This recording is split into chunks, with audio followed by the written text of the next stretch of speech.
苏清武怀孕了，怀了3年却一无所出，因为胎儿早已死在腹中。苏清武衣衫褴褛，小腹高高隆起，不停地流着发臭的脓血，像个怪物一样。唯有那双漆黑眼瞳依旧清亮透彻，好像天底下最澄澈的霜雪。他边走边用双手轻轻抚摸着肚子，嗓音干涩难听：“孩子啊，娘来给你报仇了。”被关押在皇宫地牢深处做了整整3年要人的苏清武出来了，身后大火在辉煌的宫殿里不断燃烧，火光照亮了半个夜空。宫殿之内上躺着一具又一具面容扭曲痛苦的尸体。苏清武，求你饶了我吧，我把一切都给你。你不是喜欢云图大哥吗？我让给你，我把他让给你好不好？凤袍加身，头戴凤钗，高高在上的皇后苏千灵在地上不断磕头。你说的是他吗？苏清武声音嘶哑难听，好像声带被活生生撕裂过，每说一个字，嘴角都有黑血往外滴落。可是他的表情却在笑。他举起枯瘦青子的手，掌心之中紧握着一颗心脏。苏千灵只觉得浑身僵硬，双眼瞪得差点从眼眶中凸出来。苏清武感叹到，原来他的心是红色的呀，我还以为是黑的。苏清武本是丞相府的嫡女，与三皇子叶云图青梅竹马，自幼定下婚约。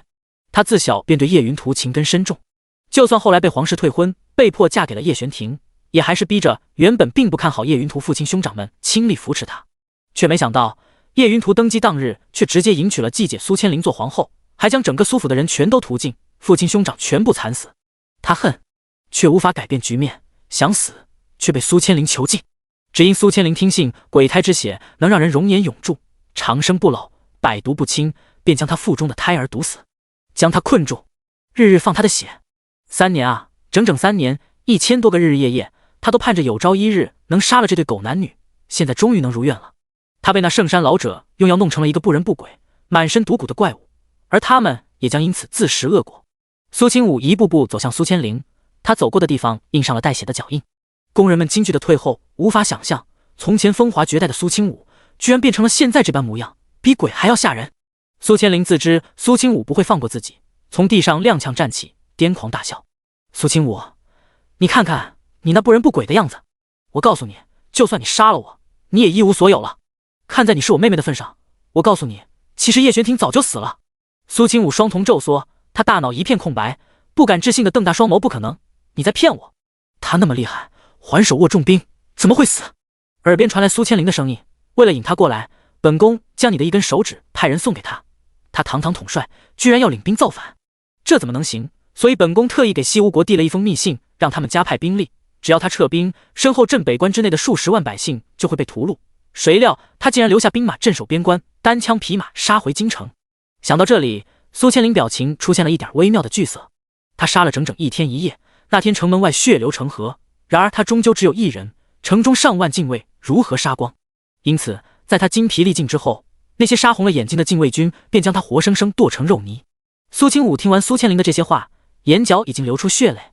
原来玄庭已经来救他了啊，他居然什么都不知道。苏千灵看到苏清武定在那里，笑得更加大声：“你不是因叶玄庭害死你母亲，恨不得他去死吗？”哈哈，实话告诉你，我亲儿听到叶云图说你母亲是因为他才死的，你看看你，你就是个灾星。那些爱你护你的人，你的父母亲兄叶玄庭他们全都死了。哈哈，苏清武伸出手掐住了他的脖子，手指毫不犹豫地用力，用他被无数药物改造过的身体硬生生将他的头拧了下来。如果不是他的身体即将不行了，他绝对不会让苏千灵和叶云图2人死得这么痛快。他一步一步走向不远处的炙热火光。苏清武眼里没有泪，因为早就已经流干了。他咬着牙，憋着一口气苟活着，忍受着每时每刻都在燃烧灵魂的痛苦，就为了有朝一日可以报仇。他双眼朦胧，火光之中好像倒映出了一个浑身是血的模糊身影。他好像在对着他笑着说：“阿武，我带你走。”若有来世，他一定不会再相信苏千灵的挑拨，不会一再伤害叶玄庭。火蛇舔舐了他的皮肤，苏清武嘴角却露出一个解脱的笑。他现在已经成了一个怪物，哪怕是死后的血都可以毒得一片土地寸草不生，唯有火是他的救赎。他闭上眼睛，进入火光当中，嘴里轻轻呢喃：“叶玄庭，奈何桥上等等我，我与孩子来找你了。”第2章，一碗碧子汤。王妃，碧子汤已经熬好了。一道熟悉的声音在耳边响起。躺在床上的苏清武震惊地睁开眼睛，侧过头，不敢置信地看向床边端着一碗汤药，应该早就已经死了的奶娘林嬷嬷。又撑起身子，四处看了看，房间到处都是正红色，窗户上还贴着崭新的喜字，地面上给凌乱的丢着几件喜袍，清清楚楚地告诉着苏清武，这是一间喜房。他身上像是被碾压过一般，酸疼不已。思绪回笼，脑海中的记忆越发清晰。他回到了7年前，刚与叶璇婷成婚的这一天，他竟然重生了。苏清武的眼神让林嬷嬷端着药碗的手不经意地颤了颤，因为那双眼睛太过古怪，好像一瞬间穿透了他的内心。林嬷嬷强扯着笑，将药碗送得更近了一些，小姐，药再不喝就凉了。苏清武没有移开目光，只是平静地伸出手接过药碗。他刚想做点什么，却在此时房门骤然间被人一脚踢开。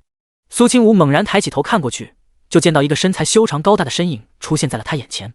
苏清武，男人一身喜服，有些凌乱地穿在身上，却丝毫不减他身上的金贵气质。一双漆黑凤眸充斥着怒火和冷芒，琼鼻薄唇，眉目如画，那张如神素一样的冷峻面容让人一眼难忘。左侧眉心之间的一道浅淡刀疤，非但无损他的俊美，还让他整个人身上透出一种肃杀之气。苏清武整个人都僵住了。这一瞬间，他满心满眼都是眼前的那个男人，心脏上厚厚的冰墙被顷刻间击碎，所有肆虐在他心头的委屈和思念迸发而出。他永远也忘不了听到叶璇婷死时那一幕。若非此时他激动的手脚不听使唤，恨不能立刻扑到那个男人怀中，看看自己究竟是不是在做梦。啪嚓！下一刻，那碗碧子汤被叶璇婷挥在地上，一只手捏住了苏清武的下巴。叶璇婷强迫着他抬起头，眼尾略微有些泛红，那双凤眸盯着他，言语之间透着几分咬牙切齿的味道。苏清武，为了不怀上我的孩子，你连你自己的身体都不顾了吗？熟悉的场景，熟悉的人，苏清武的记忆一瞬间就回到了7年前。这句话响在他耳畔，他眼眶酸涩，想到了自己当年的回答。他说，叶璇婷，你不配让我给你生孩子。他还说，哪怕我一辈子都生不了，也不想留下你的种。那时候他是什么表情来着？苏清武一时间有些想不起，可他确定叶璇婷那时候一定是很受伤。曾经的她是相府嫡女，备受家中长辈哥哥们疼爱，她处处与人为善，从来不争不抢，却唯独深深地憎恶着叶璇婷。因为她母亲当年为了救叶璇婷而死，她那么好的母亲却再也见不到了。叶璇婷却老是围着她转，然而她每次看到叶璇婷，都会想到当年母亲为救她而死。再后来，叶云图还因为叶璇婷对他太过亲近，他又没了手工纱退婚。苏千灵也日日在他面前挑拨，他当真是恨毒了叶璇婷。成亲之后，他们二人不知道针锋相对了多久，他凭借一己之力让整个王府鸡犬不宁。若非因为一次意外的刺杀，他为了救他差点失去一只手，两人的关系恐怕不知道多久才能缓和。可这一次，他不会再说出那种伤人的话了。他睁大眼睛，抬眸死死盯着叶璇婷，然后伸出手紧紧地搂住了他的腰。苏清武声音沙哑，眼泪不断从眼眶中滑落，顷刻间打湿了他的衣襟。璇婷，我好想你。原本还处于盛怒之中的叶璇婷瞬间僵住了，她任由苏清武搂着她的腰，感受着面前女子那发狠了一样的力道，像是要将她融入骨血中似的。她微微垂眸，看着苏清武的发顶，一颗心被他这一动作折腾得忽上忽下。她喉结滚动了一下，想要继续顺着刚才的话说下去，可是火气却顷刻间消散了。叶璇婷尽量让自己的声音听起来清冷平静。苏清武，我知你憎恶本王，可你这样做有想过后果？若非属下过去禀报，叶璇婷都没想到苏清武一醒过来就要喝碧子汤，甚至还在那汤药当中用了大量的藏红花和麝香。这样一副药喝下去，不但身体损伤极大，很有可能这辈子都没办法再怀孕生子。叶璇婷目光沉了沉，声音略显暗哑，你不想怀上本王的孩子，本王不逼你。然而他话还没说完，苏清武的声音在他胸口闷闷传来，他的嗓音还带着一点因为那3年来很少说话的沙哑。我现在就想给你生。第3章，一个不够生2个。他之所以会与叶璇婷在今日成亲，是因为1个月前他遭遇绑匪，被救回后手工纱不翼而飞。皇后大怒，亲自下懿旨退了他和叶云图的婚约。顷刻间，他便从一个高高在上的名门千金、相府嫡女，变成了人人口中的笑柄。然而就在他处于风口浪尖上之时，叶璇婷突然请旨赐婚，不知道他究竟用了什么方法，居然让皇上松答应。京城里人人都知道，大皇子和3皇子才是最有机会成为储君之人，而玄王叶璇婷如今不过是个瘸了腿又失去了兵权的废人。生母只是身份卑贱的宫女，若非年幼时被过继给了没有子嗣的淑妃，这辈子恐怕都上不得台面。苏清武抬起手，指尖轻颤地描绘着叶璇婷的眉眼，一个不够的话，咱们以后就生2个3个，不知道你喜欢儿子还是女儿。上辈子他肚子里的孩子还没出生，他都没来得及看一眼他究竟是男孩是女孩。叶玄庭的神色还处于惊愕当中，他眉宇轻蹙，目光和苏清武对视，一时间有些不相信自己的耳朵。薄唇轻启，叶玄庭尽量稳住快要从胸腔里跳出来的心脏，手背青筋毕露，几乎用尽了他全部的克制力，才挤出一句话：苏清武，本王不知道你想出了什么样的方法来对付我。他形容的实在太美好，叶玄庭忍不住的多想了想。然而怎么可能呢？昨晚苏清武药效褪去清醒之后，砸碎瓷片抵在自己的脖子上让他滚出去的一幕还历历在目，他怎会突然间转变态度？除非他别有目的。叶玄庭轻轻垂下眼帘，喉结滚动，不过不要再拿自己的身体做筹码。苏清武手指的动作一顿，心更疼了。以前的他怎么那么傻，放着这么好的男人不要？他眼神变得幽深，努力支撑身体起身，一只手搭在他的肩上，另外一只手环在他后颈处。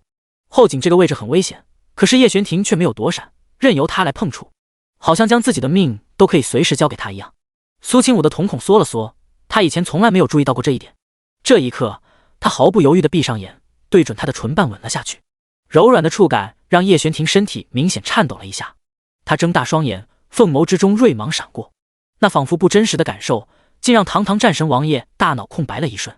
直到片刻后，他才反应过来，没有任何迟疑的反客为主，将面前那让他心心念念多年的女子压在身下。两人呼吸纠缠，四目相对，气氛顷刻间旖旎起来。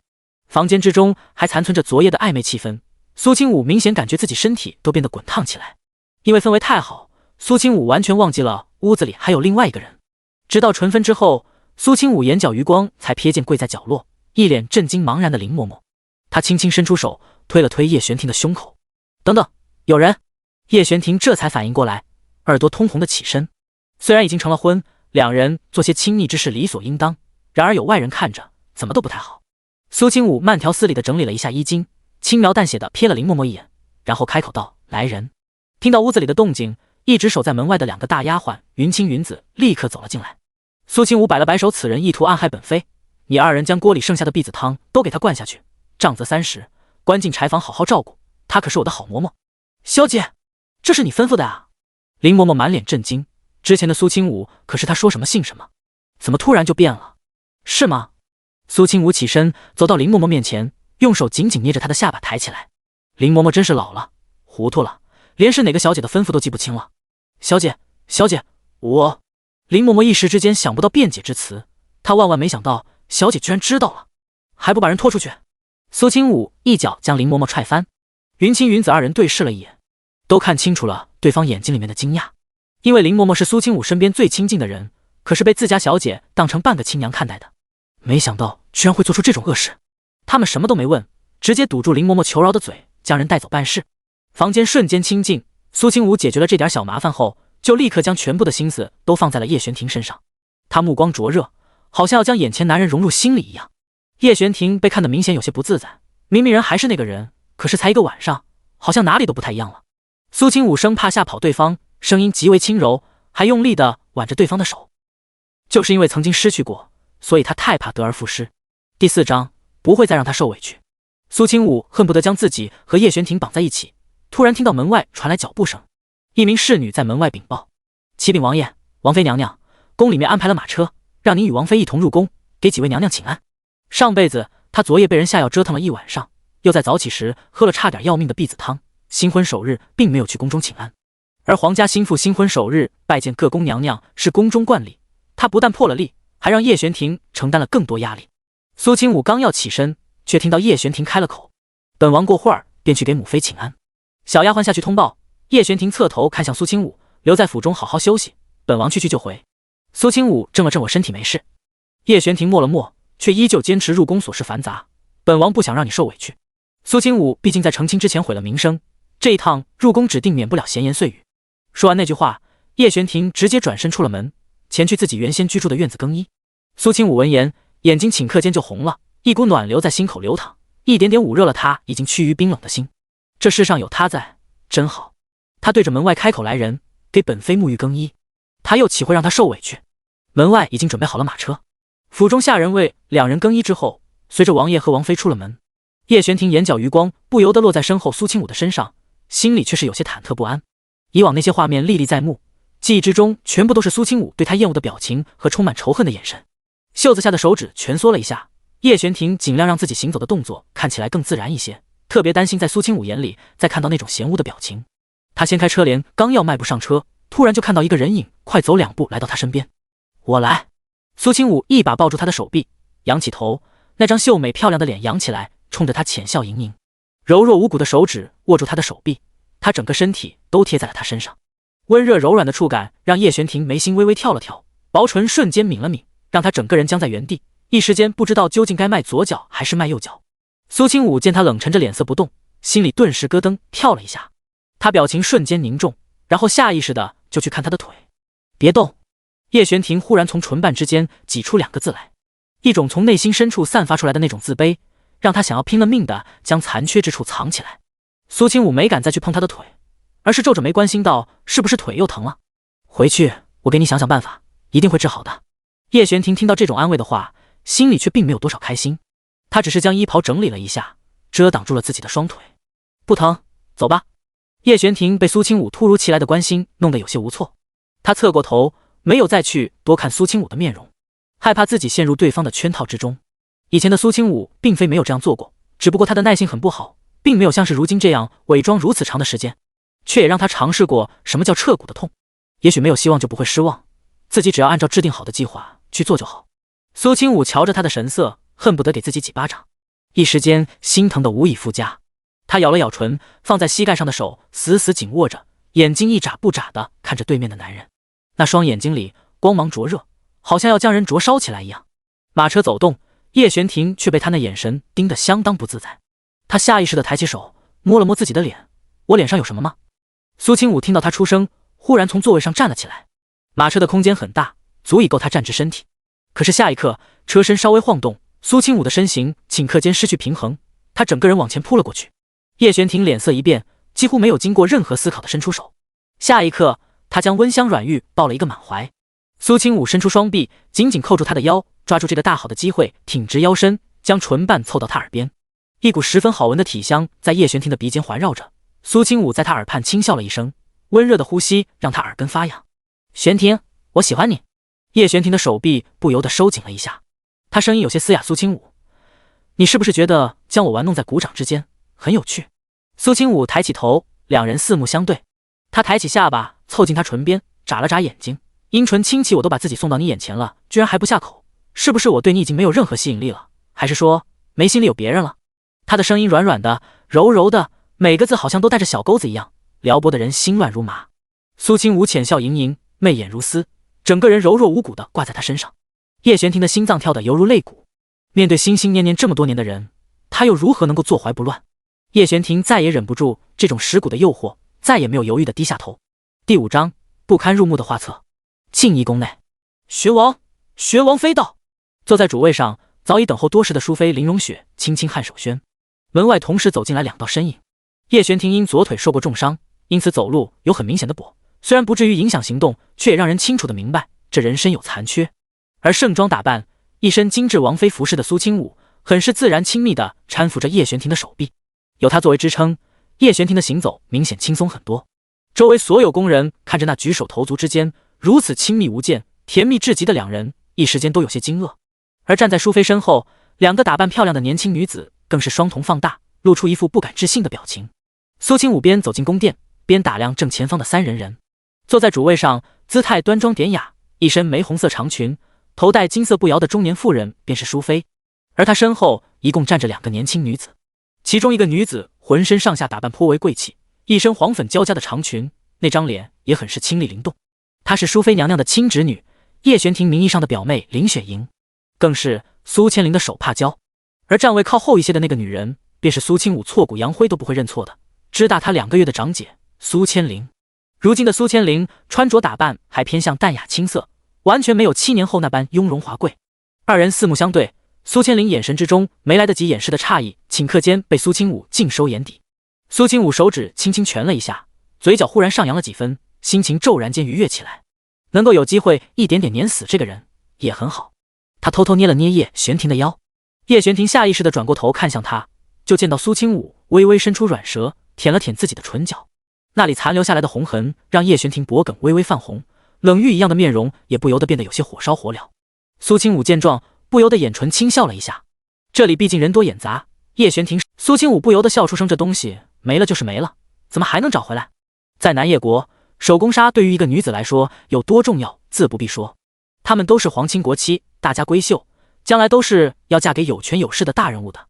林雪莹听到苏清武的话，怒不可遏，满腔的愤怒爆发，恨不得冲过去将苏清武撕碎。你这贱人！她气恼至极，抬起手打向苏清武的脸。苏清武站在原地躲都没躲，似笑非笑地看着他，手指之间银芒闪现。他敢碰他一根汗毛，他就敢废了他一只手。骤然间，那只手被迫停在半空。男人伸出去的手紧紧抓住了林雪莹的手腕，他眸子冰冷到了极致，那双薄情凤眸之内好像藏着万年不化的寒冰。她是你表嫂，你对她不敬，便是对本王不敬。手腕被捏得生疼，林雪莹却不敢对叶玄庭大喊大叫，她声音极为委屈，哽咽着道：“可是表哥，他刚才对我先动的手，我的手工纱就是他。”叶玄庭忽然打断他的话：“王妃什么时候对你动的手？本王没看到。”林雪莹面色更加煞白一片，她捂着被叶玄庭抓住指印的手腕后退了几步，转过头想要让淑妃给她做主。姑母。然而她话还没来得及说出口，噗！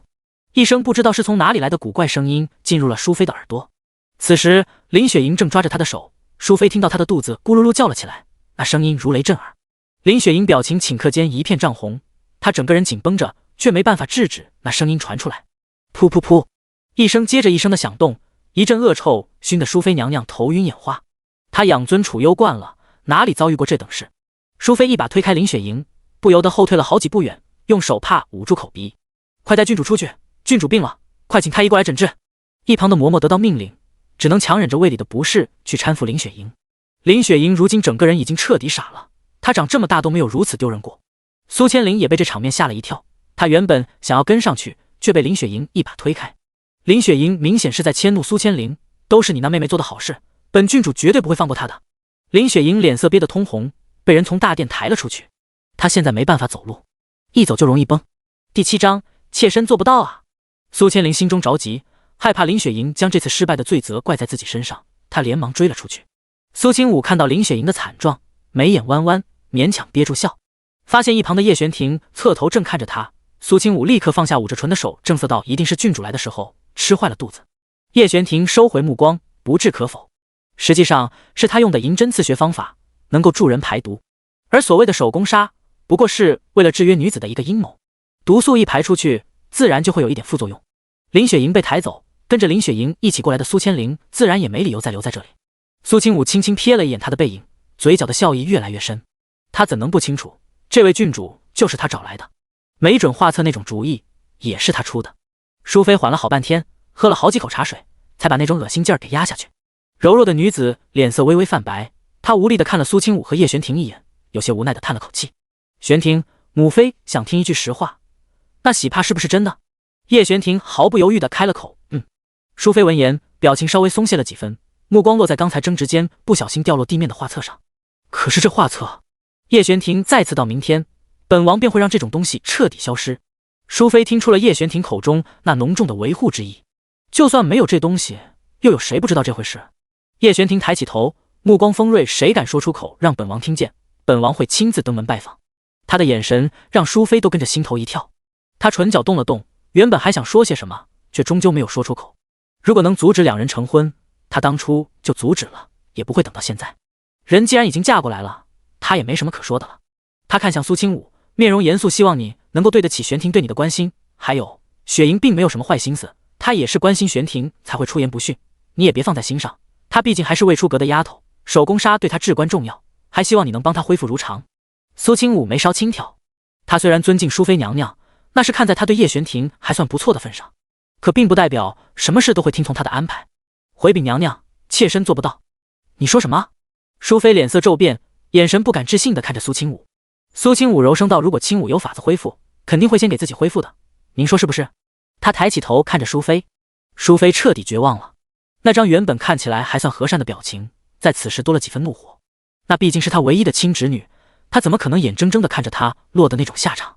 苏清武，你怎么敢对雪莹做出这种事？苏清武表情很是无辜。娘娘，是郡主说了，她不相信没有手工纱的女子也会有落红，妾身这不是让他亲身体验一次？他顿了顿，又道：而且，淑妃娘娘，您是相信郡主清白之身的，只是手工杀没了而已，又有什么要紧的？没什么要紧的。这要是被人知道，恐怕林雪莹这辈子都不用出嫁了。在这南叶国中，有哪家的高门公子会娶一个证明不了自己清白的女人？淑妃气的胸口剧烈起伏。你！旁边的嬷嬷连忙过来扶住淑妃。淑妃揉了揉自己的眉心，她将目光落在了叶玄庭身上。玄庭，雪莹毕竟是你妹妹，你就忍心看着她受辱？叶玄庭略微垂下眸子，淡然自若地开口道：清者自清，相信如果是真心喜欢表妹的人，一定不会在意旁人的流言蜚语。淑妃，她一口气憋在嗓子眼，简直上不去下不来。原以为和叶玄庭谈谈，能够让他教训一砸苏清武，结果没想到反倒是他被指教了。苏清武拳了拳手指，听到叶玄庭这么说，他心里多少有些不自在。原来曾经的叶玄庭是这么想的，顶着无数人的不理解和流言蜚语，娶了她这么一个名声受损的女人，小心翼翼地放在掌心里呵护着保护着。淑妃很久没这么生气了，她脸色一阵青一阵红，然而看着叶玄庭那张清冷没有任何表情的脸，只能压下那股火气，闭了闭眼。罢了，你现在是王爷了，本宫也管不了你了，只不过这事儿一定会闹到我兄长那里，到时候看你怎么交代。这茶本宫就不喝了，本宫累了，你们先回去吧。淑妃摆了摆手，转身就向着内宫行去。苏清武站直身体，侧头将目光落在叶玄庭的脸上。男人浓眉轻蹙，眼底藏着暗芒，薄唇轻轻抿着，完美的侧脸弧度鲜明。叶玄庭，你没到委屈你了。苏清武盯着他，然后扑哧一声笑了。见淑妃娘娘本就是我应该做的，委屈什么？我之前名声不太好，娘娘她对我有意见也很正常，解释清楚不就行了？只是她解释的方式好像让淑妃娘娘更生气了。叶玄庭微微展颜，看着苏清武的笑脸，心脏微微震颤着。他下意识地抬起手，想要摸一下苏清武的脸，可是半路却又停下了，纠结了片刻之后就要放下，因为他害怕看到苏清武厌恶的眼神。可是突然间手背一热。第8章，他单纯又好骗。一只柔软的手附在了他的手背上，拉着他的手，将掌心贴在他脸颊上。苏清武轻轻弯了弯眉眼，想摸就摸，我现在是你的。叶玄庭耳根顷刻间蔓延出一片红润来，耳畔好像都能听到心脏那不断震动的声音，心里压抑着的无数情绪像是找不到发泄的出口，叶玄庭就只能那般僵硬着身体站在原地。苏清武虽然不清楚叶玄庭是怎么想的，不过他现在很开心，只要能看着面前这男人在自己身边，就令他极为安心，所有的浮躁情绪都被压了下去。两人之间的气氛好似旁人无法插入半分，然而却在此时，一道脚步声扰乱了殿中氛围。门外传来了三皇子叶云图的声音：轻舞。这声轻舞叫得极为暧昧。大殿之内的苏清武下意识地转头看了过去，就见到苏千灵去而复返，跟在三皇子叶云图的身后，向着他所在的方向走了过来。看到这两个前世仇人，苏清武浑身顿时紧绷，抓着叶玄庭指节的手不由自主地用力。不过很快，他的情绪就已经恢复了平静。他轻轻用指尖挠了挠叶玄庭的掌心，对他轻声道：先将不速之客打发了，等回家以后咱们再温存如何？他说的话实在让人有些脸红心跳，基本上除了昨夜那场意外，很少和任何女子亲近的叶玄庭一时间失了神。他淡然自若地转身看向门口的叶云图，他身着一系藏蓝色便服，面如冠玉，五官深邃，尤其是那双眼睛，看人的时候总给人一种相当深情缱绻的感觉，那是一双桃花眼。上辈子的他就是被这双眼睛骗得体无完肤，完全没想到过那么多年的感情在他那双薄情眼中根本不值一提。而叶玄庭的表情微微沉郁，一双凤眸不善地看着来人，抓着苏清武的手指也在用力。他原本还算愉悦的心情，在叶云图出现的一瞬间就已经沉入谷底，因为叶玄庭清楚苏清武喜欢的人是叶云图，见到他一定会一种酸涩和不甘心在心口滋生。叶玄庭眼底微微有些泛红。叶云图走到苏清武近前，眉头轻轻蹙起，他看都没看叶玄庭一眼，直接问到：清武，刚才千灵过来找我说你对雪莹做了什么，事情很严重，你能不能看在我的面子上，别和雪莹那丫头一般计较？叶云图声音温和，里面透着几分循循善诱的味道，而且他看着他的眼神好像将一片真心都摆在他面前。看着面前男人那张虚伪的假面，苏清武却突然轻笑了一声，因为他这声笑让叶云图微微怔了怔。苏清武缓缓开口，言语之间却是半分情面不留：三皇子殿下，妾身如今已经嫁为人妇，还请你不要随便喊我的龟子，这是对我夫君的不尊重。还有，在这皇家礼数之上，你见到我和王爷应该恭敬地叫一声皇兄皇嫂。皇嫂。叶云图的表情带着几分明显的不敢置信。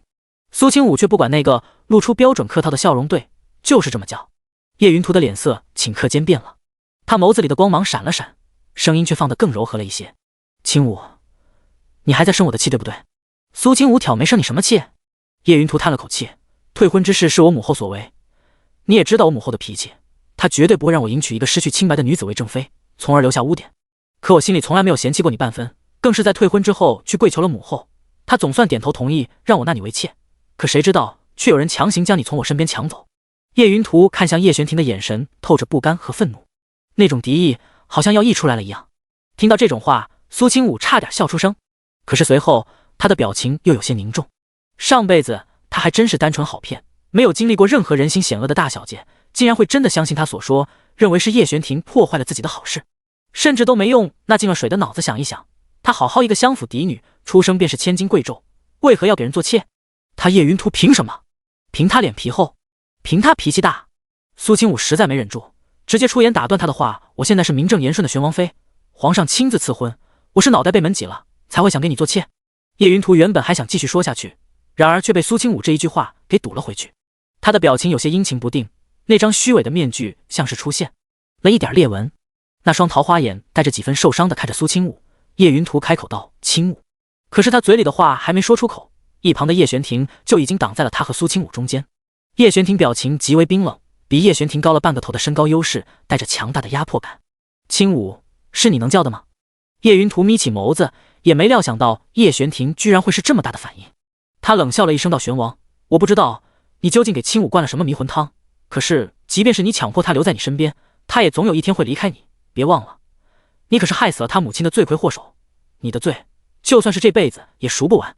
叶玄庭听到这番话，藏在袖子里的双手顷刻间紧握起来，指甲深深陷入了掌心，唯有那刺痛才能让他维持此时的冷静和清明。他幽深漆黑的凤眸死死地盯着叶云图那张含着嘲讽冷笑的脸，恨不得直接一拳打下去。可是对方的话却戳中了他的软肋，让他心脏像是被万千钢针刺中。苏清武原本还算平静的表情，在这一刻冷如寒冰。他看到叶玄庭脸色越发苍白，高大的身影都显露出了一点脆弱。这种柔软之处被人狠狠捅上一刀的感觉，苏清武在此时感同身受。他不顾对面叶云图的表情，忽然从叶玄庭背后抱住他的腰，毫不掩饰自己和他的亲近行径。和他柔软和带着力道与热度的身体不同，苏清武的声音冷若寒冰。叶云图，你给我住口！第9章，不准男人吃一点亏。如果不提这件事还好，苏清武的火气瞬间冒了出来。他抱紧怀里的人，将自己的脸颊贴在他后背上，仿佛想要用这种方法打消他所有的不安和惶然。他态度强硬地继续说道：我不准你出言污蔑他。叶玄庭的双手按在了苏清武的手腕上，他原本想要将其拿开，可是听到苏清武的话又停下了动作。身后女子那令他迷恋的温度让他冰冷得心脏稍安。叶云图眸光瞬间凛冽，眉头轻蹙，眼神带着几分审视的看向苏清武。清武，你居然为他说话，难道你忘了你母亲是怎么死的了吗？苏清武抬起头，从叶玄庭背后探出头，对着叶云图冷笑了一声：不需要你提醒，这么多年我一天都不敢忘。叶云图质问道：既然你没忘，现在你又在做什么？和害死你母亲的凶手在一起卿卿我我。如果苏清武没有知道真相，恐怕还真的被叶云图几句话给带偏了思绪。母亲的死是苏清武这辈子最大的心结。5岁时，他看着母亲惨不忍睹的尸体，那时候他就发誓一定要为母亲报仇雪恨。可是凶手根本不知道是谁，这么多年都没有任何线索，因此当初那个被母亲救回来的叶玄庭就成了他唯一宣泄仇恨的目标。他曾见过8岁的叶玄庭曾经跪在雪地里1天1夜，只为求他原谅，也见过叶玄庭因为他一句话只身闯入深山，浑身是伤的给他带回来了一张上好的白虎皮。可是最后那虎皮被他当着他的面亲手烧了。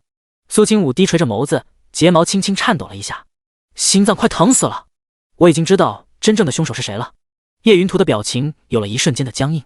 对于特别了解他的苏清武来说，这一刻已经确定了这一点。当年看起来完全没有参与其中的叶云图，才是害死他母亲的罪魁祸首。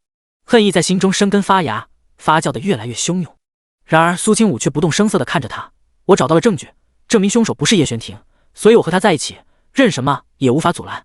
苏清武，叶云图生气了。他第一次表现得如此愤怒，胸口都在轻微起伏。一直躲在后方看戏的苏千灵也对这场面极为意外，他以为苏清武看到叶云图以后就会立刻转变态度，和叶玄庭闹起来，结果却出乎预料，苏清武确实转变了态度，然而却并非是对叶玄庭，而是对叶云图。这怎么可能啊？全京城的人都清楚，苏清武喜欢叶云图，喜欢的不得了。小时候他就是叶云图身边的跟屁虫，恬不知耻的追在他身后，叶云图让他做什么，他就听话的做什么。叶云图双眸紧盯着苏清武，说出来的话带着恼羞成怒，我没想到你居然是如此恬不知耻的女人，而且还水性杨花，这么快就移情别恋。看来你和外面那些人说的一样，就是故意和野男人鬼混，所以才会失了身。叶云图的声音戛然而止，因为叶玄庭的拳头动了，他毫不客气的一拳头砸在了叶云图的脸上，让他剩下的那些不堪入耳的话全部都被堵在喉咙里。殿下！苏千灵惊呼了一声，立刻扑了上去，想要将叶玄庭推开。然而还没等他碰到叶玄庭的衣角，就被苏清武一脚踹翻在地。顷刻间，宫门外乱成一团。养心殿内，已经上了些年纪的老皇帝叶炫揉了揉额头，眯起双眼看着下方跪成一排的4人，一对新婚夫妇，另外2个，一个是皇子，一个是相府家的大小姐。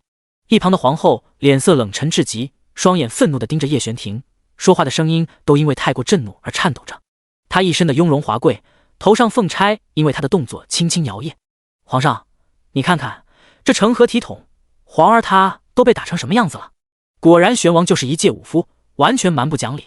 在场跪着的4人之中，叶玄庭只是衣襟有些凌乱的褶皱，拳头上还沾染了一点叶云图的血。苏清武就连发丝都是整整齐齐的。然而另外2个人就没有他们这样的好运气了。叶云图整张脸鼻青脸肿，差点看不出本来面貌，被打得快娘都不认识了。而苏千灵也是如此，衣服上到处都是土，脸上还有几道巴掌印与指痕，不用比较都知道是谁打的。谁能想到4位身份不俗的人居然能够在淑妃娘娘的偏殿之内就那么打起来了。宫人看到的时候魂儿都快被吓飞了。苏清武听到皇后的话，扬起下巴道：皇上，清武和玄王自知有错，然而是3皇子与苏千灵的错在先。苏千灵听到苏清武这般说，连忙开口辩解：皇上，皇后娘娘，还请您2位为我和3殿下做主啊，明明就是他们先动的手。叶云图只要一开口，嘴角的伤口就有些疼，让他的表情看起来有些狰狞。然而此时他心中怒火已经滔天，父皇、2皇兄他平白无故就在宫里对我出手，完全无视宫中规矩，这种行为绝对是大逆不道，根本就没把您放在眼里。叶云图本就是巧舌如簧之辈，平日里也因为那一张嘴备受皇上恩宠，如今在为自己争取利益的时候更是发挥得淋漓尽致。在这方面，叶玄庭这种不会说只会做的男人明显太过吃亏。上辈子的时候，苏清武倒是愿意看叶玄庭沉默不言，不为自己辩解，最后被惩罚的情况，可是现如今他不准让这男人吃一点的亏。第10章，再晚点伤都看不见了。还没等老皇帝发作，苏清武微微扬起下巴，眼眶通红，眼泪在眼角里面打转，欲落不落。他这样一副委屈到了极点的表情，瞬间让皇上喉咙里的话一滞。老皇帝不由得话锋一转，问道：你这是又怎么了？也许是因为年轻时候皇上和他母亲有些交情的缘故，因此老皇帝对苏清武分外宽容。虽然偏袒的不是那么明显，可是即便是在皇室那些公主面前，苏清武也是能说得上话的。苏清武在京城之中那些千金圈子里都是比较出名的存在，不光是他自幼和3皇子这位皇后之子定下的婚约，还因为皇上的偏宠。苏清武声音轻轻颤抖着，从喉咙里缓缓滚动而出：皇上，求您不要怪王爷，王爷也是因为我才会动手的，您要罚就罚我一个人好了，要不是3皇子说了太过分的话，他也不会忍不住心中愤怒。皇上瞬间眯起双眼，他目光锐利的在叶云图和叶玄庭的身上扫过，随后问道：3皇子说你什么了？感受到皇上的态度变化，叶云图的表情明显有些不太好，就连皇后都极为不高兴。苏千灵更是紧张的滚动了一下喉咙。苏清武轻声道：叶云图说我是残花败柳，说我是故意勾引城外那些山匪，还说我这个您亲自赐婚的玄王妃不配做他的皇嫂。老皇帝的面容阴沉似水，前面的那些话对老皇帝来说不过是铺垫，然而后面的话才是真正让皇上愤怒的原因。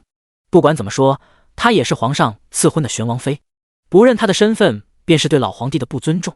老皇帝这个人最爱惜羽毛，叶云图就是仗着这一点多次针对叶玄庭成功，结果现在终日打雁，结果被雁啄了眼睛。苏清武这样做也不过是以彼之道还施彼身。父皇，不是这样的，儿臣只是一时口无遮拦，所以才会不小心说出那些话，并没有任何不敬您的意思。结果就看到老皇帝猛然一拍桌子：荒唐！你竟然敢对自己的皇嫂说出那样的话！别说玄王忍不了，就算是朕都想打你。身为皇子，你的礼仪教养呢，都喂狗了吗？叶云图被骂得狗血淋头。低着头，一句话都不敢说。原本还站在指责方的皇后立刻站起身，来到皇上面前，安抚性的拉了拉他的手臂。皇后脸上的怒容不见了，带着几分温柔和哀求皇上，云图她年轻气盛，可是她心里绝对不是那样想的，您就原谅她这一次吧。老皇帝面沉似水，胸口微微起伏着，想了想后，指着叶云图的鼻子道：“给我回去好好反省，知道错了再出来。”叶云图连忙垂下头应声，而臣知错了。这还是叶云图头一次这样吃亏，自己被打了，还成了有苦难言的那一个。他垂下的眸子阴沉至极，放在膝盖上的双手紧握成拳，像是受到了极大的羞辱。苏清武略微扫了他一眼，就侧过了头，他眼底划过一抹不屑和嘲讽。苏千灵见到叶云图竟然会被惩罚，他也不由得紧张起来，害怕下一刻厄运就落在自己头上。可是他的祈祷并没有起到任何作用，苏清武怎么可能忘了他？他忽然再次开口：“皇上，我怎么说，如今也是玄王妃，然而我姐姐她却意图动手打我，还请您为清武做主。”皇上将三皇子给骂了一通，这会儿火气已经消减了不少。他心平气和地对苏清武道：“她毕竟是你姐姐，不过朕会知会苏丞相一声，让他来处理此事，你意下如何？”苏清武乖巧听话的点点头：“清武听皇上的。”苏清武知道老皇帝的底线，小聪明可以有，却不能忤逆他。来日方长，他也并不急于一时。他肩膀轻轻颤抖，在小声啜泣，那模样特别惹人怜惜，好像受了天大的委屈。跪在他身侧的叶玄庭看到他这副模样，眼神之内的怒火就没散开过。如果不是皇上在这里，还有不少宫人在守着，他恐怕还想狠狠地揍叶云图一顿。薄唇轻轻抿着，那双凤眸之内幽深至极，叶玄庭浑身都散发着骇人的戾气。就在众人以为此事就此接过之时，叶玄庭忽然间开了口：“父皇，阿武虽与苏千灵是姐妹，可也是本王的王妃，王妃被人欺辱，本王若是袖手旁观，还能算男人吗？”就算是皇上都没想到，一向沉默寡言的叶玄庭会突然说出这样的话来。老皇帝眸子略微闪了闪，他坐在椅子上问道：“朕不是已经责罚你三弟了吗？而且他都被你打成了那副样子，也算是自作自受了。”叶玄庭目光冰冷，好像藏着一把寒冰利刃。若仅仅如此轻轻接过，今后定会发生同样的事情。儿臣可以忍受自己受辱，却不能准许自己的王妃被人欺凌。老皇帝上上下下打量了一下苏清武欺凌，他身上可是半点伤都没有。苏清武立刻将自己的手腕露出来，上面有一块淤痕，那是苏千灵不久前反抗的时候抓到的。如果再晚一点，那痕迹就要看不到了。皇上，清武受了伤的。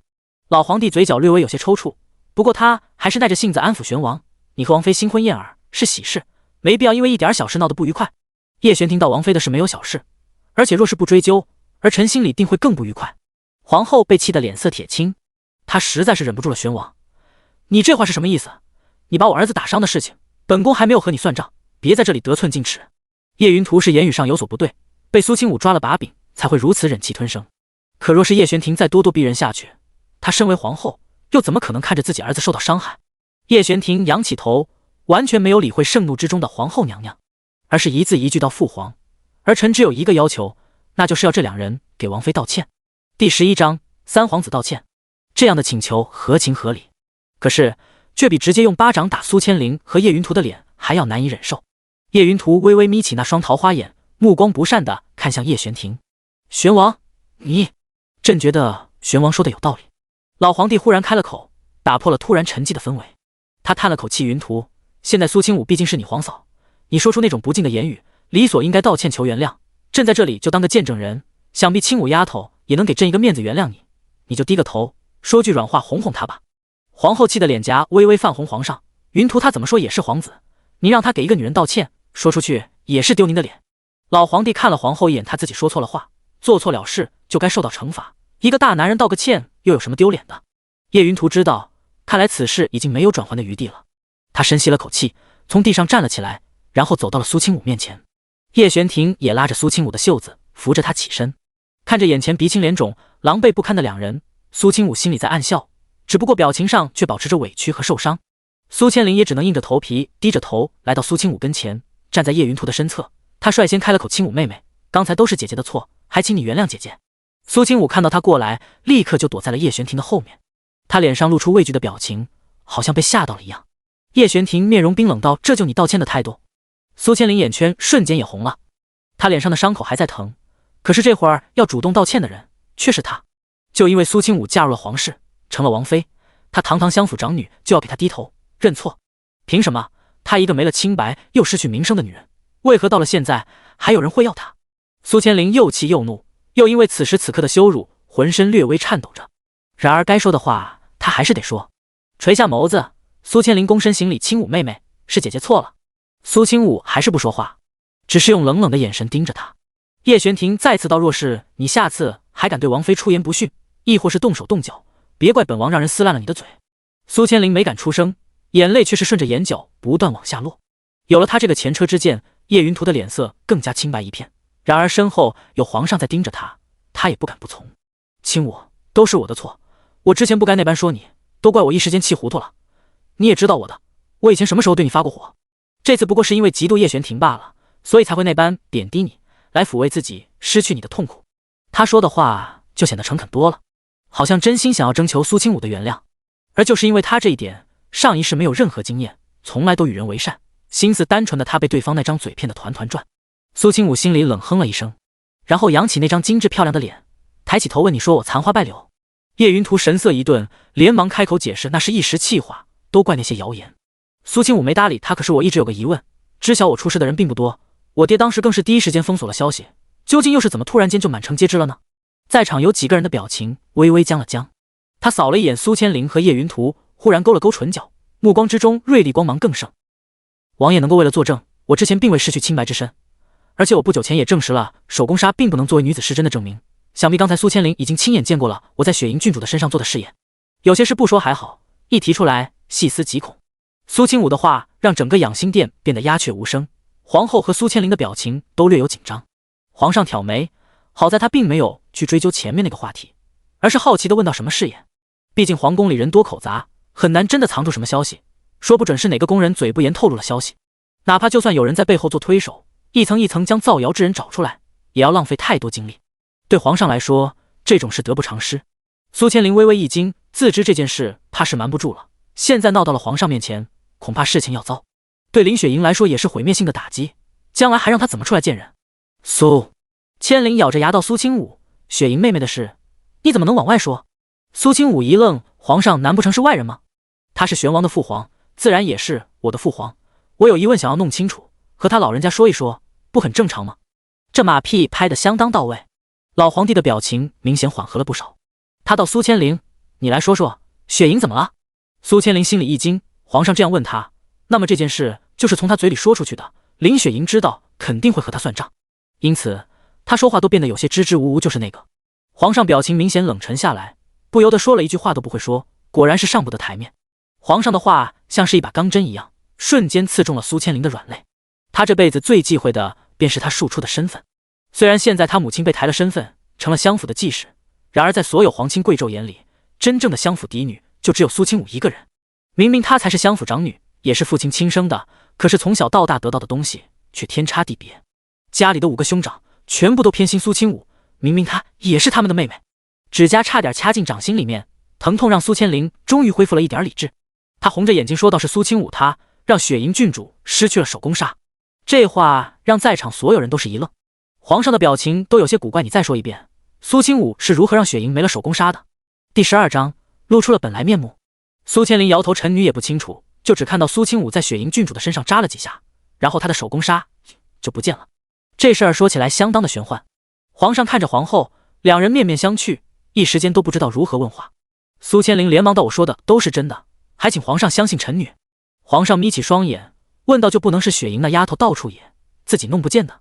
这话让苏千灵的心里咯噔了一下，她立刻跪在地上道：“不是的，这一点臣女可以作证，雪莹郡主一直都和臣女一起，从来没有做过任何出格的事。”皇上脸色更加冷沉了，将林雪莹带上来，朕仔细问问她。没一会儿，不光是林雪莹来到了养心殿，就连太医也跟着过来了。那位孙太医是太医院的院守，也是皇上身边多年值得信任的老人。林雪莹脸色苍白如纸，一进门见到皇上之后，瞬间就哭了。皇上还请皇上惩罚苏青武，也不知道他用了什么歪门邪道，雪莹被他害得好苦。呜！老皇帝不由得皱了皱眉，这一上午发生的事情当真是太多了。林雪莹的事情如今又闹到了他面前来，他看在林太师的面子上也没办法不管。别哭了，哭得朕头疼。孙太医，你说说什么情况？孙太医连忙恭敬道：“老臣已经让医女亲自给雪莹郡主验过身，绝对是清白之躯，可是郡主的手工纱确实不见了。”老皇帝也露出意外之色，朕从来没听说过这种荒唐之事。南叶国这么多年来，也没听说哪个女子手工纱会突然失踪。这世间之大，本就无奇不有，手工纱也只是用了一些特殊的材料制成，未必没有清除的方法。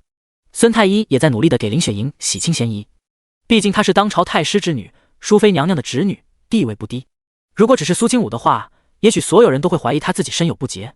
可是到了林雪莹这里，多多少少也要顾及一下淑妃娘娘和太师的脸面。老皇帝陷入沉思，如此说来，玄王妃也可能是遭遇和郡主一样的情况。皇后语气之中带着几分阴阳怪气的道：“皇上，那怎么能是一样？玄王妃失踪那么久，回来以后就没了手工纱。”苏清武立即开口：“可是当时为我验身的嬷嬷就只看了一眼我的手工纱，并没有做过其他的检查。”这话将皇后的话堵在了喉咙里。如今已经没有办法证明谁是真谁是假了。然而叶玄庭的声音却极为坚决：“父皇，儿臣能够为王妃正身。”一个小太监从旁边门口走了过来，小声的在皇上身边语了几句。皇上眉宇舒展，坐直了身体，缓缓开口到：“淑妃那边已经看到了玄王妃的喜帕，证实了玄王妃并未说谎。既然这手工纱已经当不得真，那么以后就别再用了吧。手工纱这种东西本来就是对女子的桎梏，如今苏清武也算是凭借一己之力，直接让皇上废除了这个枷锁。”苏清武微微松了口气，心里一块石头也算了落了地。林雪莹这件事闹得如此大，很快就会传遍，宫里最不缺少的就是各种小道消息。将来若是有人再敢用手工纱的这件事在苏清武面前说道，那林雪莹就是他的挡箭牌。林雪莹将哭声压低了一些，委屈到：“皇上，可是什么？既然你也没受到什么损伤，朕都开口为你做主了，手工纱没了就没了。”皇上一句话就将林雪莹给堵了回去，他脸色一阵难看，本就没有血色的脸更加苍白了。林雪莹狠狠地怒视了一眼苏清武，心里恨不能扑上去掐死他。就算皇上说了这番话又有什么用？京城多年潜移默化留下来的规矩在这里，今天他这件事已经被人揭穿，将来他就再也没有能够嫁入高门的机会了，除非能够找到像是叶玄庭这样不计较的人。然而如今的南叶国这样的男人又有几个？他可怜巴巴地望着叶玄庭，哭着道：“表哥。”然而叶玄庭根本就没理会他。事情解决的差不多了，叶玄庭带着苏清武从养心殿告退。宫里发生的那些事到现在还让他觉得有些神色恍惚，犹如置身于梦境之中。他本以为他会一个人抗下所有来自外界的狂风骤雨，将苏清武安置在自己的保护圈里面，让他依旧做那个无忧无虑的大小姐，却怎么也没想到苏清武会毫不犹豫地站在他这边，陪着他一起承担所有来自外界的压力，甚至还替他说话，为他出头，与叶云图针锋相对。若说之前他还怀疑苏清武是故意演戏，是为了让他放松警惕，而如今他当真有些相信了他所说的那些话，只希望这一切并非是他在一厢情愿。苏清武看他沉默不言，整个人都是一副冷冰冰的样子，心里有些担忧。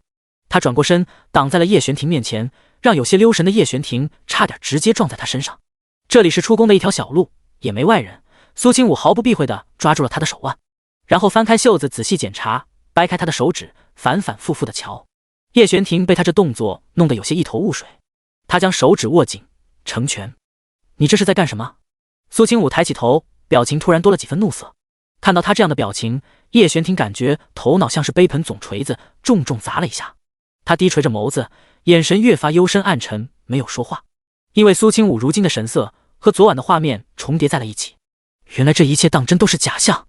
才没坚持多久，苏清武就暴露了本来面目。就在叶玄庭等着耳边传来嘲讽或者羞辱他的话时，却突然听到第13章要把叶云图碎尸万段。“你手疼不疼？有没有伤到哪里？”“叶云图他打你哪里了？”刚才虽然是打架，可完全是他单方面在碾压。即便是他腿受了伤，可是战王的名号可不是白叫的，全天下武功能够比他更高的人屈指可数。可是叶玄庭却面上露出惊愕的表情，看着苏清武认真检查他手的模样，忽然理解了他刚才的动作。他的喉结滚动了几下，大脑一片空白，有些不知道说什么。“我没事，没有受伤。”苏清武咬牙切齿的道：“叶云图胆敢伤你一根汗毛，我就把他大卸8块，剁成肉酱。”他这话可不是随便说说，也并非是在开玩笑，眼底寒芒闪烁，那种压制不住的戾气在疯狂滋长。苏清武手指抚过叶玄庭修长骨节分明的指节，在确定没有他因为打叶云图受到任何伤害之后，才松了口气。确实没受伤，不对，这里破了点皮。苏清武好像发现了什么，猛然将他的手抬起来，然后很突然的将他的一根食指含在口中。叶玄庭瞬间傻了眼，心脏在这一刻骤停。阿武。不过弱冠之龄的男人哪里感受过这种感觉，只觉得周身火气上涌，全身所有的感觉都集中到了那根手指上。苏清武却不觉得自己这行为有什么不妥，他把那根手指拿出来，又仔细吹了吹，眼神相当严肃认真的道：“这2天别碰水，我那里有药，擦2天就好了。”叶玄庭整个人都像是丢了魂，呆呆的看着苏清武，心跳已经完全不正常了。他甚至都不知道怎么回到王府的，这路上脑袋都变得有些浑浑噩噩。云子和云清2个大丫鬟已经守候多时，见王妃和王爷2人一起互相搀扶着下了马车，2人表情都有些诧异。不过主子们的事情，身为丫鬟怎能过问，纷纷掩饰住了面上的欣喜之色。王妃能够被王爷宠着疼着，2人能够相敬如宾，这简直再好不过。云子率先开口道：“王妃，府中来了客人，是相府的巫婆婆。”苏清武微微扬唇：“巫婆婆，她怎么过来了？”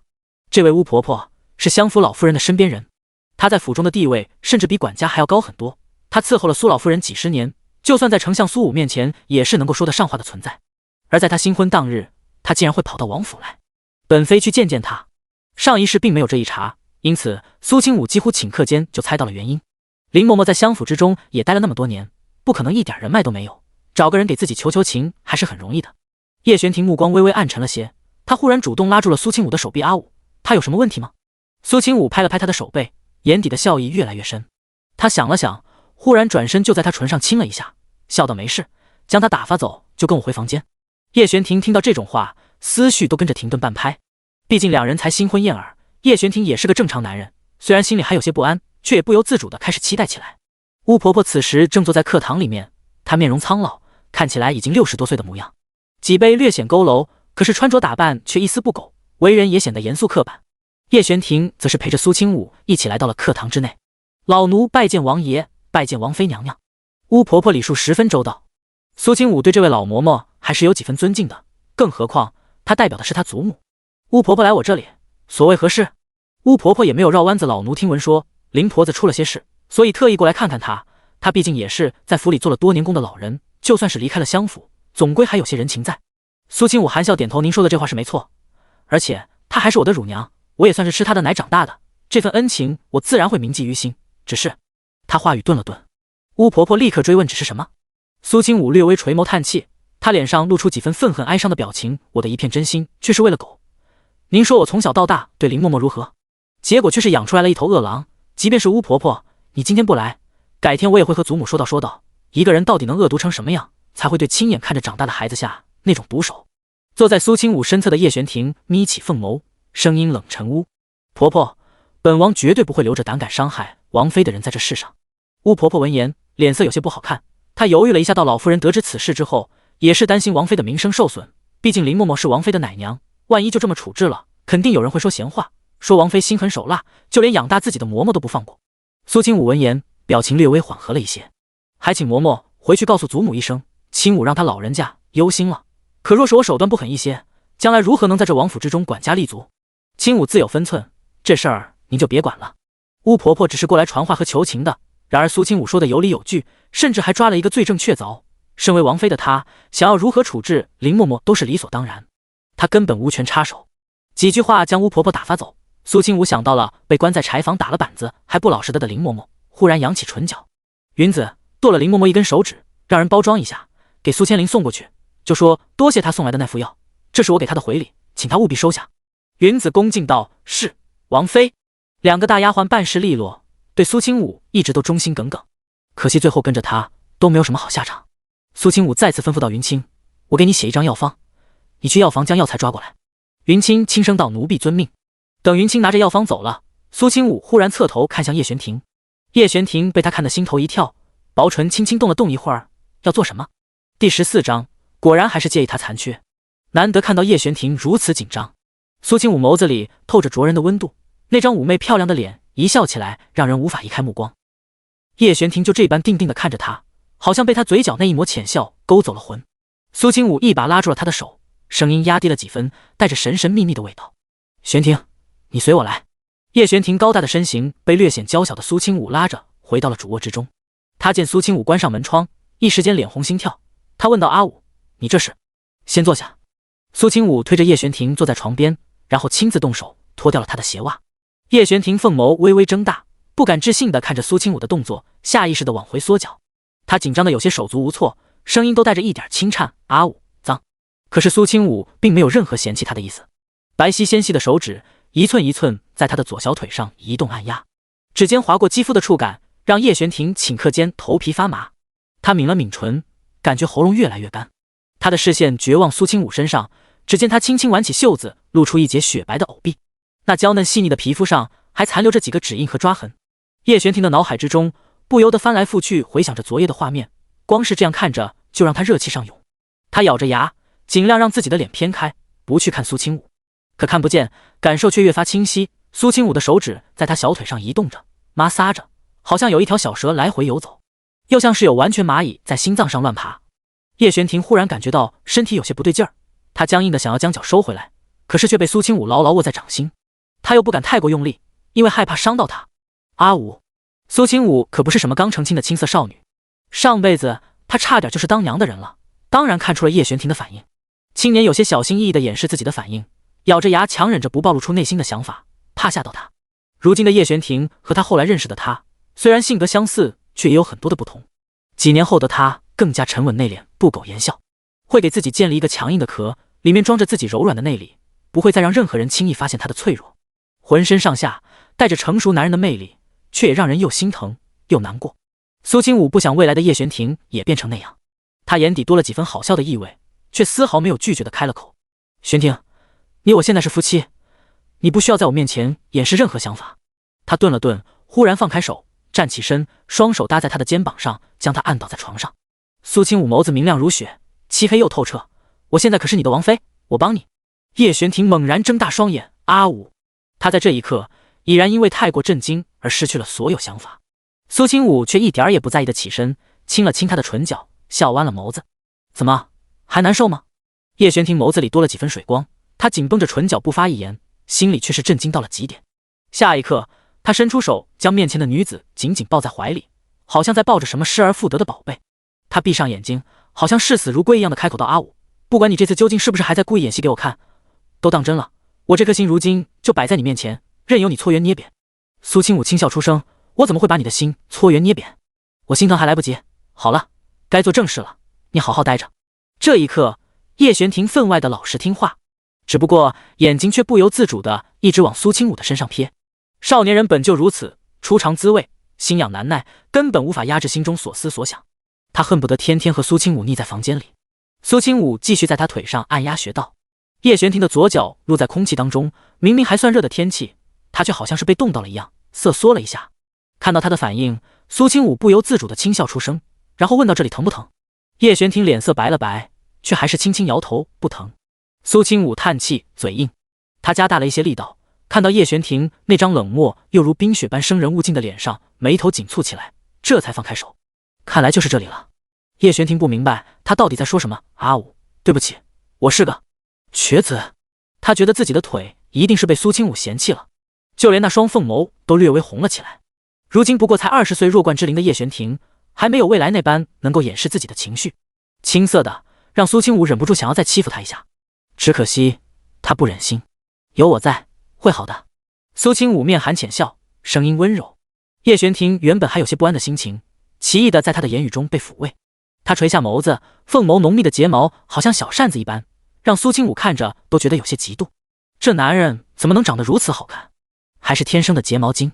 可是他一说过我的腿治不好了。苏清武声音平缓，一边说一边给他揉按腿部的穴位。那是他们没有用，学艺不精。他不知道从哪里拔出来几根银针，扎在了自己刚才揉按过的穴位上。纤细的指尖轻轻揉按长针，那带着一点酥酥麻麻痒意的感觉，瞬间吸引了叶璇婷所有的注意力。阿武，你在做什么？苏清武仰起头，冲着他笑，声音带着前所未有的笃定，在给你疗伤治腿，我保证不出1个月，你就能和以前一样。叶璇婷看着他开心的表情，心情却是越来越沉。他手指不由自主地抓住一旁的床单，将其硬生生抓出了无数褶皱。果然，阿武还是介意他的残缺。第15章，他可以陪他演一辈子。如果是刚受伤那一会儿，叶璇婷还满怀希望，觉得自己的腿用不了多久就会好起来。可是1年过去了，请遍了全天下的各路神医，没有一人能够治好他。能够恢复到如今这样，勉强能够一瘸一拐的走动，都已经很幸运了。想要和原本一样完好起来，甚至重新骑马习武，那绝对是天方夜谭。苏清武一看他的表情，就知道他不会信。不过无所谓，用不了多久，结果会告诉他，他所说的都是真的。他垂眸看着叶玄庭的腿，心里最恨的便是当初没有早点治好他。若是叶玄庭能够完好无损，上辈子他杀回来的时候，会不会就不会死？这条腿虽然确实难治，然而对此时的苏清武却并非难事。他母亲方怡心是传承医药世家的唯一继承人，虽然方家落魄，可是祖上都是御医，千百年传承下来的医术更是多不胜数。而方家所有遗留下来的宝贝典籍，现如今都在他的手中。那些东西也是无数人觊觎的宝贝。上一世他就已经发现了叶云图和苏千灵都在打方家一点的主意，只不过那时候的他早就已经将一点熟记于心，烧毁了所有典籍。到死，苏千灵都没有从他口中得到一点之内的一字半句。将云清熬好的药端过来，苏清武让叶玄庭躺在床上，他轻声对叶玄庭道：“以后每天都要上药，会很痛，你忍着点儿。”叶玄庭目光悠悠地看着他，随后轻轻点了点头。疼又能如何？他在战场上受过无数伤，流过无数的血，从来没有喊过一句痛。不过是上药罢了，又能疼到哪里去？他可不是京城之内那些娇生惯养的少爷。然而叶玄庭还是有些低估了苏清武所说的疼。熬制好的药膏抹在他受伤的那条腿上之后，没过多久，就像是有火在灼烧，随后好像被无数蚂蚁啃噬骨头的感觉汹涌而来，让叶玄庭瞬间瞪大了双眼。那不是一般的疼。苏清武好像早有预料，瞬间将自己的手腕放在了叶玄庭的口中，避免他因为突如其来的痛苦而咬伤自己。鲜血顷刻间从苏清武的手腕上冒了出来，然而他却像是感觉不到疼一样，依旧看着叶玄庭轻笑。他躺在叶玄庭身侧，声音之中带着几分沙哑诱惑。他低声轻柔地在他耳畔笑着说：“到现在知道有多疼了吧？毕竟这种药的效果，他可是亲身体验过的。就算是被活生生打断了骨头，1个月之后也能长好。”叶玄庭适应了那种突如其来的剧痛之后，双眼微微泛红地看向苏清武，发现自己口中浓重的血腥味，这才看到自己刚才因为痛苦之下，无意识地咬伤了他的手臂。阿武，他声音有些沙哑，眼底掠过懊悔之色。苏清武忽然在他唇边亲了亲，然后慢条斯理地擦了擦手上的血迹，用提早准备好的布条包扎好。没事，我想陪你一起疼。叶玄庭猩红着眼睛看着眼前的苏清武，浓浓的温柔和悸动此时已经在胸口之中满溢而出。一连3天，叶玄庭和苏清武都待在新房之内，没有出门。因为叶玄庭刚刚用药的缘故，头3天不能随便活动，而且会特别的痛，只有熬过这前期几天，疼痛才会逐渐减轻。苏清武要在房间里守着，观察药效和叶玄庭的身体状况，几乎寸步不离床榻，就连吃饭都是云子和云清2个人轮换着送到房里来。小夫妻新婚燕尔，3天3夜没出房门的事情，一下子就在府中八卦开了。府中下人每天路过院子打扫的时候，看着新房的眼神都分外暧昧。然而第3天是回门日，叶玄庭一大早就强忍着腿上的疼，让下人准备了不少礼物。苏清武拦着他：“你腿伤还没好，晚些时日回去也一样，我会让人通知相府。”叶玄庭看着苏清武的眼神格外温柔。虽然这几天因为腿伤的事情让他吃了不少苦头，然而苏清武的态度却让他心里极为开心。哪怕是那条腿彻底废了，他也甘之如饴。忽然想到这一点，叶玄庭不由得苦笑了一下。他也许是天底下最傻的人，才会相信苏清武所说的话。治腿怎么可能会这般痛苦？也许看着他痛苦，他心里还是开心的吧。也许有个万一，他对他确实有那么一点真心。又或者他可以将这一场戏演一辈子，只要他愿意留在他身边，一切都好。你是本王的王妃，我不准任何人挑你的不是，新婚媳妇该有的你都要有，惯例当然也不能破。苏府之内，苏丞相穿着官服正装坐在主堂当中，而林氏也打扮得花枝招展，穿着正红色的长裙，看起来颇为喜庆。她小心翼翼地整理着衣服，坐在主堂另外的一个座位上，面上带着欣喜地对苏丞相道：“相爷，您看妾身打扮怎么样？有没有不妥帖的地方？”苏丞相虽然已经年近50，可是看起来依旧相当精神，老当益壮。黑发黑须，一点也不像是他这么大年纪的人，而且五官俊美深邃，看得出年轻时候也是一位美男子。他轻轻颔首，声音很是平淡：“尚可。”林氏摸了摸自己正红色的衣裳，嘴角的笑意加深了几分。可就在他还没来得及高兴太久的时候，突然听到了门外传来一道冰冷的女声：“我觉得不妥。”坐在主屋子里的2个人瞬间被这声音惊住了，不由得抬起头向着门外看去。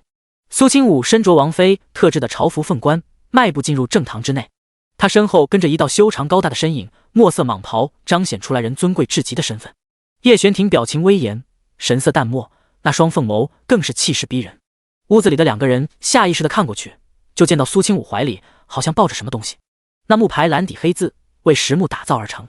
在看清楚上面的字迹之后，大堂之内所有人瞳孔骤缩，因为苏清武怀里面抱着的竟是一个灵位。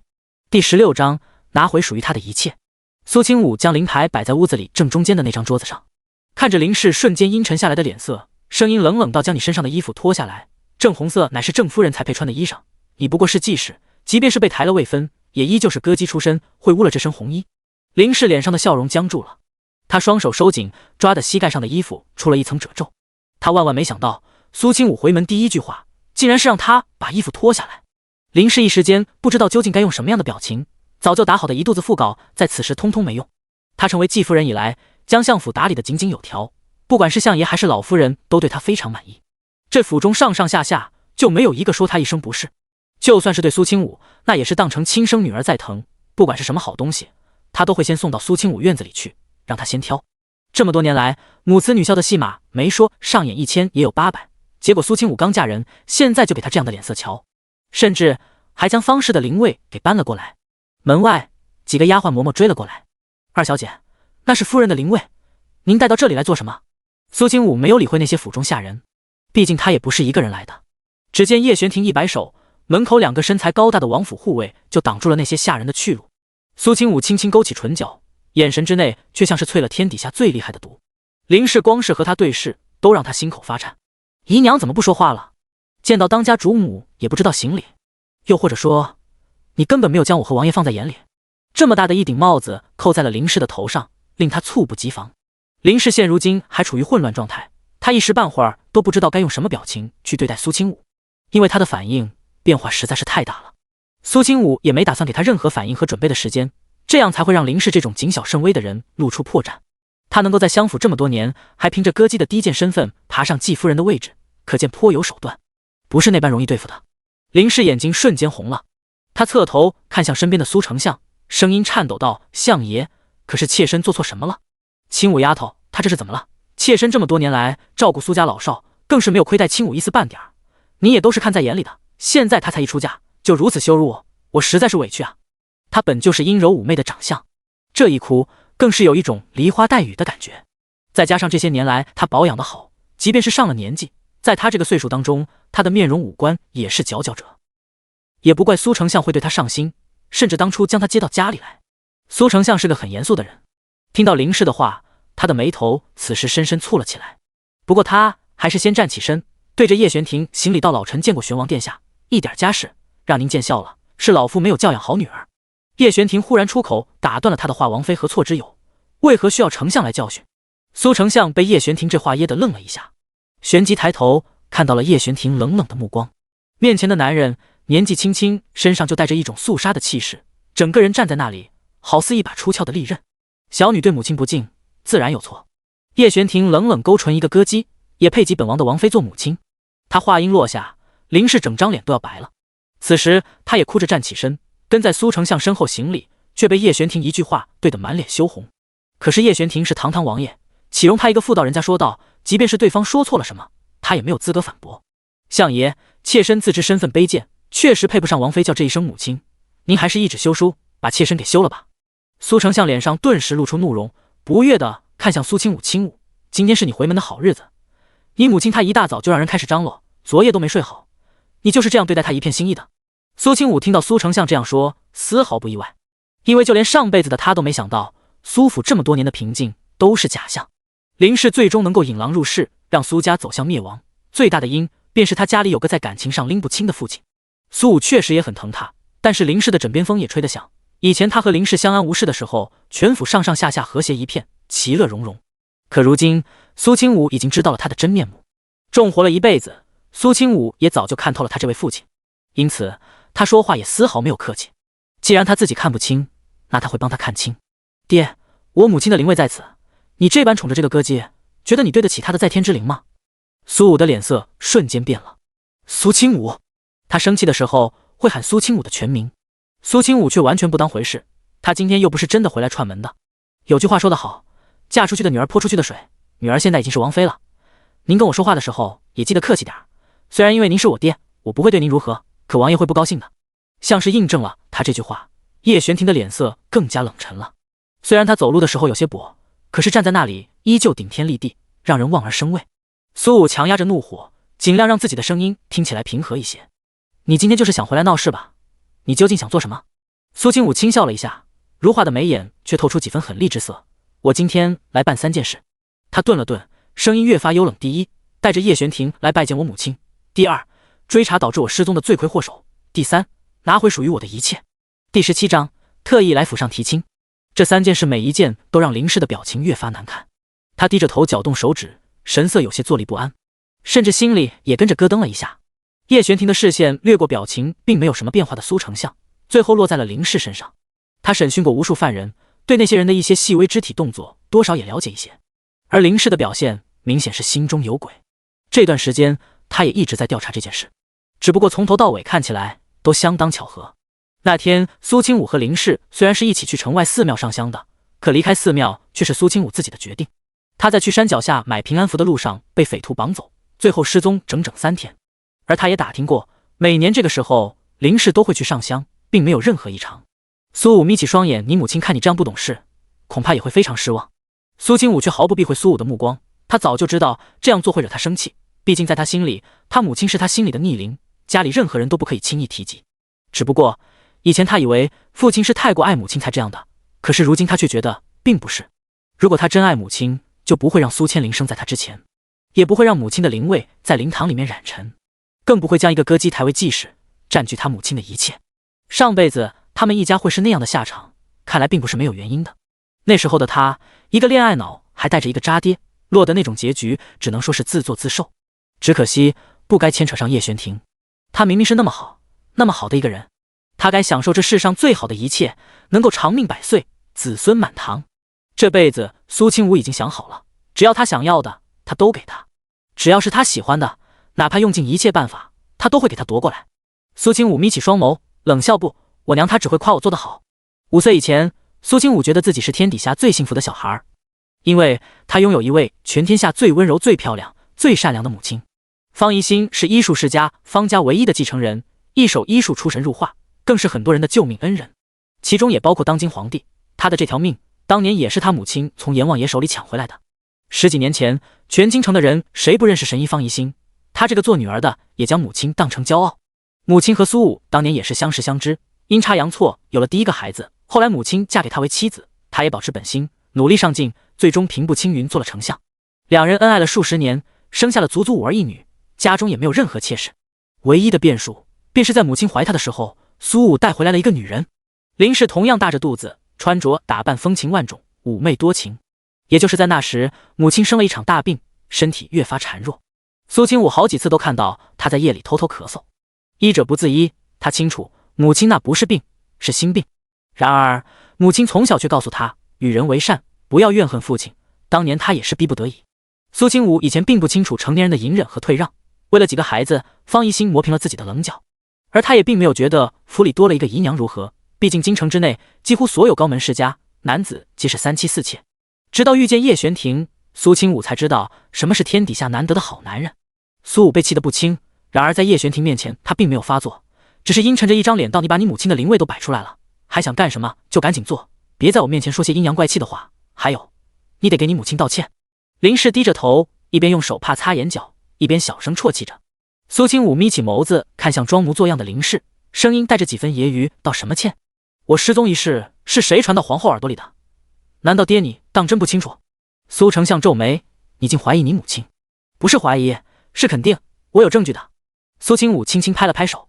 叶璇婷对着门外点点头，一个嬷嬷被带了进来。林嬷嬷被打得浑身是血，几乎都看不出原本的样子，一看到林氏，她瞬间瞪大双眼，好像看到了救星。夫人救我呀，夫人！林氏的瞳孔瞬间收缩，不敢置信地看着林嬷嬷的惨状。她颤抖着手指指着林嬷嬷所在的方向，苏清武，林嬷嬷怎么会变成这般模样？她可是你的奶娘。苏清武道，我就是因为知道她是我奶娘，所以才会对她下如此重手。他冷冷质问说，究竟是谁指使你做出那些事的？记得告诉苏丞相，他身边这个女人究竟是什么品种的蛇蝎毒妇？荒唐！你怎么能如此辱骂你母亲？苏丞相盛怒，一巴掌拍在了桌子上。可是他刚要走向苏清武，就见到叶玄庭挡在了苏清武身前。林嬷嬷浑身抖如筛糠，这几日的错磨差点要了她的老命。那天在寺庙之中，是夫人身边的大丫鬟春晓让老奴劝说小姐去山下买平安符，也是春晓在二小姐大婚当天让我将一包药下在了给小姐用的唇脂里。林氏浑身轻颤，脸色丝毫血色也无，她仿佛受到了天大的委屈，咬牙切齿地看着林嬷嬷和苏清武。她惨笑了一下道：“二小姐这是要我去死啊！竟然让自己身边的嬷嬷说出如此血口喷人的话来，果然不是亲生的，即便是对她再怎么好也没用。相爷，妾身冤枉啊！”林氏直接跪在了苏丞相面前，他举起手指着天，颤抖着声音道：“相爷，如果那些事是我做的，就让妾身被天打雷劈，不得好死。”他哭得伤心欲绝，肝肠寸断，好像会活活哭晕过去。苏丞相一时间脸上露出心疼的表情，伸出手就要将他从地上扶起来。而就在此时，门口突然有下人来报相爷，门外突然跑来了一个男人。本来奴才想要将人直接打发走的，可是那人说他已经和咱们相府二小姐有了夫妻之实，特意来咱们府上提亲。第18章也不照自己的德行。苏丞相脸色骤然一沉，什么人来这里胡言乱语，还不将人打出去？那下人道：“不行呀，相爷，那人在外面街道上大喊大叫，引来了不少人围观，若是就这样草率处置了，二小姐的名声可就……”林氏从地上爬起来，擦了擦眼角，他声音有些柔弱道：“相爷，咱们还是过去看一眼，毕竟事关亲武的名声。”苏清武微微敛起眸中光芒，冷笑了一声：“好啊。”他将桌子上的灵位抱了起来，转身向外走去。这府中不配安置他母亲的灵位，将灵位交给跟来的云子仔细拿好。在经过叶玄庭身边的时候，苏清武停下脚步，仰起头，眸光含笑地看着男人道：“这路有些远，你站了这么久腿肯定不舒服，我扶你走。”不等叶玄庭拒绝，苏清武就已经跨住了他的手臂。叶玄庭眸子暗沉了一瞬间，有苏清武的搀扶，他行走之间轻快不少，看起来和寻常人没有什么两样。一边走，苏清武还一边小声对他说道：“以后有我在，就可以给你当拐杖，你就把我当成是你的脚，绝对不会让你再受苦。”叶玄庭垂下眼睑，指尖轻轻握了握，表情似乎是有些动容，只不过他开口的声音略显低沉暗哑：“阿武，你从哪里学来的这些话？”听在他耳中就像是淬了毒的美味，让他的心脏快要被融化了。可一旦将其吞入腹中，就会让他五脏六腑全部溃烂生疮。即便是自己嘴上说着相信苏清武的话，可是叶玄庭依旧在下意识的自我保护，一切都在往最坏的那个方向去想。因为一个人的突然转变，如果没有阴谋的话，那实在是有些不符合正常的思维。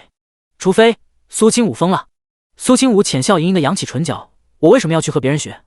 这些话我只想说给你听。”叶玄庭眸子里划过一瞬间的暗芒，他心里甚至涌上来一种疯狂一把的冲动，拼命地占据他的一切，让他面上的伪装彻底崩溃，被撕碎。他深吸了一口气，尽量压制住心头悸动，命令着自己绝对不能做出任何事情伤害他。他亏欠他的已经太多了。相府大门外，苏丞相率先走到门口，侧头问着表情焦灼的管家：“怎么回事？”管家连忙道：“就是这个浑身邋里邋遢的男人，非说自己带着信物来娶咱们府上的二小姐。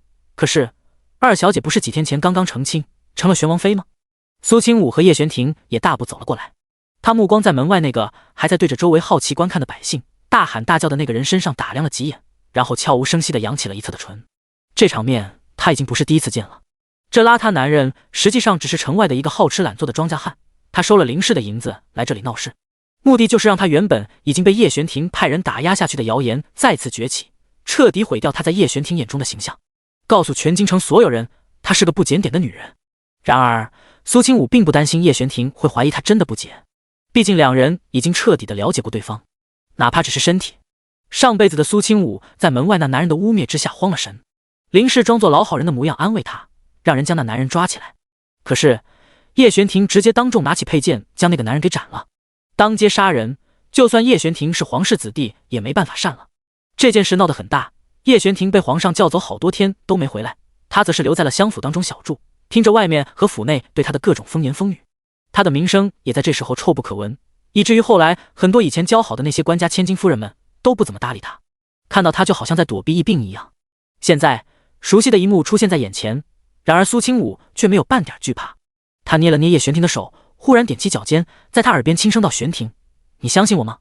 叶玄庭肌肉一僵，耳边温热的兰溪吹拂着他的耳垂，让他半边如玉似的面容都在一瞬间燃烧起来，变得滚烫。叶玄庭不自在地侧了侧头，随后抿着薄唇点头。苏清武奖励似的在他脸颊上亲了一下，他的动作好像被门外那个男人看见了，他突然瞪大双眼，指着苏清武道：“就是你，二小姐，你身边那个野男人究竟是谁？你怎么如此不知羞耻，当着未婚夫的面亲别的男人？”那邋遢男人在看到苏清武的一瞬间脸就红了，再加上他魅惑众生一样的绝美笑容，还有那妩媚多情的模样，整个人魂儿都差点飞了。她实在是太好看了，比他见过的任何女人都要美。不愧是大家族出来的千金小姐，就连手指都是白皙如凝脂，整个人就像是用上好的玉质精心雕琢出来的人儿。苏清武勾唇，那种浑然天成的惑人气息，令人脸红心跳。我光明正大的亲自己的夫君，怎么了？夫君？那邋遢男人的表情瞬间变了。面对身材修长、贵气天成的叶玄庭，他不由得缩了缩脖子，可是像是想到了什么，仰起头恶狠狠的道：“我不管他是你什么人，我就知道咱俩已经有了肌肤之亲。我今天就是来领你过门的，今天你是嫁也得嫁，不嫁也得嫁。”苏清武挑眉，不由得鄙夷打量着他，那眼神看得对方自惭形秽。就你？他啧舌，不屑道：“也不撒泡尿照照自己什么德行？想娶本妃的男人能从这里排到南城门，你算老几？”你男人原本就靠着胡搅蛮缠，以为大家族的女子都爱惜羽毛在乎名声，所以才撒泼赖皮。结果没想到自己的言语没有讨任何好处不说，还被苏清武给狠狠地羞辱了一顿。林氏忽然走到苏清武身边，他声音不高不低，却能让外面所有人都听见：“清武，你别在这里和他吵，到时候名誉受损的还是你。不如先让他进来，把门关上再说，如何？”苏清武眯起双眼，侧头看着林氏：“主人家说话，你一个低贱歌妓插什么嘴？”第19章认错了人。让人进来，关上门。怕是这门关上以后，还不是凭借相府那些下人的一张嘴，最后想怎么说就怎么说。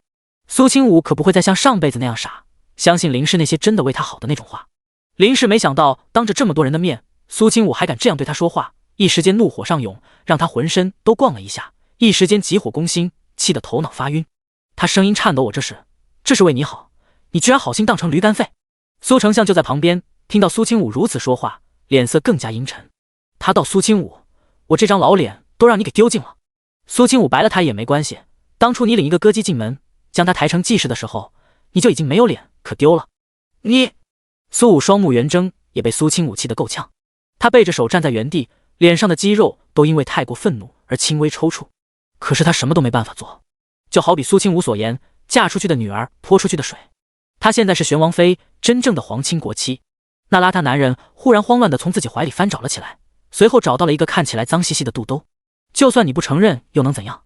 我这里有证据，这肚兜是你给我留下来的信物，上面还绣着你的名字，还有你后腰的位置有一颗红痣，我那天跟你在一起的时候可看得清清楚楚。叶玄庭听到这种污言秽语，此时双拳已经紧握了起来，浑身杀意奋涌翻腾着，好像随时都会溢出来。他怎么敢？怎敢如此污蔑他的阿武？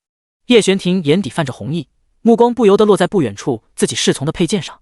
然而苏清武一直都在观察着他，看到他的目光和表情之后，他第一时间来到他身侧，握住他的手，挡住了他看着那邋遢男人的视线，摇了摇头：“玄庭，你既然相信我，就该信我可以解决这点小麻烦，别生气，不过都是小事罢了，听话。”这句听话尾音略显上扬，再配合着苏清武轻声细语和妩媚上挑的眉眼，带着一种让人无法拒绝的惑力。叶玄庭抿了抿唇，随后他声音犹如寒冰一般：“他该死。”不过他的情绪已经冷静了下来，杀意也没那么明显了。苏清武觉得安抚男人对他来说，如今才是最重要的事。见他总算平复情绪，苏清武这才冷漠转身看向那个邋遢男人。他勾唇挑眉，目光透着不可一世的孤傲和冰冷：“污蔑王妃，你知道是什么罪名吗？”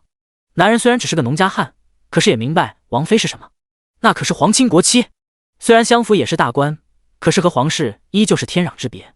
他脸色骤然一变，交代他做这件事的人可没有告诉过他，他要陷害的人是一位王妃。苏清武不紧不慢地继续说道：“我身边这位是当今皇上的二皇子，守护着这个国家百姓的战神王爷玄王殿下，而我则是他刚刚娶过门的玄王妃。”他当众介绍了一下自己，那张笑盈盈的面容上好像带着前所未有的骄傲，就像是要将自己心里最重要的人告知天下，介绍给所有他认识或者不认识的人那样。叶玄庭看到这样的苏清武，忽然心头的触动越发明显，那名为怀疑的种子也有了一些即将枯萎的征兆。邋遢男人额头上顷刻间就冒出了一层冷汗，他想将手里的东西丢下，转头就跑，可是他知道自己那样做绝对活不成了，只能硬着头皮继续颤抖着声音道：“就算是玄王妃，可我说的话都是真的，这肚兜就是你的，你敢不敢让人检查你身上的那颗痣？苏清武毫不介意的道：那我怕你是认错人了，我身上根本就没有什么痣，这件事王爷最清楚，他能够帮我作证。叶玄庭微微颔首，他声音冰冷，透着浓重杀机，污蔑王妃，毁坏王妃声誉者，杀无赦。邋遢男人的心咯噔了一下，他咽了咽口水，仗着自己身后有不少人围观，看着，即便是王爷也不敢将他如何，大着胆子继续道：王爷，你可不能为了名声，就为了这种不知廉耻的女人打掩护，是她勾引我的，就她那张脸，长得就是狐狸精的样子，您可别被她骗了。我手上的肚兜可以证明，大家看呀，快看看，上面还有这位二小姐的闺名。不得不说，苏清武突然理解了上辈子叶玄庭为何会有杀心，他平常里也不是那样鲁莽行事的人，然而眼前这个邋遢男人确实有这个本事，让人想要捅他刀子。上辈子苏清武并没有阻止过叶玄庭这么做，甚至还在看到他杀了这个男人以后松了口气，他那时候当真是脑子秀逗了，才会那样想。苏清武再次痛骂了上辈子脑子不清醒的自己一回，这才继续道：哦，那你让大家都看看呀，看看上面究竟写的是谁的名字。听到苏清武挑衅的话语，那男人一不做二不休，干脆将事情做到底。现在已经完全超乎预料，他想要活下去就必须得拼了。大家快看，这龟字是不是武啊？不对啊！男人猛然间瞪大双眼，他展开肚兜，发现角落里绣着的那个字并非是武，而是千灵。千灵？怎么会是千灵？我出来的时候明明已经看过来，确实是武啊！男人话音落下，府中一片鸦雀无声，所有人都惊呆了，包括苏丞相和林氏。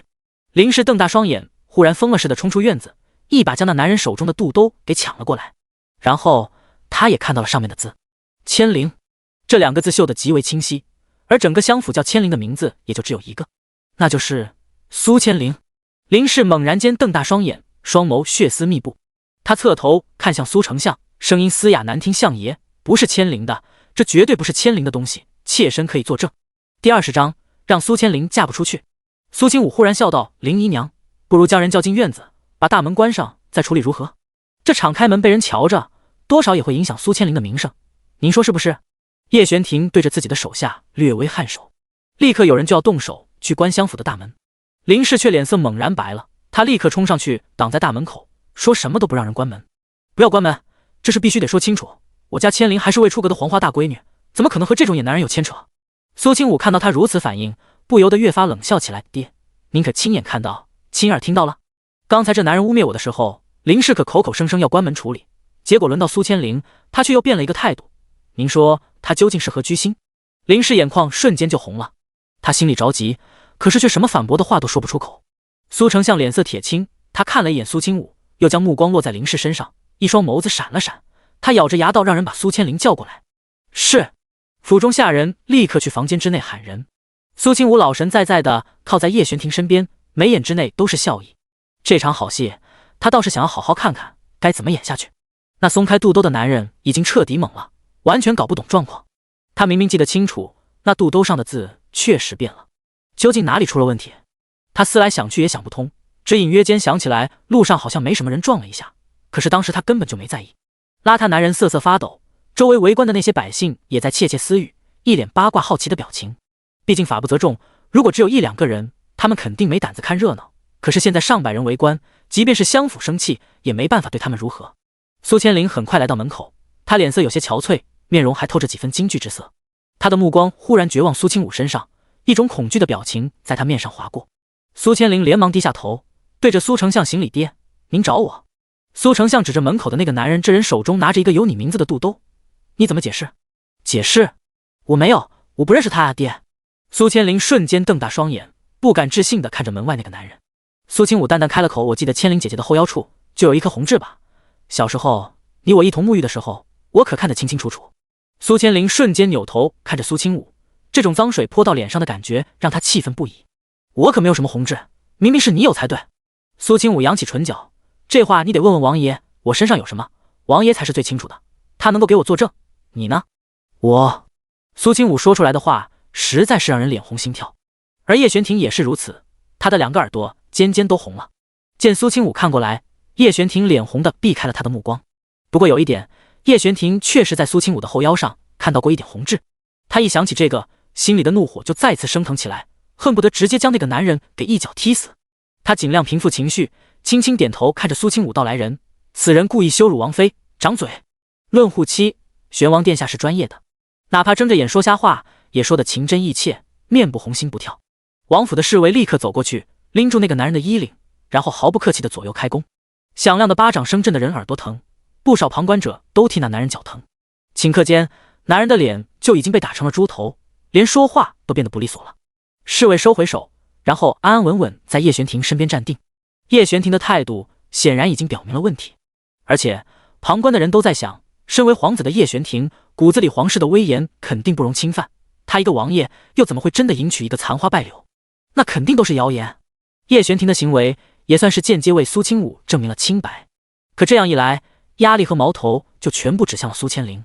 苏千灵气得浑身颤抖，面前这一双男女可谓是妇唱夫随。他明明亲眼看到过苏清武身上的红痣，叶玄庭怎么会说没有？难道他不觉得有这样一个王妃很丢人吗？如果是正常男人，在知晓自己女人身体被别人看过了，第一时间的反应不是愤怒和质问吗？为什么叶玄庭居然会面无表情的相信苏清武的话？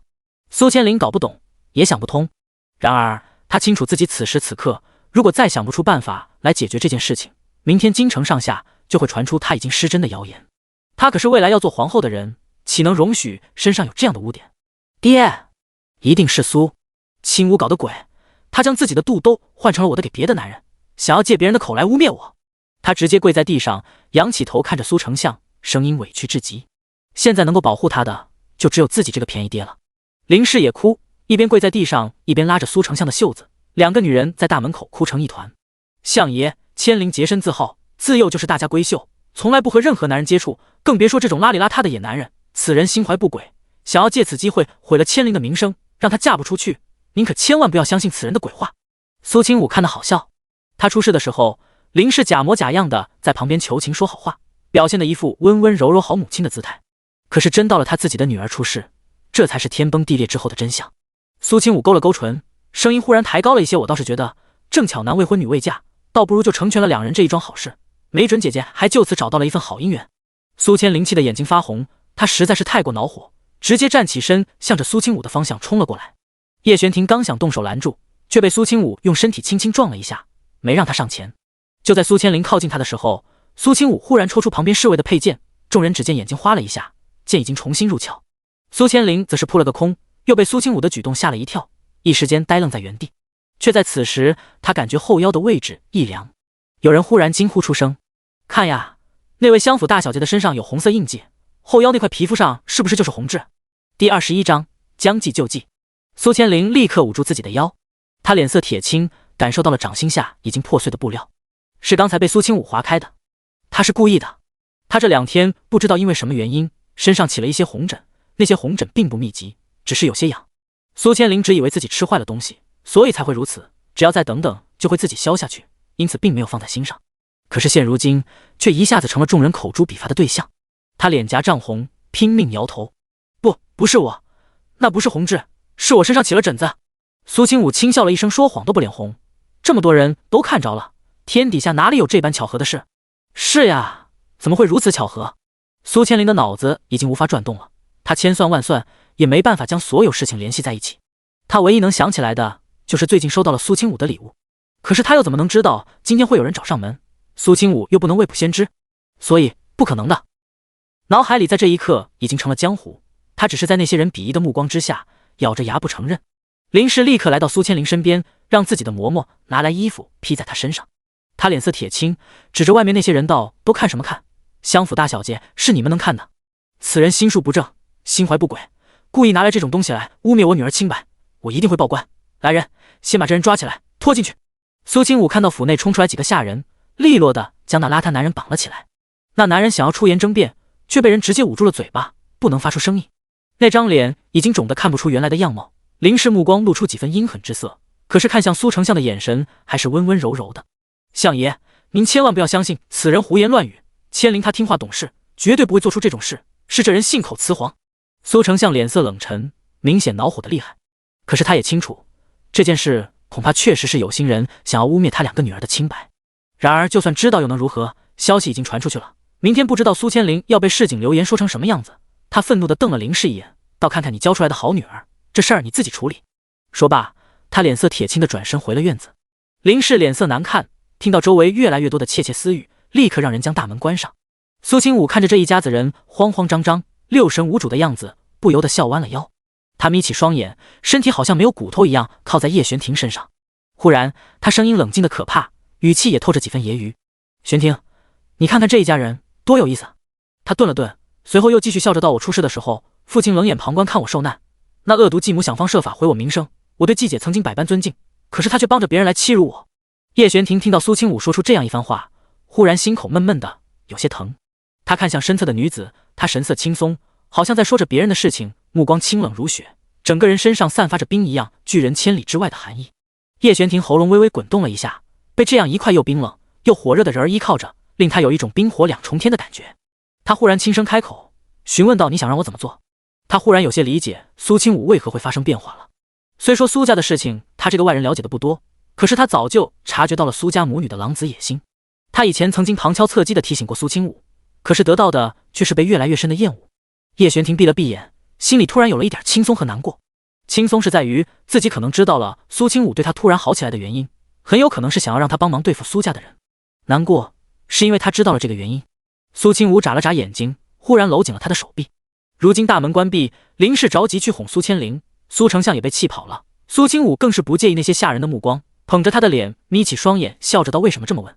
叶玄庭叹了口气，眼神有些幽暗：“你是本王的王妃，我手里的一切势力都可以任由你来调动。”苏清武摇了摇头：“我要那做什么？”叶玄庭沉默了一下，忽然好像理解了：“那你说，我会让人去做。”苏清武轻笑出声，看着他的眼神，好像能够读懂他的内心。上辈子两人虽然只相处了4年的时间，还是聚少离多，可是苏清武自认为对他还算了解，毕竟两个人最后孩子都有了。他身体被要毁了，养了足足4年才怀上，可想而知那孩子有多来之不易。即便是相敬如宾，可是苏清武本身也是有感情的，对他的好他也会记在心里，心里的怨念在对方毫无节制的付出之下，最后也是渐渐淡了。我什么都不要，你做，我只要你吻我。苏清武仰起头，闭上眼睛，他红唇水润，带着诱人的光泽，好像夏日最美丽的樱花一般的颜色。叶玄庭忽然觉得有些口渴，喉咙干涩难受，他浑身像是燃烧了一团火。阿武，你……苏清武抬起手抵住他的唇，随后轻轻抬眸道：“你别说话。”然后他踮起脚尖，将自己送上前去。叶玄庭头脑之中好像炸开了一束一束的烟花，在这一刻大脑都空白一片，什么都想不起来了一样。他下意识地将面前的女子更紧地搂住，恨不得融入怀中。苏清武低笑出声，他轻喘着，眉眼如画，媚眼如丝：“你快把我给勒断气了！”叶玄庭吓了一跳，紧张地松开手。苏清武却没有离开他，双手还搭在他的肩膀上，整个人都黏黏糊糊的。周围的下人都在偷偷围观，看到人家新婚夫妻两个人亲亲密密的模样，被喂了一嘴狗粮。云子抱着怀中夫人的灵位，更是瞪大双眼，看得脸颊通红，还下意识地用袖子遮了牌位。苏清武将叶玄庭逗得脖子都红了，这才善罢甘休。他浅笑道：“走，玄庭，陪我去拿回属于我的东西。”第22章，一文都不能少。叶玄庭迷迷糊糊就被苏清武带到了襄府账房，管家正在门口安排下人工作，看到苏清武和叶玄庭走过来，一下子冒出一身冷汗。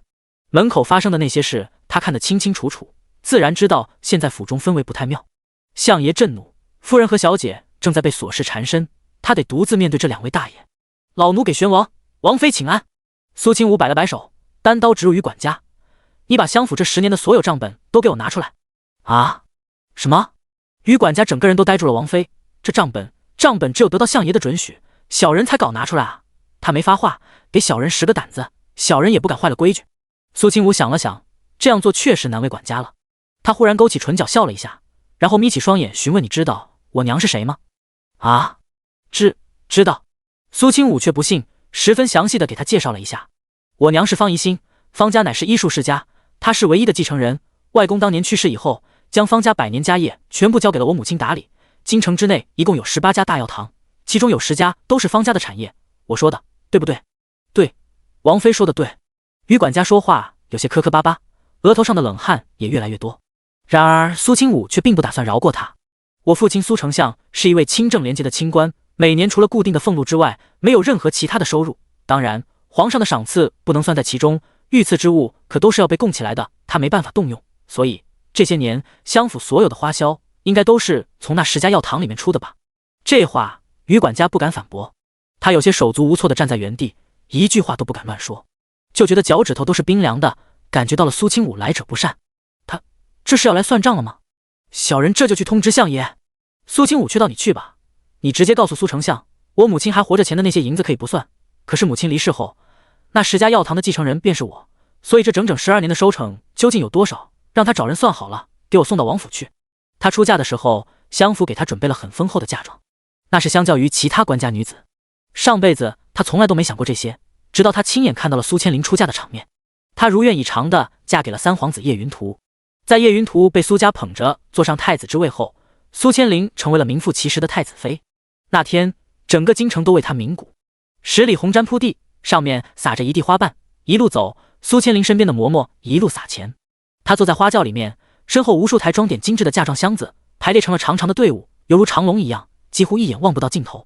那场婚宴成了即便是过了多年也被人津津乐道的传奇婚礼，而苏千灵也赚足了颜面，让所有人都清楚这位苏家小姐究竟底气有多足。那些嫁妆加起来都称得上富可敌国。苏清武一辈子都无法忘记自己那一天心脏快要窒息的感觉。他曾以为自己的嫁妆就已经足够丰厚，甚至还对林氏特别感激，因为他当时一直在他耳边说自己为他准备嫁妆有多用心，每一样都是他千挑万选。后来才知道那些玩意都是苏千灵不喜欢的，挑剩下的，而林氏手里所有的一切财富全部都是他母亲方怡心的嫁妆。苏清武捂着心脏，想想都他娘的肉痛。于管家不敢耽搁，立刻去后院找相爷。苏丞相如今正坐在大堂里面喝茶顺气，听到管家的话，直接一口茶喷出来，呛咳了半天。可嗨嗨，你说什么？苏清武他要账簿。是啊，相爷，王妃他还说让您将这12年的收入算好，直接让人将银子给他送到王府去。苏丞相气得脸颊涨红，双眼血丝密布，手脚冰凉，浑身发抖。要不是他身体实在硬朗，这会儿人都要撅过去了。那臭丫头究竟想做什么？嫁了人以后翅膀硬了是不是？简直就是反了天了。相爷您别气坏了身体，王妃现如今有王爷撑腰，现在这事儿要怎么办啊？苏清武这是明着要和襄府撕破脸，反正他在京城里面的名声已经够坏了，也不差不孝这条。苏丞相心中怒火翻滚，整个人被气得有些头晕目眩。他捂着自己突突在跳的太阳穴道，不知道究竟是谁在清武那丫头面前说了本相的坏话，让他突然翻起旧账，怨恨起我这个父亲来。现在他已然成为王妃，我也不能打他罚他。他声音平静下来，仔细斟酌了一番，随后道：“你派人将长生叫过来，那孩子自小就听几个哥哥的话，现在就他在家，让他出面帮我劝劝清武那丫头。”管家好像得到了救命稻草，瞬间长出了一口气。您说的对，小的这就去请武公子。苏清武和叶玄庭就坐在账房门口耐心的等，他特意让人挑选了自己认为最好的茶给叶玄庭喝。尝一尝，这是我自己弄的青叶茶，我母亲小时候教给我的，我偶尔会弄一些存起来，想他的时候就喝一些。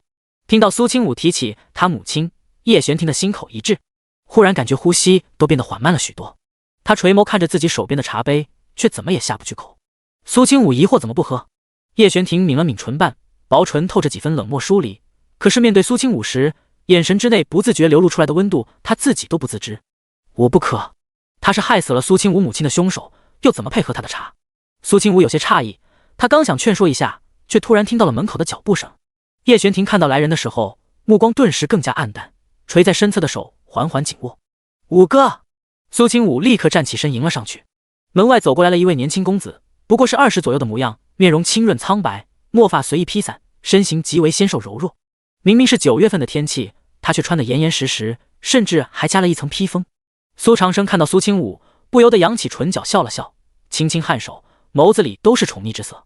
清武，他喊了他的名字之后，随后将目光落在叶玄庭身上，那眼神骤然间变得冰冷至极。第23章，凶手究竟是谁？苏清武看到苏长生，此时心里激动的有些说不出话来，因为他已经很久没见过苏长生了。2年后，苏长生就病死了。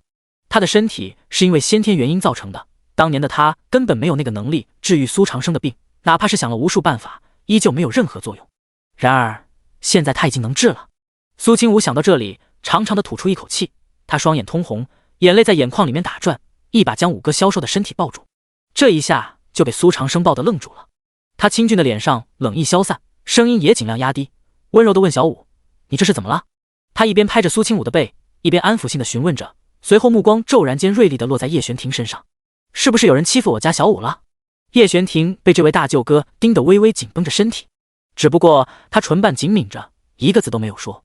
他不清楚苏清武为何会突然间看到苏长生就哭起来，也许是因为他真的哪里做得不够好，所以才会惹他伤心难过。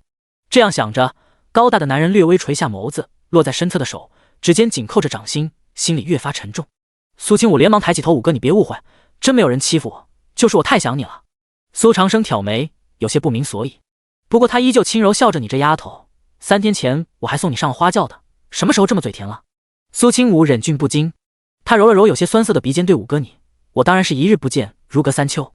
他这样说着，听起来像是在开玩笑，可是苏长生却不清楚他说的是真的，因为他们已经不止3秋没见过面了。苏长生拢了拢衣襟，目光在他和叶玄庭的身上扫了扫。小五，你和他？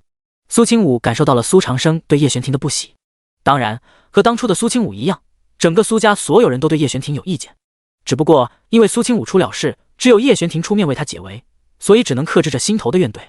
毕竟母亲的死对整个苏家造成的影响都是巨大的。苏清武当着苏长生的面走到叶玄庭身边，将他给拉了过来。叶玄庭看着苏清武白皙柔软的手，那只手却十分有力的和他十指相扣。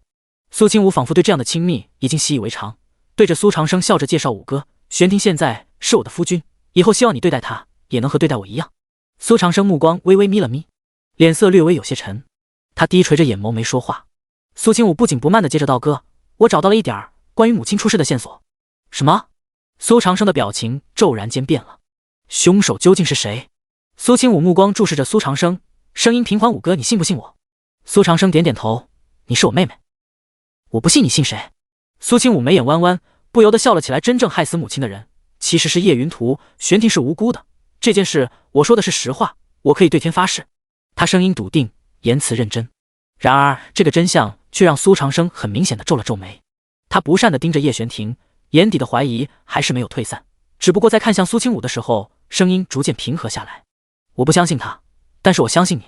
苏清武松了口气，五哥是最好搞定的，因为他从小就特别宠他这个只小他2岁的妹妹，作为家里唯一的嫡女，他的几个兄长全部都是妹控。想到这里，苏清武不由得苦笑了一下，如果不是因为这个，他当年求他们帮忙的时候，他们也不会那般义无反顾的去做，最后生生葬送了自己的性命。苏清武侧头对着叶玄庭眨了眨右眼，那姿态带着几分俏皮的味道。叶玄庭愣怔了一下，旋即感觉心脏上压着的那块大石头好像骤然间就被人给搬开了，他冷漠的唇角不由得都有了些许弧度和温度。苏清武再次问道，五哥，你来这里应该是父亲吩咐的吧？他是不是让你劝劝我不要再闹了？苏长生没想到苏清武一下子就猜到了他的来意，随后微笑着颔首道，小五还真是聪明，不过有一点你猜错了。苏清武疑惑，什么？苏长生垂下眸子，从袖子里摸了摸，然后拿出来了一个账本。我是来给你送账册的，我大概整理了一下这10几年药堂那边的银子入账，也省得你自己去算了。苏清武惊讶地睁大眸子，将那账簿拿在手中，一打开就见到上面详细着记录着每一年的收支，虽然是笼统的，并没有那般详细，可是对方算出来的银子和他大概的猜测是对得上的。五哥，你……苏长生的脸色骤然间变得严肃起来，他薄唇轻启，声音毫不客气，你的东西五哥一直都帮你盯着，只要你想要，五哥随时支持你拿回来，只不过以前看你和那林氏亲近，对方待你还算不错，五哥不想做那挑拨家庭和睦的坏人，最主要的是他身体一天比一天差了，根本没有那些心力去管太多，再加上林氏确实将整个乡府打理得井井有条，就连老夫人都对他极为满意，他更是没有办法插手这些琐事。苏清武握着账簿的手指微微收紧，随后笑着对苏长生道，多谢五哥。还可。苏长生刚要说话，忽然发出一阵剧烈的咳嗽声，那咳嗽他完全遏制不住，随后就是喉咙心甜，血水不断从嘴角流出来。苏清武被他这模样吓了一跳，刚要动作，就见到有人率先一步帮着他扶住了五哥。叶玄庭没说话，只是用手指在对方身上的穴位轻点了几次，这是习武之人的封脉之术，可以在受重伤的情况下止血。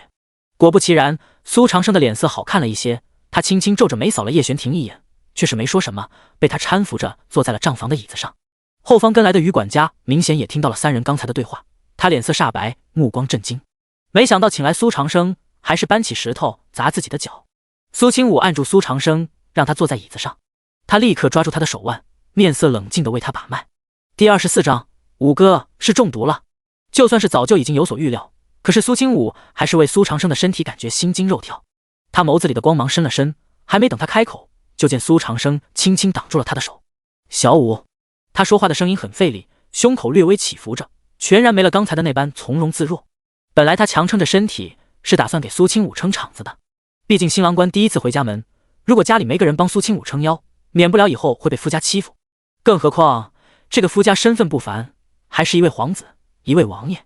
苏长生小声咳嗽了2下，脸色更加苍白如纸。他这段时间的身体每况愈下，已经估摸着坚持不了多长时间了。很多大夫都说他绝对活不过20岁。你别担心，五哥这都是老毛病了，血吐出来就好了，不碍事。他仰起头，脸上依旧挂着浅笑，想要让苏清武别担心他。苏长生是个很聪明的人，只不过早慧的人总是伴随着各种坎坷。他小年纪的时候就已经被人称为神童，甚至有堪称过目不忘的本事。苏清武却没有让开，他刚才探脉之下就已经知道了他身体究竟有多糟糕。五哥，我有法子治好你。这话明显让苏长生愣住了，他呆呆地看着自己的妹妹，眼底的惊讶很是显眼。不过他很快反应过来，苦笑了一声，你这丫头，别说这些安慰我的话了，父亲特意帮我请来了宫中的孙太医，可是就连他都说我已经病入膏肓，回天乏术。他是不是说你先天不足，五脏六腑都在衰竭腐烂？苏长生微微一怔，因为苏清武说的居然和孙太医一字不差。然而他又眯起双眼，轻轻蹲在苏长生面前，抬起头在他膝前，双手搭在他的膝盖上。五哥，你这并不是病，而是中了毒。苏清武口中说出来的话让苏长生如遭雷击，他表情顷刻间凝重起来，看了看周围，发现于管家不知道什么时候走了，身边就只有叶璇停在一旁。他犹豫了一下，不过还是开口小声道，小五，这种话可不能乱说，五哥怎么可能是中毒？然而苏清武却很平静地对他诉说到，此毒名为乱腐，服毒之人起初不会有任何异样，然而时间长了就会慢慢的将人五脏六腑全部腐蚀殆尽，等这个人死后剖开他的肚子，就会看到他的内里已经完全是腐烂变成空的。苏长生听得头皮发麻，脸色越来越白，他五指紧紧抓着扶手，怎么可能？苏清武扬起唇角冷笑了一下，随后认真道，我曾经也没想过会是毒，因为所有大夫都说你是病死的，甚至他亲自检查了苏长生的尸体，却也一无所获。不管他使用什么样的验毒方法，也查不出，直到这种毒最后被用到了他的身上。苏清武勉强的扬了扬眉，一想到苏长生将近20年的煎熬，心里的愤恨就已然达到了。他直接道，这毒是在五哥你尚未出生的时候被人下在娘身上的，此毒极为阴险歹毒，是专门对付娘这样正统医者的旁门左道，只不过因为你体质特殊，在出生以后带走了娘身上的毒素，所以这痛苦才会落在你身上。苏长生听到这话，忽然忍不住笑了一下，也就是说这毒在我身上也是好事。苏清武皱眉，五哥怎么能这么说？苏长生笑道，相比于落在娘身上，我倒是宁愿自己受折磨，因为我不想看着娘受苦。苏清武沉默，他手指微微用力蜷缩着，他不想自己任何亲人受苦。苏清武怀疑能给他娘下毒的人就在襄府之内，可是时间过去太久了，想要找到蛛丝马迹相当困难。如果不是那个时候林氏还没带着苏千灵嫁进来，他甚至都会怀疑是对方下的手。不过不管是谁，他都会将这幕后黑手揪出来，然后活剐了。苏清武眼底戾气四起，他闭了闭眼睛，将那汹涌而来的暴力情绪压制了下去，眸子暗沉沉的。苏清武深吸一口气，五哥，你先坐好，我先帮你驱毒。苏长生并不知道苏清武要做什么，可是因为对他的绝对信任，浑身放松，没有任何反抗。苏清武说话的时候一点儿也没逼着叶玄庭，他扬起眉眼，对着他温柔至极的笑了笑，玄庭，五哥如今毒发，不能随意移动，我就在此地帮他驱毒，你先坐在旁边歇一歇。叶玄庭却道，我去守着门口。苏清武一愣，立刻道，有云子和府中侍卫在门口盯着，没人能进来，你腿还有伤，听我的，别乱动。叶玄庭轻轻点头，被苏清武这般轻声细语的关心，让他心中多了一丝甜意。他没有留在这里打扰苏清武，而是转身走出房门，就直挺挺地守在门外，目光冷静幽沉。和叶玄庭说的一样，给苏长生驱除毒素需要一个完全不能被打扰的环境。苏长生体内的毒素已经根深蒂固，在他身体之中盘踞了足足20多年，绝对不是一朝一夕能够完全清理掉的。而第一次的拔毒至关重要，在苏清武的计划当中，他原本想要做好万全的准备，再联系五哥寻个安全的地方拔毒，却没想到计划赶不上变化。第一次见面，五哥就已经毒发，如果这次不趁机将活跃的毒素从他体内拔出，下一次会更加危险，甚至会有性命之忧。苏清武不能让五哥冒险，他抬起手指，随意在发上摸了一下，随后苏长生就看到了苏清武不知道从哪里拿出了一排细如牛毛的银针。苏长生微微睁大双眼，然后就看到苏清武双手轻轻弹了弹，那些银针就悉数落在了他的头顶和背脊上。他上半身的衣服已经被苏清武脱了下来，不过他倒是并没有任何不自在的感觉，毕竟两个人是一起长大的。被针扎过的地方刚开始是麻麻的，随着苏清武将银针深入皮肤，一种难以言喻的痒开始从银针落下的地方蔓延而出。苏清武声音平静，低声道：“五哥，忍一忍，不能动。”他呼吸都轻了起来，因为拔毒就只有唯一一次机会，一旦他和苏长生这里出了任何问题，都会功亏一篑。然而就在此时，院子外面突然传来一阵嘈杂声，苏清武额头上明显冒出了一层薄汗，只不过他的手指却依旧有条不紊地落下银针。而听到动静的叶玄庭则是微微抬起眸子，在看到林氏带着一群丫鬟嬷嬷还有相府老夫人走过来的时候，眼神变得越发冰冷。第25章，王爷拦路。王府侍卫立刻上前，将外面那一行人全部拦住。林氏表情难看至极，他听到于管家的禀报，就察觉到大事不妙，所以这才立刻赶来账房这边，还将苏老夫人请过来，以防万一。这会儿相爷正在气头上，他是不敢触对方的眉头，家里能帮他撑腰的也就只有这位老夫人了。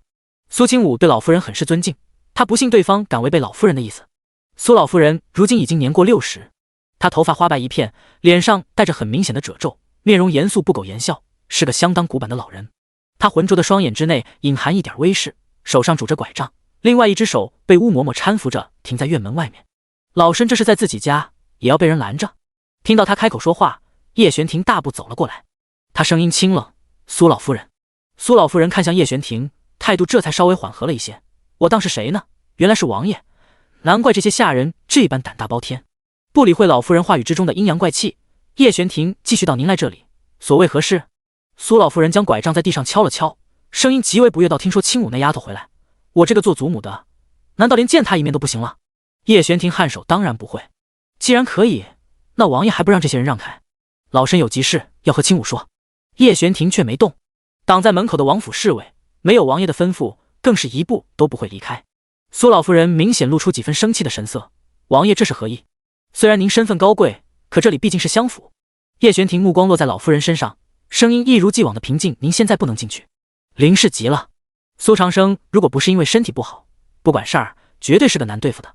现在苏清武和他在里面待着，也不知道接下来商量出什么样的计划。没准苏清武想要将药堂夺走的主意都是苏长生出的。一想到这里，林氏的眼底多了几分愠怒和气愤。那个病弱的五公子还真是一个难缠的角色。他忽然开了口，声音柔弱又可怜：“王爷今天带着王妃回门，老夫人怎么说也是王妃的长辈，您这样不尊敬，传出去也是为皇室脸上抹黑，为王妃的名声抹黑。”林氏这个女人十分精明，她清楚叶玄庭的弱点在哪儿，光是为苏清武名声抹黑这一点，相信叶玄庭一定会顾及的。果不其然，叶玄庭的表情变得凝重起来，看着老夫人的神色也多了几分恭敬。然后他开了口，让老夫人站在这里成何体统，看坐。是。有侍卫从旁边搬来了一把椅子，直接放在了老夫人的屁股后面。苏老夫人面上的皱纹都跟着颤抖了一下，她心中怒不可遏，这让老身坐在账房门外，成何体统？叶玄庭道：“如果老夫人不喜欢等，那就先回去歇息，过会儿本王会陪着王妃来给老夫人赔礼。”苏老夫人脸色铁青，抓着拐杖的手指都在发抖，她扶着额头，整个人都跟着摇晃了一下。一旁的嬷嬷立刻冲上去扶住老夫人，惊呼出声：“您这是怎么啦，老夫人？”林氏的眼圈更是一下子就红了：“老夫人，您可不能出事呀！今天可是王妃回门的大喜日子，您要是出了事，外人会怎么说王妃？必定会指着她的鼻子骂她是丧门星。她这出完全是在指桑骂槐，还在话里话外警告王府的人，如果老夫人有什么三长两短，必然会将责任落在苏清武身上。”叶玄庭又不傻，如何听不出林氏的弦外之音？如今苏清武已经决定和相府撕破脸，那他自然也就不用客气。来人，拿着本王的令牌，去宫里将孙太医请来。遵命。王府的属下立刻就要出门去请人，老夫人却撑着身体站直了，她声音沙哑的道：“不用，老身没什么大碍，就不劳烦王爷了。”叶玄庭颔首：“那就好。”然后他就站在门口不说话。今天就算是皇上亲自来了，也别想踏入房间一步。虽然叶玄庭不知道苏清武需要多少时间，可是有他在这里，任何人都打扰不了他分毫。如果说别人还好，可是相府的老夫人却比较难缠，即便是云子等人亲自出面，也没办法阻拦老夫人的脚步。可是叶玄庭可以，任由对方百般刁难，各种手段花招频出，也不能过这个门。苏老夫人被气得胸口都在剧烈的起伏着，她脸色冷沉到了可怕的地步，却只能坐在叶玄庭给她准备的椅子上面等。林氏完全没想到叶玄庭这位王爷油盐不进，软硬不吃，说什么不让他和老夫人进去见苏清武。不知道等了多久，9月末的大太阳快把门口这群人给晒化了。账房的大门突然被人打开，苏清武出来了。乌嬷嬷搀扶着苏老夫人从椅子上站起来，然后看向门口。苏清武的目光第一时间落在了叶玄庭的身上，他脸色骤然一变。苏老夫人却在此时冷笑了一声，她知道叶玄庭对苏清武从小就特别在意，因此她当即开了口：“清武，你现在嫁入王府，做了王妃，是不是就不认我这个祖母了？”苏老夫人在襄府颐养天年，还从来没这么生气过。他人虽然不太喜欢和家里小辈亲近，可是长辈该有的样子还是有的，也在家里备受尊敬，哪怕是苏丞相对他这个娘也是百依百顺。可是如今却在苏清武这里受到了这样的羞辱，在自己家里被人拦下不说，想要见他一面还得过5关斩6将，更是被叶玄庭这位王爷孙女婿给折辱至此。林氏看到苏老夫人生气的模样，心里悄然笑了起来。苏清武可以不敬他，那是因为他并不是他亲生母亲；可以不敬苏丞相，毕竟苏丞相自己心里也有对方疑心的愧疚，却不能不敬这个从小对他还算不错的老夫人。叶玄庭听到老夫人发火，冷峻的面容上也多了一丝慌乱。他侧身回头看向苏清武的方向，微微紧绷着唇角，好像做错了事在等待审判。第26章，老夫人气晕了。苏清武的目光和他四目相对，叶玄庭下意识地避开他的视线，可是下一瞬间，苏清武根本没有搭理老夫人，而是脸色紧张地来到他面前，毫不在意地在众人面前蹲下，用手轻轻按揉着他的腿。我不是说了让你歇着，你不知道自己的腿不能长时间站着吗？叶玄庭诧异地动了动薄唇，可是喉咙却像是被什么东西堵住了一样，完全发不出任何声音来。苏清武的语气又急切又心疼，手指在他的穴位上抚摸过去，让叶玄庭感觉到腿上传来一种酥酥麻麻的舒缓感觉，顷刻间让原本的疼痛消散了许多。那种酥痒直接钻进了他心里，让他看着近在咫尺的苏清武那毛茸茸的脑袋，实在没忍住，伸出手摸了摸他的发顶。苏清武感觉到头上传来的温暖，不由得诧异抬起头，随后耳根有些发红的低下头去：“云子，快给你家王爷也找把椅子过来。”“来了来了。”云子眼疾手快的把椅子搬过来。苏清武将他按在了背阴处比较凉快的地方，让他稳稳当当坐下。叶玄庭突然感受到了一种帝王般的待遇，他觉得有些心惊肉跳，不由得低沉着嗓音道：“阿武。”苏清武将食指压在他唇上，对他轻轻笑道：“你就安心看着，别担心。”叶玄庭看到苏清武站起身，直接面向老夫人和林氏。苏清武心里对老夫人其实并没有什么怨怼，上辈子对她也只有尊敬之情，毕竟老夫人很少插手家事。苏老夫人被晾在旁边半天，看着苏清武和叶玄庭在那儿卿卿我我，脸上的表情相当精彩。林氏更是趁机在旁边吹耳旁风：“老夫人您看看，清武做了王妃以后，简直就是六亲不认了，这真是大不孝啊！”苏老夫人听了林氏的那些话，早就已经先入为主，看来是襄府这庙小，已经容不下玄王妃这尊大佛了。苏老夫人毕竟也是年过半百的人了，说出来的话更是极为伤人。她被气得不轻，又仗着自己年纪大身份贵重，这会儿已经对苏清武愤怒到了极点。“苏清武，你爹娘将你辛辛苦苦拉扯这么大，你就是这么报答他们的？”苏清武挑眉看向老夫人，原本的那点尊敬，在看到老夫人被林氏哄得昏头转向的时候，就已经荡然无存。不愧是母子，苏丞相和苏老夫人的性格简直是一个模子里刻出来的。苏丞相对他母亲还有些愧疚，又因为在朝为官，不敢对玄王不敬，有什么怒火也只能忍下来。可是老夫人不同，仗着自己年纪大，完全在他这里倚老卖老。苏老夫人是苏丞相的娘，当然是站在自己儿子这边的，而他母亲过世多年，又和老夫人不是很亲近，自然就成了老夫人嫌弃的对象。苏清武忽然舒展眉宇，冷笑道：“不知道老夫人急急忙忙的找我何事？”苏老夫人紧皱着眉，拐杖在地上敲得砰砰作响，“老身找你为了什么？你不知道？”苏清武淡然自若，声音之内没有任何尊敬畏惧之色。“老夫人说来听听。”这态度让老夫人更是满心火气无处发泄。林氏搀扶着老夫人在一旁轻声安慰：“清武这丫头一定听了有心之人的挑拨，才会变得如此无礼不孝，您教训她2句就好了。”苏老夫人被安慰得更生气了：“苏清武，你说说你为什么要对你乳母下手？刚才我让人看了一眼，你不但平白无故的打了她板子，还将其关入柴房，更甚者，你竟然砍掉了她的手指。”苏清武挑眉道：“犯了错就要罚，我身为王妃惩罚下人，不是理所当然吗？”苏老夫人被堵的语气顿了顿，可据老身所知，林嬷嬷明显是被人冤枉的，他可是听了你的吩咐去熬的药，你怎么可以为了自己的名声，将罪名都推脱到他身上？苏清武不想和别人掰扯这些，他声音逐渐冷了下来。老夫人什么时候这么糊涂，居然听从一个下人的一面之词？苏老夫人面色一僵，却有着说不出道理来。确实，她并没有深入调查，也没有这个能力去调查。林嬷嬷在相府之中多年，老身对她也算了解，当然会相信她的话。苏清武不由得挑眉，沈孝我还是您亲孙女，可是您却不信我，信两个外人，这又是何道理？你这丫头根本就是在强词夺理！苏老夫人被气得浑身发抖，看起来颤颤巍巍的。苏清武却丝毫没打算就此罢休，他继续说着：“原本我还是挺尊敬祖母你的，毕竟这么多年来，您对清武还算不错。可我实在没想到，你老了，居然还老眼昏花，彻底成了一个老糊涂。不但偏听偏信，还帮着外人对付自己的亲孙女。那林嬷嬷摆明了就是一个毒妇，被人安插在我身边这么长时间，您都不关心一句孙女的安全，却还为一个早就承认了自己罪行的婆子求情。”苏清武字字珠玑，声音更是咄咄逼人，一番话说得有理有据。老夫人向来都是说一不二的人，哪里曾经被这样顶撞过？他指着苏清武的手都在抖你还不敬母亲，不孝父亲，对亲姐大打出手，还跑来账房闹事。苏清武丝毫没停顿的回答：“不说我母亲已经过世，您哪只眼睛看到清武对父亲不孝了？我更没有伤到苏千灵的一根汗毛，您居然说我打了他。至于来账房，我是来拿回属于自己的东西，何来闹事一说？”苏老夫人瞪大双眼，你，他拟了半天，最后愣是一个字没说出口，翻了翻白眼，被活生生气晕了过去。老夫人晕倒了，旁边的嬷嬷们都被这一幕惊呆了。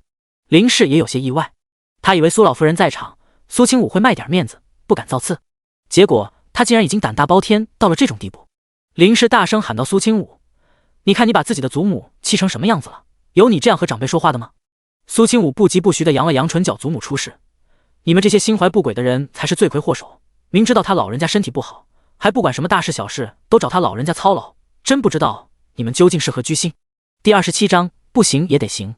林氏嘴角抽了抽：“你这是反咬一口。”苏清武：“我不咬狗。”他意有所指，他是狗，气得林氏火冒三丈。一群人将老夫人送到旁边的空房间里面，溥仪很快被人带了过来，一起跟过来的还有苏丞相。林氏就站在门口哭天抹泪，小声对着苏丞相大吐苦水，诉说苏清武究竟有多过分，气晕了老夫人，又说他如何不敬长辈，简直要翻了天。叶玄庭微微绷紧唇角，眼神之内多了几分深沉的情绪，他目光落在苏清武的后背上，忽然觉得自己有些看不透他此时究竟在想什么。苏清武像是背后长了眼睛一样，立刻回转身形，眼底冷色全部散开，目光温和的好像化成了一汪春水。玄庭，我脸上有什么东西吗？你怎么一直看着我？叶玄庭不由得耳根热了热，他摇头没有，只是老夫人。苏清武走到他面前，打断他的话：“不用管他，年纪大了，有些急症也很正常。”他的说法完全是没将老夫人放在心上。叶玄庭微微有些愕然，因为以前苏清武相当重视自己的家人，不管是几位兄长，还是老夫人，又或者是林氏，他很少和他们产生任何争执。然而今天发生的诸多事情，实在让他有些不敢置信。可是刚才的那种不安，却在顷刻间烟消云散。叶玄庭也微微弯了弯唇角：“你心里不难受就好。”苏清武有些诧异的看着他：“我为什么要难受？”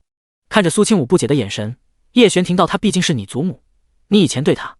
苏清武轻笑出声：“以前是以前，现如今除了你，没有任何人比你对我更重要，知道吗？”他语气轻柔，带着几分撩拨的味道，那双眼睛里藏着旖旎情愫，让叶玄庭的心跳越发快速。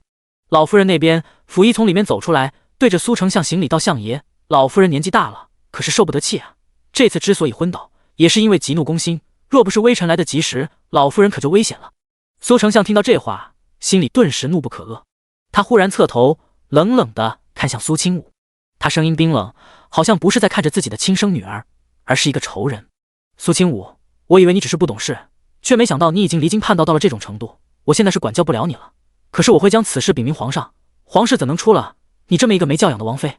苏清武眼神冷冷的和苏丞相对视，心里是半分的温情也没有了。他刚要开口，忽然看到苏长生从旁边走了过来，他脸上的气色已经好了很多，重新将衣服穿戴得整整齐齐，原本苍白如纸的面容也多了几分血色。苏长生眸子漆黑，站在了苏清武面前。苏丞相见到他，立刻道：“长生，你管管你妹妹。”苏长生开口道：“爹，我觉得清武他说的一点没错。”苏丞相瞪大了双眼，不敢置信地看着自己这个一直待在后院养病的儿子。虽然他不是很经常去探望他，却也从府中下人口中得知过他的一点情况。对于一个根本活不过20岁的儿子，他不可能太过伤心。这样，即便是他最后死了，他也不会怎么伤心。苏长生，我虽然没怎么管过你，却也给你请了不少礼教先生，你怎么也这般跟着他一起胡闹？苏长生和苏清武不一样，苏清武怎么说也是已经出嫁了的女儿，如今在襄府之中已经算作外人了。可他是丞相嫡子，在府中说话也是有几分分量的。而且他并非井底之蛙，即便是没出过门，看过的书也能堪称是学富五车。妹妹以前性子软，你们所有人就将她当成软柿子任意拿捏，吃她的住她的用她的，都认为是理所当然。以前是她自己乐意，我也就不说什么了。可如今她现在不愿意了，想要拿回自己的东西，难道有错吗？苏长生的声音慢声细语，然而说的却极为清晰，字字都站在理之一字上。苏丞相被他说的顷刻间脸颊涨红一片，他又气又怒，却不知道该说什么反驳他。一旁的林氏顿时急了，他小声道：“相爷，这都是一家人，哪里要分得那么清楚你的我的？而且都过去这么多年了，那些药堂一直都是妾身安排人在打理，如果没有我操心操力，恐怕早就黄了。苏清武还从没见过如此厚颜无耻之人，我的东西什么时候求你去碰了？不经过主人的同意就动手去拿，视为偷窃。若是我报官，可以看看这南叶国的律法如何处置你。”林氏脸色煞白：“相爷，您听听，现在他说翻脸就翻脸，妾身以前对他多好，那是有目共睹啊，妾身真是冤枉啊！”够了！林氏的哭哭啼啼让苏丞相心烦意乱。他看着苏清武，声音尽量压低了一些：“清武，若是你姨娘做了什么对不起你的事，爹让他给你赔个不是，都是一家人，能过去的事情就过去吧，家和万事兴。”苏清武实在没忍住，扑哧一声笑了出来。随后他冷声道：“谁跟你是一家人？”苏清武一把握住叶玄庭的手，侧了侧身，靠在他肩膀上，摆出一副依赖的姿势。现在王爷才是我的家人。不得不说，苏清武的话实在是让人心里小鹿乱撞。叶玄庭手臂微微绷紧了一些，身体更是站得笔直。他侧头看了一眼苏清武近在咫尺的发顶，伸出手悄无声息地碰了碰，然后抬起头看向苏丞相：“苏丞相，本王不会让王妃受委屈，她想要拿回自己的东西，乃是天经地义之事，任何人阻拦的话，都是在同本王作对。你当真要那样做吗？王爷，这万万不行呀！清武娘留下来的东西不是小数目，若是您就这样带走，我襄府这上上下下一大家子怎么办？”苏丞相从未有过这样尴尬的局面。这么多年来，他贵为丞相，行事小心谨慎，害怕被人抓住把柄，丝毫不敢生出贪念，可以说是被满朝文武敬仰的清廉官员。而只要依靠着方怡心当年留下来的东西，襄府就根本不会缺银子花。可是现在，苏清武竟然来了一个釜底抽薪，这是想要断了襄府的根基。叶玄庭冷冰冰的启唇，只给了苏丞相一句话：“不行也得行。”第28章苏家兄弟。他一大家子与他苏清武何干？至于他的几位兄长，他自然会拿银子给他们。方怡心从方家带来的这些嫁妆，本来就都是留给苏清武的。苏丞相脸色变了变，他沉声道：“这件事事关重大，清武，我会让人将你大哥二哥喊回来，也问问他们的意见。毕竟你母亲的东西，他们也有份的，不是吗？”苏长生直接毫不客气的道：“我的那份都是清武的。”苏清武看着自己的五哥，眼底不由得柔光更盛，而且他也确实想念几位哥哥了。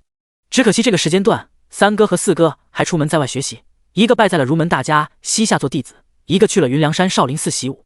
上辈子苏家出事以后，他们两人就千里迢迢的赶了回来。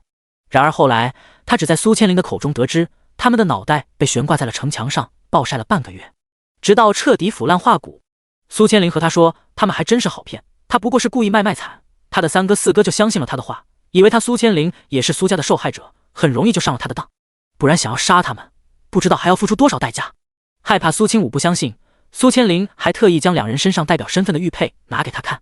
当时的苏清武本就已经痛苦到了极点，又再次受到如此刺激，差点彻底疯了。苏清武收拾了一下心情，从悲伤的回忆中将自己剥离出来，再睁眼，他依旧变得那般淡然自若。得到消息的苏华锦和苏千明两人用最快的时间赶来襄府。天已经逐渐暗淡了下来，苏家人在客厅之内围着一张桌子落座，下人们给刚刚回来的两位公子沏茶。一身户部侍郎常服的苏华锦和带着刀、身着锦衣卫统领服饰的苏千明不由得看向自己的父亲，又瞧了瞧苏清武，最后他们共同将目光落在了叶玄庭的身上。两人在朝为官，即便是心里对叶玄庭有诸多不满，却也不会像是苏长生那样从脸上表现出来。已经年过30岁的苏华锦站起身，对着叶玄庭行礼，恭敬道：“王爷带舍妹回门，应当是好事，不知道究竟出了什么问题，才让王爷勃然大怒。”叶玄庭的表情十分冰冷，他微微启唇，看起来有些薄情的唇瓣微微开合。两位既是阿武的兄长，理应为他讨回公道。苏华锦还并不知道究竟发生了什么，他面容成熟，行事也十分稳重，心里一时间猜到了这件事恐怕有些不同寻常，应该和他父亲派来之人所说的不一样。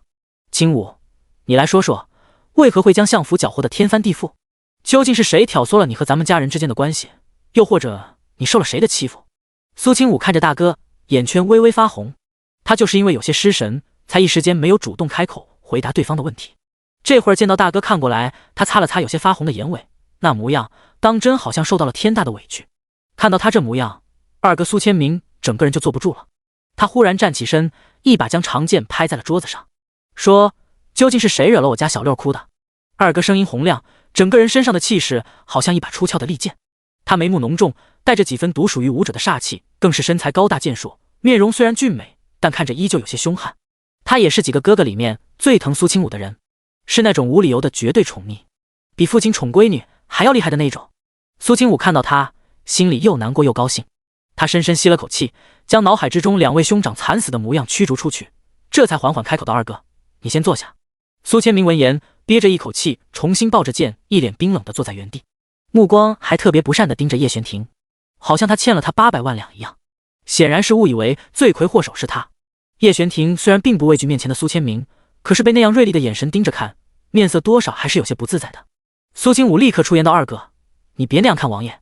这明显的维护之意让苏千明愣了一下，不过他依旧乖乖地侧开头，一点没有因为苏清武的语气生气，因为在他心里，苏清武的话比圣旨都管用。哪怕是上辈子危险来临，他身上已经被捅穿成了筛子，也依旧将他的小六抱在怀里，护得紧紧的。那时候的苏清武怀着身孕，面对无数大内高手，没有任何反抗之力，他只能眼睁睁地看着苏千明死在自己面前，自己的怀里。苏清武直截了当地开了口：我嫁了人，想要拿回当初娘给我留下的那些嫁妆，大哥二哥还有五哥，你们同意吗？苏华锦微微愣了一下，他是知晓情况的，爹将我们两个叫回来，就为了这件事。苏丞相听到这话，顿时瞪圆了眼睛。什么叫就这事儿？这可是天大的事！林氏连忙红着眼睛道：大公子二公子，苏清武他想要将10家药堂也带走，还让襄府拿出药堂这10年来赚的所有银子，这怎么可能？苏千明眉头紧皱起来，他的大巴掌一下子拍在桌子上，吓得林氏一个激灵。为什么不可能？小六想要的东西你给他就是了，本来就不是你的，你有什么资格在这里说3道4？苏华锦也明白过味来了，感情是苏清武想要拿回母亲的嫁妆，这林氏和他爹都不同意，所以才在这府里闹起来了。苏华锦眯起双眼，声音沉稳，语气却很低沉：爹，这事儿就是你的不对了，清武这些年也没对您提出过什么要求，他想要拿回娘给他的东西，您拦着做什么？苏丞相哑然。苏华锦根本没给他说话的机会，直接看向苏清武道：清武，你给哥哥面子，这12年府中花出去的银子便算了，毕竟当时还是一家人，现在你已经嫁了人，那亲兄弟也得明算账，让老五给你做个账册，然后让账房那边把银子给你补上。苏长生咳嗽了一声，笑道：大哥，账本我已经准备好了。第29章，怎么吃就怎么吐出来。林氏心里一紧，他现在是长家夫人，这些银子平日里只有他才可以调度，如今要被都苏清武拿去，那可是生生在割他的肉。林氏站起身：我不同意。所有人的目光都落在了林氏身上。林氏脸色煞白，左看看右看看，瞧着苏丞相低垂着眸子，沉着脸色闭口不言。他立刻拉了拉他的袖子，相爷你说，如果他把银子都拿走了，这一大家子下人怎么活？还有娘她身体不好，每天看病抓药就是一大笔银子，她每天要服用上好的百年人参片调养身体，那一株可就要200两。苏丞相面容更加沉郁。苏清武笑道：既然没钱养仆人，那就将这么多仆人遣散了，没钱吃百年老餐，那就吃普通餐。我爹他堂堂丞相，每年俸禄就极为可观，省吃俭用一点，难道还养不了你们这几张嘴？哦对了，我几位兄长就不用你们操心了。林氏道：苏清武，那可是你祖母，你忍心你祖母过苦日子吗？苏清武挑眉，他可是丞相的母亲，怎么能说我爹让他过苦日子？那可是大不孝。你……林氏被哽住，一下子不知道怎么还嘴。自从再次见到苏清武以后，林氏已经深深领教了对方的牙尖嘴利。如今的苏清武身上好像全是刺，任何来自外界的恶意都会被他毫不留情的攻击。亲情、友情，重活了一辈子的苏清武眼中、心中能装下的仅仅只有几个人，其他的都是外人。若不是给几位兄长面子，不想他们以后难做人，苏清武早就动手直接抢了。苏丞相厉声开口：拿走，都拿走，以后这襄府的大门你不许再踏进来一步。这话如果苏清武真的在意和父亲的血脉亲情，那绝对会很受伤。可是如今的苏清武却无动于衷，甚至有点想笑。这话可是您说的，以后呢，即便是您求我，我也不会进这相府的门。好得很。苏丞相脸色铁青一片，心口剧烈的起伏着。他站起身，甩甩袖子，对着管家道：“他想拿什么让他拿，传出话去，就说我苏丞相以后没他这个女儿。”爹！苏华锦站起身喊了一声。他没想到事情会闹到这种地步，目光落在苏清武身上。他以为对方需要他哄一哄，安慰一下，却没想到看到苏清武眼底的笑容都快藏不住了。他勾起唇角道：“苏丞相，这话可是你说的。云子，你叫王府过来一些人，跟我一起去搬东西。”苏华锦。苏千明则是直接站起身：“二哥力气大，你想要什么，我来搬。五哥苏长生道我帮不上什么忙，就告诉你府里一些值钱的东西在哪儿好了。”苏清武闻言立刻眉开眼笑，眸子里都是畅快至极的情绪。果不其然，他的几位兄长还是一如既往的对他好。苏清武伸出手将叶玄庭从座位上拉了起来。他的三个兄长看到两人相握的手指，一时间面面相觑。苏华锦迟疑了一下，问道：“清武，你和他？”苏清武笑了笑：“大哥，我和王爷以前的那些事都是误会，你们是我为数不多的亲人，我希望你们能和我夫君以后能够和睦相处。”这样的介绍让叶玄庭眸子里划过一道愕然，他目光扫过苏清武挑眉的侧颜，压低声音，收紧了手掌心的力气：“阿武，我……”苏清武拉着他走上前：“这位是我大哥苏华锦，如今是户部侍郎，是他凭着自己的实力走到如今这一步的。我的几位哥哥可都没有依靠家里的任何人脉关系。”苏千明忽然大步走了过来，对着叶玄庭拱手抱拳。之前的恶意和敌对，好像在此时都烟消云散。我是他二哥苏千明，如今是皇宫里的一品带刀侍卫，护卫在皇上身边，久仰王爷威名，心中颇为敬服。今后家妹就交给王爷您了。这一番话简直让苏清武暖到了心坎上。他笑眯眯地看着叶玄庭，表情露出几分骄傲之色。他也是有靠山的，那样的小表情让他更显得灵动娇俏，漂亮的眼睛里晕染着无尽绚烂，仿佛活过来的画中精灵。叶玄庭被他吸引的心神有些不宁，不过这一刻却相当郑重的还礼。他想了想，开了口：“二哥。”苏千明明显怔住，旁边的苏华锦也惊讶地睁大双眼。苏千明问：“王爷叫我什么？”叶玄庭脸不红气不喘，声音十分平淡：“啊，我唤你们哥，我身为他的夫君，自然也如是。”他这种一点架子都没有的行为，顷刻间受到了所有苏家兄弟的好感。再加上苏清武那明显的袒护，三人也没必要再追着以前的那些过往不放。苏华锦有些不好意思：“王爷实在是客气了，您快坐下喝茶，搬东西的事情让下人处理就好。”苏千明站起身，拎着剑往外走：“我去盯着，少一样都不行。”苏长生坐在角落里休息，只不过眸子里还是噙着笑的。苏华锦更是放开胆子和叶玄庭聊了起来。叶玄庭虽然人看上去冷冰冰的，可是见解独到。苏华锦这个曾经的状元都很快被他折服，看着叶玄庭的眼神都是闪闪发光，恨不能两人留下来秉烛夜谈。苏清武撑着下巴在旁边看得忍俊不禁。天色很快黑了下来，苏千明拿着单子来到苏清武面前：“小六，你瞧瞧还缺什么没有？”苏清武垂眸看了看那长长的账册，上面的各种物件记录在上面，几乎将整个乡府都搬空了。银子好像对不上。苏长生走过来，他率先瞟了一眼，然后道：“一共少了大概32000两银子，管家居然并没有记在账上，大概率是被人中饱私囊。”32000两。苏华锦是户部的，对银子极为敏感，他声音低沉，目光冰冷一片。看来咱们苏家还有蛀虫，几乎不用想就知道这件事是谁干的。不过想来，即便是将此事告诉苏丞相也没用，林氏不会承认不说。就苏丞相对清武如今这个态度，一定会认为他故意找茬。苏清武扬了扬唇角，轻笑了一声：“大哥二哥不用担心，别人怎么吃下我的银子，我就会让他怎么吐出来。第30章全都是我娘的。”苏清武直接带着人来到林氏所在的院子，不少王府的护卫站在门口跃跃欲试。叶玄庭陪在苏清武旁边，眯起凤眸，声音冰冷：“差。”“是，王爷。”那些人拿着工具冲了上去，能拿的全拿走，搬不走的就砸了，完全是一副土匪模样。苏清武也不心疼，毕竟带不走留在这里也是给别人使，还不如彻底毁了。他迈步走到房间之内，目光在这房间四周扫了扫，忽然停在了一个花瓶旁边。叶玄庭的目光随着他，看到他娴熟地转动花瓶底座，前方墙壁上挂着的一幅画掉了下来，露出了后方的密室。苏清武笑道：“果然在这里。”叶玄庭看他迈步要进去，立刻挡在他前面。他声音低沉又认真：“我先看看。”苏清武目光凝视着叶玄庭，他心脏砰砰跳着，好像一瞬间失去了规律。他眼底划过一道异色，心痒的好想将他整个人都扑倒。苏清武垂下眼睫，微微点头：“好。”他知道这里没有危险，所以谁先进去都无所谓。这里是林氏专门存放贵重物品的小金库，里面打扫得十分干净，看得出经常进出此地。突然间，里面一道黑影冲了出来，叶璇婷心里微微一惊，他毫不迟疑地转过身，一把将苏清武抱住。危险！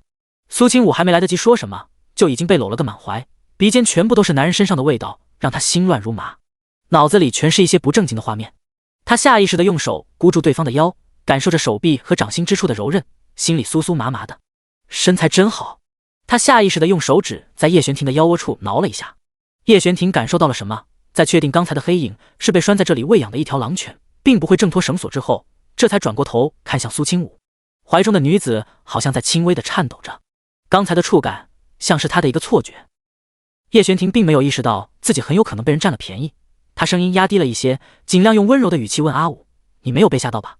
苏清武此时浑身都有些滚烫，脸颊也火烧火燎的。他贴在叶璇婷胸口上，一动也不敢动，很怕对方发现了他的异常，然后被吓跑了。虽然不至于，可是身为女子，怎么着也要矜持一下。就算两人在上辈子已经做了4年夫妻。不是，我是有一点点害怕。苏清武原本想说自己不害怕的，可是忽然想到这样说的话，叶璇婷很有可能就会松开手。他不由得将自己蜷了起来，更加小心翼翼地往他怀里蹭。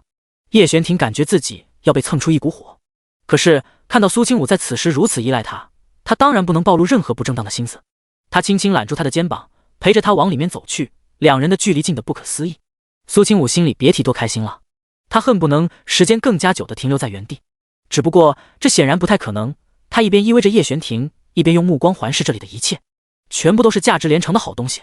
他眼前摆放着一排玉盒，里面放着一株保存完好的药材，各式各样，全部都是市面难寻的宝贝，一株就价值千金。苏清武的眼睛瞬间红了，他想到最后这些东西全部都被林氏给苏千灵换了嫁妆，一股邪火就止不住的往上涌。他想要将这两人大卸八块，却又觉得那样死真是便宜他们了。不折磨够了，他怎么能解恨呢？苏清武走上前，抚摸着那些玉盒，这些东西都是方怡心的遗物，和药典一样，全部都是世上难寻的至宝。他道：“玄婷，这些东西我都要带回去。”好。叶璇婷安排外面的侍卫进来搬东西，一个一个盒子被小心翼翼地放在木箱子里。苏清武看着他们都终将回到真正的主人手里，眼神很是欣慰。随后他走到了另外一个架子上，上面摆着无数价值连城的首饰，质地做工全部都是顶好的，绝对经久不衰。苏清武看到了一对比较眼熟的簪子，白玉簪子雕琢的圆润细腻，质地通透，是绝对世间难遇的好料子。苏清武将其中一只拿起来，直接插在自己头上，转过身看向叶璇婷：“好看吗？”叶璇婷微微抬眸，看着苏清武巧笑嫣然的面容，然后颔首：“好看。”他瞳孔之内微微散发着光芒，里面全都是苏清武的影子。他看到苏清武走过来，然后抬起手，露出纤细白皙、不盈一握的手腕，头上感觉多了什么东西。苏清武轻笑道：“是一对。”叶璇婷愕然，他抬起手摸了摸自己头顶多出来的发簪，心思不由得在此时更加剧烈的动荡起来。他看着面前那张巧笑嫣然的面孔，实在没忍住，低下了头。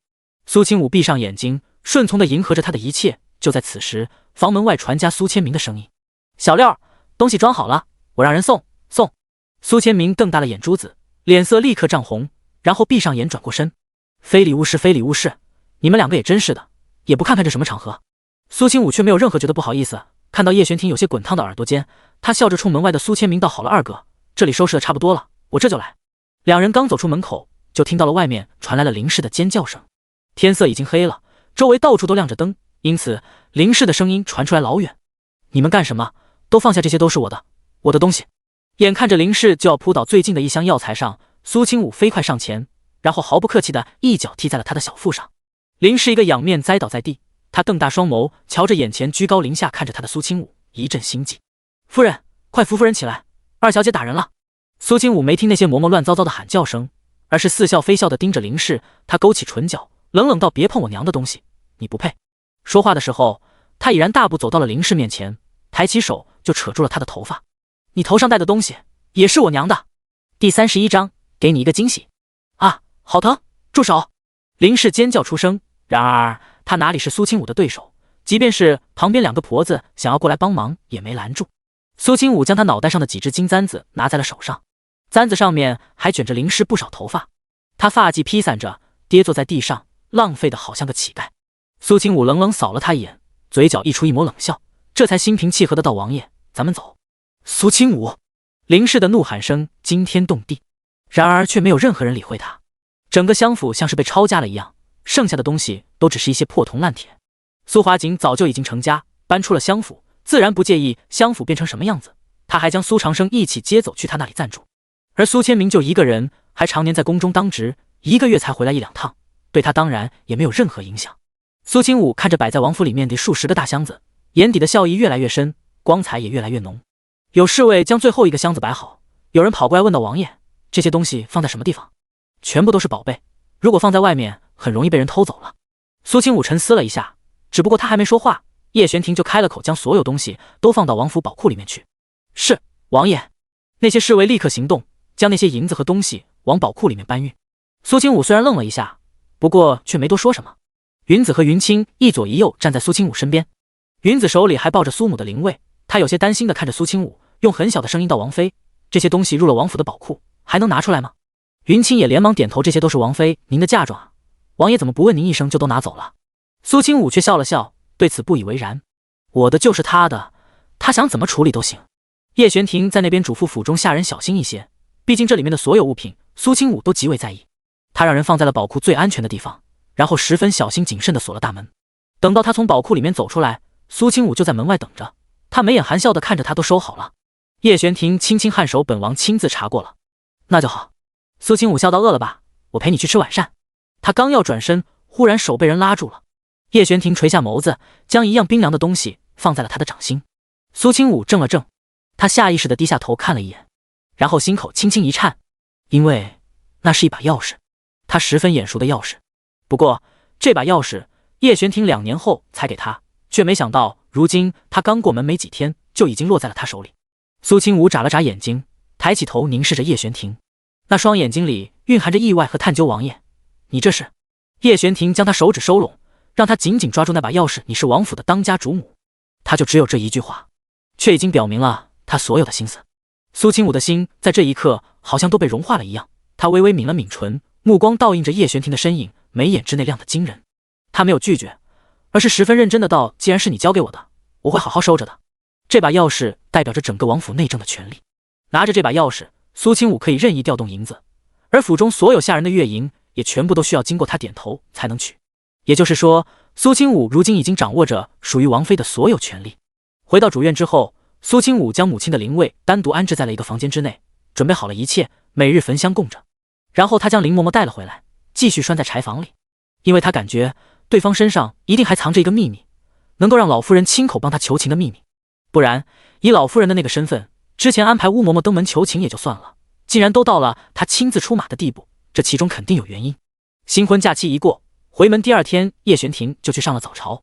然后关于昨天襄府被洗劫的消息，不知道怎么就疯传了起来，而且苏家几口女眷1日之间全都病倒在床。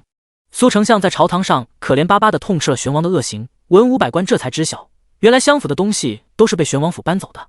然而因为有苏华景和苏千明的作证，老皇帝听完只是好声好气地安慰了苏丞相几句，既然都是王妃母亲的嫁妆，他拿走天经地义，丞相你也别太难过，这一会儿让人提前将今年的俸禄发给你，祝你渡过难关。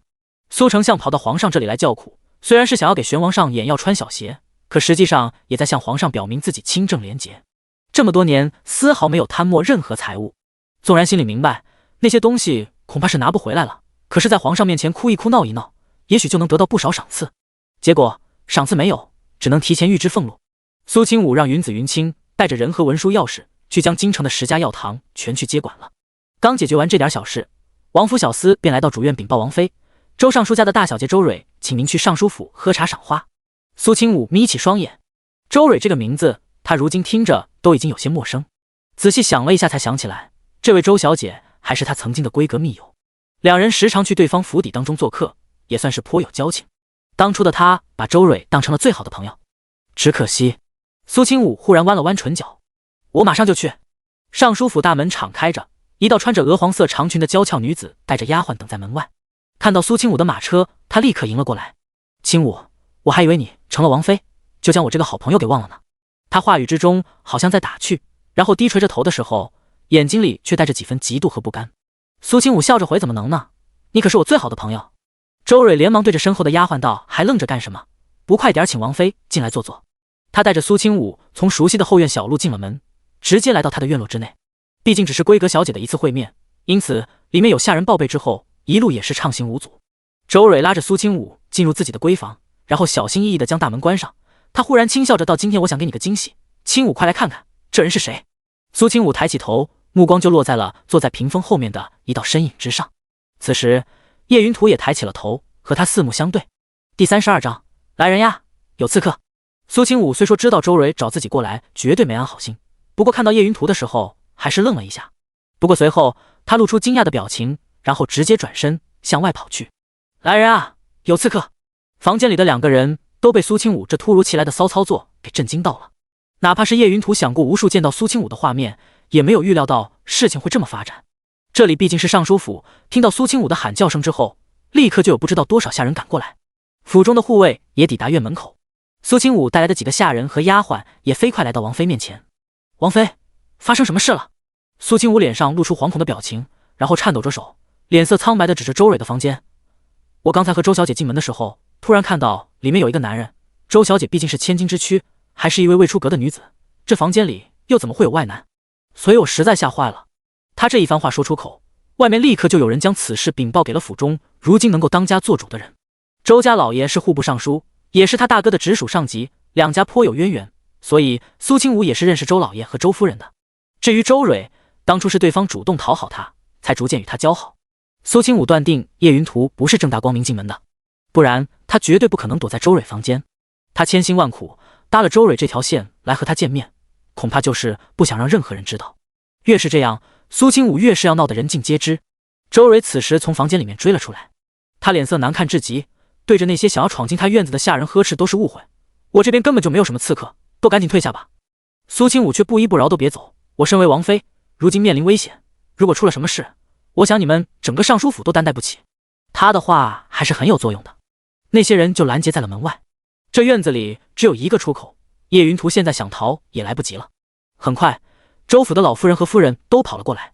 周蕊作为嫡女大小姐，此时看到自己娘和祖母都到了场，脸色顿时有些难看。“娘，祖母，你们怎么来了？我都说了是误会，刚才是王妃看错了，根本就没有什么刺客。”周母有些紧张的道：“那不行，我让人去你房间里仔细的搜一搜，你还是未出阁的女子，可千万不能被一些登徒子污了名声。”说这话的时候，他的目光还落在了苏清武的身上，他的眼神有几分不善，却也没有表现出来，因为苏清武怎么说也是王妃，容不得他们随意嚼舌根。可是阴阳怪气和指桑骂槐的话却还是说一些的。周母一边让下人进去搜刺客，一边耳提面命的叮嘱到：“以后邀请什么人来府中，一定要提前和娘与你祖母说一声，有些人咱们家可请不起。还有，你一个未出阁的丫鬟，没必要的话，别和那些名声不好的女人混迹在一起，不然别人会说我周家的大小姐没有教养。”他说这些话显然是故意给苏清武听的。苏清武微微挑眉，眼底划过一道冷色，拇指轻轻摩擦了一下指节，他嘴角的笑意越来越深。周蕊的脸色已经变了，越听心里越是紧张。突然间，房门被人一下子推开了，一道身材修长、面容冷凝的男人身影从里面走出来。所有人在此时都吓了一跳，目不转睛地看了过去。周老夫人慌慌张张地行礼：“老身见过三皇子殿下。”周夫人也惊呆了，她目瞪口呆地看着从自己女儿房间里面走出来的男人，吓得身体一抖，差点软倒在地。三皇子大驾光临，臣妇等人有失远迎。周蕊咬了咬唇，脸色有些苍白。如今整个院子所有人都看见了三皇子从他房间出来的这一幕，苏清武却是没有理会周遭所有人的心情，直接高声道：“原来是三皇子，我还以为来了什么刺客或者采花大盗，这大白天的，三皇子无声无息地跑到人家女子闺阁之中，不会是在做什么见不得人的事吧？”周蕊眼圈瞬间红了，他忍不住反驳：“你胡说，三皇子他只是随便来我这里坐坐，目的是来找你的。”苏清武更是惊讶：“找我？殿下想要见我可以直接去王府送信，为何偏偏要来这里见？什么时候周小姐和殿下的关系如此亲密了，都可以做这样的事？”周蕊一时间无法反驳，因为她多少是有些心虚的。周母见状更是腿软的一塌糊涂，她狠狠地瞪了自己女儿一眼，恭敬对叶云图行礼道：“殿下，小女她不懂事，如果多有得罪的地方，还请您海涵。”周家人也不傻，当然不会想是叶云图看上了他们家女儿。虽然尚书嫡女的身份不算低，可是周蕊的长相和才华可入不了这位的眼。如果今天这事儿传出去，若是叶云图执意不娶周蕊，那他们家女儿就要嫁不出去了。而此时叶云图脸色铁青一片，那双桃花眼此时也没了温度，冷冷地盯着苏清武。他对着周家人开口道：“我来这里是有要事要办，今天你们就当作没见过我，知道吗？”苏清武笑道：“三皇子这么大个人呢，怎么能说没看见就没看见呢？传出去你会怎么做？三皇子打算将整个周家的下人，包括本妃的人都砍了吗？”叶云图看向苏清武，他语气之中已经透出了几分咬牙切齿。今天这事儿如果传出去，等于是毁了周蕊的名声，弄不好周尚书还会借此机会纠缠他，让他娶了周蕊，闹到父皇那里可就不太好了。本皇子当然不会将他们都砍了，可是得罪了我的人，下场都好不到哪里去。苏清武挑眉：“周小姐，你今天可得好好感谢我。三皇子进了你的闺阁的事儿一传出去，今后你可就要飞黄腾达，坐上皇子妃之位了。你敢！”叶云图实在是气急了，他原本是想今天找苏清武好好谈谈的，看看他究竟是怎么了。结果他忽然大步走过来，就要去抓苏清武，然而苏清武却后退了2步，脸上的笑容也冷了下来。“三皇子可注意点，我是你皇嫂，贸然对我不敬，可是要被罚的。”第33章，待本王见王妃。叶云图越听越是火冒三丈。从前苏清武对他一向体贴听话，谨小慎微，他让他往东，他绝不往西。然而现如今，他却好像成了个浑身带刺的刺猬，他只是稍微靠近一下，就被刺得满脸血。叶云图什么时候受过这种委屈？他脚步顿了顿，强压着所有翻滚上来的脾气：“清武，抛开之前的那些不愉快，也想好好跟你谈一谈。”苏清武冷笑了一声：“我和你没什么可谈的。”叶云图脸上露出受伤的表情，好像苏清武才是抛弃了他的负心女。“你我青梅竹马这么多年，你当真如此绝情？”苏清武挑眉：“对你我本就没感情，何谈绝情？”叶云图哽住了：“你就不能心平气和的和我好好说2句吗？”苏清武丝毫不以为然：“我哪里有那么多时间和狗谈心？”叶云图听着苏清武这不客气的羞辱言论，前所未有的愤怒，所有的理智几乎在顷刻间荡然无存，就好像有一个原本属于自己，任由他随意搓圆捏扁的东西突然没了，那种失落和落差让他根本无法接受。就在此时，苏清武忽然对着自己几个手下道：“去外面敲锣打鼓，给咱们三皇子殿下宣扬一下，就说他和周小姐两情相悦，还特意进了周小姐的闺房。”几个王府的手下立刻得令，然后跑得极快，有人从院子里找来了几个瓶瓶罐罐，就在尚书府的大门口一边敲一边喊。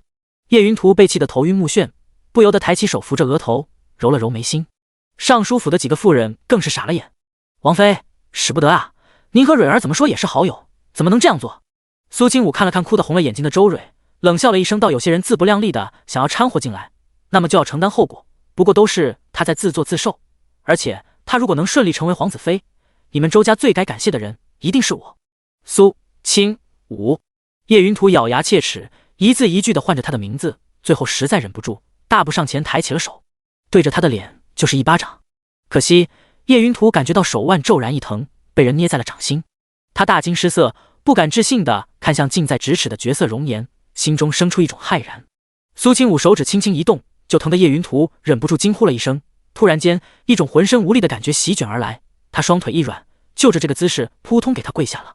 旁边的周家人完全被这一幕惊呆了，不敢置信地看着苏清武，又看了看叶云图：“三皇子，您怎么了？”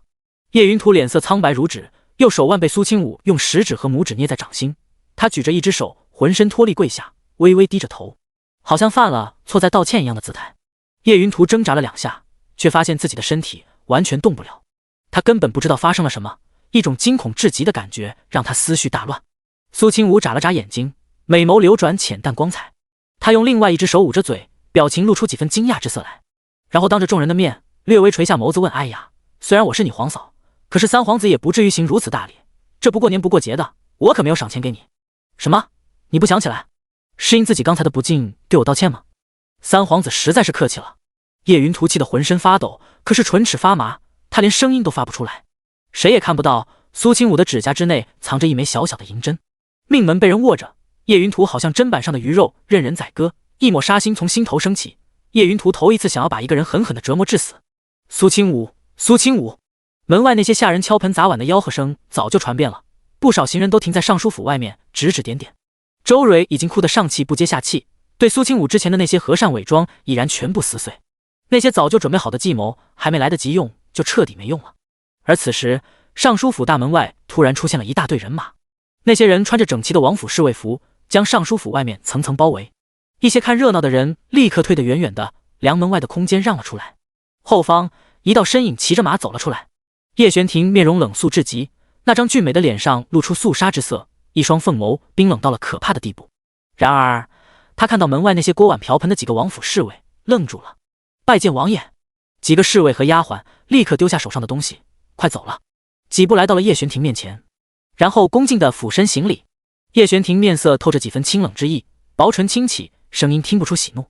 王妃呢？为首的丫鬟立刻回答：王妃她还在院子里。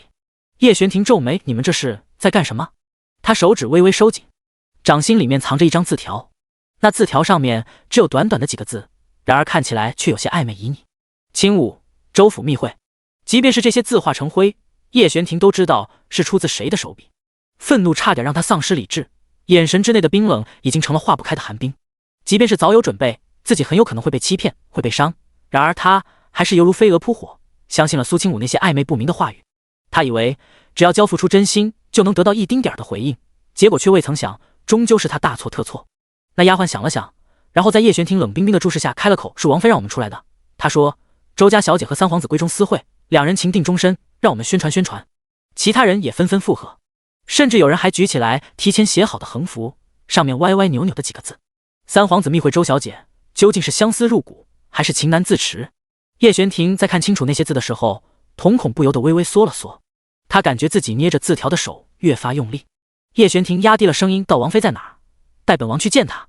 第34章性情大变，恶灵附身。叶玄庭进门之后，看到的就是苏清武抓着叶云图的手腕，叶云图跪在他面前的一幕。他脚步微微一顿，微微眯起双眼，略显不解地看着这场面。叶云图是什么人？他十分了解，怎么可能给人下跪？即便是当今皇上，非特定的场合，他都能不跪就不跪。苏清武听到了脚步声，立刻转身看了过去，在看到叶玄庭的瞬间，不但没有任何紧张，还不由得弯了弯唇角笑了起来。那笑容明媚到了耀眼的地步，好看的让人移不开目光。苏清武轻轻松开手，直接后退了一步，发麻的感觉消失，叶云图这才逐渐找回了四肢的感觉，揉捏着自己的手，撑着地面想要站起来。他是偷偷来到尚书府的，身边并没有戴明面上的下人，因此此时也没人敢过来触他的眉头。叶玄庭还没开口，苏清武就欢快地来到他面前，扬起下巴，背着手，在他眼中顷刻间变得纯良无害。玄庭，你怎么来了？是听说我过来担心我吗？还是想我了？他一边说着话，一边伸出手，毫不在意众人的目光，黏黏糊糊地抓住了他的手臂，摇晃了一下，那模样好像在撒娇。叶玄庭原本还带着几分冷硬的心情，此时突然像是撞上了火，霎时间融化成水，所有的思绪都在苏清武这一声声略显柔软娇柔的声音之内消散得一干二净。他的眼睛里此时根本容不得别人。想你了。苏清武有些意外，他毫不掩饰自己的惊讶，然后抬起手捏了捏玄王殿下的鼻子。也就只有他胆敢在叶玄庭的脸上动手动脚。难得你说话这么好听，奖励你一下。他没有任何犹豫的踮起脚尖，在他唇上亲了一下。叶云图霎时间有些僵硬，即便是这段时间已经体验到了好几次这样的待遇，他依旧没有办法习惯。苏清武如此大的转变，让他心里又高兴又慌乱。天堂地狱只有一线之隔，全凭面前女子掌控着那一条脆弱的线。叶玄庭保持着矜持的表情，对苏清武的行为表现得无动于衷。这一幕落在不远处刚刚站起身的叶云图眼里，像是一巴掌狠狠打在他脸上。原本对他予取予求的苏清武一下子转移了目标，叶云图心里的恼火显然无法控制。你们故意在算计我。苏清武听到这话，不由得挑了挑眉。虽然刚才看到叶玄庭出现在这里，多少有些意外，可是他只是稍微转念一想，就明白了一个大概。他忍不住眼唇笑出声。原来如此，三皇子果然好计谋，事到如今还意图挑拨我和王爷的关系。周小姐将我约过来，恐怕也是受了你的指示吧？害怕我知道是你而不来，特意找了别的借口，然后安排其他人引王爷来到这里。如果他看到我与你私下里会面，恐怕一定会怀疑我对你余情未了。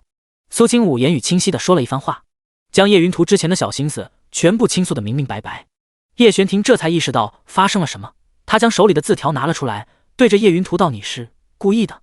叶云图眸子里多了几分狠厉之色，眼底的不甘好似能够溢出来。事情败露，他冷笑道：苏清武本来就对我情根深重，他根本就不可能喜欢你，只要我勾勾手指头，他就会重新回到本皇子身边。苏清武听到这种话，眼神里面全是嗤之以鼻。青天白日的，三皇子做什么白日梦呢？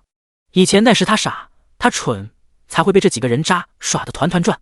叶云图从来没说自己喜欢他，是他误以为他们两情相悦。曾经的自己就是因为对方的一点暧昧和引诱，就全心全意的相信对方，恨不得掏心掏肺的对他好。如果不是最后大哥出了事，半路被人刺杀，调查出来了叶云图的手笔，他差点就将手中方家的要点都交给他了。苏清武不否认那个蠢得无可救药的自己，只不过如今他心静如止水，看到叶云图想到的只有那颗血淋淋的心，手指穿透对方胸膛的感觉真的很爽，还想再来一次。只不过现在还不行，叶云图毕竟是当今三皇子，如果他出了事，一定会有人怀疑是叶玄庭下的手，苏清武还不想给王爷找麻烦，所以他会一点点折磨到他求生不得，求死不能。叶云图看向他，想到刚才自己身体状况，他声音忽然压低了一些，带着几分警惕。清武他绝对不可能这样对我，你突然性格大变，一定是遭遇了恶灵附身，我会将此事禀报给国师，让他来亲自将你身上的污秽驱除干净。苏清武听叶云图提到国师两个字，眼底锋芒更盛，因为鬼胎之法便是这位来自圣山的国师亲自传授，如果不是他，苏清武根本不需要遭遇那长达3年人不人鬼不鬼的折磨，而此人却是南叶国权势一人之下万人之上的存在，即便是当今皇上都敬他3分，甚至老皇帝因为迷恋他提出来的长生不老之法，最后在3年后因为服药过量身亡。这个人才是最难对付的。苏清武并不打算现在就暴露自己的一些底牌。叶玄庭听到叶云图所言，眼底瞬间露出冰寒之色，因为落在那位南叶国师手里的人没有几个有好下场的。他这么说明显是想要害苏清武，你若是敢这般做，本王会让你知道什么是后悔。叶云图后退到了安全的地方，玄王，你威胁我没用，苏清武等着迎接你未来的下场吧。他怨恨地看了苏清武一眼，转身就要离去。苏清武却忽然对着叶云图的背影道，三皇子还是多关心一下你自己的麻烦吧。他随后又将目光落在了周蕊身上，脸上笑容嫣嫣，周小姐，提前恭喜你入主三皇子府。随后苏清武直接挽住了叶玄庭的手，跟着他坐上马背，两人共乘一骑，身下的高头大马驮着两个人也不觉得费力，依旧走得昂首挺胸。叶玄庭微微垂着眸子，漆黑的瞳孔瞧着苏清武的侧脸，脑子里不断回想着叶云图所言的那句话：性情大变，恶灵附身。第35章殴打季姐。这绝不可能，面前这个女子依旧是他认识的那个苏清武，然而她的性格确实有所改变。就比如以前的她与人为善，从来不与任何人争执，她很听父母祖母的话，甚至叶云图的话她也听。然而如今她确实变了，而且不像是伪装出来的。叶玄庭心里反反复复琢磨着最近一段时间发生的事，他心里像是被蒙上了一层屏障，让他不管怎么努力都看不清真相。一回到王府，苏清武就立刻推着叶玄庭回了房。他仔细检查了一下他的腿，脸上露出不赞同之色。还没好起来就骑马到处跑，你是不打算要你这条腿了吗？他微微撅着嘴，脸上露出生气的表情，一双眸子又圆又亮。叶玄庭感受到的却是浓浓的蕴含着感情的关心之意。他声音有些低沉暗哑：阿武，你过来些。苏清武听到他这么说，有些狐疑的看了他一眼，然后顺从的凑近了他一些，身体微微俯下来，差点就与他鼻尖贴着鼻尖，带着几分香甜味道的气息在鼻尖环绕。苏清武道，我过来了，王爷想对我说什么？叶玄庭被他逼得这么近，有些不自在，只不过他却目光灼灼地盯着苏清武，好像要将他的灵魂看穿。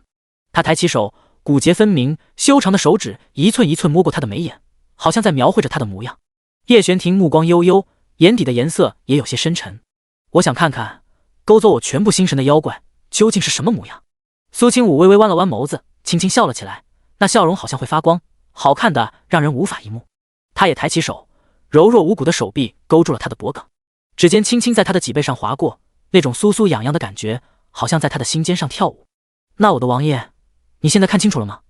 叶玄庭略微垂下眸子，将他压在身下。看得很清楚。叶云图和周家小姐闺中私会的消息顷刻间传得人尽皆知。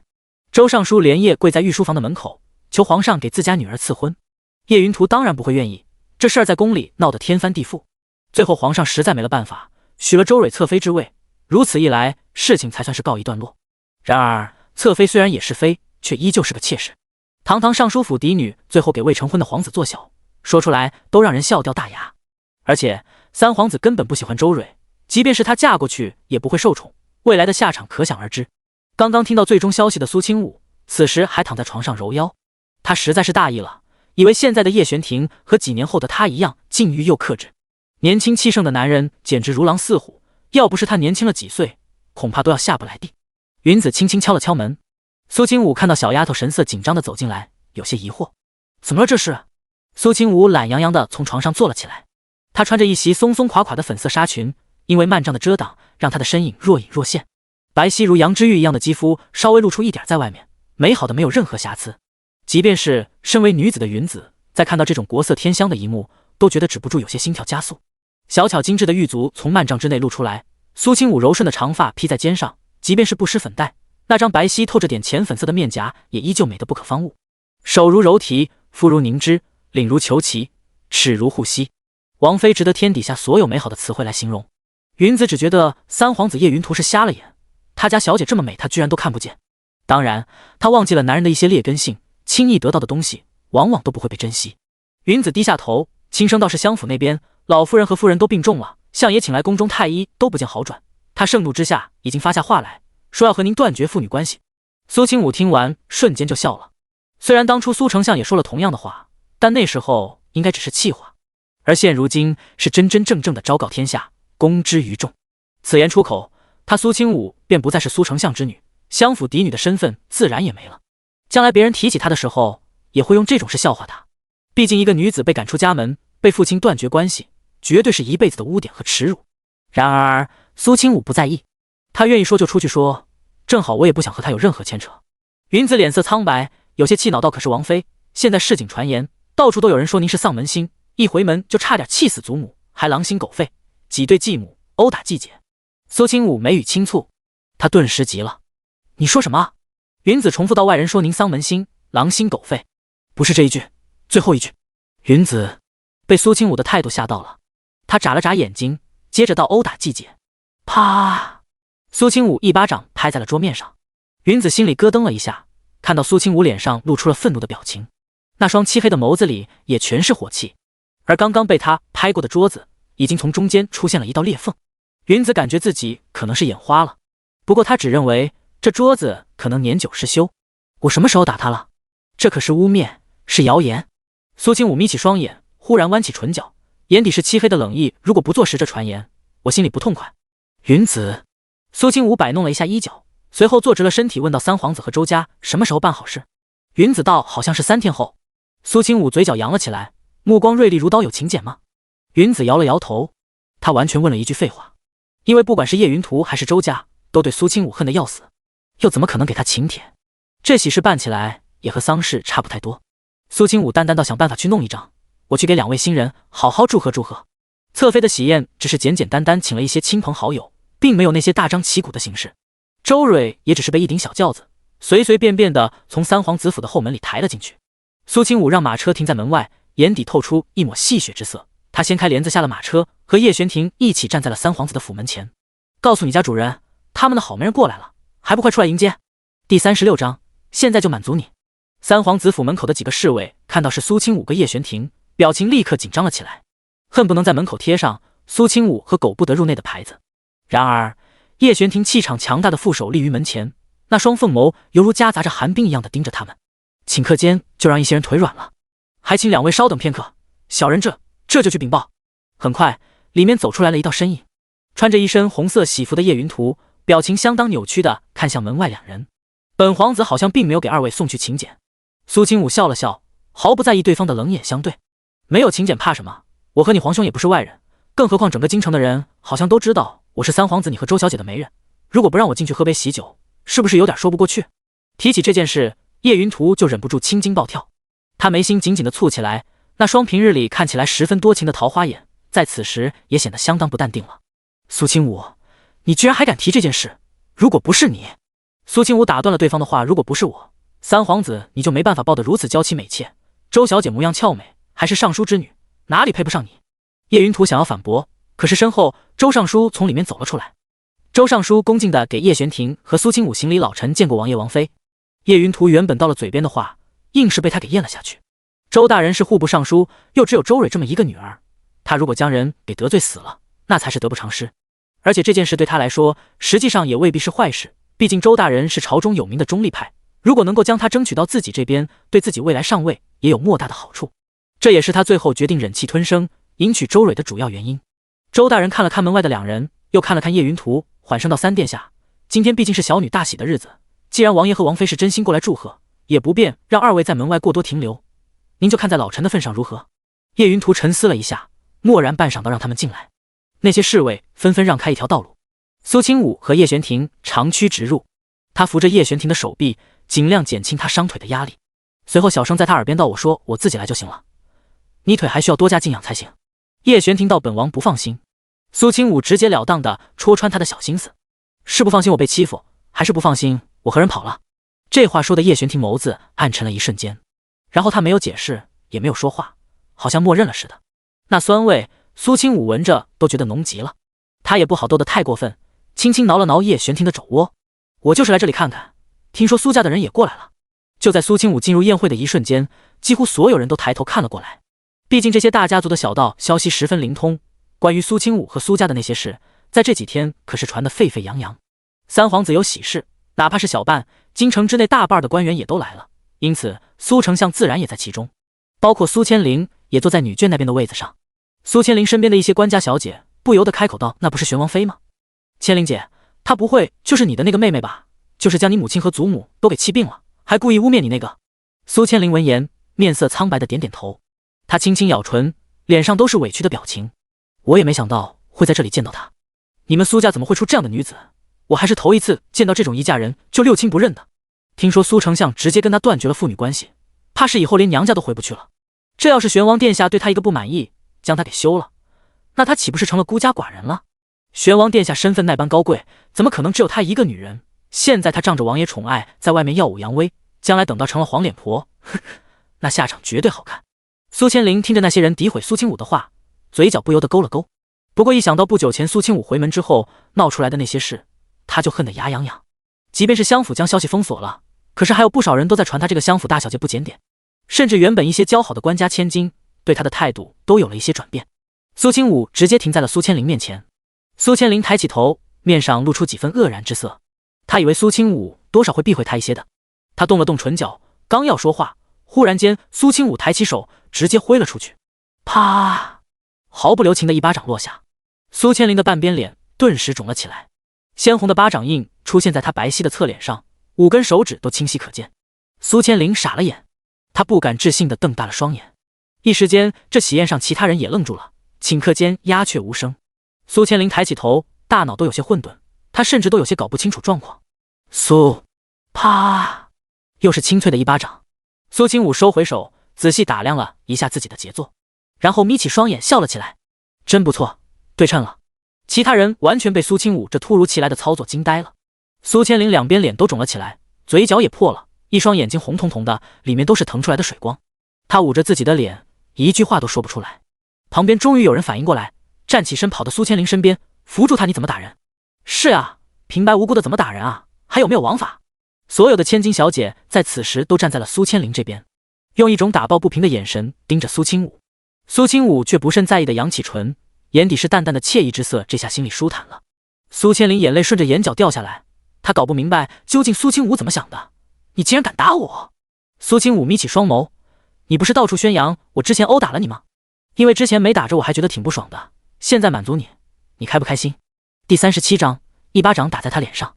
苏千灵差点被苏清武这句话气得鼻子都歪了，他愤怒地睁大双眼说不出话。旁边几个和苏千灵交好的千金小姐直接看不下去了，就要冲过来。然而叶玄庭的声音冰冷的在几个人耳中响起：“胆敢对王妃无礼，究竟谁给你们的胆子？”他大步走到苏清武旁边，高大的身影带着极为强烈和压倒性的气势，那张冷峻的面容充斥着肃杀之气，是一种让人容易腿软的阴冷煞气。只有从战场上退下来的男人身上才会自带这种气息。那些千金小姐哪里见过这种气势的男人，一下子就有些畏惧的后退了2步。原本义愤填膺想要跟苏清武比划的那几个人也都低下头去。苏千灵见自己几个小姐妹这会儿竟然都怂到了这种地步，气得眼圈更红了，表情好像全天下的人都负了她一样。突然间，叶云图走了过来，苏千灵好像看到了救星一样，红肿着双眼和那张脸跑了过去。三皇子，救命！叶云图看到苏千灵这个模样，微微眯起那双桃花眼，他压低声音，轻柔的安抚道：“没事，我会给苏小姐你做主，还不快找一些药过来给苏小姐处理一下伤势。”下人们得到命令，连忙起身去准备。叶云图目光露出极为失望透顶的神色：“苏清武，你现在都已经猖獗到当众殴打长姐，你难道一点也不顾及后果？”苏清武刚要说话，却被叶玄庭挡下身后。男人深深地看了他一眼，那眼神带着不容置疑的坚定，好像在告诉他，只要有他在，任何人都动不了他一根手指头。虽然苏清武不怕事，也不担心会被这两个人报复，可是这种被人护在掌心里的感觉是真的很好。想到这里，他眸子不由得弯了起来，漂亮的好像天上皎月。叶玄庭和叶云图对视，他丝毫没有露出任何惬意。我家王妃教训一下得罪他的人，你有意见？叶云图冷笑了一声，听到我家这两个字，他唇瓣紧绷着。随后他道：那你也要看在什么地方？这里是本皇子的府邸，而苏小姐是本皇子的贵客，你伤我贵客就是在挑衅我。叶玄庭不以为然，打人还需要看场合吗？叶云图被气笑了。几日不见，二皇兄什么时候变得如此牙尖嘴利了？以前叶玄庭不屑和人有口舌之争，即便是被人针对，他也只是冷漠以对，视而不见。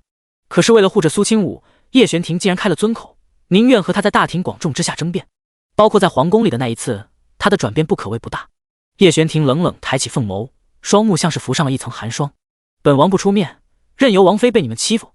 苏千灵怔住了，他忍不住开口道：我什么时候欺负他苏清武了？他真是冤枉，被罚的是他，被打的也是他，最后居然反过头来说他欺负苏清武。叶玄庭淡漠到王妃所有手段皆是光明正大，尔等阴险小人只会用一些恶心人的阴损招数罢了。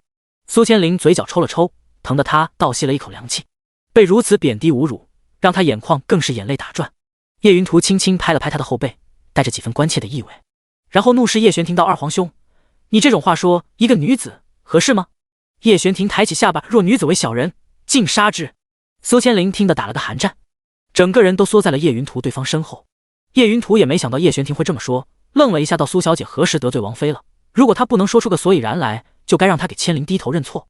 苏清武看着苏千灵整个人都快贴在叶云图身上的模样，嘴角不由得勾起了一抹浅浅的弧度。所有人都盯着这边，不敢贸然插手两位皇子之间的口舌之争。可突然间，身后传来一阵小跑的脚步声，众人纷纷看过去，就见到一个穿着红嫁衣的身影出现在了眼前。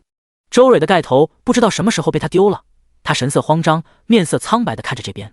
人群分开，他挤进来，毫不客气地一把抓住了苏千灵的头发。苏千灵还搞不清状况的时候，新娘子就直接左右开弓，又狠狠地扇了他几巴掌。周蕊眼圈通红，想到刚才看到苏千灵贴在叶云图身上的那一幕，极度的大脑一片空白，还有叶云图维护他的模样，完全进入了他脑海之中。他这才明白，叶云图之所以不娶她为正妃，就是因为心里有人，而这个人则是苏千灵。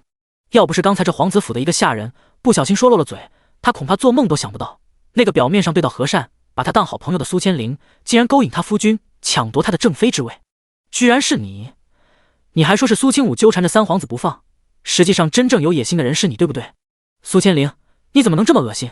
是你给我出主意让我接应殿下等着苏清武的，也是你毁了我的名声。殿下将我纳了侧妃，难不成正妃的位置是给你留着的？苏千灵反应过来，拼命反抗，头上的首饰落了一地，身上的衣服也被撕扯得凌乱不堪。旁边有丫鬟嬷嬷冲上去，意图将两个人拉开，结果周蕊一用力，狠狠地扯下来了苏千灵的一缕头发，顷刻间让她头破血流。苏千灵疼得惨叫了一声，场面一度十分混乱。叶玄庭则是护着苏清武后退到了安全的地方，唯恐有人跑过来误伤他。苏清武看到这一幕，眼睛都忍不住笑弯了。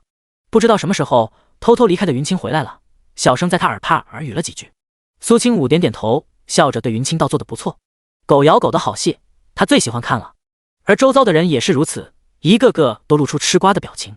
叶云图看到苏千灵满脸是血的模样，忽然间怒从心头起，直接大步走到周蕊面前，一巴掌打在了他脸上。啪！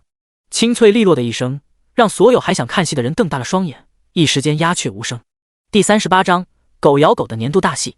原本还热情招呼宾客的周尚书表情也僵住了，他不敢置信地看了一眼叶云图，又看了看自己的女儿，腿好像长在了地上，大脑一阵晕眩。周家的女眷立刻走过来扶住他，周夫人一下子哭花了妆。老爷您稳住，稳住心神啊！周尚书唇角轻颤着，指着自己的女儿周蕊道：你们看到了没？看到了吗？我女儿大婚当天被夫君给打了脸，还是当着所有宾客的面，你让我这张老脸往哪儿搁？他浑身颤抖，气得眼冒金星。我现在就去面圣，我就说我要辞官不做了，这京城我是一天也待不下去了。三皇子这一巴掌哪是打在我女儿身上，而是打在了我这张老脸上。周蕊已经懵了，被丫鬟嬷嬷护在中心，捂着脸哭。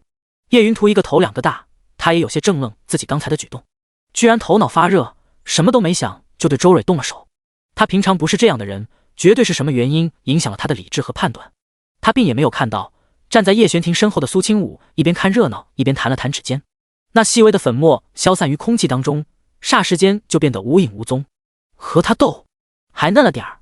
现在这场面已经无人顾及的上苏清武之前打苏千灵那件事了，因为周蕊这个三皇子侧妃和他厮打在一起，随后又被三皇子打了巴掌的事儿闹大了，完全覆盖了之前发生的一些小细节。他和苏千灵之间的矛盾也就没有人关注了。叶云图连忙解释，周大人，本皇子只是无心之失，并非有意。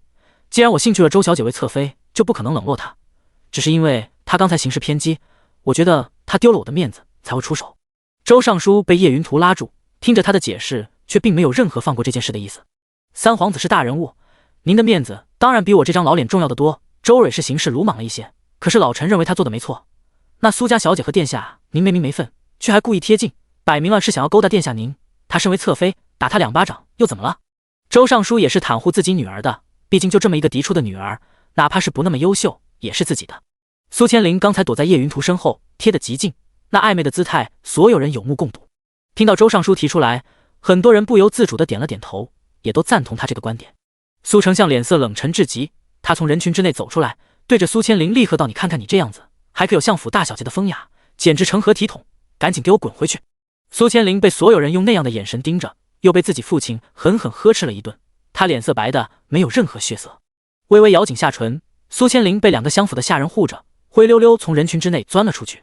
他一离开，苏丞相立刻走到周尚书和三皇子面前，他直接俯身行礼，给2人道歉，一切的前提都是我教女无方，我在这里给2位道歉了，还请周大人切莫生气，要怪就怪我那不争气的女儿。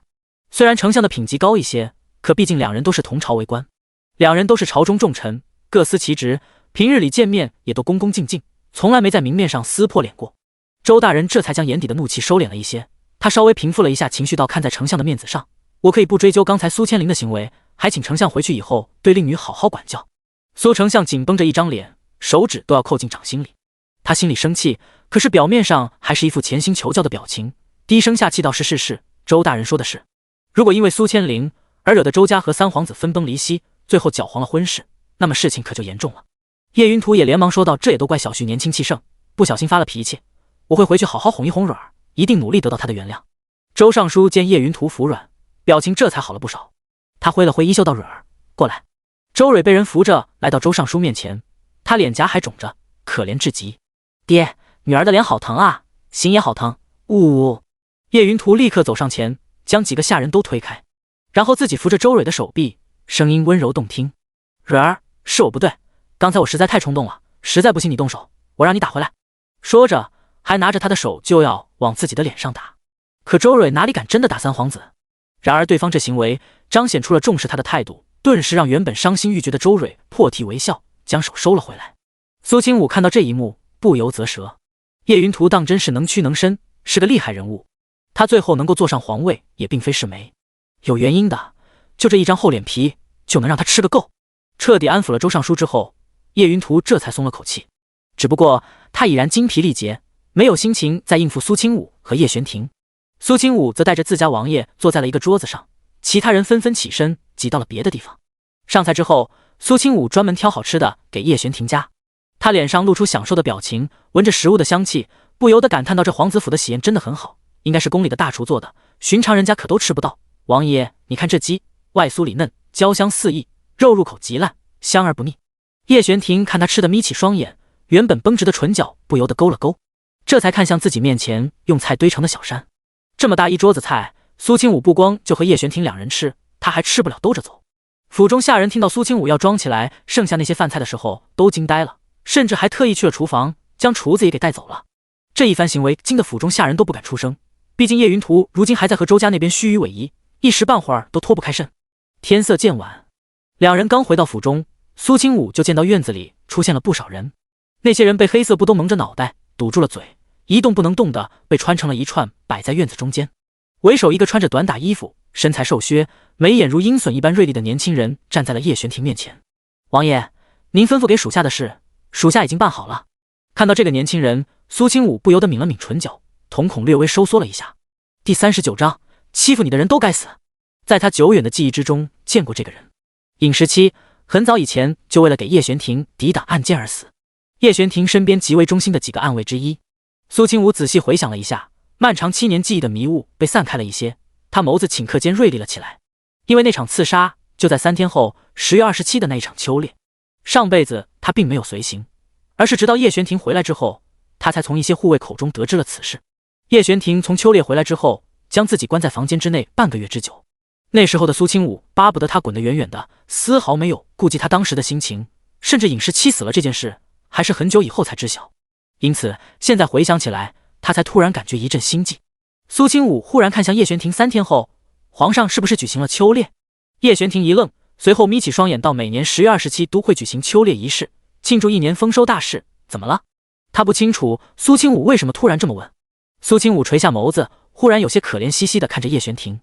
我最近身体有些不舒服，你能不能不去？改变这件事最简单的方法就是不去凑热闹。只要将叶玄庭留在家里，那么刺杀这件事就不会发生。即便是发生了，也不会发生在叶玄庭的身上。苏清武心里打着小算盘，然而叶玄庭却轻轻抬起手，放在了他额头上摸了一下。没烧，哪里不舒服？一会儿我让府医给你看看。叶玄庭眼神之内透露出几分担心之色。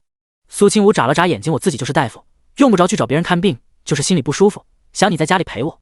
叶玄庭闻言这才松了口气，他轻轻揉了揉苏清武的发顶，眉眼温和，就连眉心那处刀疤都显得温柔到了极点。别闹，这次秋猎父皇交给我来主持，我没办法不去。苏清武心里一紧，难道没办法改变了吗？他并不知道秋猎之上究竟会发生什么，一旦叶玄庭离开他的视野，那么未来就会脱离掌控。他不喜欢无法控制的未来，也更不会准许叶玄庭受到伤害。一定要去。叶玄庭点点头，一定得去。如果不去的话，父皇那里没办法交代。而且他如今可以利用秋猎掌握京城之内禁军的一部分兵权。如果将这个事情交给叶云图或者叶秋明，那等于是将到手的兵权拱手相让。苏清武为难的点点头，他叹了口气道，那好吧。叶玄庭察觉到了他有些不开心，微微抿了抿唇，男人声音更加轻柔了几分，等我回来会好好陪你。苏清武没应声，而是将目光落在了院子里那些被绑起来的人身上。这些人都是17并没有打扰王爷和王妃说话，而是安静的等待命令。听到王妃询问，他立刻回答是王妃失踪那天徘徊在城外的山匪，王爷早在1个多月前就让属下等人去抓这些人了。苏清武的眼神露出几分诧异，他猛然转过头看向叶玄庭，我的事让你费心了，抓这些人一定很不容易吧？叶玄庭心里突然感觉有暖流涌动，一下子就感觉这段时间所做的一切都是值得的。他垂下眸子，还好，应该都抓住了。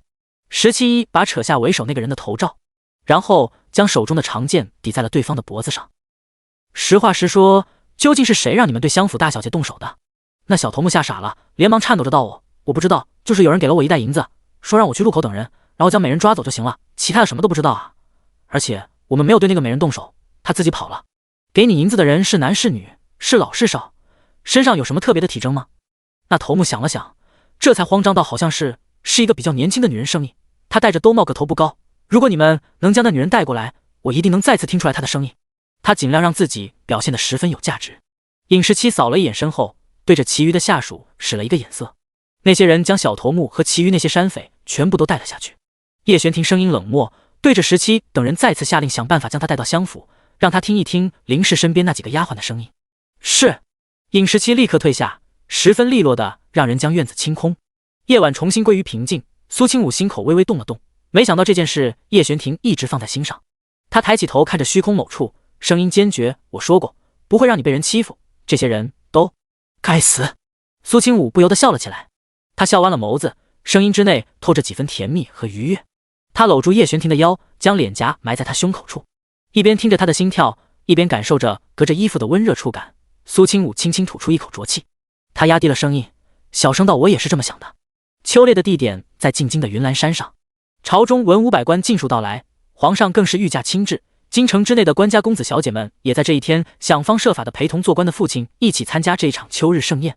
苏清武坐在玄王府的轿子里，一掀开帘子就看到骑着马走在他所在马车旁边的叶玄庭。他轻笑道，三皇子刚刚成亲，正是家人在侧的时候，应该不会来的吧？叶玄庭垂下眸子，视线看向一个方向，他带着辛纳进府的侧妃一起来了。苏清武微微一愣，随后眯起双眼，王爷，今天这场秋猎可有什么非比寻常之处？叶玄庭像是知道他问的是什么，父皇许诺今日能够在狩猎中获胜，可以讨要一个赏赐，只要不算过分的条件，他都答应。苏清武听到这话，终于明白了为何几位皇子都要来参加秋猎。无利不起早，叶云图果然也是为了这获胜的奖励。不过现如今他究竟想要什么？苏清武摸了摸下巴，从他对叶云图的了解，他这个人野心勃勃，目前最想要的还是权势。而现如今京城之内即将发生的大事有一件，那就是秋季大考。第40章求而不得之人。苏清武微微勾起唇角，心中已经有了计策。他忽然掀开帘子，冲着外面的叶玄庭笑了一下。马车已经停下，所有人都在有序下车，进入秋猎的场地之内。苏清武勾了勾手指，让叶玄庭靠近了他一些。王爷，我也想要狩猎，一会儿你能不能陪我一起去这林子里玩一玩，转一转？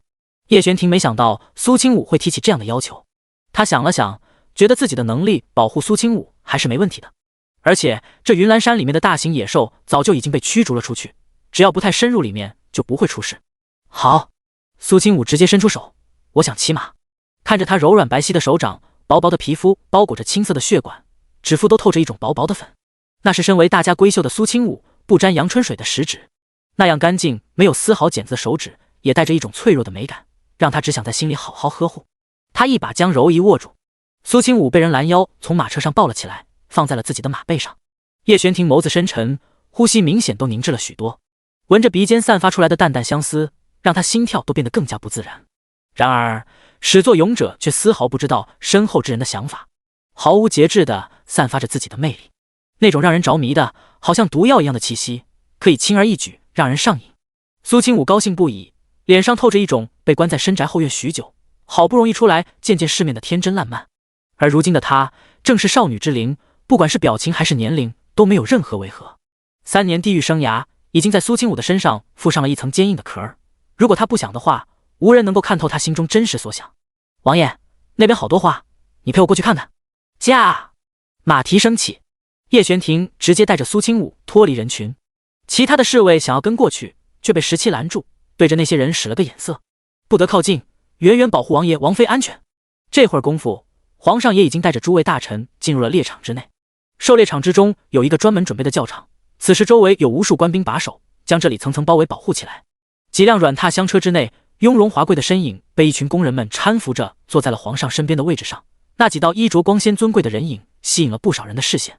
皇后坐在皇上的右手边，而一身玫瑰红打扮的娇弱漂亮的美人娇贵妃则是一脸妩媚的靠在皇上左侧。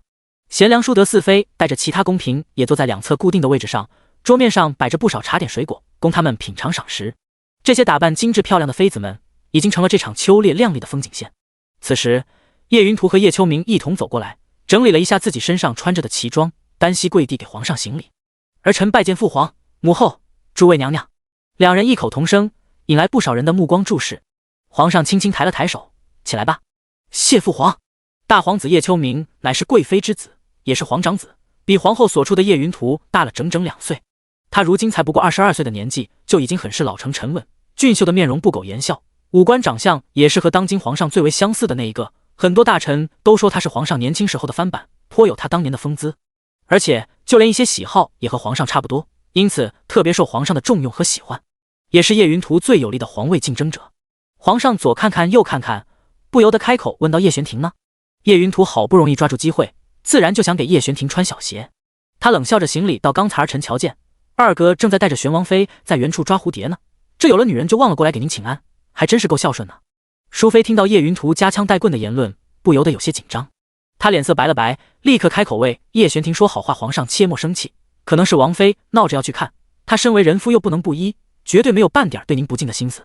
皇后斜睨了淑妃一眼，这不是亲的就不是亲的，都这么久了也没过来看你这个母妃，眼里都是自己的媳妇，啧啧。淑妃紧紧地捏着手帕，脸色更加不太好。她如坐针毡，突然间听到前方传来脚步声。苏清武此时已经和叶玄庭一起走了过来，两人已经下了马，苏清武手里好像确实还拿着什么东西。两人立刻给皇上和在场的所有娘娘请安。只不过因为刚才叶云图的一番话，到底是让皇上有些不高兴。他低垂着眸子道：玄庭，今日朕命令你带着人守卫这猎场的安全，你怎么还将玄王妃给带过来了？你一门心思都放在王妃身上，可还能守得住这里？苏清武本来还挺开心的，结果一看到这些人就瞬间不舒坦了。他没等叶玄庭开口，就直接行礼道：父皇您别怪罪王爷，是我缠着他带我来的。老皇帝看向苏清武，目光之内露出几分不赞同，就好像在看着不懂事的孩子，略微皱眉：“你这丫头，不好好在王府里面待着，跑出来胡闹什么？”苏清武微微扬起下巴，脸上露出委屈的表情。清武原本想要留在府里的，可是一听说您和各宫娘娘都来了，所以也想过来看看。而且清武也很久没见到父皇了，父皇难道不想清武吗？老皇帝当真没想过苏清武会说这种话。他虽然以前对苏清武偏爱一些，然而也仅仅如此。毕竟苏清武的性格并不讨喜，他性子寡淡沉闷，又不太会说话，就算站在那里，也很难让人看到他。明明长得也很漂亮，有他母亲当年第一美人的风范，可是举手投足完全比不得他母亲方怡心半分。老皇帝一时间不知道说什么，而是呆呆地看着面前穿着一身红黑相间奇装的苏清武。他将长发挽在脑后，露出了光洁的额头。抬起头的一瞬间，他在他身上又看到了方怡心的影子，那是曾经让他这个帝王求而不得之人。第41章，就你那点医术。老皇帝的态度和缓了许多。你这丫头什么时候嘴这么甜了？那你也不能影响到玄王的职责。苏清武低着头道：“王爷这次的任务不就是保护父皇吗？清武懂医术，刚巧在这山里看到了好东西，这才让王爷陪着我去采来给父皇您。”老皇帝轻笑出声：“就你那点医术？”他眼唇咳嗽了一声，尽量让自己表情看起来自然一些，不至于太打击苏清武。谁不知道苏清武的母亲方怡心当年是有名的神医，受他恩惠的人多不胜数，可是苏清武这么多年都没有参透那些医书。苏清武有些不服气：“父皇您看这个花，它叫紫春兰，气味能够驱逐蚊虫，只要把它放在您身边，您和各宫娘娘就不会受到有蚊虫一类的困扰了。”这话引起了老皇帝的兴趣，拿过来看看。有小太监将苏清武摘的一捧花放在皇上面前，那淡淡的清香味十分好闻，很快就散在空气当中。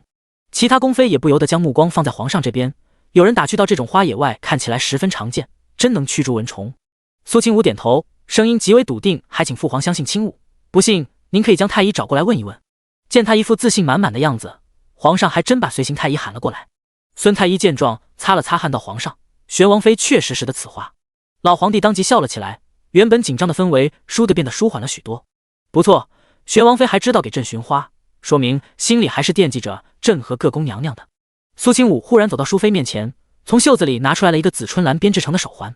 他略微低头垂眸，好像有些不好意思道：“淑妃娘娘，这是送给您的，还希望您别嫌弃清武的一点心意。”淑妃愣住了，她看着苏清武将那花环递给自己，那双眼睛好像闪着等待夸奖的光。淑妃看向四周，发现此时不少人的目光都落在她身上。皇上更是开口道：“淑妃，你这儿媳妇当真是有心了，就随便采了一堆花给朕防蚊子，却给你做了这么精心漂亮的花环。”被皇上亲口称赞，其他的宫嫔眼底明显露出嫉妒之色。淑妃伸出手，小心将花环接过来，脸上的表情也带着几分温和的笑意。她客气道：“你有心了。”皇后眼神深了深，不由得冷哼了一声。一旁立刻有人开口问道：“玄王妃都给淑妃娘娘准备了花环，那皇后娘娘的呢？”苏清武丝毫不慌，清武听闻皇后娘娘的身体受不得这类花卉的花粉，所以才没有准备。皇上侧头看了看皇后：“你听听，清武对皇后你也相当上心，连这一点都打探过了，确实细心得很。”听着皇上对苏清武各种夸奖，皇后对比嗤之以鼻。苏清武退回到叶玄庭身边，他眸子里划过一道暗色，嘴角轻轻扬了起来。看着皇宫和那些宫妃，每个人都被分了一支能够防蚊虫的紫春兰之后，他眼底的眸色更加深沉。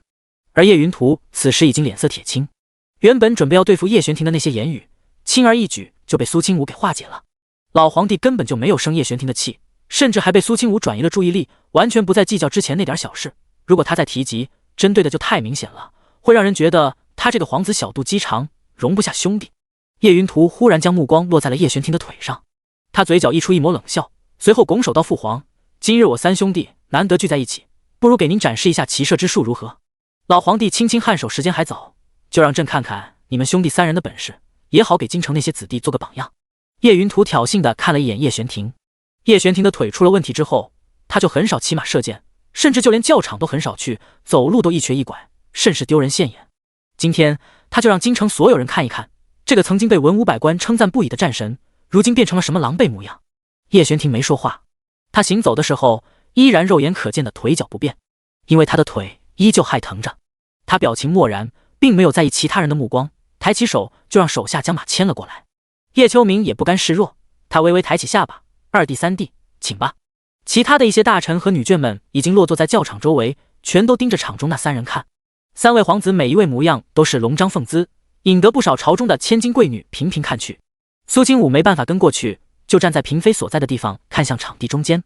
叶玄庭的腿已经养了1个月，只有他自己心里清楚，他的腿应该已经即将痊愈。只不过他用的药比较特殊，哪怕还剩下一点伤势没有愈合，就依旧让人感觉很痛。但是只要能够忍耐，这种痛并不会造成身体的负担，也不会让他的伤势更严重。苏清武在来之前已经警示过叶玄庭，告诉他不用在意腿上的痛楚，即便是他耍上2圈刀，伤也不会变重。叶玄庭双腿踩在马蹬上，刺痛让他微微皱眉。虽然已经逐渐习惯了这种痛楚，这点疼痛并不会影响他的行动，可是依旧让他心里微微泛起一丝寒意。尤其是苏清武还告诉他可以随便使用他这条伤腿的时候，那种寒冷已经进入骨髓，直达心底。他就那般期待着吗？既然如此，即便是这条腿废了又能如何？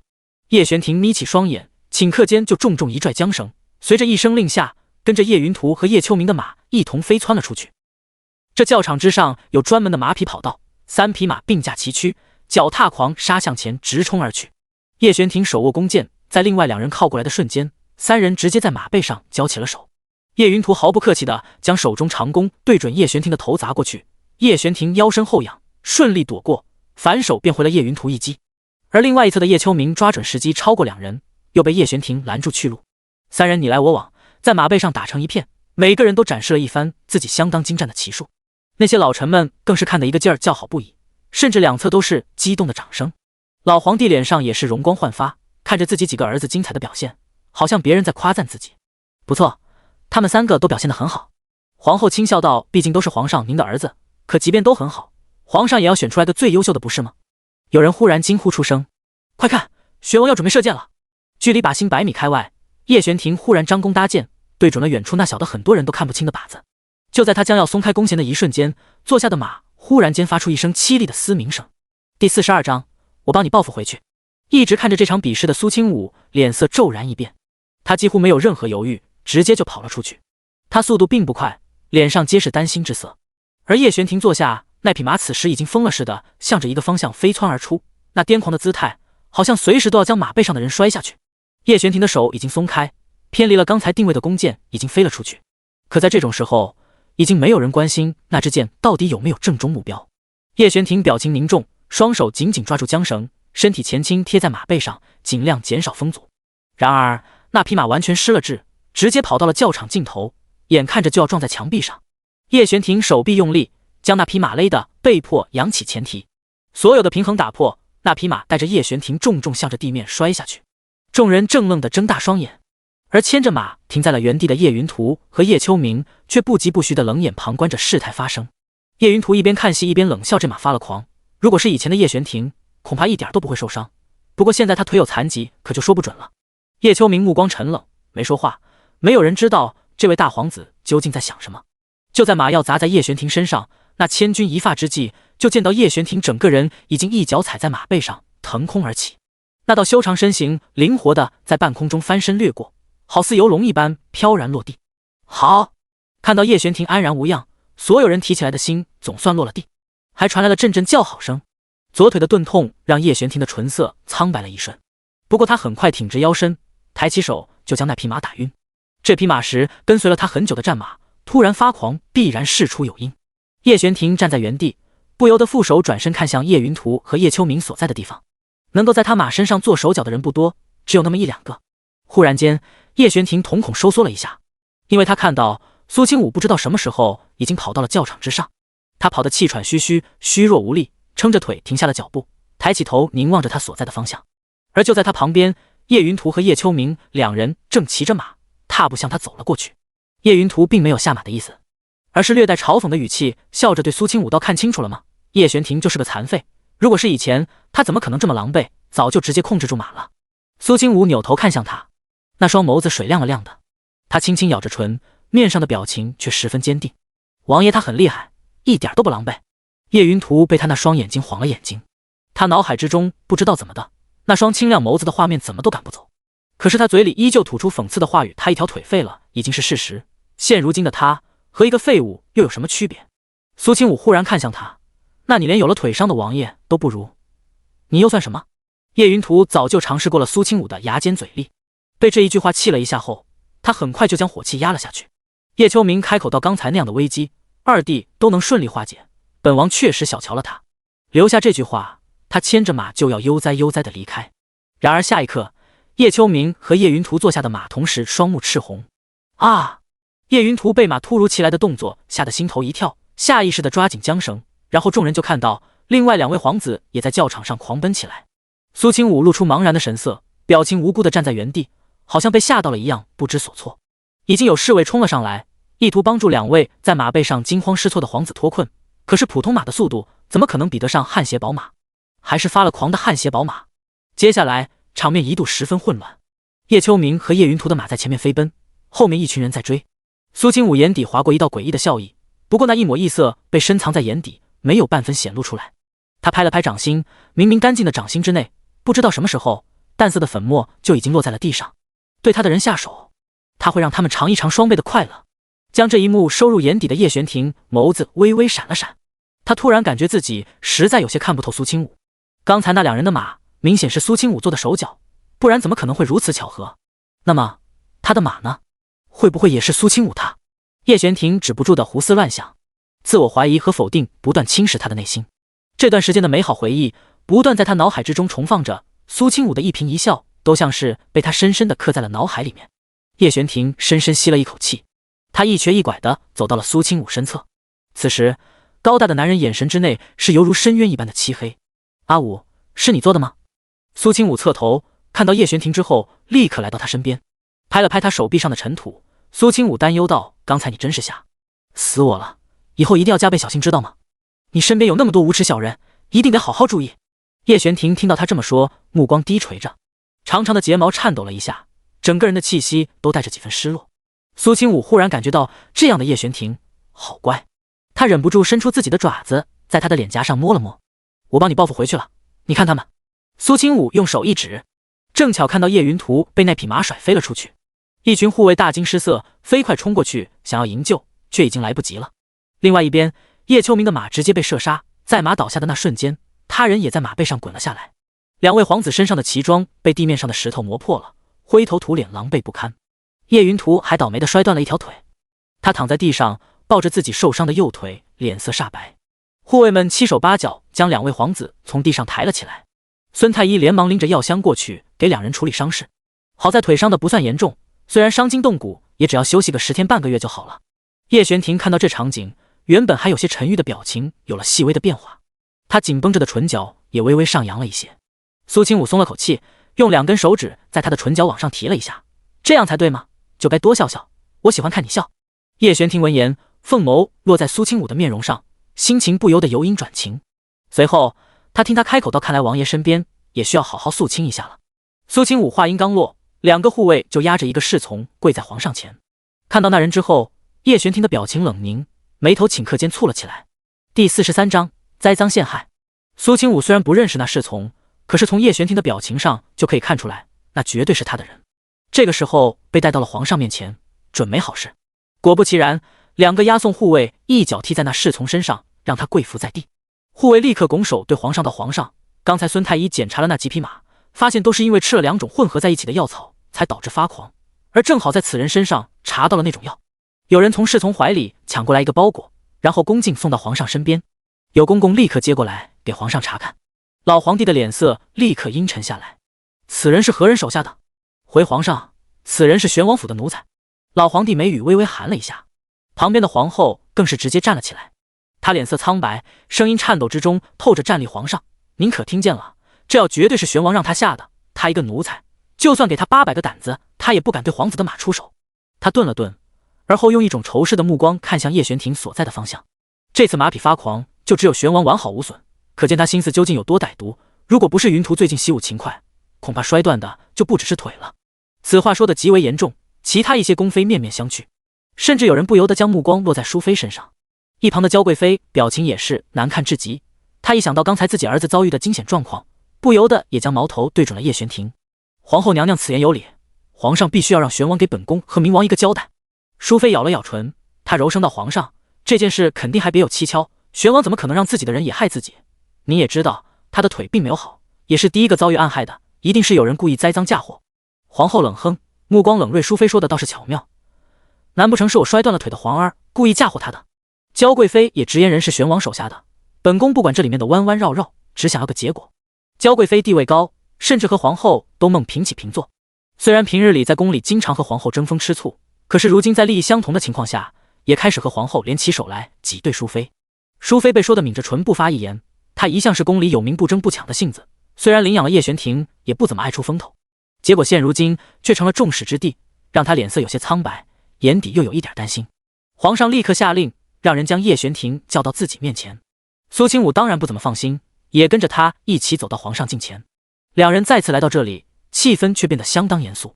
老皇帝的表情很是冷沉，他忽然重重地拍了一下桌子，声音之中透着斥责：叶玄庭，你应该知道，朕最厌恶的便是你们兄弟相残，你怎么可以这样做？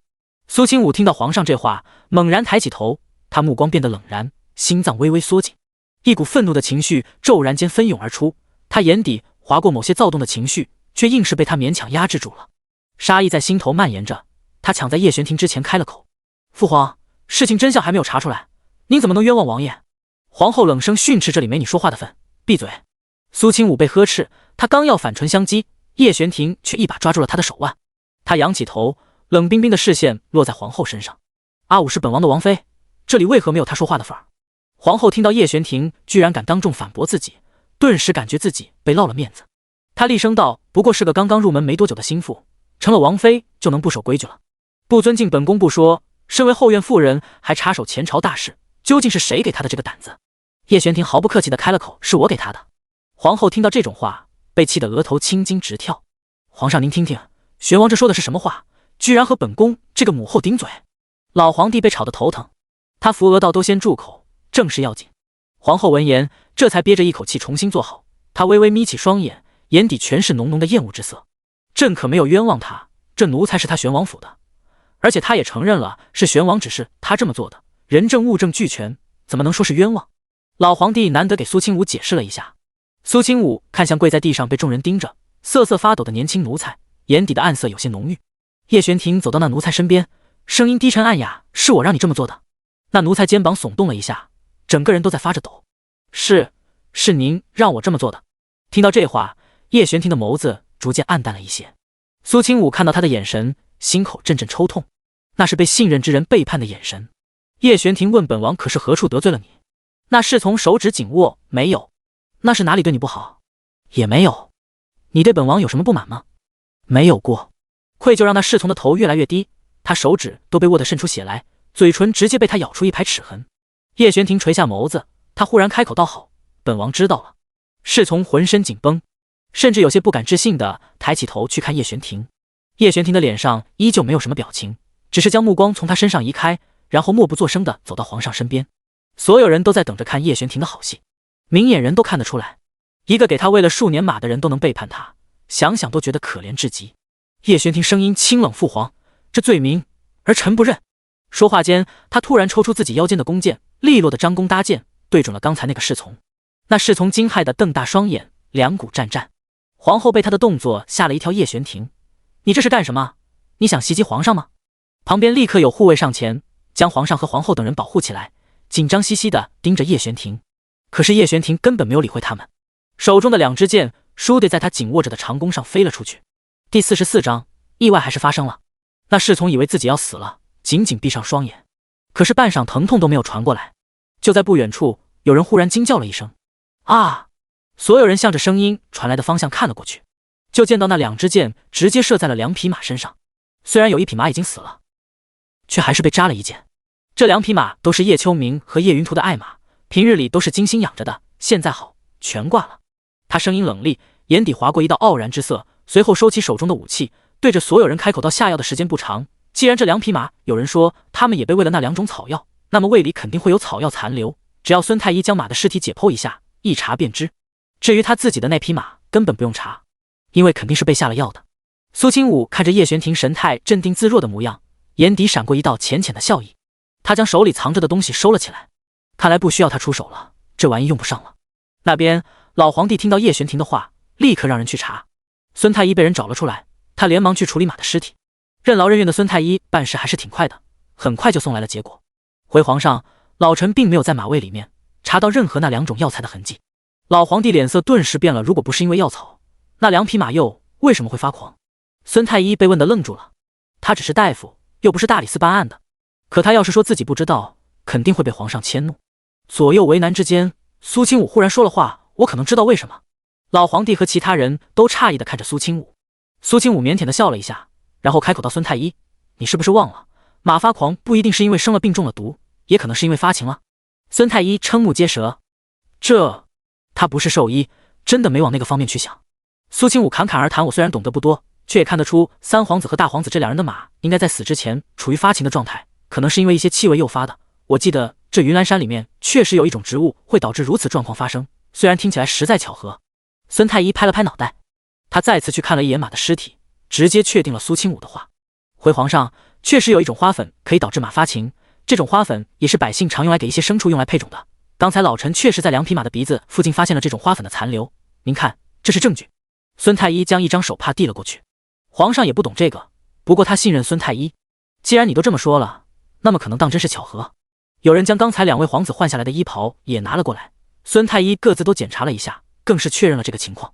其中3皇子叶云图身上的花粉最重，可能是殿下自己不小心碰触到了这种粉末，所以才会导致3匹马一起出事。这种情况听起来确实有道理。老皇帝的表情陷入沉思，其他宫妃也面面相觑，唯有皇后在暗自咬牙切齿。怎么可能这妖巧合？那什么花粉真有这么大的威力？苏清武心中暗笑了一声，花粉确实没有，可是从他手里拿出来的花粉就有。孙太医也道可能是突然出现的特殊品种，这种花粉本就是极少数，山里也不常见，所以当真是巧合。老皇帝颔首，如此看来，这场闹剧的罪魁祸首就是3皇子身上的花粉，也就是说原因在3皇子。其他人没敢说话，皇后脸都要被气青了。皇上，这简直就是一派胡言，那花粉怎么能有如此大的威力？本宫说什么都不会相信。孙太医被皇后盯得浑身发毛，本就稀少的头发都更秃了。如果皇后娘娘实在不行，老臣可以让人弄来这种花粉给你看一看。好，那本宫就在这里看着。皇后不信邪，更不想让人污蔑叶云图，否则即便叶云图不小心的，这次的事故也会全赖在他头上。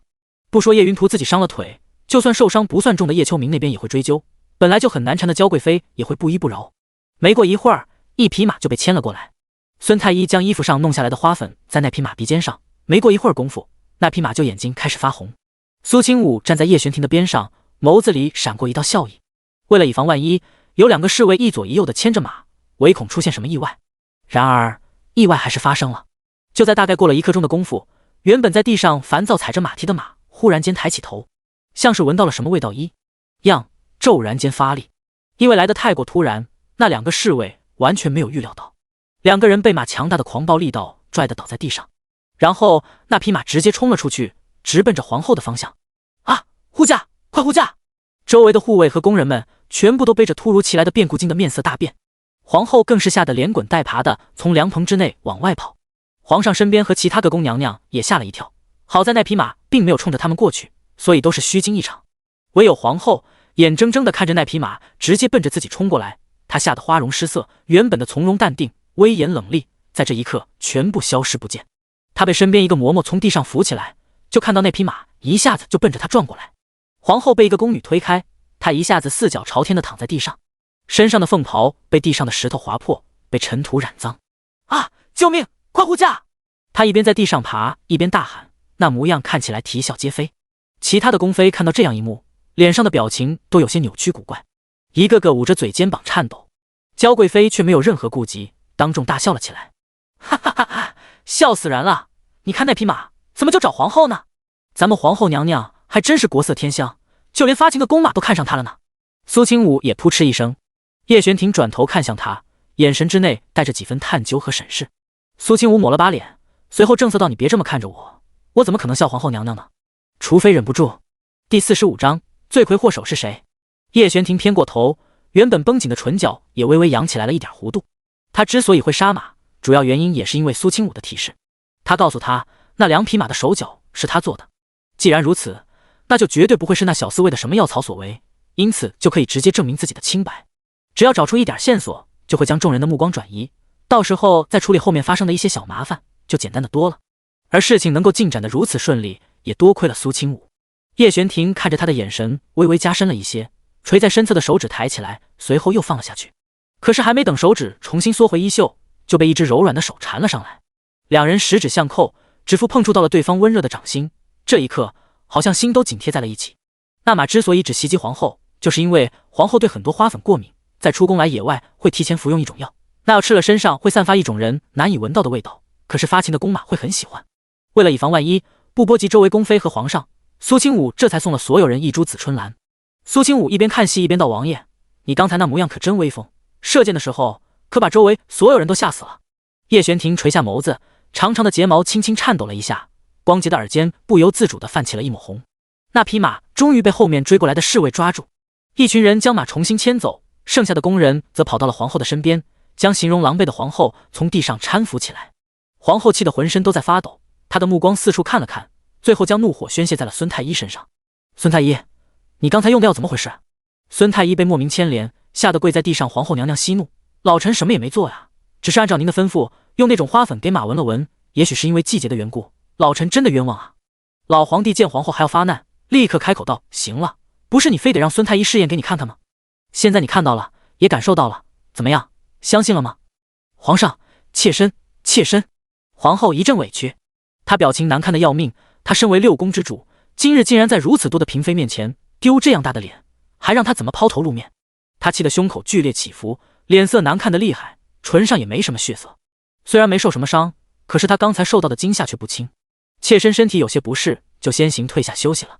皇后眼含泪花，整个人都没什么精神，眼神里面都是愤怒和委屈，可是又有一种哑巴吃黄连有苦难言的感觉。毕竟是她要求孙太医给马下药的，马会出现失控的症状，孙太医也是提前说过了的。皇后被几个嬷嬷搀扶着回了猎场附近的行宫，其他嫔妃连忙将憋了半天通红的脸露出来。娇贵妃的眼底划过淡淡的嘲讽，看着皇后离开的背影，心情畅快不已。她娇娇柔柔地来到皇上身边，媚眼如丝的道：“皇上，看来事情确实如孙太医所说，这几匹马就是因为那花粉发的狂。而刚才孙太医也说了，那花粉是从三皇子叶云图的身上发现的，那是不是说明他早就有害人之心？”皇上微微眯起双眼，不过想了想，他还是道：“究竟是何原因，需要证据才行。”苏清武忽然抬起头，对着皇上的方向道：“父皇，清武认为证据就是三皇子身上的花粉，而证人不是现成的吗？”他侧头，将目光落在了跪在地上的那王府小厮身上。苏清武大步走到他背后，声音可没有叶玄庭那样温和。他虽然笑着，语气却犹如掺杂着冰渣。“你之前说是王爷命令你给3匹马都喂了药草，才导致所有马匹发狂，对吗？”那小厮知道事情已经向着不可预料的方向发展，他刚才说的那些谎言，在绝对的证据面前已经不奏效。小厮向着叶玄庭的方向跪爬了几步，想要伸出手去抓住他的袍角：“王爷，求求您救救奴才，奴才也是迫不得已。”苏清武却在对方还没碰到叶玄庭的瞬间，直接一脚将对方踢翻。这种人他见多了，不管有多迫不得已，背叛就是背叛，没有任何理由可以弥补。当你踏出这一步的时候，就已经没有办法回头了。现在当着皇上的面好好说说，究竟是谁指示你这样做的？你现在不说，恐怕要白白受一些皮肉之苦了。奴才说是三皇子，他在不久前派人抓了奴才的妹妹，奴才和妹妹相依为命多年，实在是因为担心她的安危，所以才迫不得已按照对方的吩咐陷害王爷。我还收了对方的银子，他们说只要我按照要求做了，会想办法将我送出去，和妹妹一起带着银子离开京城。退路都想好了。苏清武不由得啧舌，不过也就只有这种蠢货才会相信叶云图会遵守诺言，怕是在事情结束的那一瞬间，他就会被人杀人灭口，不管是他还是他妹妹，都将无一幸免。苏清武并不打算多管闲事，而是对皇上行礼道：“父皇，如今已经真相大白，还请您还王爷一个清白和公道。”叶玄庭听着苏清武审问犯人，随后又在皇上的面侃侃其谈，自信的模样，心脏好像都不经意的被触动了一下。这样的苏清武，浑身上下都像是散发着光芒一样，难以让人移开视线。他从来没见过他如此好看、光芒万丈的模样。玄王，叶玄庭耳边传来皇上的声音。然而一直在悄悄看着苏清武的叶玄庭差点没听到，他的反应稍微慢了一拍，不过还是有礼的行礼道：“父皇。”老皇帝声音柔和了许多：“之前是朕冤枉你了，还希望你别放在心上。”叶玄庭随意敷衍着回答：“臣怎敢？不是不介意，而是怎敢？”说明他心里依旧有怨念。老皇帝的表情一时间僵了一下，不过他想了想，还是开了口：“朕回去会好好补偿你，至于罪魁祸首的叶云图，也一定会重重责罚。你放心，朕不会厚此薄彼。”父皇明察。叶玄庭再次恭敬俯身行礼。周围的那些大臣看着这边的事情尘埃落定，也将心慢慢放在了肚子里。突然间，人群之中有人惊呼了一声，一个侍卫拖着一个靶子走了过来。第46章，是不是你做的？皇上看过去，就见到那侍卫将靶心的箭送了上来。皇上，这支箭是玄王的马失控之前射出去的那一支。听到这样的话，众人惊骇。刚才发生的一幕，至今还让周围所有围观的人心有余悸，却未曾想到，他们都以为失败了的那一箭，居然还可以正中靶心，这究竟是何等的实力？老皇上看清楚了那箭，不由得大笑了起来，大步走到叶玄庭面前，抬起手拍了拍他的肩膀：“我儿果然厉害，不愧被天下百姓称为战神。若是你的腿没受伤，哎。”老皇帝叹了一口气，眼神之内都是遗憾之色。旁边的公公立刻应声附和皇上：“这绝对是天妒英才。”叶玄庭的眸子里划过一抹暗色，他不着痕迹地将左腿往回收了一些。苏清武依旧站在他身侧，听着老皇帝对叶玄庭的称赞。自从叶玄庭腿受伤之后，老皇帝还是头一次对他露出这般温和慈爱的目光。毕竟一个皇子成了残废，那基本上就已经和皇位无缘了。历朝历代也没有哪个皇上会是身体残缺之人，这可是关系整个南叶国的脸面。也正是因为如此，叶玄庭因为一条残腿被嘲笑，被挤兑，而且他的腿已经得到了无数名医认证，这辈子都治不好了。苏清武抬眸到皇上，这样不更能证明王爷的优秀吗？老皇帝被苏清武这话说的一愣，不少老臣也纷纷点头，觉得他此言有理。其他两位皇子在同样是马受惊的情况下，身手却不及王爷这样灵活，最后导致自己受伤。可王爷虽然腿伤不便，却能安然无恙的落地，还顺便制服了疯马。您说这样的王爷究竟有多厉害？苏清武毫不节制地在皇上面前夸赞着叶玄庭，这些完全都是他的真心话。以前他不曾发现的叶玄庭身上的那些闪光点，如今都被他一一找出，记在了心上。叶玄庭喉结滚动了一下，不由得侧头看着苏清武的侧脸。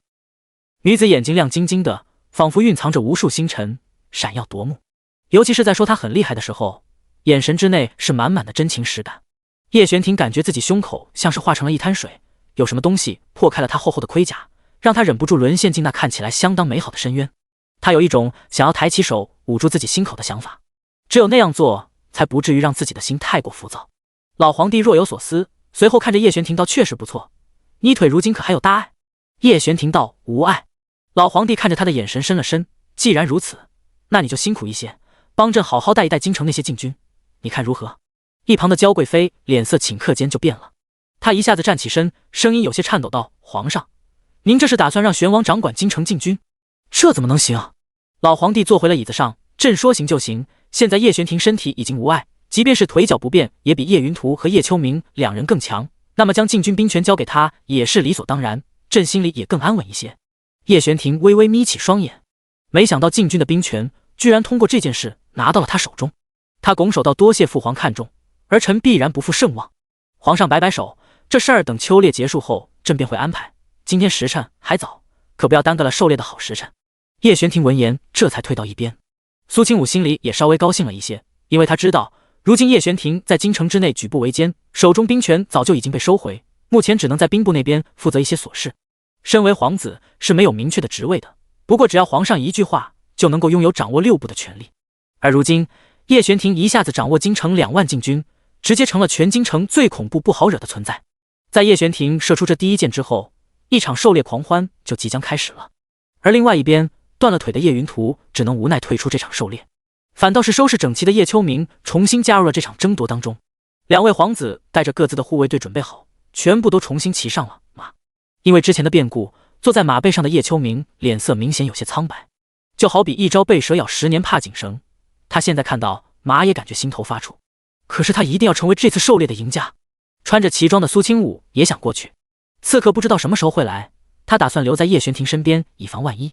可是计划赶不上变化，他刚打算离开，就听到娇贵妃的声音传来：“玄王妃这是要做什么？狩猎都是那一帮男人的事，你跟过去万一受了伤，玄王可是要心疼死了，倒不如留在这里陪本宫和淑妃娘娘说说话。”苏清武不太喜欢应付这些宫妃，然而这些女人却每一个都家世显赫。他目光落在娇贵妃身上，不由得回忆着上辈子自己对这位贵妃娘娘的所有了解。娇贵妃和大皇子叶秋明背后的娘家乃是永安王府的人，他的父亲永安王氏扶持皇上坐上皇位的元老级人物，兄长更是定北军统领，手握大权，也是整个皇宫里唯一能够和皇后在身份和家世上对抗的宫妃。不过他记得，不久后这位贵妃娘娘就有了身孕，1年后又因为难产一尸2命。虽然他不太喜欢这种骄纵跋扈的女人，然而他倒是可以利用她来对付皇后，来一个借刀杀人。苏清武走近，给娇贵妃行礼，臣妾拜见贵妃娘娘。娇贵妃妩媚一笑，风情万种。来人，赐座。有宫女搬来椅子，苏清武也没客气，就坐在了娇贵妃旁边。桌子上摆放着各种各样的果子点心，娇贵妃却并没有任何胃口，而是眯起双眼打量着苏清武。然后她语出惊人，忽然问道：“是你做的吧？”苏清武心口咯噔了一下，心情有了一瞬间的变化。然而他如今已经并非真正的单纯之人，不会因为一句话就泄露心思，顷刻间就察觉到了对方话语之内的试探之意。最近他确实有些锋芒毕露。他轻轻抬起头，脸上露出疑惑的表情，目光透出不解：“贵妃娘娘，您指的是什么？”第47章惩罚的内容。娇贵妃细细看着苏清武的神色，发现没有在对方脸上察觉到任何异常。难道真是他猜错了？心中略微有些狐疑，娇贵妃立刻收敛了神色。没什么，本宫只是在这里待着，觉得有些无聊，想要多叫几个姐妹一起过来聚聚。她忽然摆手，对着身边的宫人道：“将三皇子侧妃还有雪莹郡主请过来。”自从上次恶整了林雪莹一次之后，已经1个多月未见面。苏清武微微抿了抿唇角，自知对方有意为之，来者不善。然而他倒是并没有将这2个手下败将放在眼里。没过一会儿，林雪莹和周蕊2个人在几个丫鬟嬷嬷的陪同之下，来到贵妃面前躬身行礼。雪莹给皇上和贵妃娘娘请安，给姑母和诸位娘娘请安。娇贵妃闻言，扬起唇角笑了笑。雪莹郡主出落得越来越水灵，本宫看着都觉得欣喜。多谢娘娘称赞，雪莹愧不敢当。林雪莹一边说着，一边偷偷用眼角余光去看苏清武所在的方向，那眼神之内藏着极深的恨意和怨怒。这段时间关于他的那些事已经在整个京城传来了，惹来了不少人的笑话。那些原本还仰慕他的几个王孙公子，现如今看到他就好像避如蛇蝎。娇贵妃后又看向周蕊，没想到三皇子将你也带过来了，可见对你十分上心。周蕊闻言，脸颊微微泛红。三皇子对妾身很好，多谢娘娘挂心。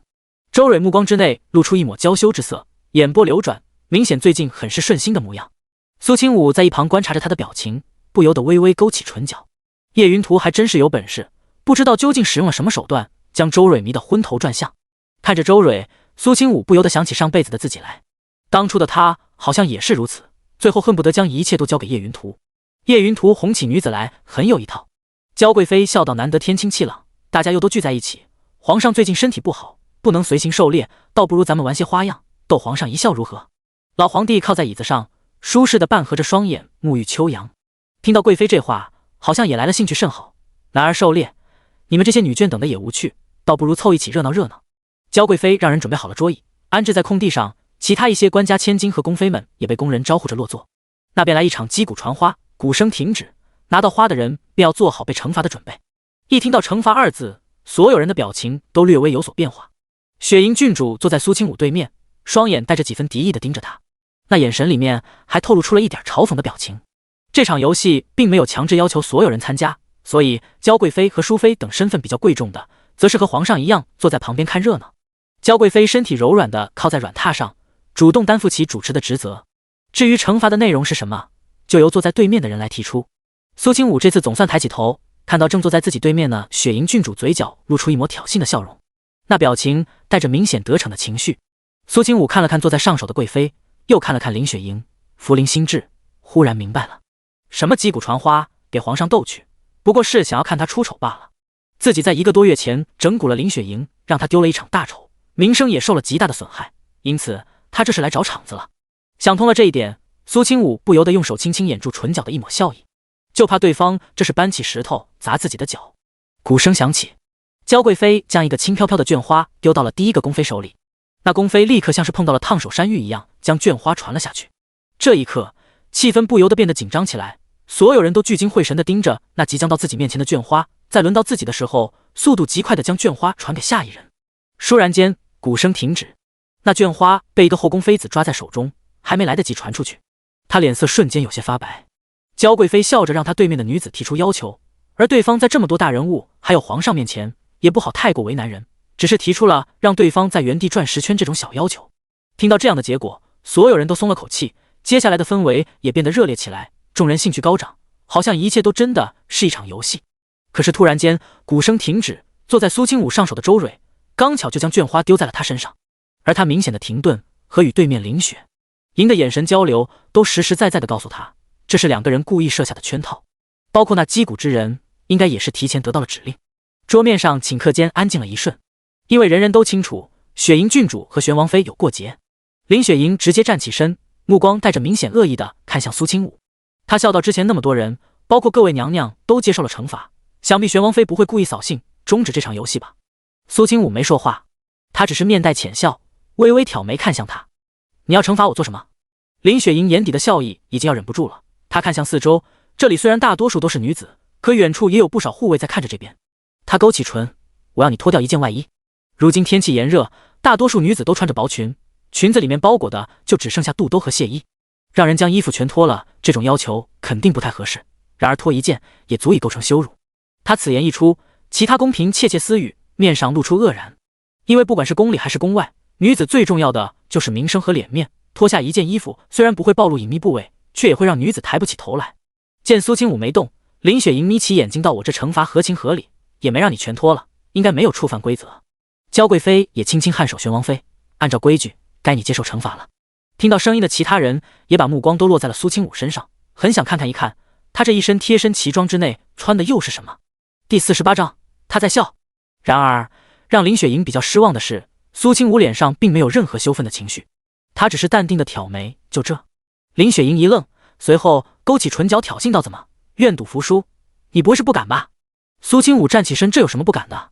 说话间，苏清武直接拉开自己的腰带，将外面那件旗装脱了下来，然后所有人都瞪大了双眼，因为众人看到在那身尽兽旗装之内，苏清武还穿着妥妥帖帖的一件长裙，被裹在里面的时候谁也没有看出来。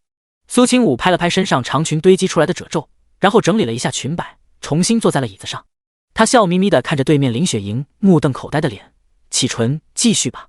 林雪莹已经震惊坏了，她指着苏清武道：你怎么穿了这么多？苏清武疑惑：怎么，出门不准穿这么多吗？可是他见苏清武都没有留下一滴汗，身上依旧清清爽爽的，这么热的深秋正午，他居然穿这么多。但是这种问题问了也没用。林雪莹气得胸膛剧烈起伏，不甘心的一屁股坐在椅子上。鼓声再次响起，苏清武经过上一次的观察，明显已经掌握了规律。就在周蕊再次停顿了一下，想要将绢花丢给他的瞬间，苏清武忽然一挥袖子，刚从周蕊手中脱手的绢花就被一阵斜风刮到了对面林雪莹的脑袋上。林雪莹的脸色倏地一下就白了，可是根本不给她反应的机会，鼓声已然停止。她立刻大声喊道：这是意外，这根本不算，刚才周蕊传花应该落在苏清武手中。苏清武漫不经心道：然而他自己飞到了你手里，按照规矩，鼓声停止，绢花在谁手中谁就要受罚，这一点并没有任何前提吧。他说完这句话，然后看向娇贵妃。娇贵妃的表情也有几分扭曲，没想到事情会出现这样的变故。办这场击鼓传花，目的就是为了给雪莹郡主报仇，结果却适得其反，反倒是让苏清武钻了空子。他刚要开口，想着要不要这一局作废，一直看得乐呵的皇上忽然坐直了身体道：按规矩来。就这简单的4个字，直接堵住了林雪莹的所有退路。她呆呆地站在原地，浑身有些发抖。想到上一次自己对苏清武的为难，她自知自己得不到任何好处。想到这里，林雪莹立刻扶额闭眼，身体开始摇晃起来。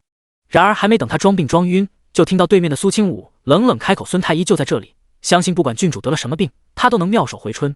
若是你装病，想必他也一眼就能看得出来。皇上在此，郡主难道意图欺君？欺君这么大一顶帽子，哐当一下就扣在了林雪莹脑袋上。她头皮发麻，将手从脑袋上拿下来，浑身战栗不止。苏清武，你不要太过分，贵妃和诸位娘娘可都在这里看着。苏清武启唇：当然不会，我的惩罚自然也和郡主提出来的一样，所以脱吧。脱。林雪莹低下头看了看自己的长裙，因为热，她只穿了一件外裙，里面就只有一个肚兜。如果脱了，那岂不是？不行，我里面穿的少，和你不一样。苏清武冷笑：有何不同？你提出这个要求的时候，不也没有看我穿什么吗？可是，如果郡主不动手，那么我可以帮你一把。苏清武站起身，好像随时都要逼近。林雪莹飞快捂住胸口，后退了几步。来人啊，我不玩了，我不玩了。她在嬷嬷和丫鬟的护送下，转身就要离开这里。苏清武轻轻扬起唇角，眼底划过一道冷笑。他并没有追过去，而是安静地等了一会儿。众人就看到原本要离开这里的林雪莹忽然跳着脚停在原地，忽然双手用力地扒着自己的衣服，惊呼起来：“啊，好痒！我身上好痒！快看看我身上怎么了！”其他丫鬟嬷嬷见郡主脸上露出焦急的表情，连忙伸出手帮忙。林雪莹直接将自己的衣服扯得七零八落，最后终于在后腰的位置摸出来了一个小虫子，黑甲硬壳的昆虫在她背上爬出来了一连串奇痒无比的包。林雪莹一边双手背后去抓，一边眼圈发红，泪流满面，雪白的皮肤暴露在空气当中，不远处驻守的那些护卫眼睛都看直了。快拿衣服给郡主挡一下！可是这里谁也没有准备衣服，要想取得去下面停靠的那些马车里，这一来一回的功夫，足够林雪莹身子都被人看光了。有嬷嬷一咬牙，将自己的外衣脱下来裹在林雪莹身上，林雪莹扯着衣服遮挡住自己的身体，一边忍着难受，一边哭着扑到了淑妃怀里。淑妃抱着林雪莹，一时间也有些手足无措。雪莹，你这是怎么了？好好的扯自己衣服做什么？我没有，是有人往我身上放虫子，痒死我了。有嬷嬷立刻将那抓住的小黑虫放在淑妃面前。林雪莹毫不客气的告状：一定是苏清武干的，刚才是他让我脱衣服，我不脱，所以他就用这种方法整我。苏清武也起身来到淑妃面前，他脸上都是无辜和委屈。娘娘，郡主说话可要讲证据，大家都坐在原地动都没动，我又怎么当着这么多双眼睛的面将虫子放在郡主身上？难道郡主以为在场的所有人眼睛都瞎了吗？林雪莹被苏清武的话对的声音到了喉咙，愣是没发出来。淑妃看了看林雪莹，又看了看苏清武，虽然心里有些怀疑，可是这里是野外，有一些小虫子也很正常。其他宫妃纷纷道这野外的虫子还真是厉害，还好之前有玄王妃送的这种花能够驱散蚊虫呢。也是，郡主没去，让丫鬟也采来一些防身，我待了这么半天，身边真是一只飞虫都没看见。孙太医看了看那虫子，也道：郡主，这里是山上，有虫子避免不了，您确实不该冤枉王妃。林雪莹看向苏清武，忽然看到他低垂着的面容上，嘴角轻轻上扬起一个十分明显的弧度，他在笑。第49章哑巴吃黄连。一种被戏耍的强烈愤怒感从心里蔓延出来。林雪莹受不了这委屈，姑母您快看，苏清武他在偷偷笑我。可是当他将手指指向苏清武的时候，却看到此时的苏清武已经变了表情，脸上错愕又无辜，水汪汪的漂亮眼睛里全部都是迷茫的表情。苏清武咬了咬唇角，轻声道：郡主，我什么时候笑你了？你林雪莹差点被苏清武这变脸的速度气到爆炸。淑妃眉头轻轻蹙起，也觉得林雪莹有些无理取闹。雪莹，虽然上一次玄王妃得罪了你，可她毕竟是你王嫂，你切不可再与她为难。姑母，真的是她，我看得清清楚楚，你怎么就不信我呢？淑妃叹了口气，将自己手腕上的花环退了下来，戴在了林雪莹手上。她声音依旧温温柔柔的：这个送给你，省得还有虫子咬你。刚才那只虫子可能是你身上熏香引来的，你先回马车上换一身衣服，穿成这样子成何体统？更何况还有皇上还在一边看着呢。听话。林雪莹咬紧牙关，眼睛里的委屈和愤怒差点冒出来，她的拳头握紧又松开，最后只能将打落的牙齿和着血往肚子里咽。我们走。林雪莹带着一些嬷嬷离开了猎场，去马车那边更衣。娇贵妃拍了拍桌子，好了，都散开吧，这种事儿还真是扫兴。其他的女眷各自退回自己的座位。就在娇贵妃打算让人撤了这些东西的时候，不远处突然传来了一阵马蹄声。苏清武一直关注着那边的动静，立刻回头看过去，就见到几个侍卫走在最前面，架子上居然抬着一头白虎。那白虎威风凛凛，看起来足足有3米多长，重的需要5、6个人才能抬着走路。而这些人背后，一个人骑着高头大马，昂首挺胸的坐在马背上，一派得意洋洋的模样。禀皇上，明王殿下有大收获。一听到这话，所有人都清楚，这虎是大皇子捉回来的。皇上立刻站起身，向着那边走了过去。其他好奇的女眷们也立刻跟了上来，每个人都露出了仰慕的表情。苏清武看到那白虎，眸子忽然深了深，因为他好像在哪里见过这只虎。这记忆太过细枝末节，苏清武也是好半晌才想起来，这只白老虎是叶云图最爱的宠物。他在被关起来之前，有幸见过一眼，他被叶云图喂养的十分高大凶猛，和一个犯人关在笼子里，然后在叶云图的一声令下，将那惊恐无比的犯人脖颈一口咬断。那场面极为血腥残暴，当时已经成为皇后的苏千灵还特意对他说，想要将他也放进笼子里去喂老虎来着。原来那只老虎是叶云图从这次的狩猎之上得来的，可惜因为他腿被摔断了，找到白虎的人就成了叶秋明。那王爷呢？苏清武不由得左顾右盼，愣是没有看到叶玄庭的踪影。他的心脏猛然提了起来，一颗心悬在半空。那边众人已经围绕在了白虎身边，就连老皇帝在看完那只白虎以后，都对叶秋明赞不绝口。朕的皇儿当真勇猛，竟然能生擒白虎。既然这白虎是你擒来的，那便由你来处置。叶秋明立刻从马背上下来，然后拱手对着皇上行礼，多谢父皇。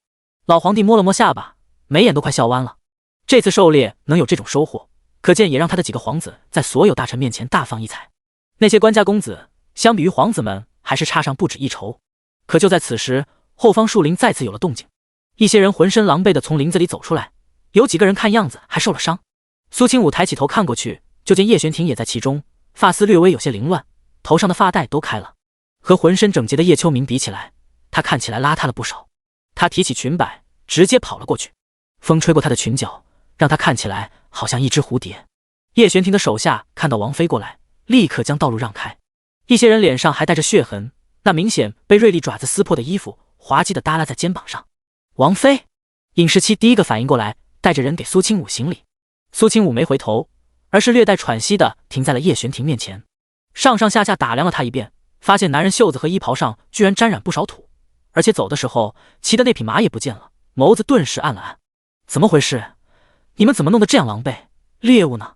以叶玄庭的本事，他不可能空手而归。听到这话，叶玄庭微微抿了抿唇角，没回答。他目光幽深深邃，整个人像是一块化不开的寒冰。然而尹时期却忍不住心中怒火，王妃，是明王他们做的。他脸上都是不忿的情绪，远远盯着被众人围绕在中间的叶秋明。白虎也是王爷先发现的，他不知道怎么就闯进了被清理过的猎场之中。王爷亲自上阵，硬是空着手将那白虎制服，结果在回来的路上却遇到了埋伏。苏清武心里咯噔了一下，他眸子里的光芒顿时变得锐利起来。什么埋伏？明王在王爷和我们回来的必经之路上设置了绊马索，还用了抓猛兽的捕兽架，挖了陷阱等着我们。因为来的时候路上风平浪静，也怪属下没有提前探查好，才让王爷差点遇险。苏清武看过去，果然那几个被人架着的脸色苍白的人脚部受了伤，而且看上去还很严重，很明显是被咬合力特别厉害的铁夹直接夹断了脚腕。那边已经有人去找太医了。苏清武面容冷沉地走过去，看了一眼那几人脚上的伤，他什么也没说，直接从怀里拿出几个药瓶，一人发了一个。这样你们拿着，等过一会儿大夫给你们包扎伤口的时候，擦在断骨外侧的皮肤上。那几个人坐在地上拿着药膏，脸上露出感激之色。王妃手里的药一定是极品，他们对此没有任何怀疑。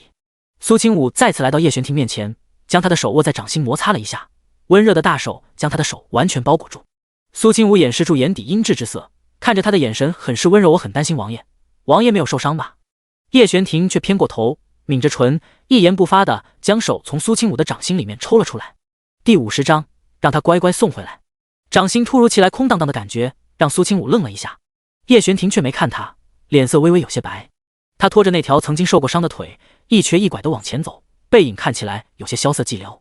尹时期看了看王爷，又看了一眼苏清武，他压低声音对苏清武道：王爷可能是因为自己得才会这样，我跟在王爷身边多年，王爷就是外冷心热的人，王妃千万不要误会王爷。苏清武目光落在尹时期脸上，突然对这个叶玄庭身边忠心耿耿的小影卫多了几分好感。他轻轻扬起唇角，深深地看了尹时期几眼，然后加快了脚步追上叶玄庭。王爷，你等等我！他不客气地粘了上去。既然对方不过来，那他就主动靠过去。这辈子他都当定了叶玄庭身边的狗皮膏药，反正被他盯上，他插翅难飞。手臂跨在叶玄庭的臂弯处，叶玄庭立刻僵硬地站在原地。他侧头看着苏清武，眼神略显深沉。他总算对他说了话：阿武，我是个废人，若非如此，也不会让人将白虎抢走。你不必再勉强自己讨好我，在我身上恐怕得不到任何你想要的东西。他的语气听起来有些隐忍和自卑，好像迫不及待地想要逃离苏清武的视线。苏清武心里一紧，却将手抱得更紧了。玄庭，你知道我想要什么？叶玄庭沉默垂眸，他眼底全部都是幽暗之色，垂下的双手紧紧握了起来。如果不是他有一条受伤的腿，也不至于输给几道机关。就是因为疼痛，让他一条腿使不上力，没办法瞬间从对方设下的陷阱中脱身，他才会丢了那只白虎。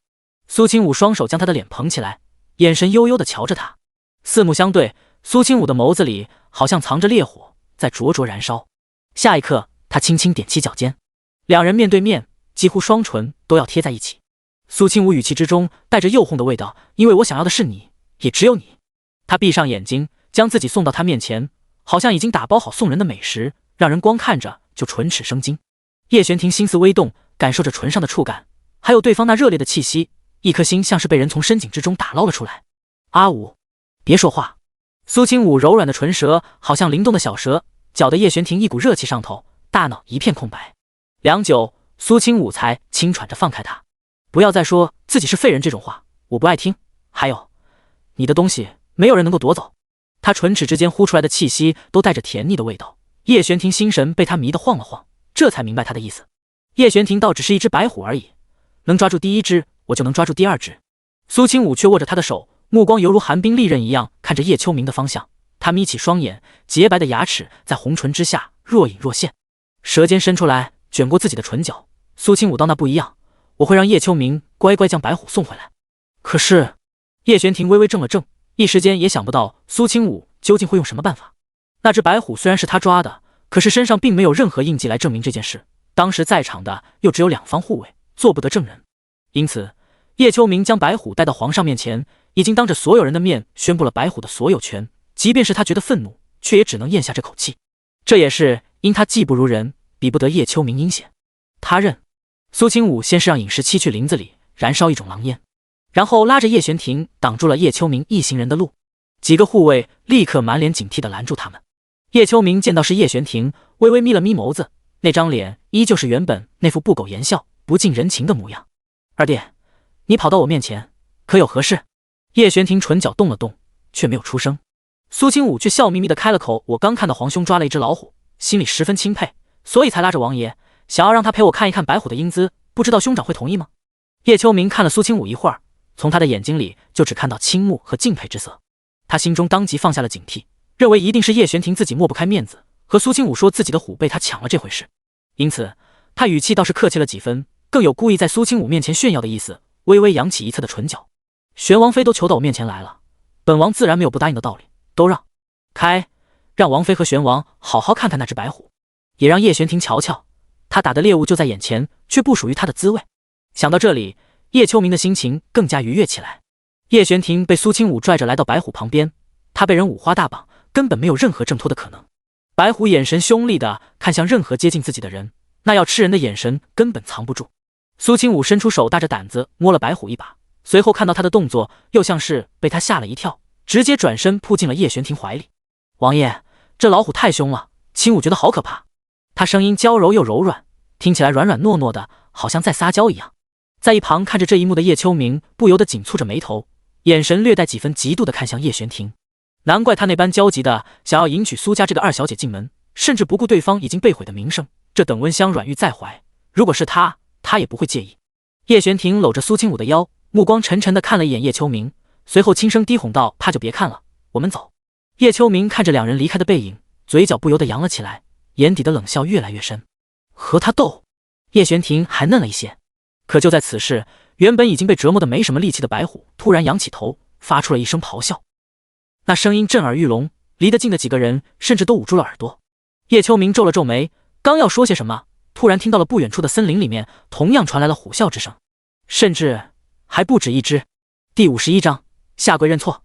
叶秋明等人的脚步立刻停了下来，他们一行人已经离开了狩猎场护卫的保护圈，步入了林子边缘。叶秋明本打算找个安静无人的地方将白虎宰杀剥皮再带回去。王爷，不好了，这林子里居然不只有这一头白虎。叶秋明微微咬牙，紧张地看着四周，虽然还没看到白虎的踪影，然后那虎啸之声的威慑却让人头皮发麻。那边绝对不能再去了，为了不被林子里的白虎找过来，他也没时间去找援兵，现在能做的就只有立刻回到安全的地方。走，立刻往回走。然而被抬着的白虎突然之间挣扎了起来，原本已经被制服的他在这一刻居然爆发出了前所未有的力气。咔嚓一声，抬着他的那根粗木棍竟然硬生生的被他挣断了。哎呦！抬着白虎的那几个侍卫发出一声惊呼，全部摔在了地上。白虎同样也落了地，他仰起头嘶吼了一声，不顾四条腿上还缠绕着松垮下来的绳子，一口就咬在了其中一个护卫的脖颈上。那侍卫瞪大双眼，拼命地挣扎起来。周围的人看到这样的场面，全部被眼前血腥的一幕吓得连滚带爬往外逃窜。叶秋明的脸色顿时黑了，他以为周围没有什么危险，身边留下来保护他的护卫也就只有10来人，这白虎一口咬下去就吓跑了一半。来人，快护驾！他厉声喊着，总算有几个冷静下来的侍卫挡在了他身前。然而叶秋明身下的马却吓得双腿发软，食肉动物那种气势上的压迫让他完全放弃了反抗，直接跪坐在了地上。叶秋明一边用马鞭抽着身下的马，一边高声怒吼：“废物，真都是废物！”迫不得已，他只能自己从马背上下来，然而就看到那白虎正虎视眈眈地盯着他，那眼神好像要将他生撕了一样。叶秋明浑身发凉，脊背发寒，却听到远方的虎啸之声越来越近，他头皮发麻，对着身边的手下命令道：“你们几个立刻上去，将他给我擒住！”那些侍卫听到命令，一个个也吓得脸色煞白，却不敢不听从命令，只能小步小步地试探着往前挪。结果那老虎抬头一声吼，就吓得他们纷纷后退了好几步。叶秋明当机立断，转身就要逃跑，这种时候也顾不上去抓什么白虎了，他自己的命才最重要。而且叶秋明也没想到这只白虎居然会如此凶猛，一口就咬死一个人。身后惨叫声此起彼伏，叶秋明逃跑的模样十分狼狈，可是自己的那几个手下根本就拦不住那匹凶狠的白虎，眼看着白虎就冲了上来。千钧一发之际，叶秋明看到了叶玄庭的身影，他好像看到救星一般，大声喊道：“二弟，救命，救救我！”苏清武和叶玄庭停下脚步，转过身去，就看到叶秋明衣衫不整，脚步跑得凌乱不堪。他身后一头白虎四脚飞快地狂奔而来，眼看着就要追上了。苏清武大声喊道：“王爷，白虎追上来了，咱们也快逃吧！”叶秋明听到这话，脸色都绿了。“二弟，我知道你能降服这只白虎，只要你救我，我什么条件都答应你。”那头白虎根本没有和那些侍卫周旋，十分有目的性地追着叶秋明的脚步，好像非要吃了他这个罪魁祸首不可。那白虎十分聪明，比一般的野兽都要机灵，显然知道谁才是他的仇人。苏清武对着叶玄庭点了点头，叶玄庭身影骤然间动了。就见那白虎冲上来的一瞬间，在看到叶玄庭的时候，原本向前狂奔的动作一停，四条腿在地上划出了一段距离。那双虎眼之中透着明显的畏惧之色，在看清楚叶玄庭的脸之后，转身就想跑。然而叶玄庭的动作却比他更快，一把抓住了他拖在地上的绳子，用力一拽之间，300多斤的大老虎一个趔趄就已经摔在了地上。叶玄庭勒着他的脖颈，一脚踩在他的头上，白虎则是老老实实的趴在地上，再也不动了。看到白虎被制住，跑得有些脱力的叶秋明一下子坐在了地上，他擦了擦额头上的冷汗，眼睛里都是劫后余生之感。苏清武在旁边拍手鼓掌，眼睛里都是如沐之情。王爷真厉害，王爷太棒了！叶秋明，他瞧着苏清武的侧脸，微微眯起双眼，然后拍了拍身上的尘土，整理了一下发冠，重新站了起来。眨眼间，他又恢复了那副高深莫测的姿态。苏清武忽然转身看向他，刚才我听到皇兄说，只要王爷救你，你什么条件都答应。叶秋明一想到这件事，就觉得极为丢脸。他冷哼了一声，叶玄庭本就是负责这场狩猎所有人安全之人，保护本王是他的责任。苏清武眯起双眼，像是并没有因为他这句话而生气。皇兄的意思，刚才你说的话不算数？叶秋明疑惑挑眉，本王之前说了什么？他就算不承认又能怎么样？这里又没有人听到之前他说了什么。苏清武顿时笑了，笑得眉眼弯弯，只不过那双眸子里都是寒意。王爷确实接受了皇上交代的任务，负责保护在场之人不被猛兽所伤，可是这只白虎是皇上赏赐给你的，也就是皇兄你自己的所有物。皇兄如果被自己的宠物给咬死了，想必没人能怪到王爷头上吧？叶秋明脸色一变，他和苏清武对视了一眼，忽然感觉心口一阵恶寒。叶玄庭此时正淡淡的看着这边，眼神里没有任何波澜，冰冷的好像一潭死水。可是他的动作保持在一个随时可以松手的姿势。叶秋明突然明白过来，你们是在威胁本王？苏清武勾唇，皇兄怎么能这么说？我们只是在公平交易。好一个公平交易！叶秋明咬牙切齿，恨自己身边没带个厉害点的高手。说，你们要什么？苏清武难得心情愉悦了几分，对着叶秋明不紧不慢道：我要你将那只白虎送给王爷，还要你亲手写下自己之前抢夺王爷白虎，设下圈套谋害他的详细过程，最后给王爷磕头认错。第52章，苏清武黑化了。哈哈哈哈！叶秋明不由得仰头笑出声，眸子深沉地瞧着苏清武。你这是在说笑？苏清武脸上的笑容顷刻间现实的一干二净。我没有在开玩笑。他眼神冰冷刺骨，完全没了刚才那种娇态百生的媚骨，剩下的就只有凌厉如利刃一样的棱角。叶秋明没想到自己会被一个女人盯得有些喘不过气来，不过他倒是没想过苏清武自己会提出这样的要求，肯定都是叶玄庭让他这么说的。他转头看向叶玄庭的方向道：第一个条件我可以答应，白虎给你了，可是剩下的2条我绝对不会同意。苏清武忽然就动了，他双眸漆黑如看不了底的深渊，抬起纤细无骨一般的手臂，白的好似泛着浅浅荧光的手指就这么轻而易举的就掐住了叶秋明的脖子。叶秋明整个人都懵了，大脑也一片空白。他没想到看起来柔柔弱弱的苏清武会突然抱起袭击他，做梦都没想过。苏清武脸上重新浮现刚才那种温温柔柔的笑容，眼睛一眨不眨的看着叶秋明，手臂轻轻往上，他愣是将一个身材比他高了一个脑袋的叶秋明掐着他的脖子将他提了起来。叶秋明拼命挣扎，可是对方双手那恐怖的力量犹如铁钳一样，竟然撼动不了半分。他双手抓住苏清武的手腕，打算将他手臂掰开，可是他却骤然间发现自己做不到。恐惧直冲天灵盖，叶秋明翻了翻白眼，一张脸被憋得涨红。他双脚离开地面，脖子已经开始有了青紫的征兆。苏清武语速不快不慢，皇兄，我说了，我没开玩笑。叶秋明张了张嘴，求生的意志让他挣扎着说出几个字：我答应，放，我什么都。苏清武这才满意的点点头。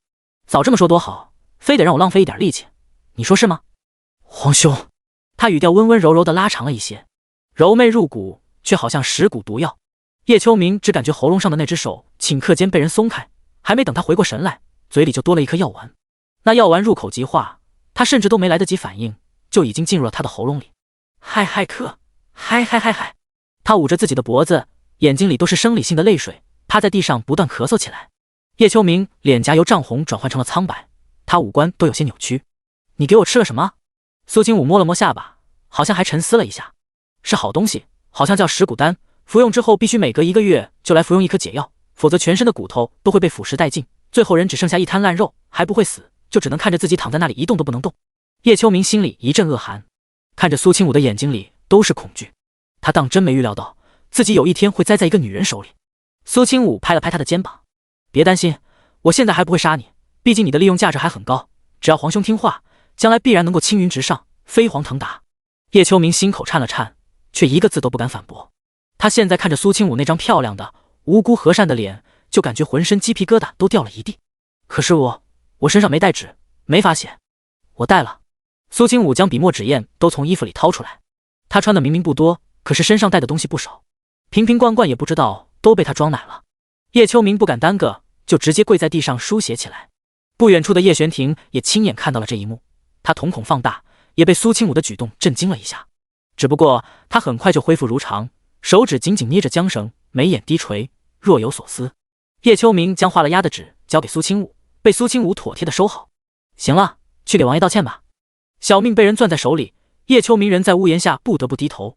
他大步来到叶玄庭面前，那张脸上满是羞愤的低下头，拱手行礼：“二弟，对不起。”结果苏清武带着几分凉意的声音从身后传来：“下跪。”叶秋明双腿一软，就那么跪在了地上，好像苏清武说的话就是圣旨一样。脸都已经丢光了，叶秋明也顾不得其他，他也并非那种宁折不弯的性子，立刻低下头再次道：“是为兄不好，是为兄对不起你，还请你原谅为兄。”叶玄庭薄唇紧抿着，他依旧保持着压制着那头白虎的姿势，目光却越过叶秋明，落在了苏清武身上。苏清武发丝被整齐地挽在脑后，看着他的眉眼含着温温柔柔的笑容，脸上也笑容明媚，渗着光，白皙的脸颊红扑扑的，好像熟透的苹果一样。他一身雪白长裙随风轻摆，负手而立之时，好像山野之中的精灵，又像是圣手笔下的美人。叶玄庭重新将目光凝聚在了跪在他面前的皇兄叶秋明身上。苏清武一番操作，直接打断了他的一身傲骨，让这个人给他下跪认错。他甚至还在之前跟他说过他的东西，他会帮他拿回来。之前他怀疑过这句话，现在他相信了。皇兄这是做什么？你起来吧。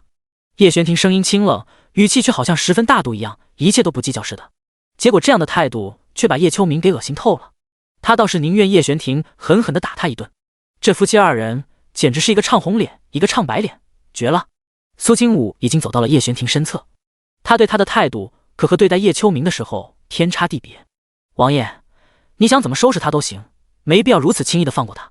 叶秋明，叶玄庭到现在不太方便，不能留下太过明显的证据。苏清武乖巧点头，我懂了。他还好心的将药递给叶秋明，擦擦脖子，别让人看出来，这件事不许说出去，不然你的下场，我相信皇兄不想知道。叶秋明低着头，别默不语。只不过心里打的主意都是尽快离开这里，回去找人给自己解毒。叶秋明的那些手下已经被他自己落在了远处，这会儿还没追过来，因此此处就只有他们三人在。可是骤然间，远处狩猎场那边却突然传来一阵鼓声，天空上突然间一道烟花炸开，叶玄庭倏地眯起双眼，立刻将白虎五花大绑捆在原地，看向远方。不好，有刺客！第53章，苏清武不像个女人。狩猎场那边传来一声声惊慌失措的高喊，叶玄庭动身就要过去。苏清武眸子顷刻间沉了下来，虽然他早有预料这一次的狩猎会有反叛军的人前来刺杀，却没想到来得这么快。南叶国虽然表面上国泰民安，可背地里却暗潮汹涌，反叛军打着光复前朝的名义，经常在各地搅事，而且这其中也招揽了不少武林高手，没事就会上演一场刺杀大戏。现如今这种情况还算罕见，过不了多久，老皇帝便会沉迷于圣山国师的炼丹之术。因他久不上朝，导致国内情况越发紧张危急，以至于叶玄庭为了南叶国百姓四处领兵平乱，这也是他后来与他聚少离多的主要原因。苏清武屈起指尖，一把将叶玄庭抓住。玄庭，皇上身边有不少高手保护着，你没必要这般急着过去。叶玄庭默了默，我负责这次狩猎的安全，如果皇上出事，我罪责难脱。苏清武眸子闪了闪，他并不关心那些人的死活，哪怕是老皇帝在这里驾崩了，他也只会多给他烧2炷香。有大皇子在这里，他能给你作证，就说你遭遇了其他埋伏，一时间脱不开身。一旁的叶秋明脸色一变，他唇角抖了抖，发现自己居然成了工具人。叶玄庭紧皱眉头，然而依旧十分担心。不行，淑妃娘娘还在那边，阿武，你留在安全的地方等着我回来。叶玄庭没有再迟疑，转身就要离开，可是他的腰一下子被苏清武抱住了。苏清武声音轻柔，带着几分祈求的味道，我知道你脱不开身，不过我更担心王爷，你把这些东西都拿着，如果遇到危险，就将这些瓶子往对方的身上砸，往人多的地方丢。叶玄庭突然感觉到自己掌心里多了几个瓶瓶罐罐，瓷瓶小巧漂亮，还带着苏清武身上的体温。还有这个，这是续命丹，我母亲留给我的，有3颗，只要不是掉了脑袋被挖了心脏，但凡还有一口气都能吊住命。你留在身上1颗防身，你放心，我手里还有另外2颗。叶玄庭心中一暖，却也没觉得自己有用到这东西的时候。可为了让苏清武放心，他还是好好将东西都收了起来。冷锐的眉眼在这一刻柔和了下来，他伸手摸了摸苏清武的头，我去就回。他这一次带着苏清武给他的那些东西远离了这片树林。苏清武眯起双眼，看着叶玄庭离开的背影，心头火气骤然升腾起来，心里有一种杀人的情绪在肆虐。没有叶玄庭在旁边，苏清武直接将自己的真实表情显露了出来，看得一旁的叶秋明睁大双眼，头皮发麻。他怀疑是不是只有他一个人知道苏清武的真正面目。苏清武眼神冰寒至极，扫过叶秋明的时候，直接让他感觉到了寒冬腊月一般的错觉。如果那些反叛军伤到王爷一根头发，我就将他们一窝端了。叶秋明觉得苏清武这话绝对不只是说说而已。苏清武脸色深沉似水，表情再也没有了之前哪怕是伪装出来的笑意。他大步走到被绑起来的老虎面前，用指缝之间的刀片轻轻一划，就解开了他身上的绳子。叶秋明惊呼：你这是做什么？叶玄庭不在，这女人胆子怎么这么大？万一解开了老虎的绳子，让他抱起伤人怎么办？就连他都不是这只凶猛老虎的对手。苏清武一个女人。叶秋明缩了缩脖子，他怎么忘了自己刚才就是被苏清武这个女人给收拾得妥妥帖帖。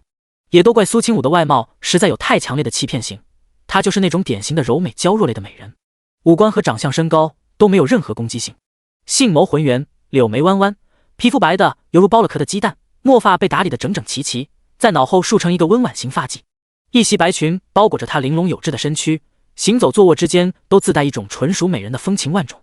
那白虎脱了困，却依旧趴在地上不动。苏清武拍了拍他的脑袋，声音冰冷：起来，别装死。叶秋明瞪大眼睛，就看到随着苏清武话音落下，那只白虎果真从地上撑起4肢站了起来。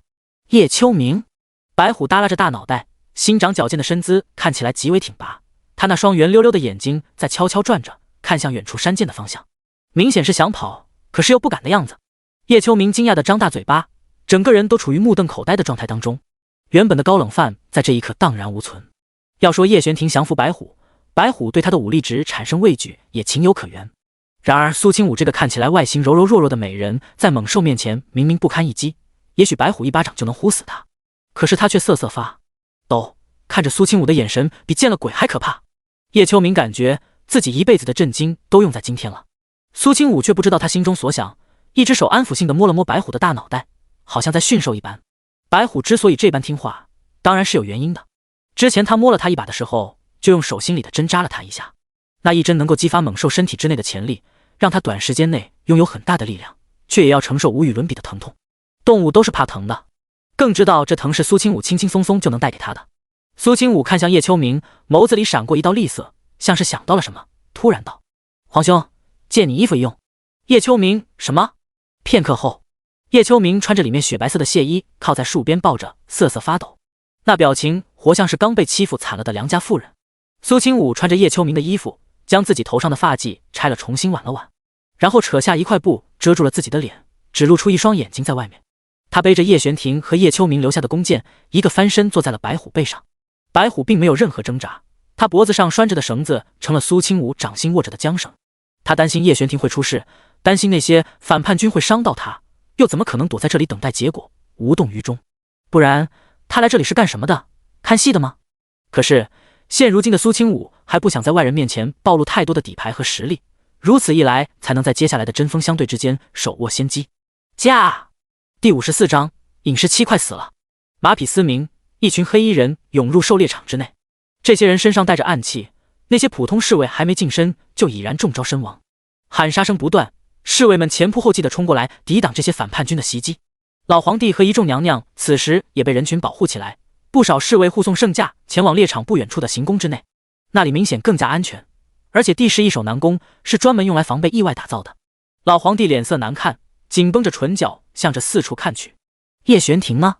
首领连忙回到王爷陪着王妃不久前前往树林那边去了，应该是和大皇子在一起，让他立刻过来护驾。是，末将这就让人去喊王爷。眼看着皇上一行人距离行宫已经不远，突然间半山腰的斜坡上冲出来了一群黑衣人。这群黑衣人来的极为突然，好像早有预谋的埋伏在这里，每个人身上都拴着绳子，吊在了这看起来不能藏人的斜坡峭壁之下，因此没有被人发现。护驾，保护皇上！老皇帝脸色微微一变，立刻后退，躲到比较安全的地方。可是这里道路狭窄，一面是山，一面是斜坡，哪里看起来也不安全。眼看着身边的护卫死的越来越多，那些宫妃的尖叫声此起彼伏，老皇帝额头的汗珠都掉了下来。忽然间，淑妃只感觉后背传来一道大力，好像有谁推了她一把。本就柔弱无骨的女人哪里受得住，一下子就从保护她的人群之内跌了出去。淑妃娘娘！她身边的宫女嬷嬷惊呼了一声，想要冲出去将淑妃解救回来，可是却已经来不及了。有黑衣人看到跌坐在脚边的淑妃，眼睛里划过一道狠厉之色，毫不犹豫地抬起手中长刀，对着淑妃的后背就扎了下去。死亡临近，淑妃吓得脸色苍白，大脑更是空白一片，一瞬间都忘记了躲。当一声金铁交鸣的声音传来，一支箭从后方飞来，直接撞击在了刀面上，刀尖发生了偏离，径直扎在了淑妃娘娘身边的地面。还莫等那刺客反应过来，他的脑袋就已经被一支箭穿透，鲜血洒在了淑妃的脸上。那刺客的尸体扑通一声倒在他旁边。啊！淑妃吓得连忙惊叫着后退，被反应过来的宫女扶了起来。然而她腿软脚软，已经吓得完全走不动路。身边不断有人死去，刀剑撕裂皮肉的声音近在咫尺。这些没见过什么世面的宫妃一个个都好像鹌鹑一样缩在角落。是王爷，王爷过来了！淑妃立刻顺着所有人的目光看过去，就见到这条路尽头有人骑着马带着人飞奔而来。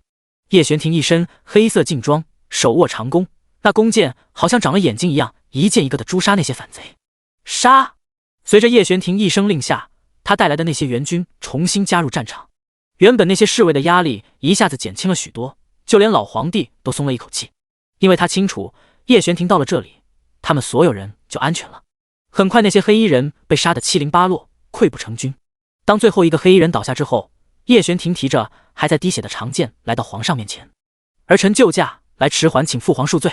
老皇帝神色缓和，甚至还伸出手拍了拍他的肩膀。来得很及时，朕和诸位爱妃都无大碍。还活着的侍卫率先将暂时安全了的那些宫妃都带离此地。有人看到满地血腥尸体，甚至还忍不住干呕了几声。等那些人走得差不多了，其他人才开始打扫战场。老皇帝看到那些黑衣人都死了，暂时安了心。玄庭，务必要将这些刺客清理干净，最好一个都不放过。叶玄庭道尔，臣遵命。老皇帝眼神阴沉，这群叛军还真是胆大包天，竟然都敢聚集在皇城附近。肃清京城之内这些叛军的重任也交给你，你要记住，宁可错杀，也不可放过一个。叶玄庭垂下眸子，听完老皇帝的嘱咐，没有说话。可就在这突然间，正要将地上尸体拖下去的尹时期忽然双眸睁大，看到了叶玄庭身后不远处地面上明明已经死了的黑衣人，突然睁开眼睛，张开嘴，他嘴里面好像藏着什么东西，倏地一下就飞射而出。那暗器的速度实在是太快了，想要阻止已然来不及。尹时期几乎是下意识的就冲了过去，将自己的身体挡在了叶玄庭身后。叶玄庭瞳孔紧缩，双眸微微放大，却只能眼睁睁地看着自己的手下为自己挡下这一击。就算是再谨慎的人，也想不到会有黑衣人受了那么重的伤还没有死。那躺在地上的黑衣人半截身体都没了，却张开满是血的嘴对着这边笑，不过下一刻就被人砍了脑袋。老皇帝目光冷沉，这些反叛军还真是阴险狡诈。来人，将所有尸体就地焚烧。叶玄庭一把将尹时期扶住，他检查了一下他的伤口，那伤口并不深，只是一枚银针类的暗器。叶玄庭手指一点，就将银针从尹时期的皮肉之中夹了出来。可是那漆黑的血却在告诉他，这枚银针上有着见血封喉的剧毒。他脸色阴沉，咬着牙道：时期，你坚持一下。他立刻封住尹时期身上的几处穴道，可是并没有用。眼看着他脸色越来越白，毒素扩散的速度惊人。如果再这样下去，即便是找到太医，想要救人也已经来不及了。叶玄庭正在心急之际，突然想到了过来之前苏清武给他的一个瓶子，这是我娘舅给我的续命丹。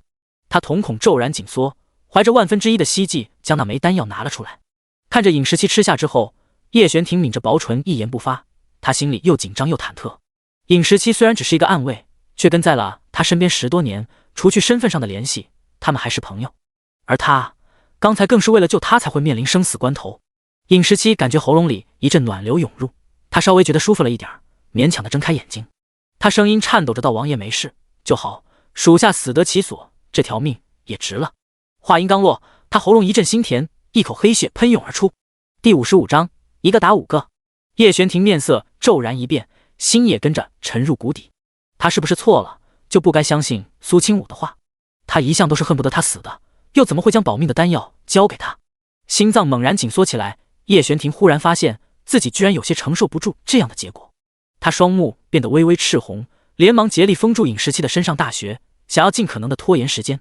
这一刻，他心脏如坠冰窟，脑海里全部都是苏清武的音容笑貌，他不由得在心中苦笑。才短短1个月的时间，他就已经彻底沦陷在他的温柔乡中。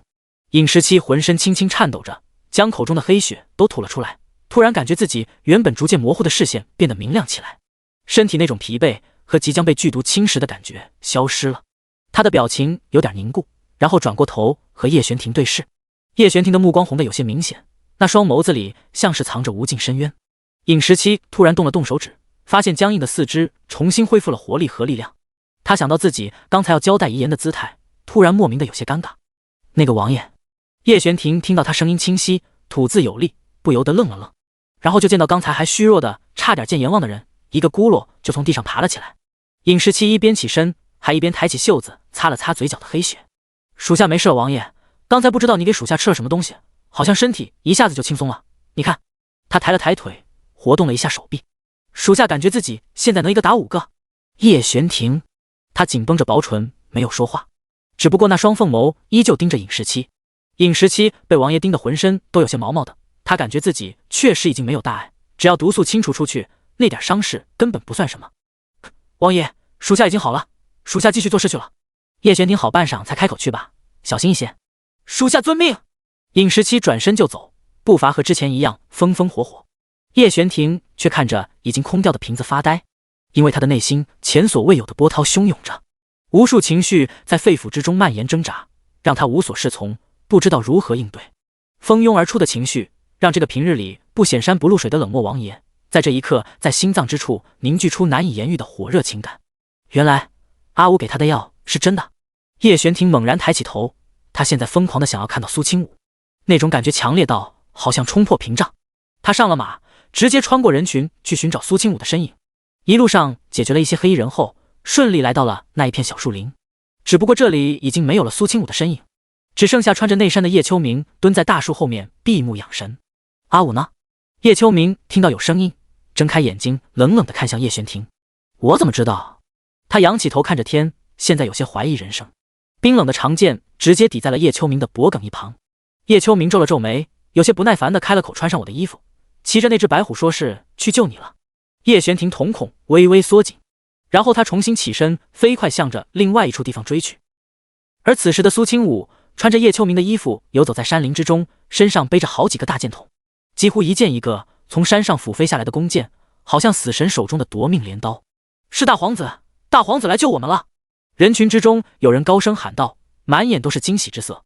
有人将刚才差点被刺客伤到的苏华锦扶起来，拍了拍他身上的尘土，关心道：“苏大人，您没事吧？”苏华锦轻轻摇头，他脸色因为受到惊吓还有些苍白。我没事。另外一个同僚忍不住有些兴奋，没想到大皇子武功这般厉害，刚才那几剑简直惊艳绝伦。周围的黑衣人已经全部被杀，这些人的危机也解除了，说话声音都不由得轻松下来。苏华锦微微点头，只不过他心里总感觉有些不对劲儿。远处那身影并不能看得真切，只能隐约看清楚那人骑着白虎，背着弓箭，不过身上的衣服颜色确实和大皇子叶秋明的一模一样。关键在于那白虎还是皇上亲自送给大皇子的，不少人都亲眼见过。我还是头一次看到有人会骑着白虎，简直威风八面，不愧是大皇子。叶秋明还不知道他在群臣之中彻底出名了。苏清武本来打算直接去找叶玄庭的，奈何半路上遇到自己大哥遇险，因此才会耽误了时间。他怎么可能眼睁睁看着他受伤？因此他才会从林子里出来，出手相助。一人一虎的身影很快远离，可是却在这里留下了传说。没过多久，苏清武就追到了那条半山腰的窄路上，这里已经被清理干净，只不过地面上流着的血迹却明晃晃地告诉他，这里究竟经历了一场多么严峻的打斗。苏清武心里蓦地一紧，他来晚了。可是突然间，身后不远处传来男人低沉温柔的声音：“阿武。”苏清武心中一喜，骤然转身，就看到不远处叶玄庭骑着马出现在了他后方。苏清武眼睛里都是笑意，连忙拍了拍身下那只白老虎。白老虎心领神会，立刻迈开雄壮的四肢，向着叶玄庭走了过去。结果他进，叶玄庭的马在退。这一幕看起来有些滑稽，苏清武这才反应过来，停下脚步。就算叶玄庭骑着的马是汗血宝马，可是在兽性上也比不得白虎，天性的压制是完全避免不了的。还不等他纠结，叶玄庭就已经下了马，向着他走了过来。那张俊美的脸上带着苏清武都看不透的深邃和温柔，他看着苏清武的脸，满眼都是他的影子。他深深吐出一口气，然后将虎背上的他抱在怀里。因为高度问题，苏清武的下巴刚好放在了叶玄庭的头顶。男人发上的熏香气息在鼻间环绕，是他熟悉的味道。他还并不知道究竟发生了什么事，只是感觉到男人现在的情绪有些不对劲儿。王爷，你这是怎么了？第56章获胜者。叶玄庭平复了半晌内心的情绪，这才稍微松开了一点手臂。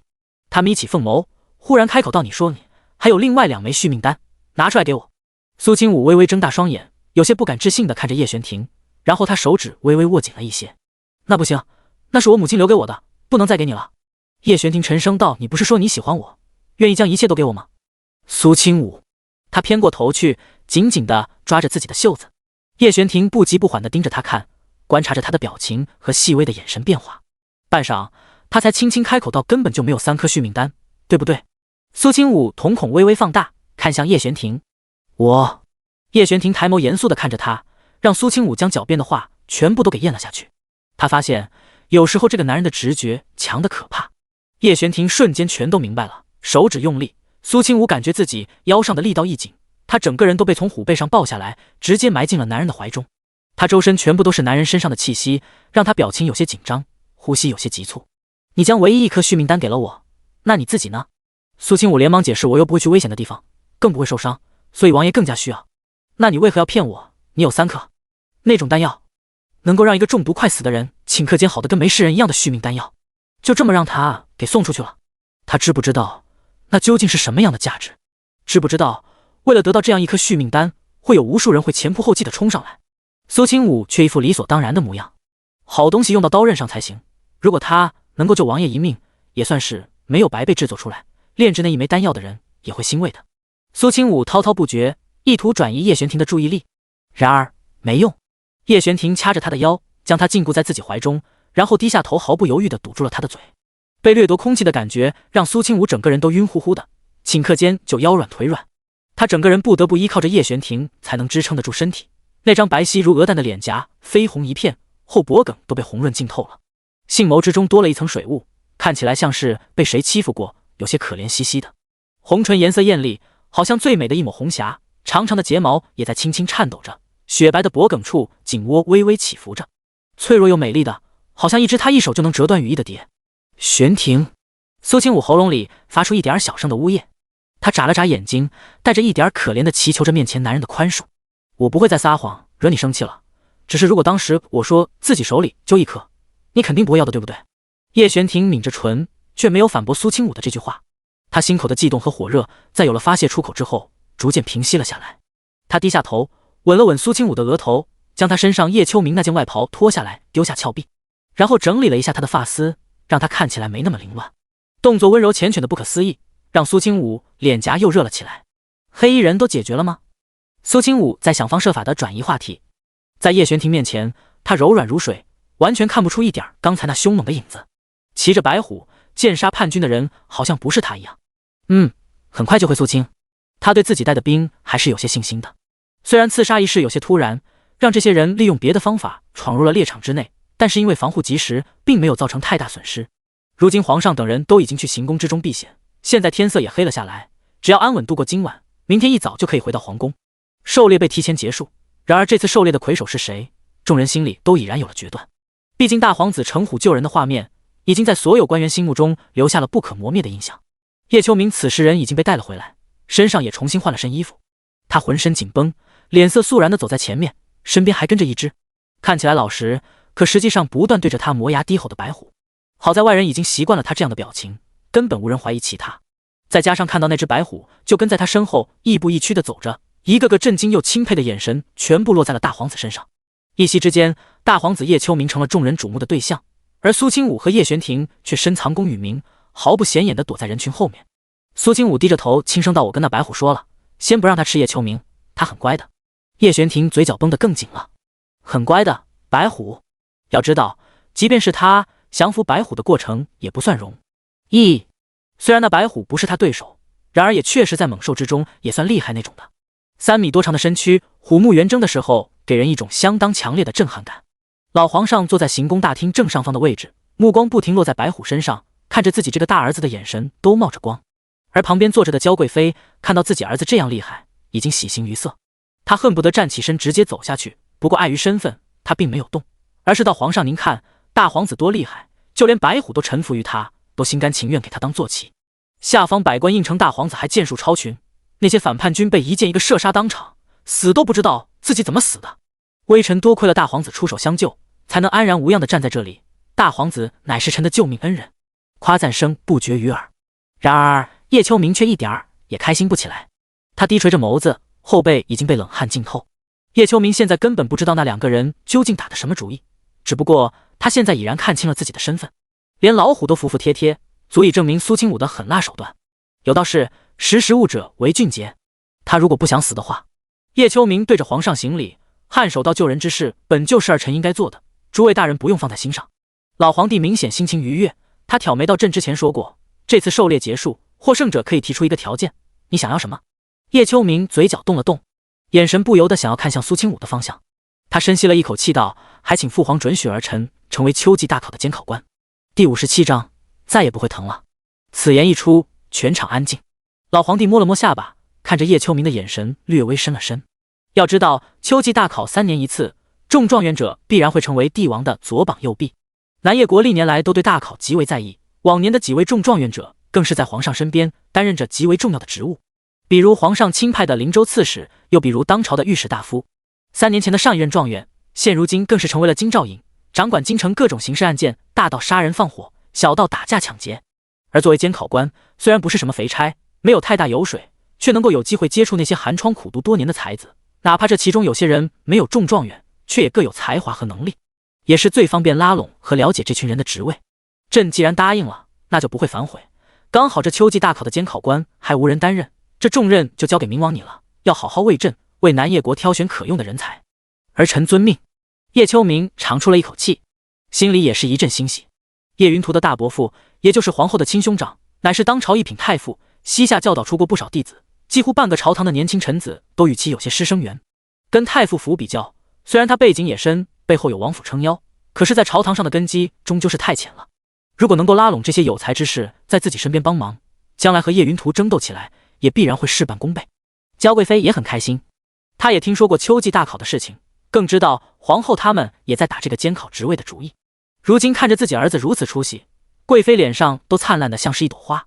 有重兵把守的行宫，夜晚风平浪静。孙太医被一个狗狗祟祟的下人叫到了大皇子叶秋明房中。此时叶秋明脸色冷沉的可怕，眼睛一眨不眨的盯着给自己把脉的孙太医，问道：“本王身体可有什么大碍？”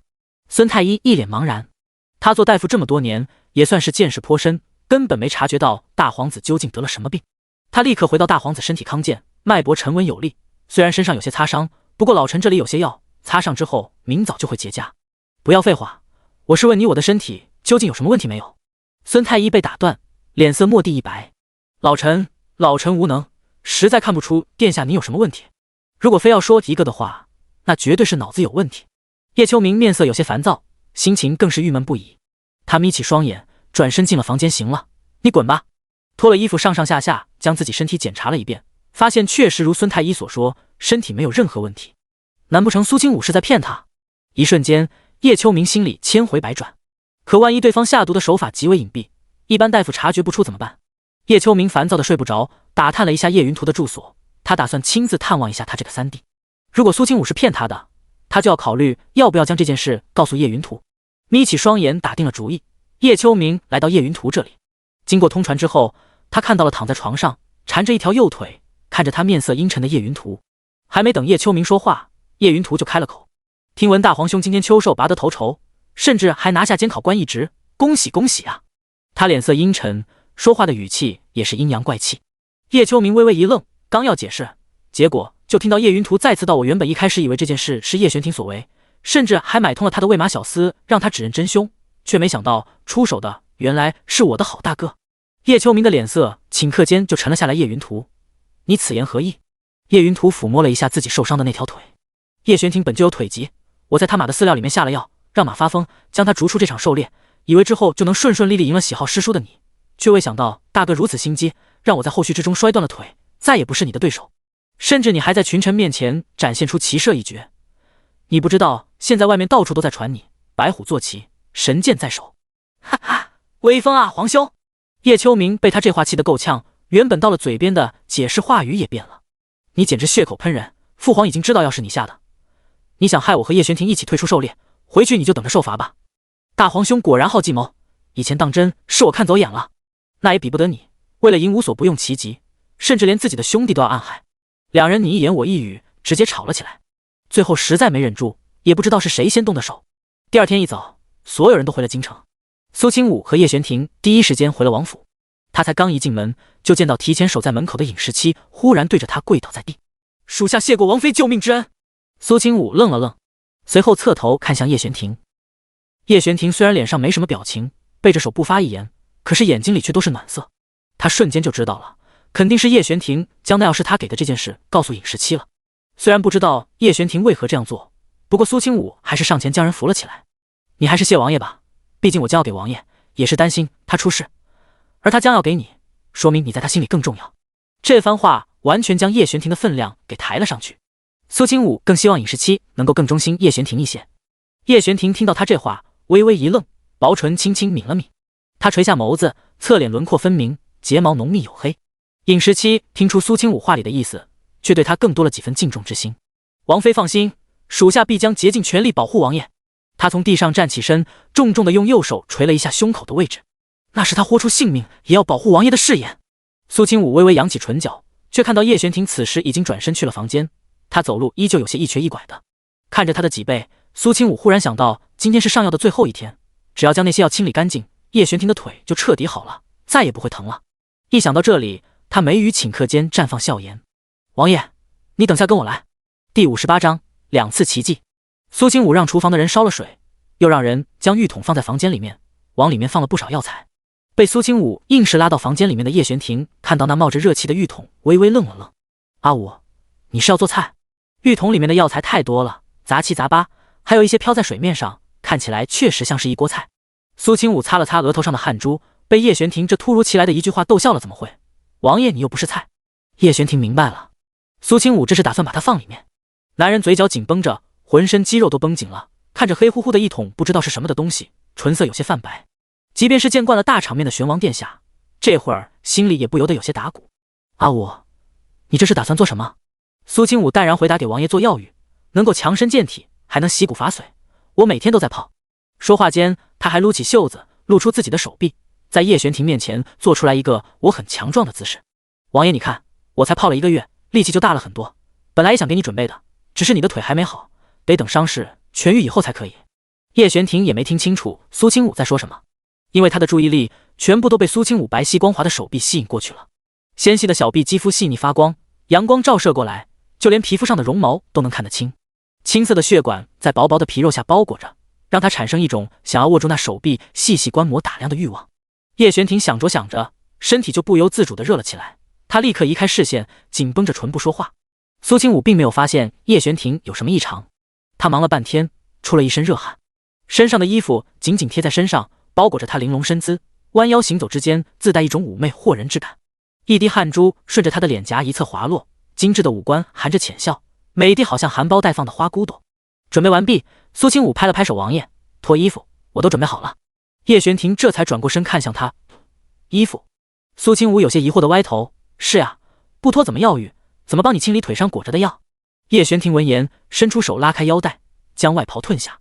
男人身材修长，肌肉丝毫也不夸张，圆臂丰腰，是让人一见就移不开目光的身材。冷白色的皮肤和他的脸颜色相仿，即便是一些女人都没他的皮肤颜色漂亮。叶璇婷脱下外袍就停住了，只露出一截锁骨。她坐在床边，将裤脚卷起来，露出被木板固定包裹起来的左腿，这也是她走路只能一瘸一拐的主要原因。左腿被层层缠绕，木板下面抹着苏清武亲手调制的药膏。苏清武也没嫌弃那些药膏，因为捂的时间久会有一些味道，像是以前一样亲手帮他更换。哪怕是已经有了好几次的经验，可是叶璇婷看到苏清武蹲在自己脚边给自己换药，还是不太习惯。他想了想到这些琐事可以交给下人来做。苏清武扬起眉眼，如画的眉头轻轻蹙了蹙。那怎么能行？叶璇婷微微怔然，随后就听到苏清武继续道：我愿意为璇婷你做这些，对我来说，你的事情没有琐事，而且那些下人怎么能碰触他的王爷呢？苏清武目光灼灼地仰起头看着叶璇婷，与叶璇婷四目相对，像是被他的眼神烫到了一样。叶璇婷垂下眸子，没再拒绝。苏清武亲手将那些已经干成块状的药泥从叶璇婷小腿上扒下来，然后拿过水盆，亲手帮着她清理皮肤上的残留。左小腿被包裹住的地方，皮肤颜色要更苍白敏感一些。苏清武的手指轻柔洗过她腿上的皮肤，痒痒的感觉让叶璇婷脖梗耳朵都红透了。她手指紧紧攥着，才没有暴露自己的失态。可是事情还没完，苏清武帮她清理完腿上的药，微微弯起双眼看向她，声音温柔似水：王爷，你可以站起来了，走几步试试自己的腿感觉如何？叶璇婷像是被他的声音迷惑了，不由自主就站起身来，光着脚踩在青石砖的地面上，冰冷的凉意从脚掌向着四肢百骸蔓延。叶璇婷尝试着跨出第一步，左腿落地，掌心完整的接触到地面，在腿部施加压力的过程之中，顺利的不可思议。叶璇婷正在原地，苏清武看出了他的震惊，眼底的笑意越发深了。他笑道：是不是不疼了？叶璇婷没说话，他再次走了几步，这一次他大着胆子，几乎没有任何停顿。然而那让他疼得翻来覆去，甚至已经习惯这份痛苦的左腿突然不疼了，甚至一点点痛感都无。叶璇婷惊讶的凤眸睁大，这件事不亚于给他重重一击。他不敢置信地看着面前笑着巧笑嫣然的女子。叶璇婷声音有些低沉暗哑地开了口：阿武，我的腿，王爷的腿好了，以后依旧是那位所有人眼中强大无人能够匹敌的战神。苏清武脸上的笑容逐渐转为严肃认真的表情，一字一句说着心里想说的话。叶璇婷这辈子并没有见过几次奇迹，可是在苏清武的身上，居然在短短2天之内，他就看见了2次。一次是将死又复生的饮食期，一次是自己这条天下绝大多数名医都认定彻底废掉的断腿。叶璇婷此时心情极为复杂，他整个人僵在原地，身形高大的男人在这一刻已经红了眼眶。苏清武一愣，看着他的表情，心口猛地一紧，连忙走过去将他抱在怀里。都过去了，王爷，以前的事就不要想了，咱们多想想以后。叶璇婷闻着空气中苏清武身上散发出来让人温暖的香气，这一刻他再也控制不住自己的情绪。哪怕是在内心强大的人，内心深处也有脆弱之处。那条腿是叶璇婷这辈子的遗憾，是他摆脱不掉的噩梦。如今苏清武却主动伸出手，将他从那泥沼深渊之中给拉了出来。第59章药浴。苏清武感觉自己被勒得快喘不过气来了，只不过他丝毫没有生气，而是安抚性的拍了拍叶璇婷的后背：王爷，再不泡药浴的话，水该凉了。叶璇婷胸口微微起伏着，他松开了苏清武的腰，轻轻抬起手，用手描绘着他的眉眼，一颗心脏在此时此刻被装得满满当当。之前的所有怀疑散去，叶璇婷看着苏清武的眼神变得凝重和认真。这一次，他几乎没有任何犹豫的点点头。好，只是……他低下头看了看自己的衣袍某处不自然的地方，然后脸颊骤然一热，有些尴尬的转过身。我自己可以，你先出去。苏清武却弯了弯唇角笑了起来。我不能出去，毕竟王爷药浴的时候还需要针灸才能促进药液吸收。快！叶璇婷感觉一双手直接抚上他，然后就将他唯一的一件内衫拉了下来。他浑身僵硬，依旧背对着苏清武。即便是两人已经成为夫妻许久，可是这样的状况还是让他浑身都不自在，冷白的脊背都变成了粉色的。苏清武倒是比叶璇婷镇定得多，他略微挑眉，然后推着他往药浴的方向走。试试水温可以吗？热水和冷水都有准备，可以随时添加。叶璇婷脖子都是红的，她速度飞快地进入浴桶之内，神色紧绷，低垂着眉宇。可以的。苏清武故意逗弄他，走到浴桶旁边，凑到他耳边小声道：王爷，一会儿我为你行针，如果身体出现什么异样变化，也不用紧张，那都是正常的，只不过这药有一个副作用。叶璇婷微微怔了怔，不过现在他对苏清武的信任度明显很高。什么副作用？苏清武却故意卖了个关子。一会儿你就知道了。叶璇婷坐在浴桶之内，闭上双眼，没过多久就感觉到身体逐渐开始发热滚烫。苏清武手指灵活，银针落在了叶璇婷的后背上，他在帮助叶璇婷驱除身体之内这么多年残留下来的一些暗伤。这种药液调制起来价格十分昂贵，即便是他自己都舍不得用。其中的好些药材现在已经找不到了，也就只有他母亲给他留下来的那些宝贝里面才能找到一些。身体之内好像有阴冷的气息被一点点清除出去。叶璇婷不由自主地绷紧了神经，微微咬着牙，忍耐着越来越沸腾的热度。因为没有苏清武开口，他也不好说话，哪怕最后额头上冒出冷汗，呼吸都变得滚烫，他都没动一下。苏清武微微扬起唇角，在最后关头将银针全部收起来。他轻声道：好了。可是就在他说完这两个字的瞬间，就瞪大了双眼，被男人直接拦腰抱了进去。苏清武一瞬间就察觉到了不对劲儿，想跑却已经来不及了。然后他体会到了什么叫做搬起石头砸了自己的脚。苏清武感觉自己的身体已经化成了一滩水，被人翻来覆去的蹂躏着。不知道过了多久，他意识都逐渐模糊起来。男人精力旺盛极了，好像根本不知道什么是疲惫。一整晚，苏清武就感觉自己像是一块煎饼，正面烙完烙背面。王妃，该洗漱了。第二天晌午，两个小丫鬟才过来敲门。进。里面传来苏清武沙哑中透着一点慵懒气息的声音，一看就是嗓子使用的有些过度。两个小丫鬟互相对视了一眼，然后脸颊都有些发红，甚至在进门的时候都不敢抬起头去看苏清武。苏清武强撑着坐起身，身体虽然清清爽爽的，然而那种酸疼无力却让他不由得皱紧眉头。他扶额揉了揉眉心，不对劲儿，上辈子叶璇婷也没这样过呀。两人毕竟是夫妻，即便是貌合神离，却也有过几次，然而叶璇婷也不过那么一两次罢了。他以为这男人那方面只是一般般。在这之前的1个月，叶璇婷也是禁欲又克制，他觉得自己完全承受得住。结果昨晚，现在简直如狼似虎，如果不是他体质强悍，恐怕都得死在床上。大意了，他现在才知道叶璇婷究竟有多克制，多隐忍。看来他以后不能随便惹那男人了。见王妃还在失神，两个小丫鬟也没有打扰。苏清武好半天才缓过劲儿，踩着软绵绵的双腿下了床。叶璇婷一早又去宫里复命了，也不知道这男人究竟哪里来的这么多精力。苏清武刚穿戴洗漱完毕，就听到门外有人通传：王妃，明王求见。叶秋明也是有封王号的，虽然并无实权，可也是身份的象征。苏清武点点头，请他进来吧。课堂之内，叶秋明脸色有些苍白地坐在侧座。看到苏清武走过来，他下意识地就站起身：你们几个都出去，守在门口，不得让任何人随意进来。是，殿下。几个属下离开，将房门关好，叶秋明这才将目光落在苏清武身上。苏清武却并没有遣退云子云清，而是淡然自若地坐在主位，笑道：给明王殿下看茶。是，不用了。叶秋明出言打断，微微绷紧唇角，紧蹙着眉头道：你们都下去，我有一些话想要和王妃说。苏清武道：明王殿下直接说吧，他们在这里也没关系。叶秋明脸色一阵青一阵白，主要是他觉得自己接下来要说的事情实在太丢人了，又怎么能忍受有人旁观。苏清武喝了口茶，润了润喉。我知道大皇兄来找我是为了什么，不就是想要验证一下我究竟有没有给你下毒，是不是因为所有太医都查不出来个所以然，你就怀疑我说的话是假的？叶秋明瞳孔骤然紧缩，没想到苏清武一下子就点明了他心中所想。是。叶秋明咬着牙看向苏清武，我相信孙太医的医术。苏清武不由得笑了起来，他放下茶盏，美眸流转，浑身上下都带着一种慵懒却能够魅惑众生的气息。叶秋明看着他，哪怕自己见过无数美人，也没见过像是苏清武这样的。其他人美的不过是皮囊罢了，然而面前这个女人，好像从骨子里就带着勾魂摄魄的媚态，像是一朵有毒的曼珠沙花。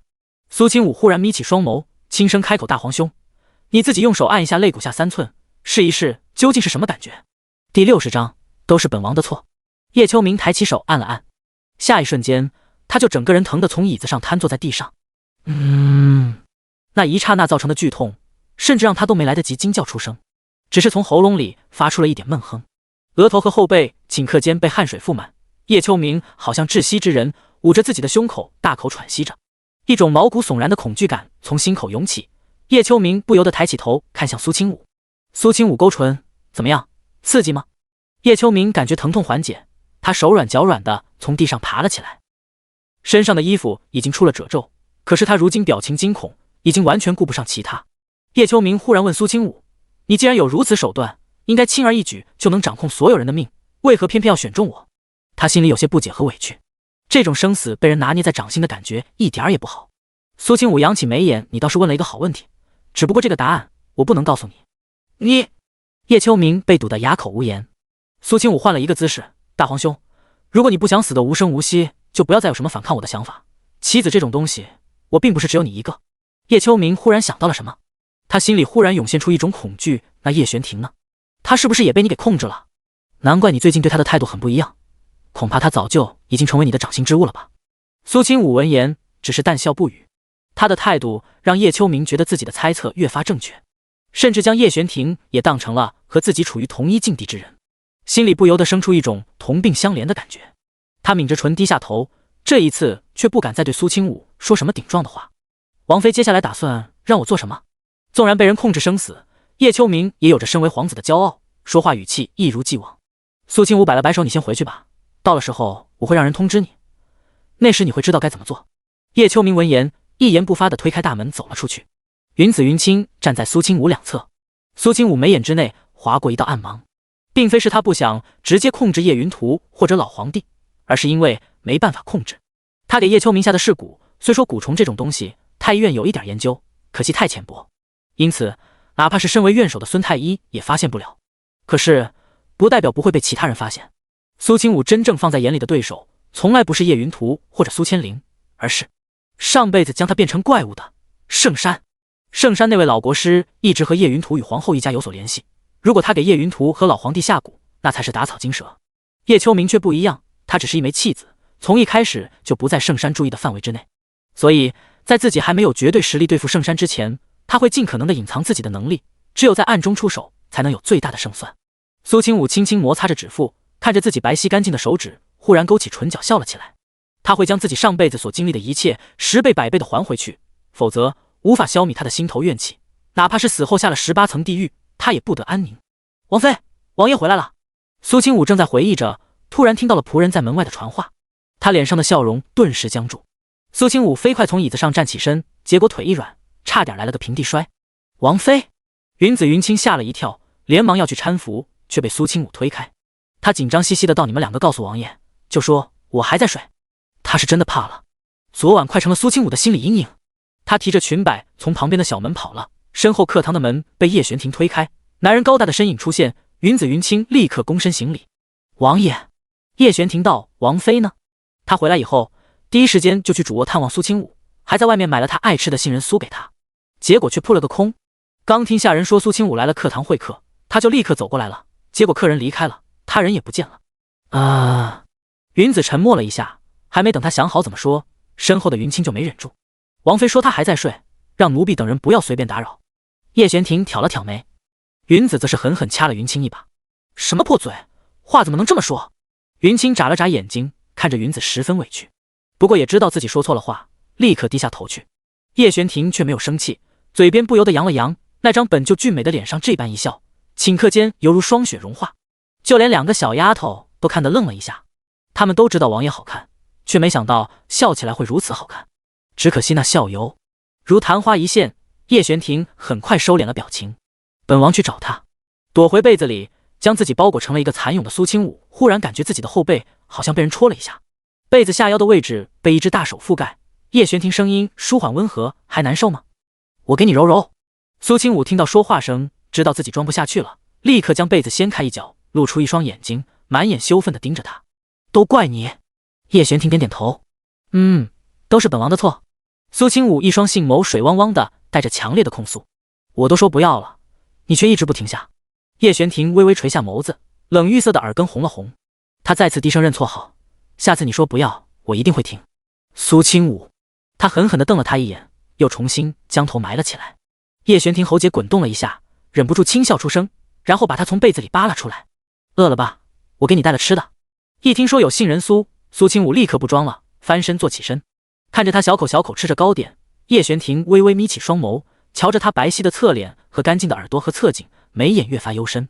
不过他还是尽可能的克制自己带有侵略性的目光，声音柔和的转移话题。今日皇上在早朝上处理了秋寿上的事。苏清武的眸光轻闪，不由得有些好奇。都说了什么？京城2万禁军的兵权，皇上已经交给了我，叶秋明也成为了接下来秋季大考的监考。至于叶云图，苏清武竖起耳朵。第61章，老夫人要不行了。叶璇婷浅浅笑道：“他被罚了50板子，禁足3月。”苏清武颔首，和自己猜测的差不多。他是皇后之子，背后还有慕容家撑腰，如果不是娇贵妃那边发难，恐怕50板子都会省了。叶璇婷垂下眸子：“不会。”苏清武扬了扬眉：“什么不会？”叶璇婷抬起头，那双漆黑的眸子里像是透不出光亮的寒潭。“我会打断他另外一条腿。”苏清武吃糕点的动作愣了一下，看到叶璇婷神色又恢复自然，才觉得自己刚才一定是看错了。他心中的王爷性格正直又刚毅，更有大仁大义在心中，怎么能做出那种半夜套人麻袋的事情呢？苏清武摇了摇头，吃得眯起双眼，十分满足。叶璇婷将一旁的茶水给他倒好，别噎着，慢慢吃。苏清武微微撑着下巴，打量着他俊美的侧脸，还有脸上温柔至极的浅笑，发现时间就停留在这一刻也不错。他不去想什么复仇，不去想那些乱七八糟的烦心事，只要这样安静地看着他，赏心悦目，心情愉悦。这张脸明明比叶云图帅多了，他上辈子怎么就眼睛瞎了呢？门外忽然传来云子的声音，好像有急事。王妃，刚才襄府那边传来消息，说是老夫人快不行了。苏清武撑着下巴的手轻轻放下，随后眯起双眼道：“苏丞相不是已经与我断绝父女关系，更是不准许我踏入襄府一步，这会儿送消息过来，是不是有点不合适？”云子默了默：“那奴婢这就去回那襄府下人。”“不用了，本妃亲自去看看。”苏清武漫不经心地站起身，然后就看到叶璇婷和他一起起身。来人面容有些凝重：“我陪你一起去。”苏清武想了想王爷不忙的话，也可以去陪我看看热闹。他语气顿了顿，扬起下巴，眨了眨那双看起来十分无辜委屈的杏眸。“王爷会不会觉得我太冷漠，太无情了？”叶璇婷被他这样一看，心都快化了，薄唇轻轻开合，他声音冷厉道：“不会。而且你不是已经决定去探望了吗？”苏清武这才展颜一笑，刚才伪装出来的柔弱表情尽散。上辈子那老夫人直到他被抓到宫中都还没死，怎么可能这么快就被他气断气儿？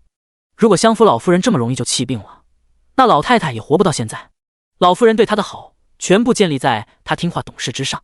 一旦他违背了父亲或者母亲的意思，那他也就会瞬间对他改变态度。说起来有些悲哀，可是事实如此。老夫人从始至终都是站在苏丞相那一边的。两人乘马车来到相府，听说玄王到场，苏丞相和林氏就算再不愿意，也得亲自出门迎接。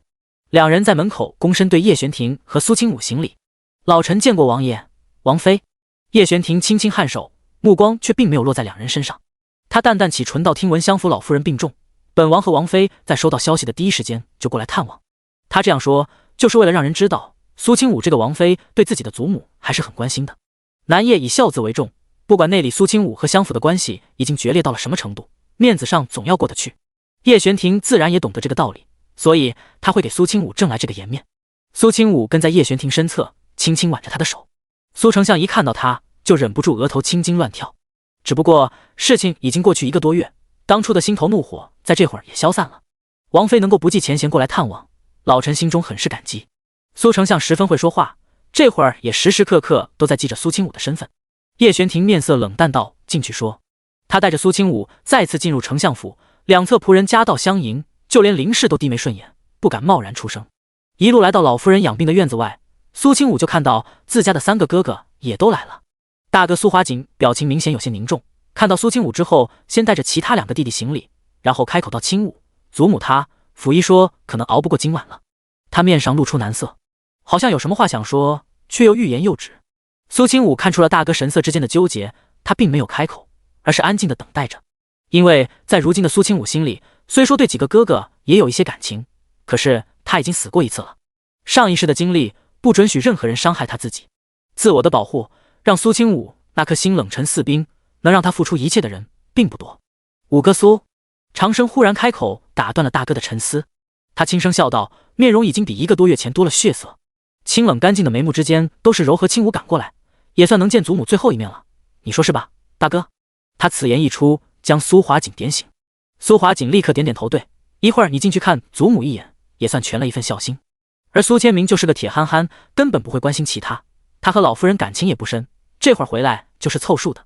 他大步走到苏清武身边，高大的男人却说出了和他声音不符合的温柔声音：“小六，祖母要是走了，你可别太伤心，注意自己的身体。”苏清武听到二哥的话，顷刻间心脏上的冰层好像都被消融了一样，他对着他露出浅浅笑容：“我知道的，二哥，你不用担心我。”这边苏家兄妹几人在这里互相宽慰关心，气氛相当的和谐。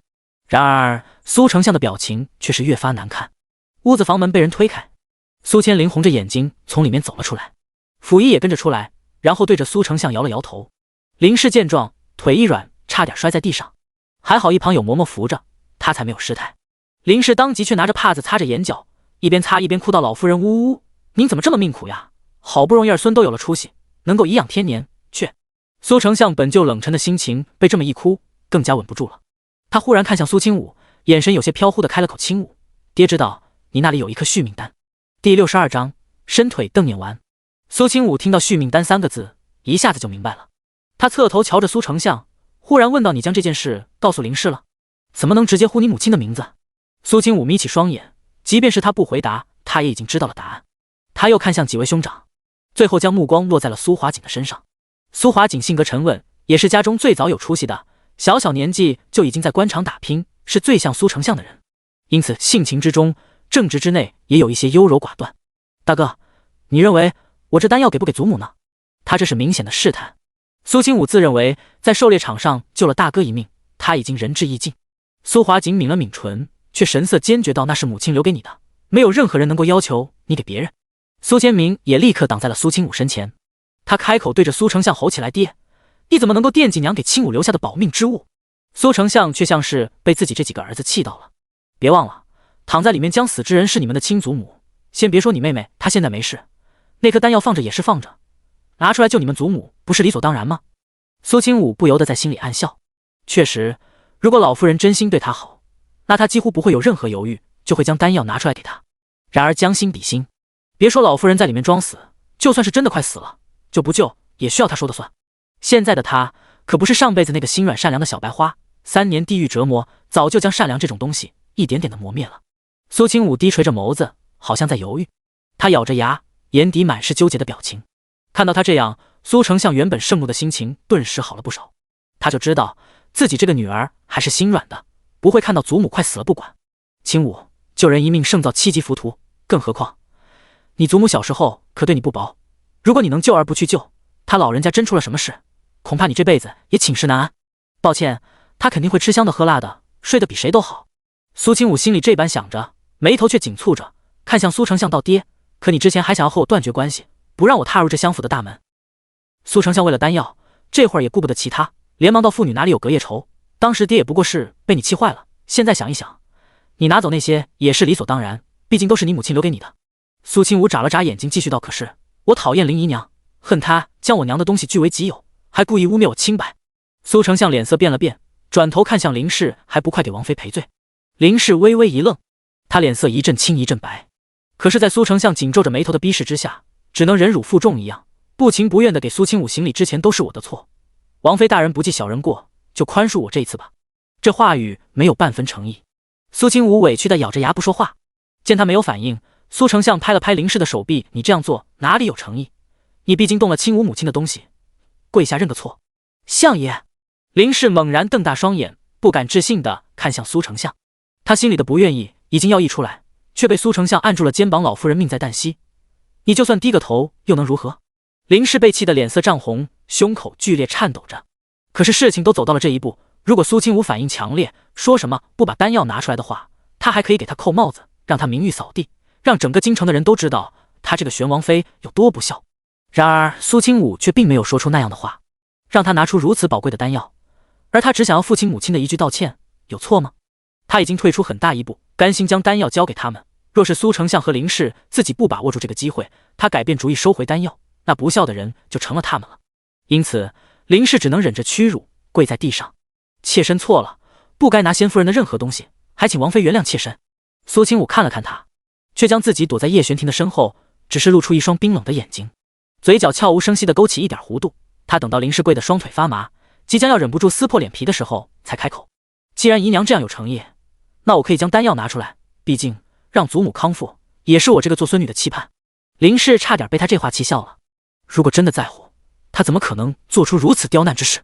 可现在事有求于人，所以林氏也不得不低头。他心里委屈气愤的快要爆炸了。被嬷嬷从地上扶起来，林氏的脸色依旧无比苍白。可是他看到玄王冰冷的眼神，突然心脏颤抖了一下，立刻将想要看苏清武的目光收了回去。苏清武从怀里拿出来一个瓷瓶，忽然手腕被人抓住。五个苏长生对着他轻轻摇头，然后看向苏丞相道：爹，祖母年纪大了，就算能够靠着续命丹多活1-2年，然而他终究还是会死。苏丞相被他这话给气得怒不可遏：老五，你自己听听你说的是什么话？躺在里面的人可是你祖母。虽然这么说有些不孝顺，可我说的却是事实。续命丹你也知道就只有1颗，将来爹你若是出了什么事，可就没有了。苏丞相明显露出一抹犹豫之色，不过他还是坚持到什么都没有我娘的命重要，快把续命丹交给我。苏丞相上前一步，一把将瓷瓶从苏清武手中夺了过去。如果苏清武想躲，即便是苏丞相使了吃奶的劲儿也拿不到。等到续命丹落入苏丞相手中，苏丞相立刻大步走进院子，将那药瓶递给府医：快去给老夫人用上，一定要让老夫人平安无事。有此神药，老夫人一定转危为安。那府医拿着药进了房间。苏长生有些生气，看着苏清武压低声音道：小妹，你傻不傻？那是母亲留给你的一条命，续命丹极为宝贝，整个方家就只有这么1颗。苏清武却更小声的道：谁说那是续命丹？苏长生整个人愣了一下，那是伸腿瞪眼丸。第63章差点毒死三皇子。苏长生缓了半天，苏长生才消化着答案。那若是被祖母吃了的话？苏清武低笑了一声，反正不都说没救了，没准吃了还能以毒攻毒。苏长生竟然觉得苏清武这话说的有道理。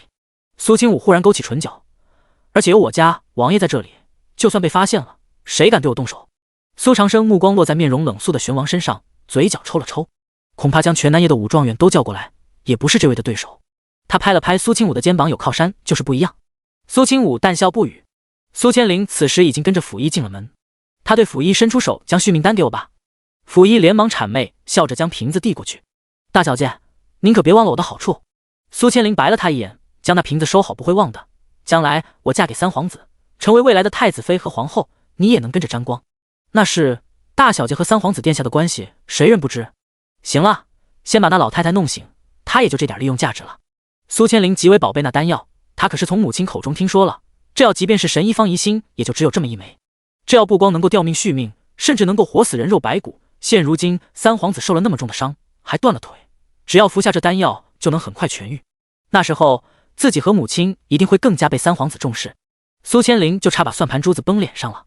他第一时间就让自己身边的嬷嬷找机会将丹药送过去。而襄府这边，老夫人服下续命丹以后，悠悠转醒。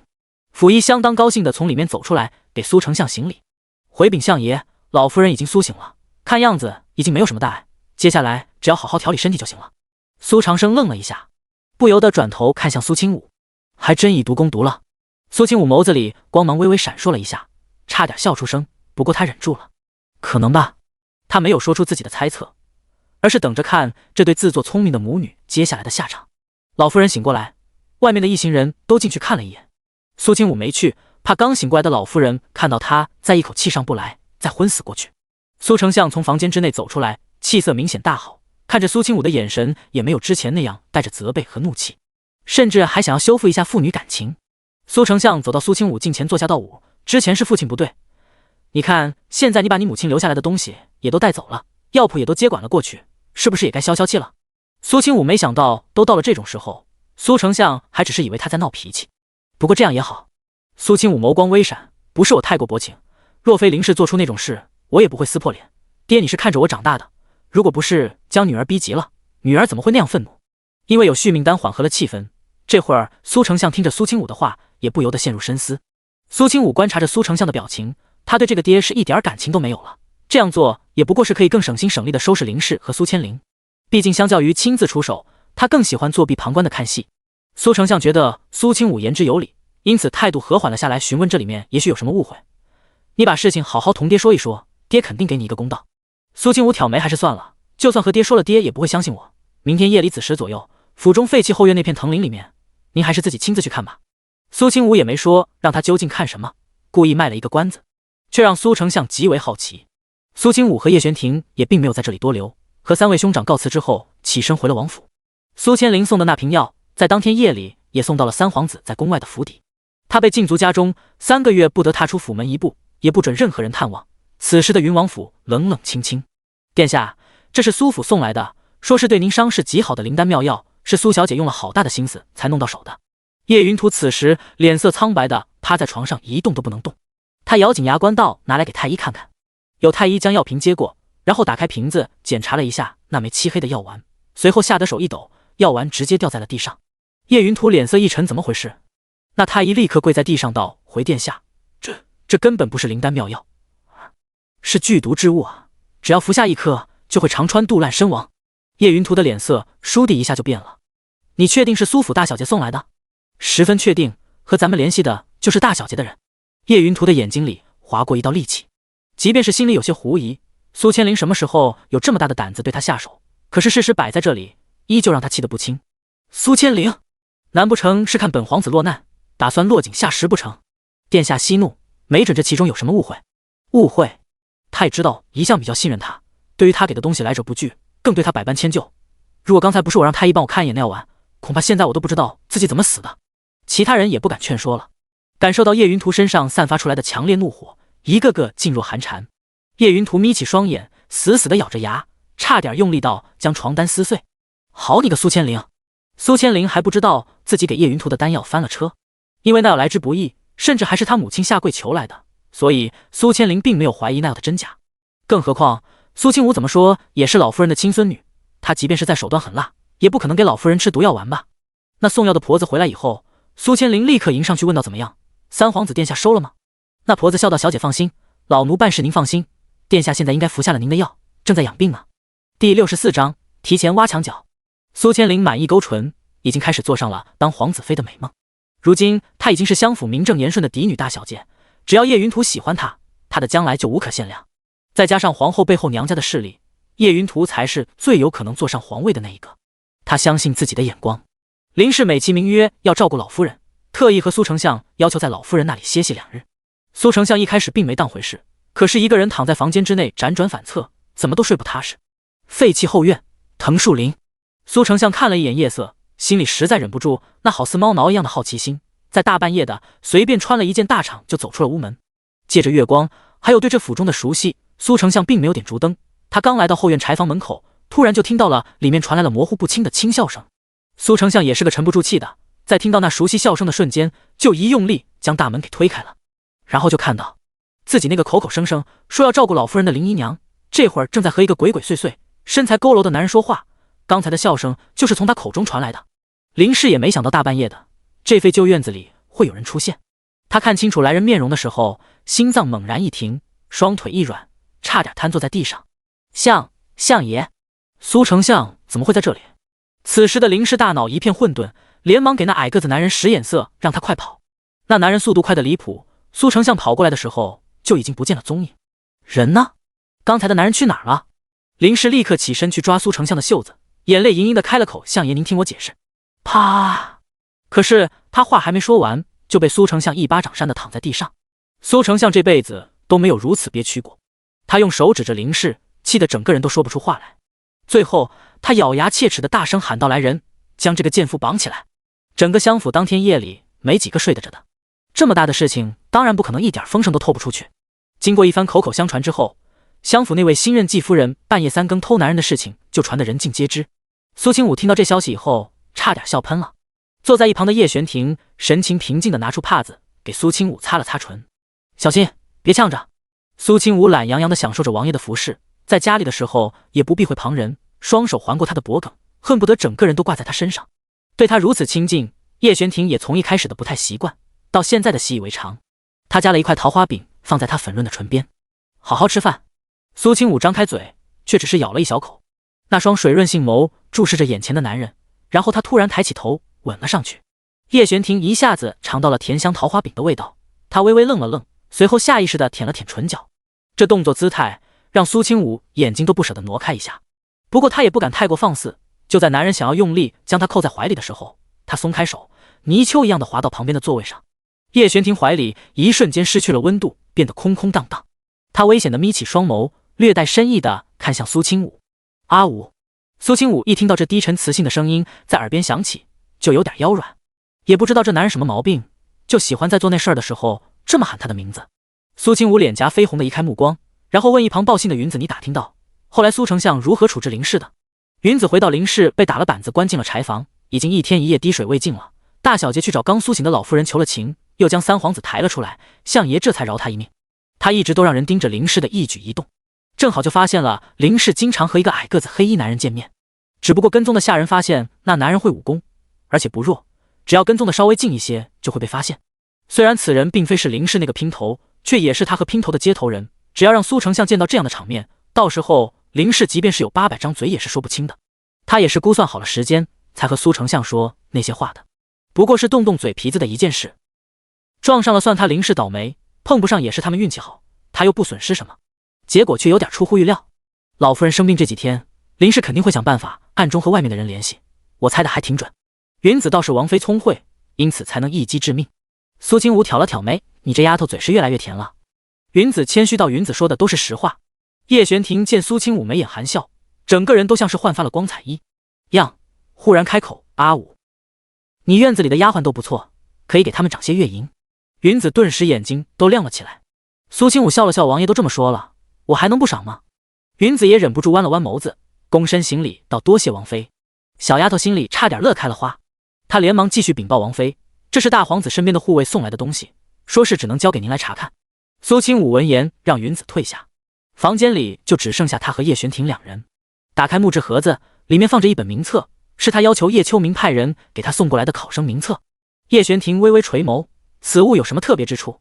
苏清武拉着他过来，拿起旁边的笔墨，在上面画了几个名字：徐清墨，这一届状元，也是叶云图登基称帝之后的最大助力；萧逢，因为这一届武考被人下黑手，废了一条手臂，却不服输，几年之后成为了未来的南叶国兵马大元帅，绝对的将相之才。还有最后一个云香如，众人传其有清风霁月之姿，只可惜云家落魄许久，又是得罪了慕容家，这次大考之上崭露头角，却因为罪臣之子身份被弹劾，被迫落榜，没过多久就在皇城之中因此郁郁而终。这几匹黑马全部家世普通，即便是他们不参与大考，也不会被人发现。王爷一定要想办法将他们招揽到身边。叶玄庭看着苏清武的眼神越发深邃。他们是谁？看着叶玄庭狐疑之中带着一点醋意的情绪，苏清武顿时明白他这是想多了。第65章都是误会，反正你见到他们以后就清楚了。他故意对叶玄庭卖了一个关子。叶玄庭抿了抿薄唇，眸子里划过一片暗色，随后点头道：“本王这就去。”苏清武看着叶玄庭风风火火的去找人，眼底不由得露出满意之色来。等叶玄庭和这几个才华横溢的人见面，一定会欣赏他们，这些人将来也会成为他的左膀右臂。他是有私心的，既然已经一步迈进了皇权这大染缸里面，那他就将权力掌握在自己手里，绝对不要再成为砧板上的鱼肉，任人宰割。叶玄庭的动作很快，当天夜里就回到王府来见苏清武。苏清武立刻站起身，从房间之内迎了出来。王爷怎么样，人都见到了吗？叶玄庭对苏清武微微颔首，都带过来了，你要见吗？苏清武对这几人也是只闻其名不见其人，对这种传说中的人物心里多少是有些好奇的。他立刻点头，眼神之中带着几分期盼。叶玄庭的眸子又暗了暗，捏了捏自己的手指关节，不过他将一切情绪都按捺在了心里，带着他来到院子里。然后苏清武就见到有3个人脑袋上被罩着黑色布带，五花大绑的按在了院子里的地面上。他瞬间瞪大双眼，惊讶的张大了嘴巴。这王爷，你……叶玄庭神色严肃震惊，他负手而立，一身玄色长袍包裹着他挺拔如松的身躯。我去招揽了他们。苏清武继续等着他接下来的话。叶玄庭目光落在他脸上，可是他们不同意。苏清武扶额，就因为他们不同意，所以你就把他们都绑来了。叶玄庭并没有觉得自己做的有什么不对。苏清武压低声音对他道：王爷，这几人都是才华横溢的能人异士，我是让你将人请过来，没让你。叶玄庭却道：如果这样厉害的人不能为我所用，自然也不能留给敌人。苏清武睁大了眸子，突然觉得叶玄庭这么说也很有道理，而且他刚才也说了去请了，这三人并没有同意。他忽然眯起双眼问：那王爷，你暴露身份了吗？叶玄庭摇了摇头，没有。那就好。苏清武眼瞳之内划过一道流光，随后他危险地扬起唇角，记得让那些人换上云王府的衣服。尹时期立刻领命，头也没回的就去办事。没过多久，那被抓来的三人又被重新丢到了巷子里。暗巷之内，微弱的月光透了出来，不小心蹭掉了黑布袋一角的徐清墨，好巧不巧看到了一片衣角。等到那些人远去了，他才挣扎着解开已经松垮下来的绳子，那张清俊且棱角分明的双眸里溢满了愤怒的情绪。原来是三皇子的人。他勉强站起身，将另外两个同样受苦受难的倒霉蛋一起解救出来。萧逢这个武将更惨一些，他原本英挺的鼻子被打得青紫一片，嘴角也破了皮，看起来有些凄惨。那是因为他发现被人偷袭之后反抗造成的伤势。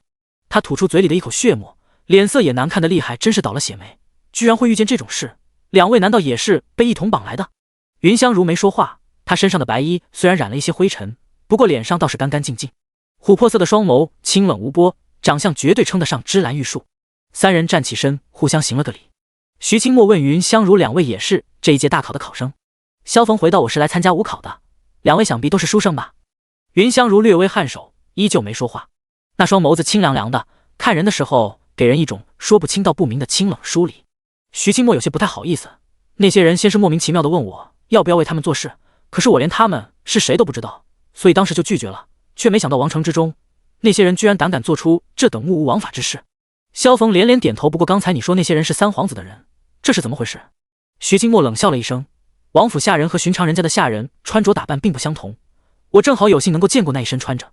萧逢恍然大悟，原来如此，没想到那三皇子手段如此狠辣，咱们不同意对方的招揽，竟然用到这样下作的行径。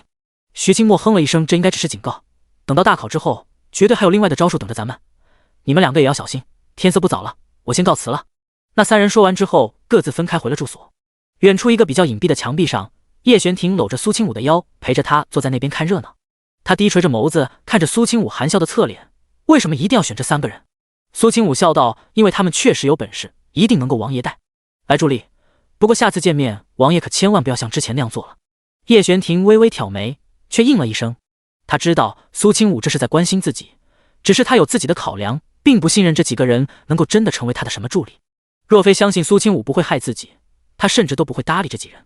苏清武瞧着徐清墨离开的背影，拉了拉叶玄庭的袖子：王爷，咱们跟上他。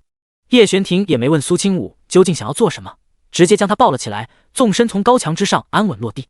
两人在夜色之中前行，暗中跟着徐清墨来到一处巷子里，这里看起来十分破旧，周围街道上的土墙都有好几块塌陷之处。徐清墨推开土墙大门，进了院子，里面立刻亮起来微弱的烛灯，一个有些惊喜的小女孩的声音从里面传了出来：大哥，你总算回来了，你再不回来，娘都要出去找你了。里面传来一阵剧烈的咳嗽声和悉悉索索穿衣服的声音。徐清墨看到小女孩，目光顿时柔和下来，抬起手揉了揉她的脑袋：大哥没事，只是路上遇到了一些小事需要处理，这才回来晚了一点。你和娘都吃了吗？还没有，娘说要等你回来一起吃。这可不行，娘她身体不好，万一严重了怎么办？我进去看看她。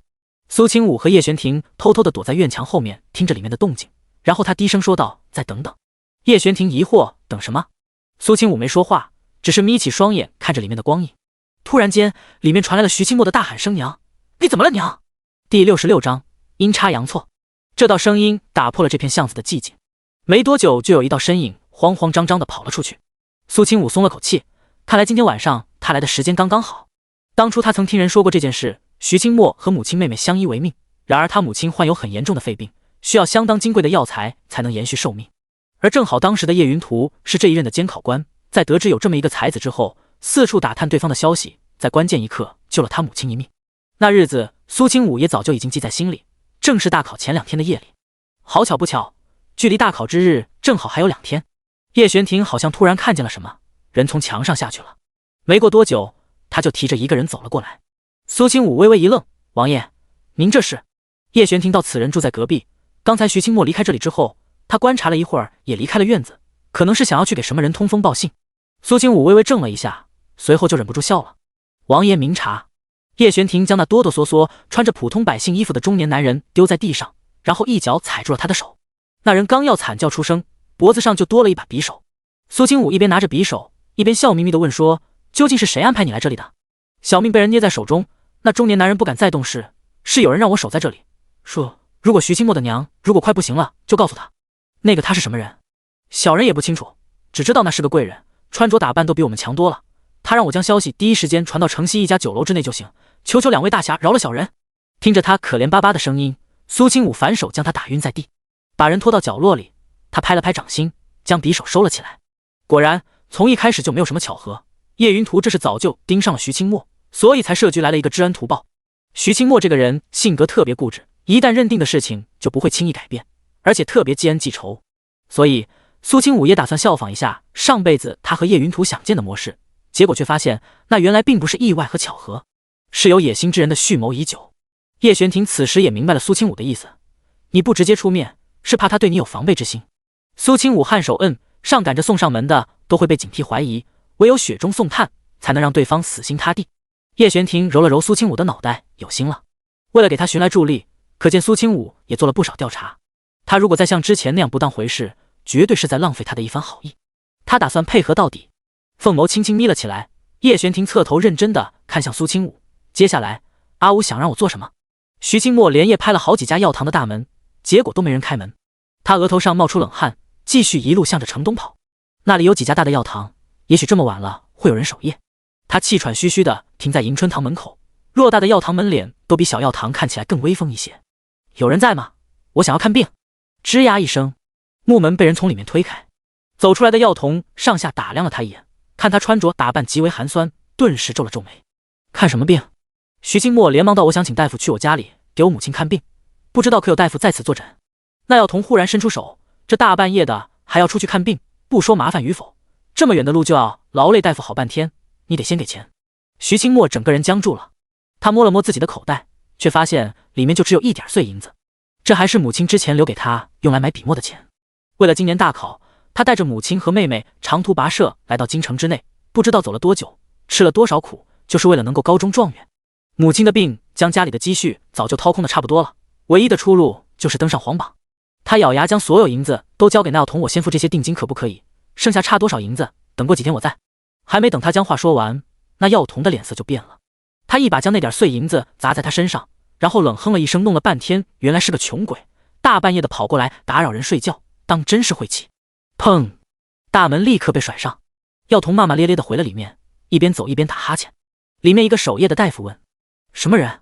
药童回道：“就是一个穷鬼而已。”大夫一边点着灯看医书，一边漫不经心的提醒：“一会儿如果有人传消息过来，可不要忘了告诉我，这可是殿下的安排。”药童立刻正色：“您放心吧，我知道轻重。”徐清墨整个人都傻了，他不敢置信地看着迎春堂的大门，抖着手将地上的碎银子捡起来。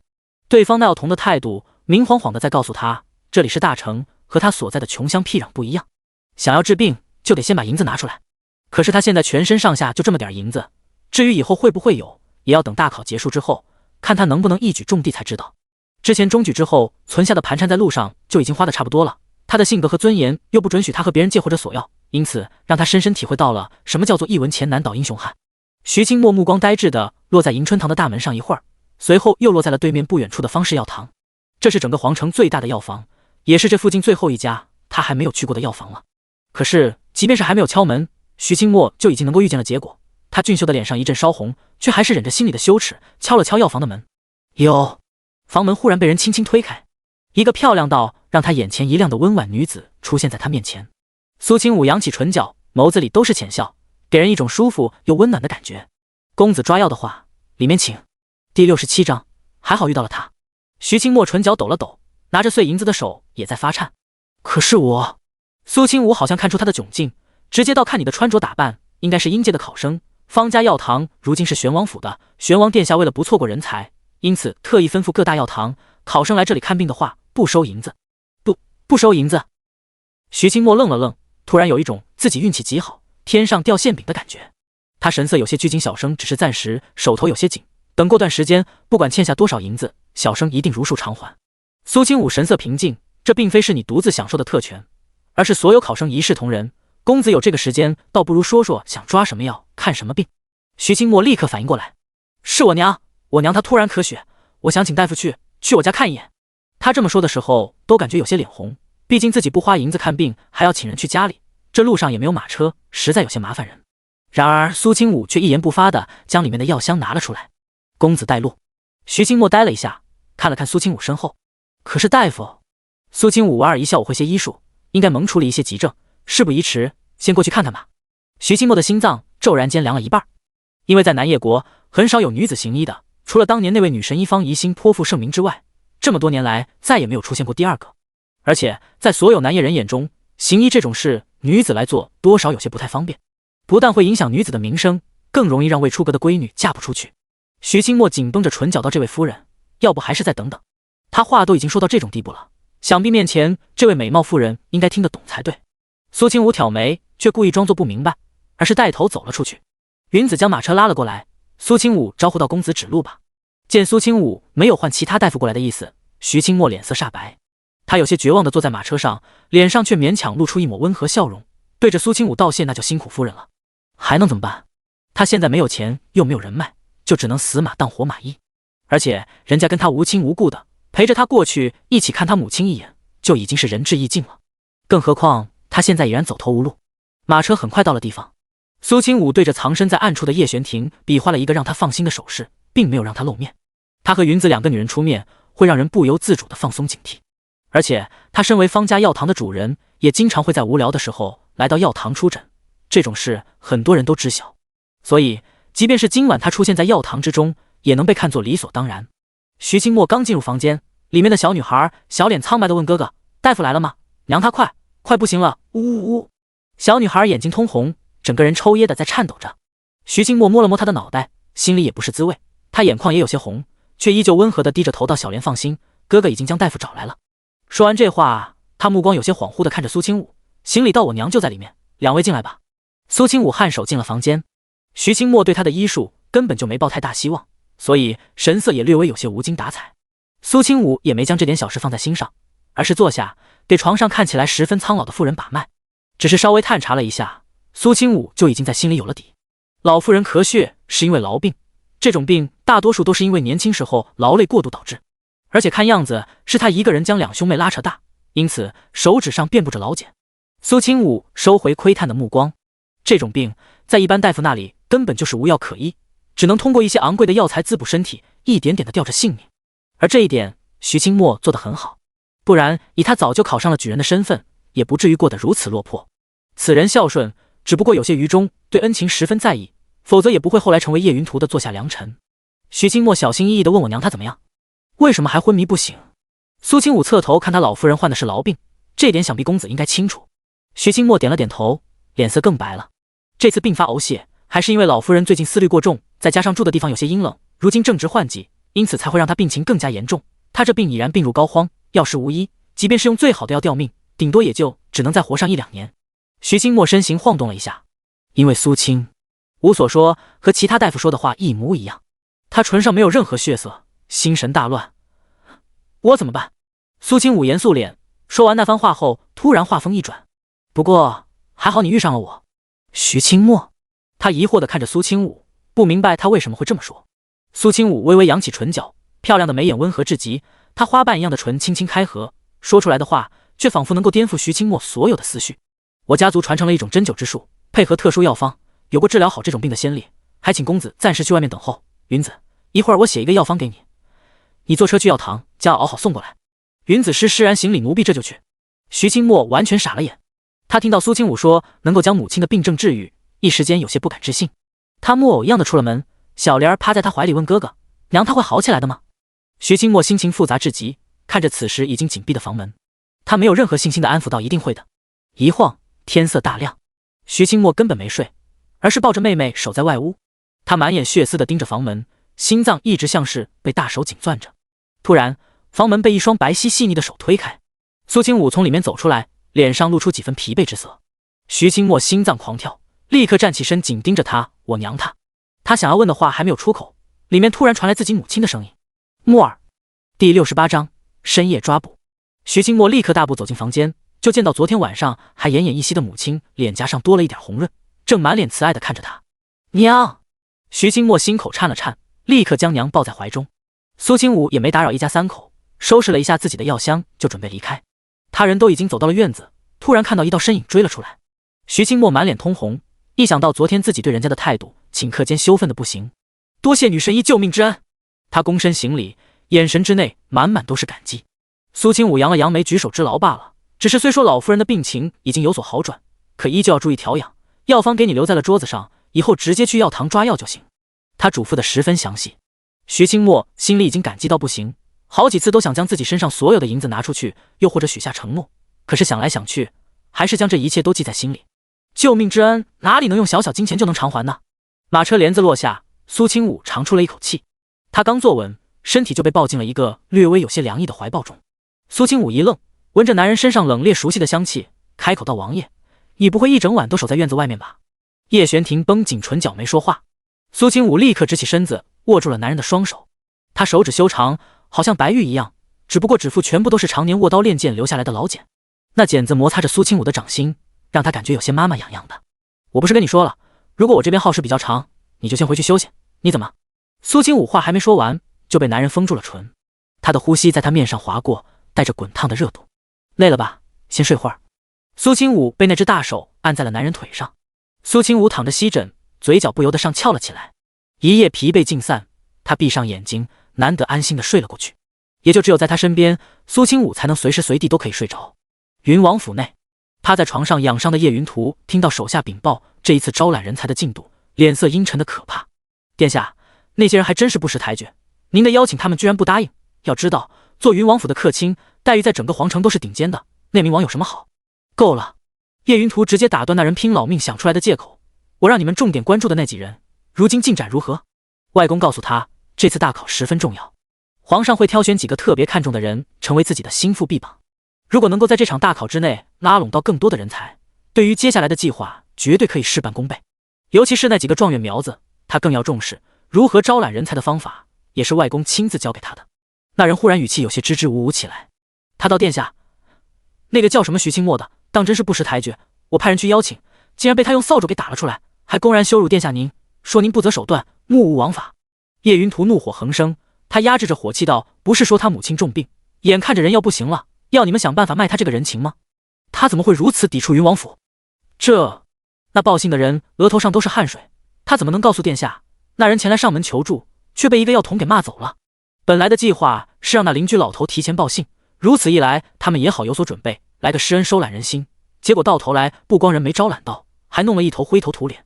那人不敢说，只能把徐清墨形容成一个恃才傲物的小人。叶云图目光阴冷至极，他本来就不是什么大度的人，听到自己属下这样说，显然对徐清墨的印象更是低到了谷底。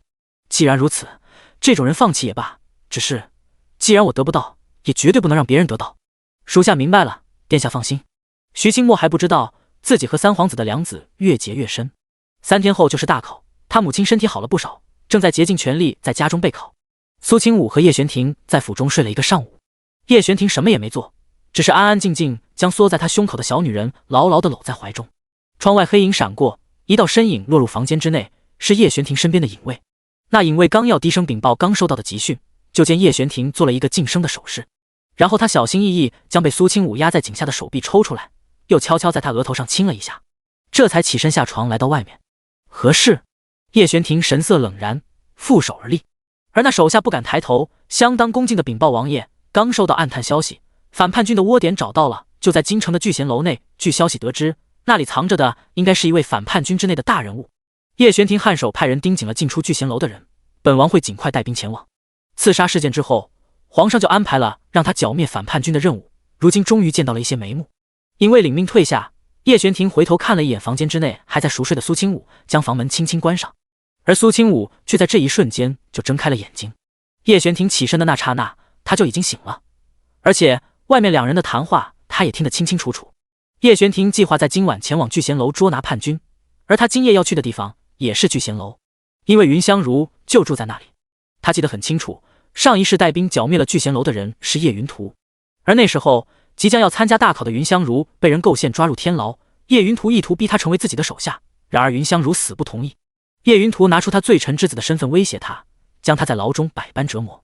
虽然最后经过调查，他并非那些叛军之人，却也因此落下病根，错过大考，郁郁而终。今晚这场夜袭聚贤楼，恐怕会有不知道多少双眼睛盯着。叶玄庭作为明面上的主事人，必然没办法徇私，避免被人抓住把柄。苏清武打算自己亲自出手，助这位绝世才子避开一劫。第69章赏诗会。叶玄庭毕竟有任务在身，而且抓捕叛军的行动必然会有危险，他如果提出一起前往，他肯定不会同意，所以苏清武才会选择装睡，等叶玄庭出门以后再行动。抓捕计划定在晚上，到时候里面的人一个都不许出来，一定会造成一些避免不了的死伤。这种事相当得罪人。叶玄庭和上辈子的叶云图不一样，他并非这次大考的监考官，那些学子如果出了什么事，肯定会对他心怀怨恨。苏清武从床上爬起来，坐在一面铜镜前，从随身携带的小包裹里面掏出来了一些小巧精致的道具，然后开始化妆。聚贤楼地处于京城比较繁华的城东主街。苏清武摇了摇折扇，长发竖起，穿着一身月白色云纹长袍从外面走了进来。他脸上做了易容之术，完全看不出原本的女气柔媚，看起来就像是一个浑身上下都散发着书卷气的年轻公子。聚贤楼之内到处都是穿着打扮和他类似的人，身后伪装成小厮的云子和云清一左一右的跟着他。云子压低声音：“公子，咱们这样会不会被认出来啊？”他一开口却把自己吓了一跳，因为他听到自己居然发出了男子的声音。云清瞬间惊讶的瞪大双眼，不敢置信：“云子你，我也。”苏清武用扇子转身敲了敲两个小丫头的头，然后笑道：“刚才你们两个吃的是一生丸，药效持续大概2个时辰，明天一早就好了，不会对嗓子造成损伤。”云子这才惊讶的点了点头，原来如此，王妃这手段，奴才真是前所未见。苏清武挑眉：“以后你们会见到更多的。”聚贤楼1楼之内最中间的位置有一个圆台，上面铺着红毯，挂着层层粉色纱幔，四周围绕着排排桌椅，供客人们饮酒作乐。高台上面轻纱浮动，美人身姿婀娜，摇曳生姿，光是看着就让人脸红心跳。2楼是一些围绕着1楼设计的厢房，从上俯视下方的感觉非常舒适，视野更加辽阔，是一些有钱有身份的人才能进入的地方。看到有新客到来，聚贤楼的伙计立刻迎了上来。云子立刻从小包裹里拿出银子，然后十分骄傲到一间厢房。那伙计眼睛顿时亮了：“好嘞，几位请。”苏清武长袖垂落，谁也没有见到，从他袍子里一只十分小的黑色蛊虫向着四周爬了出去。他坐在2楼视野比较好的厢房之内，前方有幔帐遮住了他的身影，相对的他也看不清楚对面那几间厢房之内的身影。云子不知道苏清武究竟来这里做什么，他小声问道：“王妃，您不会真是来赏诗的吧？”苏清武浅笑勾唇，摇了摇头：“不是，我是来钓鱼的。”钓鱼？云子眨了眨眼睛，没明白苏清武的意思。苏清武却垂下眸子，即便已经做了伪装，可依旧长而卷翘的睫毛颤了颤。他颔首一条大鱼，下方突然传来锣鼓声，随后苏清武透过厢房帘子的缝隙，看到了一段段的条幅从上方坠落下来，沉重的卷轴拉扯着那些福带在空中略微摇晃，而上方书写着一行行字迹苍劲的诗句。舞女顷刻间如潮水一般退下，下方所有喝酒谈论之人全部都停下了动作。高台之上走出来了一个中年留着胡须的男人，对着下方所有人笑道：“楼主得知诸位考生后天就要进入考场，所以特意举报了这次的赏诗大会，获得魁首之人不但能够得到我们楼主的亲自召见，今日花销全免，甚至未来1个月在聚贤楼饮酒作乐分文不取。”不少书生立刻坐直了身体。要知道聚贤楼的花费还是很大的，也是京城之内有名的销金窟，但是这里的酒水堪称一绝，任何来京城之内的书生学子，如果没来这里见见世面，都不要说自己来过京城。气氛瞬间沸腾，那男子也没有耽误时间，挥手之间，所有横幅都翻卷了过来，将上面的对子面向众人。接下来我会让人给诸位安排笔墨，在座各位尽可能的去对这些对子，写好的对子则交给我诵读出来，对上对子最多的人则获胜。好！下方所有人都吆喝起来，更是一个个摩拳擦掌。然而当这群人看到那些对子的时候，一个个脸色都有些白了。场面安静了一瞬，不由得有人开口询问：“这对子也太难了些吧？”确实有些难度，不过这么多考生，肯定有天才一般的人物。也确实如此，很快就有人提交了自己写出来的对子。那中年人站在台上，拿着那些字条念下去，迎来了不少喝彩声，气氛越来越热闹。苏清武目光掠过下方所有人的面容，观察着他们的表情反应，将这群人记在脑海之中。他突然拿过一旁的笔墨，动作不停地写了10几个条子，然后交给了一旁的云子。拿下去，交给那人。云子愣了一下，然后低垂着眸子看了一眼那纸上的字迹和对联，瞬间表情有些怔怔。不过他动作麻利，很快就拿着那些字条来到下方，将其递给那中年人。中年人念了不少对子，绝大多数都只能勉强满足平仄押韵这一概念，还并没有出现什么精彩绝艳的对子。而且因为对子的难度问题，很多人这么半天也就只能想出来1、2条罢了。突然间拿到这么多字条，他也是愣住了。他问云子敢问这些事，云子扬着下巴5号厢房，我家公子写的，念吧。留下这番话，他转身就上了楼。即便是不知道王妃要做什么，他也会配合到底。中年人拿着字条看了一眼下方等着的观众，咳嗽了一声，开始逐字逐句念了起来。画上荷花和尚画，书临汉帖汉灵书。所有人鸦雀无声，抬起头看向5号厢房所在的位置，因为中年人念出来的第一个对子便是这其中最难的几个之一，至今还无人挑战成功。这上联正着念反着念都是一模一样的，想要对得完整十分不容易。可是这么短的时间，那个5号厢房的公子却成功了。苏清武淡然自若的喝茶，却隐隐察觉到好几道打量的目光从其他厢房之中透过来，在看着自己。他弯了弯眸子。第70章惊艳4座。中年男人在这安静到诡异的氛围之中继续念：重重叠叠山曲曲环环路，高高下下树，叮叮咚咚泉。一连10几个对子，全部都是一绝。中年人念完，下方人听得意犹未尽。良久，才突然响起无数掌声。一些人看着5号厢房的帘子，恨不能将那层阻碍给钉穿了，想要看一眼这里面究竟是何许人也。苏清武却表情平静，面色如常。他自幼聪慧，学东西本来就极快，更有过目不忘的能力。只不过她是女子，再多的能力也无处可用。苏千灵是有名的京城才女，外人都夸赞她学富五车，琴棋书画样样精通，却不知道她会的那些都是她教给她的。苏千灵那时候还没露出真面目，哄着她不能将自己会的这些东西说出去。她那时候并不在乎这点声誉，甚至还想着苏千灵这位姐姐原本只是庶女，自己是嫡女，应该多补偿她一点。可后来她还未出阁就彻底坏了名声，被迫嫁给叶玄庭之后，就再也不碰书本，天天伤春悲秋，毁了自己这一身本领才华。苏清武从回忆之中抽离思绪，看着下方表情又含起笑来，只不过这一抹笑意不到眼底，给人一种冰冷疏离之感。云子和云清却激动不已，2个小丫鬟就差跳脚来拍手鼓掌了。王公子真厉害，太棒了！云子，你看下面那些人的脸色，满脸的崇拜和敬佩。我家王公子是天下第一才子才对。苏清武忍俊不禁，看着小丫头高兴，心口冷意稍减。忽然间，又有一个小厮走到台前，然后将一叠字条递了上去。这是3号厢房的公子送来的。那中年男人眼睛亮了亮，看来有人在挑战5号厢房的公子。他立刻念了起来，又迎来了一阵叫好声。只不过因为有了苏清武这个开场，所有人也都习惯了，更是直接退出了这场比试，因为实力差距实在太大了。苏清武喝了口茶水，十分有兴致地继续书写对子。前后后20多个对子写完，对面竟然写出来了和他一模一样的数量，当真是天纵奇才。苏清武眯起双眼，心中灵犀一动，显然已经猜到了3号厢房的人是谁了。能够有这个本事和他打成平手的，在场恐怕只有一人，云香如。他眸子亮了亮，被激起了胜负欲，嘴角轻扬，眸子里全部都是好胜之色。下方中年男子念对子念得口干舌燥，所有的对子2个厢房之内的人都已经对出，目前来说是打成平局，平分秋色。他顿了顿，又到楼主决定接下来比较诗词，2位公子以秋为题，各自吟诗一首，在场所有人都可以评选，谁的诗更好就能够获胜。苏清武撑着下巴稍微想了想，下笔悠悠龙。他放下笔，将诗交给云子，送下去吧。云子看完那首诗，眼睛顿时亮了亮。他未曾想过自家王妃居然如此有才华，处于深闺之中，当真是明珠蒙尘。若王妃是男子，恐怕即便是状元，他也是手到擒来。2首诗前后被念出，下方的气氛更加热烈。今日所有来聚贤楼的人都可以参与投选，而明显喜欢5号厢房写的那首诗的人更多一些。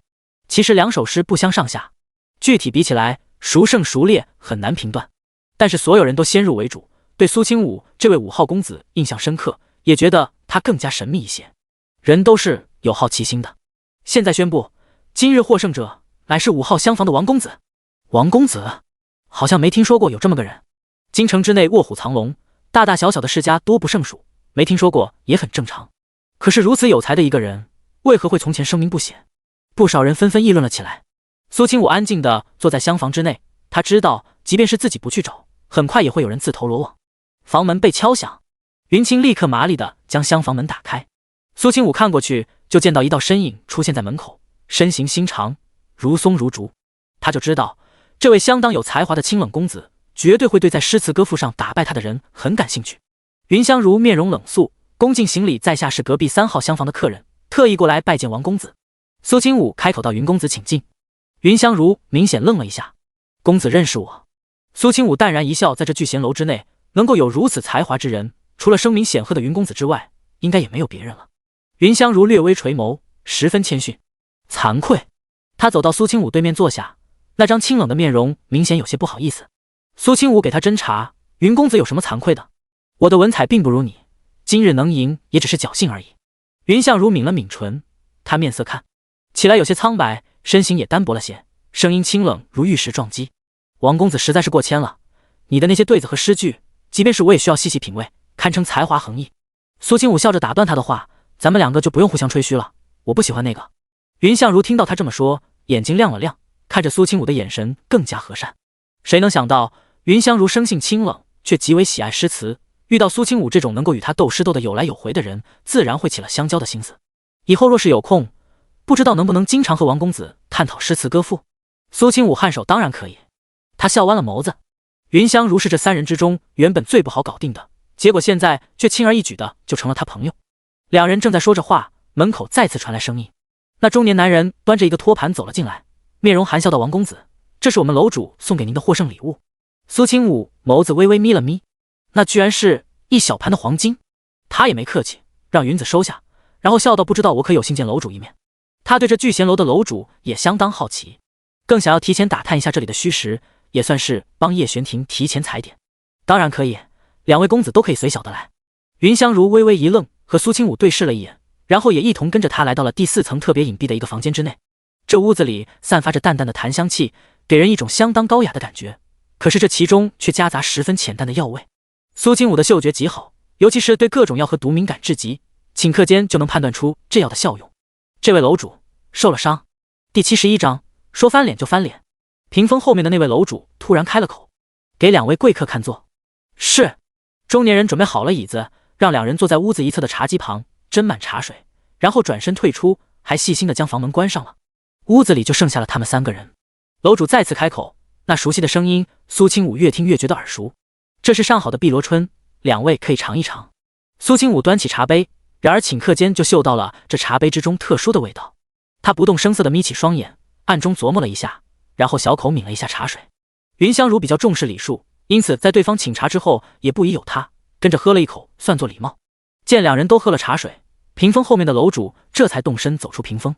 苏清武在看到那人之时，刚入口的茶水差点被他喷出来，手腕一抖，茶盏差点落在地上。即便是他也没有料想到，这躲在屏风后面神神秘秘的楼主竟然会是叶云图。看他装作没事人一样的走出来，再想起这空气中飘散的药味，苏清武的眼睛不由得往叶云图屁股的位置瞧。他记得他被打了50大板，就算云王府有最好的太医，最好的药，他不疼吗？打皇子的50板子当然和打奴才的不同，可即便如此，金尊玉贵的皇子也是疼痛难忍，趴了足足2天才能起身。若非外公要求他亲自出面，他绝对不可能带着伤出来见人。叶云图深吸了一口气，却尽量让自己的神色看起来自然一些。他相当客气有礼道：“两位就是这次赏识大会的才子吧？小王十分欣赏2位，不知2位可否有意来我云王府门下成为客卿？”他神色谦逊诚恳，将姿态也放得极低。叶云图的目光同时掠过云香如和苏清武，心里仔细盘算着究竟哪一个才是外公说的云香如。云相如听到云王府这3个字，眉心顷刻间蹙了起来，也顺势想到了不久前自己被人五花大绑的那件事。他脸色顿时有些冷沉，只不过语气依旧客气地站起身，拱手道：“原来是云王殿下，草民拜见王爷。”苏清武也似模似样的跟着就要行大礼。然而叶云图如今正是要招揽人心的时候，怎么可能让他们行跪拜之礼？立刻伸出手将2人搀扶住。“不用多礼，我向来是惜才之人，所以特意亲自前来邀请2位，只要2位能够点头答应，荣华富贵，本皇子都会拱手相送。”还没等苏清武开口说什么，云相如立刻拒绝道：“多谢殿下厚爱，只不过草民一心忠君报国，并没有做一位客卿的打算。”叶云图神色不悦，看着云香如的眼神也冷了冷。他这个人一向喜欢被人捧着，不喜欢别人忤逆自己，还请云公子三思。云香如对这位三皇子没有一点好感，他只觉得浑身起了一层恶心的鸡皮疙瘩。草民心意已决，叶云图没想到这个人如此顽固不化，自己亲自出面都没办法拉拢他。他深吸了一口气，尽量让自己情绪稳定，随后将目光落在了苏清武身上。那王公子意下如何？他顿了顿，又道：只要你点头入我门下做客卿，之前送的那些金子，本皇子可以再出3倍。苏清武大概算了一下，刚才那一盘金子最少有100两，这么多金子足以在皇城买一座豪宅。3倍，恐怕未来10几年都能过上富贵日子，对于一些小门小户来说，绝对是一笔大财。然而他苏清武是缺钱的人吗？他不是，手握着京城最赚钱的方家药堂，还有刚从相府抠出来的几10万2白银的嫁妆，虽然称不上富可敌国，不过在整个京圈他都是数一数二的富婆。只不过白送的金子他哪里有不要的道理？苏清武表现得十分犹豫，又极为动心。随后他开口道：殿下如此看重草民，是草民的荣幸，只不过草民有个要求。叶云图挑眉，什么要求？能不能先把金子送给我？叶云图，云香如。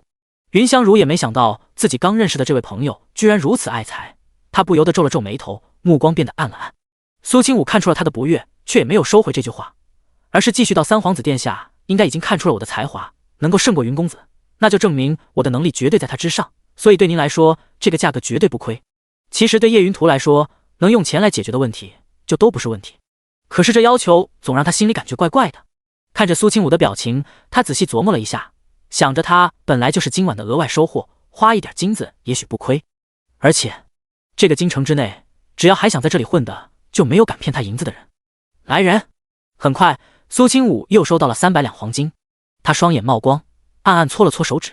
他除了爱叶玄庭和吃甜食之外，也就只有钱这一个爱好了。他把黄金交给门口守着的云子，这才重新回来，然后很是恭敬的道：今后我王云就是三皇子您府上的客卿了，明天一早草民便收拾东西前往王府任职，明天一早这个身份就不存在了。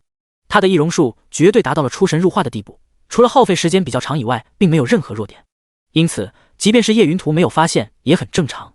更何况他无论如何也不会将如此有才华的王公子和他印象之中那个只知道跟在他身后叫他云哥哥的蠢丫头联系在一起。叶云图心情明显好了不少，就连云香如拒绝他也没那样生气了。只是他也并没有打算放过云香如，在收了苏清武这个客卿之后，他目光陡然一寒，当场表现了一出变脸大戏。云香如，身为罪臣之子，究竟是谁给你胆子来参加科考的？云香如脸色瞬间苍白一片，不敢置信地抬起头看向叶云图，他气得唇瓣轻颤，可是面前人身份尊贵，他不能得罪。云王殿下，我云家是被冤枉的，而且事情已经过了这么多年。叶云图却冷冷勾唇，是否冤枉可不是你能说的算的，没准你早就勾结了反叛军，意图混入宫中，打算找机会为自己一家报仇雪恨。来人，将他拿下，押回去细细审问。第72章，留得青山在。云香如清俊的面容苍白得更加厉害，如果被这些人带走，恐怕他就出不来了。外面骤然间闯进来了好几个人，那些人虽然穿着便衣，身上却带着武器。叶云图面容冷肃，一点耐心都没有。拿下！云香如手脚冰凉，额头上冷汗都冒了出来，却只能绝望地闭上眸子，等着接下来被抓。他毕竟只是手无缚鸡之力的书生，根本无法抵抗强权，而三皇子这行为明显是抱着得不到就毁掉的心思。双臂被人紧紧扣住，云香如动弹不得。他眼底划过一道深深的恨意，手指也在此时扣入掌心之中。叶云图脸色冷沉，大步走向他，看着被压得弯了几倍的清俊书生，那双桃花眼微微眯起，居高临下的冷嘲道：别忘了，这里是皇城，你该知道小胳膊拧不过大腿，带走。等等！突然间，叶云图听到身后传来一道声音，还没等他反应过来，他肩膀骤然一沉，被一双手压着就坐在了旁边的椅子上。某处传来的剧痛让叶云图闷哼了一声，差点失态的惊呼出声。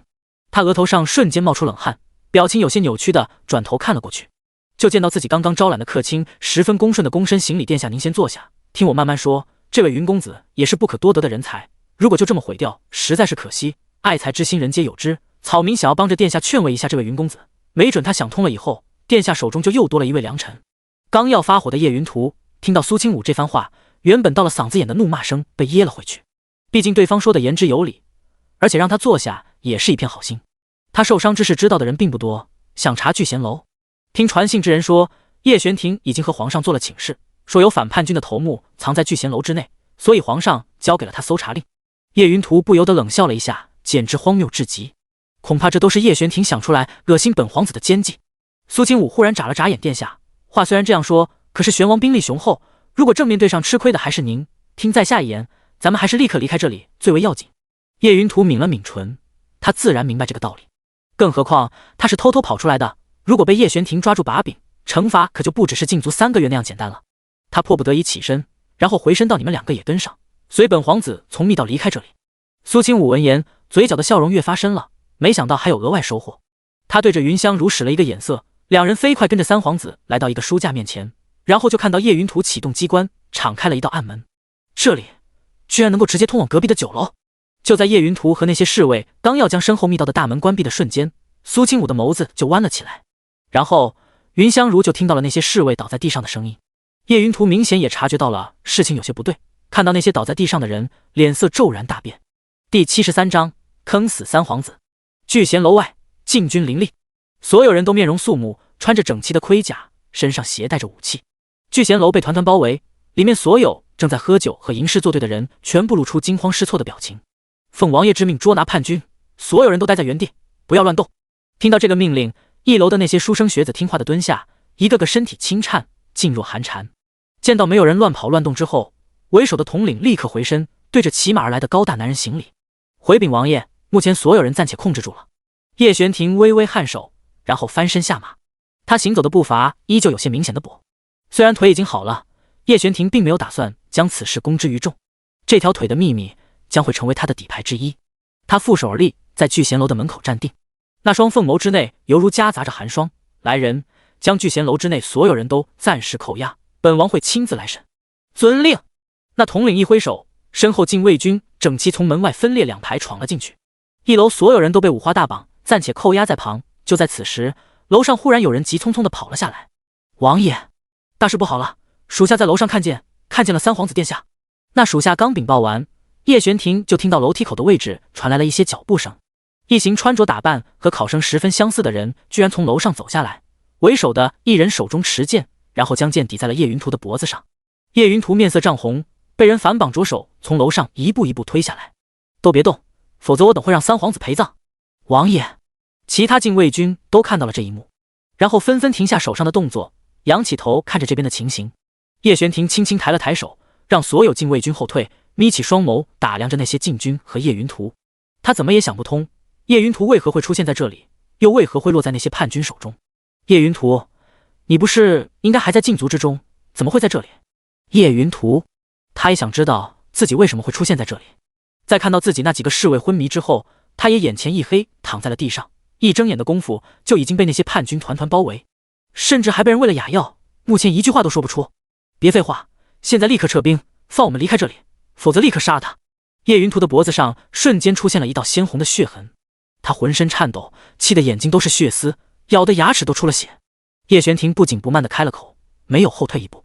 谁说你们抓的是三皇子？叶云图听到这话，心里咯噔了一下，他不敢置信地抬起头看向叶玄庭，他这是想要干什么？借刀杀人！闯进房间之内的那些禁卫军心里一惊，立刻低下头移开视线。只要脑子不笨的人都清楚叶玄庭这话究竟是什么意思。那禁卫军小统领立刻走了过来，拱手对着叶玄庭行礼：王爷，这群反叛军竟然抓了一个人冒认三皇子，您只要下令，属下立刻就带人将这群人捉拿。那些叛军的脸色也白了，看着叶玄庭的眼神有些波澜不定。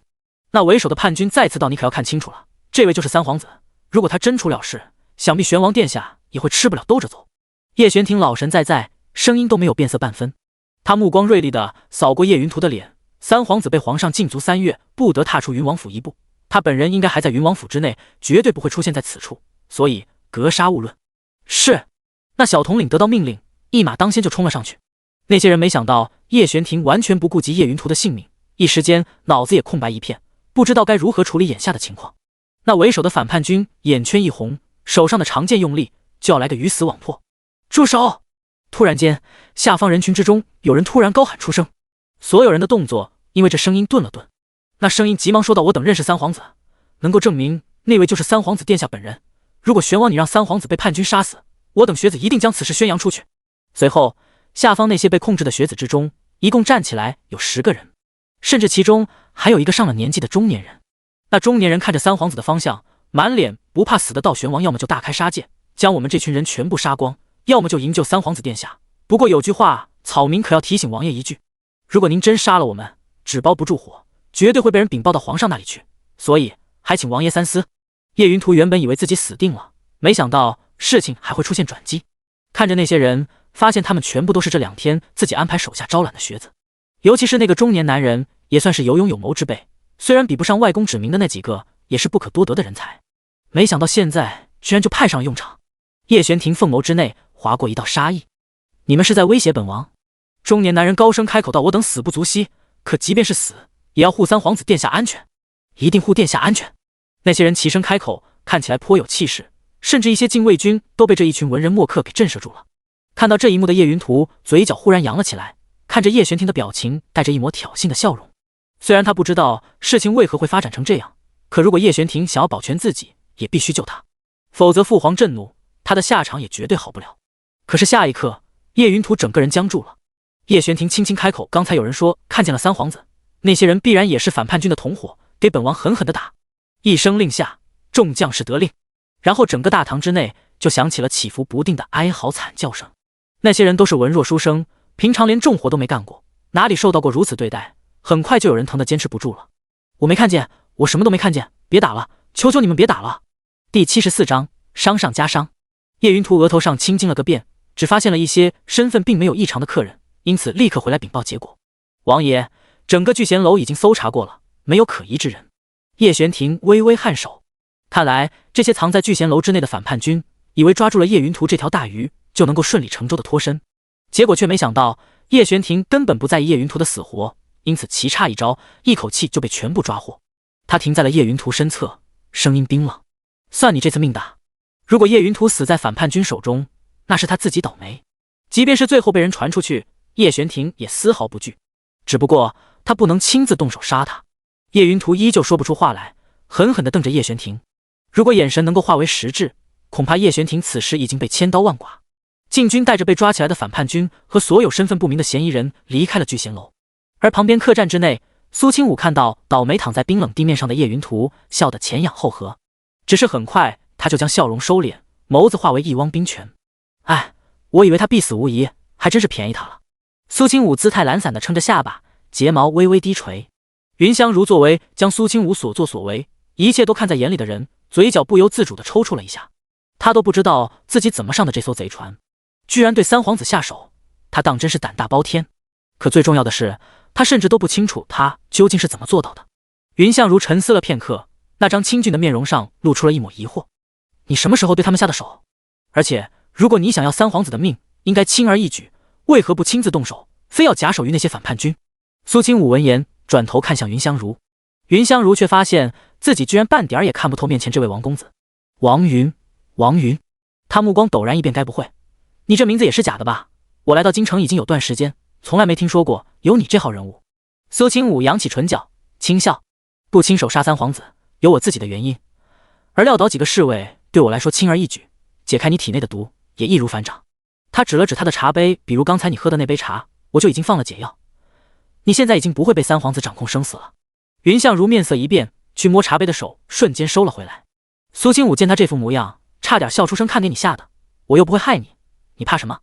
云香如玉白色的面容微微红了一下，她有些不好意思的道：我知道自己在你手中恐怕不过是只随手就能踩死的蚂蚁，就是不知道公子为何会帮我。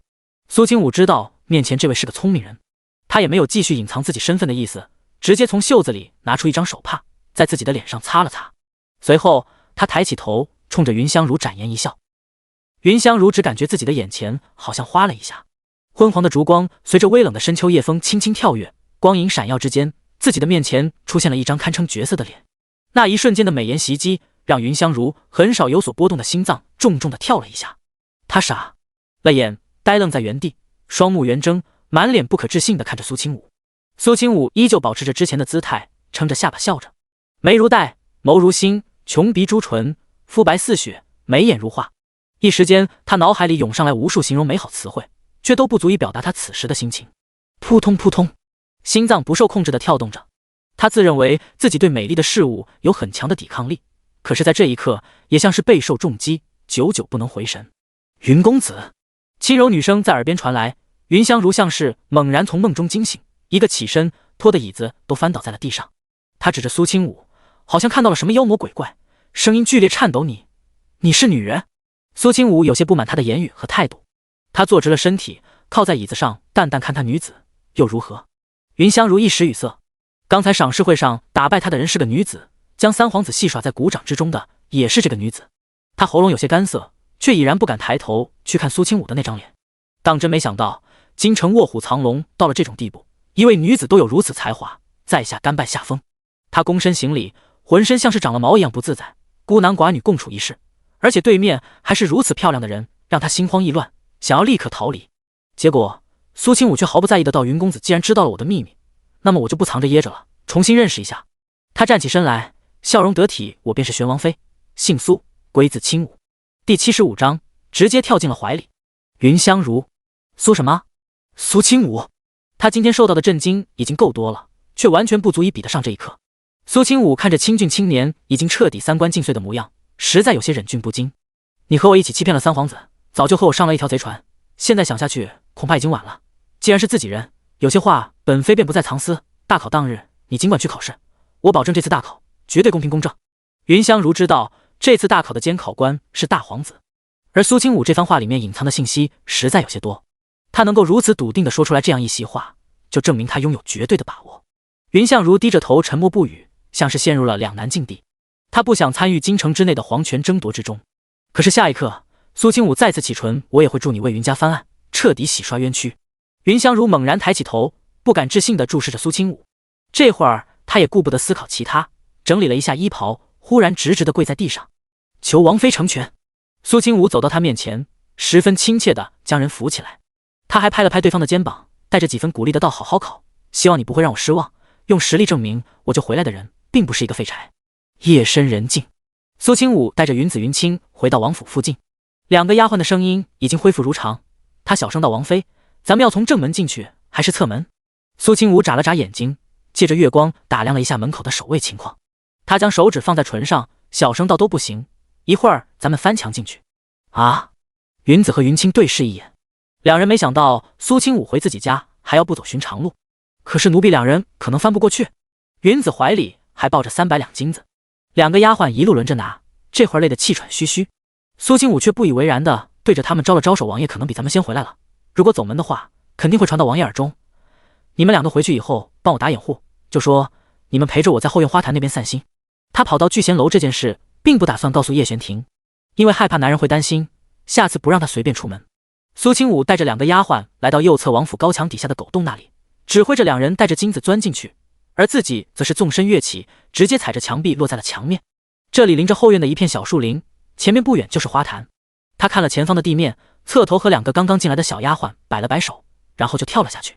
可是骤然间，苏清武只感觉腰间一紧，鼻尖萦绕着熟悉的气息，他整个人直接跳进了一个人的怀里。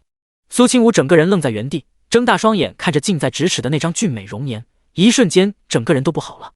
叶玄庭抱着他稳稳落地，二人四目相对，苏清武惊讶出声：“王爷！”腰部被搂得紧紧的，苏清武一时间都感觉自己要融入对方的身体。叶玄庭墨色的眸子瞧着他，月色的光芒在他眼瞳之内跳跃，若隐若现浮现出他的面容。为什么要翻墙？苏清武有些心虚，他嗫嚅道：“就是觉得坐在墙上赏月看得比较清楚。”叶玄庭闻言，忽然直接抱着他纵身上了屋顶。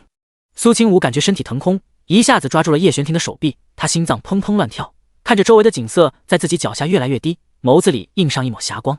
屋顶之上果然足够空旷，距离月亮也更近了一步。叶玄庭嘱咐到下次赏月可以上屋顶。苏清武，他感觉叶玄庭是在故意戏耍他，可是他没有证据，自己编造出来的蹩脚谎言，自己听着都觉得害臊，他不相信叶玄庭真的会信。因此在事情没有进一步恶化之前，苏清武决定坦白从宽。玄庭，其实我……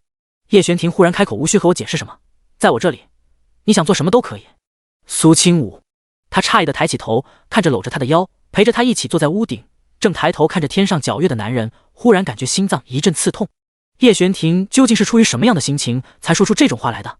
他私自离开王府，夜不归宿。如果是在相府，苏丞相绝对恨不得把他打断腿。可是叶玄庭却如此心平气和地告诉他，他可以不说。苏清武哪里还有心思赏月，而是侧头捧起叶玄庭的脸，然后认真地注视着他的眼睛道：“我不是故意瞒着你的，而是跟你说了，你肯定不准我去，我才会私自行动。不过我想通了，下次不会了。”叶玄庭垂下眸子，长长睫毛低垂，轻轻颤抖了一下。他此时的心情在剧烈起伏着。回到王府之后，他找遍了所有房间，都没有看到苏清武的身影，问遍了下人，也不知道他的行踪。那一刻，他心口好像空了一块。叶玄庭才知道自己不知道什么时候已经深陷其中，好像得了一种离不开苏清武的病。甚至有那么一瞬间，他以为他走了，再也不回来了。而过去的生活只不过是镜中花，水中月，是他一厢情愿的幻想罢了。叶玄庭抿着唇，唇色略显苍白。他感觉自己和苏清武之间的感情相当脆弱，那条红线完全被牵扯在苏清武掌心之内，他若放手，自己便会坠入深渊。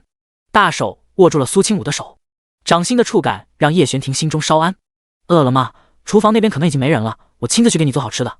苏清武正打算和他坦白自己去做了什么，却骤然间被打断。他错愕地看着叶玄庭，忽然眼眶骤然红了。他突然明白，自己的不坦白和一些自以为是的为他好，实际上还是在伤害他。面前这个男人心里一直在绷紧着一根线，做好了他骗他或者随时可以抛弃他的准备，将自己的姿态放低到近乎卑微。叶玄庭，苏清武声音大了一些，然后红着眼睛让他看着自己。你听我说，第76章全程抓捕。不管何时何地，不论是谁，你在我心里都是最重要的，甚至比我自己的命还重要，你懂吗？叶玄庭神色愕然，看着苏清武，眼神之内略微闪动。他不知道苏清武为何会说出这样一番话来，如果是为了安慰他的话，那他已经做到了。那种患得患失的心情在发酵，让他情绪略微有些不受控制。他哑声道：“阿武，若是你再这样说的话，我不确定自己会做出什么自己无法控制的事情来，别让我信以为真。”苏清武怔了怔，随后莞尔一笑。他亲了亲叶玄庭的唇角，从现在开始，你可以相信我所说的每一个字。叶玄庭眨了眨眼，漆黑双眸恍若藏匿万千星辰，在那一瞬间闪烁了一下。他忽然控制不住地将苏清武再次揽进怀里，他紧顾着他纤细柔软的腰，声音沙哑低沉，也带着一种仿佛来自深渊一般的深沉之感，像是有毒的悄然绽放的恶之花。这可是你说的。苏清武听着他的声音，嘴角轻轻扬了起来。他说的，他准许面前这个人对他做任何事。回到新房之内，苏清武事无巨细地将自己今晚出去发生的事情说了一遍，然后就看到叶玄庭的眸子越发冷沉。就如他所料想到的那样，叶玄庭生气了，只不过他生气的时候不会表露于色。你可知，如果这件事出了一丁点的差错，会造成什么后果？苏清武拉着他的手臂撒娇道：“我不做没把握的事情，相信我。”叶玄庭抿了抿薄唇，眼神幽暗地盯着苏清武。他什么也没说，直接用行动表达自己心中的忧虑和怒火。苏清武被他抱到了床上，他娇俏的面颊上顿时一片绯红，然后瞪大了双眼到那个王爷：“玄庭夫君，你冷静一些。”可是都没用。叶玄庭眸色暗沉，好像狼一样看着他，沙哑的声音在苏清武耳边响起：“我不会阻拦你做任何事，只不过有些事你需要承担后果。”苏清武想要反驳的声音被封住。烛火在房间之内摇曳，幔帐不停歇地飘荡着。苏清武的意识很快变得模糊不清，他眼前都是雨蒙蒙的一片。不知道什么时候，他实在没忍住哭出声，眼泪却很快被人捕获，甚至都没能落下去。白皙的手臂上面，浅浅淡淡的红痕在上面交错，悄无声息地从红色幔帐之内露出来，没过多久就被人一把握住，又再度拉入幔帐之内。一夜都不知道怎么过去的。苏清武第二天睁开眼睛的时候，已经是日上三竿。他一出生就感觉喉咙干涩，嗓子都哑了。云子、云清两个小丫鬟早就已经守在门外，听到里面有了动静才敲门。王妃。苏清武清了清嗓子，捂着脖子，有气无力地吐出来一个字：静。房间之内并没有什么狼藉，叶玄庭十分爱干净，在离开之间就已经全部收拾妥当。屋子里甚至还带着淡淡的檀香气息，一点奇怪的味道都没有。苏清武眨了眨眼睛，仰面躺在床榻上思考人生。去他娘的坦白从宽！如果他会制作后悔药的话，绝对第一个给自己用上。若非自己身体在经过这么长时间的药浴之后已经变得无比强韧，再加上重生之前被3年毒蛊锻造出的强悍体质还在，就昨晚那程度，一般人得躺上天，从床上下不来。云子和云清对视了一眼，看着苏清武白皙脖颈上残留下来的大片红色斑点，一个个面红耳赤，脸颊都滚烫至极。王妃，那个……苏清武整理了一下衣服，缓了一会儿，这才坐直了身体，一边揉腰一边穿鞋，身上那种顷刻间冲击过来的魅惑之感，让两个小丫鬟都有些心跳加速。什么事？说吧。云子开口道：“您一直让奴婢盯着云王府的消息，奴婢刚才收到下人来报，说三皇子殿下今日一早就发布了悬赏令，黄金1000两搜寻一位叫王云之人，画像已经贴遍了京城的大街小巷。”苏清武喝了口水，坐在茶几旁轻笑了一声：“本妃就值这么点钱。”云子嘴角抽了抽，他继续道：“还说只要其任何线索，就能得到白银100两的赏赐。”苏清武冷哼了一声，不疾不徐道：“虽然钱少了点，不过蚊子腿也是肉，你去找人将赏金拿回来，小心点，别让人知道是咱们做的就行。把真王云给他送过去，至于最后叶云图怎么处理，就看他自己了。”云子有些惊讶：“王妃，什么真王云？”他不理解，有点跟不上王妃的思路。却见苏清武勾唇一笑，那魅惑众生一般的容颜，让人有些心乱神迷。对了，忘记跟你说了，我昨天假扮的那个王公子，实际上是皇城之内一个小家族的纨绔子弟，不久前因为强抢民女，害死了一个良家子，结果却仗着自己家里有些银子，打发了那女子的家里人。云子惊讶之余又道：“王妃想要收拾这么一个人，轻而易举，您说句话的事儿。”苏清武垂下眸子：“本妃又不喜欢多管闲事，更何况那女孩家里人又没报官，本妃出手多有不妥，正好借三皇子的手帮我解决一个不太顺眼的人，顺便还能拿金子，何乐而不为？”他说完这番话，抻了抻懒腰走到门口，突然看到外面有人急忙忙地跑了进来。尹时期脸色稍微有些阴郁，他拱手对着苏清武行礼道：“王妃，王爷从宫里传来消息，说皇上找来了一位神医，要给王爷治腿，他让属下立刻接您入宫。”苏清武原本漫不经心的表情骤然变色，他沉下眸子，声音也冰冷了起来：“那神医什么时候到？”“就在今晚。”苏清武眸子里划过一道厉色，心里那种不好的预感却越来越重。叶玄庭腿伤一事颇有猫腻，如果被老皇帝发现他的腿痊愈而一直瞒而不报，事情恐怕就麻烦了。事不宜迟，立刻送本妃进宫。那位神医来的比预计的时间更早一些。第77章治疗腿疾。苏清武赶到皇宫的时候，神医已经在养心殿面圣。尹时期领着他左拐右拐，来到了叶玄庭暂时休息的偏殿之内。叶玄庭一开门就将苏清武拉入房间之中，然后反手就将宫门关闭。他上下打量了一下苏清武，声音之内带着几分柔和关心：“身体怎么样？有没有哪里不舒服？”苏清武有些脸热，连忙转移话题：“我没事，现在最重要的是你的腿，皇上怎么会突然请神医给你医治？”叶玄庭垂了垂眸，例行公事罢了，神医什么的不过是借口而已。苏清武眨了眨眼睛，却骤然间懂了。他忽然感觉心口一阵寒意席卷而来。帝王不愧是帝王，即便是平常面对他的时候再怎么面善，与他们这群小辈插科打诨，可他终究是一位帝王。帝王之心深不可测，若是仅仅只看表象的话，那绝对会让你怎么死的都不知道。他抬起头道：“王爷放心，我有办法。”叶玄庭摸了摸他的发顶，神色温和，眼神存着缱绻柔情，就算是被发现了也无妨。喊你过来，更多只是想你了。他冷白的耳根瞬间有些红。一向不善言辞的男人，说起这种话来，自己率先就变得不自在了。苏清武却轻笑出声，然后将他按在椅子上：“我说有办法就有办法，来，王爷你坐好了，看我的。”门外传来一阵脚步声，偏殿大门被推开，穿着一身明黄色龙袍，头戴金冠的老皇帝和一身明艳色彩的娇贵妃，在宫人的簇拥之下走了过来。“玄王，快来见过神医。”苏清武陪着叶玄庭起身来到门口行礼。苏清武声音轻柔，辨识度极高：“清武给皇上和贵妃娘娘请安。”老皇帝微微一愣，他有些诧异地看着苏清武，脸上不由得露出一抹笑意来：“清武丫头居然也在，什么时候来的？”苏清武回到清武想念淑妃娘娘，所以特意来宫中拜见，听闻王爷在这里，就顺路过来了。他脸上还露出几分不好意思的娇羞之色。娇贵妃轻轻挑眉，这玄王妃和玄王当真是新婚燕尔，如胶似漆。皇上你这次婚也是成就了一双好姻缘。他话语之内透着几分嘲讽。谁不知道当初苏清武究竟有多厌恶叶玄庭？老皇帝微微颔首：“你这丫头也不知道一天到晚都在忙什么，有空的时候也要多来宫里探望朕。”清武遵旨。他将目光落在了跟在皇上身边，穿着打扮一副仙风道骨模样的老者。那老者满头白发，大概有60多岁的年纪，目光冷然，镇定自若，姿态之间透着几分高手风范。他提着药箱走进殿门：“玄王殿下请，老夫奉了皇上的命令来给您治疗腿疾。”老皇帝和娇贵妃也坐在大殿旁边的椅子上，身后宫人们整齐划一的站好，气派十足。他摸了摸胡子道：“玄王一举抓住了几个反叛军的小头目，立下大功一件，朕心甚慰。正想着如何赏赐你，正好贵妃说给你找来了一位神医，若是能够治好你的腿疾，朕也就不必那般忧心了。”苏清武眯起双眼，偷偷看了焦贵妃一眼。原来是他。叶玄庭恭顺道：“多谢父皇挂心，这腿疾经过无数大夫看过，都没有任何起色，儿臣已经认命了。”老皇帝摆了摆手：“你还年轻，还有大好前程，只要有一点办法，朕也绝对不会放弃。马神医，听贵妃说你向来擅长治疗骨伤，快给玄王仔细查看一番。”那马大夫立刻脱下叶玄庭的鞋袜，卷起裤腿，露出左腿伤处，那里包扎得很好，用2块夹板固定住了伤处。老皇帝微微眯起双眼看过去，整个偏殿之内鸦雀无声，只能听到马大夫解开夹板的窸窣声响。夹板落下，里面的腿暴露了出来，这一眼看得马神医惊呼了一声。这……老皇帝听到马神医声音，一下子站了起来。怎么了？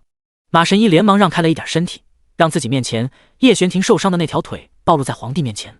只见叶玄庭的左腿呈现一种不自然的紫红色，而且肿得十分厉害，光是看着就让人头皮发麻。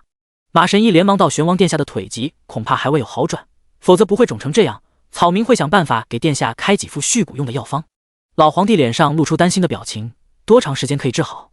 马神医来到叶玄庭身边，抬起手用指腹按压了一下他的伤处。叶玄庭顿时面色一变，闷哼了一声。看到这一幕的苏清武微微眯起双眼，眸子里划过一道不易察觉的戾气。那马神医指腹用力，好像要确定他的伤势究竟有多重一样，甚至还拿出了几根银针刺破了叶玄庭的皮肤，观察他血的颜色。苏清武的眸色越来越深，冰冷的杀意从眸子里渗透出来，他指尖微微收紧，心里控制不住的暴躁在肆虐着。他一点儿也看不得叶玄庭受伤，那简直比他自己受伤都还要让他疼。马神医起身，恭敬地对老皇帝道：“草民保证，只要按照草民的方法医治，1月之内一定能够见效。”焦贵妃也在旁边保证皇上，这位马神医可是曾经将一位双腿残疾的人都治好了的，那人如今更是行走自如，健步如飞。老皇帝这才放下心来。焦贵妃忽然扬起唇角：“马神医，本宫听闻你有续骨之法，今日也让皇上和本宫好好见识一番如何？”草民遵旨。话音落下，那马神医转身从药箱里面拿出来了一排刀具，长长短短的各种刀散发寒芒，刀刃锋锐无比。他将其中一把合手的刀捏在手中，对准叶玄庭的左腿就要刺下去。苏清武瞳孔骤然一缩：“住手！”安静的房间中，他的声音回荡着，吓了所有人一跳。焦贵妃更是拍了拍胸口，面上带着浓浓的不悦道：“玄王妃，你没事喊什么？”苏清武见那马神医也被他吓得停下动作，走过去，二话不说，一把就将他手上的刀给夺了过去。第78章不讲武德。那马神医连忙跪在地上，神色慌张。老皇帝见到苏清武打扰神医治病，眉宇轻蹙：“玄王妃，你在做什么？”苏清武转身行礼：“皇上，清武从来没见过给人治伤还要带刀子的大夫。”焦贵妃慢条斯理的道：“这是神医独特的治疗手段，你若是想要玄王好起来，就不该捣乱。”苏清武心中冷哼，语气却十分冷静：“身体发肤受之父母，玄王殿下身为皇子，岂能随便什么人都可以伤害碰触？这个什么神医根本没有真本事，就想要以此等危险的治疗方式博人眼球，万一出了什么事，谁能担当得起？焦贵妃你吗？”那老神医立刻跪拜到：“草民以性命担保，绝对不会让王爷出事。”苏清武恶狠狠地瞪了他一眼：“闭嘴！你的贱命连王爷的一根脚趾头都不如，你配担保吗？”焦贵妃听到苏清武针对自己，立刻对皇上道：“皇上，神医都已经以性命作赌，全然是为了王爷的腿伤好，而且只是治疗一条腿，又怎么可能伤及性命，更没有太大的风险。”老皇帝犹豫了一下，毕竟两个人说的都有道理。马神医，你还有其他的治疗手段吗？马神医磕头：“这是唯一能够治好王爷腿伤的法子了。”焦贵妃再次开口：“皇上您想呀，以前那些大夫什么方法都用尽了，也没有让玄王的腿好半分，如今好不容易有了希望，您就让他试一试如何？反正玄王的腿已经这样了，倒不如死马当活马医。”苏清武差点没忍住想骂回去：“贵妃娘娘这话说的，王爷是马，那皇上是什么？”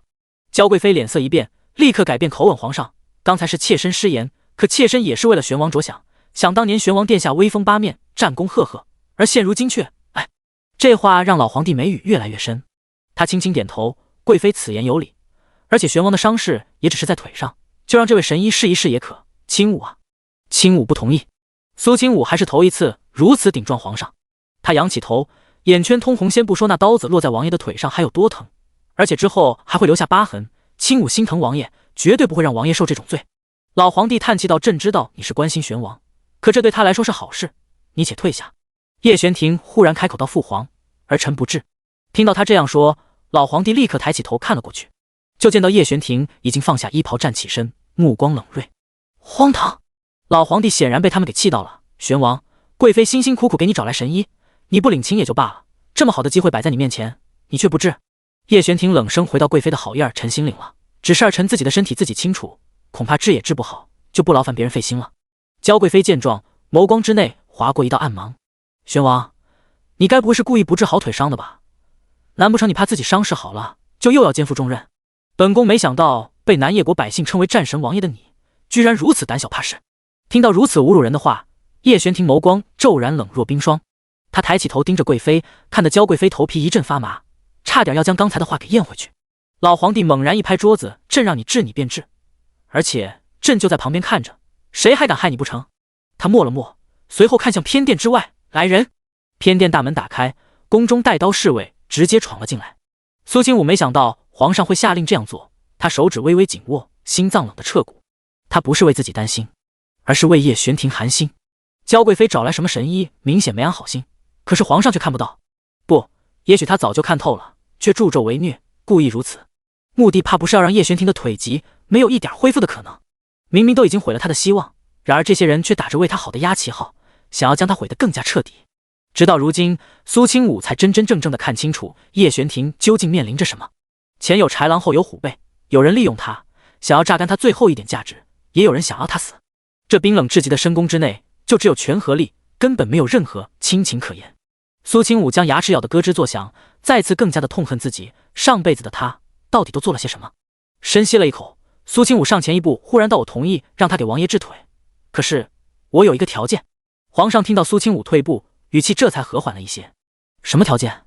苏清武忽然转身，用手里的那把刀指着马神医。既然娇贵妃说此人是神医，倒不如先让我见识一下他究竟有多厉害。等确切的看清楚此人的医术之后，再让他给王爷诊治。皇上意下如何？他所言合情合理，哪怕是老皇帝也无法拒绝。他反问道：“怎么能看出？”苏清武唇瓣轻启，目光如炬：“我要和他比试医术，若是他连我都比不过，那就说明此人欺君罔上，罪该万死。”娇贵妃目光一凝，随后却掩唇笑了起来：“玄王妃，你莫不是在开玩笑？你自己有几斤几两，自己不清楚，还和人比试医术？依本宫来看，就是在浪费时间。你上次在秋寿上耍的那点小聪明，在这里可不管用。”苏清武轻轻扬起唇角：“是吗？”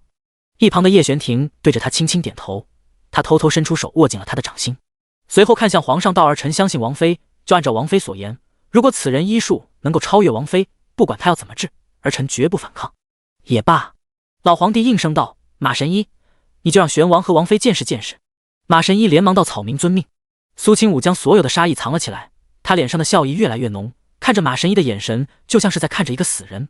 3场2胜，第一场咱们就比谁能更快的为自己止血。马神医，你先来吧。说话间，苏清武手中那把从马神医那里夺过来的刀就重新飞了回去，然后扎在了他大腿上。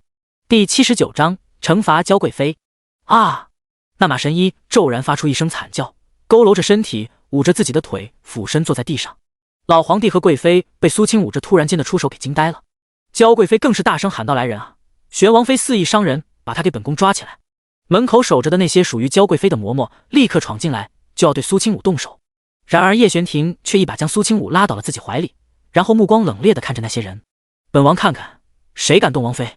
那些嬷嬷脚步一顿，侧头有些为难地看向娇贵妃。娇贵妃怒不可遏，厉声道：“玄王，你这是要造反吗？玄王妃携带凶器，意图刺伤皇上，这种罪名也敢包庇他？”叶玄庭冷声反驳：“一，那凶器并非是王妃所携；二，现在是在比试医术，还请贵妃不要随意打扰，若是影响了结果，那就怪不得别人了。”比试？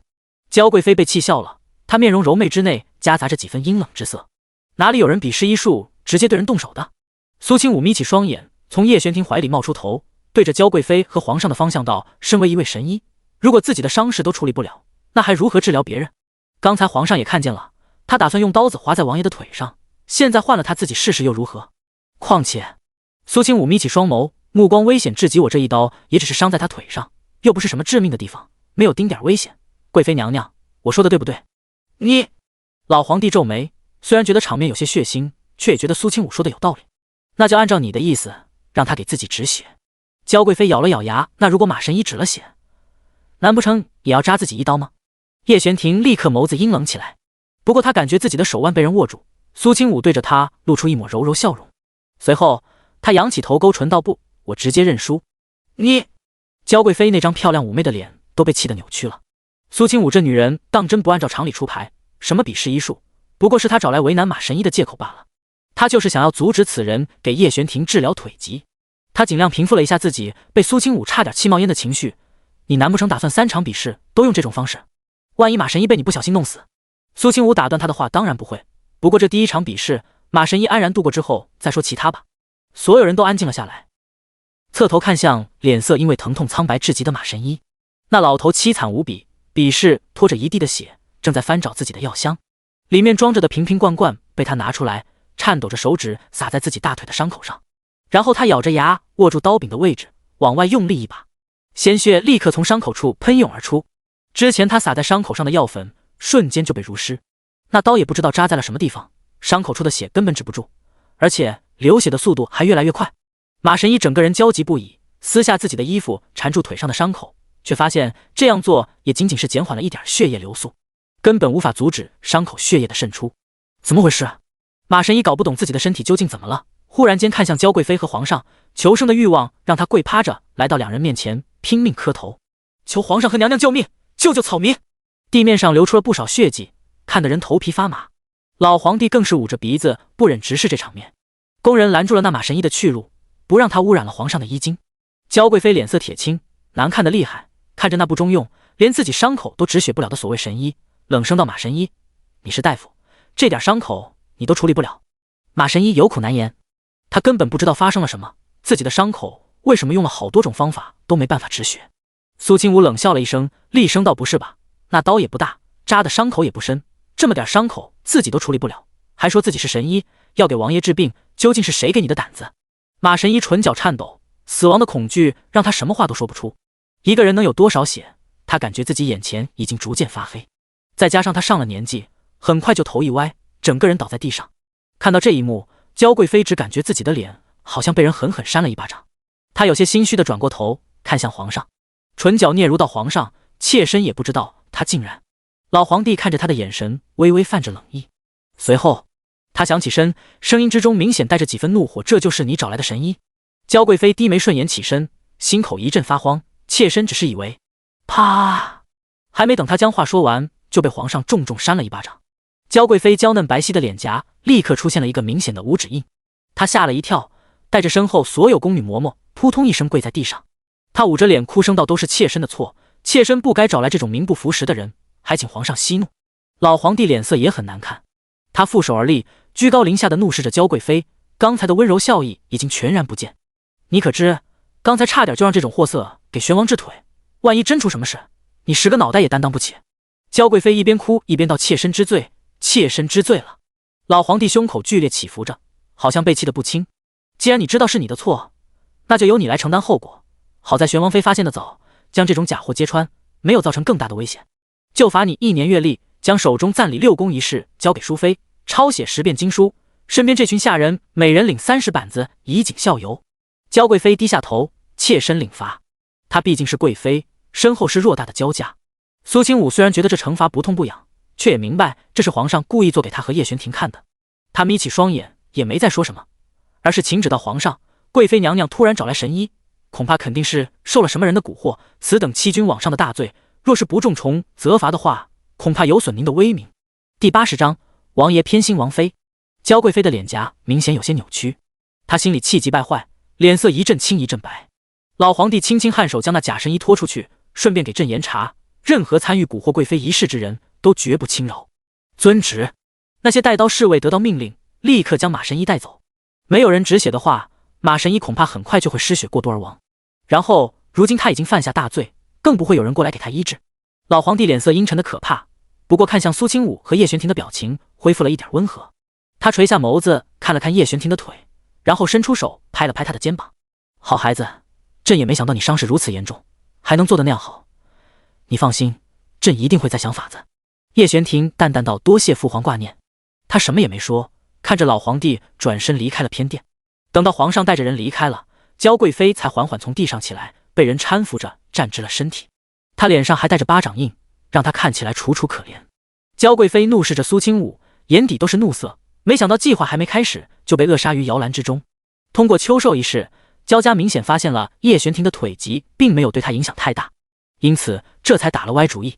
毕竟如今整个南叶国在军中最有威望的人只有焦家和叶玄庭，如果叶玄庭的腿好了，那就代表他焦家至少要分出一半的兵权。不过虽然今天的计划没能成功，可也并非一无所获。焦贵妃显然也看清楚了叶玄庭的伤势，那么严重，应该确实是好不了的。她咬着唇，淡淡瞥了苏清武一眼，这才走了出去。10遍经书，她还不知道要抄到什么时候。最重要的是，还要将自己这次好不容易拿到的代理6宫之权交给淑妃。那淑妃不过是个不争不抢的透明人，若非背后有太师府撑腰，又生不出孩子，恐怕在这深宫之内早就被人吃得不吐骨头。她有什么资格执掌6宫？皇上和贵妃离开，偏殿又重新恢复安静，就连守在门口那些侍卫也不见了。苏清武这才松了口气，转身看向叶玄庭，然后轻笑着道：“王爷没事吧？”叶玄庭点了点头：“我没事。”他犹豫了一下，有些好奇到刚才那个人为何无法止血。苏清武推着他坐在椅子上，让尹时期重新去找来夹板和绷带。他小心翼翼地拿出药，擦着他肿起来的小腿。我那一刀只着扎在了他大腿的脉门上，并非伤在四肢就不会危及性命。人身体之上很多地方若是受创也很危险，比如这里。苏清武白皙的手指轻轻拂过叶玄庭身上几处，半路就被抓住了手腕。男人眸色深了深，捉住他的指尖亲了一下，痒的让苏清武下意识地收回手，脸颊也滚烫起来。他低下头，继续小心翼翼地给他上药。当然，我还在那小刀上擦了一些阻止伤口愈合的药。叶玄庭眯起眸子，微微颔首。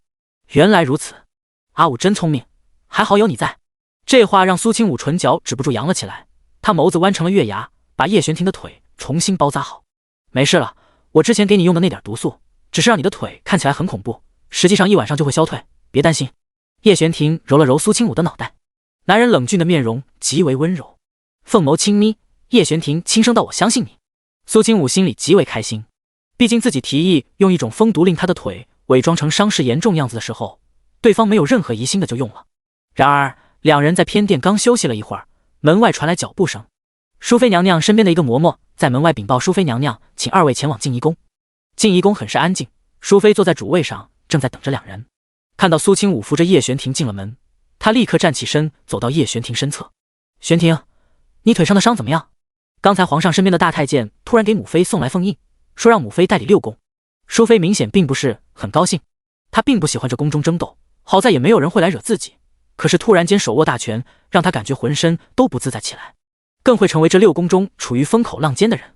叶玄庭恭敬到腿伤还好，多亏了王妃才能拆穿焦贵妃的把戏，否则今日臣这条腿就要彻底废了，甚至还可能有性命之忧。淑妃微微一愣，闻言侧头看了苏清武一眼，亏了他又能做些什么？光会耍一些小聪明罢了。叶玄庭眉宇明显蹙了起来，他知道淑妃不喜欢苏清武。母妃，这一次清武救了我的命，还将6宫权柄从焦贵妃手中夺来交给你，你不应该这般说他。淑妃脸色一白，真是和人说的一样，你当真是有了媳妇忘了娘，现在都知道帮着媳妇说话了。叶玄庭眼神冷沉，心里却是极为不舒服。母妃不要听信谗言，若是您不喜欢清武，那臣今后也就不来惹您烦心了。你……淑妃没想到叶玄庭会说出这般决绝的话来，她被气得捂着胸口瘫坐在椅子上。一旁的嬷嬷连忙黑淑妃拍着后背：“娘娘别生王爷的气，王爷您快哄哄娘娘，娘娘最近心情本就不太好，您怎么还能如此偏心王妃，惹娘娘生气？”叶玄庭眸色冰冷，眼神好像刀锋一样注视着那嬷嬷。本王与娘娘说话，你这种贱奴也敢插嘴？来人，张嘴！尹时期直接迈步走上前，毫不客气地将那嬷嬷给抓了过来，然后就当着众人的面直接左右开弓，将那多嘴多舌的嬷嬷打得脸颊肿胀，血肉模糊。尹时期见差不多了，这才松开手回来复命。淑妃瞪大双眼看着自己身边嬷嬷那凄惨的模样，不敢置信地看向叶玄庭。叶玄庭，你竟敢！他气得说不出话来。苏清武也没想到叶玄庭居然会当着他母妃的面做出这种事来，心里泛着暖意的同时，心情却沉郁下来。他暗中为他做的事情太多了，即便淑妃不是他生母，这么多年来也从未苛待过他，如今因为他，叶玄庭跟养母反目成仇，想必心里也是难受的。淑妃性格怯懦优柔寡断，却并非心肠歹毒之人，只是耳根子软。既然如此，那他就好好清理一下他身边的人，让他改变对自己的看法就行了。苏清武眸子里暗芒划过，捏了捏指尖，这种事也不算难。第81章戳心窝子。苏清武忽然插言，果然和外人说的一样，轻生与否就是不同。淑妃情绪被打断，白着脸看向苏清武，你说什么？苏清武轻轻拍了拍叶玄庭的手背，然后大步走上前，脸上带着一点嘲讽。对付猪队友，那就要痛击对方的弱点才行。我说，淑妃娘娘果然不是王爷的生母，从来不为王爷着想，半点也比不上皇后和贵妃对自己儿子的在乎和感情。淑妃被气坏了，你胡说！她自认为自己对叶玄庭已经足够亲和，将他收养那天就一直将他当成亲儿子对待，从未有过任何苛待。当初没有人管的叶玄庭在这后宫里那才是真可怜，他收养叶玄庭于膝下已经是天大的恩德。淑妃看向叶玄庭，咬了咬唇角，道：玄庭，母妃这么多年对你如何，你心里应该清楚。叶玄庭垂下眸子，母妃待玄庭的好，玄庭自然是记在心中。既然如此，你为何又准许这个女人如此羞辱于本妃？难不成我养你这么多年，养出来了一条白眼狼吗？叶玄庭抬起头看着淑妃，没说话，只是那双眸子极为暗沉。苏清武实在听不下去了，他挑眉看着淑妃，淑妃娘娘，我不否认你对王爷的一些好，可是你这般虚伪自私的人，实在让我敬重不起来。你说本妃虚伪自私？淑妃从未听过有人如此说自己，而且还是当着她的面。苏清武点头，对，说你虚伪，是因为你挟恩图报，对王爷好一点，就想要借此利用孝道来威胁王爷做他不愿意做的事。说你自私，是因为你只想着你自己，从来不为王爷着想，任由他差点被人害得丢了性命。本宫从来没有。淑妃下意识的想要辩驳，可是苏清武的话更快，他略微挑眉，声音锐利，像是带着利刃一样，将淑妃的内心层层剥落。怎么没有？我说您不如皇后和贵妃，是因为他们都知道为自己儿子铺平前路，可您却只知道躲在角落里自顾自过安稳日子。王爷在战场上生死拼杀，屡立战功，他如今得到的地位和人脉，敢问有哪些是您和林家给他的？他伤了一条腿，您可为他殚精竭虑过片刻？不久前贵妃要害王爷的时候，您又在哪儿？淑妃被苏清武一连串的问题问得说不出话来，她脸颊憋得涨红，可是一个反驳的字都说不出。她听着这番话，不禁陷入自省沉思，她当真对叶玄庭这么坏吗？苏清武见她眼神露出几分迷茫，眼神更加锐利，他压低了声音，向着淑妃的方向走近了几步。淑妃娘娘，若是您还继续听从别人的言语挑拨，和王爷离心，那才会掉入坏人的圈套。我要您将来不管发生什么事，都坚定不移地站在王爷这边，您能做到吗？淑妃唇角颤了颤，她被苏清武的眼神鄙视着，忽然感觉这个回答好像会决定自己接下来的人生。果不其然，她听苏清武继续道：如果做不到，那您就继续做您的宫妃，再不用过问王爷之事。若是答应，那就好好辅助王爷，同心同力。淑妃虽然性子柔，却并不是那种扶不起的蠢人，苏清武的意思她听得出来。淑妃再次看向叶玄庭，整个人都在轻微颤抖着。玄庭，难道你……叶玄庭没有任何迟疑王妃的意思，便是本王的意思。被逼到了绝境，淑妃忽然冷静下来，她依旧十分生气，可是内心却陷入挣扎和沉思。她养了叶玄庭这么多年，对他自然是有感情的，而且他也很出息，有本事亲眼看着他从一个懵懵懂懂的少年成长为一个声名显赫的战神王爷，自己曾经无比骄傲过。他浑身好像都没了力气，看着被打得惨兮兮的那个嬷嬷，忽然道：罢了罢了，既然你要争，本宫就帮着你争。苏清武倒是有些诧异的挑眉，淑妃娘娘下定决心了？淑妃看着他依旧满眼不喜，不过他却道：本宫都是为了玄庭，别以为你随便在本宫面前说几句话，就能让本宫改变对你的看法。苏清武却不甚在意，他笑了起来：娘娘不需要改变对我的看法，只要您是为王爷好，一切都好。淑妃只觉得苏清武当真伶牙俐齿，自己完全不是他的对手。苏清武却没打算放过那些在淑妃身边嚼舌根的人。淑妃娘娘，您是王爷的母妃，如今您手握凤印，就要拿出您赞礼六宫的气势来，这些个碎嘴的奴才，能处理的最好都处理干净。那被打肿了脸的嬷嬷瞬间瞪大双眼，跪爬到了淑妃面前，抓着她的衣裙拼命摇头。淑妃也有些犹豫，可是许嬷嬷她跟在本宫身边已经10几年。苏清武对尹17道：去这个嬷嬷房间之内搜一下，看有没有什么可疑的物品，拿过来给淑妃娘娘看一看。是，王妃。尹17办事利落，没一会儿的功夫就拿过来了一个盒子，回禀王妃，这盒子是此人藏在床底一块地砖下面之物。苏清武颔首很好，打开吧。淑妃还有些不明所以，然而她并不知道苏清武早就认出了那个什么许嬷嬷，因为过不了多久，宫里就会发生一件大事。盒子被尹17用匕首撬开，那许嬷嬷吓得瞪大双眼，浑身发着抖，瘫坐在地上。她满眼不敢置信地看着苏清武，丝毫不明白自己究竟是什么时候暴露的，为何此女会知道这么多。淑妃看清楚盒子里面的东西，忽然吓得惊呼了一声：啊，这是什么？苏清武却当着淑妃的面，将那盒子里的东西用手拿了出来。那是一个一身白的布娃娃，前襟后背画着好像符咒一样的东西，看起来十分诡异可怖。他身上扎着满满当当的银针，给人一种相当恐怖的感觉。而在他的后背写着一个人的生辰八字。第82章巫蛊之术。淑妃面色骇然，捂着唇后退了几步。她眼睛眨也不眨地看向许嬷嬷，伸出手指着她怒道：“你！”她也并非什么都不懂的少女，只感觉一阵头晕目眩，差点摔在地上。而苏清武和叶玄庭眼疾手快地上前，一左一右地将淑妃搀扶住。淑妃也顾不得自己现在对苏清武是什么看法了，她全部的心神都被自己身边嬷嬷背叛这件事给牵制住了。许嬷嬷说不出话，不停地跪在地上磕头。没一会儿，房间之内的众人就闻到了一股异味，她竟然被吓得尿了裤子。叶玄庭皱了皱眉，带下去，乱棍打死。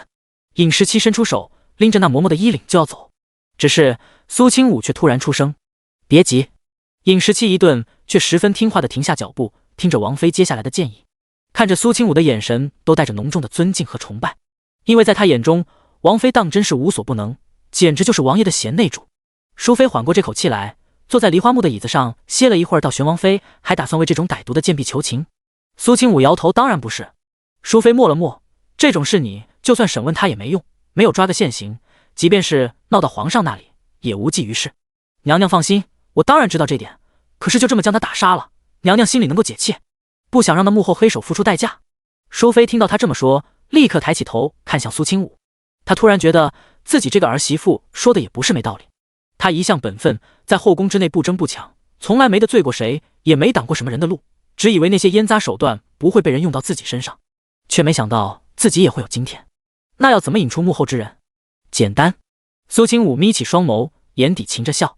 他施施然来到那嬷嬷面前，然后直接捏住她的下巴，撬开她的牙齿，将一颗药丸塞了进去。剧痛让那嬷嬷眼泪直流。苏清武拍了拍她受伤的脸，笑容温和。刚才给你吃的药名为万虫丸，不想体会一下被万虫啃噬而死的感觉，就乖乖听话，拿着这药擦在脸上，养好伤以后听我安排。那嬷嬷知道这是唯一能活命的机会，拼了命点头。尹时期将人带了下去，防止这嬷嬷逃脱。淑妃这一次没说什么，她看着苏清武手里还捏着的恐怕娃娃，颤抖着声音问这是什么东西。苏清武给她看了一眼那娃娃背后的生辰八字，淑妃感觉有些熟悉，这生辰八字好像是……苏清武接着他的话道，是六皇子的。六皇子只有8岁，是惠妃娘娘孟真真诞下的龙凤胎中的一个，只不过因为出生之时出了一些意外，这么多年一直体弱多病。如今老皇帝不算夭折过的那些孩子共有6儿3女，这些皇子皇女的位分则是按照出生顺序排列。然而只有前面3个皇子已经成年，剩下的皇子年纪最大的便是6皇子叶长莹。淑妃心中一惊，忽然想到了什么，骤然间头皮发麻。本宫记得当年太后的一位好姐妹就是因为巫蛊之术被先帝下令毒杀，因此对此事颇为忌讳，更是不准宫里面出现任何关于这方面的东西。这么多年了也没有出过什么事，究竟是谁如此歹毒，意图陷害本宫？苏清武翻了个白眼，还能是谁？后宫之内的掌权者除了皇后就是娇贵妃，不管真正的幕后黑手是谁，娘娘如果再像是之前那样躺平的话，恐怕就要被人啃得骨头渣子都不剩。淑妃脸色一阵红一阵白，羞愧得无地自容。上辈子6皇子无故病逝，宫中查出有人使用巫蛊之术，太后得知此事震怒，淑妃更是因为这件事被惩罚幽闭静怡宫，此生不得踏出宫门一步。也得亏她背后有林家撑腰，才没落得和那被毒死的前宫妃一样的下场。淑妃这会儿显然已经将苏清武当成了主心骨，下意识地询问他的意见，本宫该怎么做。苏清武偷偷背着手，对着叶玄庭的方向比划了一个手势，意思是自己搞定了。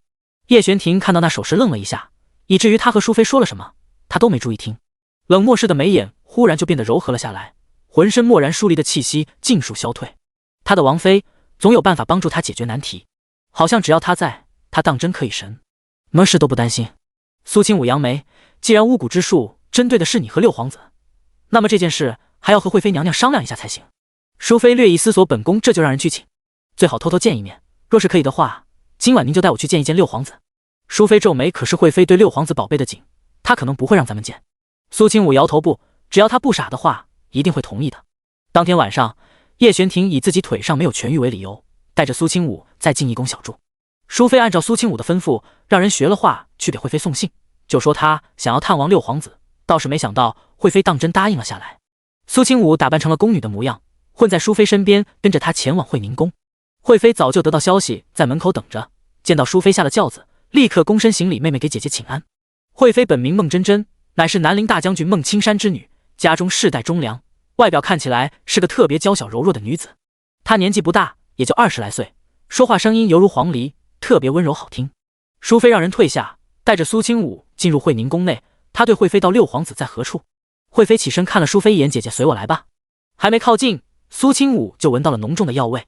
惠妃的眼圈在烛火的映照下略显发红，明显前不久才哭过，脸色也略显苍白。淑妃走进六皇子休息的房间，看到床上闭着眼睛一动不动，好像睡着了的小少年，神色骤然大变。第83章细思恐极，怎会病得如此重？没有给六皇子请太医吗？惠妃到太医看过了，只是说六皇子身体虚弱，让妾身好好将养，给开了几副药就走了。淑妃抿了抿唇，随后道：“这不是胡闹吗？就算我都看出六皇子这样不对劲儿。”惠妃没想到淑妃会这样说，垂在身侧的手指微微蜷缩了一下。她低垂着眉眼，眼圈通红，长银病了这么多年，恐怕太医也已经习以为常，甚至有人偷偷告诉我说他活不过10岁。淑妃露出几分怜惜之色，她向来是喜欢孩子的，否则当年也不会提出养业玄庭。她刚要说话，惠妃却突然跪在了地上，双眸满含希望地看向淑妃：“淑妃姐姐，你帮帮我，现在也就只有你能帮我了。”淑妃的裙摆被抓住，让她整个人都不自在。“我能帮你什么？”惠妃仰起头，好像抓住了一根救命稻草。“你能从贵妃和皇后手里夺得暂理六宫之权，肯定也能救救六皇子。那些宫里的太医我不相信，还请娘娘帮我从宫外寻来神医。宫妃想要接触外来者，需要请示才行。从前皇后和贵妃从来不许，惠妃才会将希望都寄托在淑妃身上。”淑妃听出惠妃的弦外之音，心里骤然一阵冰凉。她不由得回头看了苏清武一眼。她入宫多年，一直以为这后宫之内风平浪静，却没想到暗中竟然藏着如此多的烟杂事。苏清武迈步从淑妃身后走出来，对着惠妃行礼：“淑妃娘娘，我和淑妃娘娘今天就是为了六皇子而来。”“你是玄王妃？”惠妃也见过苏清武几面，看到他之后神色有些惊讶。苏清武也没解释，直接将一个盒子递给他。惠妃平退众人，看到那盒子里面的东西之后，眼前就是一黑。“我在宫里这么多年，从来没有做过任何出格之事，就想好好拉扯两个孩子长大，可是为什么他们就容不下我？”惠妃浑身瘫软，坐在了椅子上。苏清武眯起双眸，因为惠妃娘娘背后站着的是将军府。惠妃愕然，随后明白了什么，她双目一阵失神，苦笑出声：“原来是某些人害怕我孟家会造反，影响了他们的路，所以就想要让我儿长赢的命，将任何风险都扼杀在摇篮当中。”苏清武再次道：“若是您信我，我可以为六皇子治病。”惠妃抬眸，不敢置信地看向苏清武：“你？”见惠妃眼神之内是明显的不信任，苏清武轻笑了一下：“您只能信我，不然六皇子不出3天必死无疑。”惠妃吓得面无血色，立刻点头：“信，我信你。”她还是很清醒的，知道面前这两人是自己唯一能够抓住的救命稻草。苏清武颔首，还请惠妃娘娘约束一下身边的人，不要将我和娘娘来这里的风声透露出去，然后在外堂等待。惠妃看了六皇子一眼，有些担心的一步一回头。她身边贴身嬷嬷小声道：“娘娘，您就这样将六皇子交给淑妃了？万一……”惠妃垂下眸子，她咬了咬唇道：“如果淑妃要对六皇子做什么，那她今天就不会来，安安静静在自己宫里等长银的死讯就好了。这也是我同意让她过来探望长银的原因。”淑妃留在了房间之内，她忧心忡忡地看着苏清武：“你就这样答应了惠妃？万一六皇子在咱们手里出什么事？”苏清武一只手给六皇子把脉，一边回答淑妃的话：“哪里有什么万一？在他眼里，能治就是能治，不能就是不能，没有万一，只不过是困难和简单的问题。”六皇子脉象极为虚弱，确实特别像先天不足引起的，可是仔细查探感受，才能发现那一点微妙的不同寻常。淑妃在房间之内踱步，就算是救了六皇子一次，恐怕那些人还是不会善罢甘休，不管是皇后还是娇贵妃，恐怕都不想让六皇子活着。苏清武挑眉，救人就到底，送佛送到西，将来淑妃娘娘也能在宫里有个帮手。淑妃愣了一下，没想到苏清武是在为她打算，她心情颇为复杂，声音却不由自主放得柔和了许多：“苏清武，你为什么？”苏清武好像看透了她的想法，轻笑了一声：“我并不是在帮娘娘，而是在帮王爷。王爷在宫里没什么人脉，今后还需要娘娘您来拉拢稳固。”淑妃叹了口气：“本宫知道了。”她看着苏清武拿出银针，在六皇子的头顶轻轻扎了下去。大概一炷香的时间，六皇子忽然浑身颤抖了起来，他表情上满是痛苦之色，好像陷入了恐怖的梦魇之中。随后手脚疯狂抽搐着，挣扎着要起身。苏清武早有预料，立刻伸出手按住他的四肢。他冷静地吩咐淑妃身边的2个宫女过来帮我按住。是。那2个宫女害怕地过来帮忙，手忙脚乱之中，总算将六皇子按住。可是下一刻，躺在床上的六皇子张开嘴，就要痛苦地喊出来。苏清武直接将旁边的手帕拿出来，捂住了六皇子的口鼻。不过在这之前，屋里屋外都听到了六皇子的惨叫声。门外的惠妃心口颤抖了一下，她本就十分担心，听到动静以后，更是心急如焚地顺着门缝看了进去。然后就看到几个宫女按着六皇子的身体，而苏清武拿着东西捂着六皇子的画面。他大脑一片空白，几乎想也没想的就冲了进去。就算他之前再怎么安慰自己一定要相信淑妃和苏清武，可是在看到自己儿子面临危险的这一幕，还是忘记了一切。淑妃带来的人不多，甚至都没办法拦住惠妃的脚步。他紧张的看过去，就见到惠妃一把推开他的2个丫鬟，就要去抓苏清武的手。你要干什么？要对六皇子做什么？苏清武看到闯进来的惠妃和他身边的一些嬷嬷，身形甚至都没有动一下。他一只手捂着六皇子，另外一只手指尖轻弹。第84章，全都听王妃的。然后那些刚才刚乌泱泱要过来抓人的一群人就软倒在了地上，全都失去了力气。淑妃看到如此神奇诡异的一幕，完全傻了眼，根本不知道苏清武到底是如何做到的。苏清武甩了甩指尖的粉末，感觉到六皇子的挣扎微弱下来，这才松开手。惠妃在地上爬着，眼底泪痕遍布，声音沙哑颤抖：“别伤害六皇子。”苏清武叹了口气：“都说了别进来，我就知道你们会是这个反应。六皇子并非是得了病，而是中了蛊，因此治疗的手段看起来有些不太友好。惠妃身为六皇子的生母，自然是舍不得看到六皇子受苦。”惠妃紧咬着牙关，想要强撑着站起身，可是试了好几次都重新摔在地上。就在她眼神之内满是绝望和后悔的时候，就看到躺在床上的六皇子身体抽搐了一下，然后歪着头从嘴里呕出了一口黑血。苏清武当机立断，将一旁的蜡烛丢在黑血之上，那黑血奇怪地燃烧了起来。他盯着那黑血，确认里面的蛊虫已经死了之后，这才抬起手擦了擦六皇子的嘴角。行了，六皇子已经没事了，至少短时间内不会死。惠妃不明所以，目光惊讶地看了看六皇子，又看了看地面上的黑血。那是……苏清武拿出一个药瓶，让惠妃闻了闻，然后让宫女搀扶着她起来。感觉到身体逐渐恢复了力气，惠妃立刻跑到床边，确认了床上的六皇子安然无恙之后，看着苏清武的眼神越发不同。他眸子睁大，唇角颤抖了2下，忽然想到自己刚才的所作所为，一阵面红耳赤。刚才是本宫误会了王妃，还请王妃见谅。六皇子的脸颊明显红润了不少，呼吸也逐渐平稳下来，没有之前那种虚弱的表象。惠妃又惊又喜，摸着六皇子的脸掉眼泪。苏清武收起银针，语气淡淡：“这次惠妃娘娘可相信我了？”“相信。如果王妃让我做什么，我一定会义不容辞。”惠妃也极为干脆。她确认六皇子没事之后，咬了咬牙，忽然对着苏清武跪了下来：“多谢王妃的救命之恩。”苏清武被他这举动弄得有些意外，他立刻走上前将惠妃扶起来。没想到六皇子在他心里竟然有这样的地位，会让惠妃愿意下跪报恩。不过如此一来，也让他觉得这人没有白救，惠妃是值得拉拢的一个助力。苏清武认真道：“我已经猜到了凶手是谁，如果惠妃娘娘打算为六皇子报仇的话，就按照我说的做。如果能够成功，不但能够让凶手付出代价，还可以保六皇子一世无虞。”惠妃眸子里划过一道亮色，她恭敬地垂下头：“我全都听恩人的。”处理完六皇子的事，直到半夜，苏清武才回到静怡宫。叶玄庭并没有睡，而是在院子里等着他。一进门，苏清武就直接搂住了叶玄庭的腰，将脸颊在他胸口蹭了蹭，随后舒服地叹了口气。叶玄庭将苏清武不老实的手捏住，随后低垂着眸蹙眉问道：“事情可还顺利？”苏清武能够去别的娘娘宫里，他可不行，毕竟是已经成了家的王爷，在后宫之内绝对不可乱走。苏清武轻轻弯了弯眸子：“放心吧，事情很顺利，六皇子并非生病，而是被人下了蛊。”叶玄庭明显惊讶了一下，蛊？他对此物显然并不了解，目光都变得深沉了不少。叶玄庭握住苏清武的手，心脏提了起来，唇角抿成了一条直线。“你怎么面对如此危险的东西？”苏清武安抚道：“没事，别忘了我也会医术，蛊术虽然听起来旁门左道，可也能触类旁通。”叶玄庭忧心忡忡：“蛊虫危险至极，即便是宫中太医都没有几个了解的，到底是谁对一个8岁的孩子下这么恶毒的手？”“是国师。”这3个字从苏清武口中说出来，让叶玄庭的眸子瞬间缩了缩。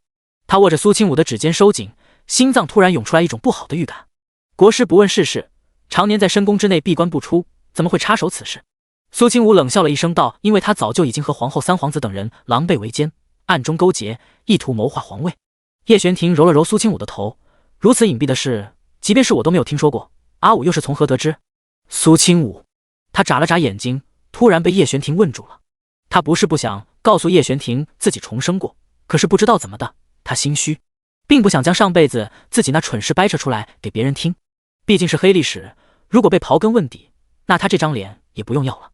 最重要的是，上辈子的他伤得他极深，他不想让叶玄庭再次听他说出那些事，重新伤害他一次。我怎么知道这件事的？现在不方便说给你听，我也不会说谎骗你，以后时机到了，我一定会原原本本告诉你。所谓时机，就是他啥时候不尴尬了，过了自己心里那关。而且那些事说不说其实也没那么重要，不是吗？悲惨的过往只有他一个人记得就够了，会不断的提醒着他，告诉他如今的每一天都有多来之不易。叶玄庭闻言，凤眸眯了眯，眼神却带着几分柔和。他点点头，没有追根究底，抓住不放好。苏清武心下一松，感觉自己更爱眼前这个人了。他伸出白皙纤细的手指，穿过他的指缝，和他十指相扣，然后踮起脚，轻柔地吻了吻他的下巴。明天就是科考了，王爷要不要跟我一起去看热闹？叶玄庭毕竟有腿伤，他想要请个假找时间陪陪苏清武也很容易，因此他没有丝毫犹豫地答应了下来。好，科考开始，满城学子都已经进入考场，而南叶国的武考则是设在了玄武门之内的教场中。参与武考之人要通过几场比试，最终名列前茅之人才能受到重用，加官进爵。而叶玄庭身为如今的禁军统领，来这里观看考场自然轻而易举。武考的监考大臣恭敬地把自己的位置给两人让了出来，一边擦汗一边给王爷斟茶倒水。下方的比试在此时也已经进行得如火如荼。苏清武漫不经心地挑眉看过去，在这视野最好的位置，很快就找到了萧逢的身影。他轻轻挑眉，来了。第85章武状元。那监考大臣在旁边低声道：“这是最后一场此事，此人名为萧逢，乃是这次武考之中最出色的，很多人在他手中走不过3招，是下官比较看好之人。”叶玄庭微微颔首，凤眸轻轻眯着。这人之前他就已经见过了，还亲自交了一下手，确实是个难得的人才。最重要的是，萧逢还年轻，如今也不过20岁出头，未来可期。他侧头看了一下苏清武，见他面色并没有任何变化，才将眸子低垂下去。此时鼓声响起，萧逢和对面一个同样穿着练功服的男主走上擂台。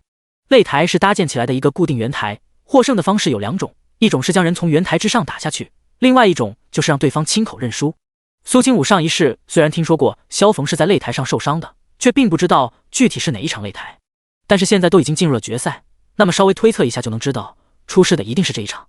但是他并没有打算改变什么。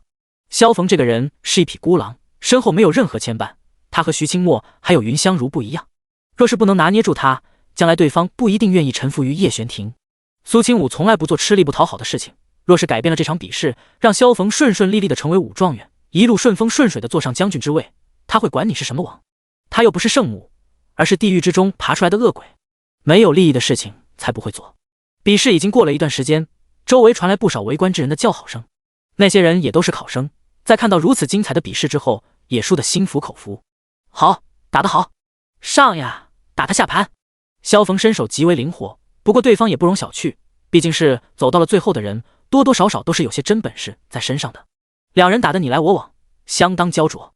可是即便是如此，也能看得出萧逢游刃有余，出拳踢腿的时候都带着一种猫戏老鼠的感觉。他眼神锐利，略显刚毅的脸上露出一抹笑容。就在这一瞬间，他双腿骤然发力，一个后旋踢直接踹在了对方的小腹上，让那人直接摔在擂台边缘。随后萧逢一个箭步上前，一把将那人反手按在地上，举起拳头威胁道：“还不认输？”他神采飞扬，神色张扬，全然是一副没有受过任何挫折的模样。苏清武不疾不徐地喝了口监考大臣亲自倒的茶：“我认输，我认输！”那被控制住的人立刻大声喊道。在确定自己成为获胜者之后，萧逢瞬间露出笑容，也松开了手。他甚至还拍了拍自己手下败将的肩膀，显然一副很熟人的模样。“没事吧？快起来！”他拉着对方的手臂，就要将他扶起来，可是下一刻，淡淡的银色光芒从对方手中亮起，即便是萧逢已经反应过来，却已经没有办法躲开了。啊！剧痛让萧逢忍不住惊呼出声，他猛然间一脚将那人踢下擂台，鲜血不断从自己受伤的右手臂肩膀处流出来，顷刻间就染红了他的半个臂膀。剧痛让他身体无力，不由得半跪在了擂台之上，用左手捂着自己受伤的位置，不敢置信地抬起头看了一眼被他踢下擂台的朋友。周围一片安静，谁也没想到会突然发生这种事。那被他踢下去的人脸上露出一抹冷笑，吐出嘴里的一口血沫，嘴角咧开，笑得欢畅。哈哈，萧峰，如今你的手彻底废了，我看你还怎么做武状元？你为什么要参加这次武考？如果没有你，我才是武状元。监考大臣听到声音，立刻回过神来，快让太医过来。有太医专门就守在旁边，谨防武考之中发生什么意外。毕竟拳脚无眼，肯定会有受伤的人。萧峰脸色惨白，他现如今根本动不了自己的手，整条胳膊都疼得他额头冒汗。那太医拿着药箱走过来，撕开他受伤之处的衣服，检查伤口，一边上药一边皱眉道：伤口太深了，经脉受损有些严重。萧峰忍着疼咬牙问道：能好吗？他伤的是手臂内侧肘弯的位置，那一刀直接划断了他的手筋。太医沉默了一下，一边帮他包扎，一边摇头：你这个伤势有些严重，手臂之内的筋也断了，即便是外伤好了，恐怕将来也没办法提拿重物。说这话的是宫中太医，宫里的大夫已经是全南邺国顶尖的了，他都这么说了，哪怕是自己遍寻天下，也难以寻找到治愈的方法。萧峰的表情有一瞬间的空白，他看到了那个被人抓起来的人冲着他露出了一个得逞的笑，他是故意的，就是想要废了他的一条手臂，让他没办法成为武状元。萧峰差点将下唇咬出血来，手臂的疼痛也比不过心口的疼。努力习武多年，就是为了有朝一日能够出人头地，可是现在自己走到了最关键的一步，却犹如被彻底打入地狱。包扎好伤口，止了血的萧峰摇摇晃晃地站起身，脑袋一片混沌地从擂台上走了下来。监考大臣也没想到会发生这样的事，他咳嗽了一声道：王爷，这次武考的获胜者因为受伤，恐怕没办法成为武状元，而那个第二甲又犯了伤人之罪，不如就提拔三甲成为状元，您看如何？虽然叶玄庭是过来看戏的，可是监考大臣也想要问一问王爷的意见。叶玄庭垂下眸子，略微思索，随后道：不必。啊！监考大臣明显愣了一下，就连下方脸上面无血色，等着最后判决的萧峰也愣住了。他不敢置信地抬起头，看着坐在高台之上那个居高临下看着他的男子。男子极为俊美年轻，浑身上下的金贵，即便是隔着很远都能切身地感受到。哪怕是并不知道他具体的身份，他也能猜出此人必然不凡。叶玄庭眯起凤眸，看了一眼身侧苏清武，随后道：此人武功不凡，是个好苗子，本王相信他不会因为这点挫折就爬不起来，所以他依旧是这届的武状元。第86章三巨头会面。下官明白了。监考大臣整理了一下衣服，高声道：武状元萧峰。萧峰没想到还能有如此峰回路转，他脸颊通红，眼神之内迸发出熊熊烈火。双膝跪地，萧峰捂着伤口，对着上方的叶玄庭磕头：多谢大人。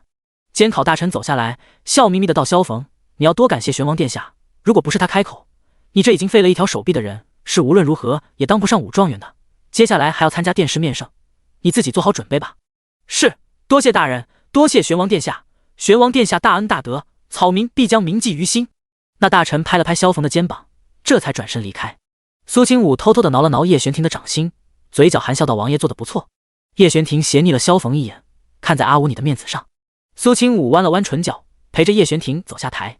那萧峰立刻跟过来，他忍着手臂的疼恭敬道：草民拜见玄王殿下。刚才叶玄庭态度十分冷淡，他负手道：你若是感激，就要感激王妃，是他让本王帮你的。苏清武愕然，拉了拉叶玄庭的袖子：王爷，他是帮着他招揽人才，怎么到了最后成了给自己招揽人才了？叶玄庭却不以为然，他扣住他的腰，垂下眸子道：都一样。苏清武刚想反驳，却见到萧峰已经转头到：草民多谢王妃大恩。苏清武叹了口气：好吧，感激他也行，反正只要事情办成了就好。起来吧，你的手。萧峰听到这话，脸色顷刻间更白了。他低下头，咬着牙道：还请王妃放心，草民接下来一定会拼命刻苦，即便是废了一条手臂，也绝对不会比别人弱上半分。萧峰将拳头捏得咯咯作响。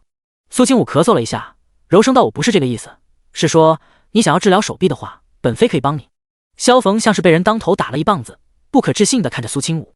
叶玄庭皱了皱眉，不着痕迹的又将自家王妃往自个儿身后拉了拉。看到萧峰呆呆愣愣的表情，苏清武忍不住弯了弯眉眼。他本就长得好看，这一笑起来更是让人心神俱颤。萧峰感觉到身边温度好像突然间冷了下来，让他忍不住打了个寒战。瞥见玄王不善的眼神，他连忙垂眸：王妃所言何意？他是习武之人，曾经也受过大大小小的伤势，对自己的身体多少也有一些了解。即便是太医不说，他也知道自己这条手臂想要好起来已经不太可能了。苏清武轻笑了一声：你跟我去一趟方家药堂，那里有我需要的各种药材。叶玄庭让人准备了马车，陪着苏清武拉着萧逢一起去了方家药堂。然而马车刚到门口，就看到前方不少人在围观什么。苏清武立刻下了马车，就见到不远处一道身影穿着锦衣玉袍，正守在方家药堂外面。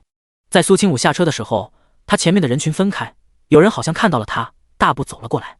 苏清武怔了怔，随后看到了徐清墨那张熟悉的脸，不由得扬了扬眉。他倒是忘记了文考要比武考快一些，结果会先一步出来。即便是还没到真正的放榜之日，可前三甲已经确定了人选。一见到他，徐清墨立刻走过来行礼。夫人。苏清武挑眉问道：“你怎么过来了？”徐清墨不敢直视苏清武的面容，继续道：“在下在大考之中获得了前三甲的成绩，今日是特意来感谢夫人的。”苏清武颔首，丝毫不意外的开口道：“那就提前恭喜徐公子了。不过我还有事，公子自便。”等一下。徐清墨立刻让身后一个小厮走过来，他把一个托盘端过来，直接摆在了苏清武面前。这是在下的小小心意，还请夫人收下。苏清武看了一眼，那托盘之上最少有100两银子。科考之后，能中三甲者必然能够平步青云。这会儿得到风声的那些人，为了拉拢关系，也会提前备下各种礼物来拜访未来的状元或者探花郎。因此，徐清墨这会儿身上有了银子也不足为奇。苏清武刚要拒绝，却见到叶玄庭已经大步来到他身边，赶车的尹时期也站在了两人身后。他一出现，不少人的目光都落在了叶玄庭身上。围观的那些百姓，有些已经认出来了面前这位的身份。那位好像是玄王殿下。叶玄庭的名声在南叶国简直比皇上的还要大，认识他画像的百姓也更多。再加上他如今统领禁卫军，掌管皇城秩序，不少人对他那张脸过目难忘。除了一些刚入皇城没多久的考生，绝大多数百姓都能认出叶玄庭那张脸来。徐清墨自然也是认识玄王的。他看清楚了他的面容之后，惊讶地张大嘴巴，然后下一刻就低下头跪在地上。草民拜见王爷。随着他的下跪，周围百姓也立刻跪倒在地。霎时间，拥挤的方氏药堂门口就一片安静，除了苏清武几人之外，全部都跪在了地上。而刚从马车之内走下来的萧逢自然也看到了徐清墨的脸，他微微怔了怔，没想到会如此巧合。叶玄庭身上自带一种威压，说话也自带一种上位者的气势。你的心意，王妃已经看到了，至于回礼就不必了。徐清墨心下骇然，他万万没想到给自己母亲治病的女子不是寻常人，而是玄王妃。他整个人都是懵的，即便是脑子好使，这会儿也有些转不过弯来。您是王妃？苏清武笑了笑，稍微解释了一下，这药堂本就是我的，那天正好在整理账簿回去的晚了而已，银子收回去吧。救人一命胜造七级浮屠，救徐公子的母亲不过举手之劳，徐公子不必放在心上。徐清墨心中波涛四起，神色之间已然没了之前那般平静。他之前还以为苏清武只是药堂之内的普通医女，等到自己高中之后，用10倍100倍的银子来偿还这份恩情就好了。可是现如今知道了对方王妃的身份，那么这点银子可就不够看了。他何德何能，能让王妃亲自出手为他母亲看病？一行人向着方家药堂走去，药堂大门被人轻轻推开，苏清武一抬头就看到了云相如那张俊雅的脸，然后萧逢、徐清墨、云相如三人面面相觑，都怔住了。第87章翻车了。苏清武没想到车会翻得这么快。云相如和徐清墨都是聪明人，只一眼心里就咯噔了一下。不久前3个被套了麻袋的人同时聚集在一起，怎么会有这般巧合的事情？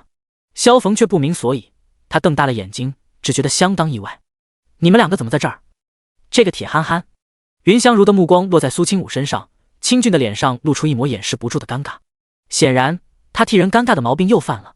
徐清墨呆愣在原地，大脑一片乱糟糟的。刚才那些想要报恩的心情在被真相冲击了一下以后，表情都有些不自在。云相如让开道路，先进来再说吧。苏清武咳嗽了一声，云公子说的对，都进来坐。叶玄庭迈步走进房间，他紧紧跟在苏清武身后，唯恐这些人对苏清武做任何不利的事情。尹时期则是被叶玄庭安排守在门口，没有他的命令不得放任何人进出。三人跟着苏清武和叶玄庭2人来到房间之中，其余闲杂人等全部都被挡在了外面。苏清武一进门也没说什么，先是走到了柜台旁边，将一个药箱拿了出来，那里面装着各种各样的瓶瓶罐罐，看起来有些奇怪。徐清墨被如此紧张的气氛憋得脸颊涨红，他实在忍不住开口询问道：“王妃，不久前我们3人在街头遭遇袭击，被人套了麻袋。”还没等他话说完，叶玄庭就已经开了口：“此事乃本王所为。”徐清墨瞬间瞪大双眼，不敢置信地看向叶玄庭，就连萧逢也露出极为意外的表情。叶玄庭声音淡淡：“最近京城之内多贼匪，本王的手下不小心抓错了人，本王在得知此事的第一时间就已经让人将你们送回原位，也并没有对你们造成太大伤害。若是你们心有不服，本王会让下属补偿几位，还有问题吗？叶玄庭这话说的有理有据。萧逢眨了眨眼睛，几乎下意识就相信了叶玄庭的话。他立刻道：原来如此。徐清墨却不是那么好糊弄的，他问道：可为何刚巧不久前我三人才见过面，如今却在此处再见？这件事未免也太巧合了一些。作为早就知晓一切的云香如则是给自己找了一个位置坐下看戏。叶玄庭冷冷抬眸，那种居高临下的上位者气势压得徐清墨有些抬不起头来。只不过他就是这种耿直的性子，任何事情都想弄个水落石出，明明白白。那日抓错的又不止你们几个，你们能碰面纯属巧合。他微抬下巴，摆出一副爱信不信的姿态。徐清墨如鲠在喉，一时间憋得脸颊通红。他又不是傻子，才不会相信天底下有如此巧合。他正在纠结着接下来该如果说，却突然听到苏清武笑了一声。他已经将接下来要给萧逢疗伤的东西都准备好了。那双眼半眯着的时候，妩媚的杏眸弯成了月牙。王爷，还是别逗弄徐公子了。徐清墨立刻看了过去。苏清武微微挑眉道：徐公子猜得不错，这确实不是巧合，只是绑架一事纯属乌龙，王爷并没有伤害几位的意思。他从台后走出来，目光从萧逢三人身上扫过。本妃做这些事从未强迫过你们报答什么，既然今天话都已经说开了，本妃也就不瞒各位了。若是想要为王爷效命，那就留下；若是不想，立刻从这里走出去，本妃绝不强留。徐清墨没想到苏清武会说出如此干脆决然的话来。虽然自己刚知道自己受到的恩情是别人都算计好的，可是苏清武救了他母亲一命却是真实的。稍微思索了一下，徐清墨苦笑了一声：王妃这话说的，您对我母亲的恩情比真金还真，即便是我知道这些事都并非巧合，可好像我此时也没有拒绝的权利。苏清武扬唇：那就好，本妃相信徐公子的人品。他转头，目光落在正捂着手臂伤口的萧逢身上，然后露出一个温和的笑容来。那么萧将军，你呢？萧逢脑子里没那么多弯弯绕，他立刻道：王爷对我有恩，如果不是王爷开口，我拖着如此残废身体，恐怕只能灰溜溜的滚出皇城。更何况娘娘还答应为我疗伤，不管能不能好，我这条命今后都是王爷的了。苏清武稍微松了口气，人心这种东西最难算计，一步踏错便是满盘皆输。不过现在看来，他赌赢了。苏清武眉眼弯弯，捏着手指间纤细的银针。既然如此，那本妃怎么可能让你身体有任何残缺？他话音落下，当着所有人的面解开了萧逢伤口上包扎的布条，下方还隐隐约约往外渗出血来。苏清武用准备好的药液轻轻擦拭干净伤口，用淬了火的银针扎进了他的伤口之内。明明看到银针刺破了皮肉，然而萧逢却并没有感觉到太多疼痛。他惊讶地看着自己受伤的位置，瞧着苏清武指尖飞舞好像蝴蝶，那银针在伤口处穿梭的速度快得他几乎看不清他是如何动作的。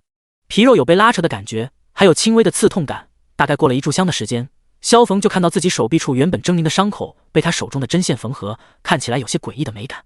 哪怕是房间之内的另外几人也被苏清武这一手给惊呆了，因为他们从来没见过有人用过这样的医术给人治病疗伤。徐清墨更是从内心里敬佩不已，看着苏清武的眼神都透出崇敬之色。苏清武收了针，看到其他几个大男人目不转睛地盯着自己，不由得展言：都看我做什么？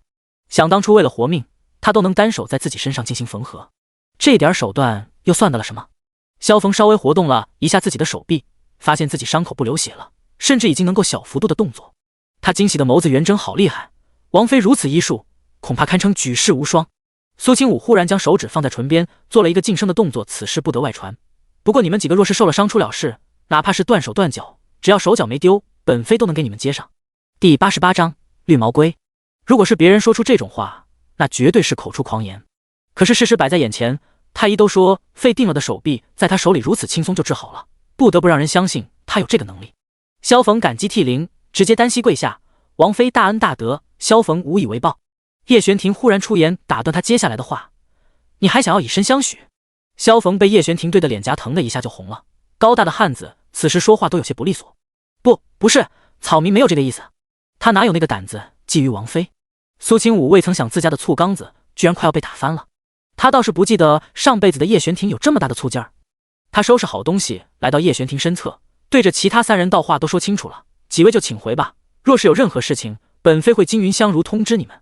云相如站起身，对着苏清武行了一礼。徐清墨对云香如印象深刻，这个初见的时候对他们不假辞色的贵公子才是这次大考的真正黑马，即便是不服也不行，自己恐怕无缘这次的状元。王妃不出意外的话，在下会成为这次殿试的状元。苏清武颔首，倒是不怎么意外。如果上辈子不是云香如没能参加大考，也轮不到徐清墨来做状元。不过无所谓，现在2位状元之才都在自己手中，只要是前3甲都会受到重用。记得在皇上面前好好表现，想要为云家翻案的话，本妃只会从旁协助，剩下的还得靠你自己。云香如忽然道：多谢王妃，若非王妃从中插手，恐怕我这个罪臣之子甚至都无缘得见圣上。苏清武微微扬唇，和聪明人说话就是简单。云香如恐怕猜出来大皇子那边应该是听他的，所以才会说出这样话来。当然，徐清墨和云香如这俩人加起来也是800个心眼子，他在他们面前也要收敛一些本性才行。大考殿试结束，皇榜放出，云香如和萧逢这2个文武状元的大名挂在最上方。虽然徐清墨不及云香如，却也得到了1甲榜眼的位置。此等消息立刻传遍整个皇城，云王府那边自然也是第一时间得到了消息。经过聚贤楼一战，原本身体好了不少的叶云图已经彻底起不来了。他一条腿被缠着厚厚的绷带，2次受伤之后，他已经连走路都走不了。门外有属下大步走进来，对着他禀报到：殿下，刚刚属下得到了2个消息，一个好消息，一个坏消息。叶云图脸色冷沉下来说：那属下不敢迟疑，坏消息是咱们之前招揽失败的几个人，如今已经位列前3甲，受到了皇上重用，已然加官进爵。那位武状元萧逢被皇上任命为城卫军副统领，文状元云香如入了大理寺，一上任就是大理寺少卿。叶云图眉头皱得死紧，他咬牙切齿道：怎会如此？父皇为何选用新人担任如此重要的官职？往年新科状元都要从6品做起，结果这人一来就成了5品，简直破天荒。听闻是朝中正好缺人手，而且皇上想要打压一下朝中那些老臣的气焰，力捧几位新人上位，好吸引一些老臣的注意，消磨一下他们的精力。叶云图忽然勾唇笑了一下，然后重重在床上捶了一拳。难怪我外公让我如此费心费力的招揽人才，原来是他早就猜到了这次大考不同寻常，若是能够将这些新人都掌握在手里，必然能够得到更大的助力。可是他的算盘落空了，除了文武状元，还有一个比较特殊的徐清墨之外，剩下的人全部都被皇上随便打发了。可以说叶云图花费了不少精力让人办的事情，最后竹篮打水一场空。叶云图听完以后整个人都傻了，气得眼冒金星。好消息呢？他咬牙切齿，恨不得将一口银牙咬碎。这些个不识时务的人，他会让他们知道得罪自己的下场。回殿下，好消息是那个叫王云的人抓住了。叶云图听到这话立刻来了精神，给我狠狠的打，一定要从他口中问出幕后指示他害本皇子的人是谁。而玄王府这边的好消息一个接着一个，苏清武一下子收到了2份状元宴的邀请帖。他犹豫了一下，最后还是选择了参加云相如这边的状元宴。毕竟萧逢那边去的都是一些5大3粗的汉子，也没啥意思。苏清武每天都会按时检查叶玄庭的腿，确认半点后遗症都没有才放心。他将那条腿外表包扎的和之前一模一样，这才拉着他出门。今年的状元宴十分盛大，基本上朝中5品以上的大员全都来了。而这间刚刚被赏赐给云香如的宅子，地理位置也相当不错，可见当今圣上对他的偏宠。云香如一大早就已经在门口待客，在看到苏清武和叶玄庭来的时候，表面上也是疏离客套，看不出半点早就相识的意思来。下官给王爷、王妃请安，2位这边落座。苏清武跟着云香如一转弯，就看到了苏丞相和自己的2个大哥。苏华景和苏千明眼睛一亮，立刻起身道：清武，快来这边坐。苏清武笑着对大哥2哥点头，领着叶玄庭过来。桌子周围所有大臣都立刻起身给玄王王妃行礼。叶玄庭轻轻颔首，让所有大臣落座，这才陪着苏清武坐在主位。苏丞相脸色有些差，眼底更是有些黑眼圈，看起来这几天过得很不好。他看着苏清武欲言又止，片刻之后，他咬了咬牙道：清武，你跟爹过来一下。苏清武微微一愣，随后拍了拍叶玄庭的手，站起身跟着苏丞相来到了一旁无人的小路上。他紧绷着一张脸，迟疑了一下，还是到几天前我听从你的话，夜里去后院看了一眼。苏清武点点头，这事儿我知道呀，听说了，传得满城风雨呢。苏丞相老脸顿时一红，他沉默半晌才道：你林姨娘已经跟我解释过了，她说这其中有误会。苏清武瞠目结舌，看着苏丞相的眼神就像是在看一只绿毛龟。第89章，本王保定了。他实在有些想笑，不过他忍住了。您喊我过来，就为了在我面前帮他解释这件事？苏丞相眉宇蹙了蹙，他叹了口气，爹知道你对你姨娘有意见，不过爹还是想明天请你来府里谈一谈，说不定能把一些误会说清楚。苏丞相自认为最近和苏清武的关系有所缓和，而且他拿走药堂和襄府所有的银子，导致襄府入不敷出的事情他已经不追究了。苏清武没道理再和他闹别扭。苏清武气沉丹田，将差点脱口而出的对人的话给咽了回去。他都不知道苏丞相这脑子究竟是怎么长的，也许真就有人情商和智商分家。他明明在朝堂之上也算是元老级别的人物，官场上那些手段他都懂，怎么就看不透林氏的表象？他沈笑，略微有些好奇林氏和你怎么说的。苏丞相回到那逃跑的人已经被抓住了，我派人调查了一下那人的身份，发现他不过是个太监，之所以夜半三更来和林氏见面，是为了给他送药。苏清武挑眉，他以为林氏会在这次彻底败北，却没想到他居然还能翻身，倒是有些小瞧了他。什么药？苏丞相听到苏清武问，他眼唇咳嗽了一声，略微有些尴尬，脸有点红。什么药你就不用管了，这事儿确实是个误会。你林姨娘还被我关了柴房好几天，身上的伤势也还没好全，怎么说这事儿也跟你有关？你若是明天有空，就回府探望他一眼。苏清武心中冷笑连连，却也没太生气。苏丞相究竟是什么品种的绿毛龟？他今天算是领教过了，看清楚了。不过他本来就没对他抱太大希望。林氏这一操作倒是让他有些刮目相看，明天说什么也得好好探望他一眼才行。想到这里，苏清武忽然勾唇笑了笑。我会去的。苏丞相听到苏清武妥协，眉眼顿时柔和了许多。一家人不说两家话，爹希望你和你姨娘能够像是以前那样好好相处。苏清武心里乐不可支，表面上却露出腼腆笑容来。之所以他现在没彻底收拾这两人，一是因为林氏和苏千灵的命在他眼中不过蝼蚁，二是为了引出他们背后的人。假如他们没了价值，幕后之人一定会立刻切断和他们的联系，将他们视为弃子。苏千灵的身份很有问题，上辈子他一封信就能指使得动西吴国大军，就说明他身上还藏着不少秘密。可若是蝼蚁提前给他造成了困扰，那他也不介意让他们知道什么是地狱。死对他们来说实在是太便宜了。苏丞相并不知道苏清武是怎么想的，如今看他的面容也更加顺眼了些。就在此时，院子外面突然传来一阵混乱的声音，那些脚步声落在地面上犹如肋骨。苏清武和苏丞相一同从小路走出来，放眼看去，就见到一些穿着侍卫衣服、腰间挂着佩刀的人竟然闯入了状元宴之内。苏清武将目光落在那些人前面，就见到一身朝服、头戴官帽、已经年近50的太傅慕容博走在最前方，冷声喝道：“将罪臣之子云香如拿下！”其他大臣脸上露出一副不明所以的表情，疑惑震惊地看着这一幕。那些带刀侍卫毫不留情地来到云香如面前，抓住他的臂膀，将他按在地上。云香如虽然早就知道事情不会那么顺利，却也没想到会来得这么快。他坑了三皇子一次，导致三皇子至今还在府中养病，慕容家不可能会放过他。他并没有任何反抗，任由那些人将他双手捆起来。慕容太傅走到他面前，眯起双眼，那张肤色黝黑、有几分枯瘦的脸上露出一抹冷笑。罪臣之子成了文状元，这件事传出去还真是耻辱。皇上在得知此事之后已然震怒，所有监考大臣，包括大皇子在内，通通都被迁怒其中。云香如，是你不识抬举，这一次可没有人能帮你。云香如听到这样的话，脸色骤然一白。云家在10几年前也是世家大族，和曾经的方家是世交，身为野书香门第，家中代代都是朝堂之上的肱骨之臣。可惜那时候他根本不清楚发生了什么，爷爷犯下大错，被斩首示众，云家所有人都被牵连其中，除了女人和小孩，其余人一律被发配。好在后来有他爷爷的好友在朝中运作帮忙，云家的罪名才得以雪藏，虽说没有真正翻案，却也能够正常生活。可他不甘心，自己满腹才华，能够成为比爷爷更加优秀的人，却要躲在角落里郁郁而终，因此他才心存侥幸来京城赶考。一是为了能够名列前茅，见到皇上；二是为了弄清楚当年究竟发生了什么事，为云家翻案。说完这番话，看着云香如惨白的脸色，慕容太傅这才满意的收回目光。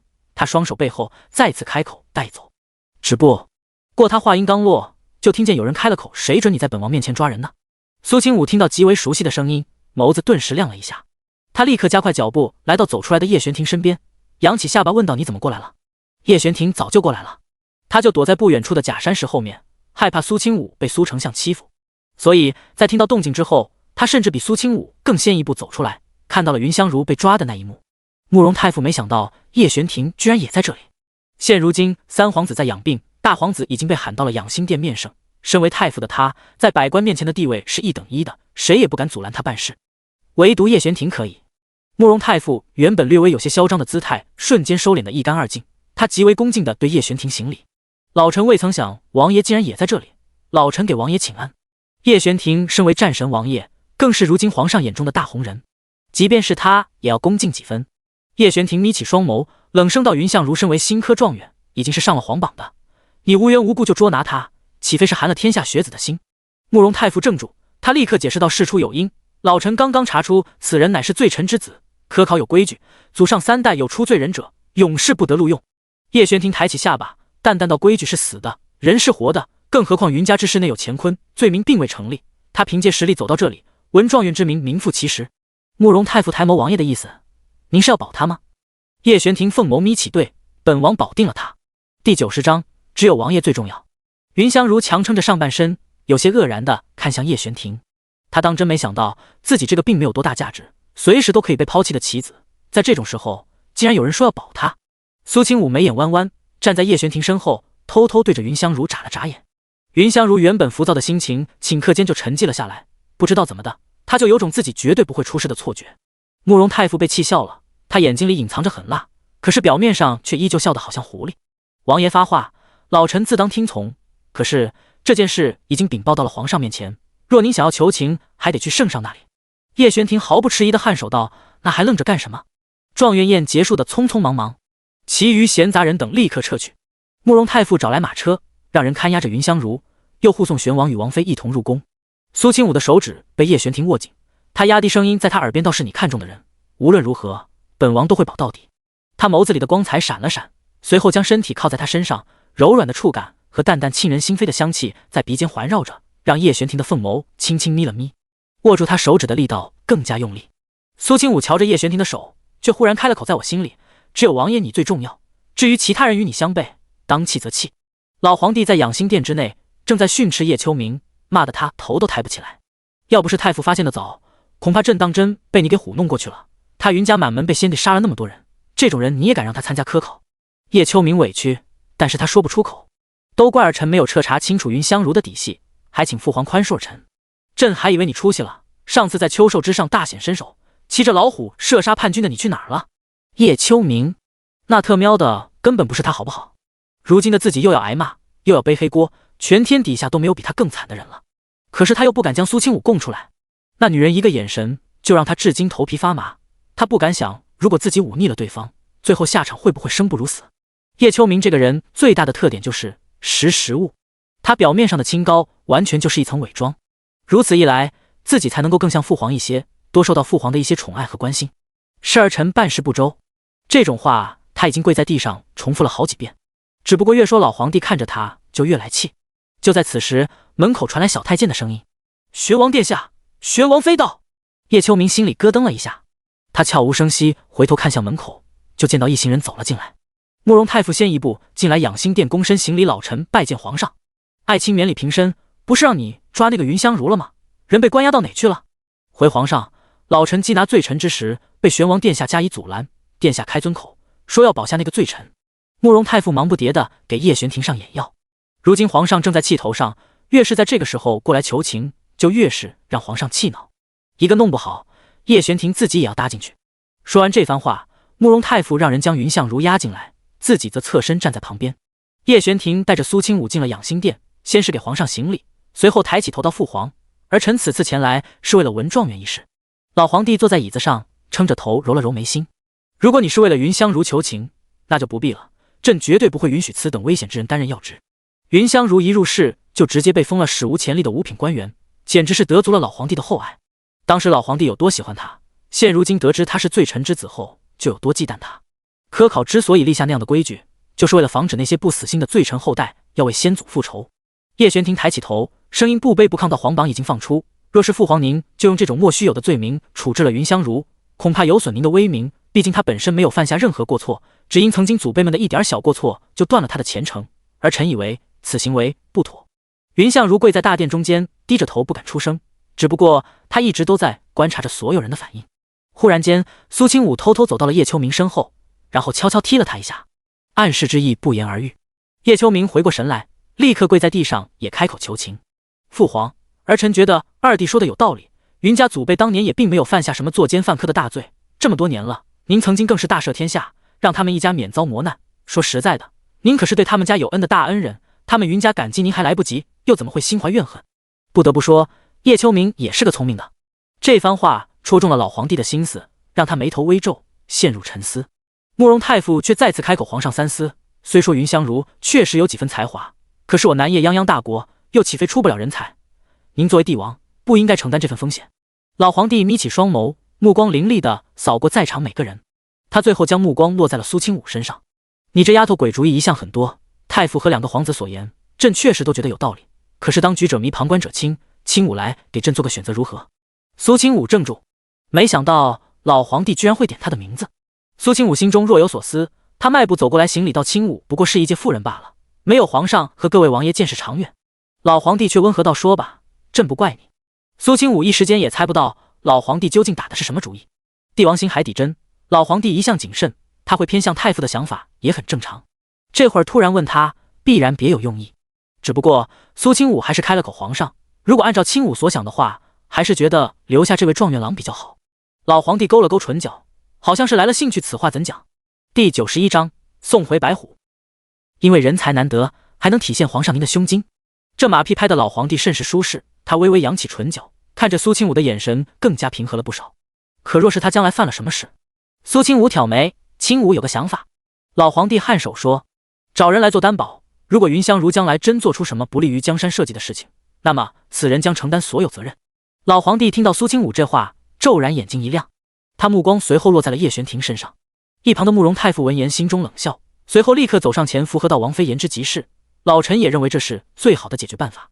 云相如并没有犯下什么作奸犯科的杀头大罪，云家当初的罪还是先帝在位时期发生的，因此就算是抓了他，也不能直接杀了，最后顶多打一顿，再赶出皇城，自生自灭。可如果留下他，有一位皇子作保，他如果犯了错，就会映照在那位皇子身上，这对慕容太傅来说绝对是大好事。皇上也点头，那么就由。还没等皇上说完剩下的话，苏清武再次开口：人是大皇子招揽的，当然由大皇子来作保。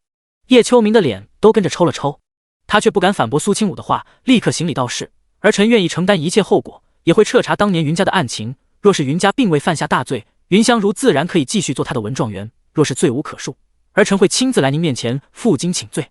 老皇帝愣了一下，他本来以为叶玄庭会主动承担，没想到最终说这话的人居然是他的大儿子。话都已经说出去了，老皇帝点点头，好吧，既然话是你自己说的，那么就要记住你今天说的话，儿臣谨记。叶秋明心里苦，慕容太傅微微皱眉，他以为会是叶玄庭主动站出来，结果有些出乎他的预料。不过都无所谓，想要一个人犯错实在太简单不过，而且大皇子也是他慕容家的最大劲敌，看敌人倒霉这种事他乐此不疲。事情解决完，老皇帝摆手让所有人退出去，压着云香如的几个侍卫松了手撤离。慕容太傅看着云香如，嘴角露出一抹冷笑，这才大步离开。叶秋明只觉得自己双腿有些发软，跪在地上一时半会儿直不起腰来，好在旁边有下属过来将他搀扶起来。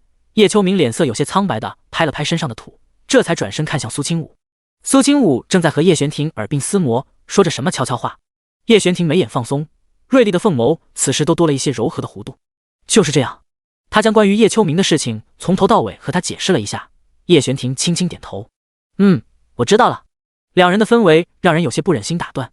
叶秋明眼角抽搐，随后开口道：玄王妃。苏清武听到他开口，这才将目光落在他身上。大皇子有何事与我说？叶秋明长吐出一口浊气，此事我已经揽下来了，还希望玄王妃不要坑我。苏清武脸上露出一抹明媚的笑，你看我像是会坑自己人的吗？太特喵的像了。叶秋明心里这么想着，却不敢说出口。如今他小命被人捏在掌心，任人拿捏，上了这条贼船就下不来了，哪怕是开往地狱，他也只能受着。他唇角动了动，像是想到了什么。那头白虎，我会派人给王妃送过去。苏清武这才想起来还有这么一回事，他诧异到大皇子不会连一只老虎都养不起吧？叶秋明摇头，那倒不是，只是那老虎凶猛得很，已经伤了我府上不少下人，实在难以驯服。我不想自己有一天回府里的时候不小心葬身虎口。苏清武见此事确实为难了叶秋明，也就点头应声，那就送过来吧。云香如见几人谈完事情，这才走过来对叶秋明行礼，多谢大皇子保命之恩。叶秋明脸色有些臭，毕竟一想到自己的未来和这个人绑在一起，心里就不怎么痛快。他刚要开口，就听到苏清武笑道：云香如，既然是大皇子保了你，那么以后你就跟在大皇子身边。他说完又笑眯眯地看着叶秋明，大皇子也不想自己保下的人在自己眼皮子底下被人陷害了吧？叶秋明听出了苏清武的弦外之音，这就是明晃晃的找来一个人来监督自己，真不知道到底是谁在看着谁。只不过他还是妥协了，当初苏清武对他造成的心理阴影实在有点深。那你今后就好好跟着本皇子，本皇子必不会亏待你。是。云香如老老实实的听话。只不过真正听谁的，他心里有数。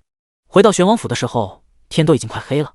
苏清武懒洋洋地依偎在叶玄庭怀里，闻着他身上的香气，柔软的腰肢水蛇一样贴在他的臂弯处，一举一动都让人有些心猿意马。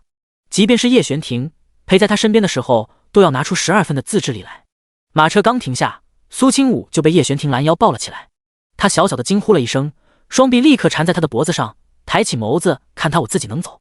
叶玄庭微微挑眉，我知道，那你放我下来。叶玄庭回应的理直气壮，眉眼之间存着一点笑意，不放。苏清武挣扎了2下没挣开，也就任他去了。叶玄庭刚要抱着怀里的温香软玉进屋，就听到尹侍妻过来禀报，王爷，明王府的白虎送过来了。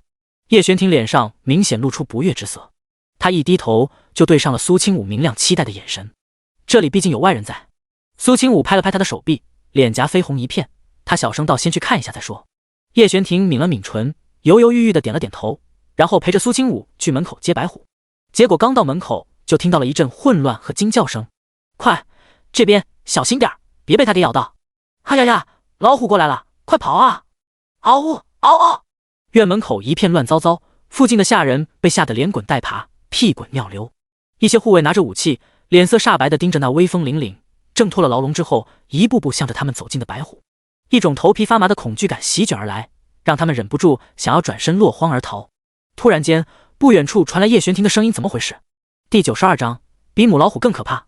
叶玄庭的声音就好像这群人的救命稻草。那几个快吓尿了的侍卫连忙喊道，王爷小心，这老虎刚才撞开了笼子，从里面钻出来了。那白虎明显也是记仇的。听到了有些熟悉的声音，一双虎眼顷刻间看了过来。在见到叶玄庭之后，他龇牙咧嘴，凶相毕露，前爪抓地，身体弓起，做出来了一副随时都会进攻的姿势。只不过叶玄庭却面无表情，脸上一点也没有畏惧之色。他能打得他起不来一次，就能打第2次。护卫们即便是恐惧到了极点，也不敢后退一步，围在老虎身边，紧张的浑身发抖。就在此时，晚来了一步的苏清武轻轻拢了拢发丝，笑眯眯的从拐角处走了出来。让我看看发生什么事了。那声音轻灵悦耳，很温柔，也很好听。然而就是这样的声音，却顷刻间让那白虎竖起耳朵。他警惕地抬起头，目光向着声音传来的方向看了过去，就见到一个熟悉的两脚兽出现在了他的视野范围之内。然后下一刻，原本还张牙舞爪要和周围所有人大干一场的白老虎，身体前倾，半趴在地上，脑袋搭在前爪上，怂了。不，他不是怂，他这是从心。周围所有拿着武器棍棒的侍卫下人们都傻了眼。叶玄庭也是一愣，随后他装模作样的大步走过来，直接站在了老虎面前。那白虎一动都不敢动。原本还误以为是因为王妃的出现，白虎才会老实趴下的侍卫们，脸上露出一副原来如此的表情，浑身上下都紧张感顿时消散一空。甚至有人用相当崇拜的目光看着叶玄庭，然后凑到一起小声议论，你看看，就连白虎都害怕咱们王爷。是啊，那时候刚才还在咱们面前逞威风，现如今还不是乖乖服从。王爷霸气，就连猛虎也甘拜下风。我以前就听说战场上杀人无数的将军身边自带气场，能够震慑百兽，果不其然，身为百兽之王的白虎都甘愿臣服，可见王爷的厉害。苏清武也没管那些人在说什么，他慢条斯理地走到叶玄庭旁边，然后站在趴在地上装病猫的白虎面前，伸出手摸了摸他的脑袋。乖，既然来了玄王府，那今后咱们就是一家人了，以后你就叫大白吧。嗷呜！白虎从鼻子里发出一点不满的哼哼声。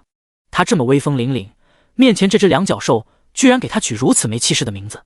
叶玄庭微微垂眸，看着白虎和苏清武，心中那种悸动更加明显。他没有说自己那一天看着苏清武骑着白虎的模样，早就刻画进了他心里，让他永远也忘不掉。叶玄庭爱屋及乌，也伸出手摸了摸白虎的头。白虎老老实实，不敢造次。他轻声开口，看着苏清武道：“小名大白，大名就叫白风吧。”嗷嗷，这个名字还不错，他很满意。苏清武眸子明显亮了，高兴地在叶玄庭脸上亲了一下。好，还是王爷会起名字。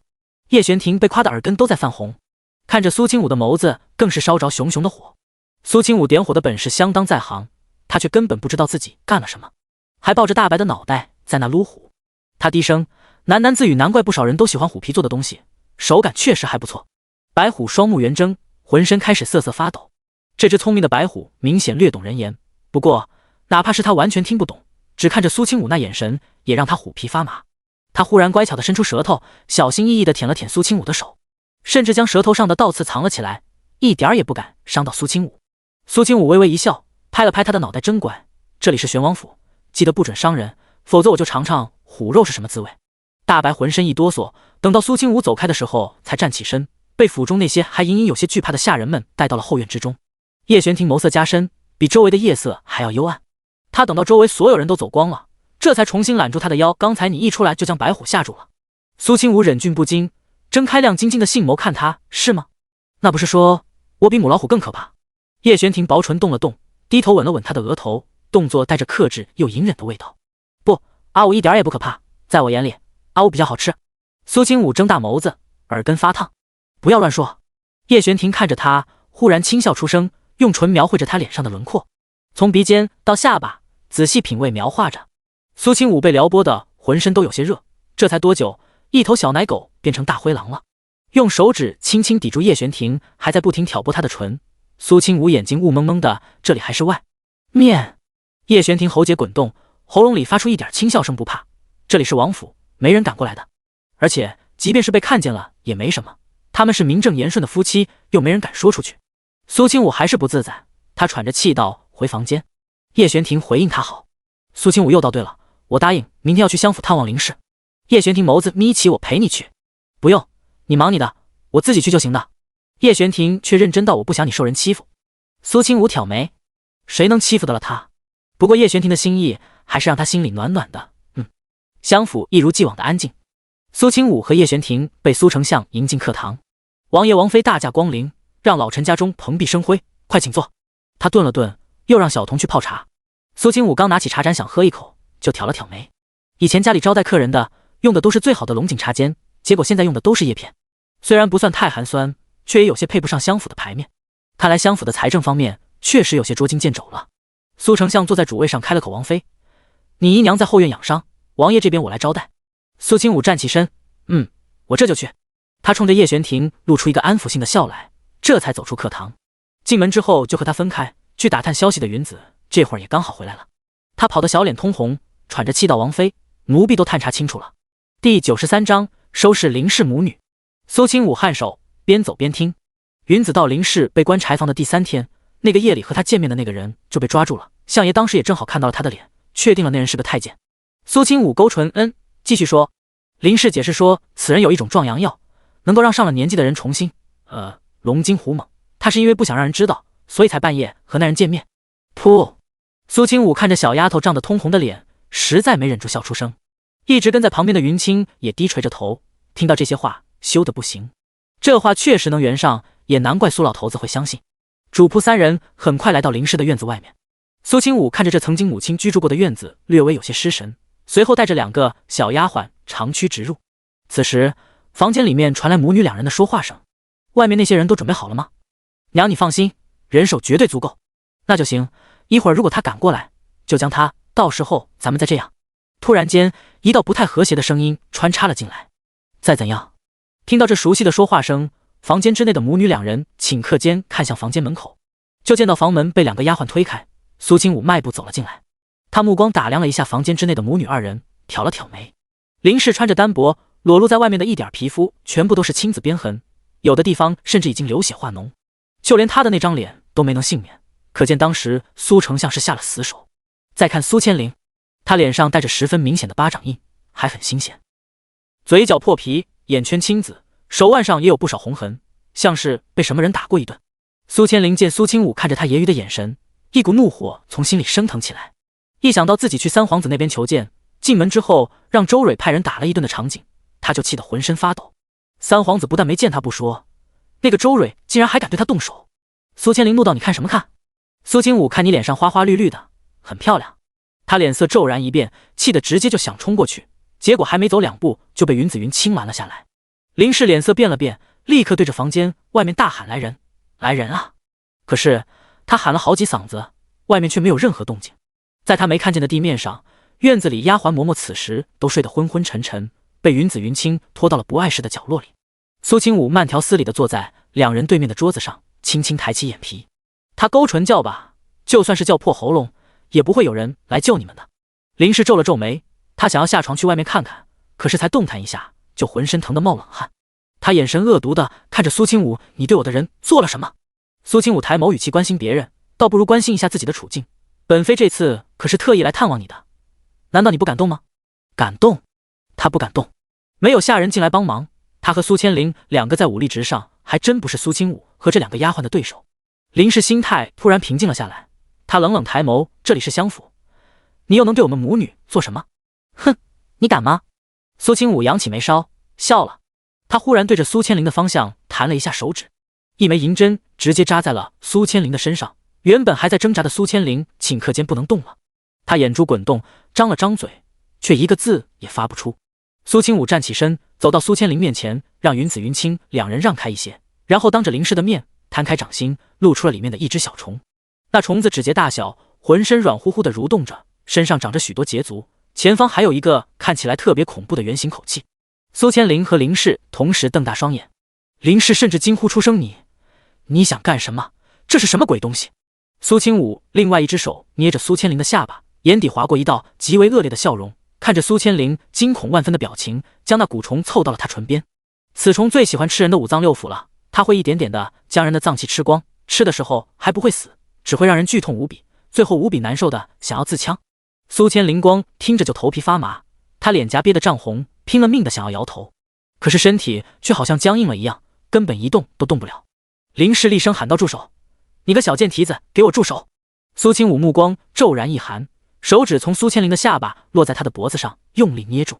他不受控制的开始翻白眼，窒息的痛苦让他无意识的张开了唇。苏清武不客气的将那虫子直接塞进他嘴里。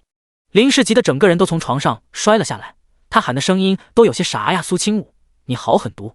苏千灵摔在地上，感觉身体恢复了一些知觉，拼了命的干呕咳嗽，脸上涕泪横流，看起来凄惨无比。林氏爬到他身边，一把将他抱在怀里，脸上全部都是担心之色。你把那虫子吐出来，快！他拍着他的后背，眼圈发红，随后仰起头怨毒的瞪着苏清武：“你好大的胆子！你快把那鬼虫子从千灵身体里面取出来，否则我让你吃不了兜着走。”苏清武坐在旁边看戏，他不疾不徐的道：“我若是不取，你能拿本妃如何？”林氏眼皮跳动了一下：“我这就告诉相爷，让他罚你。”苏清武沈笑出声，摆手让云子云清将大门关上。先不说我身为王妃，他一介臣子如何敢对我动手？就算是他敢，你觉得我家王爷是吃素的？更何况那虫子进入他身体之后，没有我的命令不会随意行动，也绝对不会让任何人发现异状，哪怕是你去告状，也得有人信你才是。林氏不敢置信地看着苏清武，浑身都在轻微颤抖着。他看着苏清武那张越来越妩媚漂亮的脸，还有周身上下那掌控一切的气息，让他心脏没由来的颤抖起来。第94章林氏的秘密。你怎么会变成这样？你以前不是这样的。林氏此时已经有些语无伦次。苏清武啧舌，那是因为你们的秘密我已经全都知道了。他声音意味深长，看着林氏的眼神也带着一种看透一切的锐利。林氏心口猛然跳了跳，他瞪大双眼看着苏清武：“不可能，你撒谎！”苏清武手指在桌面上点了点，随后试探性的说出了3个字：“西吴国。”这3个字让林氏面无血色，如遭重击。哪怕是他不回答，苏清武也已经知道了答案。林氏和苏千灵果然和西吴国关系匪浅。苏丞相毕竟身居高位，是朝中重臣，他的身边被敌国安插暗探这种事也不稀奇。可笑的是，苏丞相会将这2个心怀不轨的母女当成宝贝一样宠着，甚至还要给苏千灵嫡女的身份，当真是可笑至极。你在说什么？我听不懂。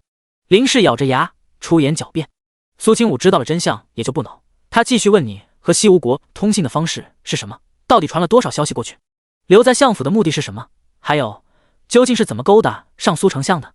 林氏沉默不语。可就在此时，苏千灵忽然发出一声惨叫，表情也变得扭曲。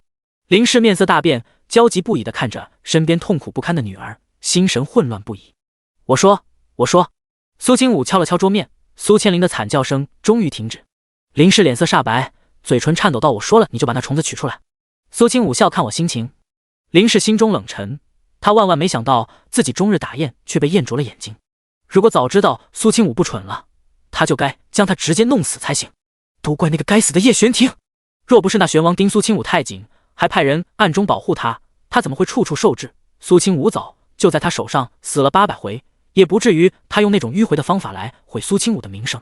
好在他从那阉人手里得到了一瓶能够驱除女子手工杀的药，抹上就能立刻见效，不然连对苏清武下手的机会都没有。他安排的那些废物没一个人得手，才将苏清武带走就惨遭追杀，一连逃了2天，还是把人给弄丢了。林氏悔不当初，如今却也无可奈何。他牙齿打颤地看着苏清武，缓缓开了口。而此时前院更加热闹，苏成香看着被叶玄庭绑来的一群壮汉，脸色都吓绿了。他有些愕然地看着他道：“王爷，您这是？”尹时期一脚踢在了一个汉子的屁股上，那人立刻跪爬了2步，对着苏丞相道：“小的等人是劫持了2小姐的那些山匪。”苏丞相愣了一下：“你们是山匪？”他一时间还没反应过来，随后怒目圆睁：“就是你们几个毁了清武的名声！”他气恼非常，好像真是一个心疼女儿的父亲。那山匪头目盯着那张被打得鼻青脸肿的面容，连忙磕头：“小的也是被人买通了，拿了银子才会对2小姐下手的。给小的银子的人就是夫人身边的一个大丫头，名为翠雪的。他被迫在襄府盯了好几天，已经将那个给他银子的女人认出来了。”此时说出这话的时候，也是理直气壮。苏丞相眸子骤然一沉，他看了看叶玄庭道：“王爷，这山匪应该是在胡说八道，怎么可能会是？”还莫等他将话说完，叶玄庭就冷冷抬眸：“17，把人带过来，对质。”是。门外一个女子被人推搡着进了门，那丫鬟被吓得面无血色，她惊慌地跪在丞相面前求相爷救救奴婢。苏丞相默不作声地看着这一幕，就见那山匪指着翠雪：“给我银子的丫鬟就是她，她说让我们毁了2小姐的清白，这样一来就能够让三皇子与她解除婚约，还能让2小姐嫁给一个乡野村夫。”翠雪急忙解释：“相爷，奴婢也是奉了夫人的命令，这件事和奴婢无关啊，求您让王爷饶了奴婢吧。”苏丞相还没来得及发问，尹17就又掏出了一兜子银子。如果苏丞相还不相信，就仔细看一眼这装银子的袋子，这可是几年前皇室赏赐的南锦所制，好像只给了几位皇亲国戚，还有相爷您。苏丞相听完傻了眼，接过那简单缝制的袋子一摸，果不其然，那布料虽然已经很旧了，但是确实是南锦。而整个襄府之内有这个布料的也就只有林氏。他还记得，因为只得到1匹，所以就让人做好了衣裳送给林氏，林氏还高兴了好些天。只可惜那件衣服不小心被刮坏了，破了个洞，款式也太过老旧，这才被林氏放在压箱底不穿了。翠雪听完这话，也是低着头不发一言。当时她得到命令比较匆忙，就偷了个懒，从夫人不要的旧衣服里面随便拿了一件，剪开做了装银子的袋子。谁能想到就那么巧合的拿到了南锦？这也就算了，谁又会关心一个装银子的袋子是什么材质的？那些山匪本来就不识货，银子拿了破袋子，恐怕随手就丢了，他怎么就那么倒霉？叶玄庭眯起双眸，骨节修长的手指在茶杯上轻轻摩擦了一下，凤眸低垂着，瞧着那翠雪无助的眼神，眸光冰冷。这小丫头随便做的袋子，怎么会记得自己到底用的什么布料？所谓南锦，不过是她做的一个局罢了。这世上本来就不存在什么巧合。苏丞相双目微微出神，他哑声道：“去，江夫人，请过来。”林氏这时候还在给苏清武解惑：“我真不知道那男人是谁，又是什么身份，只知道他和西吴国有关。那人还许诺我，只要我按照他说的去做，将来我和我女儿都会拥有享不尽的荣华富贵。而且和他说的一样，我需要什么，他都会让人给我送过来，还会帮我出谋划策，我只需要按照他的要求去做就行了。”他顿了顿，突然抬起头对着苏清武笑了一下：“至于我是怎么勾搭上苏丞相的，那还要从你母亲说起。你还不知道吧？你母亲怀你的时候，相爷他根本不在京城，哈哈哈！你说你究竟是怎么来的？”苏清武的表情微微一凝，他看向林氏，忽然一脚踩在了他的胸口上：“放肆！不许你随便污蔑我母亲！”他母亲有多好，苏清武至今还记忆犹新，他绝对不会做出任何对不起家人的事。第95章是他在保护他。林氏被踩得有些喘不过气来，他表情略微有些惊恐和扭曲。而一旁的苏千灵已经被体内的蛊虫折磨得有些害怕了，甚至连帮母亲的忙都不敢，只是自己缩在角落里瑟瑟发抖。苏清武居高临下地看着林氏：“若是你再敢说出这种话，本妃扒了你的皮。”他并不是在开玩笑。林氏只感觉心头一冷，头皮发麻，恐惧感席卷全身。他立刻收敛刚刚还有些得意的表情，偷偷地看向外面，希望能有人发现这里不对劲儿，过来救自己。“嗨嗨，我说的都是真的。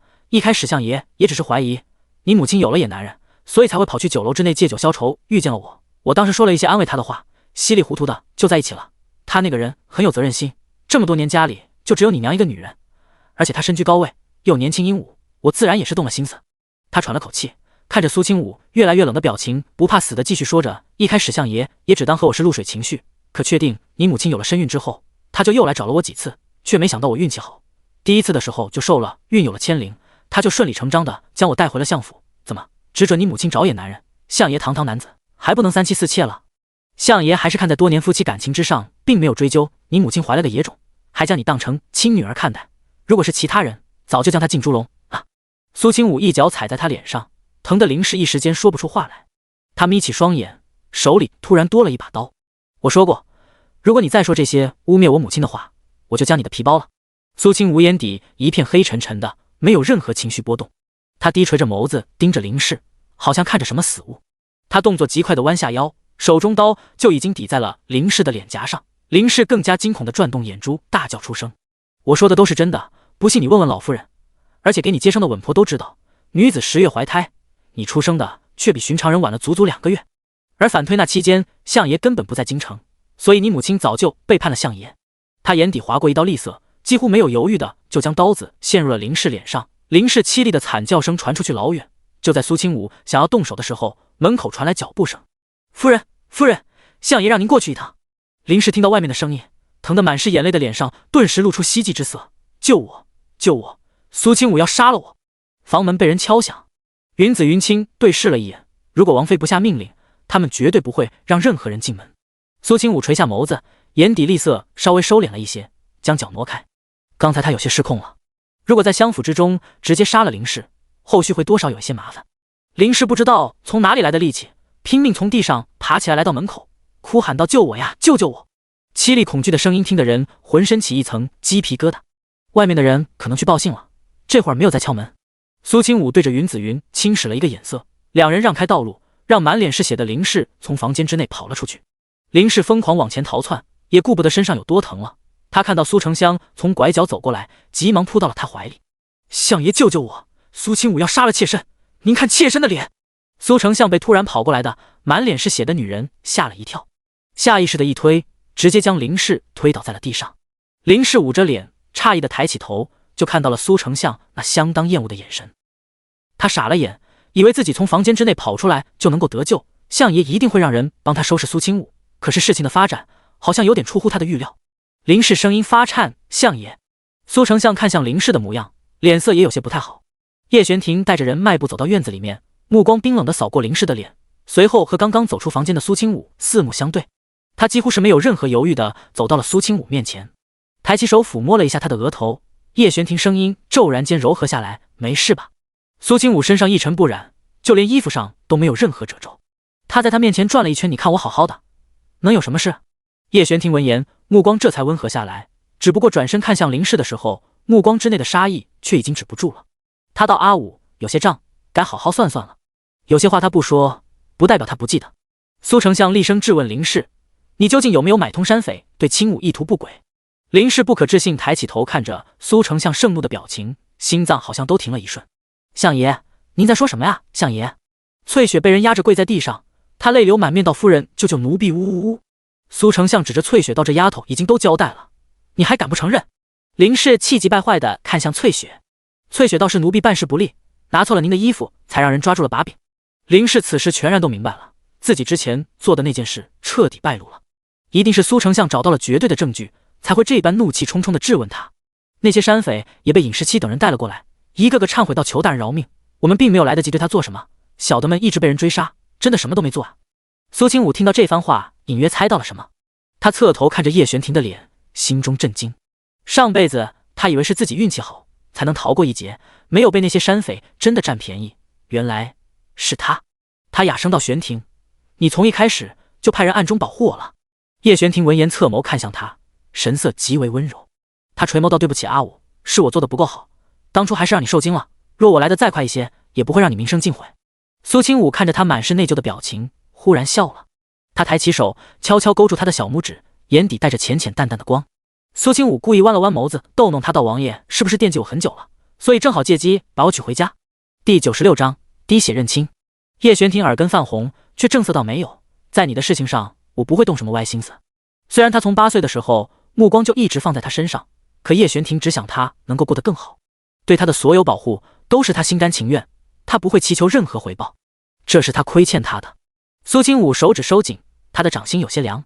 逗你的，我知道你好，只能说世事无常，一切皆有定数。那时候的他实在瞎了眼，太蠢了。苏丞相已经气得不行，难怪青武对你态度变化如此之大，本相之前还以为是误会，却没想到你真是……林氏捂着脸上的伤口，知道自己这次躲不过去了，他也不装了，可怜兮兮地看着苏丞相。相爷，我这么做也是为了您。苏丞相被噎住，为了我。林氏点头，目光看向苏青武，恶狠狠地道：您养了这个野种这么多年，也已经仁至义尽，他有什么资格嫁给三皇子，做皇子妃？苏丞相猛然抬起头看向林氏，又看向苏青武，他欲言又止，脸上血色褪去了不少。你，相爷，事到如今还有什么可隐瞒的？是方氏当年先背叛了您，和几个野男人不清不楚的，还生下了苏青武这个贱丫头。叶玄庭脸色一沉，尹时期直接拔剑。不过还没等他们动手，苏丞相就已经面色难看的厉喝到：你住口，根本没有的事。林氏笑了起来，就连牙上都染了血。相爷明明心知肚明，心里憋闷得很，却还要伪装成一副大度的样子，何必呢？苏丞相冷着脸，他不是那样的人。您这话自己听着不心虚吗？如果您真的相信他，当初就不会将我娶进家门。苏丞相瞳孔缩了一下，表情明显是有些心虚的。苏青武看到苏丞相这样，忽然冷笑了一声：原来你就是如此想我母亲的，难怪他的灵位上都是灰尘，他的位置你让给别人，他的东西你睁一只眼闭一只眼，更是处处维护这对母女。苏丞相略显沉默。苏青武冷冷盯着林氏，他必须要为自己的母亲证明林氏。你说我母亲对不起苏丞相，你可有实质性的证据？林氏微微一顿，我说了，稳婆和。本妃不看那些，就算你说大多数人怀孕生子时间相当，却也有那么几个特殊之人，有道是捉奸捉双。你说我母亲找了野男人，那野男人是谁？林氏一时间哑口无言。我怎知？既然不知道，你就随意污蔑我母亲的名声。苏丞相听到苏青武这番话，他心情极为糟糕。青武，你母亲已经过世了，当年那些事爹也不想再提起。苏青武看向他，不行，既然提起来了，就必须弄个水落石出。你可以将当年在府中做事的那些老仆人全部都找出来，一个个的问，那野男人是谁？我那所谓的亲爹又究竟是谁？虽然苏青武不太想承认自己是苏丞相的女儿，可是他绝对不会相信母亲会做出那种事情来。叶玄庭轻轻颔首，关于王妃清白和身世，本王也想知道的一清二楚。苏丞相，还麻烦你配合一下。苏丞相听到就连玄王都这样说，也没办法反驳，是老臣遵命。他擦了擦额头上的冷汗，看了一眼还坐在地上的林氏。尹时期走上前，直接将林氏给扣押了起来，特意找来几个王府的护卫看着他。林氏祈求的眼神被苏丞相无视，府中下人立刻飞快行动起来，去叫那些在府中待得最久那些老人都过来，即便是出了府的，能叫过来的也都被喊了回来。大概到了傍晚，人来的差不多了，大概10几个嬷嬷跪在正堂之内，给坐在主位的叶玄庭和苏丞相行礼。苏丞相摆手道：你们当初都伺候过前主母，当初主母可有与什么人暗中私会过？那些嬷嬷面面相觑，不明所以，不过全部都摇了摇头，回相爷，老奴从未看过主母和什么人私会过，老奴也没见过。奴婢当初是跟在主母身边伺候过的，主母出门都带很多下人，虽然她经常去医馆给人看病，却也极为注重自己的名声，头戴面纱，和任何人都保持距离，从未私下里和什么人见过面。老奴也跟随过，可以为主母作证。一路问过去，所有人都是同一套说辞，那就是从未见过方怡心有过什么异常。林氏心有不甘，这些人当初肯定都是得了方氏的好处，所以才处处为他说话。相爷，奴婢对天发誓，说的绝对都是真实的，没有欺瞒您半分。苏丞相闭了闭眼，侧头对叶玄庭和苏青武道：王爷，当年这些事，老臣也已经询问过了，即便是再问一遍，也没什么意义。苏青武听到他这么说，不由得冷笑得更厉害。苏丞相对他母亲的怀疑已经深入到了骨子里，那么再多的证据证明他母亲没问题，对他来说也没半点用处。也不知道他这么多年看着他的时候，心里究竟想的是什么。他突然道：既然找不出证据证明我母亲偷人，那么就说明林氏所言全部都是污蔑。林氏睁大双眼，还想要怒斥，却被尹时期毫不客气地捂住了嘴。叶玄庭斜睨了林氏一眼，忽然开口对苏丞相道：苏丞相既然依旧心有怀疑，那么还有最后一个办法。苏丞相听到玄王开口，不由得抬起头看向他：什么办法？王爷请讲。叶玄庭盯着他滴血认亲。听到这4个字，苏丞相表情明显有些不自然。他并非没有想过，可是有时候怀疑的种子一旦种下，那就无法根除，可是他又害怕看到结果。他当初一时糊涂，将林氏带回府中，还曾和方怡心大吵了一架。事情已经做了，人已经领回了家，孩子也生下了，因此再滴血认亲，不管是哪一种结果，他都无法接受。苏青武若是他的女儿，那他就等于错怪了自己的夫人，必然会愧疚一辈子。若是苏青武不是他女儿，那他更加无法忍受。所以他这么多年将错就错，也在逃避真实。苏清武忽然勾唇笑了一下，滴血认亲必须做，不过不光是我，苏千灵也要做。第97章真相大白。苏千灵被尹时期等人带了过来，他已经能够行动自如，只不过脸上惊恐之色还未散去，一看到苏丞相就慌忙扑进他怀里。苏千灵泪眼婆杀爹，求您救救女儿，刚才苏清武给女儿吃了一只恶心的虫子，他想要女儿的命，现在女儿的肚子还在隐隐作痛。苏丞相看着自己从小宠在掌心里面的长女，不由得抬起手拍了拍她的后背，然后拧着眉看向苏清武。清武，千灵她说的是真的吗？苏千灵抢答道，爹，女儿说的都是真的，娘也看到了。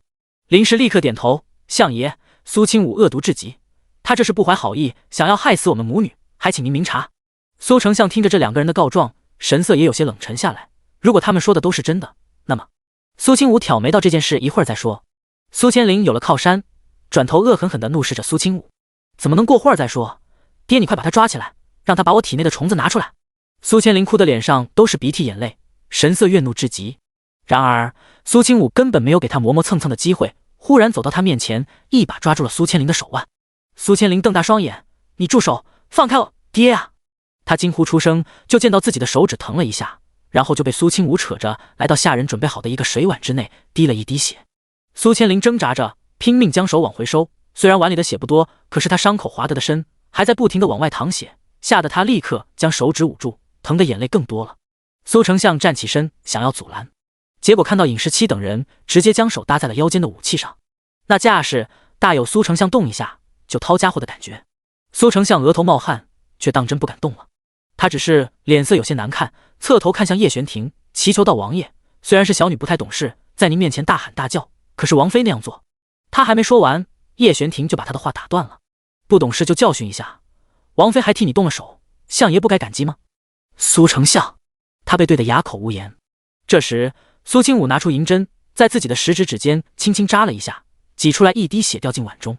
看到那鲜红的血珠，原本还稳坐在椅子上的叶玄庭猛然站起身走了过去，他眉头紧紧拧了起来，然后一把抓住苏清武刚才流血的手指，轻轻将其放在掌心查看，然后紧抿着薄唇，不发一言地拿出一张干净的手帕，将他的手指包扎了起来。只是手帕有点大，让他的手指看起来像个小馒头一样。苏清武打量了一下，嘴角不经意地抽了抽，王爷不用包扎，这点小伤一会儿功夫就好了。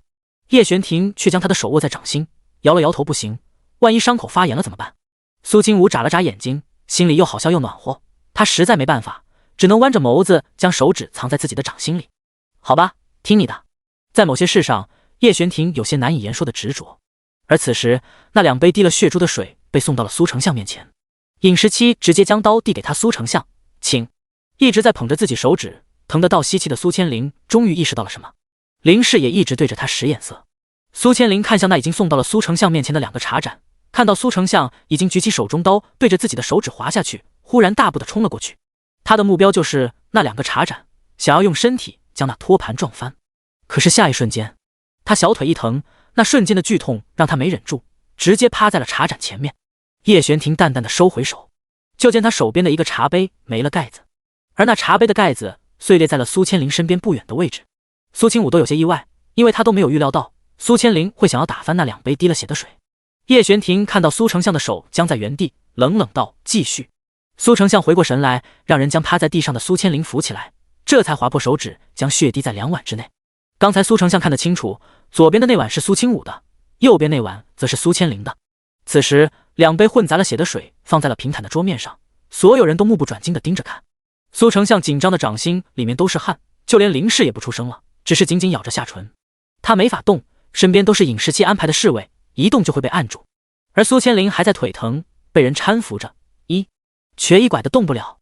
那碗中的丝丝血水在慢慢的扩散开来，逐渐的下沉晕染。两个碗中的两滴血纷纷朝着不同的方向慢慢接触。眼见着苏清武的那滴血逐渐和苏丞相自己的血纠缠在一起，很快就变得密不可分。而苏千灵的那滴血却与他泾渭分明，互不相容。滴血认亲，容者为亲。苏丞相看到这样的结果，脚步瞬间踉跄了几步，然后不由得后退，扑通一下瘫坐在了椅子上。他脸色瞬间一片煞白，大脑一片空白，好像什么也想不起来，只能抬起眼睛呆呆地看着虚无的前方，任何东西都没能映入他的眼睛中。苏清武和叶玄庭走近了一些，看清楚了结果之后，没有任何意外。他看着苏丞相霎时间苍老了下来的脸，声音之内带着几分冷意来。苏丞相，事实摆在眼前，你看到结果了吗？苏千灵惊叫出声，不可能，我才是爹的女儿，你一定是将我的血和你的血调换了位置，一定是你耍手段，我还要再验证一次。苏丞相听到苏千灵的声音，只觉得自己心脏都跟着一抽一抽的疼。他抬起头，眼睛里全都是血丝，看着苏千灵的表情，好像在看一个跳梁小丑。够了，那2杯水一直就这么摆着，根本没人动过，更没有离开过他的视线。苏千灵委屈地看向他，声音哽咽地瘫坐在了地上。爹，我是千灵，是您的亲生女儿千灵啊，您以前那么疼我，不会不要我的对不对？第98章，我不是你爹。林氏也在哭，相爷，您不要相信这群人的手段，是他苏清武陷害妾身，他才是那个野种，您一定要相信妾身才是。苏清武冷笑，相信你？相信你将消息卖到西吴国，相信你怀的不是野种，相信你没有半夜偷人。苏丞相的脸颊都在抽搐，他实在有些气得很了，捏着自己衣袍的手背青筋毕露。这么多年来，他一直认为是方怡心背叛了他，背叛了这个家。他心安理得地陪着娇妻美妾，还以为自己没有追究他的那些事已经足够大度。可是今天滴血认亲，实在狠狠地打了他的脸。他眼睛通红，盯着林氏道：刚才他故意冲过来想要打翻茶盏，是因为你们早就知道了对不对？林氏心里咯噔了一下，立刻摇头：不是的，相爷，妾身真的没有对不起您。苏千灵也道：刚才我是害怕爹您伤害到自己才冲过去的，爹您看看千灵啊，千灵和您长得多像啊。这话倒是提醒了苏丞相。苏丞相抬起头，仔仔细细打量着苏千灵的眉眼，他脑子里好像想起来了一些对话，那是当年几个嬷嬷无意间说过的，当时他还没有放在心上。我怎么看大小姐长得和相爷一点不像，这鼻子嘴像夫人，这双眼睛不知道像谁，老爷是单眼皮，而季夫人是圆眼，她怎么就长了一双厚眼皮的长眼呢？别瞎说，也许长大了就变模样了。他再次打量苏千灵，果然和那几个嬷嬷说的一模一样。苏千灵一点都不像他。苏丞相年轻时候也是一等一的俊美男子，鼻梁高挺，双眸深邃，而苏清武的鼻子下巴也随了他，两人的侧脸弧度很是相似。那双眼睛继承了方怡心的杏眸，只不过他的五官明艳，让那双原本干净清澈的眸子染上了一点妩媚的气息，眼尾经常也是偏红上扬的。苏丞相思及此，一颗心被揪紧了，无数懊悔在心头蔓延，好像藤蔓一样肆意生长。他突然抬起手，重重地打了苏千灵一巴掌。清脆的巴掌声响起，苏千灵本就虚弱的身体被一下子灌在地上。他不敢置信地捂着自己的脸，擦着嘴角的血，抬起头看向苏丞相：爹，我不是你爹。苏丞相恶狠狠地说着，眼睛红得越来越厉害，浑身都在颤抖着。自己养了10几年的女儿，竟然是别人的种。他感觉胃里一阵恶心，想吐。再看向林氏，原本无数的喜爱在这一刻也变成了浓浓的厌恶。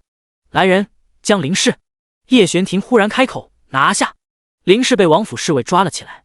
还在盛怒之中的苏丞相一愣，随后抬起头看向面前两人：王爷，这林氏怎么说也是我相府的人，我一定会好好收拾他。叶玄庭垂眸：林氏买凶杀人，犯下大罪，需要交给官府来审理，也正好在本王管辖的范围之内。苏丞相，你要拦着本王办案？老臣不敢。苏丞相连忙躬身后退。叶玄庭挥手让尹17等人将林氏架出去。他凤眸微微眯起，看着苏丞相的眼神极为不善。相爷的家事，本王不会插手。阿武，咱们走。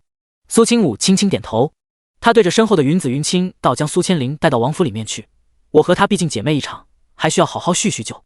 苏千灵听到这话，整个人缩了缩，求救似的看向苏丞相：爹，我不走，你救救我呀，爹。可是苏丞相无动于衷，他好像木头一样站在原地，看着苏清武的背影，千言万语好像哽在喉咙里，说不出咽不下。直到看着叶玄庭陪着苏清武离开了襄府，他都没能动一下手指头。铺天盖地的悔恨突然间就在心头升腾起来，让苏丞相用力捂着胸口。他半跪在地上，脑海之中全都是方怡心过往的音容笑貌。他挣扎着站起身，想要去找方怡心在这襄府之中存在的一切痕迹，可是猛然间发现什么都不在了，就连灵位都被苏清武带走了。刚一到王府，云子云清就把苏千灵推进了一个房间之内。苏千灵转过身，拼命拍打房门喊叫，可是外面一点回应都没有。这间屋子十分简陋，有些空荡荡的，墙角还到处都是蜘蛛网，昏黄的烛火在墙角摇曳着，能够让他勉强看清楚屋子里的景象。他突然闻到了一股臭味，好像尸体腐烂的味道。苏千灵心口颤抖，发现不远处的木板床上躺着一个人，那人一动不动，好像死了一样。他心里惊恐万分，却也只能一点点的挪动脚步到床边，去确认那人究竟是死是活。然后他就看到了一张熟悉的脸，苏千灵惊呼出声：“林嬷嬷！”林嬷嬷还睁着眼睛，甚至转动着眼珠，明显是活着的。在知道有活人在的瞬间，苏千灵的心脏稍微松懈了几分。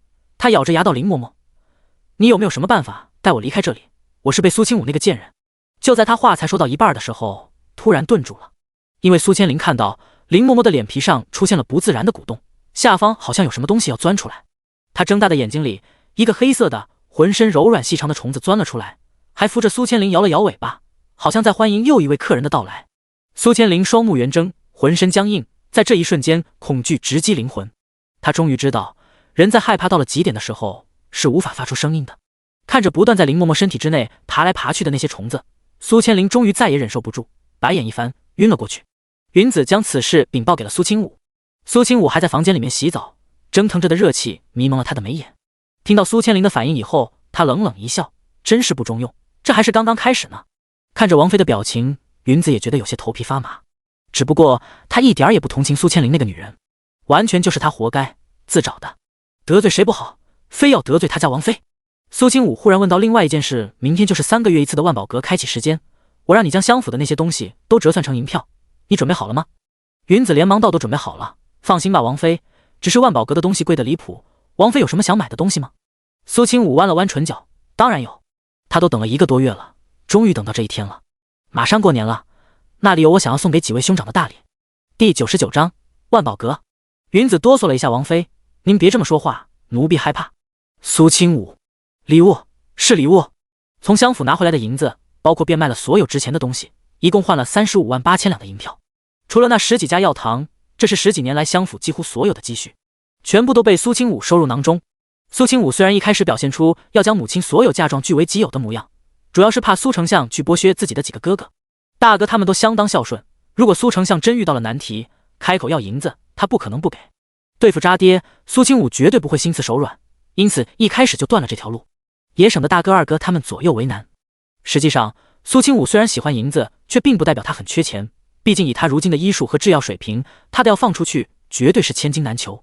而那些银子直接给他们的话，他们绝对不会收，因此他才会想办法换成让他们没有理由拒绝之物。万宝阁开在京城最奢华的地段，整条街道两侧都是有名的销金窟。这几天叶玄庭销了假，每天都要上朝，晚上才会回府。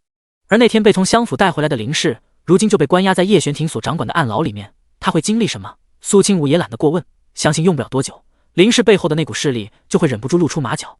至于苏千灵，依旧和林嬷嬷关在一个房间，从早到晚都能听到她在里面大呼小叫，不过喊叫的声音越来越小。万宝阁开启当天，苏清武便领着云子云清2个贴身丫鬟坐上马车出了门。外头天色已经渐暗，苏清武掐算着时间，准备在叶玄庭下朝之前回家。云子云清一左一右陪在苏清武身侧。苏清武和2个丫鬟带着简单的面纱走到万宝阁后门，云子从袖子里掏出3张足足100两的银票递过去，门口的面具人立刻将斗篷和面具递给几人。贵客，里面请。云子一边接过斗篷面具，一边小声嘟囔着，光进门就要1个人100两银子，真够黑的，那可是普通人1年的花销。云清小声道：云子姐姐，普通人1年可能都花不了这么多了。也是。苏清武微微弯了弯眉眼，他抚摸着手中冰凉狰狞的面具，笑道：好了，这也是为了筛选掉一些没钱看热闹的人，咱们进去吧。上辈子的苏清武来过这里1次，所以对这里的规矩也懂得一些，主要是因为自己那时候在府中太过无聊，询问府中下人哪里有可以看热闹的地方，因此才听说万宝阁。而他虽然没买什么东西，却对这次的拍品记忆犹新，而这上百件拍品里面就有几件他想要的。因为是首次来这里，苏清武就只能带着云子云清在1楼找个地方坐下。中间高高的看台上灯火明亮，铺着相当昂贵的白色丝绒毯子，上面摆放着一张相当精致的玉石打造的桌子，光是看着这东西就给人一种相当奢靡之感。哪怕是周围装蜡烛的台盏，也都是纯金打造，奢华的不可思议。云子云清就像是没见过世面的小丫头，被里面的各种装饰惊呆了。那上面灯笼上挂着的是南珠吗？好漂亮！这个椅子上面居然用黄金镂空雕刻出来的，还有这个台阶好像是玉石打造的。苏清武并没有阻止2个丫鬟见世面，毕竟哪怕是他也不得不承认万宝阁里面的豪华程度。周围的每一寸地面好像都是直接用银子铸成的，所有穿着打扮一模一样的人陆续落座。苏清武知道这是时间到了，台上出现了一道身影，上了年纪的老者面带微笑，让周围的几个侍女排队站好。想必诸位已经看过了这次万宝阁的所有宝贝藏品。既然如此，那话我就不多说了。一切宝贝价高者得，鼓响3次，视为交易成功。云子听到鼓声响起来，心情也不由得激动亢奋。他抬起头看向大厅2楼，那是几间修建的极为漂亮的厢房。王妃，那上面能去的都是什么人？苏清武瞥了一眼，没太在意，毕竟有厚厚帘子遮挡，他也看不见里面的人。都是万宝阁的贵客，应该是经常来买东西的人才可以上去。哦，前方叫价声热火朝天，可是前面的那些拍品，苏清武根本不感兴趣。他撑着下巴，慢条斯理地等着，终于听到了想要之物的名字：冰雪莲子9颗。他立刻睁开双眸，看向前方，就见到老者将一个玉盒小心翼翼地放在了桌面红色的绒布上。他开口介绍到，这冰雪莲子100年开花，100年结果，需要在极北之地的雪山里面才能采到，是可遇不可求的世间至宝，可解百毒治百病，即便是没病没灾，吃下去也能延年益寿，是绝佳的宝药。更何况这冰雪莲子9颗长在同一株上，更是难得一见，起拍价5000两白银。不少人面面相觑。虽然老者说的好听，什么解百毒治百病，可是真假无人知晓。5000两银子买几颗不知道药效的药回去，那才是让人笑话。苏清武勾起唇角，丝毫不意外这些人的反应，毕竟上辈子他亲眼看到这雪莲子流拍了。苏清武拍了拍云子，云子在所有人的沉默之中，立刻举起了手中的令牌。台上原本笑得脸都快僵硬的老者看到有人出价，终于松了口气。他笑眯眯的道：“有人出价5000两。”鼓声嗡鸣，隔一段时间就会响一次，直到3下落定。苏清武还在耐心等着冰雪莲子这种难寻的宝贝药材进入自己的口袋，他好给五哥彻底清理身体之内的余毒，为他延年益寿。可就在此时，他突然听到楼上一个包厢之内响起来了一道不太中听的男人声音：“我出6000两。”苏清武猛然抬起头，眯起双眼看着那个包厢，而那包厢的帘子在此时已经被人撩开，一个穿着花花绿绿衣袍，靠着椅背，脸上带着高傲神情，下巴都要翘到天上去的男人面容出现在了苏清武眼中。他眸子顿时一沉。第100章神秘人。因为此人乃是慕容家的小公子，京城之内有名的纨绔子弟慕容长安，也是太傅慕容博的亲儿子，当今皇后的亲侄子，正正经经的皇亲国戚。云子有些急，毕竟对方一开口就加了1000两银子，好像钱不是钱一样。王妃。苏清武轻启朱唇，加。云子举起令牌，7000两。慕容长安挑眉，没想到居然有人跟自己抢东西。如果没人要的话，他确实没打算买的，可是突然间有人喊价，让他觉得这玩意儿可能确实是个好东西。正好再过几个月就是他老子的寿辰，他手里也没什么好东西送，这才决定买下这什么帘子。却没想到自己都已经当众露了脸，却还有人敢在自己手中抢东西。慕容长安脸色顿时沉了下来，8000两。云子额头上的冷汗都冒了出来。王妃，要不我们……苏清武摇头，他眉眼伶俐，这冰雪莲子可遇不可求，是唯一能够彻底调理好五哥身体的东西，所以不管付出多大的代价，我都要将其拿下。1万两白银。苏清武突然开了口，台上的老者脸上都已经乐开了花，不过他看着苏清武的方向，表情上略微带着几分同情。要知道，往年在慕容公子手中抢东西的那些人，下场都不太好，哪怕没死，也都残了。更何况那边开口竞价的，听声音还是个女子。老者微不可察地摇了摇头。慕容长安的脸色已经铁青，他直接从椅子上站起身，目光死死盯着苏清武。你是什么谁？难道不认识本公子这张脸吗？苏清武漫不经心地抬起头，那张狰狞的面具对准了慕容长安的方向。本姑娘，管你是谁！慕容长安听到这话，立刻转身就要出门下楼，却被几个下人拦住了。公子息怒，这里是万宝阁，不得对这里的客人动手的。慕容长安听到这话，总算冷静下来，他目光冒着火看向苏清武，然后再次开口：2万两，21000两。两人你来我往，一人一次叫价，短短时间内就将雪莲子的价格喊到了5万两。5万两白银，那可是5万两，私设1两银子，价值约1000。周围听着叫价的人都觉得头皮发麻，那可是普通人一辈子得不到的财富，也就只有在这京城能够听到了。6万。慕容长安刚要喊，就又被拉住了。一旁的护卫连忙说道：“公子，咱们出来没带这么多银子啊，而且如果您花了6万两去买这种乱七八糟的药材，太傅听到一定会生气的。”慕容长安眯起双眼：“你说本公子没钱？你看到本公子这张脸了吗？啊，本公子这张脸就是银子，一会儿缺多少，直接让万宝阁去我府上取。今天这药材我还一定要拿下不可，不然他这张脸丢不起。6万两。”苏清武微微挑眉，他刚要继续叫价，突然又听到了一个声音：“ 10万两，这个声音听起来有些低沉沙哑，是个听不出年龄的男人发出来的，而且闷闷的，好像经过了一些伪装。慕容长安抬起头，向着神秘的1号包厢看过去，双眼顿时眯了起来。他打探过那个所谓的1号包厢里面的客人，听闻是这万宝阁阁主的贵客，身份极为不凡。慕容长安虽然败家纨绔，可是他并不是傻，知道什么人能惹，什么人不能惹。他咬紧牙关，气急败坏地将茶杯摔在地上。算了，先不说他根本就拿不出10万两银子来，他爹如果知道了，一定会打断他的腿。虽然这样也有些没面子，可至少是输给了自己同级别的人，还不算什么。苏清武也不由得抬起头看着那人发出声音的厢房，最后也默默靠在椅子上不出声了。没钱惹不起。那老者脸上的胡子开心的都快飞了起来，三声鼓响在整个万宝阁安静的空间之内回荡。冰雪莲子10万两白银，成交。苏清武抿了抿唇，虽然冰雪莲子没能拿下来，他却丝毫不气馁。还有另外2样东西，一件是保存的极为完整的名家古画，另外一件则是整个万宝阁这一次的压轴宝贝天灵甲。传闻这天灵甲乃是1000年前统一了天下的圣武国的军中至宝，可谓是刀枪不入，那一支银甲军犹如神兵。而1000年过去，天下合久必分，后来经过一番内战之后，那些天灵甲已经不知去向，只能隐隐在这世间找到几件，绝大多数都被各国皇室中人霸占，当成宝物传承，流落民间的可谓是少之又少。然而这一次，万宝阁居然拿出来了2件天灵甲进行拍卖，他都已经想好了，一件送给叶玄庭，另外一件送给二哥，哪怕是不惜任何代价也要拿下。只不过就连慕容长安都来了，那些包厢之内绝对还有其他皇室中人，这群普通富商即便是拍马也比不过。时间一分一秒的过去，拍品也越来越少。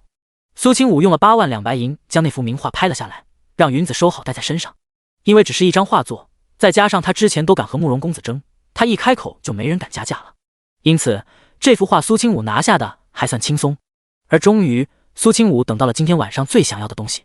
今晚万宝阁的最后一件宝贝是天灵甲2件。所有人都坐直了身体，目不转睛地看着前方的那2个铁箱子。那箱子极为特殊，玄铁打造，坚不可摧，上面的锁看起来也相当奇怪。想必诸位都听说过天灵甲的厉害之处，这乃是1000年前的宝贝，材质1000年不朽不说，还刀枪不入，可以贴身穿着。今日这2件天灵甲一起拍出，起价10万两白银，这起价相当低了。要知道这天灵甲的价值对那些有权有势的人来说，绝对在20万两之上。果不其然，慕容长安激动地睁大双眼，直接走到栏杆旁边，对着下方喊道：“我出10万两白银，还希望诸位能够看在我慕容家的面子上，不要和本公子争抢，不然哪怕是你们遮住了脸，本公子也能把你们全都找出来。”第101章，便宜不占白不占。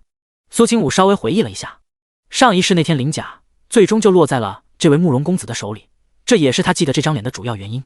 如果说之前2人抛去家族之间的那些旧怨之外并无交集，可是从冰雪莲子上，现在慕容长安已经将他得罪狠了。苏清武之所以没有继续争抢那冰雪莲子，也是因为那个神秘人即便是慕容长安都忌惮，他也犯不着得罪人。但是这一次想要他好好看着慕容长安以10万两白银的价格拿走天灵甲，做梦！因为慕容长安的话，下方所有人都鸦雀无声，没有人敢在南叶国皇城得罪堂堂太傅之子。要知道慕容家除了慕容长安这个纨绔子之外，他还有一兄一姐，兄长早早就已经进入军中，是手握兵权的一位年轻将军，而他那位姐姐也嫁给了一位藩王做王妃，地位斐然。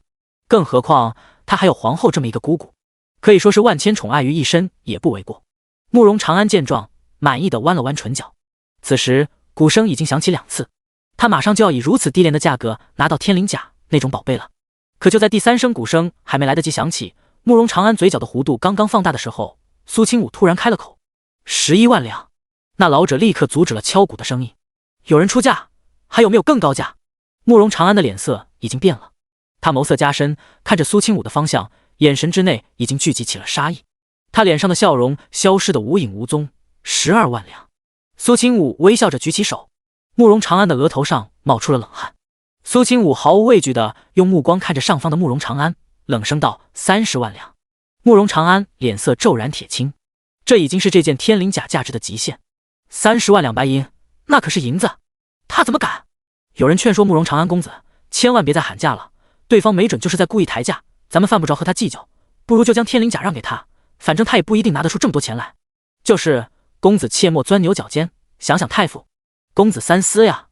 所有人都在劝他不要争，然后慕容长安还是冷声开了口：35万两。苏清武皱了皱眉，这个价钱已经完全超过了他现在拥有的所有银子，毕竟他已经买了画，银子已经不够了。云子低声道：王妃，咱们没带那么多，一会儿给不上怎么办？苏清武微微抿唇，叹气道：那好吧。他是真的很想要那2件天灵甲，然而实力有限，今天也就到此为止了。至于王府宝库里面的那些东西，他并没有打算动用。既然是想要送人礼物，那怎么能花叶玄庭的银子？我再买些其他的东西送过去吧。他语气之中颇为遗憾。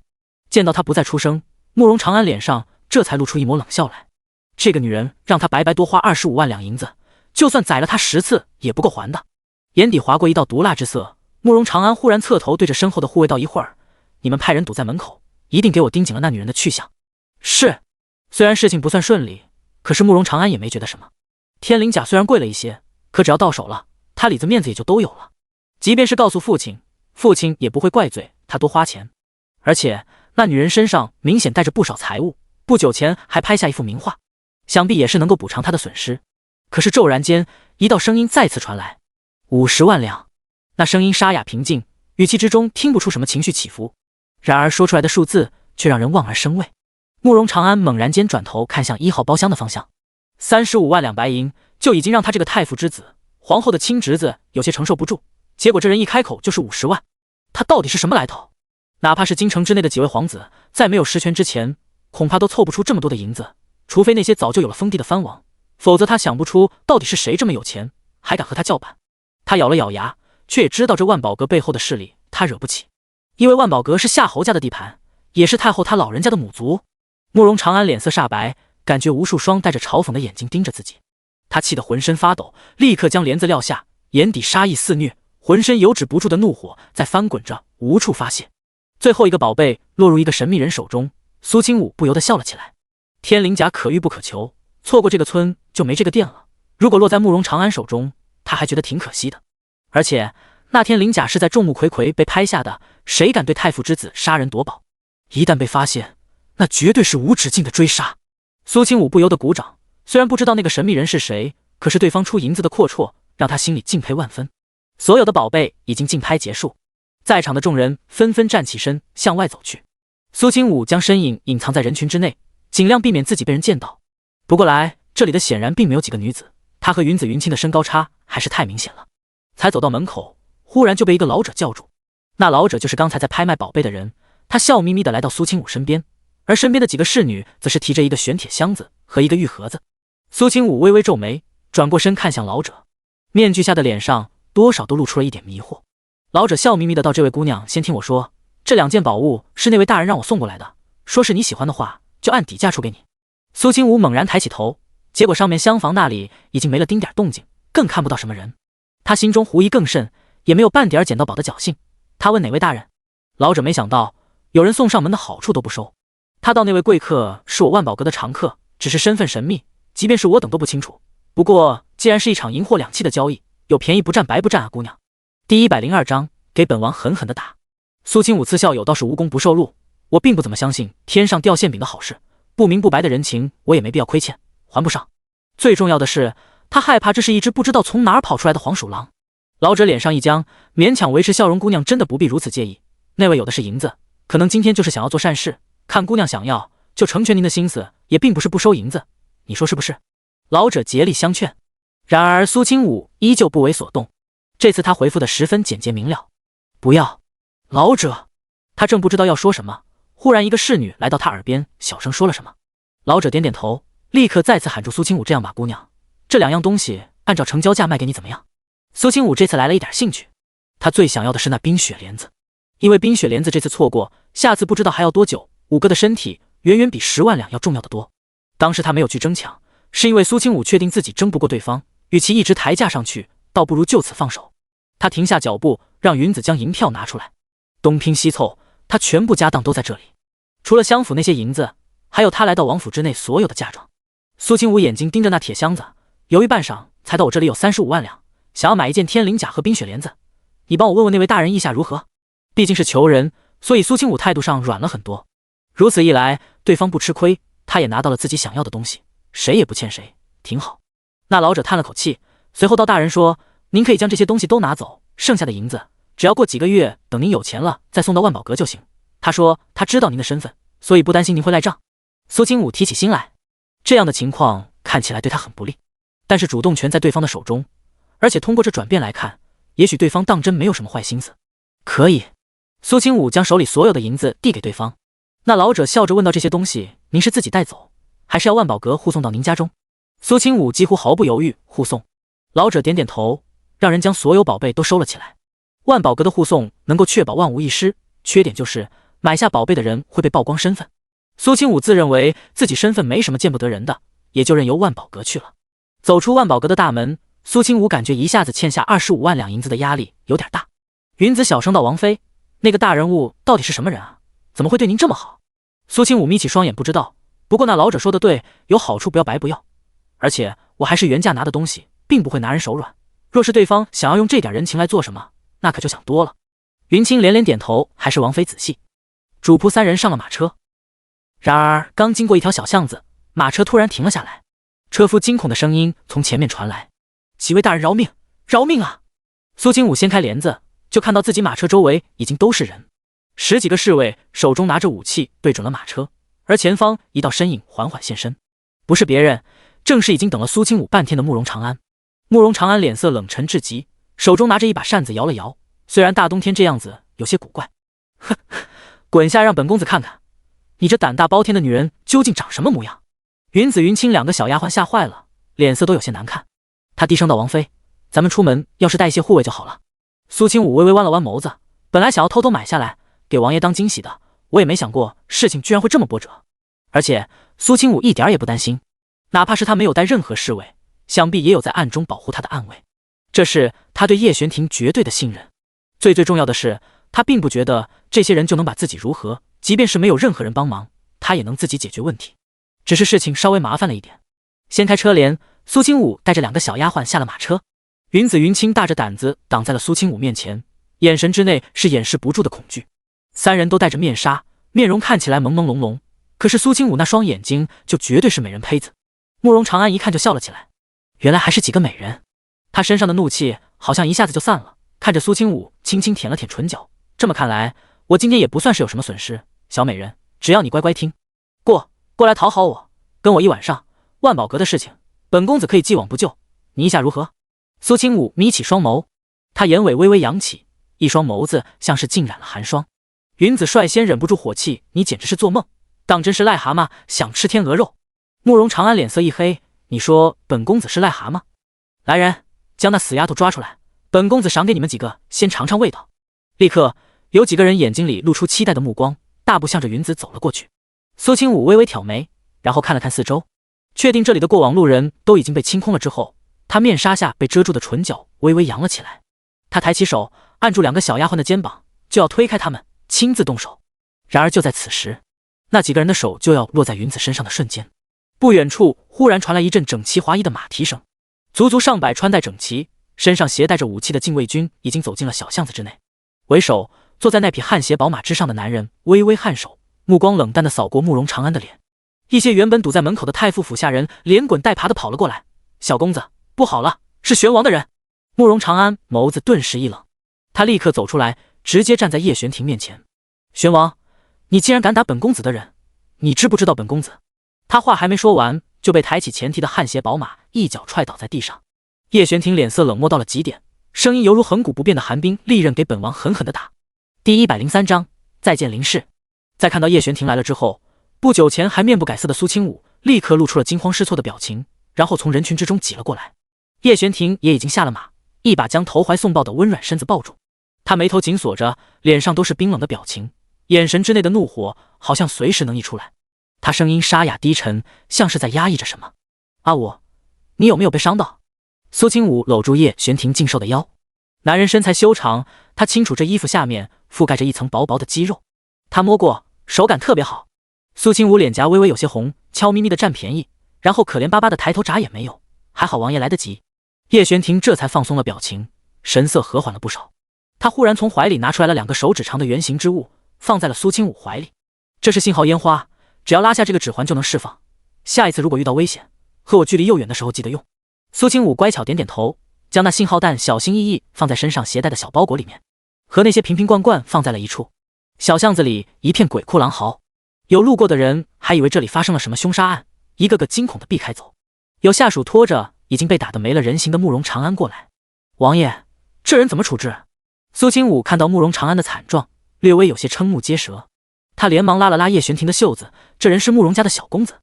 苏清武意图提醒叶玄庭一下，毕竟这一家子在京城和皇上面前都地位不低，打了小的一定会跑过来老的。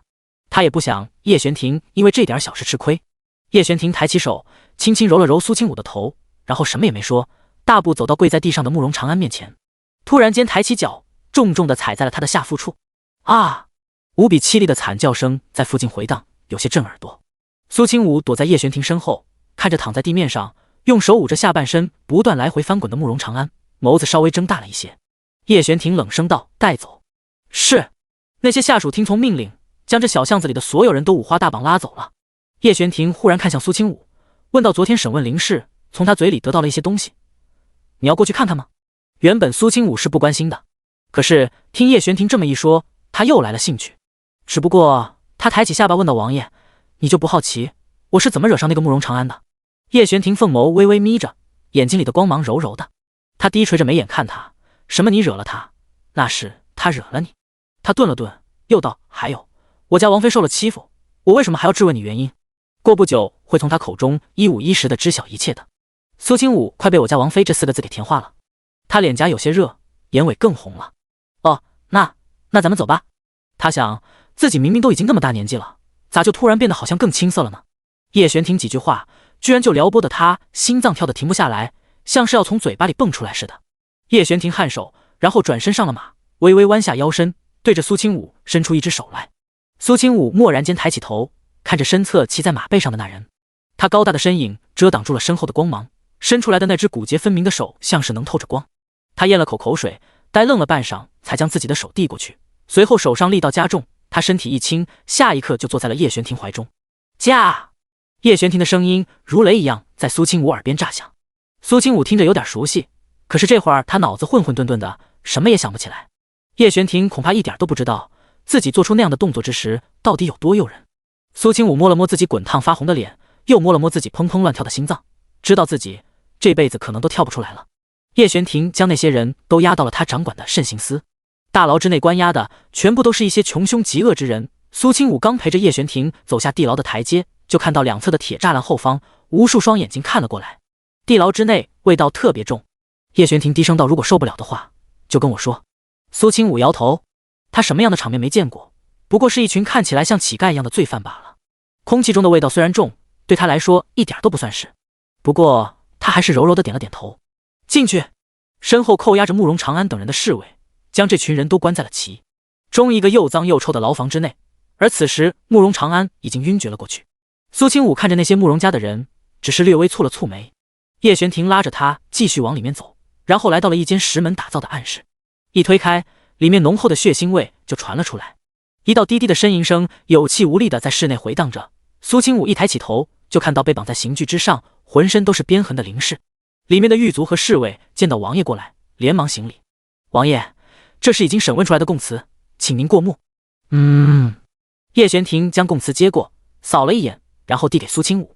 苏清武看了一遍，上面详细写着林氏究竟是用了什么方法设计陷害他的过程，比如一开始驱除手工杀的药是林嬷嬷偷偷给他擦的，下山也是林嬷嬷故意引诱的，甚至还在他成亲当天给他下了药陷害叶玄庭，故意破坏他和叶玄庭之间的感情。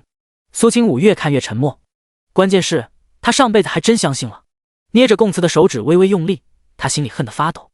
叶玄庭拧了拧眉，看着苏清武的表情，安抚道：“别因为一些不值得的小事难受。”苏清武放松了紧绷的身体，将供词递给他：“我知道了。”他目光冰冷阴鸷地看着林氏的方向，然后大步走了过去。林氏疼得有些神志不清，一盆冷水泼在他脸上。苏清武眼睛有些发红地看着他，然后问道：“我母亲的死是不是也和你有关？”第104章，苏千灵的爹是谁？林氏抬起头，看着苏清武的表情有些恐惧。不是我，真的不是我。他连忙拼了命的摇头。旁边有人拿着鞭子就要走过来动手，看到鞭子的瞬间，林氏瞳孔收缩。苏清武忽然道：“王爷，我还有别的话要问林氏，您能不能让这些人先出去？叶玄庭摆了摆手，其他人陆陆续续离开牢房，他也转身要走。只不过还没等他踏出房门，苏清武就道：“王爷，你陪着我吧，我一个人在这里有些害怕。”叶玄庭的脚步顿住，心里多少是有些欣喜的。他将腿收回来，然后装作十分淡定的转过身，把石门关上，然后来到苏清武旁边。牢房之内烛火昏黄，安静的能够听到林氏粗重的呼吸声。他嗓子已经在这一天一夜的折磨之中喊哑了。我知道的都已经说了，求求你们放了我吧。苏清武看着林氏可怜巴巴的样子，没有一点同情。这对母女都是会演戏的货。你说你都说了，可是有些问题，如果我不是早就知道的话，还真就被你给瞒过去了。林氏咬了咬唇，看着苏清武，多少有些不可置信。毕竟他当初和西吴国有交集的事情，根本不可能有任何人知道。苏清武道：“哪怕我母亲之死不是你做的，你应该也知道一些消息。若是你能够将你知道的线索告诉我，我会考虑放过你的。”说到这里，苏清武微微扬起唇角，笑容温和。林氏眸子闪了闪，沙哑质问：“真的？”苏清武点头：“当然是真的，我从来不骗人。”林氏的心里忽然涌动出了一点希望。我都告诉你，你发誓一定放了我和千灵。苏清武回应道：“我发誓。”看着苏清武真诚至极的眼神，再加上对以前那个苏清武的了解，林氏这才终于放了心。他有气无力的道：“你问吧。”苏清武将眼底所有的情绪都掩藏了起来，也不避讳身边站着的叶玄庭。12年前，我母亲为何会离开府邸，独自前往梁山寺？方怡心是在前往梁山寺的路上出事的。梁山寺是南叶国的国寺，就在城外的梁山之中。因为那座山的外形远处看起来好像一位盘坐在地面上的古佛像，所以很多人都说这里在上古时期是古佛作画之地，十分有灵性。因此梁山寺多年之内香火不断。林氏道：“具体情况我也不清楚，不过我听府中下人说，是有人传了信给你娘，说梁山寺山脚下有一堆难民得了鼠疫无人救治，所以他才会动身前去。”说到这里，他突然笑了一下：“你娘她是个大好人啊，以前方家药堂在他手中根本就赚不到银子，他将方家留给他的东西变卖了许多，都用来救济那些难民或者病人了。那时候全京城的人都说你娘她是神医在世，女菩萨，可是你去外面问一问，现在还有几个人记得她叫什么名字？”他眸子里划过一道意味不明的光，嘴里说出来的话却相当嘲讽。林氏就是这样的性子，这一点苏千灵也遗传了他。苏清武眯起眸子：“我娘的所作所为，你不配评判。”“是呀，她是高高在上的人间皎月，而我不过是在烂泥里爬着的蛆虫，又怎么能比呢？”林氏自嘲道，随后又开了口：“那你知不知道，你五哥根本不是得了病，是中了毒，下毒的还是方怡心的病人。他对那孩子根本没有一点防备心。他方怡心天天救别人，可是最终连自己的孩子都治不好。后来他到处寻找各种灵药给你五哥解毒，听说他临死前就要将解药制出来了呢，可惜。”苏清武问：“你和我说这些的目的是什么？”林氏低垂着眉眼，虚弱的道：“就是脑子不清楚，想起什么就随便说一说罢了。”苏清武勾唇：“你想让我难受，想让我觉得我娘当年做的一切都不值得，又或者想要引出我心里的恨意，去报复那些曾经伤害了我娘的人。”林氏勾了勾唇角：“我可没这么说过，您要是不爱听的话，我就不说了。”苏清武知道林氏打的什么主意，这蛇蝎毒妇哪怕是死也不会安生。他若是真怕死的话，当年就不会选择进入襄府。苏清武笑了笑，随后道：“我哥身上的毒已经被我解了，当年他没做到的事，我这个做女儿的可以帮他做到。”林氏闻言不敢置信的抬起头看向苏清武：“你？”苏清武坦然自若的弯了弯唇角：“我知道我娘，她想要一个太平盛世，想要一个人人都能看得起病的民间，我给她。”叶玄庭在一旁听着苏清武的这番话，心脏像是被羽毛挠了一下，酥酥麻麻的，忍不住心中悸动。当初他孤身上战场杀敌的时候，心里也是抱着如此信念，他也想要那样的天下。如今南叶国周围战乱不断，皇城之外的百姓日子过得苦不堪言，赋税也相当繁重，百姓怨声载道。只有经历过边关苦寒之地的痛苦，才会知晓那些百姓究竟过得有多难。而苏清武自幼长在皇城之内，享受的都是寻常人感受不到的荣华富贵。作为京城贵女的她，从小也是泡在诗书情画之内，每天最忧心的也不过是明天又要去参加谁的宴会，却未曾想她会有如此想法。苏清武没有接触到身后男人灼热的视线，而是不紧不慢地继续问苏千灵的生父是谁。林氏微微抬眸，随后道：“还能是谁？当然是相爷的，我这辈子就只和他做过那档子事。”苏清武闻言笑了起来，果然，就算是问你，你也不会说的。不过你说，如果我让苏千灵将来去做一个一点朱唇万人长的名妓，继承你这个母亲的衣钵，声名远扬的话，那位会不会被气死？林氏瞳孔骤然紧缩，他牙齿打颤：“你要是那么做的话，绝对会死无葬身之地。”第105章，林氏死了。哦，看来那人势力不小，地位不低，那我就等着他来找我报复。苏清武似笑非笑，眼睛里没有任何温度。林氏看得瑟瑟发抖，他垂下眸子，咬了咬牙道：千灵乃是西吴国公主，当今西吴国皇帝的亲生女，我已经将最大的秘密告诉你了，你会放了我？下一刻，林氏的声音哽住了，因为他的喉咙好像被划破了。苏清武看着他，弯了弯眉眼，笑得极为温柔，只不过手中还拿着的银色匕首，可以看出刚才他做了什么。他倒多谢你告诉我实情，不过我只是说考虑一下，现在我考虑好了，并不打算放过你。林氏瞪大双眼，脸上的表情开始变得扭曲，狰狞的犹如一只恶鬼。他脖子上的血不断涌出来，可是他根本阻止不了，只能眼睁睁地感觉到窒息和冰冷。死亡的恐惧蔓延而来，他双眼暴突，怨恨至极地盯着苏清武，目光之中是受了欺骗的怒火。直到断气的那一刻，林氏依旧双目圆睁，死不瞑目，可见他临死前有多大的怨气。苏清武走过去，用他身上的衣服将匕首上面的血迹擦干净。叶玄庭忽然走过来，握住他的手腕，目光沉沉地看着苏清武。苏清武一愣，回过头，十分温柔地笑了笑，好像刚才动手解决了一个人的不是他。玄庭，怎么了？他的笑容看起来依旧明媚如常，只不过眼底的阴霾深不见底。叶玄庭还没说话，苏清武突然就慌张了起来，他下意识地将手中匕首丢在旁边，地面上传来了金属碰撞的响声。他眨了眨眼睛，眼眶微微泛红地看着他，随后紧张道：我刚才就是因为太愤怒了，所以才会动手杀了他的，而且林氏这么多年对我屡次下杀手。叶玄庭低垂着眸子，他心里隐约知道了一些什么。不用解释，苏清武的变化实在是太大了，而且从他刚才的反应来看，根本不是第一次动手杀人。他冷静到了一种可怕的地步，随手之间可以毫无预兆地要人的命。他对生命并没多少敬畏之心，恐怕只有经历了地狱或者踏上过尸山血海的人才能做到这一点。叶玄庭凤眸低垂，依旧抓着他的手，他本就犯下死罪，供词那边你不必担心，死在这里也算是死得其所。苏清武却抬起眸子，摇了摇头，王爷不需要在这件事上费心，他死的事情暂且不要透露出去，过不久会有人来杀他的，到时候王爷可以将那些杀手一网打尽，不但无过，还会立功。叶玄庭怔了怔，将苏清武一下子带到了自己怀里，他轻柔拍着苏清武的后背。本王不知道阿武究竟经历了什么，不过有一点阿武可以放心，不管你变成了什么模样，你依旧是本王的阿武。苏清武原本砰砰乱跳的心脏逐渐平缓下来，他眼尾更红了，不知不觉就在叶玄庭面前暴露了本性。他想着，叶玄庭喜欢的应该是原本那个单纯善良的苏清武，而不是他。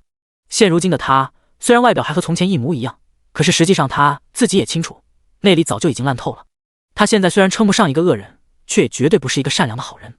他会利用人心，会为自己谋划一切，会杀人不眨眼。男人怀抱温暖坚实，让苏清武心口的跳动逐渐稳定下来。苏清武踮起脚尖，吻了吻叶玄庭有些软的唇，他还故意伸出舌尖，引诱似的舔了舔。叶玄庭搂着他腰的手臂骤然收紧，呼吸明显加重了许多。他眸光深沉：阿武，别闹。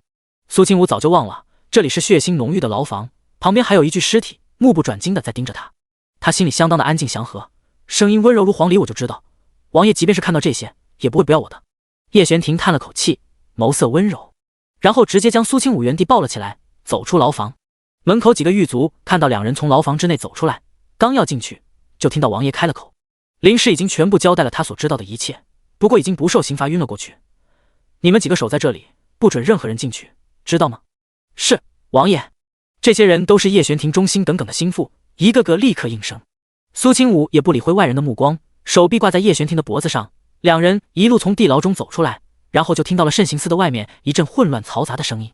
王爷，不好了，慕容太傅带着人过来要人。叶玄庭拧了拧眉，将苏清武放下。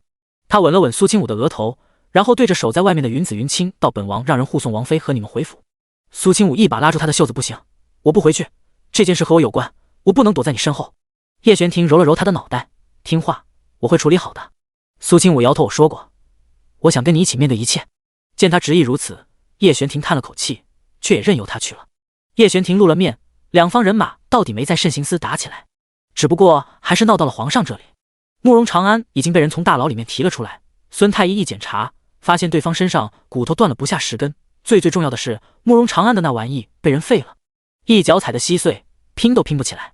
孙太医没办法，趁着慕容长安还在昏睡的时候，藏着他把那玩意割掉了，也算是帮他减轻痛苦。慕容太傅听说了这件事之后，气得差点没一口气撅过去。他眼睛通红，声音颤抖，一进门就给老皇帝给跪下了。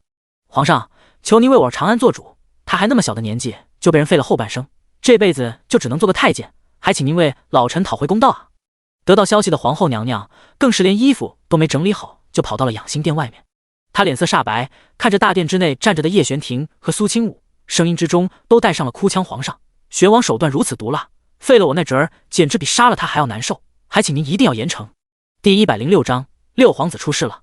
慕容太傅一共就俩儿子，如今被叶玄庭一脚给踩没了一个，这仇怨堪称不共戴天。然而，这对本来就是仇敌的两方势力来说，其实也算不得什么大事。因此，叶玄庭神色依旧很淡定。老皇帝被皇后和太傅哭得脑壳疼，他被迫赶过来处理这件事，一时间也有些迷糊。老皇帝问道：“清武，你这丫头怎么也过来了？”苏清武眼圈发红，委屈巴巴地抬起头看向皇上，然后一下子跪在地上，声音啜泣：“因为这件事因为清武引起，还请您不要怪罪王爷。”叶玄庭也跪在苏清武旁边，将事情一五一十地说了一遍。因此，儿臣实在气不过，才让人打了令公子一顿。谁知道令公子如此不经打，竟然被不小心废了孽根。慕容太傅气的眼睛都快绿了，玄王简直就是胡说八道，什么不小心，那明明就是你故意的。叶玄庭抬眸，拳脚无眼，令公子那处受伤，只能说他倒霉。皇后听不下去了，那可是他最疼的小侄子。皇上，您可不要听玄王狡辩，长安他长这么大，就连他爹都没打过他一巴掌，如今却被玄王如此对待，切身心疼至极。皇后在秋寿之上的伤势，如今也已经好多了，虽然还没拿回统领六宫的权力，却也在暗暗谋划，却没想到会发生这种事情。皇上，求您为老臣做主，若是罪魁祸首得不到惩罚，老臣就跪在这里不起来。慕容太傅这次是真的被气得很了，如此无赖的举动都干得出来。苏清武学着他的模样，也道还请皇上为清武做主。有人调戏清武，这个王妃都不能被惩罚，那将来寻的画像可是满城都是。皇城之内的一些贵胄，很少有没见过本妃的，包括他慕容长安。慕容太傅脸色更白了几分。苏清武冷笑了一下，还多亏了林氏为了毁了他的名声，到处弄的那些画像，表面上是为了寻找他的踪迹，实际上就是为了让他名声被毁得更加彻底，让人人都知道他苏清武被山匪掳走过。尤其是他还重点关照了一下皇城这些公子哥们，让他们记住苏清武的脸，将来别娶她。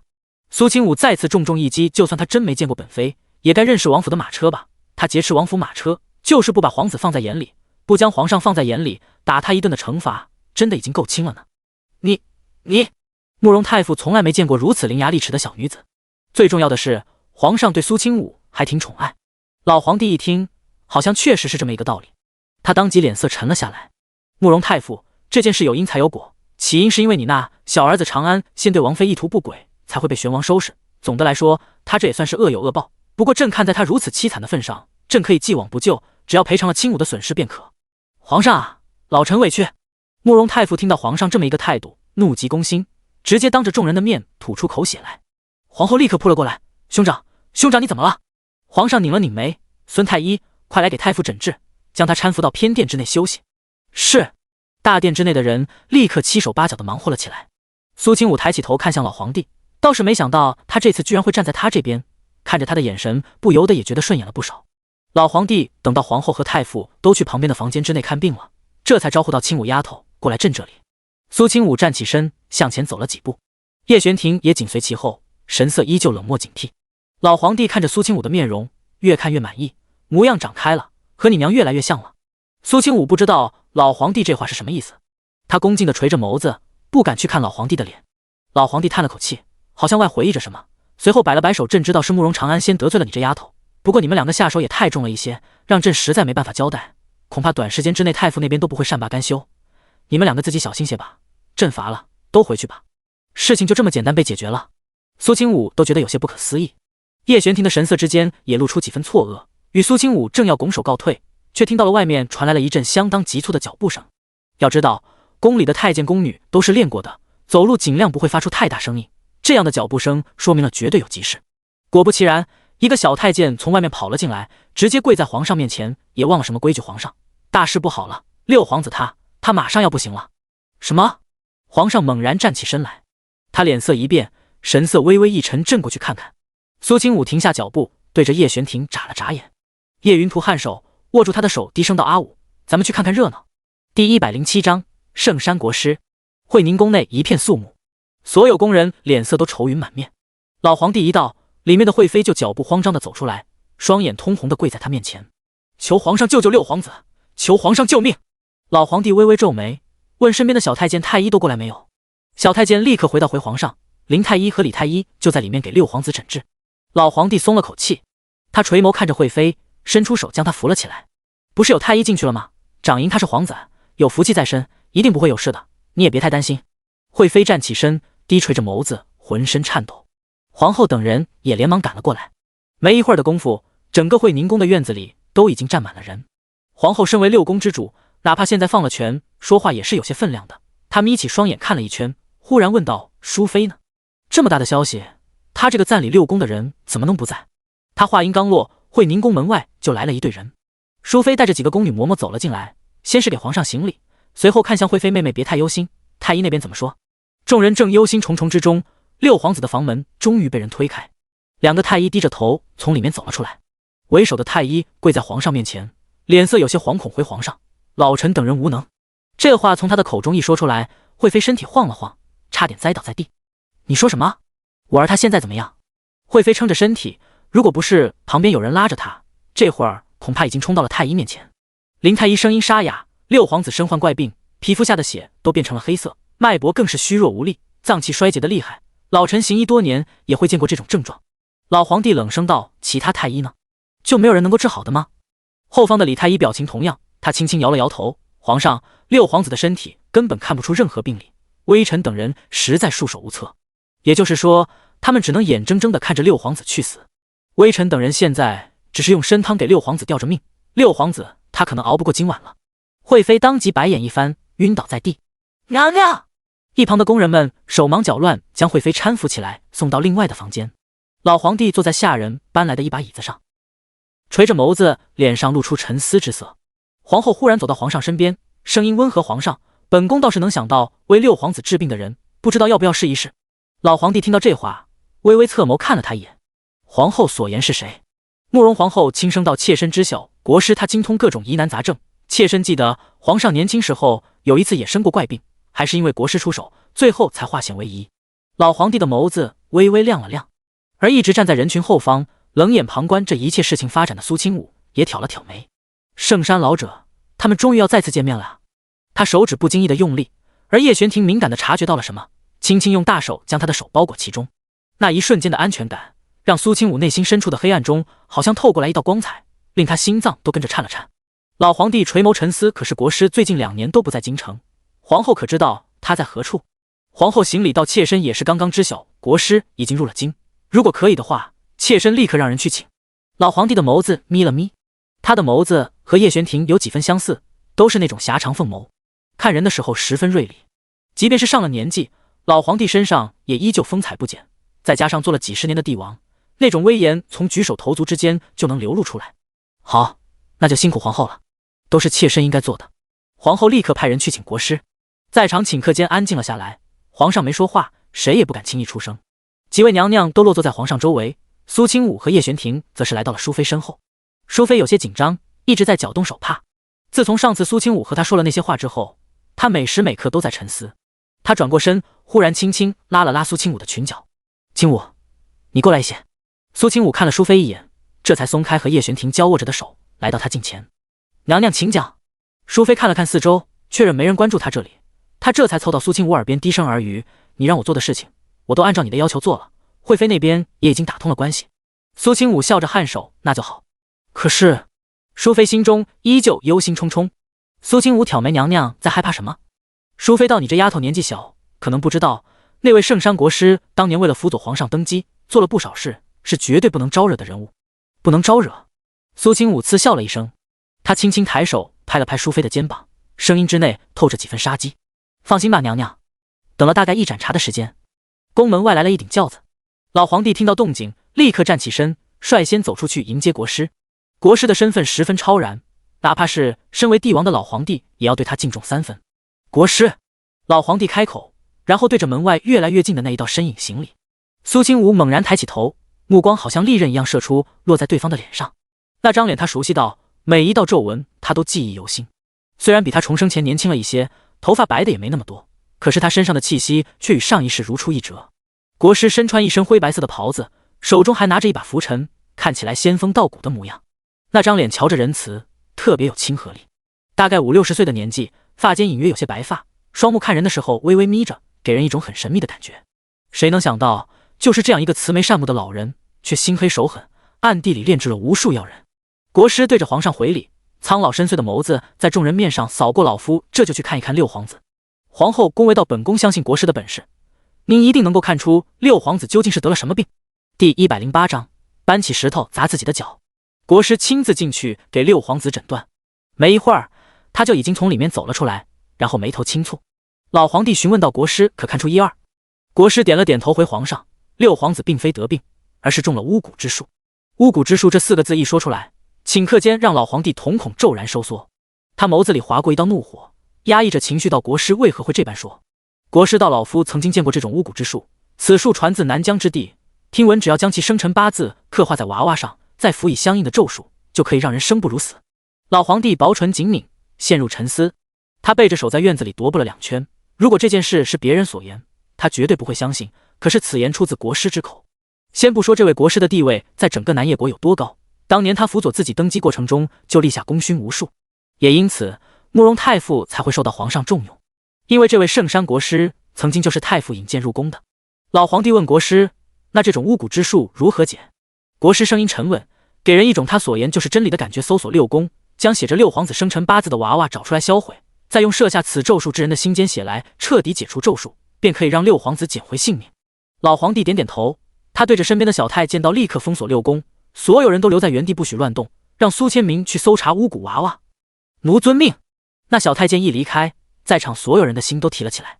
最紧张的莫过于淑妃，她是知道一些内情的，然后此时心里只有浓浓的震撼，因为苏清武竟然将每一步都算计得极为精妙，对宫中这些人的反应都了如指掌。虽然他没告诉他国师会来，然而看他的表情，苏清武显然是提前有过猜测的。带刀侍卫冲入各宫之内，毫不留情地在里面翻找着东西。那些宫女嬷嬷被吓得躲在角落里瑟瑟发抖。搜查六宫，这是一件十分得罪人的事。然而苏千明却并不在意，他神色冷肃，带着人一个一个的宫内去找。虽然外表粗犷，却极为细心，任何角落都不曾放过。眨眼间1个时辰过去，苏千明看到属下人从一个嬷嬷房中找出来的盒子，打开看了看，他脸色冷沉，淡淡道：“收兵。”那装着巫蛊娃娃的盒子很快被送到了皇上面前。皇后看到那熟悉的盒子，心总算放进了肚子里，她脸上却露出不敢置信的表情，指着那盒子道：“皇上，没想到这宫中居然会出现这种事。要知道，太后可是最忌讳这些，任何胆敢在宫里行巫蛊之术的人都妖诛灭九族。”老皇帝沉默，随后问苏千明：“这盒子是从哪里找来的？”回皇上：“凤鸣宫内一个嬷嬷的房间之中。”皇后愣了一下，感觉自己没听清。“你说什么宫？”苏千明看了一眼皇后，眼神之内还露出一点怜悯。“凤鸣宫”3个干脆利落的字说出口，皇后瞪大双眼，不由得浑身一软，后退了一步。“怎么可能？”她双目血红，怒视着苏千明：“你撒谎！那巫蛊娃娃怎么会在本宫宫里？”苏千明面对皇后的盛怒不为所动，也就是他这种耿直忠诚的性子，皇上才会将他留在身边。回皇上，这件事千真万确，卑职的属下也亲眼所见，不曾欺君。老皇帝点点头：“朕知道了。”苏千明带着人退下，接下来这里就没他什么事儿了。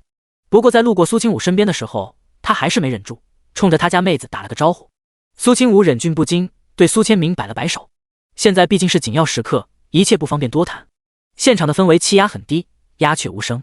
皇后脸上露出浓浓的不敢置信的神色，然后突然跪在皇上面前：“皇上，真的不是妾身，如果是妾身所为，妾身大可以看着六皇子去死而见死不救，又怎么会千方百计的请来国师勘破巫蛊之术，让人查到妾身头上来？这一切根本说不通，还请皇上明察。”皇上眯起双眼，看了一眼皇后，没说话。谁也不知道他的心里究竟在想着什么。淑妃此时站起身，柔柔的跪在皇上面前。毕竟如今他才是暂理六宫的人，出了这种事，他身上多少有些责任。皇后感觉到淑妃靠近，眼神之内满是冰霜，她指甲差点抠进肉里，心中的怀疑止都止不住。这件事明明就是他用来设计陷害淑妃的，却不知道为什么竟然将罪名落在了他头上。皇后气急，还没等淑妃开口，就已经怒斥道：“是你对不对？本宫这段时间受到惊讶，一直都在宫中养病，根本没有踏出来一步。而你如今掌控六宫，想要让人将一个娃娃藏进本宫宫里，简直再容易不过。淑妃被兜头泼了一身污水，她脸上露出委屈的神色，轻轻咬了咬唇。皇后娘娘怎么能这般说？妹妹还想为姐姐求情呢。哼，为我求情？我看你巴不得看本宫出事。皇上，皇后跪爬了2步，头上的凤钗摇摇欲坠，还请皇上彻查此事，妾身冤枉啊！皇上叹了口气，皇后说的不错，这其中却有蹊跷。淑妃，这段时间你暂理六宫，有没有发现什么可疑之处？听到皇上这么说，心脏提到了嗓子眼，紧张到身体发颤的皇后总算平和了下来。皇上不是傻子，在没有确凿证据之前，不可能动他这个皇后。就算是淑妃有些手段，躲过一劫又能如何？即便是如此，罪名最终也会落在他头上。以为这点小手段就能对付得了他？他手段还嫩了点儿。淑妃微微垂眸，要是宫里的奇怪之事，妾身确实发现了一些。老皇帝的抬了抬下巴，你讲。一旁的皇后盯着淑妃，好像要将她活活用目光凌迟。淑妃慢条斯理地说着，宫里面的嬷嬷前2天突然和妾身禀报，说是御花园里面的雪梅居然开出了一大片颜色血一样的红色花瓣，雪梅变血梅，据说是大凶之兆。第109章出乎预料。一行人立刻来到了淑妃所说的御花园内，果不其然，在一大片雪梅之内出现了一棵血梅树，那血梅红得十分艳丽，看起来颇为扎眼。老皇帝的脸色有些阴沉，他侧头看向国师问道：您可知道这血梅究竟是如何形成的？国师眯起双眼看过去，仔细打量着血梅的花瓣，每一片花瓣都红的好像要滴出血来。国师当然不知道这究竟是怎么形成的，可是在皇上面前，他不能说自己不知道，因此他依旧保持着高深莫测的表情，转身对老皇帝恭敬道：这血梅之上全是血煞之气，和六皇子一事也关联颇深，老夫建议要将此树挖出，方能破解一二。老皇帝几乎没有任何犹豫，还愣着干什么？立刻叫人过来挖！一群人拿着铲子开始行动，然而还没过一会儿，就有人突然惊呼出声：这是什么？那人趴在土坑里面，用手刨出来了一个木盒子。老皇帝皱了皱眉，让人将盒子打开，结果又发现了一个和六皇子一模一样的巫蛊娃娃。有人念出了上面的字，在听完以后，老皇帝的脸色顷刻间铁青一片。淑妃微微有些怔神，不由得回头问苏清武：阿武，这生辰八字是何人呢？苏清武浅浅笑了一下，不急，您等等看。国师也察觉到了事情有些不太对劲儿，他目光落在皇上那难看的脸色上，还有充满杀意的眸子里，眉头也皱了皱。唯有皇后面色大惊，她手脚发软，勉强的往皇上所在的位置挪了挪，意图看清楚那娃娃上面的字，却突然和老皇帝的目光对视。顷刻间，他像是被人泼了一头冷水。老皇帝咬紧牙关，让人将娃娃重新装进盒子里，眼神死死盯着皇后，忽然开口道：你跟朕过来。皇后的面容没有丝毫血色，浑身颤抖的厉害，脚步重若千钧。可即便是如此，她也只能勉强自己跟上。被留在原地的众人面面相觑，完全不知道发生了什么。而皇上进入偏殿，让小太监将房门关上之后，气得抬起手将桌面上的一个杯子砸了过去。皇后不敢躲闪，杯子一下子砸在了她的额头上，让她看起来雍容华贵的妆容有些凄惨，额头上破了皮，鲜红的血往下流。皇后泪眼婆杀道：皇上，真的不是妾身，就算给妾身800个胆子，妾身也不敢做出那种事啊！呵呵，你不敢？还有什么是你不敢的？看来你现在也心不小，巴不得朕早点死，好给你儿子让位。皇上怎么能这样想？妾身冤枉啊！妾身对天发誓，绝没有任何不臣之心。如果有半点伤害您的心思，就让妾身天打雷劈，不得好死！皇后哭得稀里哗啦，拼了命的为自己洗刷冤屈，证明清白。然而皇上瞧着她的眼神依旧充满怀疑。他将那巫蛊娃娃的盒子丢在皇后面前，那你告诉朕，这上面的生辰八字是怎么回事？整个天下知道朕真正生辰的人就只有太后和你，太后是朕的生母，难不成她还会害朕不成？皇后神色惶恐，她唇角颤抖，拿着那巫蛊娃娃瞪大了双眼。怎么会这样？这巫蛊娃娃上面写的还是皇上的生辰八字，最重要的是写的并不是皇上昭告天下的假的生辰八字，是真正的。帝王为了保护自身，即便是透露出来的生辰八字也都是假的，真正的日子知道的人并不多。而老皇帝更加谨慎，曾经宫里的老人已经被他换了一批又一批，如今还知道这些消息的就只有他这个正宫皇后，还有生他的太后。不是妾身，真的不是妾身啊！皇上，妾身从来不敢透露出半点，还请皇上相信妾身。皇后满眼都是绝望之色，她根本没想到自己居然会败在这上面。究竟是谁知道了皇上的生辰八字？究竟是谁？当然，就算皇后想破脑袋，也绝对想不到有人会从未来重生回现在。老皇帝冷哼了一声，看着皇后的表情有几分冷凝，他闭了闭眼道：“念在你慕容家这么多年护朕有功的份上，朕可以不杀你。”皇后瞪大双眼，心里冰凉一片，因为这可并不是什么好消息。巫蛊之术说出去不好听，朕也不会以此为由就将你慕容家如何。不过今后你就老老实实待在凤鸣宫，别惹事，哪里也不准去。慕容皇后瘫软在地，一句话也说不出来，甚至为自己辩解的理由都找不到。老皇帝背着手从房间之内走了出去，没再看地面上的皇后一眼，他眼底全是寒意，更有无尽的怒火在翻腾着。毕竟这种被自己枕边人被刺的感觉并不好受。也许是人年纪大了，他就不由得想得多了一些，曾经的往事历历在目。如果他不是皇帝的话，是不是就能和自己心爱的人相宿相栖了？想到此处，老皇帝无奈地苦笑了一声，摇了摇头。他不可能不做皇帝，他必须做皇帝。见到皇上出来，其他议论纷纷的那些人立刻噤声。国师依旧道骨仙风地站在原地，对着老皇帝道：“皇上，此术阴险，恐怕是有人想要利用此术动摇江山社稷，一定要将幕后之人抓出来，严惩不贷。”国师此时还并不知道自己的同伙已经被皇上认定为凶手了，还在不竭余力的添油加醋，火上浇油。皇上听完，微微颔首道：“那国师说一说给朕听听，应该如何惩罚这作恶之人？”国师声音沉稳，脸上带着相当慈善的微笑，可是说出来的话却让人心头发冷。抽其心头血味，中咒之人解骨，再将其以烈火焚烧，清除污秽，将其骨灰封入坛中，避免其怨气化鬼。皇上抬了抬下巴，忽然对着身边的小太监道：“那就将皇后带出来，把国师刚才这一套说辞放在他身上用一用，如何？”不少人听到皇上的话，脸色骤然大变，唯有苏清武早有预料，不由得冷笑了一声。淑妃惊讶的眼珠子都差点掉出来，不由得看向苏清武，小声询问道：“清武，这到底是怎么回事？第110章到底错过了哪一步？他一直都在旁边看着啊，究竟是错过了哪一步？”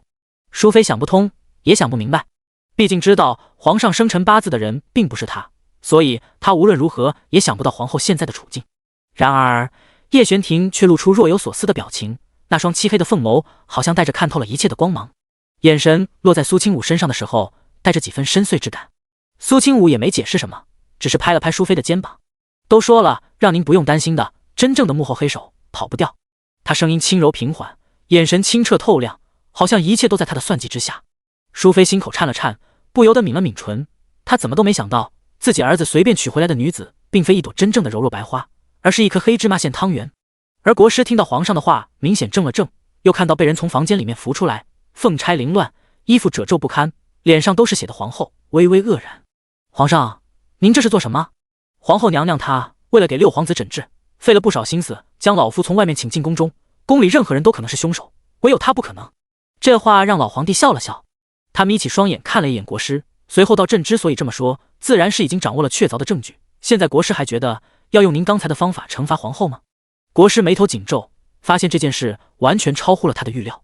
不管是这半路突然出现的血梅，还有这血梅树下藏着的娃娃，好像有一只大手将他的反应都算计在内一样。皇上继续道：“这血梅树下的盒子，可是国师你让朕挖出来的，这盒子里面的证据足以让朕怀疑皇后。”他这么说也算是解释了他这么做的原因，却让国师的脸色越来越难看。他来到南叶国这么多年，还是头一次遇到这般棘手的对手，而且对方还隐藏在暗中。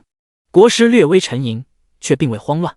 他看着皇后不断向着他看过来的祈求的眼神，神色淡然道：“皇上，皇后乃是凤凰祥瑞的象征，绝对不会沾染此等污秽咒术，因此她必然是被人陷害，还请您明察。”皇上微微勾唇，看着国师的表情都多了一些不信任。国师这话说的明显偏袒皇后，那如果这件事真是他做的呢？国师淡然抬眸：“那老夫还有一种方法可以找出凶手。”哦，皇上是见过老国师那些神奇手段的，当初他也是用那些手段为他做了不少事情，所以听他这样说，老皇帝神色也多了几分郑重。那就请国师为朕展示一番你的手段。是，皇上且看着就好了。旁边所有人都是心头一跳。国师倒将皇宫之内所有娘娘都叫过来，聚集此处。皇上下令，各宫娘娘都被迫来到御花园这一片的空地上。不管皇上见过还是没见过的，莺莺燕燕齐聚一堂，当真称得上后宫佳丽3000。为首的几位是位分比较高的四妃，包括被罚抄经的娇贵妃，这会儿也特例来到了众人面前。她脸上的巴掌印虽然消肿了，可还是有些红，看起来我见犹怜。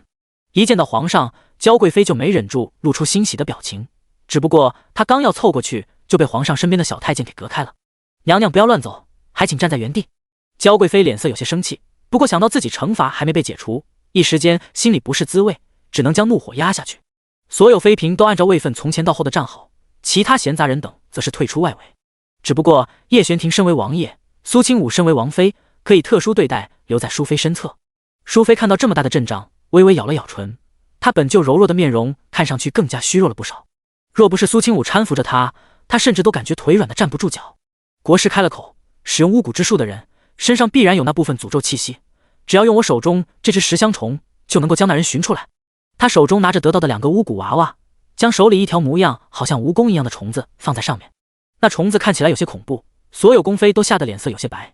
不过老皇帝却对他拿出虫子的举动见怪不怪，明显是知道他有这些手段的。老皇帝没有阻止，只是站在一旁冷眼旁观。淑妃看到那虫子，瞳孔微微收缩，想到自己碰触过那巫蛊娃娃，心里一阵狂跳，抓着苏清武的手指也深深陷入他的肉中。疼不疼？叶玄庭皱了皱眉，轻轻揉了揉苏清武刚才被抓过的地方。苏清武愣了愣，随后这才反应过来什么，他心中觉得又温暖又好笑，怎么能够有人如此细心，就连他都没在意的小事情都被他牢牢放在心上。没事，不疼。确实不怎么疼，毕竟淑妃太柔弱了，抓着她看起来用力，实际上也没多少力道。叶玄庭这才点点头，微微眯起双眼，看着国师将手中的虫子放在地面。他道：皇上，此虫会为您找出真凶。苏清武看着那虫子，眸子里暗光划过，这就是他重生以来一直都没有暴露自己会毒术蛊术的原因。这老东西实际上一直都藏在京城某处，如果被他发现有人在京城之内使用蛊毒，会让他心生警惕，失去先机。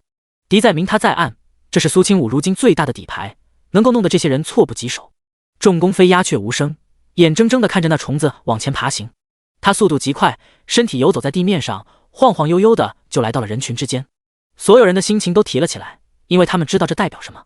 一旦被这虫子选中，那么他们其中之一就有可能成为凶手，然后被抽出心头血，被烈火炙烤，被挫骨扬灰。不少心理承受能力差的宫妃已经忍不住红了眼眶，隐隐哭了起来，即便是为首的娇贵妃等人也是脸色巨变。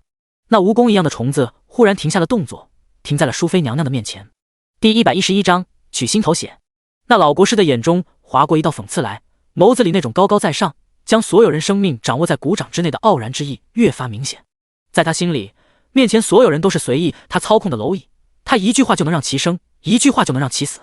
看来那凶手便是国师。声音不紧不慢，正要将淑妃2字说出口，可是骤然间，地面上那虫子的触须位置摇晃了一下，然后调转了方向。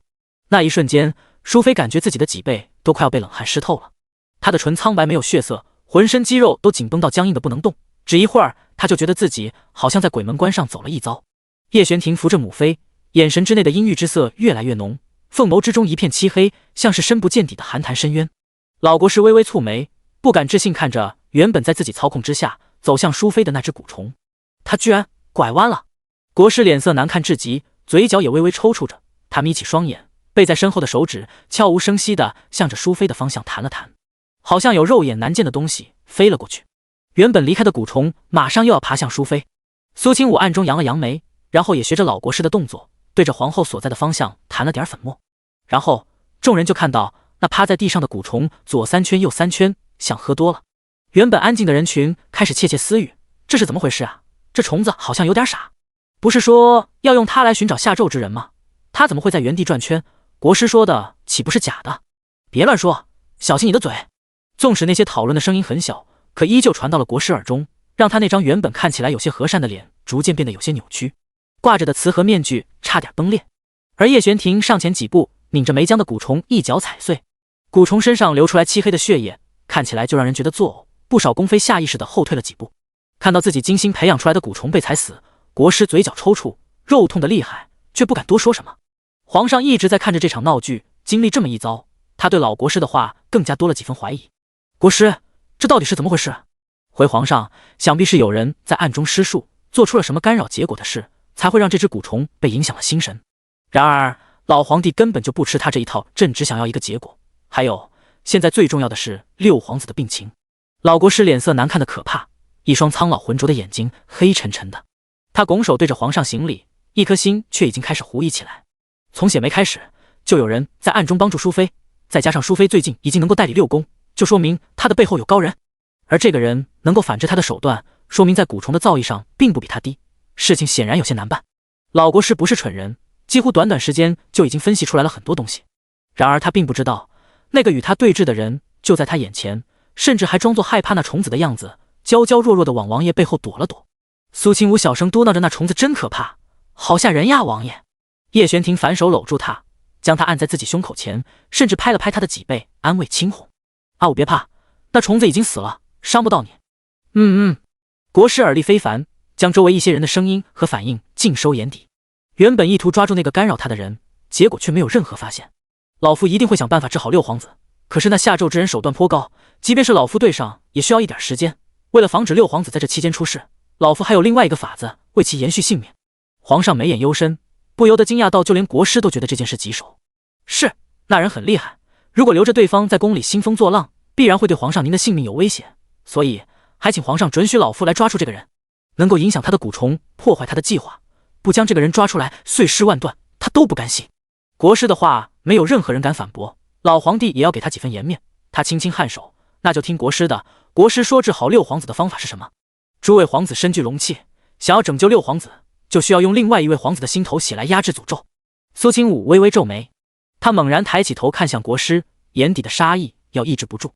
对淑妃出手没能奏效，就又将目标盯在了叶玄庭身上吗？叶玄庭却是没有丝毫紧张，他轻轻拍了拍苏清武的脊背，压低声音道：“别担心我。”他怎能不担心？苏清武咬紧牙关，恨得牙痒痒。国师还再继续说着，而取心头血并不难，也不会造成太大损伤，只需要选出成年皇子，由本国师亲自来取便可。简直是在放屁！苏清武差点就要骂人了。心头血那是人心尖上的血，别说多少了，就是一滴都要人命。他怎么能如此大言不惭地说出这种话来？老皇帝闻言，忽然侧头看向叶玄庭。如今在场的皇子就只有他，而且还是为数不多的成年皇子。玄庭，你六弟他如今命在旦夕，你毕竟是做兄长的，也不能眼睁睁地看着他死。叶玄庭安抚了一会儿苏清武，这才走出来对着皇上行礼。儿臣不答应。老皇帝微微一怔，随后脸色沉了下来。你要见死不救？那可是你亲弟弟。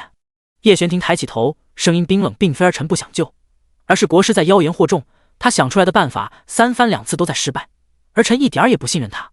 国师脸色一阵青一阵白，若非事态发展至此，他也不至于用这种下策。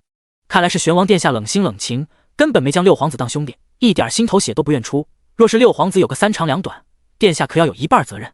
叶玄庭微微勾起唇角，那张俊美无套的面容看起来有些冷冰冰的，散发着一种让人毛骨悚然的煞气。国师不必故意用言辞激本王，本王并不吃那一套。你若有本事就给本王换个法子救人，若是没本事，那就让本王先取了你的心头血试一试。第112章，六皇子没气了。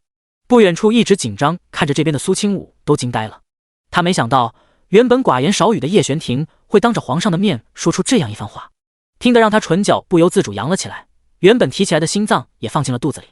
也是，他担心个什么劲儿呢？也许是因为自己重生一次，以为自己年纪大了许多，就要将才20岁的叶玄庭保护在自己身边，却从未想过上辈子的他也是踏着刀尖火海一步一步走过来的。那时候没有他帮忙，没有他为他说话，走得有多艰难可想而知。可是他做到了，不但做得很好，还将他保护得好好的，还要耐着性子忍受着他的所有任性拖后腿的举动。负面受敌的叶玄庭依旧能够凭借着自己的实力和本事重新回到战场之上，掌握数十万大军，成为南叶国的顶梁柱。国师微微眯起双眼，听到叶玄庭的话，只感觉头皮一麻。他立刻转身看向皇上，六皇子还躺在里面，性命堪忧，这是唯一能够救他的办法，还请皇上三思。没办法和叶玄庭锐利的眼神对上，国师转移目标，意图通过皇上来牵制叶玄庭。老皇帝眉头紧锁，玄王，如此关键之时不得任性，你弟弟的命要紧。叶玄庭微微扬起唇角，眉目锐利如风。父皇，二臣的命就不重要了吗？老皇帝拧了拧眉头，你怎么能这么说？朕什么时候不在乎你的命了？国师不是说了，取心头血并不会。叶玄庭打断老皇帝，既然没事，那就先让国师先取自己的，如果他不死，再让他来取儿臣的，如何？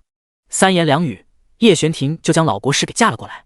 他的意思很明确，想要对他动手，就要让国师先对他自己动手，不然他不放心。老国师没想到叶玄庭居然会这般难缠，神色立刻有些难看。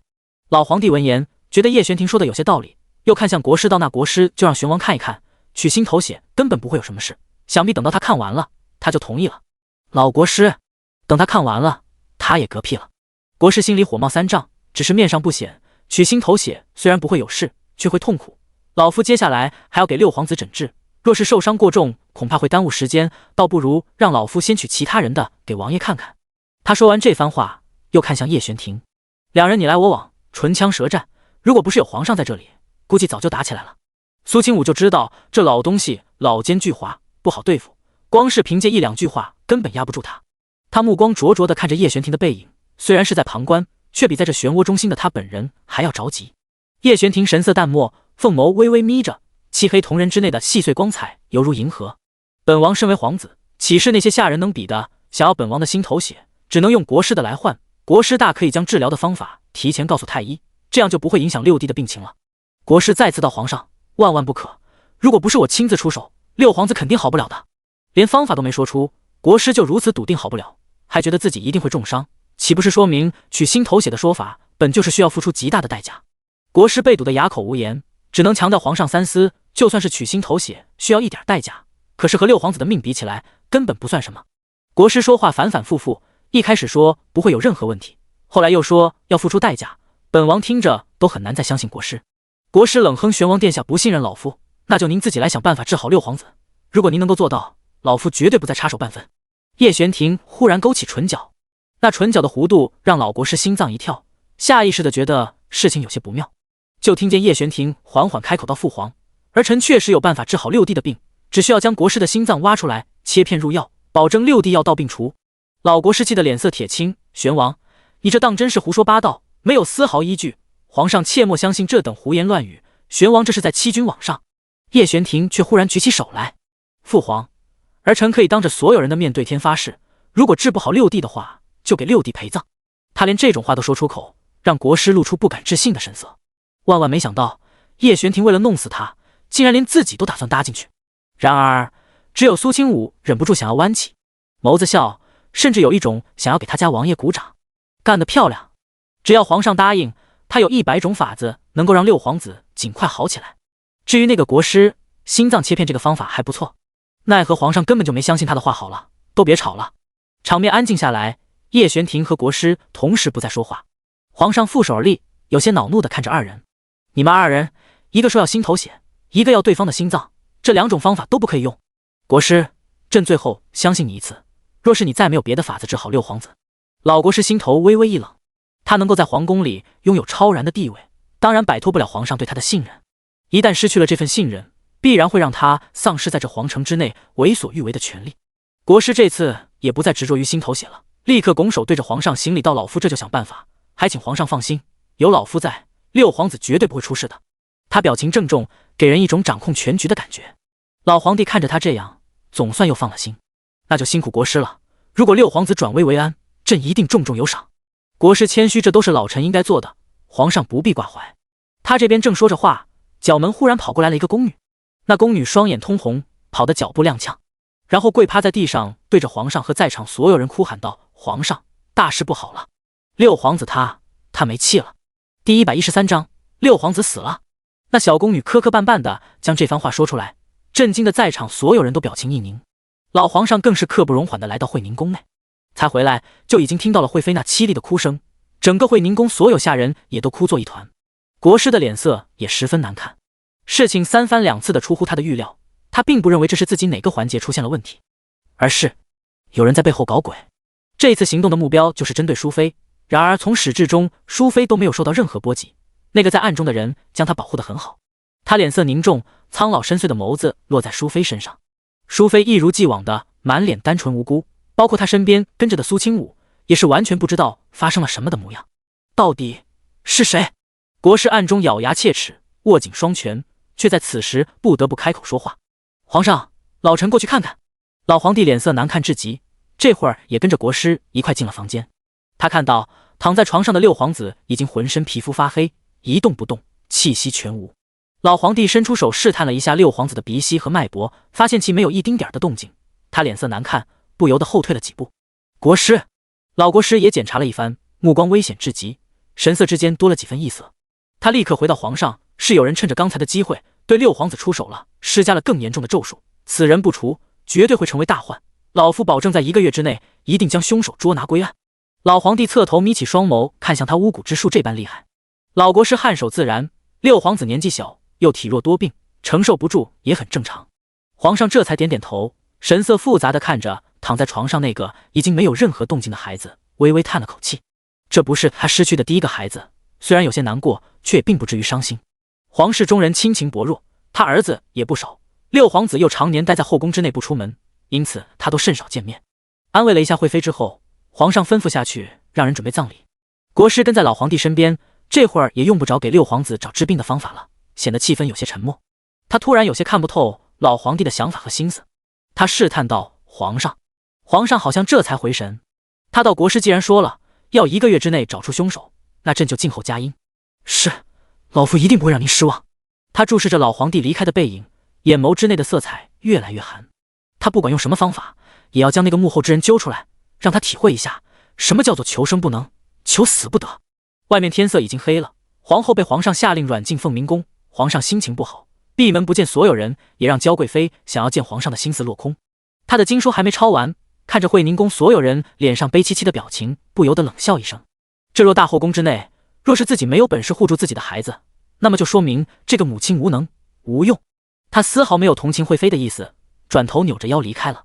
其他宫人嫔妃散去，一场好戏落幕，场面随着六皇子死亡变得越发萧条。一个活着的皇子还有价值，皇上还会为救治他想办法，可人死了，茶也就凉了。惠妃虽然早就知道会是这种结果，可是当亲眼所见的时候，还是心头发凉。在看到淑妃进门的时候，她实在没忍住，直接扑进了她怀里，痛哭起来。淑妃娘娘，我心里好难受。淑妃被惠妃哭得有些不知所措。惠妃年纪比她小了不少，因此她神色柔和下来，像是看着妹妹一样，小心翼翼地拍了拍她的后背。好了好了，没事了。惠妃哭了好一会儿，这才擦了擦眼睛，抬起头来。这里还留下来的宫女嬷嬷都是她的心腹，此时房间之内就剩下了苏清武等一行人。她看向苏清武，整理了一下衣服，然后直接跪了过去。苏清武立刻起身将她扶起来。娘娘，这是做什么？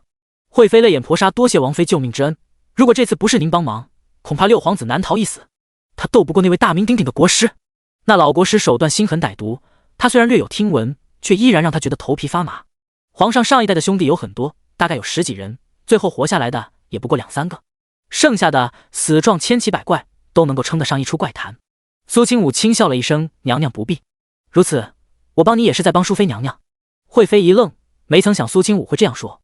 这后宫里面的人给别人一丁点的恩惠，都恨不得人家10倍100倍的报答回去，可是苏清武却好像对他的感激不甚在意，轻飘飘接过，没有任何挟恩图报的意思。惠妃低垂着眉眼，心中越发感动自己，也觉得苏清武是可交之人。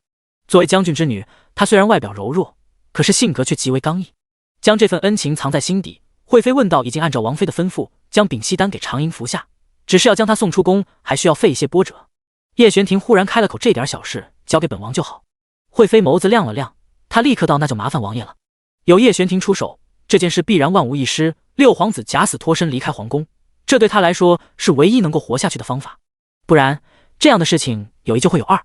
让惠妃抓紧时间和六皇子做最后的独处，毕竟将来母子2人可能就很难见到了。淑妃见事情解决的差不多了，这才长出了一口气，可是一想到国师如今就在宫中，她又觉得心里恐惧的厉害。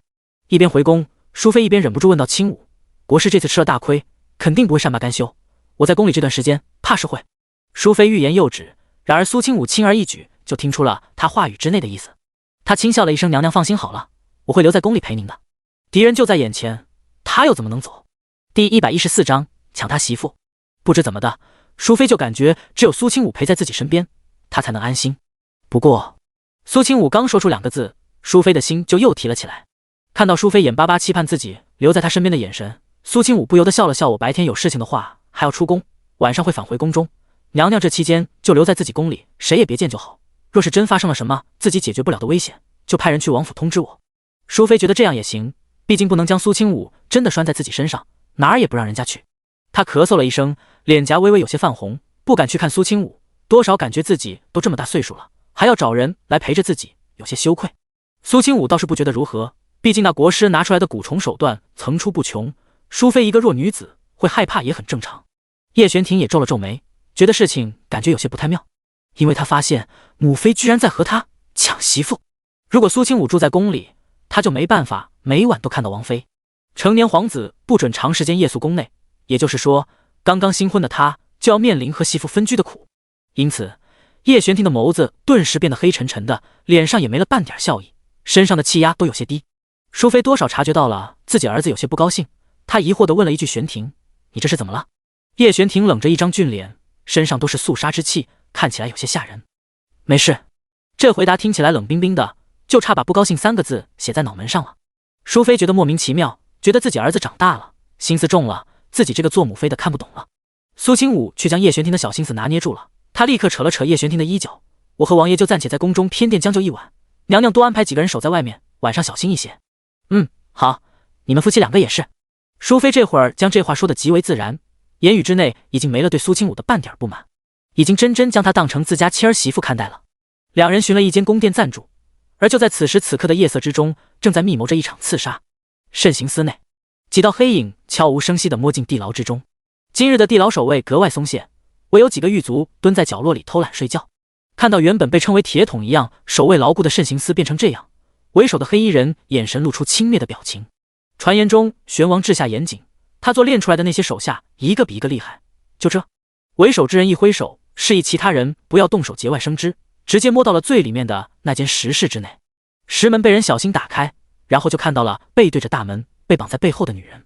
安排了2个人守在门口，小头目悄无声息地摸了进去，然后绕到林氏身边，几乎没有任何犹豫，一刀扎进他的身体。他一边动手一边道：“要怪就怪你这女人太不谨慎，竟然落在了皇室手里。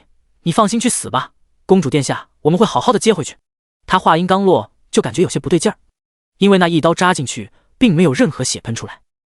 他表情一凝，目光露出不敢置信的表情，伸出手抓起林氏垂在前面的长发，露出了下面已经呈现出死灰颜色的面孔。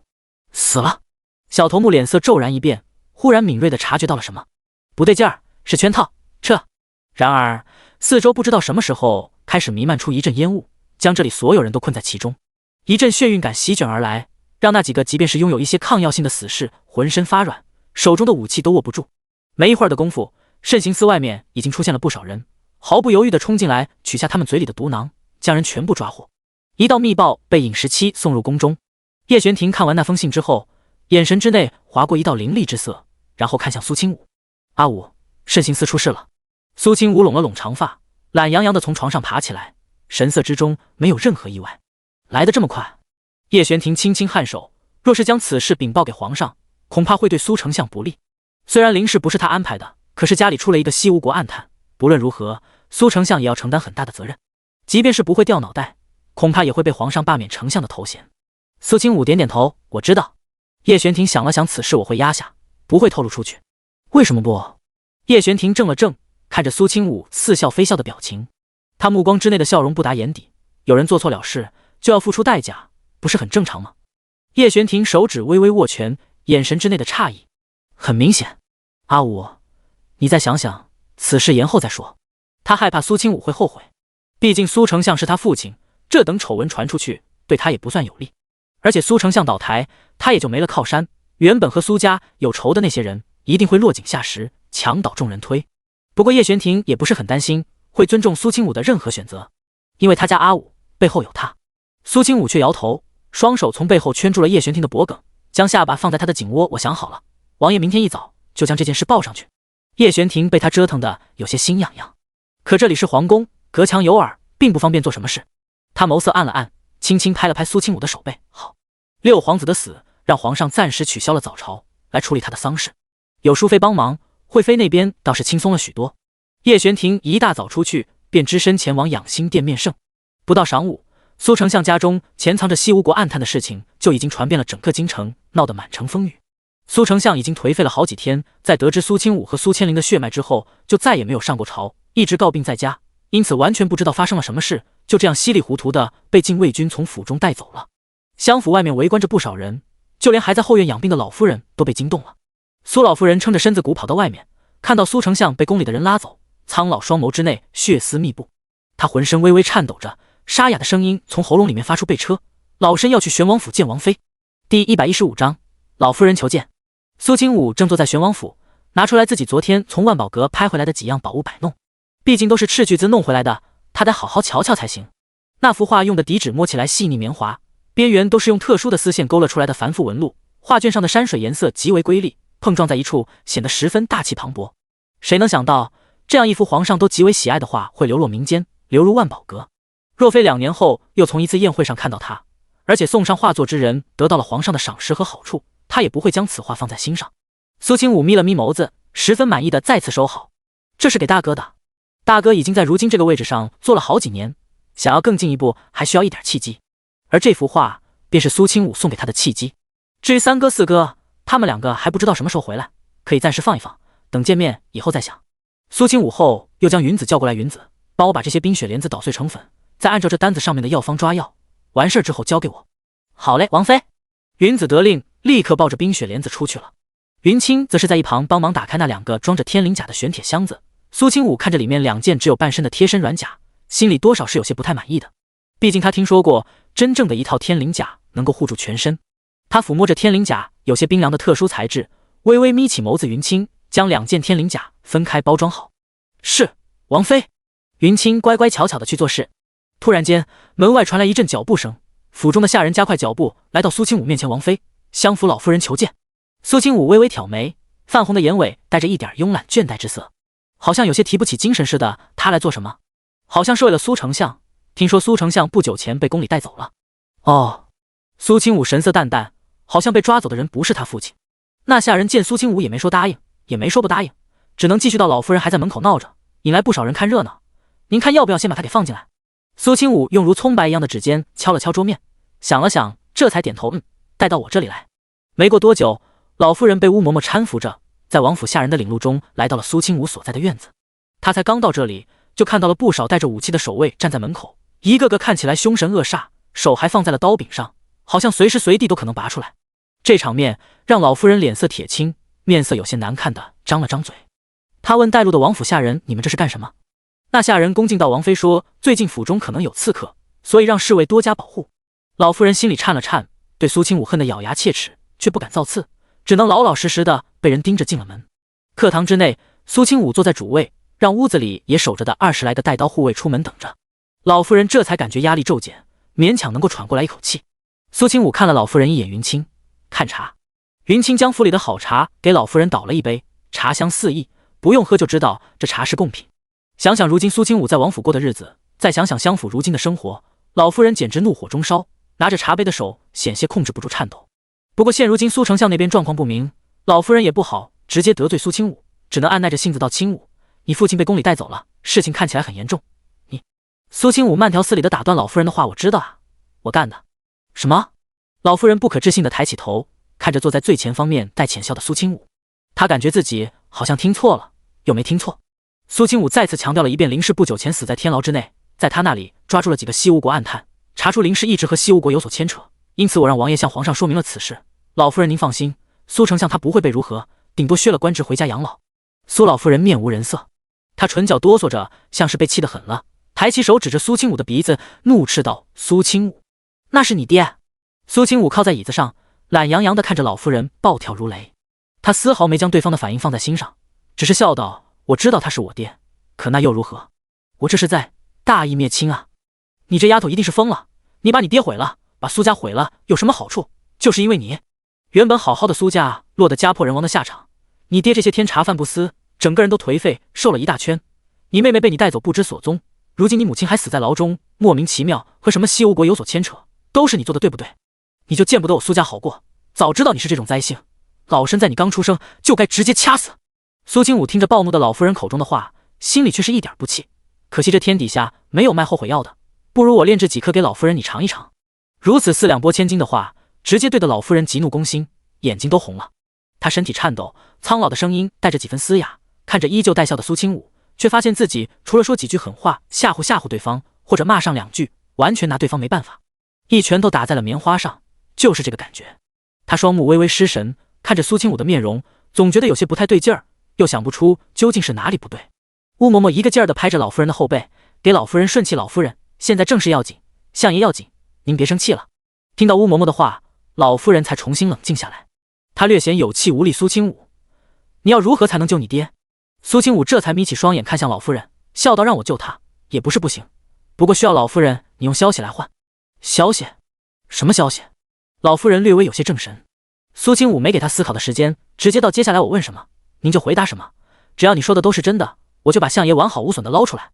第116章空手套白狼。老夫人根本没有拒绝的权利。她如果再胡搅蛮缠下去，苏清武也没那个耐心和她说话，会毫不犹豫的下令把人轰出去。毕竟这里是王府，是他的地盘。那个人将府中所有的权利都给了他，在这里，他和王一样。老夫人的脸色也有些颓败。你问吧。他看着苏清武，怎么也想不到，当年那个任由别人搓圆捏扁的面团子，居然会长出刺来，而且一出手就扎得他们苏家伤筋动骨，鲜血淋漓。我娘当初为何会嫁给苏丞相？老夫人闻言气得不轻，什么苏丞相？那是你爹！别废话！苏清武脸色一厉，半点开玩笑的意思都没有。苏老夫人被他的气势震慑住了，嘴角嗫嚅了一下，到底没有将辩驳的话再说出口。我苏家世世代代都是南叶国的世家大族，30年前我儿他更是一举成为了那一届状元，备受先帝器重，是京城之内有名的温良才俊，家世清白，才高八斗。你娘所在的方家不过是在走下坡路的世家罢了，虽然也算高门，却无论如何也配不上我儿子。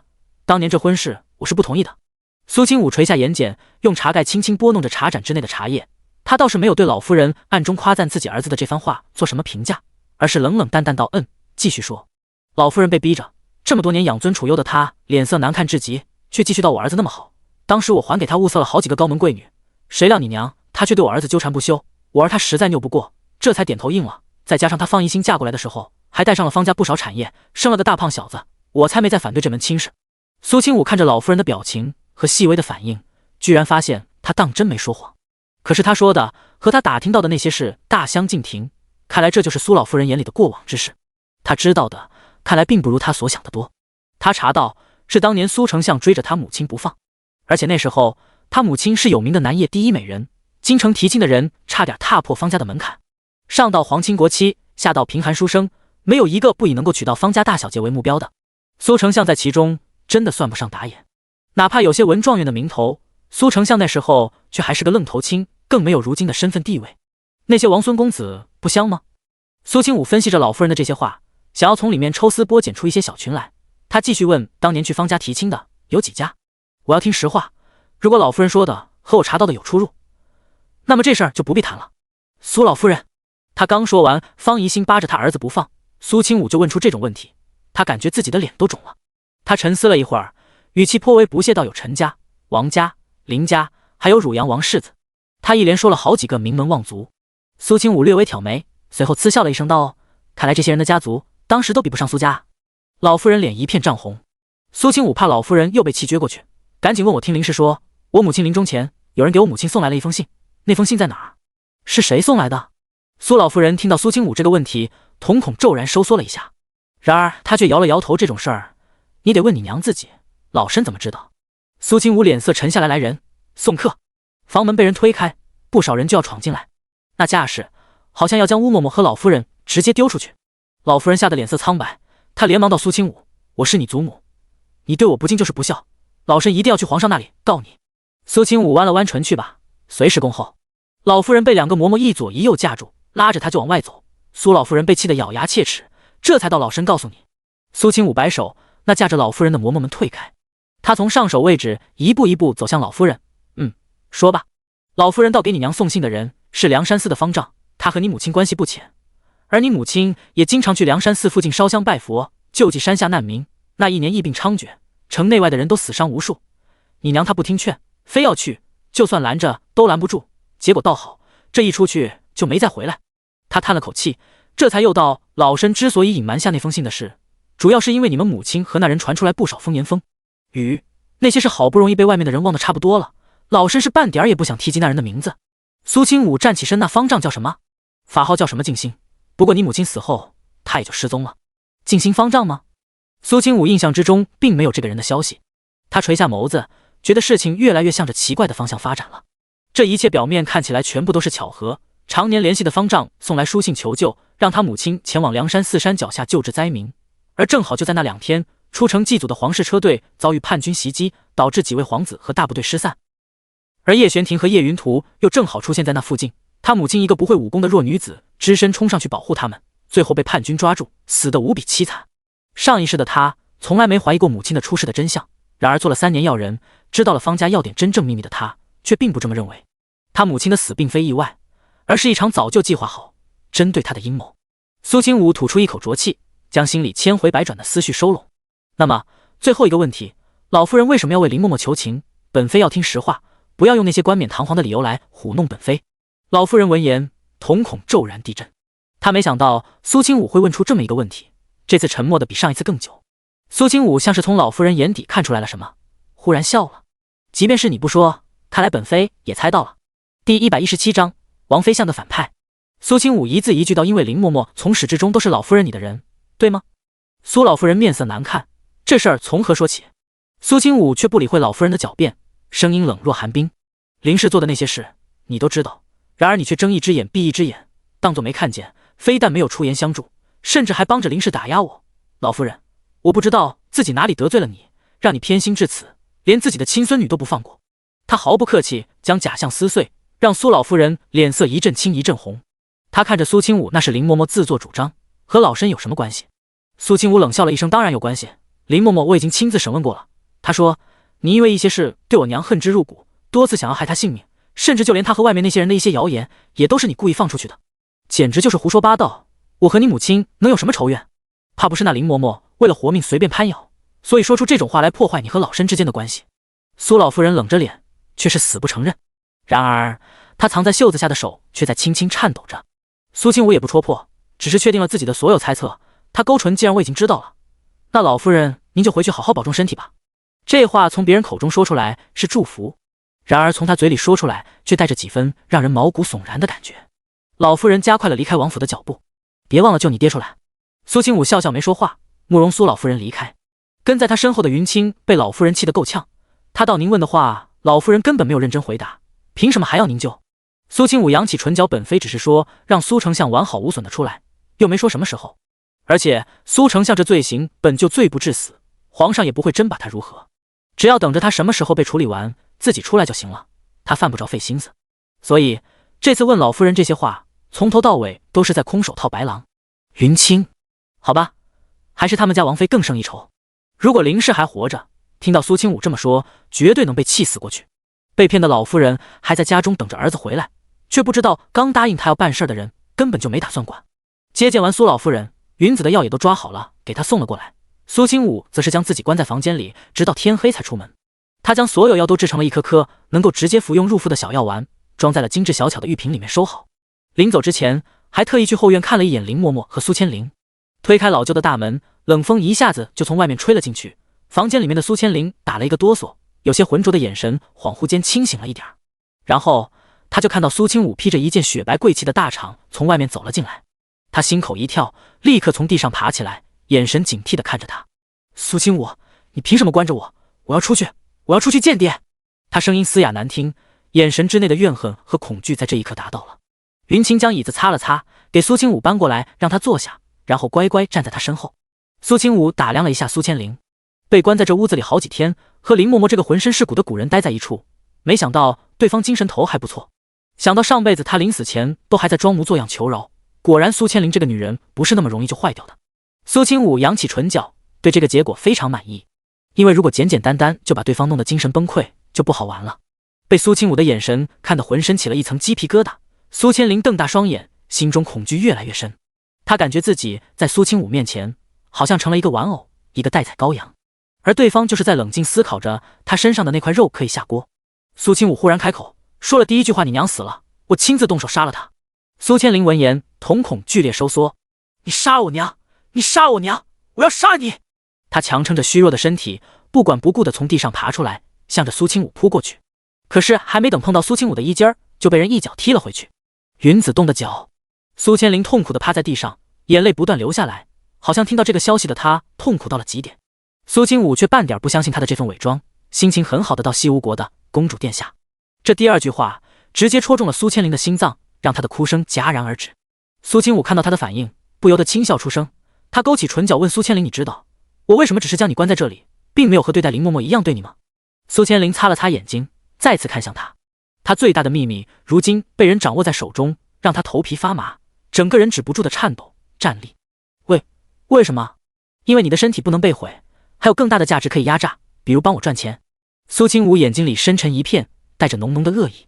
苏千灵毛骨悚然，忽然明白了苏清武的意思。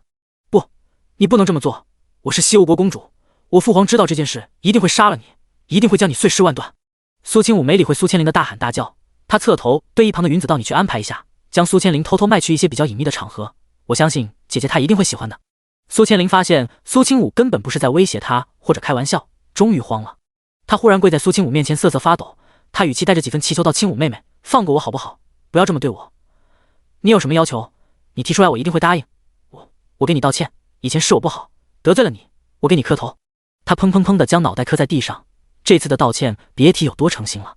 苏清武撑着下巴看到苏千灵演完戏，然后拍手鼓掌，戏演得不错，我看完了，带走吧。他说出这话的时候，语气中是满满的漫不经心。云子看到自家王妃这姿态，妥妥一个大反派。第118章坑爹的技巧。他让堂堂西吴国的公主殿下去最下等低贱的窑子里去接客，不知道这事儿传出去以后，西吴国君会不会没脸见人。苏清武想到这里，眼底的笑意更加浓郁了一些。转移走苏千灵这件事，他做的隐蔽，因此知道的人没几个。就算府中下人，也依旧每天按时按量往这里送那些馊饭。苏清武晚上会回宫里陪着淑妃，白天又要想办法去赚银子，忙得不可开交。毕竟他现在可是背负着25万两巨债。虽然云子劝他可以先从王府里将银子挪出来还上，可是苏清武没答应，这可是他要买礼物送人，如果还要花王爷的银子，他觉得脸红。不过他倒是并不担心还不上，因为用不了多久就会有个赚钱的机会送到他面前，他不急。眨眼间，6皇子头七已过顺利下葬。一个皇子的死亡不过是在平静湖面上荡起来的一点涟漪，并没有引起更多人的关注。原本忙忙碌碌的后宫再次恢复了以往的平静，看似风平浪静。淑妃闲来没事的时候，就喜欢坐在静怡宫里面写写字、绣绣花。这会儿有惠妃和苏清武陪着她，她倒是觉得冷清的宫里热闹了不少。经历了6皇子一事，惠妃明显和她亲近了许多。淑妃像是想起了什么，看着苏清武问道：“玄庭他最近几天都在忙什么？”苏清武也几天没看到叶玄庭了，他微微摇头，一边喝茶晒太阳，一边道可能还在忙西吴国暗探的事。他白天出宫，晚上入宫，根本没机会和叶玄庭碰面，身为王爷又不可随意入宫。苏清武一想到这里，就觉得心里抓心挠肝的痒。他想叶玄庭了，不知道那男人会不会也在想他。淑妃皱了皱眉，苏丞相目前还被关在牢中，也不知道结果会如何。清武，你就不担心？苏清武摇了摇懒人椅，随后笑着眯了眯眼，皇上英明，肯定会依法处置这件事，我有什么可担心的？他话音刚落，就听到了不远处传来一道笑声。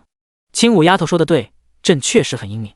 听到突如其来传来的声音，整个宫里的人都愣住了，淑妃更是放下手里的所有东西，带着人起身行礼，妾身拜见皇上。皇上怎么没让人通传一声，妾身好亲自去迎接？淑妃心里是被吓了一跳的。不过这后宫之内，皇上百无禁忌，当然想去哪儿就去哪儿。皇上笑道：“都是虚礼，朕就怕你们这样才没让人通传。听你们几个在这里聊苏丞相的事，怎么，清武很担心吗？”苏清武跟在淑妃身边，神色轻松，在皇上面前也没有任何扭捏之态。不担心，有如此贤明的帝王在，清武相信皇上。老皇上笑得更加开怀，他负手而立，一身明黄之色，在这静怡宫的花园之内极为耀眼。你这丫头拍马屁都拍得朕身心舒畅。苏清武正色，清武说的都是实话。老皇帝被苏清武这番话哄得高兴，眉眼之间都是笑意。淑妃请皇上落座，亲自给他倒茶。皇上您来妾身这里，可是有什么事？这话皇上有些不爱听，他沉了沉眸子，没事，朕就不能来看看爱妃了？这一声爱妃丧，淑妃起了一身鸡皮疙瘩，不过她还是忍着没让那些疙瘩掉下来。皇上说笑了，您想来随时都可以。淑妃说话不太好听，以前更是不受宠的透明人，她又没有皇子，身居高位，也对任何人造成不了阻碍，这才养成了她这副温冷的性子。老皇帝打量着淑妃的侧脸，感觉到对方根本没把她放在心上，不由得叹了口气。蓉儿，以前是朕冷落了你，今后朕会多来看你。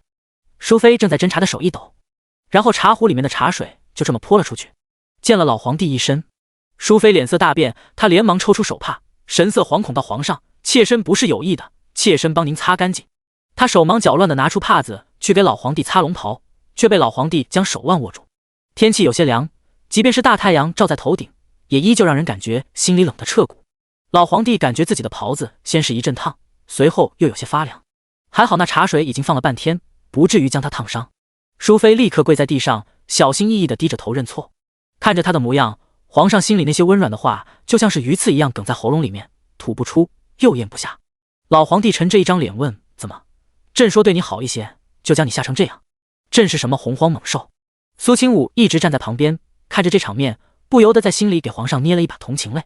就连他这个外人都看得出，淑妃对他没意思，他能看不出来？淑妃娘娘连忙摇头，不是的，皇上，刚才是妾身太惊喜了，所以一时间手抖，这才惊喜。看着淑妃脸色惨白的样子，老皇帝可看不出他哪里惊喜了。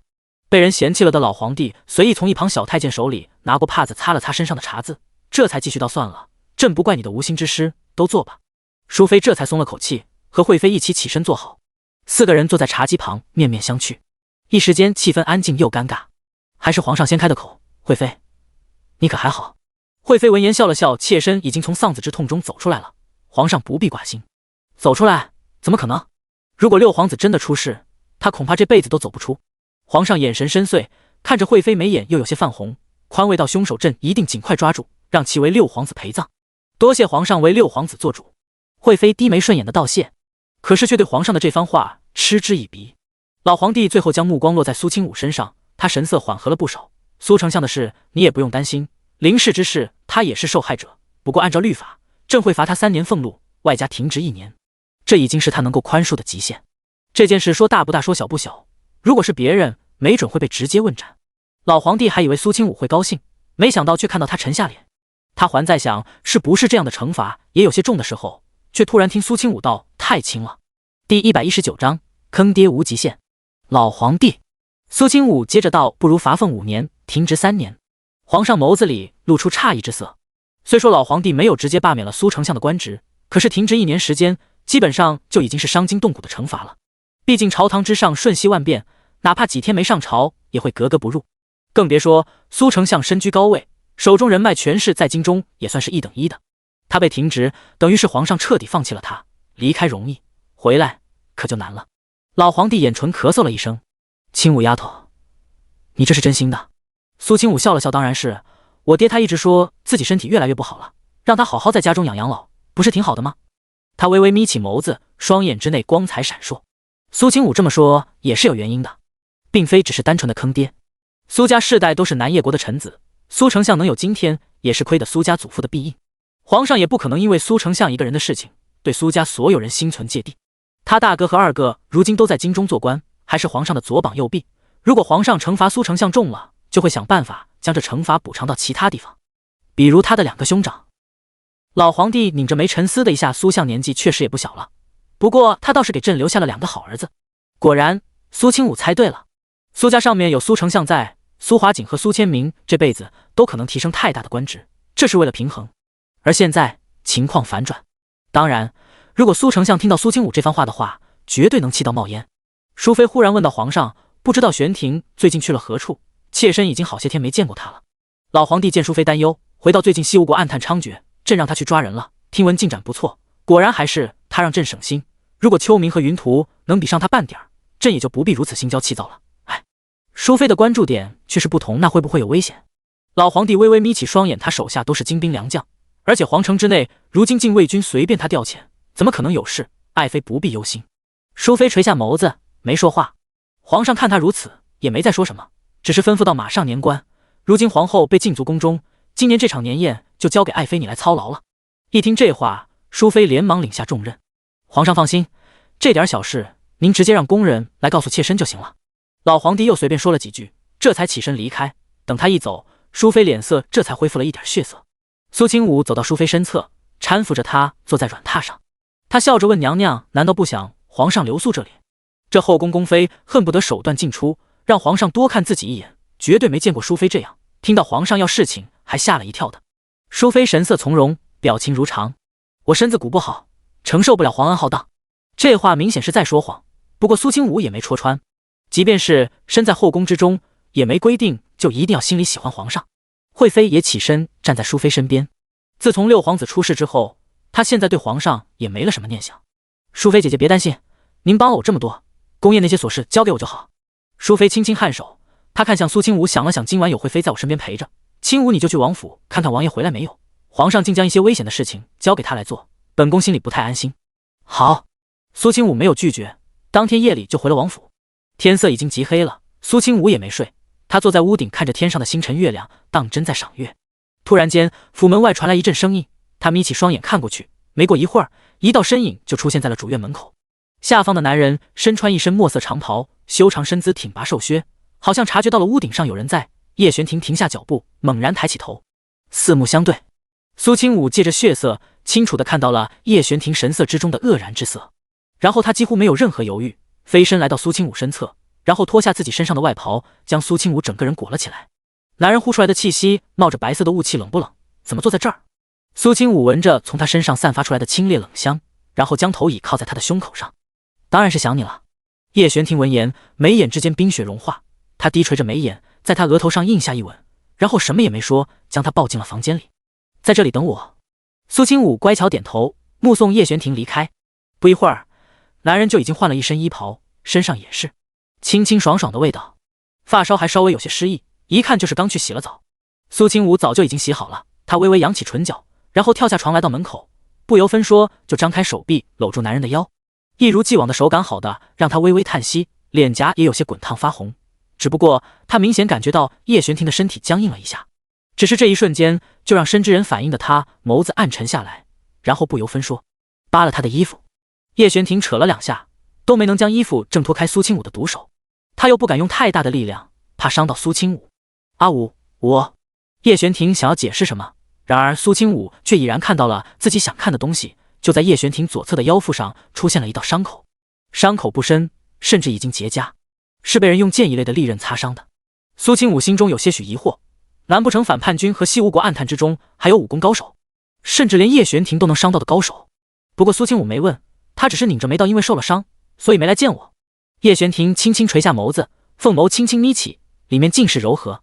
他摸了摸苏清武的发顶，不想让你和母妃担心，而且又不是什么严重的伤势，不碍事。苏清武抿了抿唇，拉着叶玄庭将人按在床上。有没有事？那也要我确定了才知道。然后他就被叶玄庭翻身按在身下。叶玄庭眸子幽深危险，声音低哑暗沉，本王会好好让王妃确认的。第120章苏家家宴。然后苏清武确认了个爽。当天夜里他迷迷糊糊，甚至不知道自己什么时候睡过去的，整个人像是躺在大海巨浪之上，身体被清理得十分干净舒适。苏清武闭上双眼沉入梦乡，却不知道一旁的男人神色温柔的用一种极为缱绻的眼神仔细描绘着他的五官。叶玄庭稍微整理了一下衣服，来到门外，就有黑影从屋顶上落下来。王爷原本温和的表情骤然间变得犹如冬日霜雪，冰冷的没有任何温度。叶玄庭负手而立，月下身影修长，月华透射在他的脸颊上，映照出一片暗影。影一，王妃近日可有遇到危险？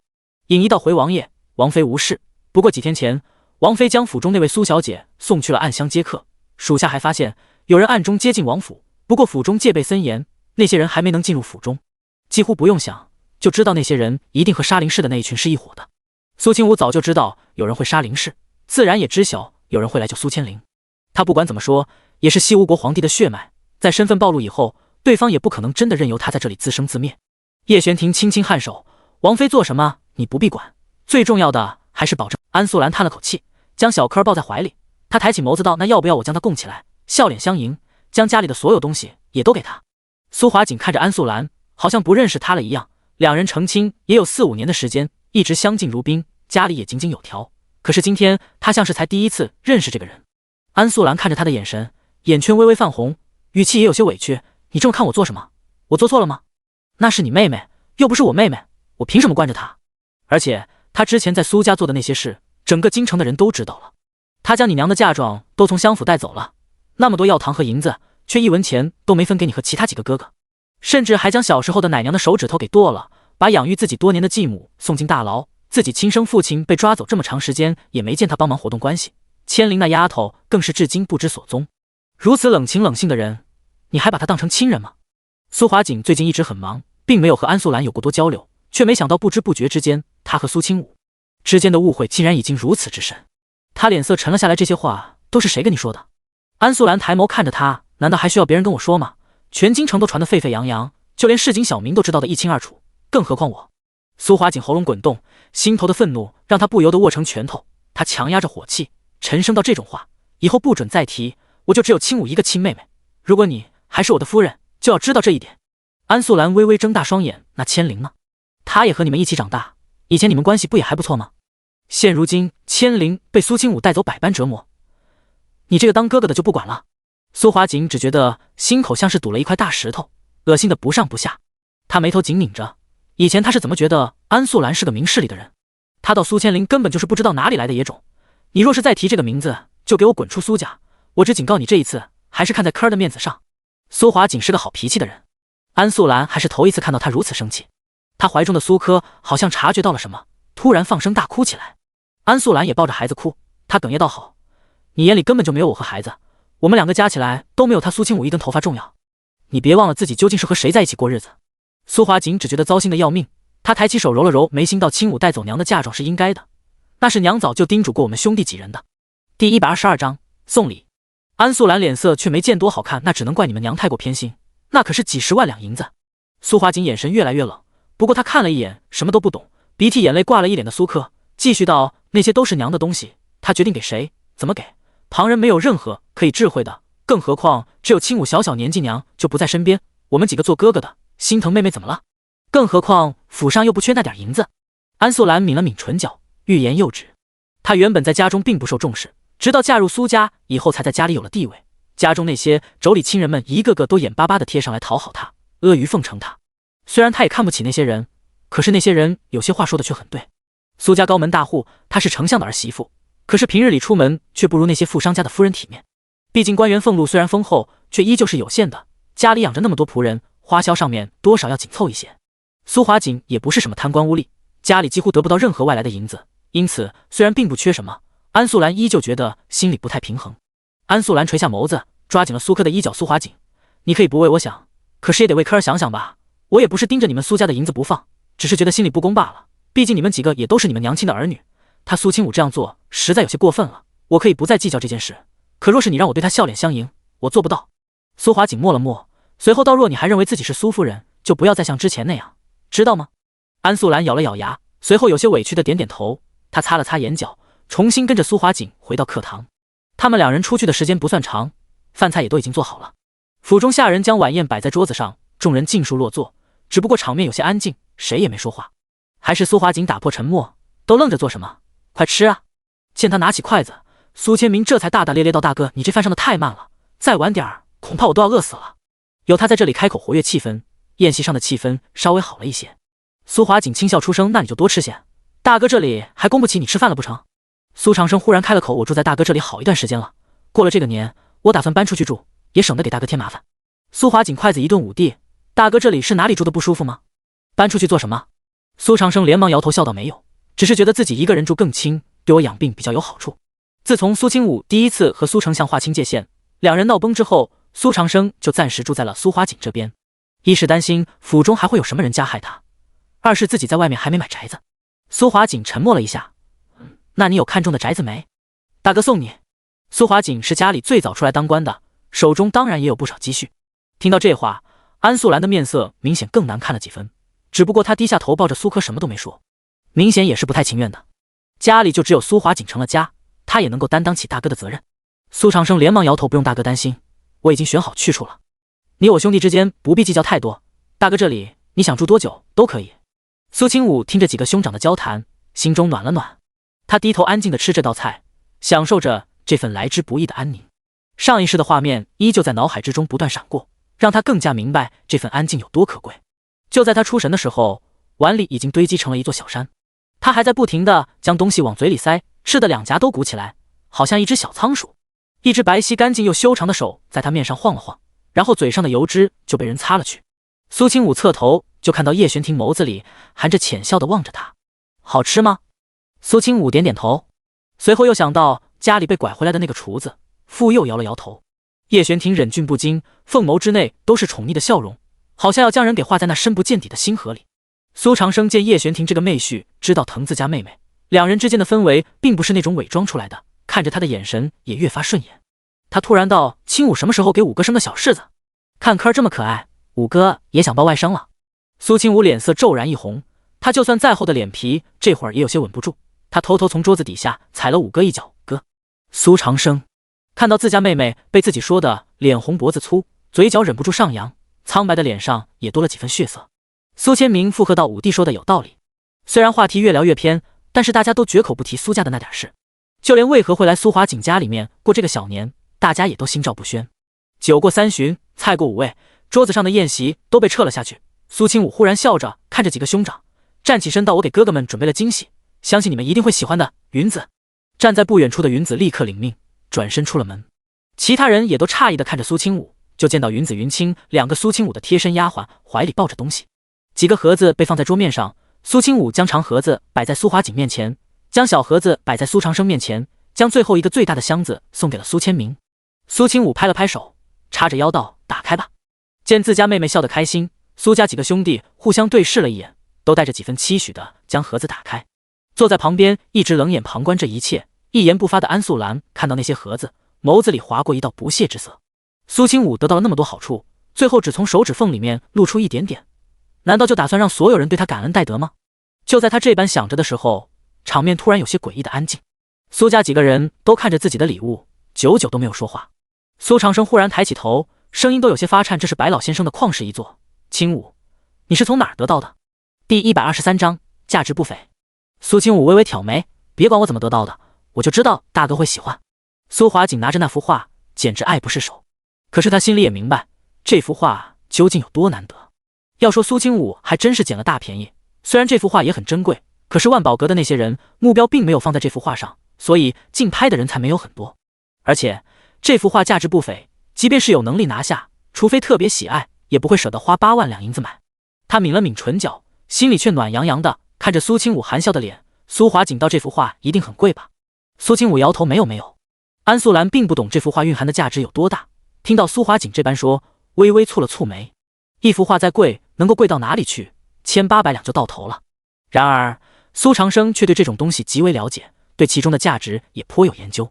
他轻轻掩唇咳嗽了一声，直接对苏华景道：“大哥，如果没有意外的话，这幅画想要拿下来，最少也要白银10万两。”安素兰原本不打算出声的，可是猛然间听到这句话，一下子瞪大双眼，不敢置信道：“10万两，恐怕将整个苏家卖了也不值10万两白银，这幅画就价值这么高。”看到安素兰的反应，苏长生颔首：“当今圣上是爱画之人，宫中几位贵人也特别喜欢这些，而白老先生的画可遇不可求。自从他过世以后，流落在外面的画作不超过5幅，而其中的佼佼者就是这幅山水图。”苏华景连连点头：“是啊，这幅画珍贵程度可见一斑，我都不知道该怎么谢谢清武了。”苏清武轻笑了一声道：“谢什么？这是清武的一番心意罢了，还请几位哥哥收下。”安素兰整个人都已经懵了，她呆呆看着那幅画，感觉自己的整张脸都有些胀疼。不久前他才说苏清武自私小气，不给自己哥哥们任何好处，结果转过头，人家送了一幅这么高价值的画作。他虽然不懂这些，却也是读过书的，看苏华景的表情就知道那画绝对值这些钱，甚至可能是银子都买不到的东西。毕竟苏清武如今是王妃，他的眼界比他们这群人高多了。安素兰脸色一阵红一阵白，却抱着小柯低下头没敢再说话，心里有些复杂难辨。苏华景也知道这是苏清武特意给他挑选的礼物，也知道他的用意是什么，根本没办法拒绝。他沉思半天，却也想不到自己能给自己的妹妹回礼什么东西。苏清武侧头看向苏长生：“武哥，这里面装的是雪莲丸，等你身体之内的余毒彻底清除之后，每个月服用1颗，1年之后就能够恢复元气，补足这么多年的损耗，我一定会让你长命百岁的。”苏长生眼唇笑了一声：“就100岁？我要是活得超过去了怎么办？”苏清武忍不住弯了弯眉眼：“那就长命1000岁。”而这会儿苏千明已经摆弄着那件天灵甲半晌，他眸子瞪大，觉得不可思议。这会儿所有人都看向他，苏长生更是扯了扯二哥的衣角：“二哥，清武送给你的是什么？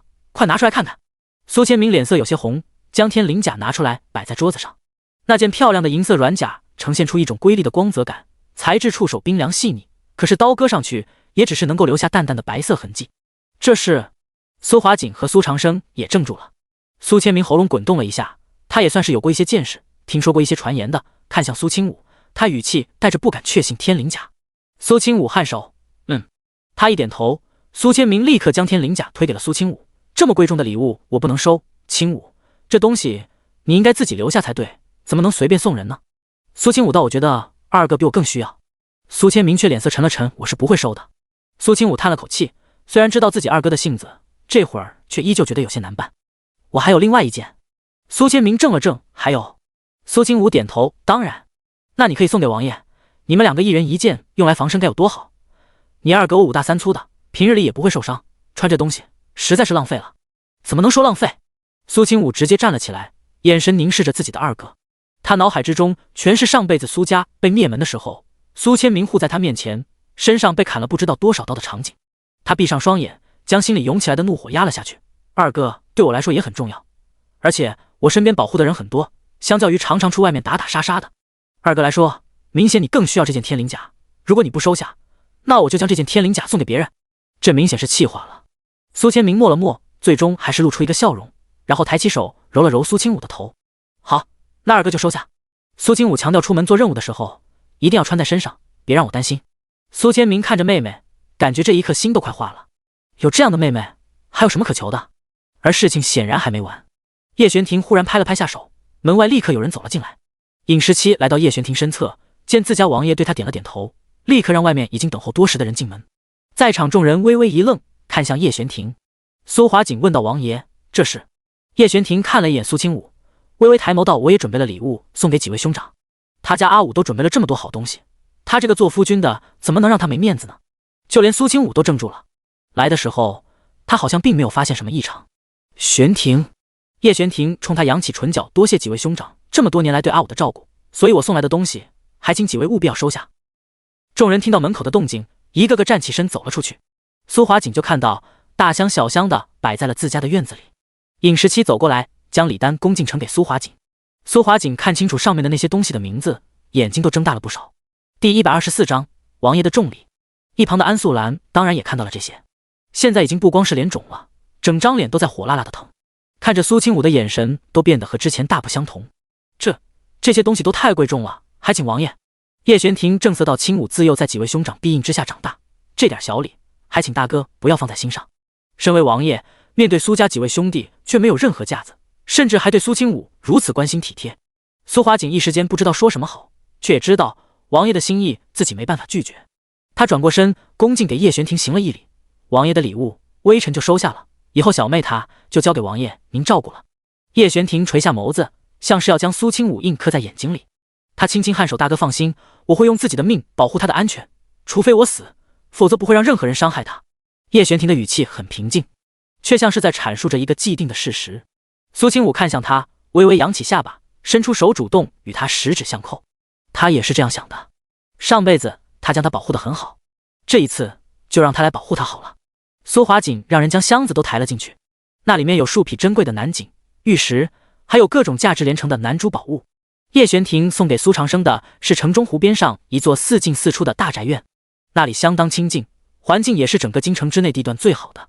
此地宅院堪称寸土寸金，有钱都买不到。而送给苏千明的大礼，则是直接提升了他的级官职。身为武将，如今苏千明已经成了宫中带刀侍卫，要提升一级很难很难。然而如今叶玄庭掌管京城所有禁军和城防军大大小小的琐事，他一句话下面的那些人还是要听的。他从一个小统领直接成了统领京城5000人马的大都统，称得上是平步青云。三兄弟都被玄王殿下的大手笔惊掉了下巴。众人都没有谢绝叶玄庭的好意，只不过说话言语之间显然比之前更加亲近。苏清武想着什么，在临走的时候开了口：“大哥，我很喜欢小柯，要不让他去王府住几日，您觉得意下如何？”上一世小柯就是小年这几天出事的。他来参加葬礼的时候，从大哥口中得知，他在跟着母亲一起回娘家的时候不小心落了水。大冬天，一个3岁多的小孩子掉进了冰水之中，当天夜里就发了高烧，第二天人就没了。因为这场意外，苏华锦相当自责，而他那位大嫂安素兰听闻后来人直接疯了。苏华锦刚要说话，却听到安素兰从旁边走过来，笑着对苏清武道：“不用了，马上就要过年了，这几日我得带着柯儿回去见见外公外婆，不如等到过了这个年有空的话，再送柯儿过去王妃那里吧。”对方这话说得合情合理，即便是苏清武也没办法强求。他微微垂下眸子思索了一下，也没再说什么。那嫂嫂就好好照顾柯儿吧，大冬天的最好别让小孩子靠近荷塘，嫂嫂最好多看着他一些。安素兰听着这话，心里有些不服不忿，她勉强扯了扯嘴角，笑了笑：“我是柯儿的娘，知道怎么照顾她的，王妃不用挂念。”人家都这样说了，苏清武觉得自己已经仁至义尽，该提醒的都提醒了。他转身就要离开，忽然裙摆被抓住了。苏清武微微一愣，就看到软软乎乎的小孩子仰起头，对着他露出一个笑脸，甜滋滋的道：“姑姑。”然后还张开短短肉肉的小手臂抱住了他的腿。还么抱抱，他居然还记着。苏清武心头一软，叹了口气，将小家伙八爪鱼一样挂在他身上的小手拨开，然后将人抱在了怀里。小柯吧唧一下在他脸上亲了一口，亮晶晶的黑眸里面都是小星星。姑姑好漂亮。苏清武一愣，随后忍不住笑了起来。他贴了贴柯儿软乎乎的脸颊，忽然心里好像被投了一个小石头一样，荡起来了层层涟漪。不管柯儿的娘是什么态度，他都不能忘了，这是他大哥的孩子，也是他将来宝宝的哥哥。更何况柯儿还这么可爱，长得和大哥一样，将来一定也是一个成熟稳重的兄长。他的人生还有很长很长，绝对不能因为一点意外折在这里。苏清武眸子里多了一抹暗芒，随后道柯儿也很漂亮。苏华锦连忙将苏柯接过来，你这小子别黏着姑姑了，改天再去姑姑家里玩，今天夜色深了，要记得和姑姑说再会。一直送到两人上了马车走远了，苏家的大门才重新关闭。苏清武想到今晚叶玄庭准备的那些礼物，心里一阵悸动，他不由得靠在他肩膀上问道，今晚你准备那么多东西，怎么没告诉我？叶玄庭凤眸微微弯了弯，将他抱在怀里，他轻声在他耳边调侃道，怎么，我送的太多，阿武心疼了？苏清武忍不住笑了一下，当然没有，只是就连他都没想到叶玄庭会这般在意他的家人。叶玄庭轻轻吻了吻他的发顶，声音温柔似水，只是想你高兴，没别的意思，这算不算惊喜？苏清武眸子好像天上月牙一样弯了弯，他抬眸，柔若无骨般将双臂挂在他的脖颈上，亲了亲他的唇。当然算。他随后转身将另外一件天灵甲拿出来，对着叶玄庭眨了眨眼睛，手指轻轻抚摸过他不久前受伤过的地方，轻声道，以后不准受伤了，将这个时时刻刻穿在身上，知道吗？叶玄庭看着那软甲，目光更加深邃。见他不说话，苏清武做事就要扒他的衣服，如果你不自己穿的话，那就我帮你穿。小年家宴结束，侍郎府如今只剩下苏华锦夫妻两人。苏华锦将困到打瞌睡的柯儿交给嬷嬷，他目光沉了沉，看向安素兰，今天清武和王爷的所作所为，你可都看见了。安素兰抿了抿唇，想要辩解，可是又不知道说什么。苏华锦声音更冷了一些，都说长嫂如母，你身为苏家大嫂，应该怎么做，不需要我来教你。安素兰只觉得心里又委屈又难过，看到苏华锦如今这个态度，显然和以前那个态度和善的夫君判若两人，如此落差让他心里实在不好受，原本想要解释的话语怎么也说不出来了。他咬了咬唇道，是他送了你一些东西，你当然念着他的好，可是我之前说的话又没错，我担心千灵和父亲又怎么了？凭什么家宴之上就他苏清武出尽风头？既然你觉得我这个大嫂做的不好，那我就带孩子回娘家，这年你自己过去吧。第125章杀鸡焉用牛刀。苏华锦没想到安素兰会反应这么大，他目光冷沉地看着他离开的背影。这样也好，也许现在他也需要冷静一下，想想这件事到底要怎么处理。当天夜里，安素兰就带着苏柯回了娘家。安府宅院不小，家里更是有几房老小共住一堂。安素兰回到家里的时候，受到了极为热情的招待，尤其是她的大嫂，言语之间更是恨不能将她捧到天上。哎呀，这不是我家素兰和宝贝柯吗？怎么这么晚回来了？可是发生什么事了？安素兰听到家人安慰的话语，眼神之内一阵委屈之色翻涌，她忍不住想要倾诉衷肠。被大嫂和二嫂一路拉到院子里的偏房内，安素兰抱着柯儿将事情原原本本的说了一遍。她并没有看到两个嫂子眼里划过的一抹嫉妒之色。大嫂对着她笑了笑，眼神甚是温柔，原来是因为这事儿，那玄王妃都已经嫁人了，还跑到哥哥们面前来撒娇，这事儿说出去也不嫌弃丢人。而且她可是王妃，玄王是正正经经的皇子，拿出一点好东西有什么可稀奇的？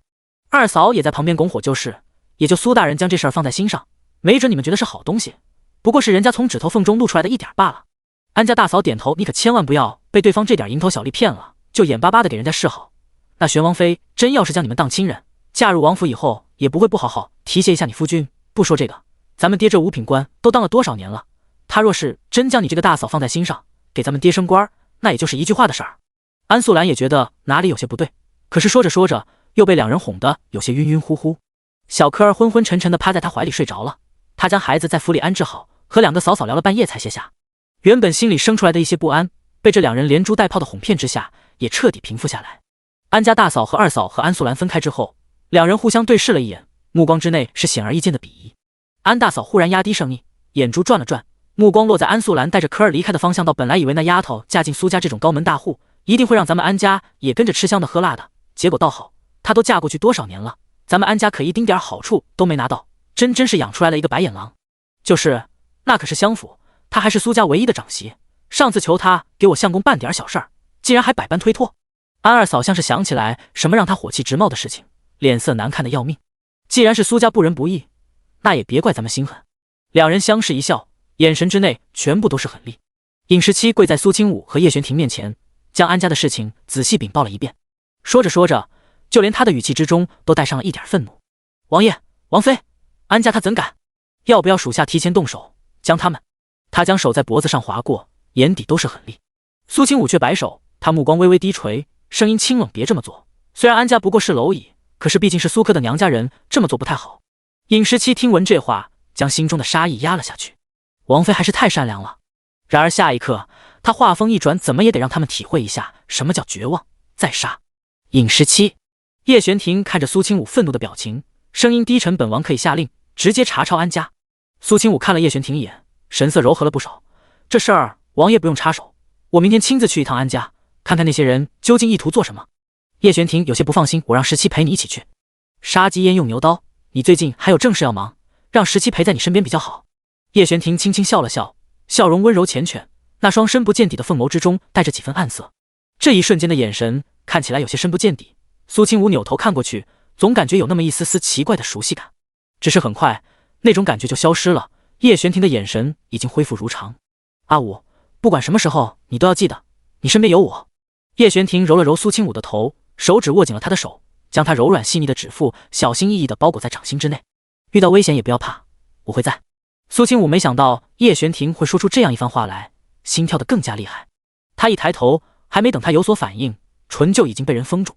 他睁大双眼看着近在咫尺的俊脸，只觉得这人学习能力真的强悍，这么快就将吻技练的那叫一个炉火纯青。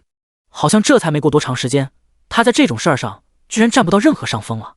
他不服气，明明他可是有些未来7年记忆的人，怎么能够栽在一个心理年龄比他小那么多的男人手里？尹时期十分懂事的消失在两人面前。叶玄庭在京城之内的事情显然还没有完成，捉拿西吴国暗探的任务还在进行中。不过苏清武提了一下，让叶玄庭派人守在暗箱附近。他已经将苏千灵在那里的风声放出去了，争取榨干他身上的最后一点利用价值。西吴国的国君怎么可能忍受得了自己在外面的公主被人如此对待？那些西吴国暗探犹如最后春笋一样，纷纷冒出头来，然后出来一查抓一查。苏清武抛出来了苏千灵和林氏这2个诱饵，直接让西吴国在南叶国皇城的暗探受到了致命打击。此时安家之内，为了庆祝安素兰和科儿回来，家里大摆筵席。宴会上所有人都围在安素兰身边，甚至让她坐在主位之上，简直给足了她颜面。就连原本一向不太搭理她父亲，也是格外亲切，对她关怀的问东问西。安素兰的母亲早逝，她虽然是嫡女，却还是鲜少有如此被家里人重视的时候，因此不由得有些飘飘然。3岁的小科儿原本还陪在他身边，不知道怎么就被府中其他的孩子给带了出去。第126章全都丢下去。如今正值寒冬腊月，只是今年的寒霜来得晚，荷塘的湖面上只是结了一层薄薄的冰。几个小孩子跑到荷塘旁边玩得开心，安家的3个孩子带着科儿一同来到荷塘附近。小小的孩童并不知道接下来会发生什么样的危险，脸上还挂着大大的笑容，以为是哥哥姐姐们和他在打闹。可就在他靠近湖边的时候，突然有人从背后推了他一把，那突如其来的力道让他站立不稳，直接摔在了冰面上。伴随着咔嚓一声脆响，才3岁多的小团子露出惊慌失措的表情，半边身体已经滑进了水中。他茫然无助地对着岸边的几个哥哥姐姐们伸出手，声音颤抖道：“哥哥姐姐，救救科儿！”然而那岸上的3个安家的孩子冷漠地看着他，显然已经没了之前的那般温情，甚至大一些足有10岁的年长孩子还对着他做了一个鬼脸，然后看了看四周，领着另外2个弟妹转身就跑。小团子本就没多少力气，在看到周围没有人之后，冰碎裂得更加厉害了。他害怕又不安地向着无比冰冷刺骨的水下坠落。不好了不好了，苏小少爷落水了！安家主院之内，有下人高声惊呼来报信。原本还和安家人在一起谈笑的安素兰听到这话，猛然间从椅子上站了起来。你说什么？科儿他怎么了？他在哪儿？其他人听到这话也纷纷站起身来。那下人咽了一口唾沫，苏小少爷落水了，您快去看看吧，就在荷塘那边。听到他这般说，所有人都跟着那下人一路来到出事的地方。然而就在刚进入月亮门的时候，安家所有人都愣住了，因为这小小的河岸边上居然站着不少人，还并不是安家的人。那些人穿着整齐划一的侍卫服，腰间带着武器，身上充斥着一种肃杀之感。安老爷没想到自己家里会突然出现这么多陌生人，直接吓得白了脸色。你们是什么人？他厉声开口质问，眼神飘忽不定。安家大嫂喊道：“这里是官家，你们居然敢私闯民宅，究竟是谁给你们的胆子？”本妃给的。突然间，一道清越的女声从不远处传来。河岸旁边，那些侍卫散开，留下了一条道路。道路对面是一个身姿婀娜的女子，她身着一身红裙，在这冰天雪地之中甚是显眼，红色衬托着她肌肤白皙似雪，那张五官明显带着几分妩媚的容颜，却在此时多了几分居然千里之外的冰冷凉薄。她怀里抱着一个被狐裘裹着的小人儿，小人吓得瑟瑟发抖，浑身止不住的发颤，小小的手捏着苏清武的袖子，说什么也不让他离开。苏清武见状，轻轻叹了口气，抬起手指揉了揉小柯儿的头，别怕，姑姑在这里，不会有人欺负你的。柯儿身上湿了的衣服已经被人脱下，因为并没有直接掉进水里，他害怕大过寒冷。雪白狐裘大氅上面还带着姑姑身上散发出来的香气，让小柯儿稍微安心了几分。姑姑，苏清武挑眉，柯儿从狐裘之内冒出一颗黑乎乎的小脑袋，他眼泪还挂在眼睛上，有人推了柯儿，柯儿才掉下去的。3岁多的小娃娃只觉得委屈极了，如今见到一个可以信任的人，立刻忍不住告状。苏清武颔首，姑姑知道了。他也没问是谁做的，因为不需要。安家的一行人看着苏清武抱着柯儿从人群之中走出来，只不过他的脸还并没有到能让京中所有女眷都记住的程度，尤其是这些低品级官员家中的。当然5品大员品级并不低，甚至是绝大多数人仰望的存在，可谁让苏清武一出生就在襄府见惯了1品2品的官员？你是谁？为何会突然闯进我府中？安老爷脸色白了白，却不敢真的惹怒这些一看就不太好惹的人。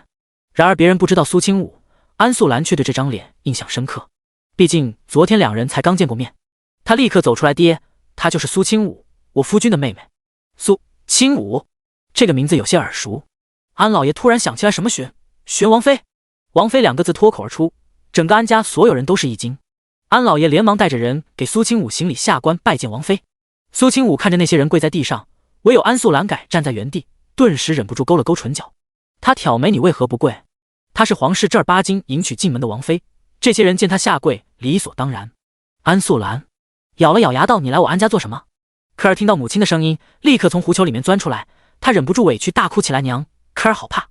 安素兰心头一软，就要上前将苏科抱过来，然而苏清武却没松开手，目光冷冰冰地注视着安素兰。科儿差点掉进结冰的荷塘之内，你可知道？安素兰听到苏清武的问话，皱了皱眉道，科儿现在不是好好的，何时掉进冰水里面了？我虽然不知道你来这里做什么，不过现在你最好将科儿放开。安家其他人不敢出声，却在暗中观察着这一幕。不管怎么说，安素兰也是苏科的生母，他们觉得就算苏清武想要降罪，也要掂量掂量。然而苏清武眯起双眼，他看着安素兰似笑非笑，大嫂，看在科儿和大哥的份上，我可以不对你出手，不过……忽然间，后方有人提着3个孩子走了过来，王妃都抓过来了。安家2个妯娌看到自己的3个孩子都被抓住提了起来，脸上瞬间一片煞白。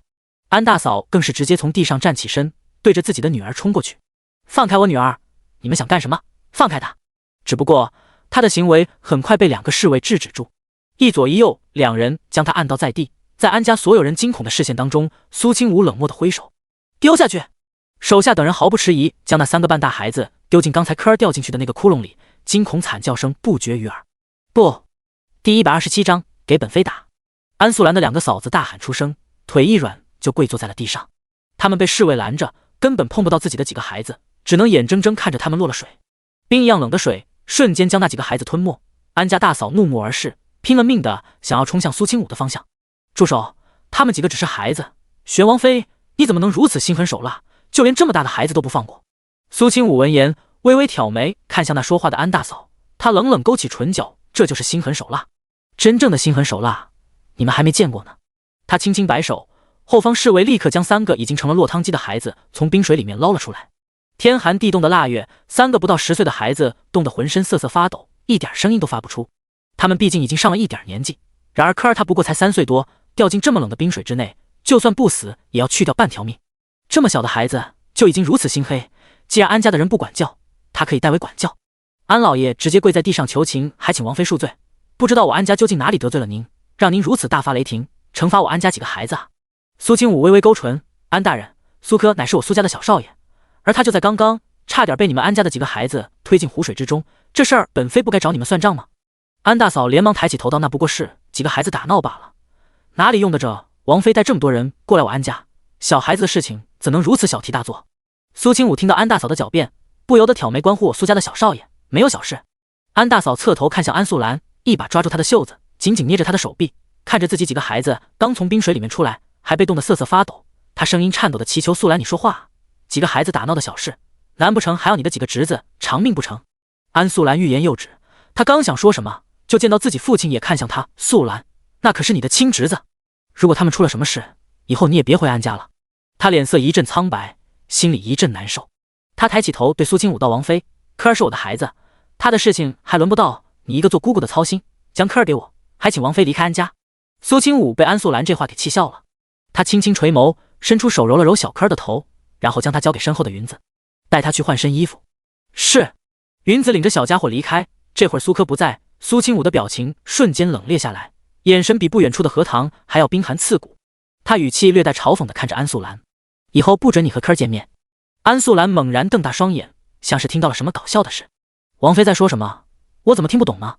苏清武轻启朱唇：“就是字面上的意思，若是你听不懂，那就抄10遍。”安素兰察觉到苏清武并没有在开玩笑，她脸色也有些冷沉：“科儿是我生下来的，我是他母亲，王妃凭什么一句话就不让我见他？”苏清武勾了勾唇角，因为你不配。你……安素兰气得胸口微微起伏，浑身发抖。她咬了咬牙道：“还请王妃不要欺人太甚，如果这件事传出去，王妃不怕外面那些人说你蛇蝎心肠？”她言语之间带着几分威胁之意。然后苏清武却冷哼了一声：“别人怎么说，本妃从来不放在眼里。不过，如果谁敢在背后说本妃坏话，本妃撕烂了他的嘴。”安素兰气得眼圈通红，却是拿苏清武半点办法都没有。安家大嫂和二嫂已经哭肿了眼睛，看着自己儿女在那边受罪，心如刀割。苏清武看着安素兰，声音冷冰冰的念：“你是科儿的母亲，我现在不动你。”他将目光落在安家其他人身上，忽然挥了挥手给本妃打。安老爷没想到苏清武说动手就动手，他带来的那些王府护卫直接见到安家的人就拳打脚踢。云清和几个嬷嬷也加入了战场，直接揪住安家几个女人的头发，就用巴掌往他们脸上招呼。安家2个嫂嫂被打得惨叫出声，原本白净的脸上也多了几道指甲留下来的印子。打人了！救命呀！打人了！苏清武安静地站在旁边，冷眼看着安家人所有人的鬼哭狼嚎。唯一没被波及的就只剩下安素兰一个人。她看到这场面，急得满头大汗，伸出手想要去阻拦，可她一个柔弱女子，根本左右不了战局。安家所有人都被打得鼻青脸肿，惨不忍睹。苏清武见这群人都被打得趴在地上打滚，这才摆手道：“走吧。”收拾完了安家这群蝼蚁，苏清武带着换好了衣服的科儿离开安家。苏科犹犹豫豫地抬起头看了一眼安家的方向，他并没有看到安家那些人的模样。“姑姑，娘怎么没有和我们一起离开啊？”苏清武揉了揉苏科的脑袋，轻笑了一声：“你母亲还有别的事，暂时不会回来，姑姑带你出去玩怎么样？”3岁多的小娃娃哪里懂得什么，立刻欢天喜地地欢呼起来，完全忘了不久前发生的事。苏清武拉着小科儿的手，又问道：“科儿喜欢安家吗？”苏科摇了摇头，他双手食指在胸前对了对，然后小声道：“不喜欢，哥哥姐姐们欺负科科。”苏清武闻言笑了笑，掀开帘子对赶车的云子和云清道：“去集市。”他带着小科儿去逛街买东西。而这会儿，安家被打得东倒西歪的那群人，此时一个个被搀扶起来，每个人都狼狈不堪。安家大嫂捂着被打掉了牙齿、肿起来的半张脸，指着安素兰厉声道：“这件事都是你惹出来的，你必须给安家所有人一个说法，我儿不能白白落水。安家所有人这顿打也不能白挨，我就不信这京城天子脚下，就任由玄王妃嚣张，还没有王法了不成？”第128章休妻。安素兰这会眼圈通红，被斥责的抬不起头来。她解释道：“大嫂，爹，我也不知道那个苏清武究竟发了什么疯，怎么会突然带人来咱们安家？你不知道？你儿子明明好好的，结果他苏清武却将你3个侄儿给丢进荷塘里，那可是冰水。如果几个孩子有什么3长2短，我绝对不会放过你。”安素兰有些手足无措，一瞬间感觉自己成了所有人指责的对象。不久前还各种讨好自己的众人，一下子变成这种模样，让他心里不是滋味。安素兰低垂着眸子，带着几个丫鬟出了安家。他得去想办法，去要个说法。王爷，出事了！尹时期突然从外面闯进慎刑司的地牢之内，正在审问犯人的叶玄庭此时坐在旁边的梨花木太师椅上，听到动静眯起凤眸，抬起头。何事？牢房之内充斥着血腥气，前方那几个被抓住的西吴国暗探更是被收拾得惨不忍睹。尹时期拱手行礼是王妃，王妃带着不少王府的侍卫去了安家，将安家的人给打了。叶玄庭闻言，这才收回凌厉的视线，神色重新恢复了平静。就这点小事？尹时期看着王爷这冷淡的态度，连忙到安大人想办法进了宫，去皇上面上喊冤了，还想让皇上给他安家做主，好惩罚王妃。叶玄庭眸子里划过一道明显的杀意，他站起身，看也不看那些还在被审问的，暗叹一眼，大步向外走去。尹时期连忙问道：“王爷，咱们这是要去哪儿？”叶玄庭声音冷漠，比外面的寒风还要刺骨。他忽然扬了扬唇角：“本王去看看，安家有几个胆子敢状告王妃。”尹时期不由得为安家点了根蜡。苏清武带着小柯儿去外面转了一圈，还买了不少集市上的小玩意。小家伙对糖葫芦情有独钟，一手拿着拨浪鼓，一手一根糖葫芦，吃的小脸上都亮晶晶的。天快黑了，苏清武才让人将马车停在侍郎府门外。苏华景也是第一时间从院子里面走出来，看到苏清武领着柯儿，原本有些担心的神色立刻放松了下来。清武，柯儿的事辛苦你了。苏华景明显已经提前得到了消息，也知道了安家到底都发生了什么。苏清武笑了笑，柯儿也是我侄子，我关心他也是应该的，只是……苏华景揉了揉苏柯的脑袋，看向苏清武道：“不用和大哥解释什么，若不是你，柯儿今天恐怕不会完好无损的回来。我将安家一直当成亲家，却没想到安家居然会狠心到对一个小小的孩子下手。”苏清武没想到苏华景会这么说，他原本确实想要解释一下事情经过，结果苏华景竟然都知道，他忍不住弯了弯眸子笑了。既然大哥心里有数，那我就放心了，这毕竟是大哥你的家事，我也不便插手。苏华景让人将柯儿带进院子里，忽然正色道：“我要休妻。”苏清武愣了一下，休妻？苏华景明显没有说笑的意思，我已经把休书准备好了。苏清武看着苏华景认真的表情，心里一块大石头却是落了地。安素兰这个性子早晚会给苏家留下大祸患，安家那群人一个个也都是吸血蛀虫，总会有一天祸及苏家。有道是娶妻娶贤，安素兰耳根子软不说，心还是偏的，安家人说什么他就听什么，他苏家不需要这种傀儡一样的媳妇，只是可惜了柯儿，小小年纪恐怕就要离开母亲身边。苏清武垂下眸子，大哥既然有了决断，那我也就不说什么了，只是柯儿他……苏华景叹了口气，这也是为了他好，今天这种事我不想再发生第二次。苏华景只要一想到自己小小的儿子被人推进了冰湖当中的场面，就忍不住头皮发麻，这完全触及到了他的底线。如果是一些小事，他倒是不会和安素兰计较什么，毕竟两人夫妻一场，这么多年也都过来了。然而这一次却让他心寒至极，自己儿子都快被人害死了，安素兰竟然不追究自己安家那群人的过错，甚至还对救了柯儿的妹妹恶语相向，这样拎不清的夫人，他可不敢再留在家中。安素兰此时还并不知道苏华景的想法，他还想着晚膳的时间好好和他谈谈。看到苏华景从外面回来，他立刻迎了上去。刚才是不是苏清武他又来了？苏华景目光有些冷，记得叫王妃，玄王妃的规字岂是什么人都能叫的？安素兰听出了苏华景的弦外之音，他脸色白了白，苏华景，你怎么能这么说我？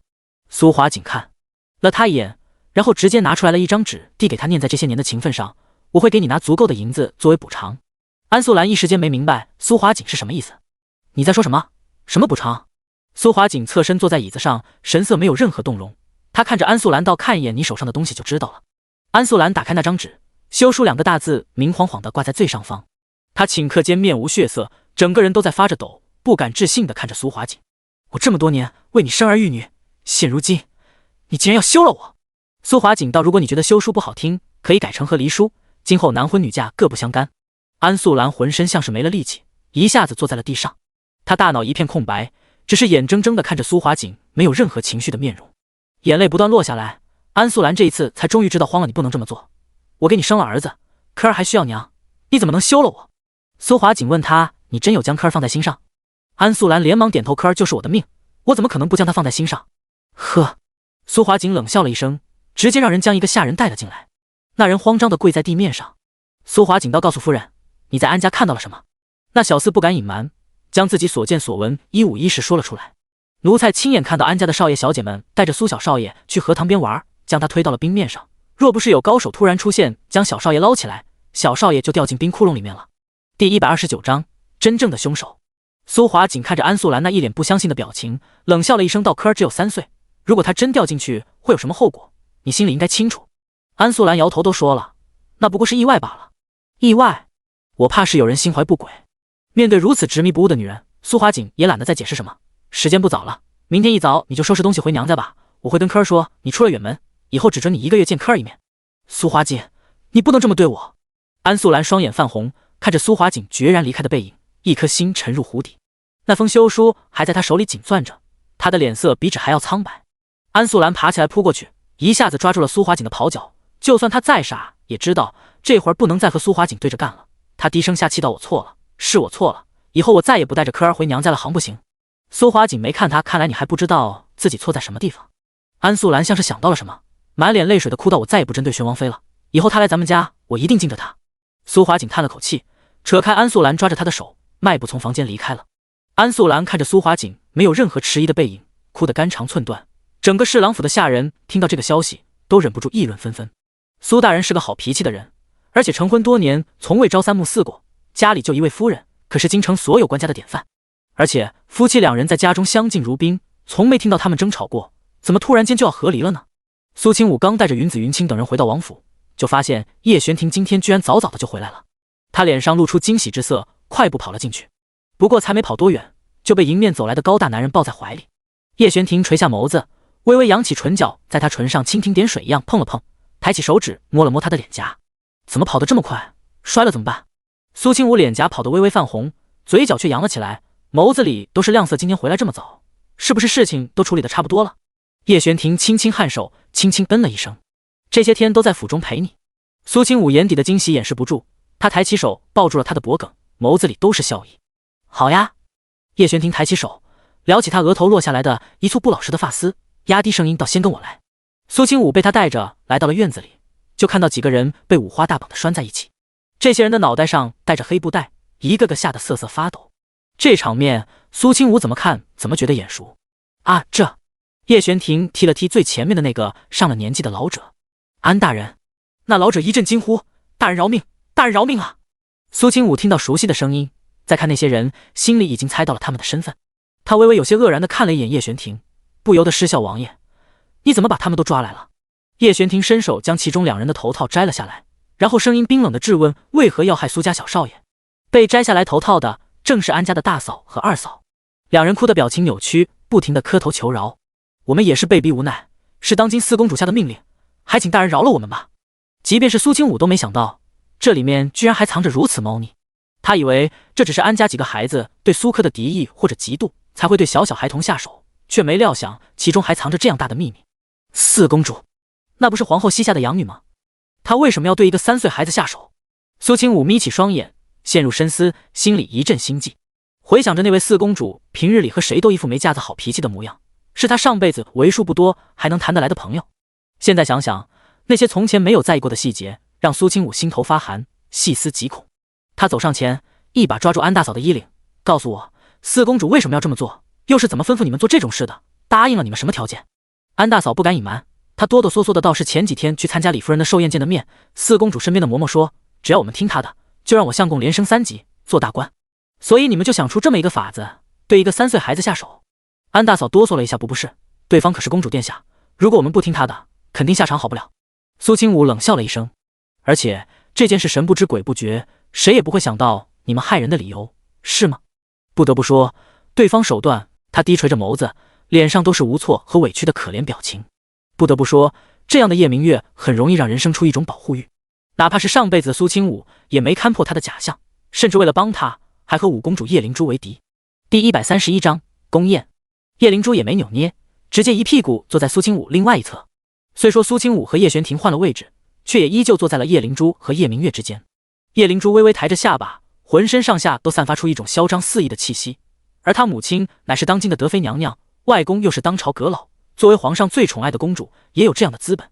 她勾唇，对着身侧的苏清武道：“以后少跟那种虚伪的女人待在一起。”叶明月听到叶灵珠在背后说她坏话，脸色更难看了。苏清武倒是突然间对这位五公主来了兴趣。公主殿下说的是。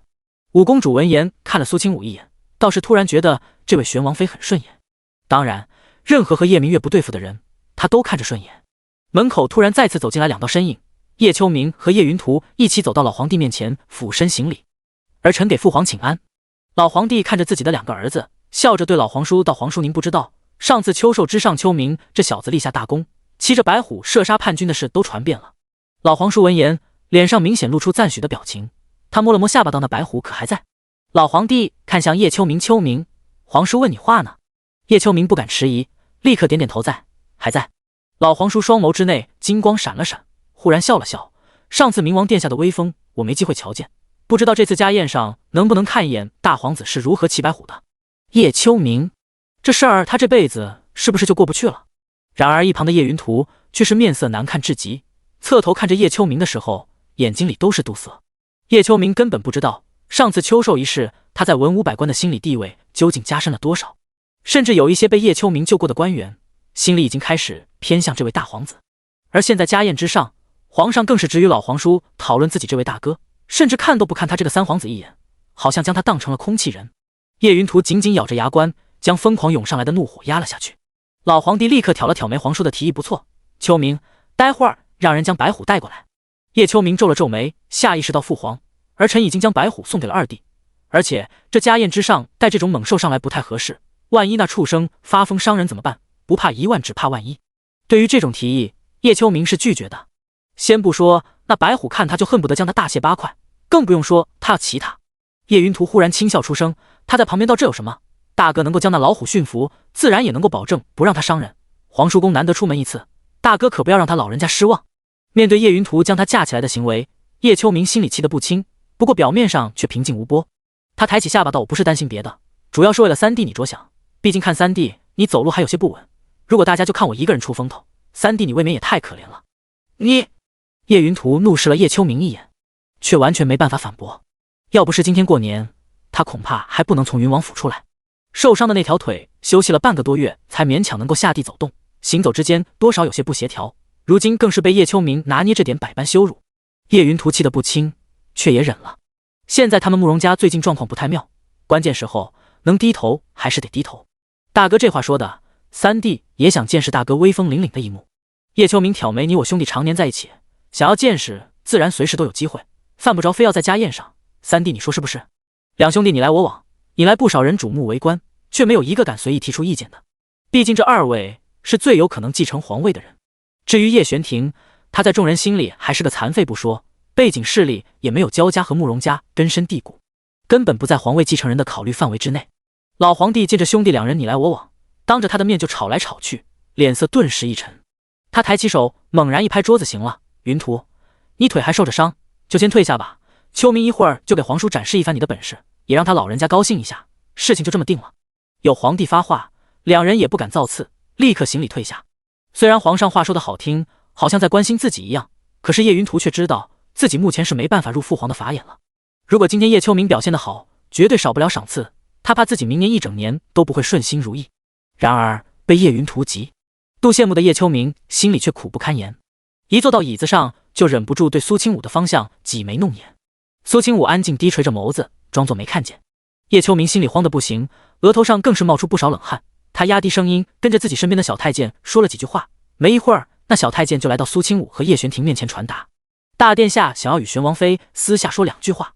叶玄庭微微眯起双眼，只要稍微一想就知道对方打的什么主意。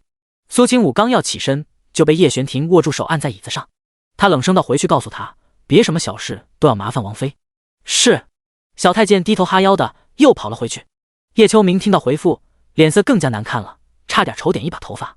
而一脸雍容华贵的娇贵妃脸上早就已经笑开了，她坐在椅子上相当骄傲的抬起下巴，甚至还挑衅的看了一眼淑妃，看他儿子如今才是最皇上重视的那一个，不管是叶云图还是叶玄庭，都比不上他儿子半分。而今天这家宴之上还有几位亲王在，老皇帝更是想要让叶秋明这位皇子出现震慑这些人一番，并没有让皇上等太久。宴席还没开始，就有人禀报到皇上，玄王府已经将白虎送来了。苏清武上下打量了大白几眼，没想到才来玄王府没多久，这家伙就吃胖了一圈。叶秋明一看到那白虎，就感觉心脏一凉。如果今天苏清武不管他，他怕不是要当着众人的面葬身虎口了。第132章骑白虎。白虎被装在笼子里，那高大凶猛的模样引来不少宫人阵阵唏嘘。那些宫妃们更是又怕又期待地看着白虎，毕竟这种猛兽，他们绝大多数也只是远远见过，如今距离他们如此之近，让人不由得心情略显澎湃。老皇帝脸上露出笑容来，不错，这白虎被养得极好，可见玄王用心了。叶玄庭对老皇帝的夸赞，脸上没有任何表情。场面因为白虎的出现一下子沸腾起来，而正巧此时，太后在老国师的搀扶和陪同之下，从帘子后面走了出来。皇上立刻带着所有妃嫔起身恭敬行礼儿，臣给母后请安。苏清武也跟着众人一起站起身，看向那个平日里很难见一面的老太后。老太后是当今皇上的生母，头发已经彻底花白一片，她脸上的褶皱已经掩藏不住，可是打扮的却极为贵气雍容，看起来比实际年龄年轻了不少。他神色和蔼，看上去慈眉善目，轻轻摆手笑道：“皇上，让大家都坐下吧，不所那视线又会消失不见。”这让他眉头紧蹙，神色更加冰冷。能够参加这场宫宴，甚至还坐在如此高位，可见皇上依旧对他重视有加。而坐在苏清武对面的叶云图，在看到老国师出现之后，很明显长出了一口气，嘴角也微微扬了起来。老皇帝将自己准备做的事情和太后一说，太后也露出相当惊讶的表情。咱们秋明还真是有本事，都能追得上你父皇年轻时候了。叶秋明受宠若惊太后过誉了，孙儿哪里敢和父皇比拟？老皇帝摆了摆手，将笼子打开。笼子的门被人小心翼翼地打开，趴在笼子里的白虎看到敞开的大门，直接跨步走了出来。叶秋明硬着头皮向着白虎一步一步接近，那从对方身上散发出来的强大压迫感，让叶秋明心中忐忑不安，心脏好像要从胸腔里面跳出来，他紧张的掌心都是汗。旁边抓着白虎脖颈上绳索的那些侍卫也是一副如临大敌的模样，唯恐白虎会突然发难，伤害了在场的任何一个人。白虎有力的四肢站在门口的位置，而叶秋明在大殿之内，一人一虎对视。哦！忽然间，老虎低吼了一声，吓得周围几个人纷纷后退。所有人又惊喜又紧张，那刺激的感觉让不少人脸上都露出笑容。叶灵珠拍了拍手，激动不已地喊道：“这大猫真不错。”苏清武正在喝茶，听到这话，差点将一口茶喷出来。大猫？五公主是不认识老虎吗？那可是真的能吃人的，死在大白嘴里的侍卫没有100也有几十。好在苏清武并没有真的对自己的盟友见死不救。经过这段时间的训练，白虎已经不会随意伤人。叶秋明此时已经来到了白虎面前，看到他确实没有要抱起伤害自己的意思，他这才将一颗心放回了肚子里。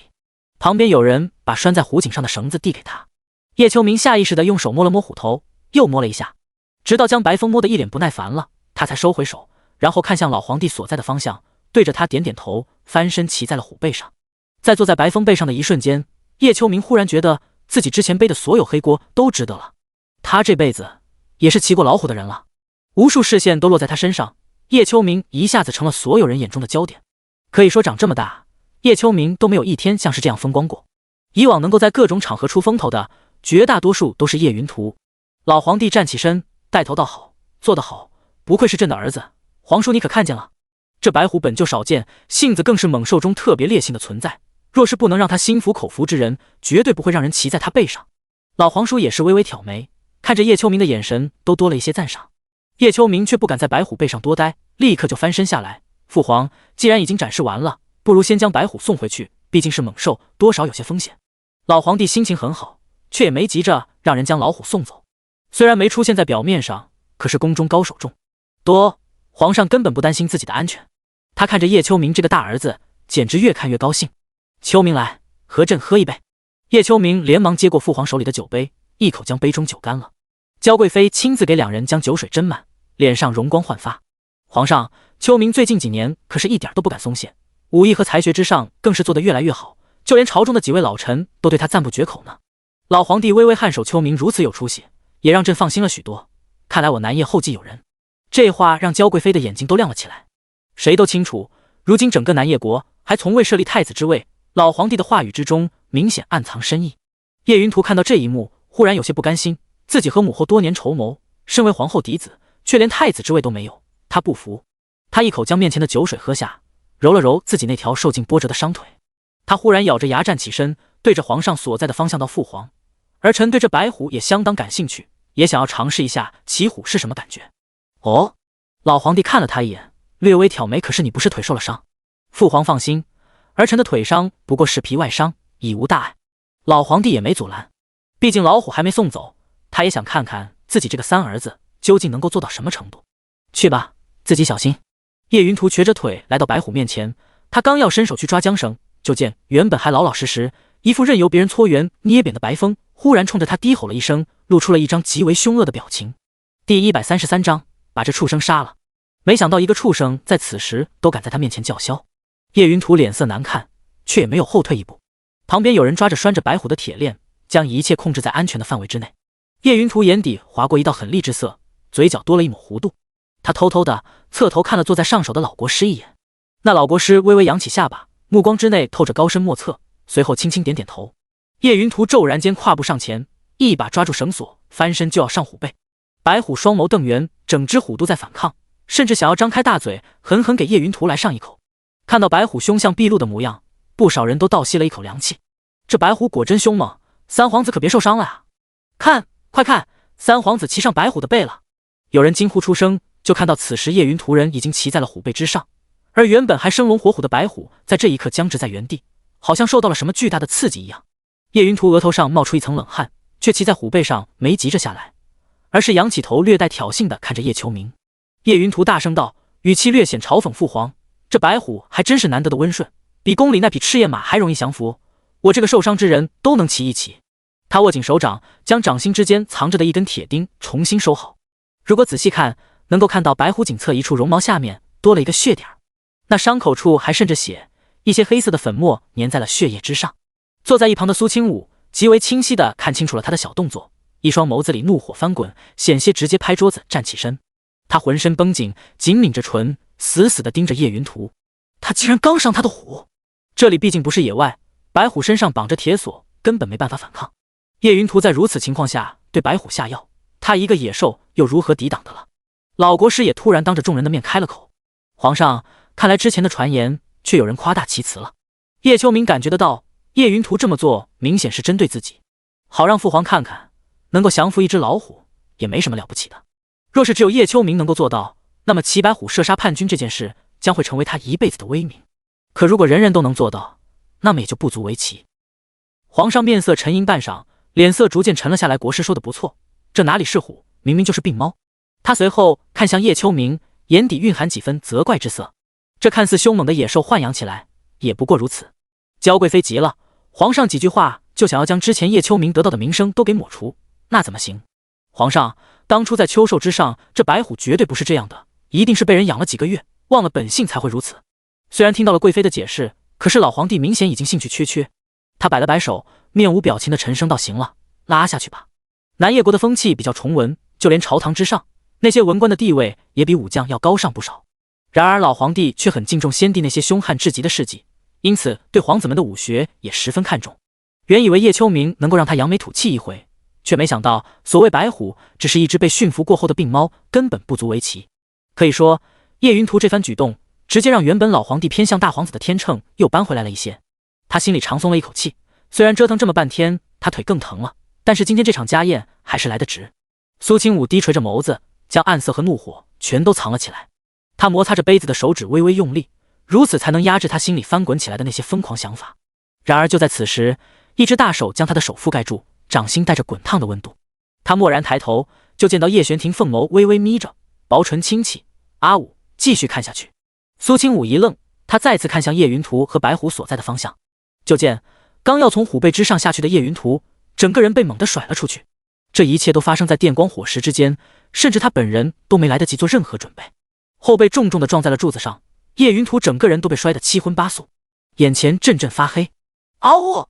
白风一声嚎叫，原本绑缚在他身上的锁链骤然间断裂。这几乎是不可能发生的事，然而却在此时发生了。苏清武看着叶玄庭，却瞧见了男人嘴角露出来的一抹冷笑。他骨节修长的手指轻轻敲了敲酒杯，声音清冷，接下来欣赏欣赏什么是真正的凶手。白风被关在府里这段时间可没光顾着吃，叶玄庭还抽出时间安排了转身对他进行训练，并非是为了让他听话，而是为了如何激发他的凶性。可以说如今出现在众人面前的白风已经和1个月之前大不相同，更强大了。壮硕的四肢着地，他猛然俯冲过去，直接将刚才欺压他给他下药让他精神恍惚身体剧痛的人扑倒。叶云图瞪大双眼，看到那近在咫尺的虎头，吓得面无血色。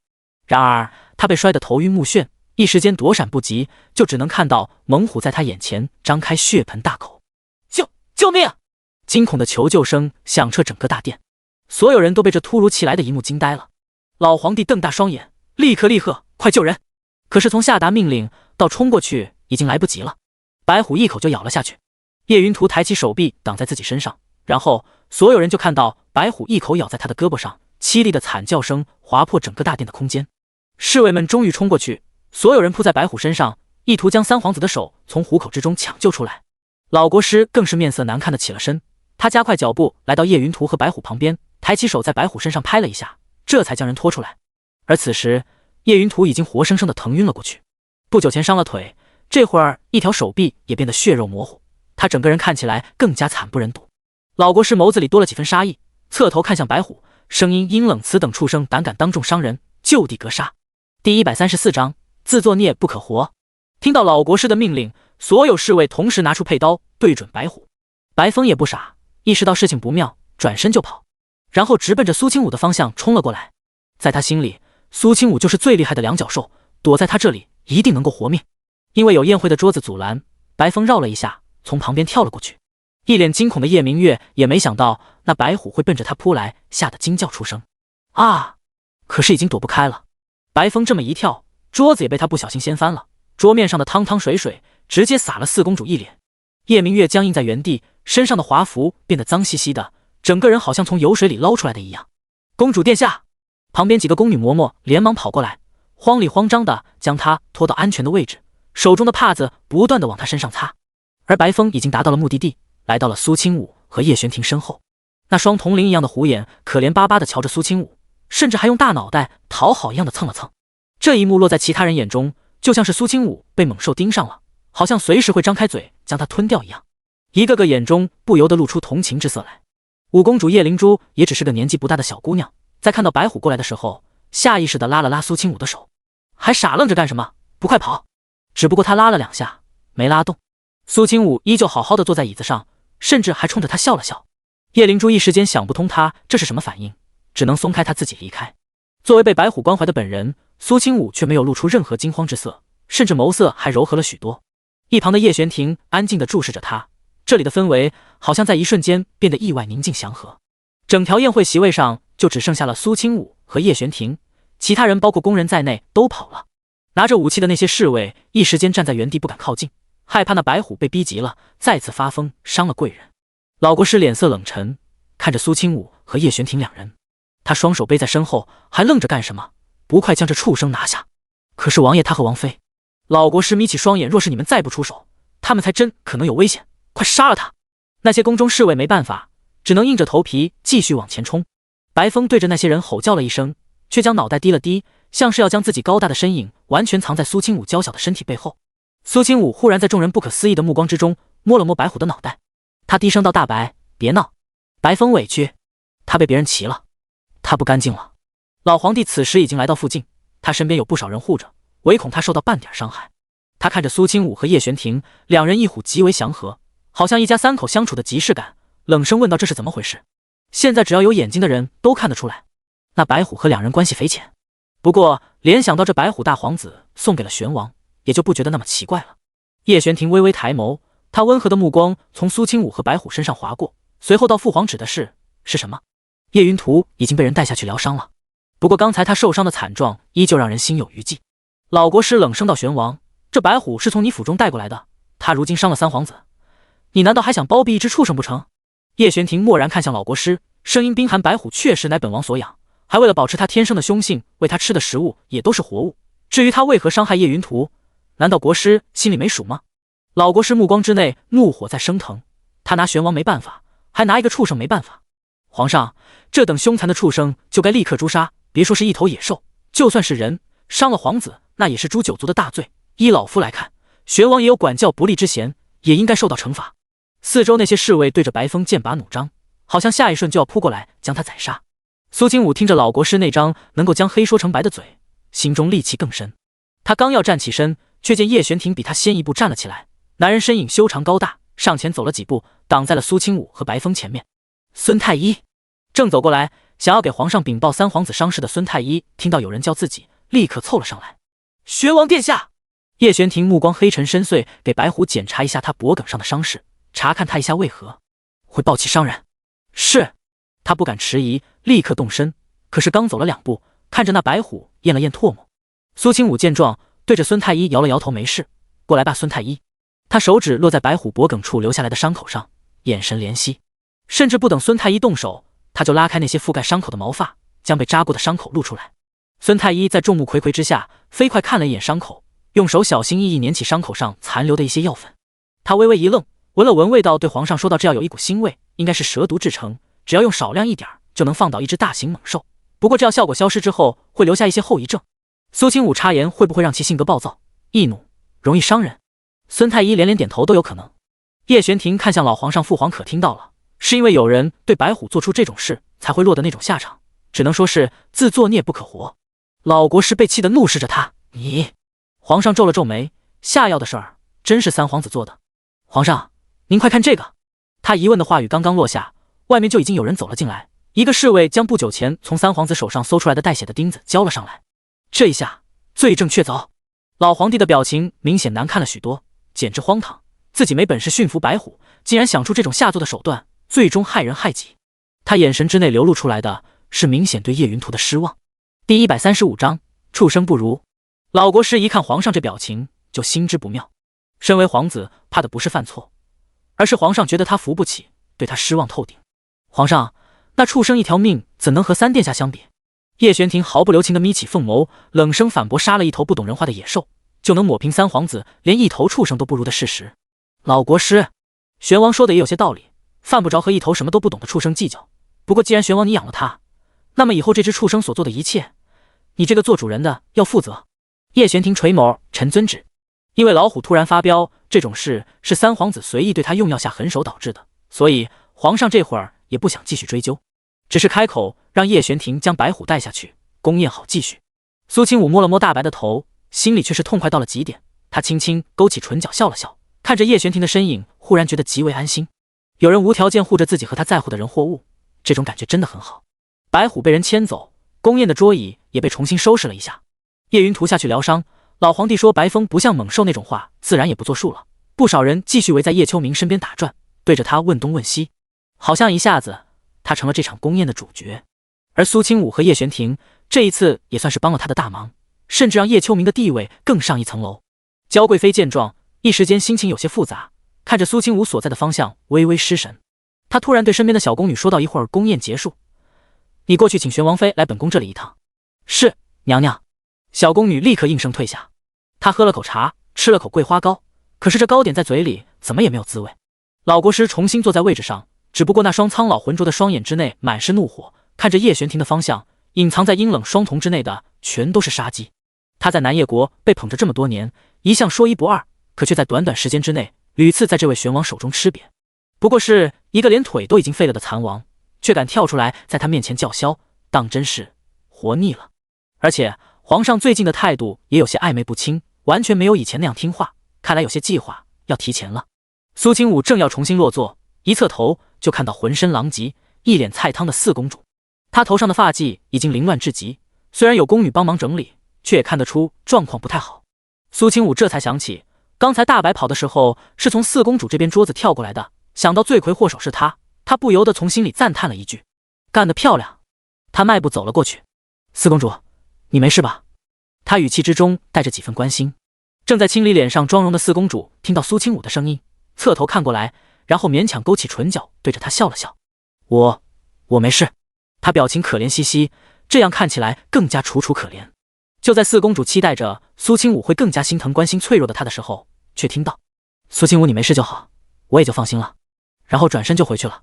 叶明月怔住，他怀疑是不是自己的行为太委婉了，所以苏清武根本看不懂他的暗示。而且那只白虎明显和苏清武有关，他是因为白虎才落得这种模样的，他苏清武是不是应该内疚一点？叶明月有些想不通，自己这副模样在很多人眼中就是可怜兮兮的代名词，都会生出不少同情心，再加上他的身世在这后宫之中称得上凄苦，很多人都会不由自主亲近他。结果苏清武倒好，他说没事头也不回，连一句道歉的话都不说吗？四公主刚想开口喊住苏清武，就见到苏清武此时已经来到了五公主面前。刚才谢谢你。叶灵珠有些诧异地看着他，整理了一下衣服，重新坐在位置上。她画着浓厚妆容的眼尾一挑，谢本公主做什么？苏清武浅笑着弯了弯眉眼，对面前那个一脸茫然表情的叶灵珠，心中好感更浓了一些。叶灵珠嚣张跋扈，行事不讲道理，对待讨厌的人会毫不掩饰心中的厌恶。可是刚才在白虎冲过来的时候，他居然没有自己先逃跑，而是过来拉了他一把。果然看人还是不能看表面，他上辈子还真是心盲眼瞎。谢公主殿下拉了我一把。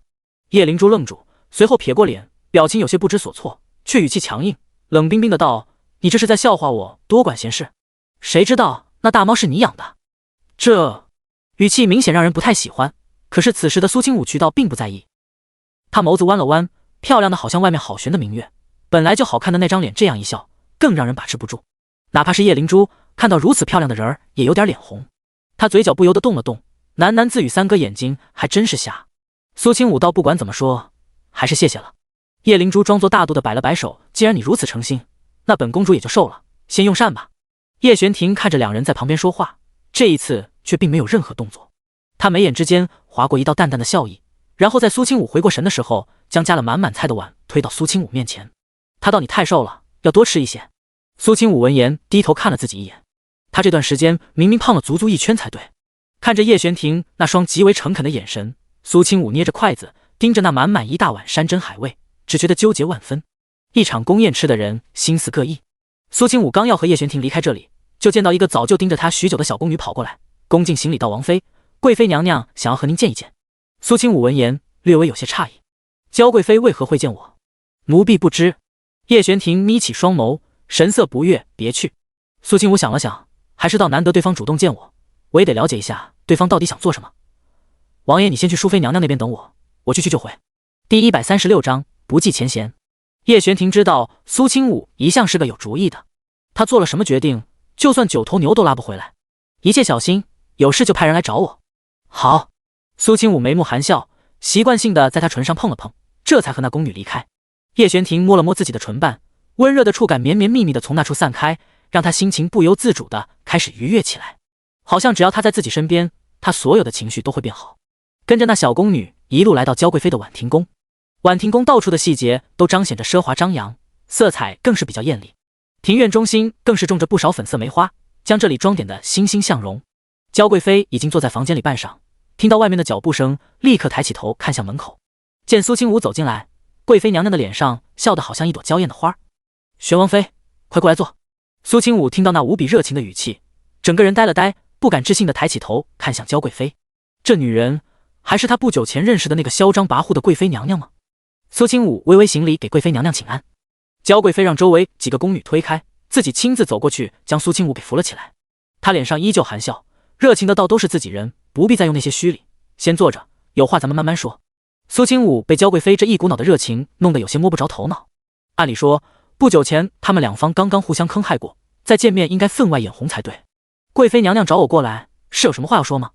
娇贵妃将点心推到苏清武面前，那是自然。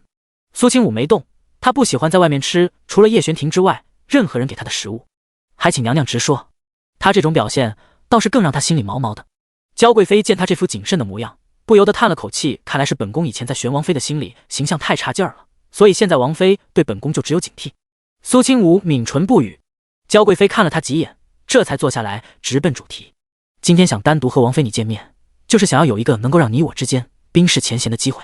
冰释前嫌？苏清武不由得笑了。贵妃娘娘为什么会突然想到这个？要知道不久前您才刚被惩罚抄经书。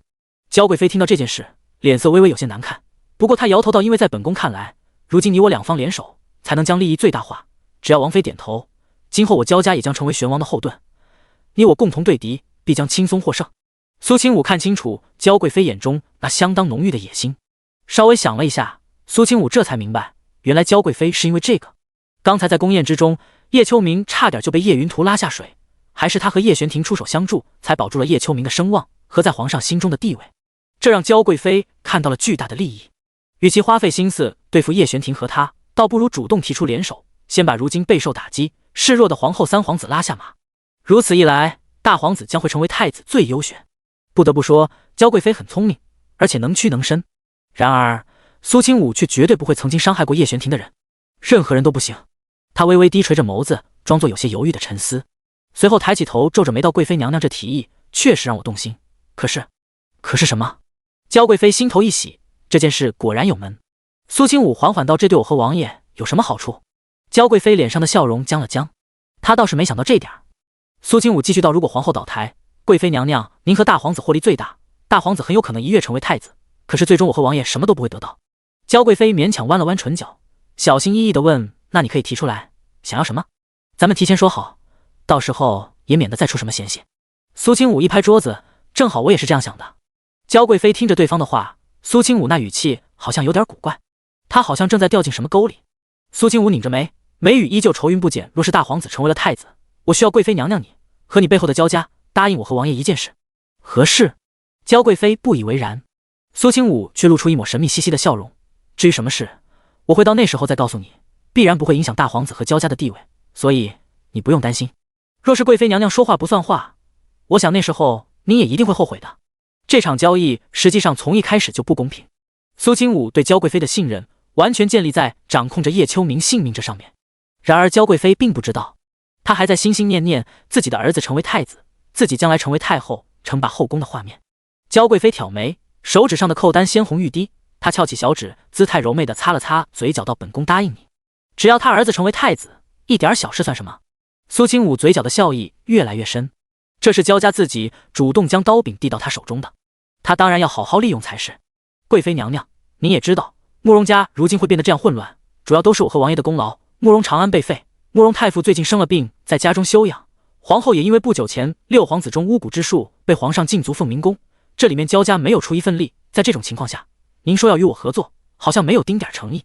这话说的焦贵妃有些脸红，她眸光闪了闪，却半个否认的字都说不出。她看向苏清武，也正是如此，本宫才会不计前嫌。呵呵，苏清武突然冷笑，笑得贵妃心口一跳。你笑什么？苏清武抬眸，不计前嫌的应该不是贵妃，是我和王爷才对。贵妃您找来恶医，想要废了王爷的腿，这件事本妃一直记忆犹新。若是您真想要让我不计前嫌，就需要看看您到底能够拿出多少诚意。第137章狮子大开口。明明是焦贵妃提出合作的，结果现在所有主动权突然跑到了苏清武手里。他的话让焦贵妃哑口无言，低垂着眸子，一直都在沉思，脸色也微微有些变化。沉默良久，焦贵妃才道：“既然是我想与王妃摒弃前嫌，王妃有什么要求可以尽管提，如果焦家能够做到，一定义不容辞。这种诚意，王妃觉得可够。”苏清武扬起唇角，既然贵妃娘娘如此有诚意，那我就不客气了。说话间，他从袖子里抽出来了一张单子。焦贵妃一脸愕然，这……苏清武笑得眉眼弯弯，煞是好看。我的条件。焦贵妃一眼看过去，就见到那单子上密密麻麻写的都是字，虽然还没仔细琢磨写的是啥，光是看一眼就让人觉得头晕眼花。最重要的是，为什么苏清武会突然将这单子从身上拿出来？难道说他早就有所准备？又或者说他已经猜到了他叫他过来的目的？不管怎么想，焦贵妃也想不通。她嘴角抽搐的按耐住心里那种焦躁感，拿着单子开始念：白银10万两。这一条让她略微蹙眉，不过却并没有放在心上。10万两对一些普通人家来说堪称天价，可是对于焦家来说并不算太过分。所有支持慕容家官员的名单，焦贵妃不由得看向苏清武，这个东西就连我焦家也不知道。恐怕还没等贵妃将话说完，就见苏清武眯起双眸笑了一下：“贵妃娘娘可不要将我当成小孩子糊弄。朝堂之上文武百官的战队，没有人比焦家和慕容家知道的更清楚吧？除了几位坚定不移的保皇党之外，剩下的绝大多数官员都已经投奔这两个家族。谁若是不站队，绝对会被两大世家挤兑的没有任何生存之地。可以说，整个朝堂上如今就只有这三方势力。”焦贵妃微微挑眉，王妃这话实在有些为难人。不过本宫可以一些重要之人的名字，至于那些蝼蚁，我焦家也没有心情关注，对不对？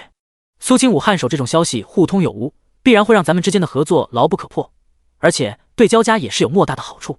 贵妃闻言一笑，觉得苏清武说的也有道理。名单我会让人给王妃送去。她继续往下看，只不过这次她脸色有些变了。你要我焦家让出兵部尚书之位？她猛然抬起头，目光落在苏清武的脸上。苏清武缓缓地挑眉，贵妃连这一点小小的利益都舍不得退让吗？毕竟我大哥已经在礼部当了好些年的侍郎，以他的实力不该屈居在此。焦贵妃没想到苏清武有这么大的野心。朝中6部喜欢重要，而尚书一职已然是朝中正3品的骨干之臣，是为数不多手握重权的朝臣。尤其是兵部尚书能够掌握一切调遣大军的行动，能够代替皇上招兵买马，掌控着整个南叶国的命脉。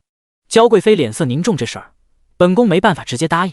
苏清武却不紧不慢回答：“您会答应的。”焦贵妃被气笑了，她也没撕破脸，而是笑着问王妃为什么会这么说。苏清武却抿唇不发一言。屋子里顷刻间安静下来，苏清武不说话，让整个宫中的气氛都显得沉闷。窗外粉色腊梅在寒风之中轻轻摇曳，光影落在窗棂之上。焦贵妃只感觉有冷意一阵阵钻进自己脖梗后的骨头里。她将单子放下，这事儿一时半会儿也很难定下来，不如王妃先请回，这单子本宫和父兄等人商议过后再给王妃答复，如何？苏清武起身告辞，静候佳音。等到苏清武一离开，焦贵妃气的将苏清武留下来的单子生气的拍在桌子上。他眉眼抽搐了一下，一时间有些怀疑是不是自己这样做有点太鲁莽了，才让人这么狮子大开口。可是话都提出来了，玄王府给他焦家带来的利益十分可观，如果真如苏清武所言，他和玄王全心全力辅佐秋明坐上太子之位，那他答应这些条件也没什么。他立刻将外面的宫女喊了进来，去给焦家那边送信，就说本宫有重要的事情和父兄相商。苏清武回了静怡宫，淑妃等人都在房间里担心的等着他。焦贵妃一向和他们不对付，淑妃也有点担心他仗着贵妃的位分，肆意为难苏清武。看到他安然无恙回来，众人一颗心才落到了肚子里。苏清武刚一进门就被叶玄庭拉住了手，男人冷着神色，眉头轻蹙道：“焦贵妃可有对你做什么？”苏清武笑着摇头，拍了拍他的手，拉着他坐到房间之内。没有，焦贵妃想要与我联手对付皇后和慕容家。淑妃听到这种话，略微诧异，那女人还真是能屈能伸，如今看到咱们势大，就立刻凑过来想要坐享渔翁之利，那你答应了吗？苏清武点头，我答应了，不过提了一点小小的条件，贵妃看上去很为难。淑妃，你们一点小条件都要推三阻四的，一看就没诚意，这所谓的合作不要也罢，谁知道咱们会被焦家什么时候在背后捅一刀？叶玄庭垂下眸子，忽然开口与焦家合作，无异于与虎谋皮，却也有诸多好处。看来阿武心里已经有了计划。被他一下子点明心中所想，苏清武眸子瞬间亮了亮。他笑道：“王爷说的不错，送上门的好处为什么不要？而且咱们要做鹬蚌相争里面的渔翁。”叶玄庭耐心挺苏清武说着，他浓墨一样的眉眼和外面夜色一样浓稠，双眸深沉如渊，却倒映着他的侧脸。面前的女子好像浑身都散发着淡淡的光芒，犹如这月夜中的明珠，让他手指下意识地蜷缩了一下，想要将这颗明珠握在掌心。不知道为何，明明偷偷看了眼前的女子10几年的时间，如今的她却越来越光彩夺目，让他移不开眼。王爷，叶玄庭一时失神，一瞬间眸子里倾泻而出的思绪中透露出一点失控和暗色。第138章百倍偿还。苏清武微微扬唇浅笑：“王爷在发什么呆呢？”叶玄庭耳根微红，他轻咳一声，掩饰自己的失态，轻声道：“在想阿武怎么这么聪慧。”苏清武先是一愣，随后明白自己这是被夸了。如果这夸奖从别人口中说出来，任凭对方千句百句，他也会做到面不改色。然而从这男人嘴里说出来，却让他的心脏都在不受自己控制的跳动着。他立刻低下头，白皙脸颊浮现薄红。“有吗？”淑妃娘娘看到这一幕，不由得心头一暖，眼神也变得慈爱了些许。她如今已经年近40岁，却一直没能有自己的孩子。年幼时候体弱多病，受了风寒，入宫之后虽然也受过一段时间的专宠，可是6宫之内一代新人换旧人，她也早就过了拥有幻想的年纪。现在见到皇上，除了惶恐之外，甚至还有点恶心。奈何身处后宫，身不由己。淑妃看向苏清武道：“看着你们小夫妻两个你侬我侬的，本宫这心里也很是开心。这一转眼的功夫，几个月就过去了。清武啊，当初母妃对你说过的那些话，你可别放在心上。”苏清武抬头，淑妃的眼神很是真诚温柔，完全没了曾经的警惕和敌意。他心中稍定，忽然站起身，倒了一杯茶，然后再次送到了他面前。当初没能正正经经奉上一杯茶，这次娘娘就不要推辞了。淑妃怔了怔，随后露出笑容，伸出手自然将茶盏接过，轻抿了一口。“儿媳妇，快起来吧。”苏清武这才言笑晏晏地站起身，只不过他刚要转身坐回去，就听到门外传来禀报：“淑妃娘娘，雪莹郡主和林夫人过来拜见。”当即整个房间的气氛凝滞了一瞬。林雪莹这个名字，苏清武倒是很长时间都没听到过了。他这段时间忙着大考和苏家的事，也没心情去关注林家那边。林雪莹上次在秋猎之上不慎走光之后，彻底销声匿迹了1个多月，看来她也害怕有人在她面前提起。林雪莹是淑妃的侄女儿，她没办法说不见就不见。只不过如今她心态已然和从前大不相同，绝对不会无条件的站在她那边。林家知道淑妃掌控6宫之后，最近和她走动的也越来越多了。他放下茶杯到玄庭：“清武，你们两个若是不想见林家的人，就从侧门离开吧，也免得生气。”苏清武虽然不怕林家人，却也不想在大过年的时候找不痛快。他点头道：“我和王爷这就走。”叶玄庭也没说什么，他陪着苏清武迈步往侧门走去。可是两人身影刚要出门，就听到后面传来一道冷嘲热讽的女声：“苏清武，见到本郡主跑什么？本郡主还能吃了你不成？”苏清武没理他，想走，结果手腕被人拉住。他疑惑看过去，就见到叶玄庭脸色冷沉着，满脸写着不高兴3个字。他扯了扯他的袖子：“天色也不早了。”叶玄庭收紧掌心中的力道，眸子里黑沉沉的，他倒不急于这一时。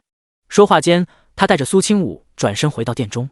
林雪莹见两人去而复返，原本还有些嚣张的语气像是被震慑住了一样，不由得气弱了几分。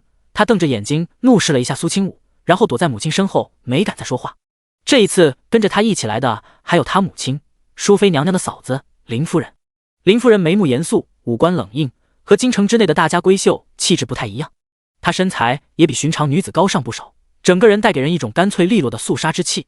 那双单眼皮的眸子看人的时候也很凌厉，不愧是将军府的嫡女。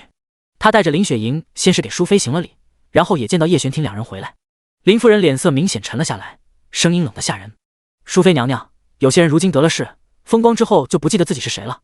我看你有时间还是得敲打一下。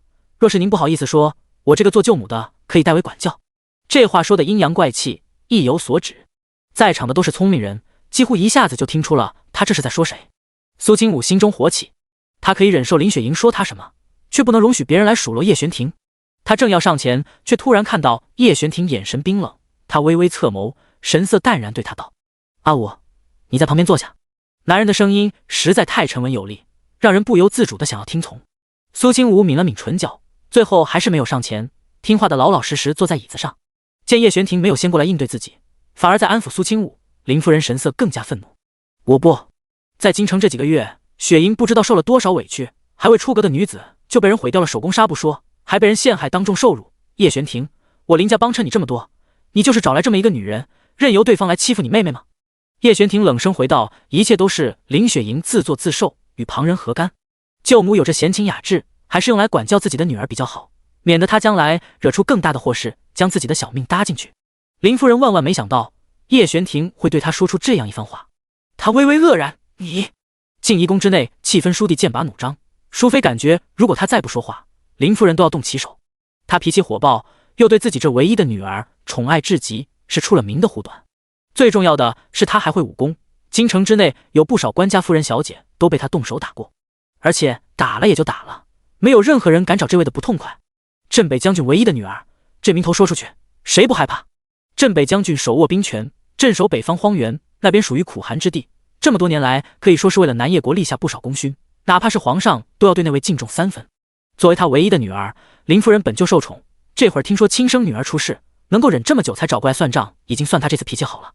叶玄庭眯起双眼，语气之中带着极为明显的警告：“我来见舅母，是想告诉您，您若是胆敢动王妃一根汗毛，本王会让你宠在心尖上的女儿百倍偿还，因此还请舅母言行慎重。”房间里骤然间一片鸦雀无声。阿武，我们走。第139章，奖励还不够。叶玄庭的话带着极强的震慑，连林夫人一时间都没能有反应。等到他想到话意图开口的时候，却看到玄王府的人都已经走了。他脸色一阵青一阵白，好像被人狠狠打了2巴掌，脸色颇为精彩。林雪莹也没想到自己娘都没能占到半点便宜。她从小到大相当仰慕的表哥，一遇到苏清武的事情就变得浑身是刺，完全不顾及任何情面。她双眼通红，有些委屈的拉了拉母亲的衣袖娘，一看玄庭表哥就是被苏清武那个妖女给迷惑了心神。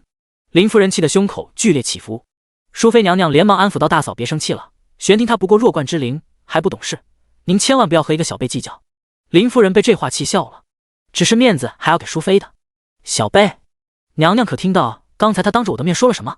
怎么说我也是她舅母，是她的长辈，她却那般顶撞，当真不孝。淑妃听到林夫人这么说，心里一时间有些不太高兴。她温温柔柔的笑脸这会儿变得有些冷淡。玄庭如今可是王爷，就连皇上对他都重视有加，将不少大事交给他来做，大嫂多少也得给他一点面子。你刚才说的那些话，像是长辈说出来的话吗？林夫人品过味儿来了，有点不敢置信的看着淑妃。以前她这个妹妹一向听话，不太反驳她和她夫君的意思，在这后宫之内也宁愿当个透明人，享受着家族庇佑。结果现在倒好，和叶玄庭那小子一样，翅膀硬了，完全忘了自己能够安安稳稳在这后宫生活，都是因为有林家在背后给她撑腰。她脸色当即更沉，直接坐在了旁边的椅子上。淑妃娘娘这话的意思，还是我这个做舅母的不对了。淑妃垂下眸子，玄庭先是王爷，随后才是本妃的儿子，大嫂见他人在这里没礼数也就算了，说话还是要客气一些比较好。林夫人目光更冷了，她怒不可遏：“林荣雪，雪莹是你亲侄女，那叶玄庭不过是你的养子罢了，难不成在你眼里他比我与你大哥还要亲近不成？”连他名字都喊了出来。林夫人这次真是气得很了。淑妃一向温和，待人亲厚，尤其是对待家人，这么多年也没红过脸，更是将林雪莹当成亲生女儿看待。结果现在被人指着鼻子质问说她没将林家当亲人，让淑妃眼圈微微泛红，心里也难受酸涩的要命。既然当初本宫决定收养她，那他这辈子就是我儿子。大嫂今日说的这番话，实在让本宫有些寒心。还是说你是故意来我面前挑拨离间我们母子感情的？淑妃突然发火，语气含怒，让林夫人有些哑口无言。她怔住，一时间不知道该说什么，只能嗫嚅道：“我这也是气糊涂了才。”淑妃站起身，直接对着旁边的宫女道：“本宫有些累了，送大嫂他们出去吧。”这句话已经摆明了在下逐客令。姑母，林雪莹看到淑妃这么大火气，一时间也有点怕了。她立刻走过去，拉住了淑妃的手：“姑母，我娘不是故意惹你生气的。今夜跨年，咱们一家人要好好聚一聚才对。”淑妃的表情很明显没有之前那样热络了，好像林夫人说的那几句话消耗了她的全部温柔和热情。抬起手将林雪莹的手指挣脱，拉开。淑妃不紧不慢道：“不用了，今晚本宫不想吃东西。”她直接头也不回的进了里面房间，将林家母女留在门口，尴尬的面色难看。不少宫人都在旁边看着他们，虽然没有真的动手驱赶，可是在那样的眼神注视之下，两母女也不能自讨没趣。林雪莹甚至都不清楚这段时间究竟发生了什么，姑母对她和苏清武的态度居然发生了天翻地覆的转变。她脸色有些苍白的看了看自己母亲的侧脸，娘，姑母她现在摆明了是站在了苏清武和表哥那边了。林夫人手指紧握成拳，拉着她往外走，不再留在宫里丢人现眼。她一边往外走一边道：“这事儿必须和你爹说一说，不管怎么说，她就你这么一个女儿，她林荣雪若是背后没有咱们林家，她算什么东西？早就被后宫那些女人吃的骨头都不剩。”对方离开时候说的这些话，虽然没有传到淑妃的耳朵里，淑妃还是被气得不轻。她一向将林家人放在心上，对自己大哥更是敬重有加，结果林夫人说的几句话，还是戳到了她的软肋。什么她是靠着林家才有这样安稳的生活？她难道是林家的附属品吗？当年入宫之际，她根本不想嫁给皇帝，却硬生生为了家族毁了自己的幸福，成了后宫宫妃的一员。结果现在倒成了她仰仗林家了。淑妃脸色白了白，她咬着唇红着眼问自己身边的嬷嬷，她怎么能这么说我？我落得如今这种下场，究竟是因为谁？就因为我为玄庭那孩子说两句话，就成了我不把林家放在心里了。那嬷嬷是淑妃的心腹，她也不服不忿的道：“林夫人确实太过分了，娘娘您在后宫如履薄冰，林家能够在朝堂上如鱼得水，至少有您一半的功劳。”淑妃忽然冷笑了一声，原本柔和的眉眼也变得凌厉了不少。本宫现如今可是在代理6宫，林家现在还需要仰仗本宫才对。本宫一会儿这封信去问问兄长，以后是不是不需要我这个妹妹帮衬了。而刚回到暂时休息的寝宫外面，苏清武就趁着没人之际，一转身抱住了叶玄庭的脖颈。叶玄庭脚步一顿，感觉到自己的脸颊被柔软的唇碰了一下，温热触感一触即离。苏清武迎着明亮皎洁的月色，眉眼间还伴随着温热的雾气，他脸上的笑容像是抑制不住，唇角不由得上扬起来。奖励你的。叶玄庭白玉似的脸颊瞬间红了，从耳朵根开始一点点遍布绯色，他喉结在他眼前十分明显的上下滚动，声音暗哑许多。奖励还不够。第140章静怡宫失火。苏清武闻言笑了笑，眉眼弯弯，真是贪心。叶玄庭也被他的情绪影响，牵引着轻笑起来。他脸上如今还带着青年人独有的青涩和朝气，在放松的时候更显得生机勃勃。虽然和几年后那个成熟稳重的气质有些出入，身上却没那个厚的盔甲，脸上也没戴着那般厚的面具，一举一动都透着难得可贵的真诚和坚定。那就不要奖励，毕竟都是我该做的。我当初说过要护你无忧，怎能让你因为林家那些人生气？苏清武叹了口气，摇了摇头，我不是为了我自己生气。叶玄庭愣了愣，我是不喜欢听别人那样说你，王爷能有今天，都是你自己努力得来的，没有借助任何人的力量。你是靠着实力从军队最底层走出来的，没几个人能做到王爷这种程度。叶玄庭14岁从军，在军队之内打拼了整整5年时间，立下无数战功，才成就战神王爷的名声。他是自己杀上来的。他听说在战边上被叶玄庭杀的敌军将领就不下10位，那些人的脑袋如今还挂在边陲城门的位置。叶玄庭神色动容，直接将苏清武紧紧搂在怀里。他压低声音道：“阿武，谢谢你。”苏清武抬眸：“谢我做什么？”“谢你关心我。”叶玄庭说这话的时候眼神极为认真，他是真心这么想的。长这么大，他得到的关心屈指可数。淑妃虽然对他很好，却也不会特意去关注他心里想什么。苏清武握住他的手指，把玩他的指尖，眉眼间媚色横生，笑得好像画中走出来的人。“我是你的王妃，关心你不是应该的吗？”叶玄庭耳朵更红了，好像红透了的果子。他微微偏过头，不好意思去看他略带浅笑的眸子，被撩拨的心跳加速，脑子都忘记了如何反应去回答他的问题。苏清武看到他这副样子，却越发觉得有趣，想要看到叶玄庭更多不一样的面貌显露在自己面前。他根本就没见过，上辈子两人在一起的时候，叶玄庭早就不会害羞了。男人一双眸子漆黑一片，他甚至看不透他在想什么，哪里像是如今这样好懂简单。岁月真是一把杀猪刀，将一个青涩少年给雕刻成了那种藏锋的模样。两人正想进入寝宫，不远处的天空却突然间绽放了一束烟花，绚丽的色彩直接将皇宫上方照亮，所有光彩化作细细碎碎的星辰落入眼睛里，漂亮的让人忍不住驻足旁观。然而就在这热闹至极的场景之中，静怡宫的方向却突然燃烧起了一阵火光，那光芒顷刻间冲天起，混入了这片烟火当中。所有宫人都不由得看了过去。苏清武和叶玄庭本就距离静怡宫不远，自然也看到了这一幕。两人神色一变，互相对视了一眼，几乎不用说什么，就加快脚步，飞快往火光燃烧起来的方向赶过去。金叶守在这边的宫人并不多，在发现火光之后，也第一时间来到现场。苏清武站定，就看到自己和叶玄庭不久前还来过的静怡宫，居然很快就变成了一片火海，里面时不时传来一阵噼里啪啦的脆响。叶玄庭一把将旁边的一个宫女抓过来，询问火怎么烧起来了。那宫女吓得哆哆嗦嗦，奴婢也不清楚，只是刚听到这边发生了很大的爆炸声，然后这边就烧起来了。淑妃娘娘应该还在里面休息，可怎么办呀？苏清武看向周围的人，都还愣着干什么？去打水灭火。是。周围人群散开，想方设法的去打水灭火，可是静怡宫的水井有些距离，一来一回需要不少时间。等到人将水打过来，一桶桶浇上去，恐怕黄花菜都凉透了。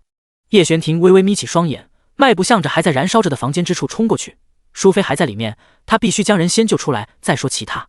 苏清武看出他的想法，微微抿了抿唇，却也没有阻拦，甚至还跟着他想要一块进去。这大火烧的实在离奇，能够在这么短的时间之内烧得这么厉害，一是静怡宫的木头建筑确实有些年头，二必然是人为。叶玄庭听到身后脚步声，看到苏清武也跟他一起跑过来了，微微愕然，阿武。苏清武却对着他眨了眨眼睛，我来搭把手。两个人怎么也比一个人找得更快。叶玄庭微微眯起双眼，眸子里全是无可奈何，你留在外面，里面危险。苏清武却不应，你确定咱们两个要一直站在这里计较这件事？叶玄庭看到苏清武眼里坚决的眼神，他只能无奈颔首，然后一把抓住了苏清武的手腕，跟紧我。他在前，他在后，灼人的热浪扑面而来。苏清武这次没有甩开叶玄庭，而是大步随着他穿过已经着了火的梁柱，奔着里面淑妃休息的寝宫而去。静怡宫并不小，屋子里有些东西已经被火烧的掉落下来，砸在地上的那一瞬间会迸溅出不少火星和黑灰。两人就在这种危险至极的环境之中向前穿行。苏清武的手一直都被叶玄庭紧握着，像是害怕一松手他就会不见。前面身形修长的男人甩手将一块着了火的屏风甩开，来到了一扇门前。这里面就是淑妃平常就寝的房间，房门紧紧关闭，里面没有任何声音。苏清武突然转动了一下手腕，将手从他手中挣出来，然后用力推门，没推动。这里并没有着火，只是浓烟滚滚，呛得人不住咳嗽。叶玄庭抬起脚就要踢过去，却被苏清武一把拉住了手腕。他对着他眨了眨眼睛，虽然没说话，然而叶玄庭却懂了他的意思。就在两人破开房门往里面闯进去的一瞬间，一道身影从叶玄庭的背后骤然现身，手中闪烁银芒的武器直奔着叶玄庭的后颈处扎了下去。这偷袭的角度还有时机，绝对堪称一绝。更何况周围火光冲天，浓烟滚滚，救人之人还心心念念着里面人的安危，很难想到会在进门的时候出现一个开门杀。第141章栽赃陷害。只是下一瞬间，那拿着匕首刺过来的人就怔住了。叶玄庭甚至都没有回头，直接侧身抬手握住了那人的手腕，然后下一瞬间只听到咔嚓一声，毫不犹豫的就将其折断。啊！那人发出一声短而急促的惨叫，也在这一刻意识到了有些不妙。而叶玄庭这时候也看清楚了那宫女的脸。宫女反应很快，知道自己暴露了，她几乎没有犹豫，就要咬下口中的毒囊，意图自尽。结果啪，她被人一巴掌扇了出去。苏清武根本没有留半点力道，那宫女左边藏着毒囊的牙齿在顷刻间被打得从嘴里飞出，那宫女满嘴是血，脑袋也撞在了柱子上，直接晕了过去。苏清武揉了揉自己的手，微微挑眉。两人的行动十分默契，几乎在叶玄庭抓住宫女手腕的瞬间，苏清武就行动了，所有动作都在电光火石之间，甚至就连叶玄庭都没想到自己有一天会和苏清武有这样的配合。苏清武眼唇轻咳了一声，没敢在原地耽搁，而是大步随叶玄庭来到床边，检查淑妃娘娘的安危。他用手试探了一下她的鼻息和脉搏，娘娘没事，咱们走。叶玄庭颔首，直接动手将床上的淑妃娘娘背了起来，然后看了苏清武一眼，跟紧我阿武。苏清武笑着点头，放心吧，我能照顾好自己，你走你的。叶玄庭深深看了他一眼，他纵然有千言万语要说，这会儿也不是时机。淑妃娘娘状况不明，第一时间还是救人要紧。苏清武走到门口，看着晕倒在地的那个宫女，直接一只手抓住对方的手臂，将他从屋子里往外拖。拉着一个人，他行走起来也丝毫不费力。只不过外面的地面上滚烫，到处都是火星子。那宫女被一路拖出来的时候，身上的皮肉难免被烫得皮开肉绽。奈何苏清武一点没有怜香惜玉的心思，抓住凶手，盘问幕后黑手才是最重要的。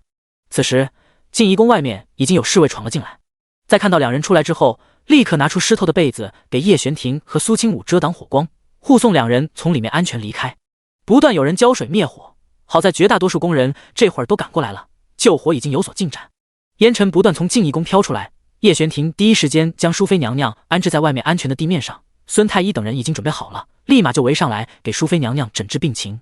皇上和娇贵妃，包括太后等人都赶过来了，几乎今晚所有参加宫宴的人都聚集到了静怡宫外的空地上。老皇帝眉头轻蹙，怎么回事？好好的静怡宫为什么会走水？苏清武将拖出来的那个宫女直接丢在地上，宫女浑身衣服已经被烧焦了，空气中都能闻到她身上散发出来的焦臭味。如果不是她胸口还有一点起伏，甚至看过去的人都以为她已经死了。苏清武喘了口气，擦了擦脸上的黑灰。皇上一会儿可以问他。老皇帝看了一眼那宫女，明显有些不明所以。一旁孙太医禀报到皇上，淑妃娘娘只是昏迷过去了，并无性命之忧。老皇帝闻言这才松了口气。娇贵妃此时看到这种场景，难得为淑妃说话。皇上，本宫觉得淑妃这件事很明显有些蹊跷，怎么可能突然间烧起来这么大的火没有被人发现？老皇帝将目光落在了那宫女身上。苏清武蹲下，也不知道他在宫女身上哪里划过，那宫女身体颤抖了一下，缓缓睁开双眼，然后他就惊恐地看着近在咫尺的苏清武的那张脸。啊呜，嘴巴里一半的牙齿都被打掉。宫女这会儿说话有些含糊不清。苏清武抬起手揉了揉宫女的下巴，有些愁眉不展道不好意思，刚才下手有点太重了，你要是说不出话可以写。宫女立刻摇头。苏清武疑惑不会写字。宫女点头。苏清武叹了口气，这就有点麻烦了，既然不会写字，那你这双手就别要了吧。他声音平静，当着众人的面就将刚才宫女拿过的那把匕首掏了出来。看到他的动作，老皇帝和娇贵妃等人都有些惊讶。老皇帝连忙道：清武丫头，将他交给让人来问就行了，你身为王妃怎能做这种事儿？苏清武侧头看了一眼皇上，这才将匕首放在旁边，然后擦了擦手，站起身恭敬道：清武看到淑妃娘娘受伤，心中急切，还请皇上见谅。皇上摆手，朕不怪你，你先站过来。苏清武乖巧来到叶玄庭身边，站好。叶玄庭没说什么，他眼神深沉地看着苏清武的眼睛，然后拿出一张手帕，仔仔细细擦拭着苏清武脸上的黑灰。苏清武扬起下巴，然后闭上眼睛，任由叶玄庭帮忙。竟让我担心。苏清武眨了眨眼睛，小声嘟囔道：我有分寸。叶玄庭被他这话给气笑了，握着他手的力道加重了几分。可你若有危险，会让我分心，没分寸的是我。苏清武，他瞧着叶玄庭眸子里那浓重的担忧和后怕之色，心里像是被什么东西狠狠敲打了几下。这种被人放在心里的感觉实在太好了，好到令他有点不知所措。老皇帝让人将那宫女五花大绑，然后找孙太医帮忙给她嘴上擦了擦药，让她能够开口说话。静怡宫的火是你放的？那宫女一个头磕在地上。是谁指使你这么做的？老皇帝眼睛里都是愤怒，像是要将那宫女给拆骨扒皮。强大的气势压迫下来，让那宫女瑟瑟发抖。她趴在地上道：是惠妃娘娘，奴婢是惠妃娘娘身边伺候的。惠妃娘娘说是淑妃娘娘害死了六皇子，她要为六皇子报仇。老皇帝听到这种回答，脸上露出愕然的表情。苏清武听完这话却笑了笑，这宫女在被抓的时候选择服毒自尽，而并非主动被抓，说明这番话只是她迫不得已才说出口，用来混淆视听的。从她身上一定能够找到真正凶手的破绽。第142章设局。太后也吃了一惊，她来到皇上身侧询问皇上，先去让人查一查这宫女的来历。老皇帝点点头，找来宫里的嬷嬷，让人把惠妃等人都叫过来。那边火已经灭得差不多了，静怡宫其他并没有受到波及的宫女下人则是走过来跪成一排等待盘查。没多久，惠妃脚步有些急促地小跑着来到这里，立刻跪在地上给皇上太后行礼，妾身拜见太后，拜见皇上。老皇帝问道：惠妃，这宫女可是你宫里的？惠妃回头看过去，那个脸都被打肿了的宫女整张脸映入眼帘。她虽然记不太清，可是对这张脸确实有些印象，再加上身边奶娘对她点头，惠妃硬着头皮道：是。老皇帝眼神明显凌厉起来，你可是因为六皇子的事迁怒淑妃，所以意图用火烧死她。淑妃将你当成姐妹，也就只有你的人来这里才会让她放松警惕。惠妃只感觉一阵头晕目眩，她没想到惠宁宫竟然被人安插了这么多眼线。明明六皇子都已经出事了，结果有人还打算利用他的死，在他身上做文章。如果不是六皇子的死从根本上就是假的，如果不是他和淑妃早就已经沟通过，恐怕这场局谁也逃不掉。他真的会以为淑妃是害死六皇子的凶手，而顺理成章的，他对淑妃的怨恨被人利用起来，再反过来伤害淑妃，就可以顺利的将他和淑妃一块驱逐出局。这里面还真是有大手笔，让惠妃觉得毛骨悚然，头皮发麻。她咬了咬唇，甚至都尝到了嘴里的血腥味。不是妾身，等淑妃娘娘清醒过来之后，一定能够知道凶手绝对不是我。你还在狡辩，如今人证在此，不是你还能是谁做的？这后宫之中本就如此，根本不需要确凿的证据，一个怀疑就能要人性命。惠妃气的肩膀轻轻发抖，却不敢顶撞老皇帝。这个宫女虽然在妾身宫里做事，可也并不能说明这件事就是妾身指使她所为。那故意放火的宫女眼珠转了转，她嘴角露出一抹浅浅的弧度，没想到事情还有这种转机。抱着死也要拉一个来陪葬的心思，那宫女跪爬了几步，直接来到惠妃身后，哭着道：“娘娘，救救奴婢！奴婢是听从您的命令来刺杀淑妃的，您可不能不管奴婢啊！”惠妃浑身紧绷，被气得满眼都是火气。对方的办法极为拙劣，然而就是这么拙劣的演技，却能够让某些人深信不疑。老皇帝拧着眉，先把惠妃带下去关起来，然后继续彻查此事。这是皇上处理后宫这些事的一贯作风，先把有嫌疑的人关起来禁足，然后再慢慢调查。至于最后能不能调查出来一个结果，那就不得而知了。这六宫之内有些宫妃，在犯错被关之后，绝大多数就再也没能露面，基本上就等于是打入冷宫。这后宫前朝本就一体，这些宫妃不能随便打杀，犯了错以后下场基本上也都差不多。惠妃听到皇上这么说，脸色都白了。她虽然为四妃之一，可在宫里面也没什么人脉，谁会用心帮她洗刷冤屈？别说自己目前没有证据证明自己的清白，即便是有，也有诸多麻烦。她微微叹了口气，正要任命被带下去，却听到不远处传来扑哧一声轻笑。老皇帝自然也听到了这动静，侧头看向苏清武。苏清武实在是忍不住了，他捂着唇，眼睛笑得都要弯起来了。老皇帝皱眉，有什么可笑的？他就站在叶玄庭身后，道：“我在笑那宫女演技有点不太好。”宫女闻言，嘴角抽了抽，不小心牵扯了伤口，疼得她表情扭曲。演技？皇上将目光落在宫女脸上，他眉头拧得更深了。苏清武走出来几步，出言为惠妃解围。惠妃又不是傻子，真想要伤害淑妃娘娘，又怎么会安排如此明显的自己人出手杀人？我与王爷进入淑妃娘娘寝宫救人之时，此人藏在门口意图偷袭，可见也是习武之人，身上有些功夫。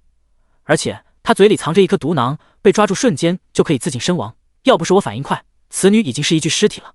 老皇帝听着苏清武这番话，脸色倏地白了。什么毒囊？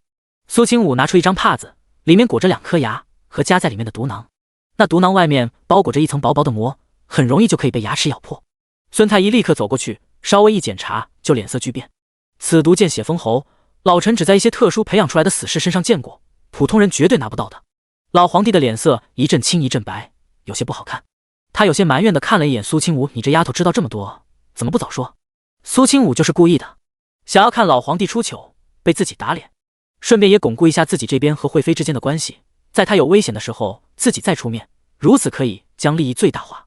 苏清武却露出委屈的表情：“是皇上您不让清武审问的。”朕。老皇帝脸颊肌肉紧绷：“那你就不会把你知道的这些提前告诉朕？如果提前知道，他就不会错怪了惠妃。”叶玄庭插言道：“王妃，她刚从火场里面救了人出来，一时间受了惊吓，没想起来很正常。这明显的维护，是个人都能听得出来。”老皇帝的话被堵在了嗓子眼，他只觉得自己憋屈的要命，而且惠妃这会儿脸上那明显被冤枉了的委屈表情，让老皇帝一时间觉得有点内疚。然而道歉这种话，他一个帝王如何能说得出口？惠妃虽然是将军之女，却也没这个能力在京城养死士，因此这宫女很明显不是他派来的。一转头，他就从备受嫌隙成了清白之身。只不过即便是洗刷了冤屈，他的表情也没显得有多高兴。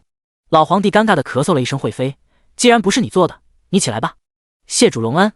惠妃站起身，低着头站在一旁默不作声。孙太医走到皇上身边，压低声音小声道：“这毒囊里面藏着一种极为烈性的蛇毒，入口之后立刻毙命。老臣曾在12年前见过这种毒。”第143章，比死还可怕。即便孙太医也遇到过其他服毒自尽的杀手或者刺客，然而他们服下的毒药也并不相同，因此通过毒药的成分，也能够大概知道这些人是不是一伙的。作为宫里一位待了很多年的老院手，孙太医也算是见多识广，而这次遇到的毒药让他想起了12年前那件事。老皇帝的目光顷刻间变得严肃起来。12年前是哪件事？毕竟时间久远，一时半老皇帝还没办法将哪件事与今天这场刺杀联系到一处。孙太医的声音不高不低，却也能够让不远处的苏清武和叶玄庭听到，就是相府苏夫人之死。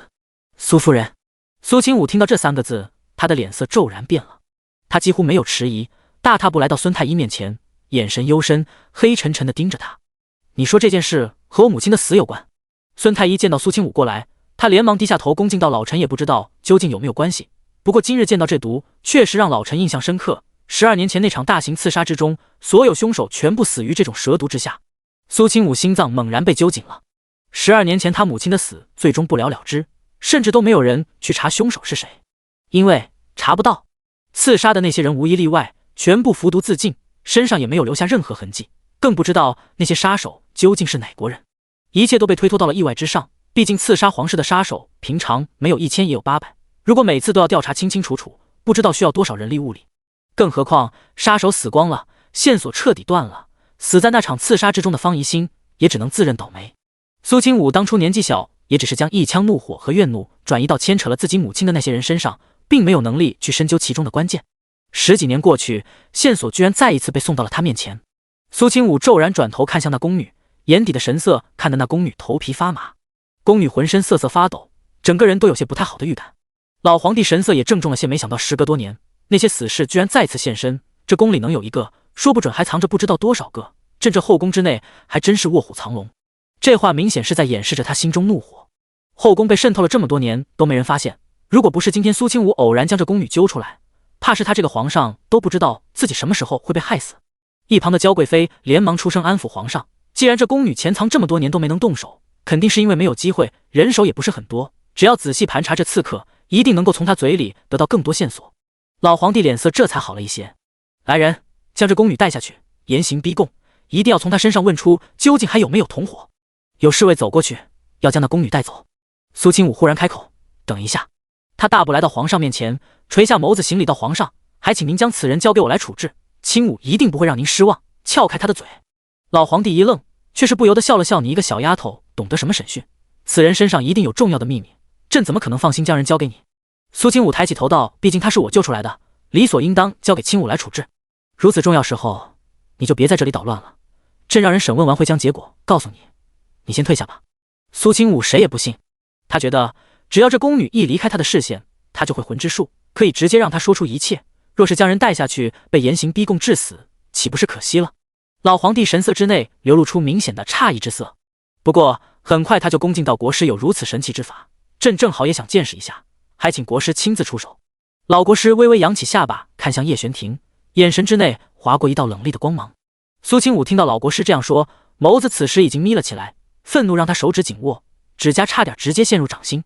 那宫女如果落在老国师手中，从他嘴里得到的消息必然都是假的，这唯一的活口也绝对活不成。第144章，国师必须死。国师终究是国师，他在整个南叶国的地位，苏清武和叶玄庭即便是再怎么努力，短时间内也很难撼动。不管是他曾经乃是辅佐老皇帝登基的大功臣，还包括他这么多年装神弄鬼的成果，而他也是南叶国和圣山之间唯一的联系。也许寻常百姓不知道圣山是什么势力，可是皇权贵胄们却一清二楚。在他们心里，圣山之人全部都是神仙一般的人物，乃是世外高人。周遭几国的国君都会主动讨好圣山下来的那些大人物，因为他们好似能够呼风唤雨，无所不能。任何得罪了圣山的人或者国家都没什么好下场。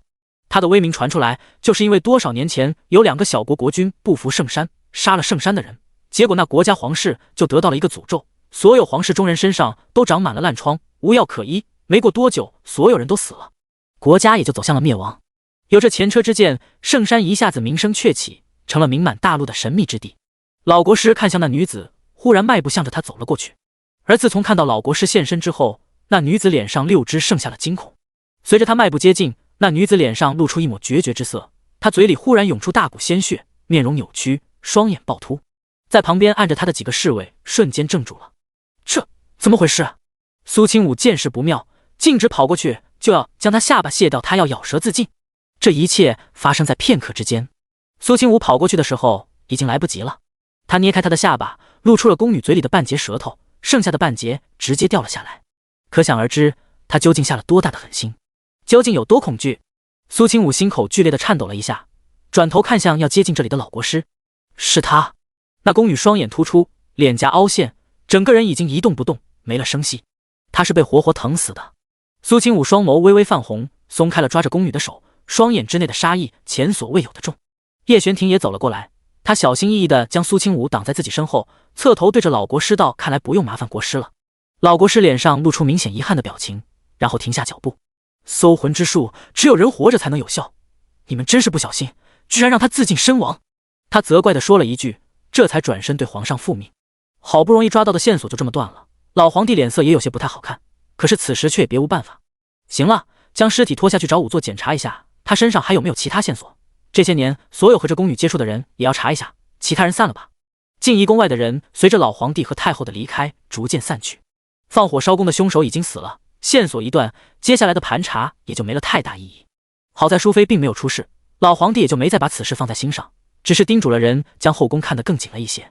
火已经被扑灭了，只剩下滚滚浓烟冲上天际。静怡宫并不小，着火的位置在主宫，但是其他地方还有房间。叶玄庭亲自带着人将淑妃护送到偏殿之内。苏清武亲自给淑妃娘娘仔细检查了一番，确定没有大碍之后，他才走到宫殿外面。夜已经很深了，惠妃并没有急着离开，而是带着人在院子里想要等淑妃醒过来。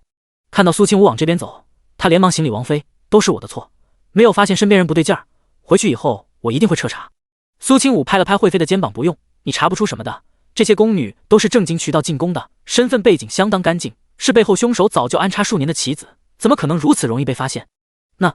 那怎么办？”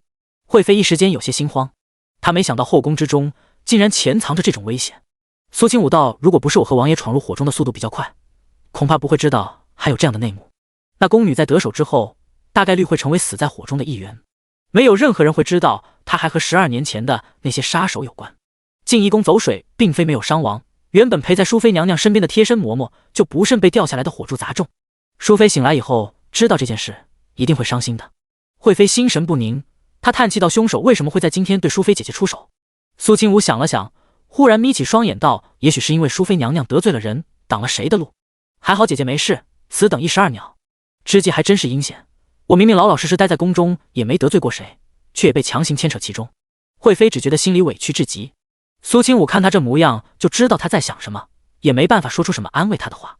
只要身处这后宫之内，就免不了手染鲜血，哪怕惠妃不争，也会有人逼着她争。这宫里的势力不外乎就是皇后和娇贵妃两方，淑妃娘娘如今代理6宫，被当成靶子也很正常。而那个宫女大概率是国师的人，否则她也不会在国师露面的时候才选择自尽。毕竟只要是人都不会想死，除非活着比死亡的下场更可怕。虽然没能亲口听到那宫女交代幕后黑手，然而只需要猜测，他觉得真相就已经8、9不离10。老国师，也许整个圣山都是他的敌人，他一定要杀了他，不论用什么方法。苏清武眸子里杀意在肆虐，而与此同时，叶玄庭还守在淑妃身边，尹时期恭敬地站在他身后，低垂着眸子，不发一言。房间里过于安静，安静的针落可闻。忽然间，叶玄庭开了口，声音之中没有任何情绪起伏，道：“原国师必须死。”尹时期怔了怔，随后道：“可是国师身边高手众多，而且此人心机颇深，行事谨慎，最为惜命，怕是很难杀。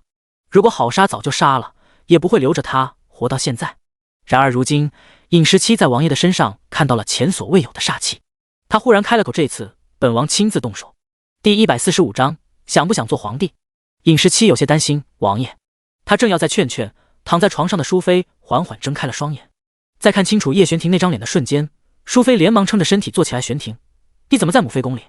叶玄庭道：“母妃可知宫里走水了？”走水？淑妃脸色倏地白了，她这才看清楚自己如今并没有身处原本的寝宫，拉开窗帘向着外面看了一眼，月色之下滚滚浓烟直冲天际，将月光都遮掩得若隐若现。她脸色煞白：“我不知道，刚用完晚上我就什么都不清楚了。”淑妃仔细回想了一下，然而她的记忆一片空白，只记得自己吃了一半的晚膳就人事不知。叶玄庭点点头：“有人在静怡宫放了火，凶手已经抓住了，母妃不必忧心。”淑妃心里一阵后怕，是谁做的？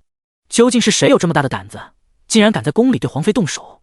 叶玄庭想了想，如实回答：“国师。”虽然没有证据，可是这个猜测8、9不离10。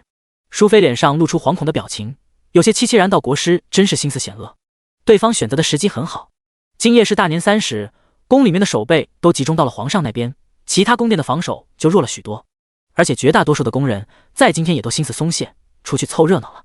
宫里准备了不少烟花炮竹，在燃放的时候吸引了无数人的目光，而就在这个空档，他中了招。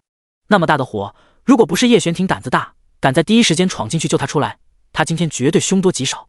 而且听叶玄庭的说法，那凶手还并没有走，很明显意图对他下手，想要确认他的死活。叶玄庭没有反驳淑妃的话，国师一直都在暗中帮助皇后和三皇子，他打算辅佐三皇子登基。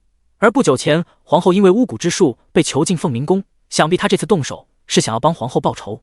淑妃脸色白了白，只不过这一次却拧着眉道：“我如今代理六宫，很明显挡了某些人的路，所以对方才想方设法的要我去死。”他垂下眸子，忽然冷笑了一声：“真当本妃是软柿子任人拿捏？本妃一向人不犯我，我不犯人，这一次本妃绝对不会善罢甘休。”叶玄庭看着自己母亲的表情，发现淑妃变了许多。如果以前他遇到这种事，绝对会打退堂鼓，能避则避。现在却突然被激起斗志，好像有什么火光在他眸子里灼灼燃烧。淑妃忽然抬起手，轻轻摸了摸叶玄庭的侧脸，她的动作让叶玄庭浑身一僵，怔住了。母妃。淑妃垂下眸子，温温柔柔地看着他，眼神之内都是慈爱之色。玄庭，你想不想坐上那个位置？他眼神逐渐变得坚定起来，手指也微微用力。母妃帮你，娘会不惜一切代价去帮你。叶玄庭心中微微震动，他有些愕然地看着淑妃，只看到了他眸子里的决然。林家将来就是你的助力，雪莹那边你不用担心，本妃会亲自和兄长谈一谈，他不帮也得帮。这番话推心置腹，淑妃也是在苏清武的引导之下，才有了如今这种想法。他本来不想争，然而三番两次的暗算，实在让他有些生气。他又不是面团捏的，泥人还有3分气性。叶玄庭凤眸微微眯了起来，他看着母妃，轻轻点了点头，多谢母妃。过完年的第一天，休息好了的淑妃就在六宫之中进行了一场大肃清，借着静怡宫被一把火烧了的由头，她将六宫之内里里外外都整理了一遍。娇贵妃此时还在宫里休息，一觉睡到了日上三竿，一睁眼就见到几个宫妃都等在宫门外意图求见。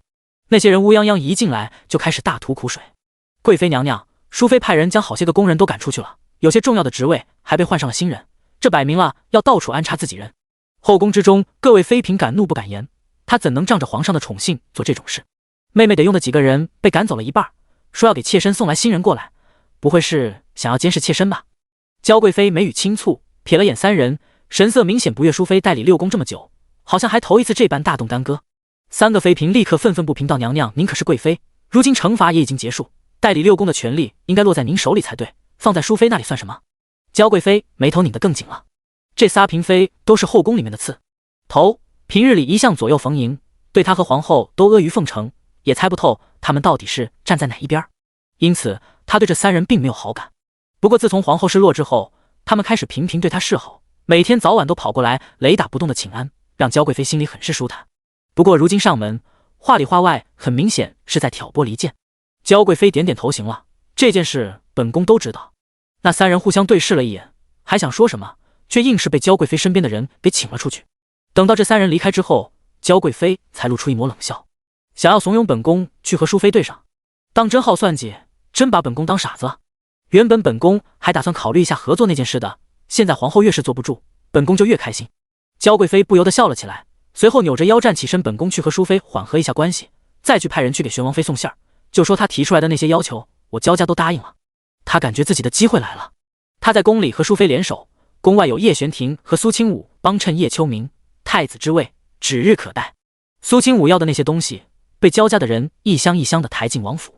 看到那白花花的10万两银子，整个王府的人都惊讶的瞪大双眼。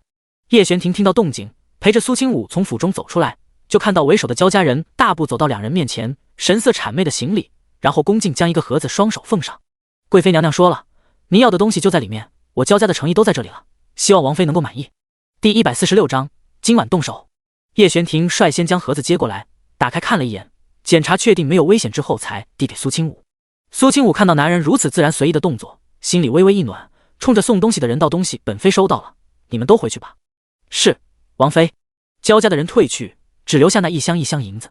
苏清武对这些银子没多大兴趣，只让人将其搬去库房里面，第一时间打开了盒子。他没有逼着叶玄庭做这些，因为没必要，这是慕容家那些命臣的名册。叶玄庭微微挑眉，薄唇轻轻抿了抿。苏清武一边看一边勾起唇角，眉眼之间全是戾气。有了这个，以后慢慢收拾他们，这是一件大工程。毕竟拔出萝卜带出泥，这慕容家的势力在南叶国早就已经根深蒂固，形成了一个盘根错节的庞大势力。哪怕弄死一个，也很快会有下一个补上，对偌大的慕容家族来说没有任何影响。苏清武忽然看到一个名字，神色略微有些唏嘘，真没想到镇西关如今的主将居然是慕容家的人赵礼。这个人王爷听说过吗？他话音刚落，就见到叶玄庭的脸色此时已经变了，变得极为难看。他垂在身侧的手指紧握着，双眼微微泛红，就连呼吸都略微粗重了一些。知道。苏清武神色一顿，猛然间察觉到了什么。他虽然对叶玄庭在边关的情况并不了解，可这会儿也想到了当年叶玄庭从底层爬起来的军队就是镇西大军，而如今那位镇西关的主将好像原本是叶玄庭身边的副将来着。叶玄庭轻启薄唇，声音逐渐恢复了平静。他是本王一手提拔上来的，原本是个孤儿，一身武艺也是本王所教。苏清武将手中的名册合上了，他脸上笑容消失，安静听着叶玄庭诉说这件事。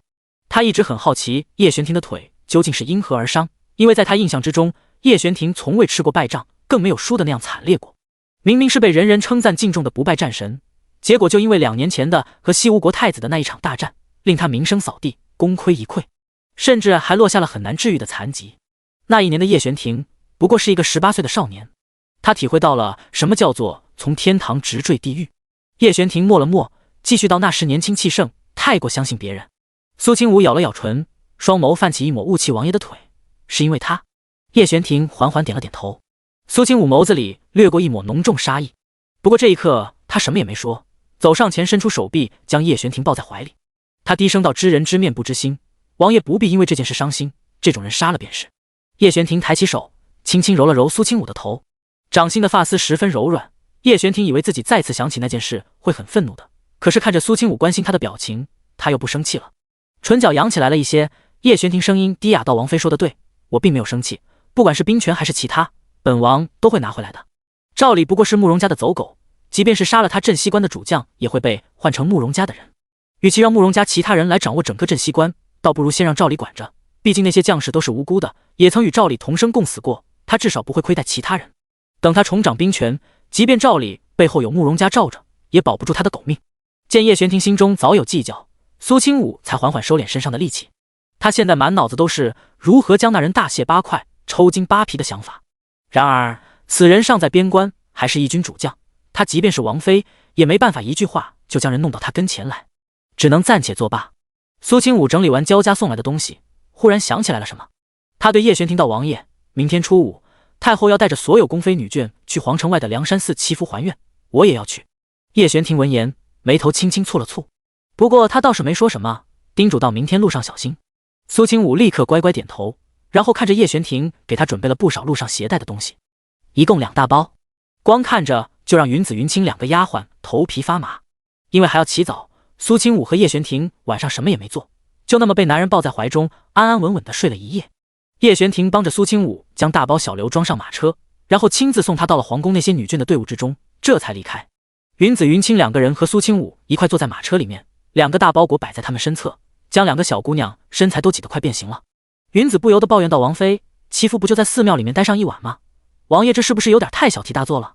云清从包裹里面摸了摸，然后怔住了。这不是王妃您软榻上的垫子吗？王爷是不是装错了？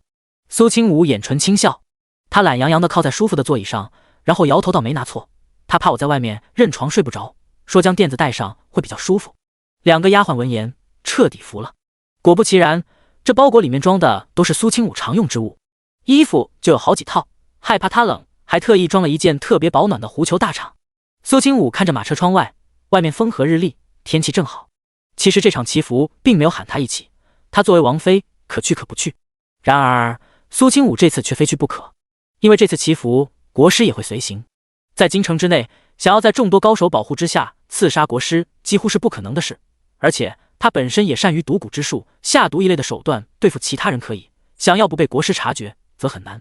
苏清武这一身毒蛊之术也是被虐待那整整3年之中从国师手上学来的，他虽然有把握超越他，却并没有把握能用杀了他。圣山的人都是怪物，可是苏清武却并不打算放弃，他会为他设计一个绝妙的死法。就在苏清武这边磨刀霍霍之时，叶玄庭人已经回到王府。院子里，饮食7点好了，整整20个穿着打扮整齐划一的影卫恭敬行礼。王爷，人已经都准备好了，今晚要不要动手？叶玄庭负手而立，目光在那些手下身上掠过，他声音之中的杀意无法掩饰惊讶，便杀了他。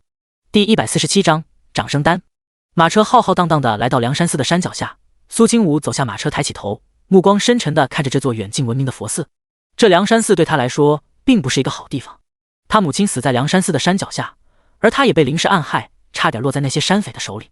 云子云清将马车上的大包小包背起来，然后跟在苏清武的身后。2个小丫头一抬头看着前方不远处位于脚下的2000台阶，头皮发麻。王妃，咱们要爬上去吗？苏清武笑了笑，你们可以将东西放下，不拿上去。云子立刻拒绝，那怎么行？这里面装的是东西吗？不是，是王爷对王妃满满的关心。苏清武，云清正色，奴婢一定好好背上去的，奴婢有的是力气。苏清武见劝不动2个执着的小丫鬟，忍俊不禁。他刚要随着太后等人走上前，前方一道雪白身影突然挡住了他的去路。苏清武微微扬起头，就看到四公主面含浅笑的走了过来，眼神之内带着示好。玄王妃怎么就带来这么2个小丫鬟？我这边的人多，可以帮你将东西拿上去。苏清武看了看四公主，却后退了一步。不必麻烦公主了，我这2个小丫鬟有把子力气，拿得上去。云子立刻扬起下巴，装作极为轻松的模样，和四公主那些人擦肩而过。一片好心被人拒绝，四公主也没生气，她迈步走到苏清武身侧，跟着他一起往山顶的寺庙之内走，一边走还一边说话。玄王妃常来这里吗？我身子弱，很难走这么远的路，对这梁山寺也不太熟悉，一会儿能不能劳烦王妃带我四处走一走？苏清武目视前方，并没有看他没有，我也不熟。四公主再次被拒绝，却也没显得尴尬，她眉眼柔柔，脸色却越走越白，看起来过分楚楚可怜。她提着自己的裙摆到这寺庙里面，还有送子菩萨。你与我二哥成亲这么久了，要不要拜一拜，也好早点为二哥他留下子嗣，传宗接代。他言语之间处处都在为苏清武着想，完全听不出任何坏心思。如果是上辈子的苏清武，这会儿他已经将他当成至交好友了。毕竟一个身份高贵却没有任何公主架子，还柔柔弱弱，会关心别人的女子，谁会不喜欢？苏清武却一言不发，加快了脚步。很快四公主就气喘吁吁跟不上了。她看着苏清武的背影，咬了咬唇，然后开始捂着胸口剧烈的咳嗽起来。一旁的宫女们听到动静，立刻围了过来。公主殿下，您怎么了？是不是又病了？您走慢一些，您身子骨不好，就不该劳累的。这么大的动静，正常听到的人都会停下脚步，转身关心她一下。结果苏清武却完全当成没听到一样，人越来越远。四公主看着苏清武的身影，捂着唇，得手慢慢放下，一双眸子里藏着极为深重的戾气，火气也在眼睛里面跳跃着。她推开周围关心自己的那些宫女，本公主没事，你们都起开吧。四公主很少碰到这么硬的钉子，任由她百般示好，对方都不为所动。五公主的笑声突然钻进她的耳朵里，让四公主的脸色越来越白。五公主人已经走到她附近，眼底的笑意越来越浓。哈哈，不是谁都会被你那张假面具欺骗的，看来玄王妃是透过你的脸看清楚了你肮脏的内心呢。四公主脸色难看，苍白如纸。你唇角动了动，可是剩下的话却被咽进了喉咙里，没有说出来。我怎么了？看来也不是所有人都眼瞎。四公主被人指着鼻子教训，眼圈说脸红了。她垂眸道，我只是想要和玄王妃做朋友罢了，并没有想过其他。看到她这副委委屈屈讨人怜惜的样子，五公主只觉得一阵反胃恶心。她从来没见过比叶明月更会装模作样的人。她和叶明月年纪相差无几，更是从小一起长大的，2个人身为宫里为数不多的成年公主，享受到的待遇却天差地别。她是德妃之女，赵阁老的外孙女，身份地位不言而喻，可是叶明月却从一个身份不高的妃嫔之女一跃成为了皇后养女。她和她从小一起学习琴棋书画，所有人都喜欢叶明月，说叶明月聪慧漂亮，而和她一比，她叶灵珠就像是扶不上墙的烂泥，不管她多么努力，也永远追不上叶明月。可是谁也不知道，她画出来画，第2天会被人泼上污水，她写字用的笔会被人偷偷折断，她交上去的诗会被教导他们的师傅狠狠批评，说她抄了自己姐姐。这种事实在是太多了，简直心竹难书。和你做朋友的人，恐怕将来自己都不知道自己怎么死的。明明是个心肠歹毒的人，偏偏还披着一张羊皮，恶心至极。他说话一向直白，损得叶明月面上面无血色。叶灵珠骂爽了，这才转身上了山。被留在原地的叶明月在众人看不见的时候，收敛起脸上柔弱可怜的表情，紧紧盯着叶灵珠的背影，随后偷偷地扬起了一抹唇角。那笑容看的时候，让人觉得头皮发麻，浑身起鸡皮疙瘩。蠢货！他唇角动了动，无形地吐出这2个字，随后低下头，将所有情绪都掩藏起来。老国师一直陪在太后身边，太后对国师极为尊敬，说话的时候都面带笑容。他人已经上了年纪，走一段路就要休息一下，其他人都要随着太后的脚步，包括娇贵妃和淑妃在内的所有妃嫔。老国师忽然从怀里拿出一个瓷瓶，递给太后。太后，这要是老夫最近炼制的，能够强身健体，延年益寿，您服下的话，一定能够一口气从这里走上去。太后将药瓶接过，脸上笑容不变。真有这般神奇？神奇与否，太后尝试一下就知道了。您大可放心服用，老夫绝对不会伤害您。第148章调查静心。太后闻言，不疑有他，将瓶子里的药丸倒出来一颗，就那么咽了下去。老国师安安静静地盯着太后的表情，就见到太后片刻后露出惊讶之色，拍了拍自己的胸口，道：“国师此药当真有奇效。”哀家都感觉浑身轻松，精神了许多。接下来果不其然，太后的速度越来越快，领着所有人迈步上了梁山寺的山门。里面的和尚早就已经等候多时，列队相迎。太后感觉身体舒适了不少，看着老国师的眼神都带着几分敬佩之意，明显更加信任他了。苏清武早就上来了，他也没急着进去，而是居高临下看着老国师的一举一动。看到他给了太后一个瓷瓶，看着太后服下一种药丸，苏清武的眸子眯了眯，看来就是这种药没错了。传说中的长生丹，这种药能够压榨人的身体潜力，让人短时间内的体质精神都更上一层楼。然而吃的多了会有成瘾性，缩短人的寿命。什么长命百岁，长生丹根本就是要命的玩意。只不过这种结果也是他后来才知道的，现如今他并没有办法拿出任何证据证明老国师的药有这种后遗症。梁山寺如今的老方丈看起来有50来岁，体态壮硕，身材高大。他迎面走了上来：“阿弥陀佛，老衲见过太后。”大师有礼了。太后也回了一礼，然后客气地跟在老方丈身后，让他带路。至于跟过来的其他人，想要和太后去主殿的也好，四处走走也罢，并没有任何人阻拦。整个梁山寺今天就只有他们这群人。偌大的寺庙里，3层外3层的坐立于半山腰，想要走一圈都需要数个时辰，可见这里的建筑有多恢宏。云子和云清早就累垮了，他们将东西让小和尚搬到禅房里面去，这才揉捏着肩膀来找王妃。苏清武站在大殿门口，抬起头看着远方的佛山，那座山直入云霄，入目之处尽显神秘。王妃，苏清武回神看着两人笑了一下，正好你们过来帮我办件事。王妃，您尽管吩咐就是了。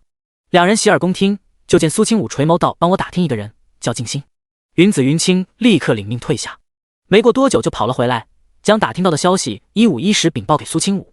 奴婢从一个外这寺庙中待了20多年的老和尚口中得知，静心方丈当年离开了梁山寺10多年了，他走的时候30来岁左右，是100年来梁山寺最年轻、威望最高的一位主持方丈。苏清武眯了眯双眸，坐在石墩上，指尖在膝盖上点了点。还有别的吗？云清补充，所有人都说静心方丈是个特别有佛像的人，还说他性情醇厚温良，是个难得的好人。好人？苏清武不相信。当年如果母亲没有接到他的那封信，离开家中跑到梁山寺山脚下，他就不会出事。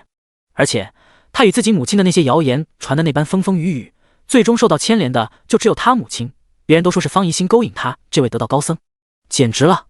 云子垂下眸子，有些可惜到那位静心方丈走了10几年，如今梁山寺认识他的人并不多，想要查他去了哪里，难如登天。苏清武拢了拢发丝，忽然想到了什么，我倒是想到一个人，问别人不如直接去问他。啊，是谁？苏清武浅浅扬唇，方丈。只是方丈一直陪在太后那边，想要单独与他见面不太容易。云子云清两人则守在主殿的门口轮流盯着，谁发现方丈出来都要第一时间去禀报苏清武。这也是苏清武来到这里的第2个目的，他并不打算空手而归。不管是调查母亲的死，还是杀国师，都是当务之急他最想做的事。苏清武也没闲着，他一个人在这寺庙之中四处走动，很多地方虽然有小和尚把守，见他过来也不敢阻拦，纷纷让路。除了主殿那边，其他的佛堂都是空的，要么就有几个小和尚在里面敲木鱼，并没有外人在。他对这种地方并没有兴趣，继续往里面走。终于有几个和尚走了过来，拦住了他的去路。女施主留步，这里是方丈住处，外人不得随意入内。方丈住处？他来对了。苏清武正色道：为何这里不让进？方丈难不成还有见不得人的地方？没有。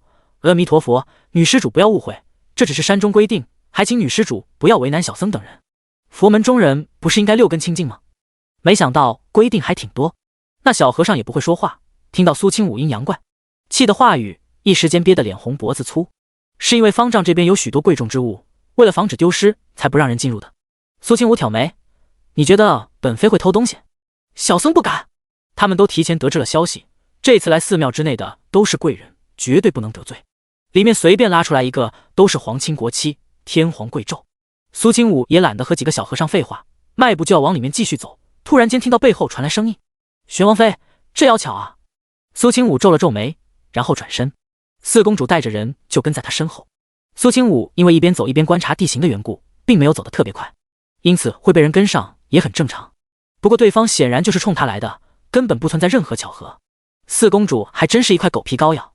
苏清武正在想着，忽然眉眼亮了亮，嘴角也挂上了几分笑容。没想到会在这里碰见四公主，四公主是有什么事才会过来的吗？叶明月微微一愣，被苏清武这突然热情起来的态度给弄糊涂了。不过他很快收敛情绪，温和笑道：“随便走走，碰巧就来了这里。玄王妃是遇到什么麻烦了吗？”“麻烦确实有一些，我想去方丈的住所里面看一看，结果这几位僧人不让我进去，不知道四公主能不能帮我说两句好话，让这几位僧人网开一面。”经过之前那番冷落的态度之后，苏清武突如其来的请求让叶明月看到了一点语气姣好的曙光。第149章试探四公主。叶明月带着人走上前：“两位小师傅，我会陪着王妃嫂嫂一同进去的，绝对不会乱动里面的东西。”他面容娇弱，一露出求人的表情，更让人止不住想要心软。那两个小和尚见到这样的表情，神色立刻有些动容。那两位女施主快些出来。叶明月相当满意对方的反应，小师傅放心，就进去看一眼罢了。他说完这句话，这才来到苏清武身侧，挥手让其他人去远点的地方等着。他决定就只有自己和苏清武两个人进去。苏清武这次没有拒绝他的好意，两人并肩进入了方丈的禅房。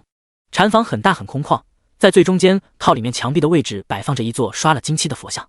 佛像面容慈悲，双手做出托举之状，一双眼睛目视前方。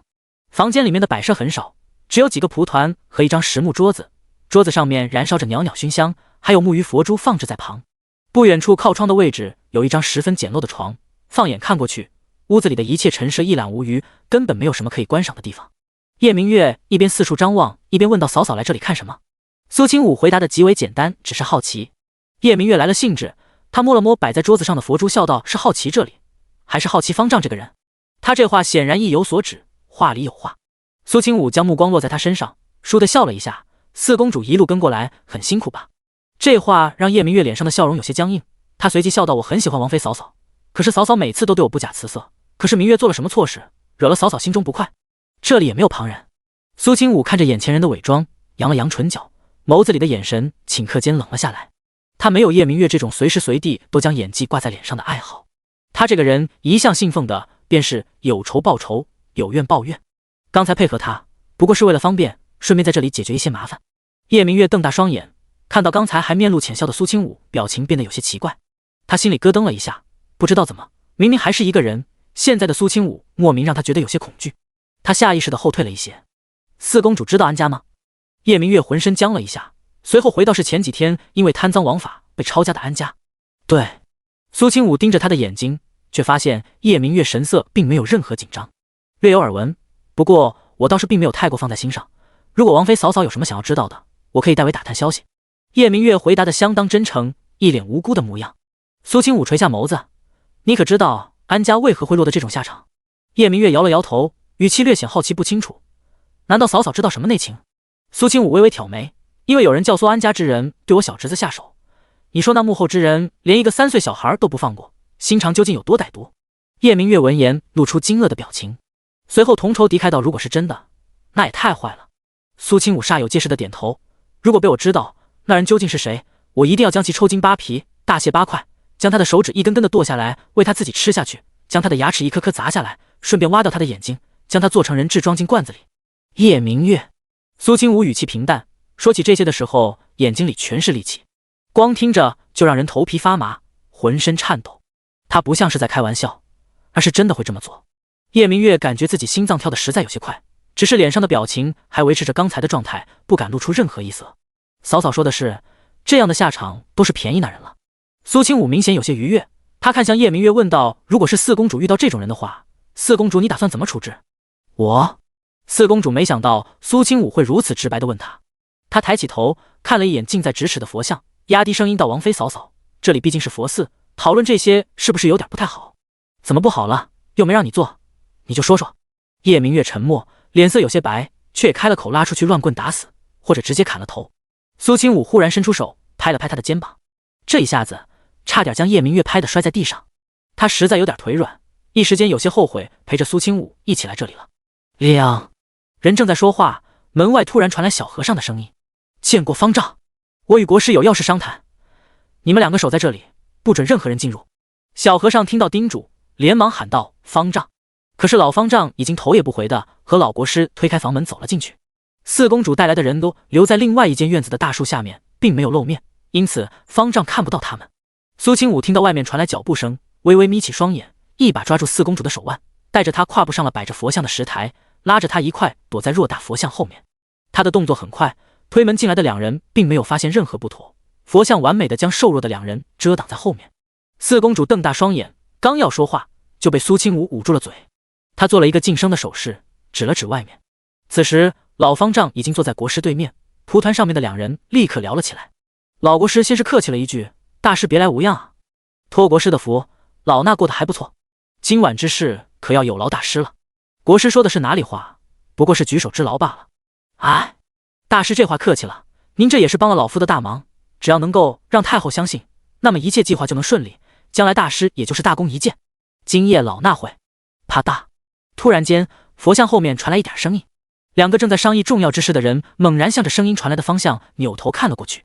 第150章都是一伙的。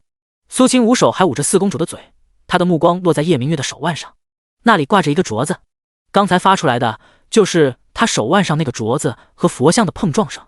叶明月一脸惊慌失措，对着苏清武拼命摇头，想要说自己不是故意的，甚至眼圈都委屈的要红了。苏清武却心有所感，刚才他差点就听到关键之处了，结果就是因为叶明月的打断，让外面两人有了警惕。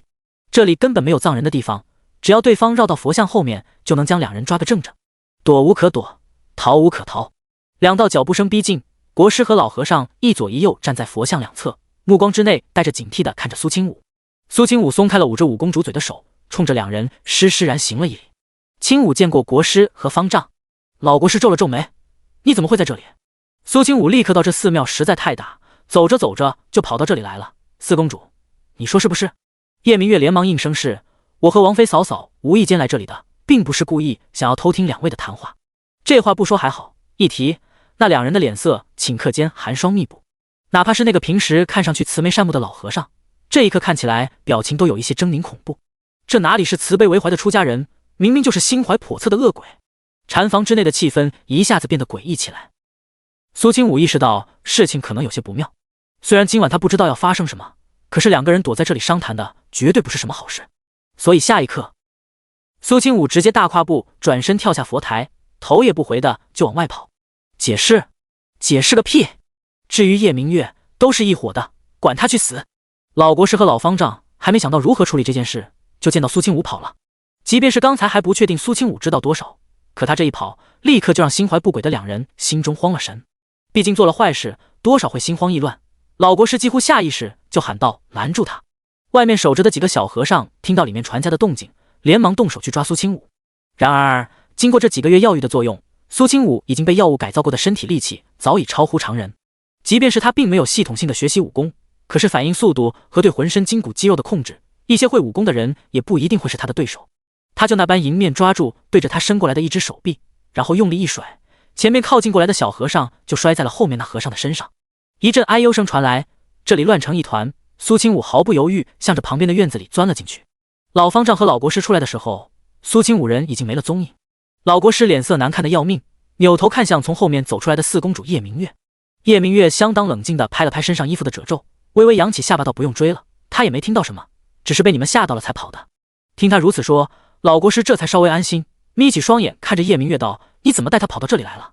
知不知道刚才多危险，差点就计划暴露了。”叶明月听着老国师的训斥，不紧不慢地扬起下巴，神色没有任何怯懦的模样。谁知道国师你会突然带着方丈过来，即便是在自己的地盘上，可也太不小心了。这话对的老国师哑口无言。他确实是对这里太放心了，以为这里有人守着，就不会有人随便进来。当然，这也怪叶明月，如果不是他带着，苏清武无论如何也进不来这地方。行了，不过是个什么都不懂的小丫头，还能翻出什么风浪来？既然他没听到什么，这事儿也就没必要追究下去了。晚上你回去盯着他点儿，不要让他乱说话，知道了吗？叶明月微微颔首，国师的吩咐，我自然会遵从。毕竟您也是为了我慕容家一脉好。国师瞥了他一眼，对他的识趣聪慧明显很是满意。你现在和皇后是一根绳子上的蚂蚱，一荣俱荣，一损俱损。只有慕容家好起来，让叶云图坐上太子之位，你这个公主才能免受苦楚。叶明月当然知道这一点。作为一个出身不好的公主，为了得到自己想要的，她要拼命抓住一切往上爬。她有喜欢的人，有喜欢的生活，绝对不要成为皇权争夺之中的牺牲品。苏清武回来的时候，云子云清已经等在禅院门外。王妃，那个方丈他……我知道，已经见过了。苏清武语气平静地打断两个小丫鬟的禀报。云子微微一愣，立刻走上前去，看到苏清武表情严肃，神色也不由得紧张起来。王妃，您脸色好像不太好，是遇到什么事了吗？苏清武勾唇，迈步走到房间坐下，揉了揉自己的腿。也不算什么大事，就是不小心发现方丈和国师是一伙的。一伙的？云子瞪大双眼，不敢置信地看着苏清武，心脏砰砰乱跳起来。云清直接吓坏了，脸色都变得苍白如纸。此时外面天色渐暗，马上要黑了。禅院门口忽然传来小和尚的敲门声：“女施主，寺中准备了斋饭，特意给您送来了。”苏清武抬起下巴回道：“那进来吧。”房门打开，云子立刻走过去将饭菜端过来。虽然是素菜素饭，可是菜色不错，足足有4个菜。苏清武拿起筷子扒拉了2下，挑起一根菜放在鼻尖温了温，随后脸上露出冷笑来：“班门弄斧。”云子连忙追问：“可是菜里有不干净的东西？”苏清武颔首放了药，虽然量不多，却足以让咱们老老实实睡上一晚。这种药还算温和，看来对方的目的并非是杀了他，只是不想让他今晚过去捣乱。可是对方越是这样做，他越是要去。云子气得不轻，拧着眉端起餐盘，竟然敢给王妃下药，看来这寺里面的人都不想要脑袋了。咚咚咚，寺庙之中突然传来钟声，巨大的声音贯穿耳膜，震耳欲聋，好像有什么大事要发生了。第151章神乎其技。云子走到窗口，就看到外面多了不少人，那些和尚在院子里四处扫洒，装成忙碌的样子。王妃，外面那些和尚好像在监视咱们。云清也看到了，我见到好几个人都在偷偷伸头往这边看。苏清武微微挑眉，眼底划过一道冷意，忽然站起身走到门口看了一眼，随后对云子道：“云子，叫个和我身材差不多的小和尚进来。”是，王妃。云子眼力不错，走出禅房，来到一个小和尚身侧，拍了拍他的肩膀，对他小声说了几句。那小和尚闻言，立刻神色紧张地随着他进门。屋子里的帘子已经被拉上，那小和尚刚一进门，就感觉眼前一黑，然后软软倒了下去。苏清武收回手，将他扶到床上去。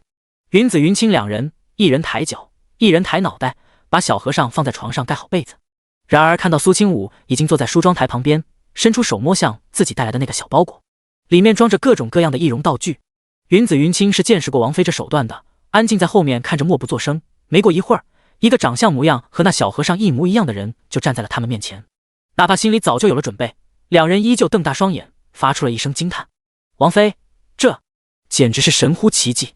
苏清武微微勾起唇角笑了起来，然后模仿着刚才看到那小和尚的行为和一些小动作，对着两人行了一礼：“阿弥陀佛，小僧出去一趟，去就回。”云子云清都被这一幕逗笑了。王妃放心，我和云清会守在这里，谁也不让进。苏清武换上这寺中和尚的衣服，大步离开房间。其他人只是看了他一眼，见他往外走，也并没有人阻拦。毕竟他们这群人的任务就是盯着里面的人，只要对方不乱走就行，多一个人或者少一个人守在这里都差不多。苏清武尽可能避开人，一路来到了太后等人祈福的地方。主殿的大门已经被关闭，里面传来诵经的声音。守在门口的两个小和尚一动不动地目视前方，看到苏清武走过来，不由得皱了皱眉：“望言，你不是守着后山禅房那边吗？怎么跑这里来了？”苏清武立刻回到：“方丈可在里面？我有重要的事情想要和方丈说。”那两个小和尚对视了一眼，见到苏清武神色焦急，明显有大事的样子，两人侧开身方站在里面陪着太后等人祈福。“你有什么事快点说。”这两个小和尚不疑有他，直接将苏清武给放了进去。一进大殿，苏清武就转身关上门。这主殿大门的里面有一道屏风隔挡，苏清武进来的时候并没有多少人发现他的身影。当然，即便是有人看到了，不过是一个小和尚罢了，也没有谁会在意。苏清武顺着缝隙向着里面看过去，大殿之内相当安静，太后带着一些妃嫔跪坐在蒲团之上，闭目祈福听经，一切看起来都很安静祥和，按部就班的走流程，好像暴风雨前的宁静。苏清武也相当有耐心，躲在角落里老老实实看戏。半个时辰眨眼过去，外面的天色已经彻底黑了下来，大殿之内悠悠烛火照亮整座大佛堂，让此地亮如白昼。然而就在此时，原本摇曳着的火光忽然变得忽明忽暗，让整个大殿都变得气氛诡异。最前方还闭着双眼的太后吓了一跳，猛然间睁开双眸。啊！一道惊呼声从她口中传出来，所有人下意识睁开眼看过去，就见到太后正抬起头看着面前不远处的佛像，脸上露出无比惊恐的表情。太后，您怎么了？娇贵妃立刻走到太后身边搀扶，她感觉到太后浑身瑟瑟发抖，也跟着看过去，然后吓得面无血色。这怎么回事？那佛像的眼睛怎么会流血？所有人都慌了，一些妃嫔更是被吓得躲在了角落。方丈念了一声佛号，脸色瞬间变得凝重起来。他站在所有人面前，好像铁塔一样的身材，到底是给了太后一些安全感。太后，此等情形老衲也曾见过，必然是因为邪祟入侵，佛祖才会气血。太后追问到什么邪祟入侵？他话音刚落，人群之内再次有人传来惊呼声。这一次声音是从淑妃口中发出来的。有人指着淑妃的脸道：“淑妃娘娘，你脸上怎么会出现这么多黑纹？那是什么东西？看起来好恶心！”淑妃已经慌了，她看着自己的手背上的肌肤上面出现了一些黑色的纹路，那些黑纹沿着血管的脉络正在蔓延延伸。虽然她并没有感觉到有什么不适，可是这视觉冲击实在让她头皮发麻，心跳加快。这我也不清楚，我这是怎么了？老国师忽然走了过来，站在太后身侧，他盯着淑妃，心中冷哼。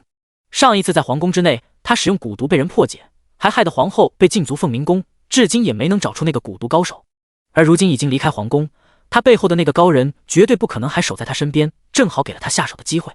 只要在太后面前给淑妃定罪，让所有人都知道害死六皇子的人就是淑妃，那么皇后就能洗刷冤屈，顺利解禁。太后和其他一众嫔妃都被眼前这一幕吓得止不住后退，好像淑妃此时变成了一个瘟疫，好像靠近了就会被沾染上一样。那些宫女嬷嬷并没有在这里，因此所有嫔妃推开的时候，原地就只剩下了淑妃孤零零一个人。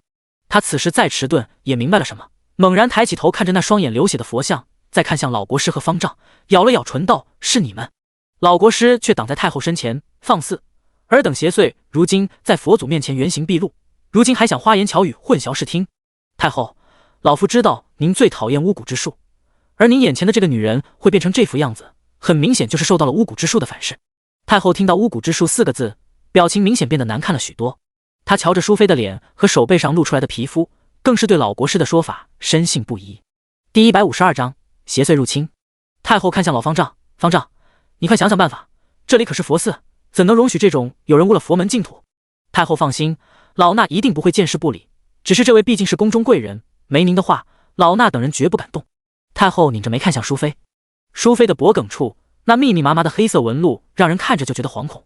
太后白着脸色到皇上那边哀家会亲自去说，还请方丈清除淑妃身上那些污秽之气，然后将人绑起来，等回到宫中另行处置。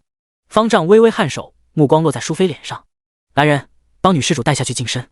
几个小和尚从一旁走过来，将淑妃包围在其中。所有人都在冷眼旁观。淑妃见有人要伸手过来，她立刻挣扎起来，都别过来，别碰本宫。可是她的挣扎对那些和尚来说一点用处都没有，手腕很快被人抓住，身体被控制，动弹不得。人群之中忽然有人走出来，惠妃直接跪在太后面前。太后，淑妃姐姐是冤枉的，她不会是害死六皇子的凶手，这里面一定有误会在。看到走出来的是惠妃，太后眸子里多了一抹诧异，随后面色一凝，如今证据确凿，她表象如此妖异可怖，这么多人都看得清清楚楚，你竟然还要为她求情？惠妃面色急切，太后，妾身是六皇子的生母，妾身这般说是因为不想放过要害六皇子的真凶，如果抓错了人，六皇子想必也不会安宁。太后却根本不听惠妃这无力的解释，她只相信自己亲眼所见，佛像泣血，浑身被诡异的黑气附体，淑妃绝对称得上是怪物。如果她不会巫蛊之术，怎么会在佛前显露真容？如果是寻常人这么说还好，可说淑妃是邪祟的人，德高望重的梁山四方丈，还有南叶国师。太后冷冷扫了惠妃一眼，哀家看你是被蒙蔽了心神，看不清表象。来人，将惠妃也带下去，找来僧人帮她静心。老国师看到太后的态度，眼底露出满意之色。皇上最是听太后的话，只要太后回去宫里将这件事一说，那么一切也就成了。被打入冷宫的人绝对会变成淑妃，到时候即便是淑妃身后有高人相助，那也已经来不及了。苏清武将这一幕都看在眼中，却并没有轻举妄动。整个梁山寺都是方丈的人，而且里面还藏着不知道多少高手。她一个柔弱女子，双拳难敌4手，如果直接贴身肉搏，满寺庙的武僧加起来有500人，10个她也打不过。打架她不行，可是她有自己擅长的东西。淑妃被人带了下去，2个小和尚拖着她往外走。淑妃脸色苍白，额头上都是冷汗，却也没有那份力气挣脱2个和尚的钳制。苏清武跟在2人后头，看着他们将淑妃带进一间偏房。他在对方关门的时候立刻跟了上去：“2位师兄，方丈让我来帮你们的忙。”那2个和尚看到他，让他进来，然后将一个瓶子递给苏清武：“我来关门，望言望心，你们2个将这里面的药丸给他喂下去，这是方丈给的，用来除秽用的。”“是，师兄。”2个和尚一个关门，一个还抓住淑妃的手腕，将她压在地上。淑妃脸色难看：“你们快将本宫放了，如果本宫出事，玄王一定不会放过你们。”在如此危机关头，淑妃能想到的就只有叶玄庭，能依赖的也就只有她。她不过是一个深闺大院养出来的女人罢了，哪里斗得过这些穷凶极恶之徒？那2个和尚面无表情，就在房门嘎哒一声被拴上的瞬间，关门的和尚浑身一软倒在地上。抓着淑妃的望心和尚下意识抬起头看过来：“望言，你看看师兄怎么了？”苏清武微微挑眉，脸上露出焦急的表情：“我不知道，师兄突然就倒下来了，他会不会死了？你快过来看看啊！”他看了淑妃一眼，确定他逃不出去之后，起身来到门口，伸出手试探躺在地上那和尚的鼻息，然后下一刻他也栽倒在地。苏清武收敛脸上的表情，拍了拍手站起身，然后狠狠地踢了他们一脚。也许接下来要做的事情需要保密，这里周围并没有其他人，苏清武也不用再担心被人发现。淑妃已经吓傻了，她呆呆地看着躺在地上的和尚，又惶恐地看着苏清武，以为接下来自己也会落得那2人一样的下场。你别过来！苏清武刚向淑妃的方向走，2步就见到淑妃惊恐后退，面无人色地往后挪身体。他不由得笑了一下，咳嗽了一下，嗓音顷刻间变成了原本的模样：“娘娘，是我。”淑妃大惊失色，她目瞪口呆地看着苏清武的脸，听着耳边熟悉的声音，脑子里乱成一锅粥。“你……这是易容，我是清武。”淑妃彻底懵了，却也没再露出畏惧的表情，被苏清武搀扶着从地上坐了起来。他还下意识地伸出手摸了摸苏清武的脸，果不其然，那触感还是和真正的皮肤不一样。淑妃这才长出了一口气道：“你怎么打扮成这副样子了？”苏清武勾了勾唇角，眼底却是一片冷意。那梁山寺的方丈和老国师是一伙的，他们早就计划好了在今天对娘娘你下手。我无意间听到这件事，结果被他们的人堵在房间不能离开，就想出这种法子来见娘娘。淑妃看了一眼外面，然后将他往外推：“既然你有这样的本事，那还不快离开这龙潭虎穴？你快去找玄庭！”苏清武眯了眯眸子，随后拉住淑妃的手腕，看着她布满皮肤上的紫黑色痕迹：“来不及了，等我跑下山找王爷过来，恐怕娘娘都要被他们害死了。”淑妃抿了抿唇角：“不可能，即便是怀疑本宫，他们也不敢真的伤本宫性命。本宫毕竟是林家人，即便是皇上也不会对本宫如何。”苏清武拿出手里那个瓷瓶，倒出里面那颗药丸：“他们是不敢杀你，却敢给你服下这个。”第153章，梁山寺出事了。淑妃心里一惊，这是什么？苏清武把手中药丸碾碎，粉末落在地上，服下之后，娘娘的脸就会溃烂。到那时，即便有太医来查，也查不出任何原因。到那时候，所有人都会说娘娘毁容是因为自作自受，使用巫蛊之术造成的。不管怎么说，淑妃也是皇妃，只有当今皇上才能处置她，其他人不敢在她身上留下任何痕迹，所以对方才会使用这种下作手段。到时候，哪怕她是无辜的，是冤枉的，看着一张丑陋不堪面容的女人，想必皇上也不会有什么心思为她证明，为她伸冤。淑妃不管什么身份都没用了，一个毁容的女人在后宫之中没有任何价值。淑妃听完苏清武这番话，浑身的力气都好像虚脱了。她坐在椅子上沉默了一会儿，随后道：“清武，你打算怎么做？需要我做什么吗？”苏清武见淑妃安静下来，顶着那张小和尚的脸笑了笑。虽然看起来奇奇怪怪，可是这种紧张的关键时候，淑妃也顾不得其他了。娘娘要做的就是保护好自己，其他的交给我。这句话让淑妃原本浮躁不安的心忽然沉淀下来，她的言语好像给了她莫大的力量。虽然这次叶玄庭并不在，可是淑妃看着苏清武那双眸子，心里不知道为何突然就安定了许多。你自己也要小心，实在不行你就自己逃吧，不用管我。苏清武离开淑妃所在的偏房，那2个和尚已经被他五花大绑捆了起来，一时半会儿醒不过来。外面天色已经彻底黑了下来，苏清武一路摸到了梁山寺之内的大厨房。正值晚膳时间，在做饭的和尚忙得热火朝天。苏清武也没进去，只是看了一眼厨房里面的那些人之后，手指轻轻张开， 3只漆黑的蛊虫就从他掌心之内爬了出来，直奔着厨房的方向而去。目光扫了扫那些忙忙碌碌的身影，苏清武头也不回，身影很快消失在了黑暗当中。主殿之内，方丈正在招待太后等人，那些宫妃也坐在大殿中，有些人还因为之前发生的事情心有余悸，甚至还在下面窃窃私语。真没想到，淑妃平日里看着柔柔弱弱的，没想到竟然会那种邪术，还好咱们平日里没和她接触，恐怕都不知道自己怎么死的。那惠妃也真是的，不知道被淑妃灌了什么迷魂汤，自己儿子都死了，还相信不是淑妃做的。他和淑妃一向走得近，没准早就已经被对方下了蛊，真是太可怕了。那些人的讨论声同时也钻进了太后的耳朵里。太后微微皱眉，有些浑浊的眸子看了一圈，开口道：“行了，都好好吃饭，别在哀家面前议论。”屋子里立刻安静下来，谁也不敢再说一个字。娇贵妃眸子闪了闪，她心里还有些计较，不知道自己该不该为淑妃说话。她当然知道那巫蛊之术是谁下的，布娃娃是谁扎的，如今淑妃怎么说也是她盟友，关键时候她也得帮衬一把，彰显一下自己的诚意，不然之前做的那些事可能都成了无用功。只是太后已经对淑妃会邪术这种事深信不疑，她也不好违背太后的意愿。娇贵妃眼珠转了转，这才小声对太后道：“太后，虽然这梁山寺都是和尚，可淑妃毕竟是宫里的娘娘，把她单独关起来也不太好，不如妾身安排自己的宫女嬷嬷去看守她，省得传出去不好听，您看如何？”太后皱了皱眉，那就依你说的办。娇贵妃松了口气，立刻让手底下人过去。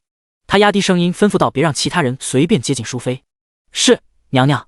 她这么做也算是间接保护淑妃的安全，想必如果苏清武知道的话，也不会认为她这个盟友没出力。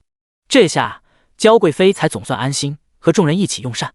只不过刚把筷子提起来，门外突然有小和尚慌里慌张地跑了进来。老方丈和国师也刚端起饭碗，就看到那进来报信的小和尚大声道：“方丈，饭菜里面有毒！”啪嚓，有人手一抖，手中的饭碗直接落在地上。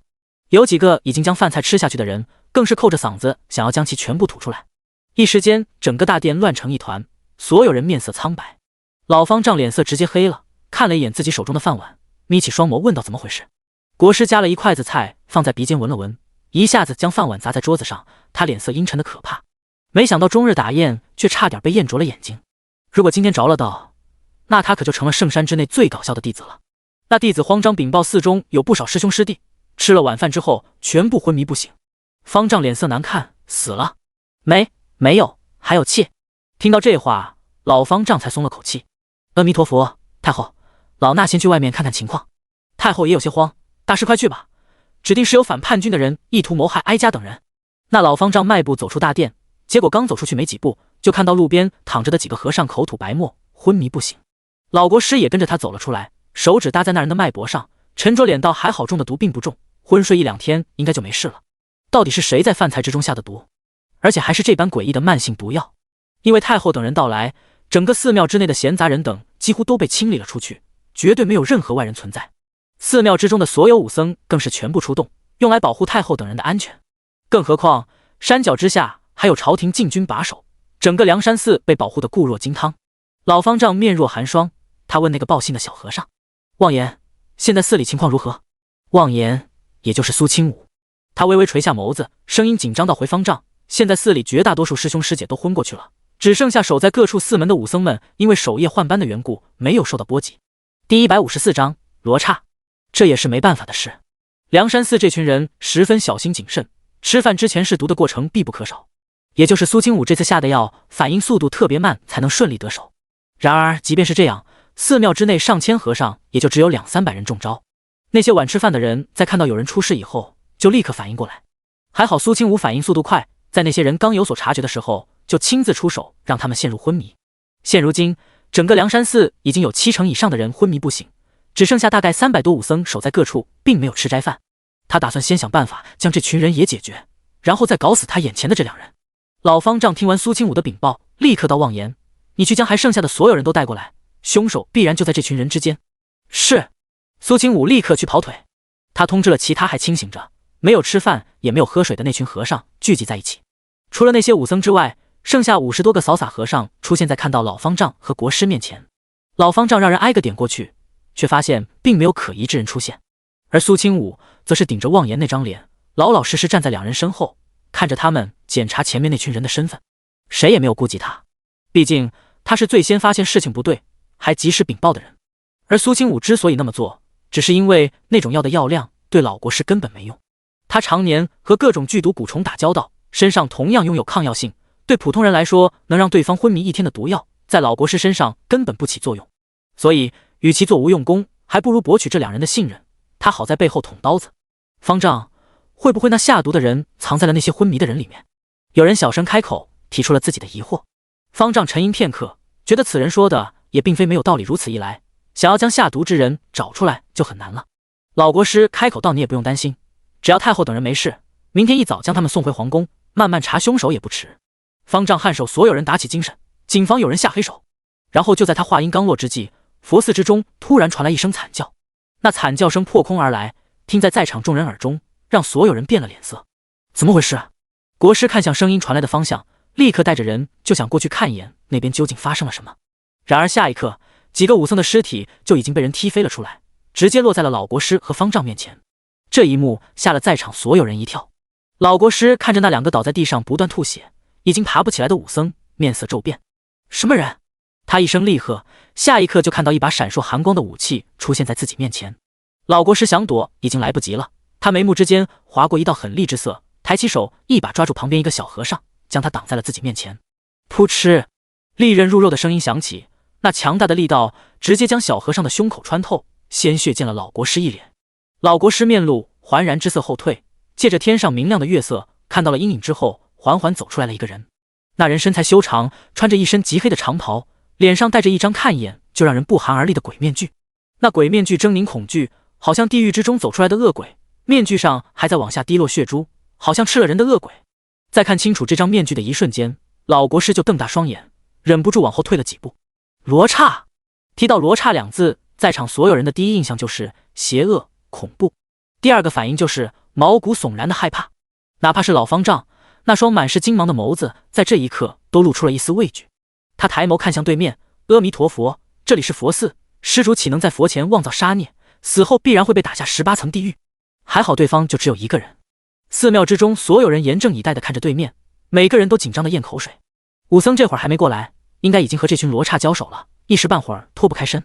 而此人能够突破重围，闯到这里来，想必一定身手了得。苏清武也看着对面，罗刹这个名字对他来说稍微有些陌生，可他也是听说过的，因为这是整个南叶国都相当有名的杀手组织，听闻只要有足够的钱，即便是皇帝都可以刺杀。而让罗刹出名的几次事件，还是他们成功暗杀了一位西吴国亲王，不光杀了他，还将亲王手下500亲卫全部斩杀殆尽，整个亲王府鸡犬不留，连狗都没活成。这件事震惊整片大陆，罗刹一名也因此名扬千里。可惜这个组织相当低调，在出名之后就销声匿迹，只是后来偶尔会传出一些人死于罗刹之手。戴着鬼面具的男人并没有回答老方丈的话，而是在这一刻动了。他身形快到了极点，几乎是眨眼之间就已经逼近到众人面前。老国师想也不想就大声喊道：“护驾，来人！”只是他喊了好几嗓子，也没见平日里那些守在他身边的高手们出现。这一次老国师真的慌了，周围那些小和尚根本不会武功，在老国师后退的时候骤然间四散奔逃，一个个拼了命的将自己藏起来。几十人作鸟兽散，眨眼间就不见了踪影。鬼面人对那些小和尚根本没有兴趣，他的眼睛里就只有国师一人。他手中拿着一把银色长剑，剑光在月色下犹如寒霜萦绕，顷刻间袭了过来。老方丈见状，面容紧绷，立刻向前一步挡住对方刺来的长剑。整个院子里眨眼间就只剩下老国师、方丈、鬼面人还有苏清武4个人。苏清武假扮的小和尚一直跟在老国师身侧，他眸子里亮晶晶的，根本没想到还有这等好事。什么叫瞌睡了就有人送枕头？现在就是。国师身边高手众多，这佛寺之内还有不少武僧没有处理，他想对国师下手还得再寻机会，然而现在就有人将机会送到他面前了。老国师看了看四周，他表情变了变，一群废物。他苍老的目光落在苏清武身上，目光流露出一点欣慰之色，觉得总算还有个胆子不那么小的。你过来。第155章，他会死。苏清武低着头往前走了几步。老方丈也是武僧出身，而且还是一个十分厉害的高手，这会儿已经和那鬼面人交战在了一处。可是很明显的，老方丈正被鬼面人压着打，恐怕用不了一炷香的时间，他就要坚持不住，节节败退。如今有老方丈拖延时间，即便是自己那群手下没能过来救驾，老国师也没那么慌乱了。他从怀里拿出一个瓶子里直接递给苏清武：“你过去，将此物对准那鬼面人丢过去。”苏清武将瓶子接过，脸上露出紧张惶恐的表情。小僧做不到啊，要是丢不准怎么办？老国师看他这畏畏缩缩的模样，脸色骤然一沉：“让你去你就去，别废话，不然你我今天都得死在这里。”他还从怀里拿出一把匕首，那匕首利刃之上泛着幽幽蓝芒，很明显是淬了毒的。如果那瓶药没能生效，你就找机会过去用这个匕首去伤那个鬼面人，由老方丈牵制对方，给你创造时机，只要能划破对方一点皮肤，就能顷刻间要了他的命。苏清武闻了闻那匕首上毒药的味道，相当满意的点了点头，是好东西。他握紧了刀柄，看向对面的老国师。老国师和他之间有一段距离，显然对他也并没有完全信任。这老东西在外人面前装出一副不会武功的模样，可是苏清武却清楚得很，老国师不但会武功，还是个高手。当然他的实力比不上方丈，之所以不冲上去帮方丈一起对敌，也是因为此人相当阴险，不想以身犯险。如果自己现在出手刺杀国师，成功的概率不足1成，可如果老方丈死了，他和鬼面人联手杀国师，成功率绝对在9成以上。因此苏清武扭头再次看向鬼面人，他出手招招狠辣，步步杀机，几乎逼得老方丈节节败退。那老方丈本身就是高手中的高手，以他的武功，整个南叶国能够在武力上超过他的人并不多，可就是这样的一个人，却在对方的招数之下抵挡得手忙脚乱。如果罗刹的杀手都是这种水平，那简直太可怕了。那些大人物身边若是没有更多的人手保护，难保不会阴沟翻船。也难怪罗刹能够声名远扬，成为首屈一指的杀手组织，这样的实力绝对名副其实。而通过鬼面人刚才的反应，苏清武确定这些人是冲着国师来的，有道是敌人的敌人就是朋友。所以方丈，我来助你！他大喊一声，然后奔着2人的方向跑来。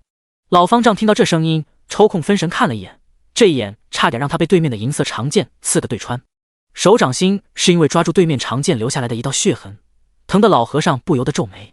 此时苏清武人已经来到2人附近，找了一个合适的方位，然后对准了2人所在的方向，就将瓶子丢了过去。鬼面人看到对方的动作，微微收手，想要后退，可是那瓶子根本没对着他丢。鬼面具之下的眸子露出些许诧异，然后他就看到那瓷瓶不斜不歪，刚刚好砸在了老方丈光秃秃的脑袋上。老和尚的铁头相当结实，哪怕是被苏清武重重砸了一下也没怎样，瓶子倒是碎了。老方丈怔了怔，感觉到脑袋一疼，然后下一刻一种剧痛席卷而来。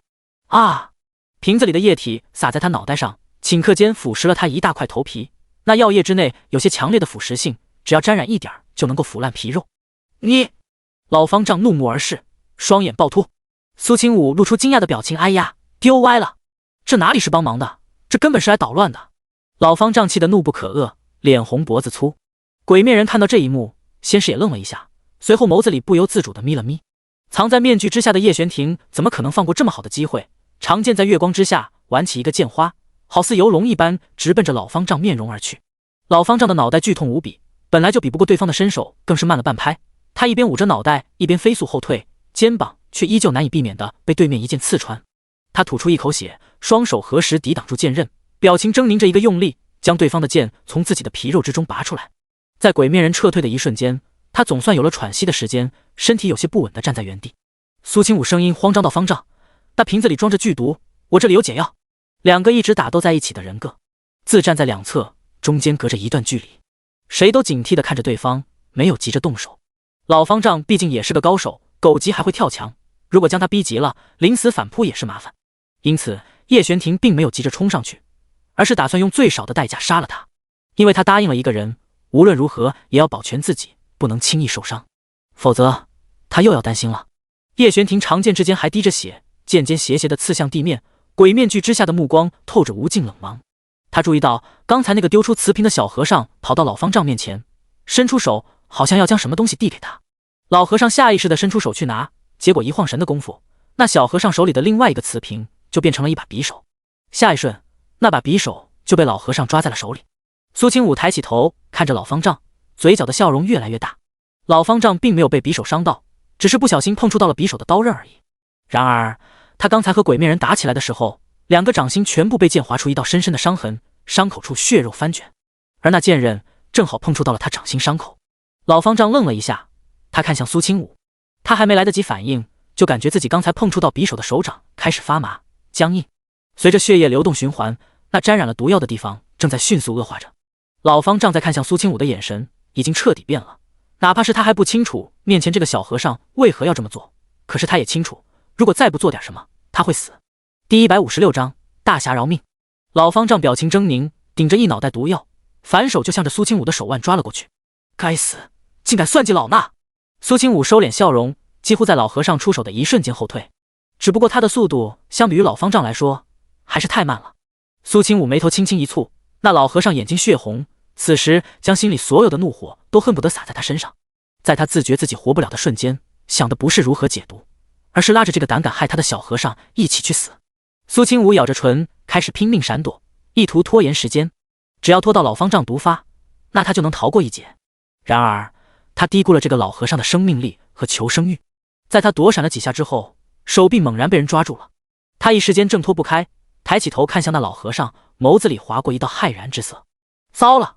苏清武从来不是遇到危险就等着别人来拯救的性子，在这一瞬间，他脑子里飞快划过好多种解决问题的方法。他抬起另外一只手，直接捏住了老方丈的手指，然后用力。被药物改造出来的超乎寻常人的巨大力气，直接捏得老方丈惨叫了一声。十指连心，苏清武这一下就断了他2根手指。老方丈怒向胆边生，虽然松开了手，却抬起另外的手掌对准他的胸口拍了过去。苏清武闭上双眼，他此时已经躲不开了，只能双臂挡在面前，避免被那一掌打中自己的身体，造成一些内伤。可这样一来，他双臂肯定免不了会受伤。突然间，寒光一闪，苏清武下意识睁开眼，就看到原本站在远处的鬼面人已经来到了自己面前。那身材修长的男人扬起手中剑，趁着老方丈对他出手的一瞬间，划过他的手腕。老方丈那一掌终究是没能打出去，一只手应声落地。啊！老方丈疼得惨叫出声，手腕切口平整，那只手在地上滚了2圈，血落了一地。苏清武微微怔了怔，看到鬼面人此时人已经在下一瞬挑起剑尖，直接穿透老方丈的脖子。那一剑扎得极深，从前面喉咙穿透而过，从老方丈的后颈透出来。他不敢置信地瞪大双眼，浑身颤抖，大口大口的血从嘴角涌出来。那双眼睛带着浓重的怨毒和不甘心，因为以他的身手，哪怕不是鬼面人罗刹的对手，也绝对不会死得这样冤枉。都是那个小和尚，如果不是他捣乱，如果不是他让他中毒，他一定会。强烈的怨气和不甘让老方丈死不瞑目。苏清武拍了拍胸口，稳住了差点从喉咙跳出来的心脏。看到老方丈躺在地上再也一动不动的瞬间，他嘴角不由自主露出一抹鲜送来。他向着旁边扫过去，却发现原本站在不远处的国师竟然跑了。苏清武却并没有着急，因为国师身上被他撒了一种无色无味的粉末，他身上携带的蛊虫可以帮助他找到国师的行踪。只不过下一瞬间，苏清武脑海之中所有的想法戛然而止，因为一把冰冷长剑此时已经抵在了他的喉咙处。苏清武吓了一跳，连忙仰起头。鬼面人脸上戴着冰冷恐怖的面具，根本看不到藏在下面那张脸一丝一毫的情绪。叶玄庭不知道为何看着这个小和尚，自己居然有些犹豫。如果是平常这种敌人的下属，他顺手就杀了，绝对不会迟疑一分一毫。心里莫名其妙涌出来的情绪让他凤眸微微眯了起来，那双冷冽的眼睛和苏清武隔着面具对视。苏清武感觉到对方身上散发出来的浓重杀意，他挑眉，连忙开口道：“大侠，高手，别杀我，我知道国师在哪儿，可以帮你引路。”他并不敢轻易卸下自己身上的伪装，毕竟对方凶名在外，万一知道他的身份之后，起什么歹心就不太好了。听到他这么说，叶玄庭缓缓收剑，沙哑低沉，特意经过伪装，听不出任何原来音色的声音从他喉咙里发出来带路。苏清武连忙点头，转身走在前面。以对方的武功，想要杀他易如反掌，因此他也没有故意去防范后辈，尽职尽责的在前面领路。袖子里的蛊虫会往国师所在的方向爬，苏清武轻而易举就带着鬼面人追到了方丈所在的那个禅院。因为整个寺庙之内的小和尚都被苏清武撂倒了，因此这次两人来这里的时候没有任何人阻拦。可是一进门，苏清武却发现全然没了国师踪迹。虽然这梁山寺不小，可是苏清武有蛊虫搜人，肯定不会把人跟丢，因此他看到空荡荡的禅房之后，几乎想也不想得到这房间里面有机关。叶玄庭微微眯起双眼，冷声问道：“在哪儿？”苏清武他也不知道，不过通过蛊虫的反应，他人已经走上高台，来到那相当显眼的佛像面前。他放出蛊虫，小蛊虫立刻停留在了桌面上一座香炉上，仔细看一下，洒下来的香灰上还有几个指印。找到了，机关在这儿。叶玄庭看着小和尚脸上露出惊喜的表情，那双眸子好像都在一瞬间明亮了起来。他突然觉得这小和尚亲切了不少，对他的杀意也骤然降低了很多，因为那双眼睛和苏清武的太像了。阿武笑起来的时候，那双漂亮的杏眸也像是在发着光，尤其是看着他的时候，好像要将他整个人都刻在眸子里，让他觉得自己好像拥有了整片天地。叶玄庭将视线收回来，看着小和尚在摆弄机关，他正要走过去帮忙，就听到耳边传来击扩声，原本沉重的佛像突然动了，当着两人的面侧身挪动了一下位置。重达千斤的佛像屁股下面出现了一个漆黑的洞口，落在外面的台阶一路往下，直通黑暗当中。苏清武微微眯起双眸，他几乎没有任何犹豫，拿起摆在屋子里的一个烛台，迈步就走了过去。这位大侠，跟我来。叶玄庭被这声大侠叫得眼皮直跳，他拿着剑，面无表情地跟在他身后，一路走下台阶。一股浓重的腐朽味道直冲而来，哪怕是从死人堆里面走出来过的叶玄庭也不由得眉头紧皱。第157章鬼面人的身份。一条深入黑暗的长廊出现在两人面前，两侧挖成一个个石室，那些石室里面摆着不知道多少个石床，那些石床之上有人被绑住四肢固定在上面，全部都是10岁到20岁之间的少年男女。那些人衣衫褴褛，露在外面的皮肤全部都是各种各样的伤痕，身上几乎没有一块好肉。苏清武看到这熟悉的一幕，眼皮猛地跳了一下，他浑身微微颤抖着，一阵恶心的感觉油然而生，让他忍不住捂住唇干呕起来。叶玄庭看到这一幕，也不由得紧蹙着眉头，谁能想到在这护国佛寺之中竟然还藏着如此烟杂之事。他忽然动了身，走上前挥舞削铁如泥的长剑，将目之所及的所有绑在石床上的人绳索铁链全部砍断。然而那些人却依旧一动不动地躺在那里，如果不是胸口还有一点起伏，感觉他们只是一具一具尸体。叶玄庭原本的目的只有杀了国师，可是看到这种场面，一时间也没有催促小和尚继续带路。他面沉似水，看着那些快要被折磨得没了人形的少男少女，只感觉自己心口处传来一阵阵疼痛。这些人为何会被关在此处？他沙哑声音开口，去问那个寺庙中的小和尚。苏清武抿了抿唇角，总算缓过那股恶心的劲儿，走到石床旁边。他一边诊脉一边回答鬼面人的疑问：是药人。苏清武眯起双眼，圣山之人制造药人已经不是1天2天了，而在4年之后更是肆无忌惮，整个南叶国各地都有丢失孩子的事情发生。那时候人人恐慌，然而上面却毫不作为，任由其肆意妄为。而这些丢失的孩子则是被喂下各种毒药，成了圣山之人的是药对象，有些成了尸体，有些体质特殊的能够熬过去的则被控制着成了圣山死士。他们不怕死，不怕疼，更没有半点人性，是圣山手中最强大的工具。苏清武闭了闭眼，他一低头就看到被自己把脉的那个年轻男人侧过头看着他，那双空洞无神的眼睛里没有任何光彩，干裂苍白的嘴唇无声动了动。他在说：求求你杀了我。他的舌头已经没有了，口腔里面空洞洞的，身上的腐肉里面还有虫子在爬来爬去。苏清武心里难受的要命，作为领教过圣山之内这些研究怪物的各种手段之人，他深深知晓着这群人到底承受着什么样的痛苦。有些人的身体已经被毒药侵蚀的不可逆转，他们活着的每时每刻都在承受着难以忍受的剧痛。有时候死对他们来说是解脱。这个人已经救不了了，以他现在的情况，哪怕他拿出一些极品药给他续命，也至多活到明早。苏清武看着那人，唇齿轻轻开合，吐出来了一个字：好。他忽然伸出手，一只手遮住那人的眼睛，另外一只手则是握着一把匕首，并没有任何犹豫地扎在了对方的心脏上。血并没有流出来多少，因为这个人体内恐怕已经没有多少鲜血可以流了。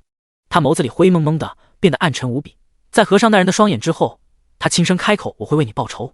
苏清武声音很轻，可是整个石室都是密封的，叶玄庭耳力非凡，听得一清二楚。他看到那小和尚动手杀了人，一双眸子里瞬间露出沉着之色。毕竟出家人不可能会如此不犹豫地妄造杀孽，此人身份必然存疑。他眯起双眼：你杀了他。苏清武看向鬼面人，声音平静无波，甚至还行了一礼：阿弥陀佛。我佛曾说，我不入地狱，谁入地狱？叶玄庭。不过事不宜迟，他也懒得追究那么多了。你去报信，让人过来处理此事。现在告诉我国师在什么方向。苏清武见鬼面人如此说，从心里觉得这个所谓的罗刹绝对是个大好人，因为真正冷情冷性的杀手怎么会管旁人去死？然而不行。叶玄庭微微扬眉，将手中长剑再次抬起来，对准了对面的小和尚。虽然他不打算杀他了，可是也不会容许有人在这种情况下拖他后腿。苏清武抬起手指，轻轻拨开鬼面人的剑尖。他客气到此地被埋了不知道多少炸药，在国师离开这里的时候，一定会选择毁尸灭迹，引爆这里。现在想要活命，一是找到国师杀了他，但是这种情况很有可能会造成同归于尽的后果。第二种，便是先一步破坏引爆能够引爆这里的机关，再去寻国师。不然的话，他们包括这里所有要人都得死。虽然这里一些人已经就不活了，但是剩下的一部分还有机会。只要给他时间，他会让这些人恢复过来，和普通人一样。叶璇婷薄唇紧抿，然而鬼面具之外却看不到他的任何表情。第二种，带路。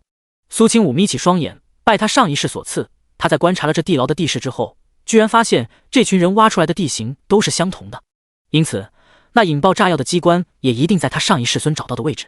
叶璇婷尾随着苏清武一路来到一个十分隐蔽的地方，看到他将墙壁上的一层土扒开，果然露出了后面隐藏的火捻，而且这一层薄薄的墙壁后面埋藏着不知道多少炸药，光看一眼就让人头皮发麻。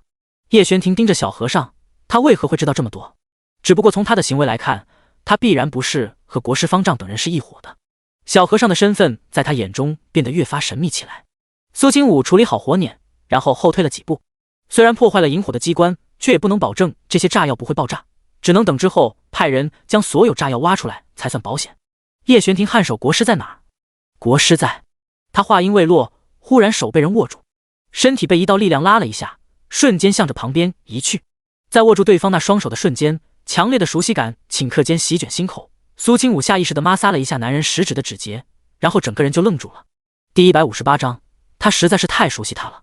一道寒光直接擦着苏清武的侧脸飞了过去，一下子扎进了墙壁之中。苏清武却像是已经忘记了自己此时身处险境，也忘了刚才差点扎中他的暗器，现在脑子里就只有刚才和对方的手握住的触感。他对叶璇婷的身体实在熟悉的不能再熟悉，他前世今生2辈子加起来也就只熟悉这么一个人。他身上的任何特征他都记得清清楚楚，他的手指有多长，皮肤有多好摸，他也都了解得透透的。之前对方手指上都是血，再加上握着剑，一身松松垮垮遮掩了身形的黑袍，故意改变的声音让他根本没有察觉到任何不妥。主要是他也没往那方面去想，毕竟叶璇婷最近一直都在京城，怎么可能突然间跑到城外梁山寺之中刺杀国师？可就在刚才，他不信有人能够如此巧合的和叶璇婷手上的特征都一模一样。他很想立刻扑上去，将对方脸上狰狞吓人的鬼面具扯下来，但是想想又忍住了。一是他打不过叶璇婷，再顶着这张小和尚的伪装脸被误伤，再就是他也不敢让叶璇婷知道自己的身份。所以他在确定了鬼面人的身份以后，飞速将手从叶璇婷掌心之中抽了出来，趁着他并没有察觉的时候，还蹭了自己一手血。叶璇婷果真没有注意到他，毕竟刚才他所有的注意力都集中在暗器上。他挥剑展开另外几道飞射而来的剑势，脸色阴沉，眸子里满是杀意。现在即便是苏清武不说，他也知道国师就藏在这附近，而且还是能够操控这些机关的地方。苏清武回过神来，他揉了揉眉心，看着叶璇婷的声音，心中一紧。如果这个人只是一个他不认识的杀手，那他可以毫无顾忌地利用他，哪怕他死了他也不会在意。可他是叶璇婷，如此一来他就绝对不能让他受伤。幸好他并不知道小和尚是他，否则他尽量沉稳心神，眸子里却露出决绝之色。只有国师一个人，他自己也可以，至于后果他承担得起。大侠，小僧说过要为那死去的少年报仇，所以国师能不能交给我来杀？叶璇婷闻言，眸子里划过一道暗色，他看着小和尚，轻轻颔首，可以。苏清武尽量让自己声音听不出异样，我知道国师藏在何处操控机关，不过通往那处一共有2条路，你能不能去走左边机关最多的那一条来吸引老国师，而我走右边去找他？叶璇婷点点头，他并没有任何迟疑的向着左边走了过去。苏清武见他上了当，头也不回的去了右边。他摸了摸自己身上藏着各种毒药的小包裹，目光之内暗沉如水。这么大的地牢并不好准备，如果炸掉以后，对整个圣山来说都是一大损失，还会打草惊蛇，让他们失去梁山寺这么好的一个地方。因此国师想的最稳妥的方法，就是让找到了这里的人死在里面。这些机关就是给那些闯入这里的人准备的，这么多年死在其上的人不知多少。那条长廊之内，随着苏清武走过去，无数机关蜂拥而至。苏清武不紧不慢地闪躲着，他速度不快，却每一次都能精准地避开弓箭，好像提前预判过一样。藏身在一处暗室之内操控机关的老国师感觉到来者不善，触发机关的低调距离他越来越近，那个人还没有死。他实在有些想不通，如此密集的机关箭，对方究竟是怎么躲过去的？然而他根本不清楚，这一切对于苏清武来说，上辈子经历过完全一模一样的，他本就过目不忘，那些弓箭射出来的角度、安置的位置也差别不大，他稍微思考一下，就能完美避开所有弓箭的攻击范围。这也算是上辈子为他留下来的优势。右边这条通道的机关更加密集危险，苏清武走得小心谨慎，却也很快来到了国师藏身的石室面前。他目光落在紧闭的石门上，微微停顿了脚步，然后下一刻，一拳头砸在了石门上。砰！这一拳头，苏清武用了全力。重生之后，他如今的身体体质简直比上辈子强了一个台阶。虽然达不到做了3年药人之后那种怪物一般的程度，可是经过他不断改良，能够修缮他身体的药物，如今的他至少也有上辈子临死前5成的力气。他此时倒是很感谢老国师，毕竟是他才让如今的他有了让自己变得强大的方向。每个人体质都不一样，变强的方法根本无法复刻，因此苏清武也没办法为业。玄庭改造身体只是用驱除暗伤一类的药物为他调养身体，这么久之后也已经初见疗效。他收回手，自己的手背上因为巨大力量的撞击出现了一点青紫，却并没有流血受伤。苏清武很满意自己如今的身体素质，然后毫不犹豫地再次出拳。砰砰砰！那巨大的力道震得整个地牢都像是在微微颤抖，里面的人更是目瞪口呆，有些发慌。老国师突然听到石门竟然发出一点咔咔的声音，那声响震动耳膜，令他猛然后退。怪物，这是什么样的怪物？这座石门最少有1000斤重，厚度也可见一斑，门后的人居然能够撼动，难不成罗刹之中的高手这么厉害不成？打了半天，苏清武见石门虽然裂开，却巍然不动，他有些失望地叹了口气，看来强行破开的方法不行。要知道上辈子他只用了一拳头就直接将石门砸出来一个坑，现如今的他实在是太弱了。他垂眸，从怀里掏出刚从墙壁里面抠出来的2包炸药，然后摆在了门口。他本就不想这么做的，毕竟这一爆炸很有可能直接将这条通道也炸塌了，弄不好自己也要被埋起来。不过既然拳头打不开，那就对不起了。至于暗室里面的老国师会如何，最好被直接炸死，他也就省心了。他垂下眸子，毫不犹豫地点燃火捻，开炸。第159章，王爷中毒了。砰的一声，巨大的火光蔓延，苏清武即便是已经退到了安全的位置，也能感觉到扑面而来的热浪。轰隆隆，通道四周墙壁上的石头有些也被这爆炸震得掉落下来，噼里啪啦的掉了一地，尘土飞扬，烟尘四起。苏清武正要动身，头顶上的砖石却在此时裂开，直奔着他的脑袋砸下来。他听到裂痕声，骤然抬起头，看到那砖石之后，眯起双眼，刚要动手，就见到一抹寒光掠过，头顶的石头被削成2半，一道漆黑身影直接挡在他面前。叶玄庭回来了。他修长身影手中握剑，声音清冷好听，留在这里，别乱跑。他丢下这句话，身影连闪之间就已经进入了暗室之内。苏清武站在原地愣住了，听着刚才叶玄庭冲他说话的语气，好像带着几分温和叮嘱。他皱了皱眉，一时半会儿也猜不到对方究竟有没有发现自己的身份。不可能吧？他对自己的伪装向来自信，除了伪装需要准备的时间长了一些，却能够保证让人看不出任何破绽。想来是他家王爷心地善良，不忍心杀害无辜的小和尚，一定是这样。石门被炸，最后一个屏障被打开，叶玄庭人也已经追了进去。老国师在武力上绝对不是叶玄庭的对手，然而他还有其他乱七八糟的手段。苏清武不放心，也立刻追了过去，然后就闻到了暗室之内飘散出来的各种药粉混杂的气息。果不其然，和他猜测的不错，老国师在见到有人闯进来的时候就丢出了身上所有毒药。他心头一紧，立刻向着暗室后门有一个出口，而暗室之内的地面上落下了一条被整齐从肩膀位置切断的手臂，看袖子颜色是老国师的，鲜血洒了一地，只需要看一眼就知道他一定受伤不轻。苏清武立刻跟上去，然后就看到了不远处断崖旁边的一道身影。叶玄庭站在边缘，浑身散发着相当阴沉的气息，他被鬼面具遮挡住的脸看不清楚表情。苏清武小心翼翼来到他身后，轻声问道：国师呢？在下面。苏清武挪动脚步来到边上，发现这座位于佛寺下面的地宫后面居然临着悬崖峭壁，下方郁郁葱葱，什么也看不见。他主动跳下去的。叶玄庭侧头看了他一眼，声音嘶哑：苏清武眉头一下子皱了起来，然后道：那就麻烦了，这里很可能是他准备好的逃生路线，他可能死不了。突然苏清武感觉旁边男人的声音有些奇怪，他下意识转头看过去，还没等他看清楚，眼前就被覆盖住，然后嘴唇上就被落下了一个吻。柔软的触感让他浑身紧绷，他瞬间在对方的掌心之内睁大双眼，整个人都不好了。叶玄庭在做什么？男人声音明显有些粗重，他脸上的鬼面具已经掉在旁边，露出了下方那张苏清武相当熟悉的脸。叶玄庭抬起头，死死抓住他，说什么都不让他逃开。他脸上带着不自然的颓红，眼神之中也透出幽暗光彩。我中毒了。苏清武人都傻了，他抬起手摸了摸自己的唇，你……他不由得暴露了自己原本的嗓音，然而叶璇婷却没有露出任何诧异的表情，甚至还饶有兴味地看着他的脸，指腹抚摸着他伪装过的假皮肤。叶璇婷声音嘶哑，像是强行压抑着什么似的。他声音轻柔，这是阿武喜欢的情趣吗？苏清武藏在假面之下的脸爆红，瞬间红到了耳朵根。他连忙摇头道：“不是，我就是。”他想解释，却不知道如何辩解，毕竟他也是心虚的。但是转过头来，他又觉得不对劲儿，对方竟然先下手为强，反客为主。叶璇婷也没什么特殊爱好，因此指尖用力，就将他脸上的伪装掀开，露出了藏在下面那张让他更加难以自持的脸。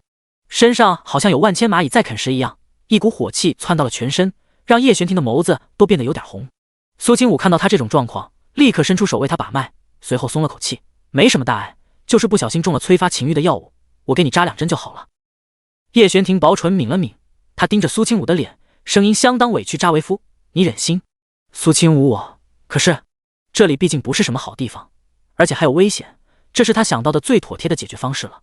老国师身上应该带着不少毒药，都没能伤到叶璇婷一分一毫，却让这种药得了手，苏清武一时间都不知道究竟说什么好。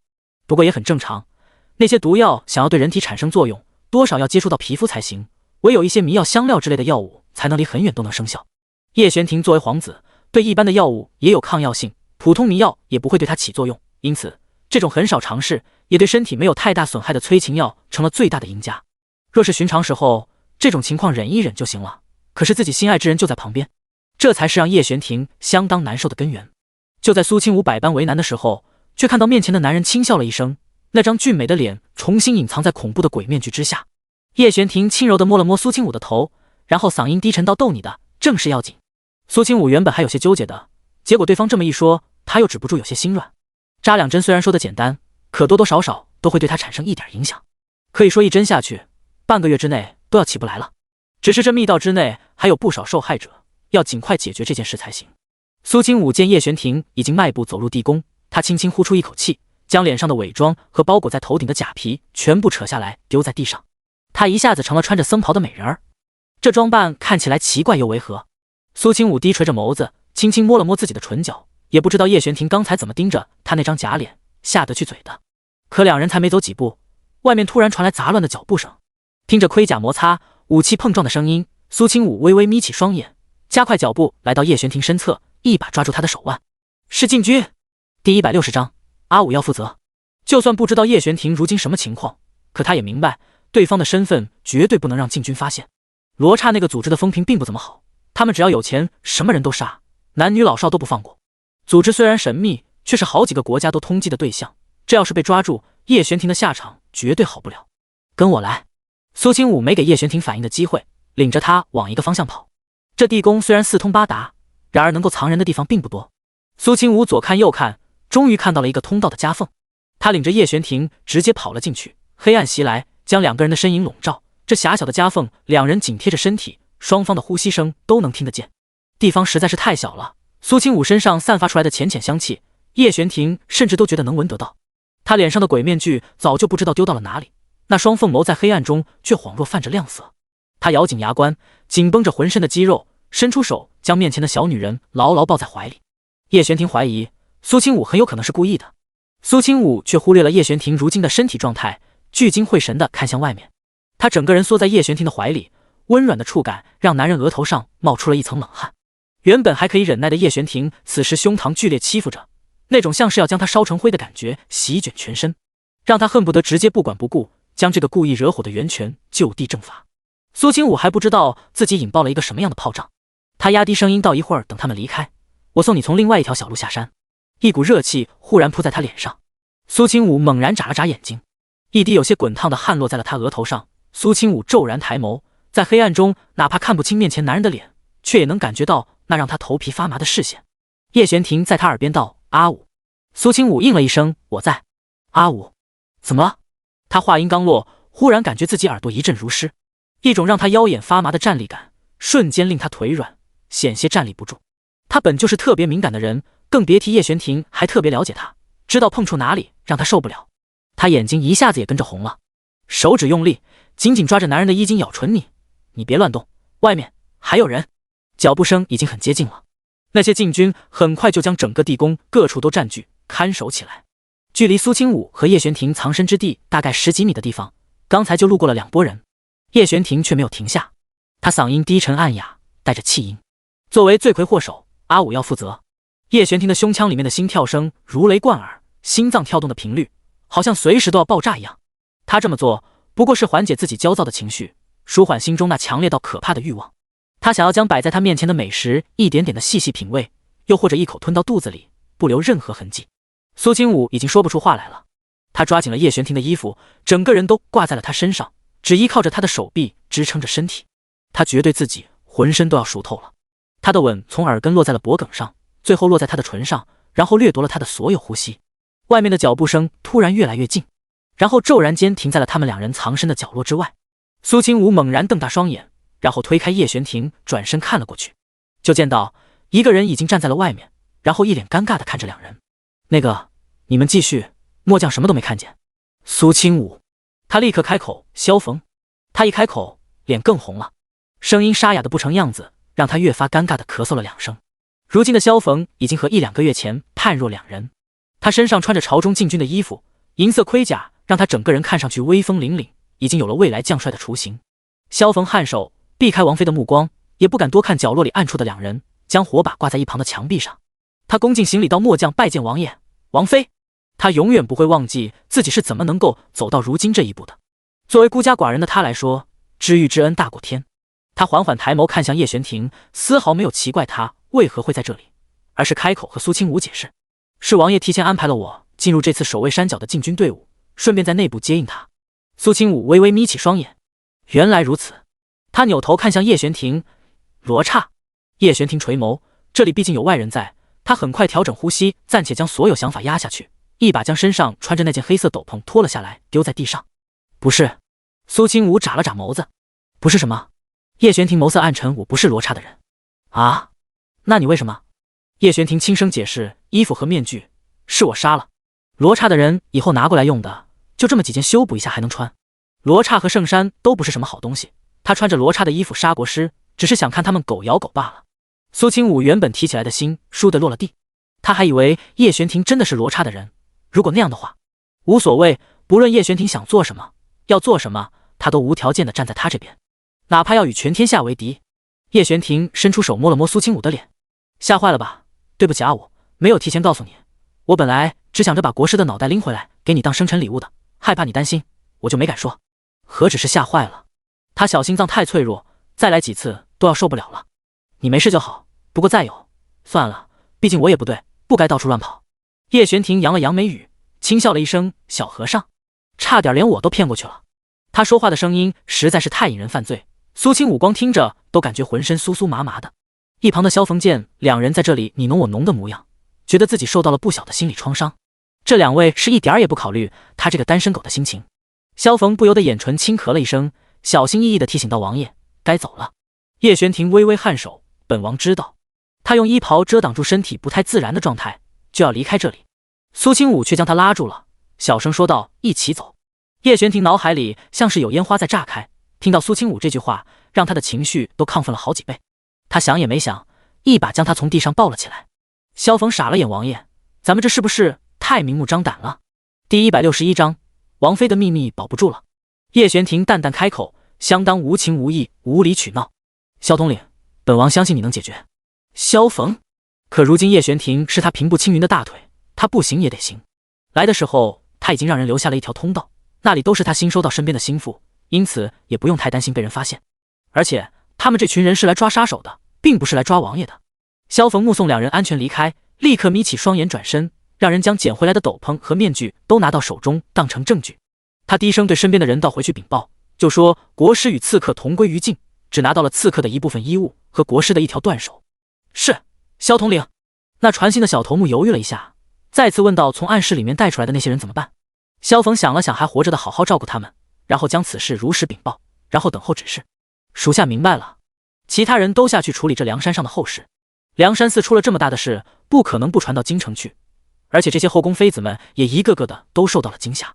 太后和娇贵妃几乎一夜没睡，等到大军上山，确定没有任何刺客以后才走出佛堂，每个人脸色都很苍白，尤其是太后，年纪大了，更是有些精神不济，眼睑上面都是黑眼圈。四公主和五公主跟在太后身边，一左一右搀扶着她，谁都没敢出声。那些死掉的尸体已经被人拖下去处理掉了。禁军之中，有人走到太后身边禀报：太后，昨夜梁山寺一共死了250僧，20多名刺客，只不过那些刺客的尸体都被人带走了，即便是没带走的，也都面目全非，看不清真容。太后还心有余悸，她沉声问道：那些刺客什么来路，目的是什么？回太后，昨晚冲上山的刺客大概有100人，全部穿着罗刹堂的装扮，身上也携带着属于罗刹的令牌，目的据一些小和尚所言，应该是冲着国师和方丈来的。太后眯起双眼，国师什么时候得罪了那些疯子？没有人给他答案。太后也没有追问，点了点头道：哀家都知道了。报信的人离开，一旁的四公主脸色难看至极，她突然压低声音开口道：太后，明月倒是觉得这些人更有可能是冲着您来的，他们早不来晚不来，偏偏趁着您礼佛的时候冲破守卫进入梁山寺，只为了杀国师和方丈，我可不信。不得不说，四公主所言还是有道理的。太后微微抬头看向外面，地面上摆着的一具尸体上面盖着白布，为首的是主持方丈的尸体。他断了一只手，喉咙被残忍刺穿，身上到处都是毒，甚至都没人敢碰触他。太后和方丈已经有了好些年的交情，看到他死得如此之惨，脸上也露出愤怒的表情。主持方丈死了，国师生死不知，这些罗刹还真是无法无天了。哀家会回去禀报皇上，必然要让这些人付出代价。方丈人都没了，礼佛剩下的步骤自然也走不下去了。太后一声令下，让所有人收拾一下东西，准备回京。昨晚昏睡过去的那些小和尚也有不少人都醒了，中的毒比较轻的，这会儿已经恢复常态。很快就有人过去苏清武之前所在的禅房通知：玄王妃在吗？太后吩咐所有人立刻离开梁山寺，马车已经在山脚准备好了。云子和云清还在房间里面守着那个叫望言的小和尚。望言整个人都被埋在被子里，旁边还有屏风外遮挡。可是2个小丫鬟等了一宿，也没见到王妃回来，一时间有些担心。听到外面有人催促他们离开这里，云子连忙小心翼翼走出去，对着那个送信的和尚道：我家王妃身体不适，你去外面回复一下，就说我们晚点再走。小和尚也不疑有他小僧这就去复命。那小和尚转身刚走出禅院，迎面就撞见了正往这边来的四公主等人。他看到小和尚出来，挑眉问道：王妃嫂嫂呢？王妃说她身体不适，还在休息。是吗？叶明月微微眯起双眸，那双看起来温柔似水的眼睛流露出一抹不易察觉的狐疑。他摆了摆手道：小师傅去忙吧，我去探望一下嫂嫂的身体。打发了那个小和尚，叶明月加快了脚步，直接就来到了禅院之内。云子刚松了口气要回到房间里面，就看到了大门口的一行人影。来的人不光有四公主和她的手下，还有几个不算很熟悉的嫔妃。云子看到这场面，神色骤然间大变。要知道他家王妃的名声本来就不太好，如果昨晚彻夜未归的消息被这群人知道的话，还不知道会传出什么样的风言风语，甚至昨晚发生的那件大事也会被人怀疑和他有关。云子深吸了一口气，立刻走到门口，伸出手臂拦住四公主的去路。奴婢给公主殿下请安，公主万福。四公主笑得很是和善可亲，她轻声道：我听说嫂嫂病了，正好我手里带了一些药，想要看看有没有能用得上的。她说话一向让人容易亲近，而且还有理有据，如果这样云子都要拦着人家不让进去，那摆明了说自己这边有猫腻。云子心跳入肋骨，紧张的咬了咬唇，她客气道：王妃并没有大碍，只是贪睡了一点儿，在临睡前特意吩咐了奴婢不让任何人打扰她，公主殿下别怪罪奴婢，奴婢也是没办法，我家王妃她那个起床气有点大，还请公主殿下见谅。四公主眉头拧紧，装作一脸十分担心的样子。那怎么行？如果不舒服一定要看大夫，绝对不能自己在房间之内挺着，我得看一眼才放心。四公主几乎没有任何停留，步伐一动就往房门口走过去。她根本不理会云子的阻拦，就要推门进屋。禅院根本不大，从门口走到房间也没有多少距离，只是屋子里被拉着帘子，外面的人看不清里面的情形而已。万万不可，公主殿下！云子急了，直接一把抓住了四公主的袖子。就在此时，一直跟在四公主身边的嬷嬷大步上前，毫不客气的一巴掌打了过去。第162章，王妃不讲道理。云子根本来不及反应，啪的一声脆响，云子感觉自己耳朵阵阵嗡鸣，脸颊顷刻间肿了起来。那嬷嬷完全用了10足10的力气，她还厉喝道：大胆！公主殿下，岂是你这种贱奴能碰的？四公主脸上露出一抹错愕，看到自己的嬷嬷还要动手，立刻上前拦了一下。柳嬷嬷，这丫头也不是故意的，罚过就算了。还是公主殿下心善，胆敢碰触殿下的贱奴，就该将手剁去才是。叶明月柔声道：一点小事，真要是这样做了，不知道多少人会说本公主性情暴虐呢，以后嬷嬷可不能这么做了。云子跪在地上，听着这2个主仆2人的对话。她跪的地方依旧是门口，尽可能的不让任何人有进门的机会。虽然被打了，可云子心里却是高兴的，因为这样一来又能拖延一段时间。他连忙跪地磕头，多谢公主殿下大恩大德，不追究奴婢的过失。叶明月垂下眸子，更是弯腰亲手去扶他。行了，起来吧，我要进去探望嫂嫂。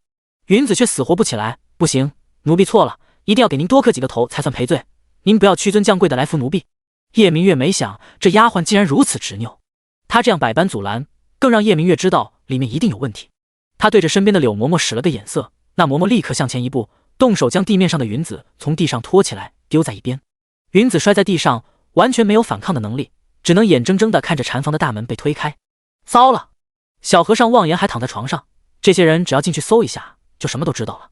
昨晚那个假和尚也会被人发现，王妃娘娘的秘密要保不住了。云子在此时极为痛恨自己的无能为力。房门被推开，叶明月几乎没有任何迟疑就进了屋，他目光盯着中间的那个屏风，一把将屏风挪走。里面是一张床，床干净简陋，上面铺着一床崭新的锦被，里面隆起一个人形。站在旁边的云清像是被突然闯进来的这群人吓坏了，待在原地一动不动。叶明月轻轻勾起唇角，来到床边，一边抓住被子的一角往外掀，一边说道：“王妃嫂嫂，你身体哪里不舒服？让明月看看如何？”他心里激动万分，感觉好像抓住了苏清武什么把柄。这么多天，他一直想方设法的想要接近苏清武，还故意讨好苏清武，让他一向无往不利的温柔表象成了一场笑话。他长这么大，还从没见过有人不吃他这一套的。虽说接近苏清武他还有另外的目的，然而受到的挫却是实打实的，让他很不开心。就在四公主心里无数念头疯狂涌动的时候，忽然一只手从被子里伸了出来，然后扣住了她的手腕。白皙的手指纤长如玉，指甲白中透着点淡淡的粉色，手背上的皮肤如织，光滑细腻。叶明月浑身一僵，瞬间怔住了。不对，他怎么可能会在房间里面？外面那宫女拦得他这么起劲儿，绝对有问题。然而下一秒，缕缕长发已经从被子里露了出来，苏清武那张漂亮的脸透出几分慵懒的气息，凌乱散落的黑发让他更添妩媚迷人。他眼尾还有一抹因为没睡醒而流下来的薄红，毫无瑕疵的脸上却冰冷的没有任何表情。一抬眸，他与叶明月四目相对。叶明月下意识地收回手，连忙解释：“王妃嫂嫂，明月不是故意要打扰的，只是听到你生病了，心里相当担心，所以才闯了进来。”苏清武看了一眼叶明月和他身后带来的那些人，长发披肩，他抓起旁边的外裙披在身上，下一刻就掀开被子从床上走了下来，双足踩在地面上，他好像不怕冷一样，更没有回答四公主的问题，而是将最后的目光落在躲在门口捂着脸的云子身上。他开口：“谁打的？”苏清武的嗓音有些沙哑，却透出一种强大的压迫感。叶明月没想到苏清武对他一点面子都不给，嘴角紧绷着，眼底有些不悦。是他刚才不小心冲撞了我，所以嬷嬷她才会惩罚。如果是嬷嬷下手重了，明月给嫂嫂道歉。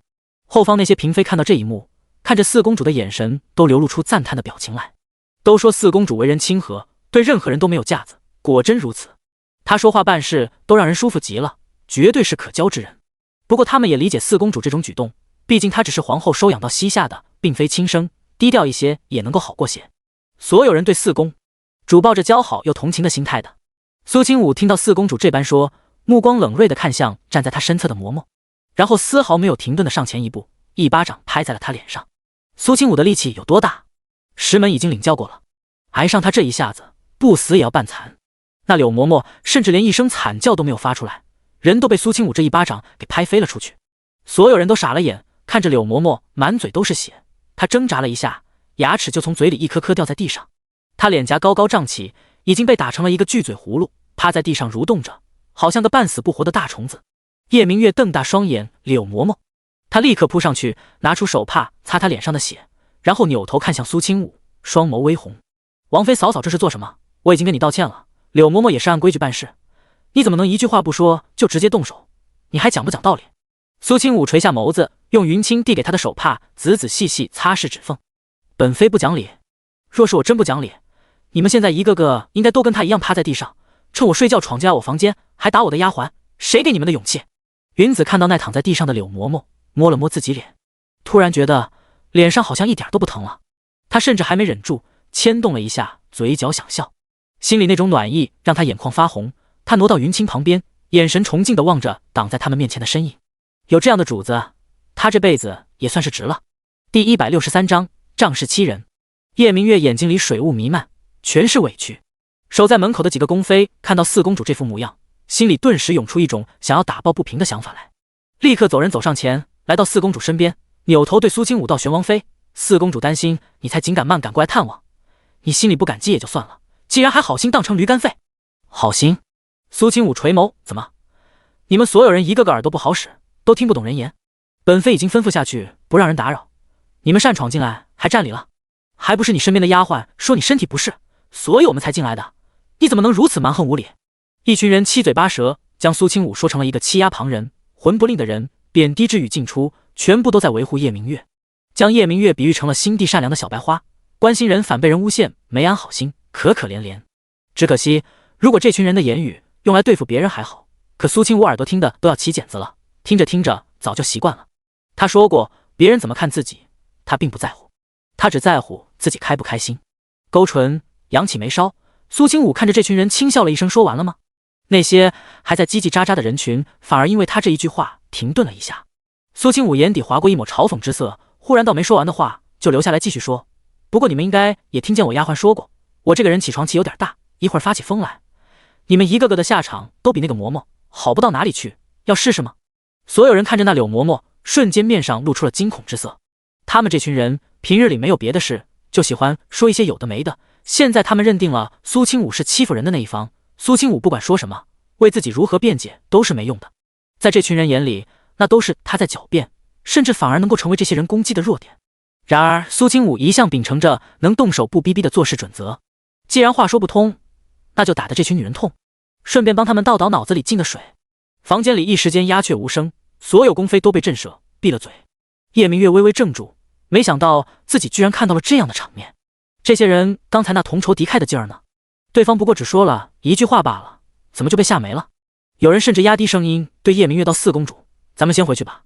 这玄王妃就是个疯子，当着你的面都能对你的嬷嬷动手，恐怕是个脑子不正常的。”是啊，别和这种女人硬碰硬，等回去以后将这件事禀报给太后，让太后她老人家给您做主。叶明月心里气得咬牙切齿，可是眼睛却越来越红，眼泪在眼角欲落不落，那副样子别提让人多同情可怜了。是我不该惹王妃嫂嫂生气，我这就离开。他失落至极，被人搀扶着站起身。然而门口不知道什么时候传来一阵笑声，那笑声颇为刺耳，让四公主脸色微微白了白。五公主叶灵珠不知道什么时候已经带着人来到禅院外面，刚才的笑声就是从她嘴里传出来的。她眼唇那张张扬画着浓艳妆容的脸上此时满是快意，哈哈，四姐这模样好像落汤鸡呀，怎么卖可怜不管用了？真不知道你们一个个脑子怎么长的，明明就是她叶明月的错，你们却眼瞎耳聋的看不见听不到。还好这里只是佛寺，要是在自家院子，你们敢闯进去还打人，杀了你们这群人都是轻的。那些宫妃看到是五公主，一个个立刻好像鹌鹑一样不敢反驳。五公主可是拥有皇家血脉，身份地位尊贵无双，还是最受宠的公主，生母是四妃之一，还有葛老外公做后盾，她做什么都没人敢斥责，因此也养成了她嚣张跋扈的性子。然而苏清武在听到五公主说出这番话的时候，他已然对这位公主殿下彻底改观。原来整个皇室之中，这位看似不着调，平日里趾高气昂的五公主，竟然才是脑子最清醒的。他突然有些喜欢五公主这份爽直的性格。这样的人不喜欢你的时候，都是明着和你作对，绝对不会在背后搞什么小动作。叶明月看到叶灵珠，脸色已经苍白如纸，她咬了咬唇，随后问道：“你来这里做什么？”叶灵珠也没进来，就带着人站在门口讽刺道：“怎么，你能过来，我就不行？我和你不一样，来探望人的时候可没有空手，没有主人家的允许，也不会进人家屋子。”说完这话，五公主轻轻挑眉，扬了扬下巴，带着挑衅姿态的对身后宫人摆了摆手。立刻就有人上前将拿来的食盒送了过来。玄王妃身体不适，肯定早上也没吃什么东西，这是我从宫里带来的极品燕窝，还有一些味道不错的素食。那工人恭敬地将食盒递给云子，阵阵香味从食盒里面散发出来，即便是没打开，也知道里面的吃食肯定都是好东西。苏清武走到门口，对着五公主道：“公主殿下还在外面站着做什么？快请进门。”叶灵珠明显一愣，她看向苏清武，神色有些不太自然。毕竟她来这里就是故意找叶明月不痛快的，实际上和苏清武交情并不深，自己这样做多少有些利用对方的嫌疑。她一向想做什么就做什么，因此也没有考虑别人的心情，心里自觉认为这样的自己很讨人厌，不会有人喜欢她的。然而她目光落在苏清武脸上，却看到这人面上情笑，那张漂亮到她心坎里面的容颜，让她说不出任何拒绝的话来。一向嚣张跋扈的五公主难得的红了脸，他回头警告其他工人，你们就守在这里，别进来。是，公主殿下。叶灵珠迈步走进门，还和叶明月擦肩而过，甚至还故意撞了他一下，再次将叶明月撞得一个趔趄。这种事儿已经发生了不知道多少次，叶明月看着叶灵珠的眼神都带着几分杀意了。然而他依旧强忍着将心思隐藏起来，手指都已经深深陷入掌心。叶灵珠嚣张不了太久了。第164章，恶人自有恶人磨。那些人看出了两位公主之间那差点冒出火花来的气氛，巴不得快点跑路。可是还没走出2步，叶灵珠忽然开口，都给我站住。他一开口，顷刻间所有人都像是被施展了定身术一样，那些宫妃不免得有些脸色发白。这些人都位分不高，虽然能够和太后一起出来礼佛，却没一个地位家世在叶灵珠之上的，因此没人敢不听从五公主的话。所有宫妃看向叶灵珠，声音谄媚道：“五公主殿下，还有何事要吩咐？”叶灵珠笑了笑，转身看着他们冷声道：“本公主来探望病人都带了礼物，你们这群人怎么能空手而归？多少表示一下吧。”这话已经说得你明白白了，不留下点东西，一个都别想走。苏清武看着那些宫妃的表情，又看了看五公主，不由得眸子里的笑意越来越深。他终于在这辈子也能找到一个真正可以交好的朋友了。那些宫妃脸色难看，一个个排着队来到五公主面前，有的吞下自己手上的镯子，有的拔下头上的发簪。不得不说，这群宫妃别的没有，戴着的首饰一个比一个值钱，宫里的东西也都不错，每一样卖出去都是价值连城。直到所有人都一脸肉疼的将自己身上带着的最贵重之物交出来之后，轮到了五公主。云清端着装满了花花绿绿首饰的托盘，一双眸子都亮晶晶的。五公主把目光落在了叶明月身上。四姐，你不会想白嫖吧？来这一趟还打了人，你应该拿出点更贵重的东西才是，还要给这小丫头一点补偿，我说的对不对？叶明月脸色难看，双眼死死盯着叶灵珠，那种妒恨已经深入骨髓。明明他们两个年纪相差不多，甚至她还是比他先出生的，如果单独排出来的话，她才是南叶国长公主。可自幼叶灵珠所享受的一切就都超越她，她不需要像她一样战战兢兢的活着，不需要努力的往上爬，因为她什么都不需要努力，别人就会给她安排好一切。有时候人一出生就是不公平的，甚至叶灵珠还有一个从小就定好的夫君人选，对方从小就与叶灵珠青梅竹马的安国侯府世子，听说不到明年就从外面学成归来，迎娶五公主为妻。他垂下眸子道：“我身上没带什么值钱的东西。”叶灵珠挑眉，确实，四公主穷得很，皇后在宫里也不太管她。她头上戴着的首饰款式还都是老旧的，唯有腰上挂着的一块玉佩，看起来质地还不错。那就这块玉佩吧。说话间，他伸出手就直接去薅。叶明月立刻后退了2步，双手死死捂着自己的玉佩。他抬眸质问叶灵珠：“你干什么？这是父皇赏赐给我的御赐之物，你怎么敢动？”叶灵珠冷笑了一声：“我就动怎么了？来看病不送礼，你还来干什么？光装样子动动嘴皮子就够了，怎么能有你这种不要脸的人？”叶明月被骂的脸一阵青一阵白。苏清武淡定地坐在椅子上喝茶，突然发现有叶灵珠这个朋友真好，简直就是现成的嘴替。有些话他不方便说，也不能说出口，叶灵珠可以说，对方毕竟是四公主，他要是骂出那些话来，会有不少麻烦，肯定会有人给他扣上羞辱皇室的帽子。可是叶灵珠却不怕，他随便骂，反正从小到大叶明月就是这样被骂过来的。叶灵珠简直就是他这辈子最大的克星。玉佩我不能给你，这是我……话还没说完，叶灵珠就抓住他的手腕，一把将他手里的玉佩扣了出来。拿来吧你！叶明月本就是柔弱小白花的人设，哪里是叶灵珠的对手，根本护不住那块玉佩。叶灵珠将玉佩夺走，拿在手中打量了一下，然后重新丢在那一堆首饰里面，扬了扬下巴道：“好了，你可以滚了。”依旧是那般嚣张跋扈，欺负人的时候一点也不愧疚。叶明月被气得脸色涨红，胸口剧烈起伏，他眸子里划过一道阴暗之色，然后头也不回转身离开了禅院。苏清武在一旁看热闹，见到叶明月那当真被欺负的可怜兮兮的样子，就觉得心里畅快无比。果然，恶人自有恶人磨。叶灵珠等那群人都走了，这才来到苏清武面前。他将那一盘东西都摆在苏清武的桌子上，声音尽量放得轻柔了一些：“玄王妃，这个你收下，都是那些人的一番心意。”苏清武实在没忍住，扑哧一声笑了。五公主被他笑得有些不好意思，微微抿了抿唇。灵珠，坐。叶灵珠猛然抬起头，她诧异问道：“你叫本公主什么？”苏清武回道：“灵珠啊，怎么了？”叶灵珠耳朵都跟着红了起来，看着苏清武，脸颊热得像是要冒火。她盯着苏清武瞧，忽然好像发现了什么，眼睛瞬间瞪得圆圆的。“你……脖子。”苏清武像是想到了什么，脸颊也多了一层薄粉色。昨夜他跟着叶玄庭就在山脚下找了一个客栈休息，本来以为能够尽早回来的，结果不小心延误了时辰，还害得云子受了委屈。他想到这里，摸了摸脖梗，拢了拢发丝，道没什么，蚊子咬的。叶灵珠还真信了，他一脸赞同道：是啊，我也发现这寺庙里面的蚊子比较毒。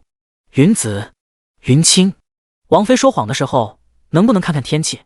外面天寒地冻的，哪里有什么蚊子？即便是在大夏天，苏清武也有各种驱蚊药，效果好到爆，他们两个就没被蚊子这种东西盯上过。两个小丫鬟突然觉得这五公主有点傻兮兮的。五公主不疑有他，坐在苏清武对面，她眸子里亮晶晶的，那个嗨嗨，本公主以后准你这么喊我。苏清武看到她这副样子，心情很好，他给她倒茶，谢的话我就不说了，朋友之间自然要互相帮助。叶灵珠，你说的对。苏清武看向云子云清，将托盘里面的东西全部推了过去，这些给你们了，让你们两个受惊了。云子和云清怔住啊，这太多了，奴婢不能收。苏清武轻笑，你们年纪都不小了，要给自己攒嫁妆。两个小丫鬟扭捏了一下，却也不好再推让，只是心里却并没有嫁人离开王妃的打算。就在几人谈话的时候，苏清武突然听到禅院不算太远的地方传来一阵混乱的惊叫声，还是刚才离开的那群人发出来的。第165章，王妃她腰疼。苏清武微微愣了一下，两人眼里同时涌起好奇之色。他穿上大氅走出没多久，就看到一群人东倒西歪的坐在地上，全部都成了落汤鸡。如今正值冬季，刚过完年，天气冷得厉害，即便是平日里出门也要里3层外3层。然而这些人却从里到外都湿透了，全部浑身哆嗦着，动不了地方。有下人跑过来，正在给他们裹衣服，哪怕四公主都没能幸免于难。苏清武看到这场面，诧异到他们这是怎么回事。五公主实在没忍住，笑道：可能是得罪了佛祖，天降惩罚吧。四公主等人听到动静，齐刷刷的看过来，她双眼通红，浑身被冻得瑟瑟发抖，牙齿打颤。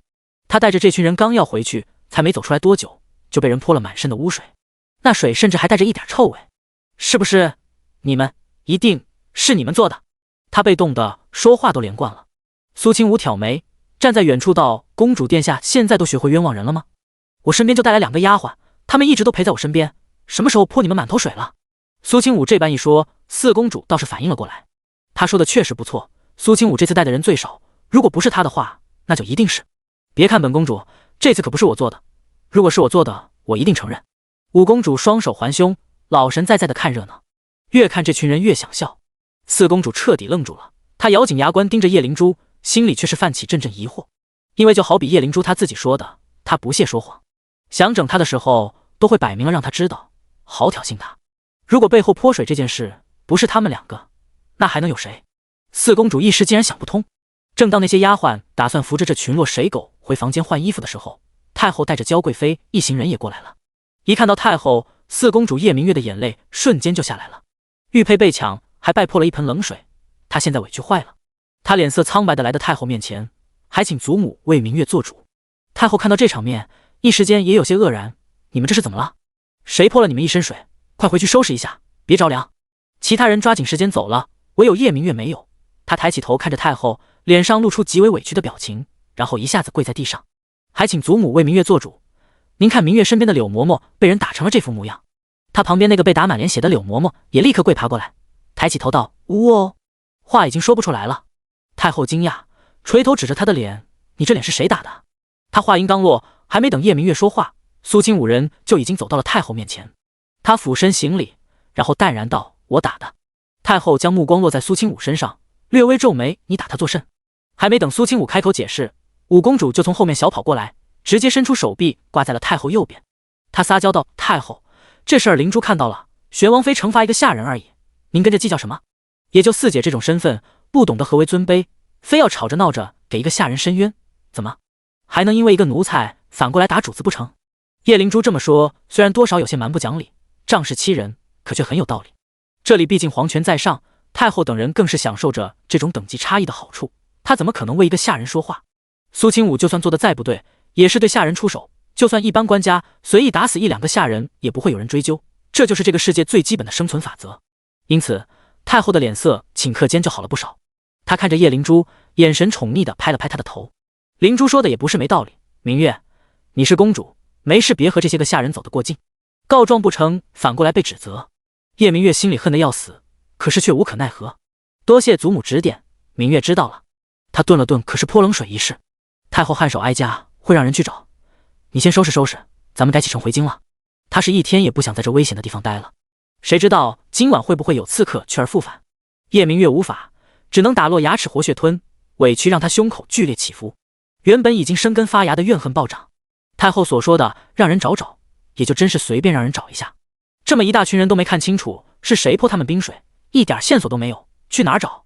也不能将附近所有的小和尚都拎出来打一顿，这群人就只能吃哑巴亏。苏清武回到禅房，五公主高兴的眼睛都亮晶晶的，她鼓掌道：“哈哈，嫂嫂你没见到，那叶明月冻的说话都不利索了，我还是头一次看到他这么狼狈，真是太谢谢泼冷水的那人了。”苏清武也忍俊不禁，不过究竟是谁做的，他大概猜得出来。如今能够在这山上帮他出气的人，除了叶玄庭，还能是谁？看来他把他送回来以后也没走，一直都在暗中守着他。苏清武心里暖洋洋的，却没把这话说出来。毕竟叶玄庭出现在梁山寺这种事不能往外面讲，哪怕是五公主也不行。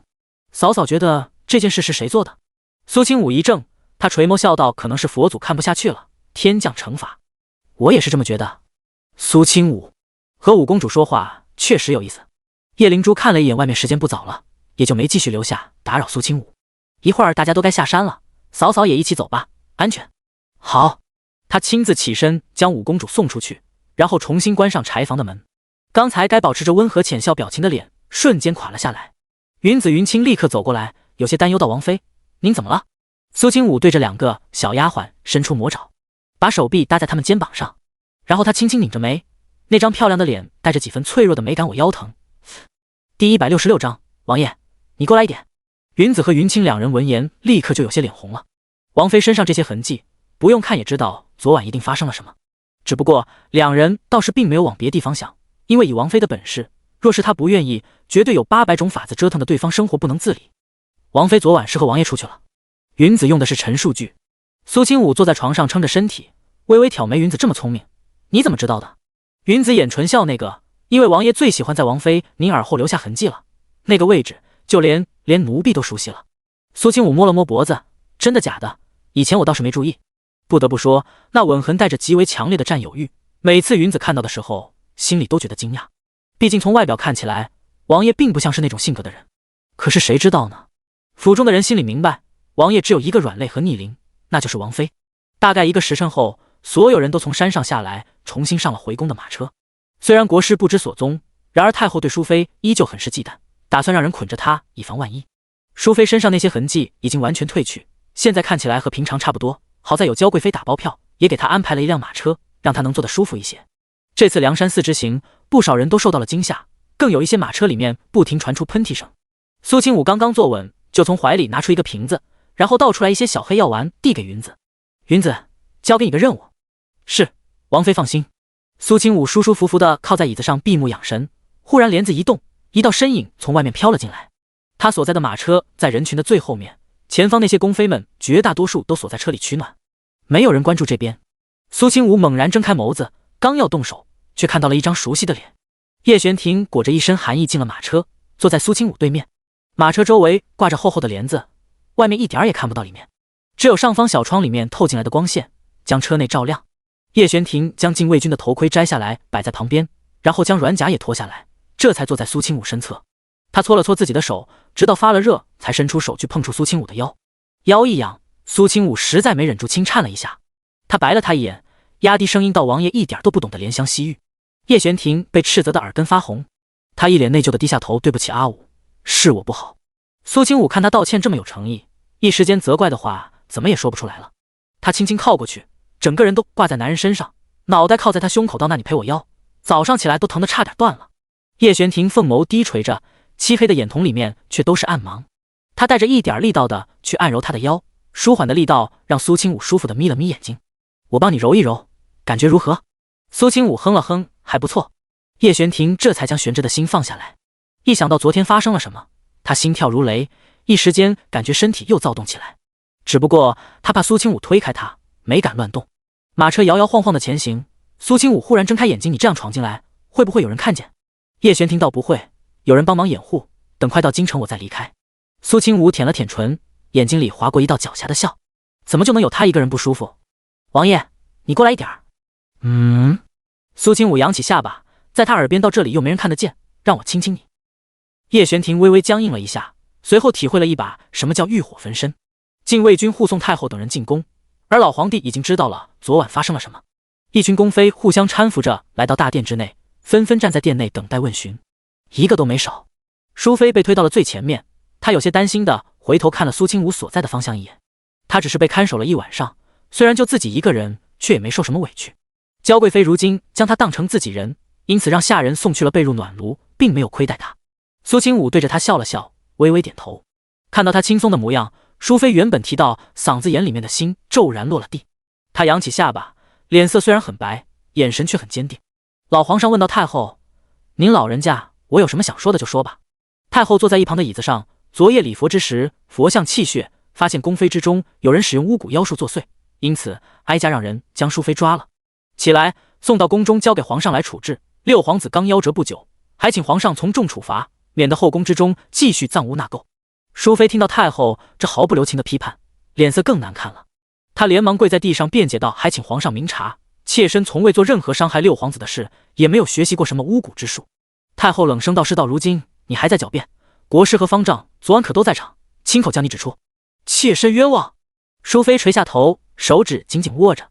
皇上看了淑妃一眼，太后所言，其他人也亲眼所见。有宫妃小心翼翼地站出来，点点头。妾身等人确实看到淑妃娘娘浑身蔓延一种黑气，看上去就极为骇人。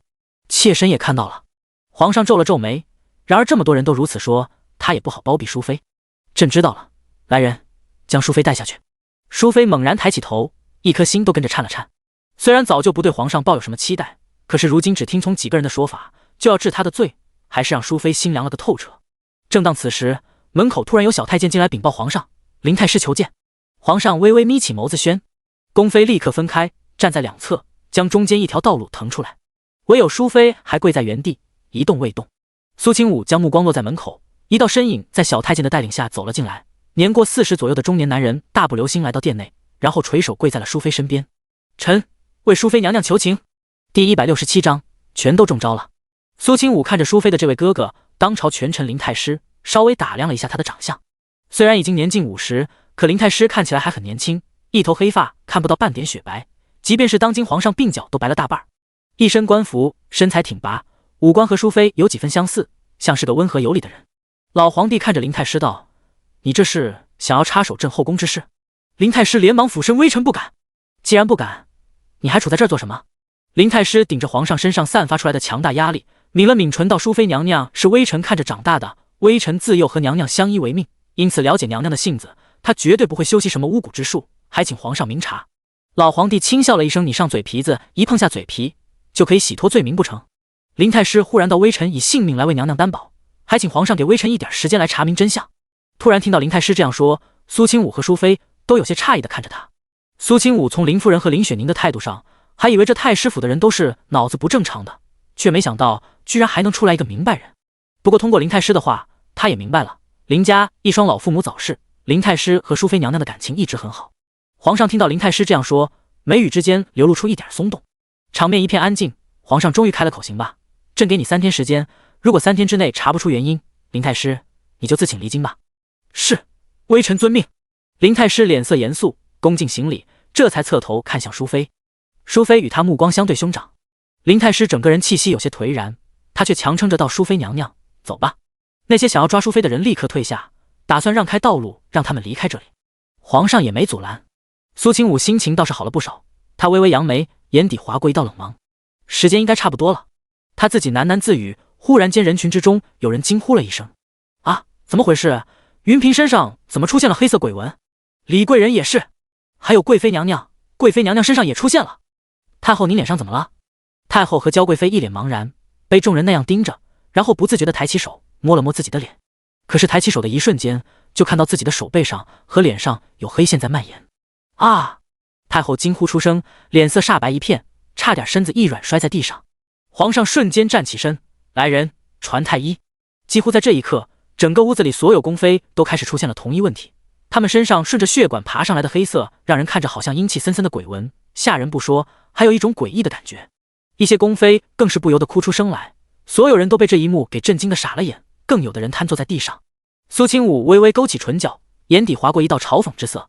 他让云子拿走的那一瓶黑色药丸，就是老国师身上的，只要点燃一点儿，放在蜜蜂的马车里面，就会胖这些人染上和淑妃一样的病。所有巫蛊之术不过是用来掩人耳目的小招数罢了。已经走到门口的淑妃看到这一幕，不由得笑了起来。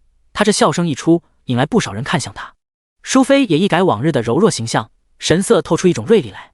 她到之前本宫变成这副样子的时候，太后命令人将本宫抓起来，冤枉本宫修炼了什么巫蛊之术。现在所有人都一样了，你们还有什么可说的？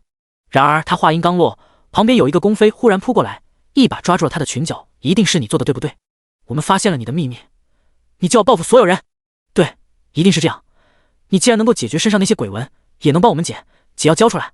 遇到危及性命的危险，这些宫妃也不管其他了，一个个恨不得将脏水全泼在淑妃身上。淑妃听到这种言语，被气笑了。这后宫之中，人心还真是恶毒到了极点。他们将她当成了救命稻草，紧紧抓着她不放，却不知道当时自己变成这种模样，被所有人指着说成是邪魔外道的时候，究竟是什么心情？人与人的悲欢并不相同。淑妃深吸了一口气，看了一眼眼前这混乱的场面，道：本宫没有解药，之所以能够恢复，是因为这种鬼纹到了时间自己就会消失。听到她这么说，场面瞬间安静下来。有宫妃一边擦眼泪一边道：淑妃，我们与你无冤无仇，你为何要害我们？就是若非你给我们下毒，我们怎么会变成这副样？此还请皇上严惩凶手。皇上看着如此混乱的场面，眉头也是紧皱着的。太医这会儿已经跑了进来，孙太医立刻给太后把脉。在确定太后和贵妃娘娘等人身体无碍之后，孙太医才轻轻吐出一口浊气。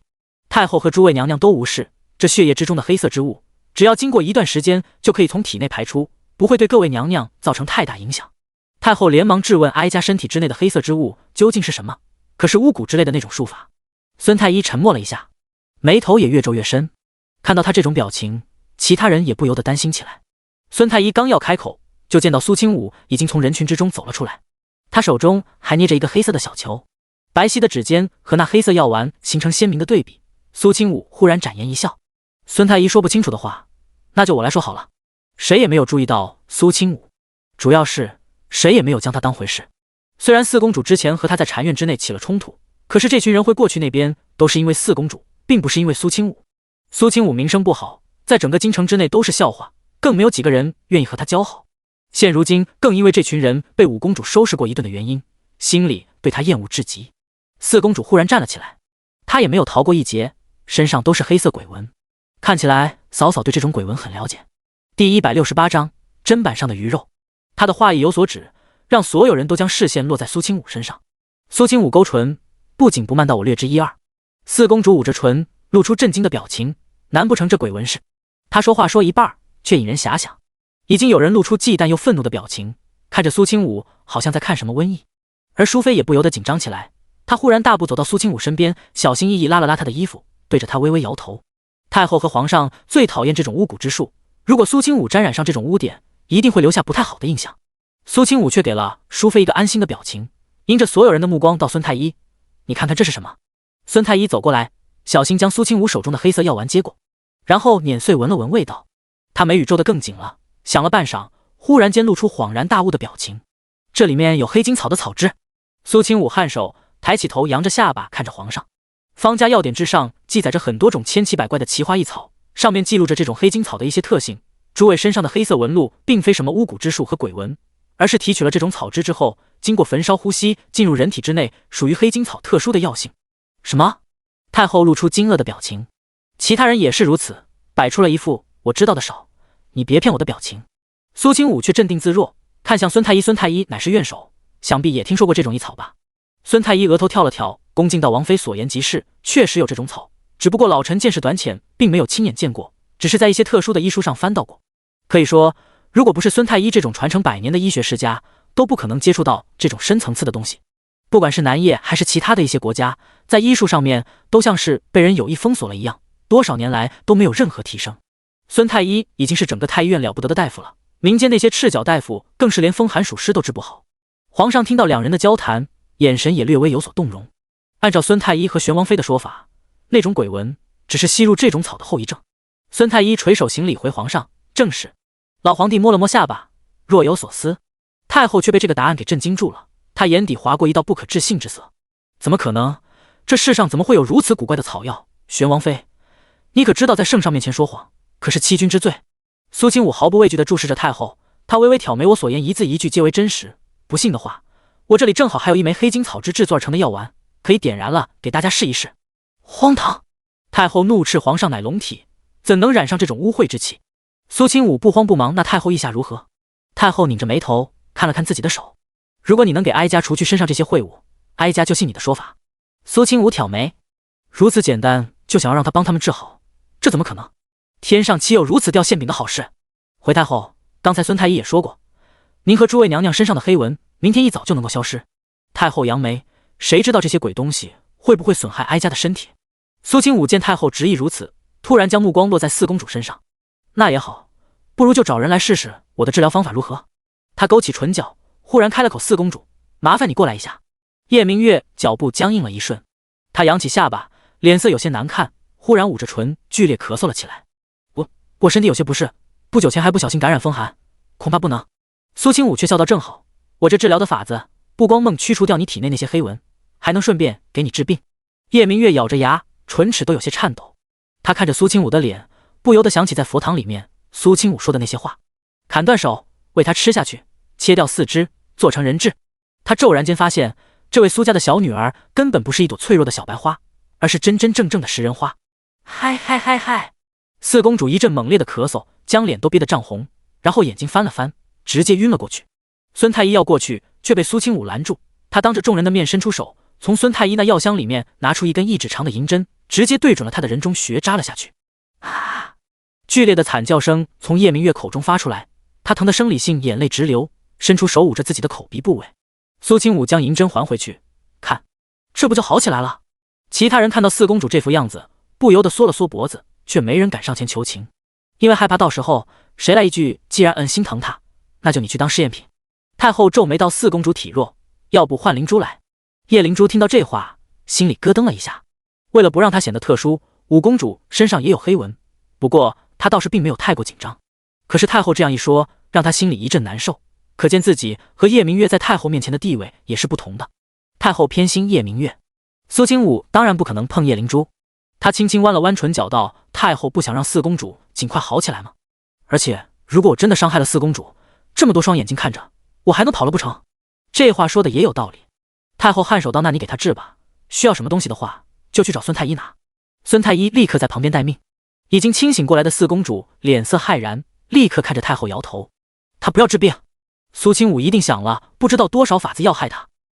虽然不知道自己究竟哪里暴露了，才会让苏清武和他针锋相对，但是现在这场面对他明显不利。苏清武笑道：来人，帮我将四公主扶到一旁的软榻上。立刻有工人走过来，两个宫女一左一右架着四公主，将她放在抬过来的一张床上。叶明月躺在那里，看着不远处越来越近的苏清武，恐惧在心口蔓延。他感觉自己好像成了砧板上的鱼肉。第169章，他很记仇。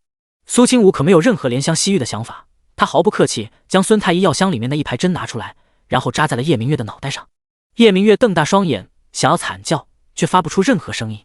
头痛欲裂，他感觉自己的整个脑袋都让人劈开了，疼痛的折磨像是无穷无尽一样。他手指紧紧抓着什么，痛苦到了极点。苏清武一边扎一边道：孙太医，我这样做能够促进血液流通，如此一来自然就可以快速的将杂质排出体外。孙太医看着苏清武扎针的手法，不由得露出几分惊艳之色。虽然他早就知道苏清武的母亲是一位厉害的大夫，方家有医术传承，然而一直没有机会见识。他当上太医院手的时候，方家那位就已经不在了，曾经的传奇医术也就不知所踪，失去了传承。不过如今苏清武几次三番表现出来的天赋真是让人震惊。玄王妃做得很好。叶明月能够听到旁边人的说话声，他没想到孙太医竟然都没有看出对方暗中动的手脚。他想要挣扎，让别人注意自己，可是身上没有力气，根本不听使唤。苏清武微微扬起唇角，再次一针扎进他的眉心。肉眼可见的，叶明月身上的黑纹就已经退了下去。孙太医原本想要说点什么，比如苏清武有几针扎错了，可是看到如此明显的效果，他又闭嘴了。他怕被打脸。叶明月人已经承受不住晕了过去，而他身上的黑纹确实也消失了。太后站起身，看清楚叶明月的情况，问道：他这是怎么了？孙太医仔细检查了一下，随后回复太后不用担心，四公主身体并无大碍，只是脱力而已。苏清武道：这很正常，毕竟驱除体内杂质也需要消耗一些体力，睡一觉就好了。太后闻言，这才轻轻颔首，也相信了苏清武的话。既然这黑色的鬼纹并非什么巫蛊之术，难不成是国师骗了哀家？他喃喃自语，也对自己一直以来坚信的东西产生了一点动摇和怀疑。周围这么多人看着，太后脸上多少有些挂不住。她如今看到黑纹真相，如果再用这个来指认淑妃修习巫蛊之术，多少有些说不过去。皇上亲自下场开口为太后解围，既然都是误会，那么淑妃的罪名自然也就不存在了。淑妃闻言，总算将堵在喉咙里的那口气吐了出来。林太师重新带着淑妃走到皇上面前，行礼道：“多谢皇上明察。”话虽然这样说，可是有眼睛的都明白，这次淑妃能够逃过一劫，全靠苏清武帮忙。如果不是他打消了太后的疑虑，揭穿了黑金草的真相，恐怕所有人都被蒙蔽在鼓里。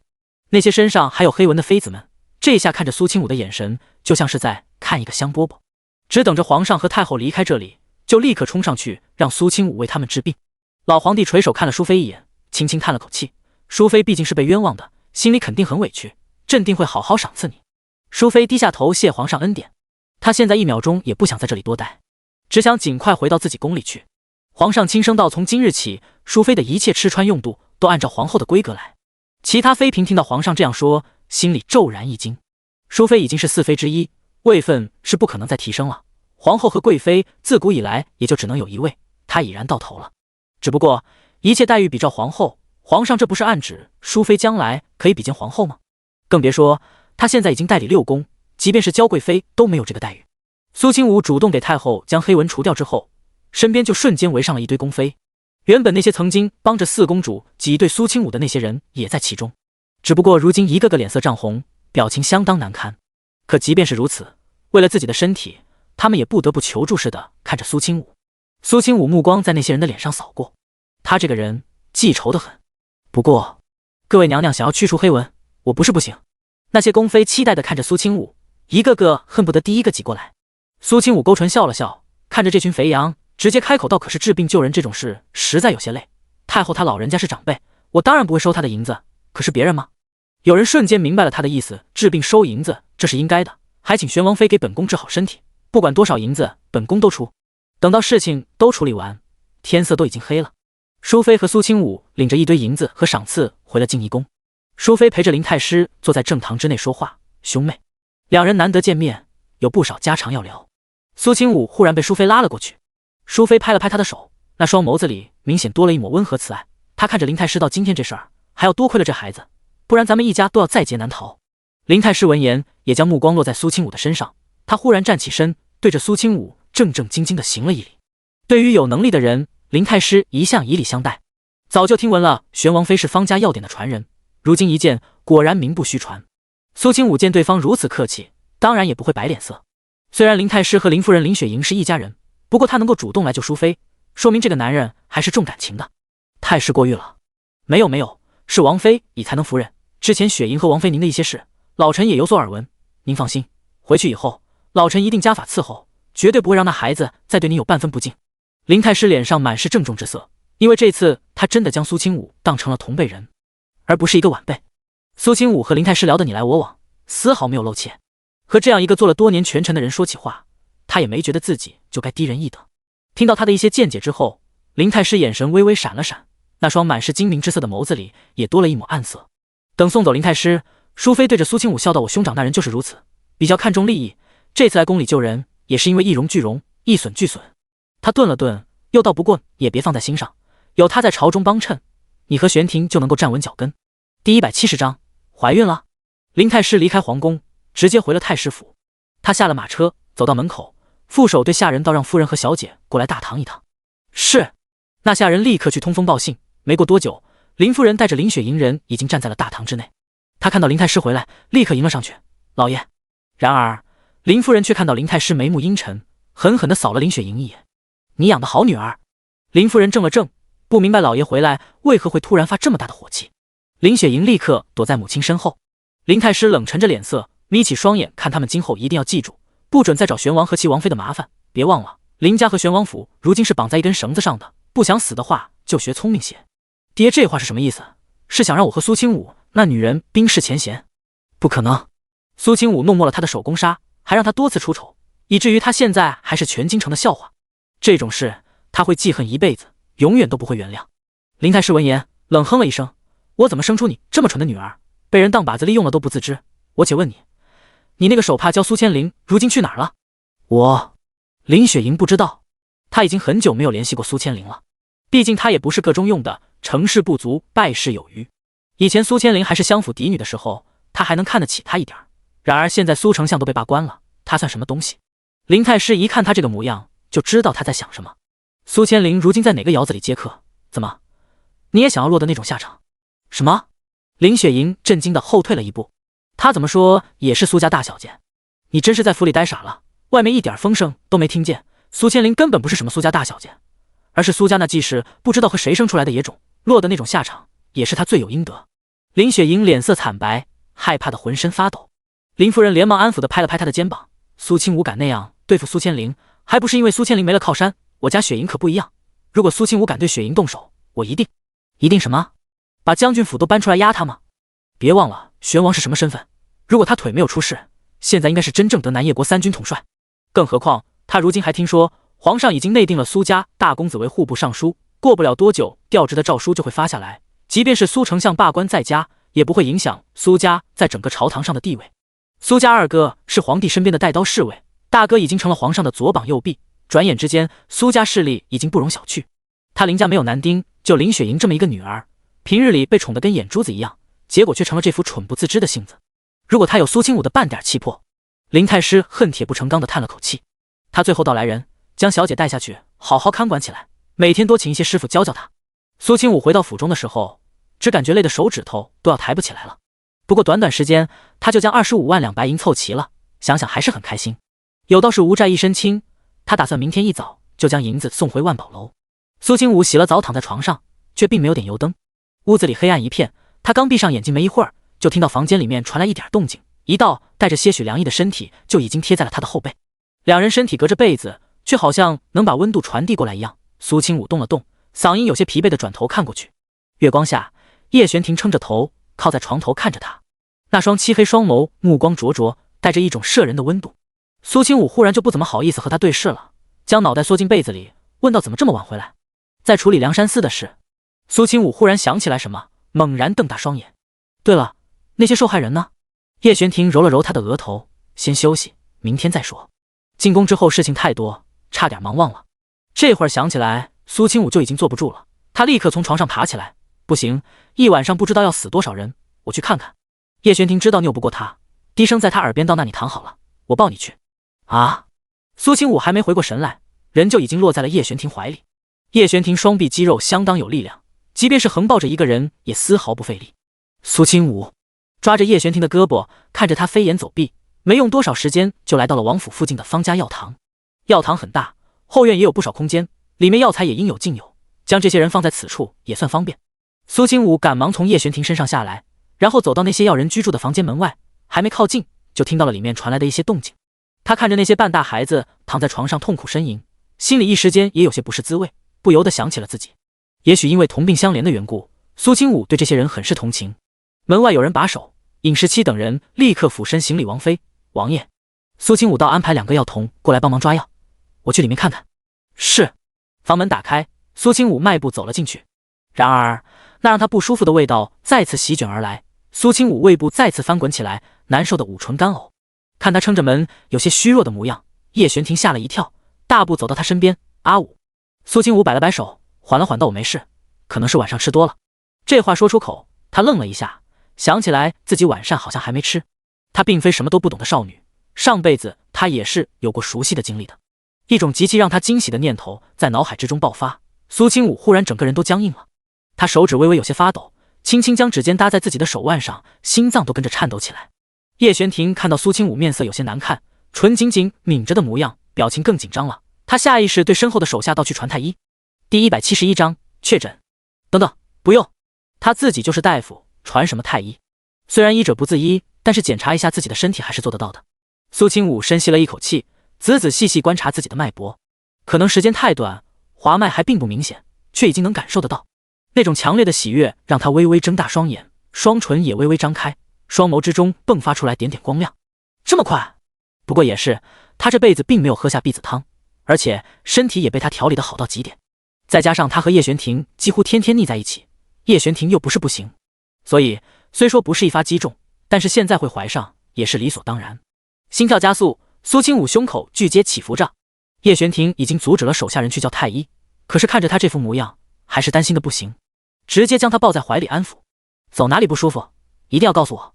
苏清武回过神来，感觉到叶璇婷抱着自己的力道，立刻将他轻轻推开。他抬起眸子，眼睛亮晶晶地看着他。他嘴角抖了抖，忽然忍不住想笑，然而张了张嘴，看到房间里不少痛苦的脸，他又将心思放了下来。如果告诉叶璇婷自己怀孕了，很可能他会担心自己，不让他和这些看起来恐怖的病人接触。再次呼出一口气，苏清武摇了摇头道：“我真没事，不要担心。”那你刚才怎会？苏清武想了想，眼珠转了一下，一会儿回去的时候，我有一个天大的好消息要告诉你。好消息？叶璇婷心中略微有些疑惑，看着苏清武已经开心起来的表情，他将疑惑压了下去。其实如果仔细想一想，已经能够猜到一些。然而如今的叶璇婷还是头一次做父亲，他并不懂怀孕之后女子会有什么反应，也从来没有往那方面去想过。即便是如今两人已经看起来如胶似漆，他心里却并没有太过安定，因为这样的日子实在是太美好，像是踩在云端。也许不知道什么时候他会一步踏空，从天上掉下地狱，心里无法落在实处。他能做的就是对苏清武更好一点，也许他会看在这份上，不会离开他，一辈子陪在他身边。叶璇婷将眸子里涌动的暗色收敛，陪着苏清武进入房间。苏清武看了一圈，发现所有人都露出痛苦的表情，忍不住发出声音，唯有一个14、15岁的少年安安静静。他躺在床上睁着眼，身上到处都是伤痕，裸露在外面的皮肤可怖至极，其他人都不太想靠近他。他明明是这里最严重的，却是最有忍耐力的。苏清武第一个来到他身边，然后伸出手给他把脉。他轻轻皱眉，发现少年身上的毒性已经侵入五脏六腑，即便是这样都没有死，说明他有成为药人的天赋。只可惜圣山药人确实强大，已经超过了寻常人所能够达到的极限，可是寿命却很短。苏清武看了他一眼，能说话吗？少年动了动眼珠能，声音有些沙哑，还带着变声期的男女莫辨。苏清武挑眉，怕疼吗？不怕。声音平稳无波，少年回答的几乎没有犹豫。他看着少年，好像从他身上看到了一点自己的影子。苏清武垂下眸子，手指下意识地落在自己的小腹上。这里已经开始孕育一个小生命，他和宝宝终于能够重新相见了。苏清武心里母爱泛滥，看着少年的眼神都越发温柔。如果自己的孩子还活着，将来一定也会长成这样性格坚韧的孩子。他不由自主地放柔了眼神，完全忘了自己如今不比少年大几岁。他从药箱之内拿出银针，让人脱下少年上半身的衣服，将他扶起来，然后开始驱毒。没过多久，少年身上已经快被他扎成小刺猬，他身体剧烈颤抖着，被两个小药童扶着。只见他抽搐了2下，然后一口血呕了出来。好在苏清武早有预料，让人提前准备了木盆接着，然后接住那口血的小药童却惊叫了一声，差点将盆丢飞出去。好在一旁看着这边的叶璇婷眼疾手快，一把抓住盆的边缘，将其按住了。苏清武皱眉问道：“怎么了？”那小药童吓得脸色惨白，指着被吐出来那一口黑血之内蠕动的几只还活着的虫子：“里面有东西。”苏清武只是扫了一眼，见怪不怪：“当然有东西，这些人参中蛊毒，每个人体内都有东西，你也不要害怕，见多了就习惯了。所谓蛊，便是各种毒虫的统一称呼，炼蛊之术在1000年前就已经存在，只可惜这么多年以来，很多奇妙蛊术都失传了，比如能够操控人的傀儡蛊，还有活死人肉白骨的长生蛊。再加上被圣山这么多年使用在各种人身上来做实验，蛊术已经成为他们操控人最大的倚仗，当真是可怕至极。苏清武从未高看自己，他的蛊术都是自己琢磨出来的，更高深的蛊术还都在方家药典之内。只可惜那本药典上辈子被他毁了，目前他也没找出任何隐藏着秘密的痕迹。小药童点点头，擦了擦眼睛，我知道了。苏清武写了一个药方，交给药童先去熬药。坐在床上的少年在吐出那口黑血以后，脸色明显好了许多。他微微睁开双眼，那张原本看不出皮肤颜色的脸上终于褪下了一点青黑。我感觉好多了。苏清武点头，这才是第一步，你体内的蛊虫已经都清理干净了，接下来就是慢慢调理身体，驱除蛊毒。你痊愈的时间要比别人长一些，所以……还没等苏清武将话说完，那少年忽然转身跪在苏清武面前：“多谢女菩萨大恩大德，救命之恩，青羽没齿难忘。”苏清武还是头一次被人当女菩萨，他倒是觉得这词相当新奇。起来吧，原来你叫青羽，听你说话口音和口吻，不像是京城本地普通农户家的孩子。第172章，王爷，你要当爹了。青羽沉默了一会儿，没有说话，他只是抿着唇，身体摇摇欲坠。苏清武也没时间和他聊太多，只是随便问一句罢了。每个人都有秘密，对方不想说可以不说。将他身上的银针拔除，苏清武让人安置他，喝了药好好休息，然后就去另外一个比较严重的女孩走了过去。一晚上的时间，27个还活着的少男少女们全部都被苏清武治了一遍。接下来每天他都会过来为他们进行治疗，加快驱除毒素的速度，让他们尽快恢复过来。等到再次回王府的时候，天色明显已经黑了。他刚走到门口，就被一直陪着他、亲自帮他打下手的叶玄庭抱住。他凑过来，在他脸颊上吻了吻，低声问道：“好消息，他一直都惦记着呢。”苏清武抻了抻懒腰，虽然有点困，不过这点程度的熬夜，他的体质还熬得住。天天药浴的效果已经越来越明显，3个月来的增强，令他精力已经超过了绝大多数普通人。对，确实有好消息。苏清武笑了笑，然后拉着叶玄庭进了房间。叶玄庭紧紧盯着他的双眼，期待地看着他，那双凤眸就只映着苏清武一个人的面容。苏清武脸颊微微泛红，然后抓住了他的一只手，轻轻放在了自己的小腹上。叶玄庭掌心滚烫的温度透过衣服传了过来，苏清武凑近，踮起脚尖，将唇贴在他耳边：“我怀孕了。”这4个字明明轻柔的好像风一样，一吹就散，然而却犹如一道惊雷，在叶玄庭脑海之中炸开。他精致狭长的凤眸微微睁大，就连瞳孔都不经意地收缩着。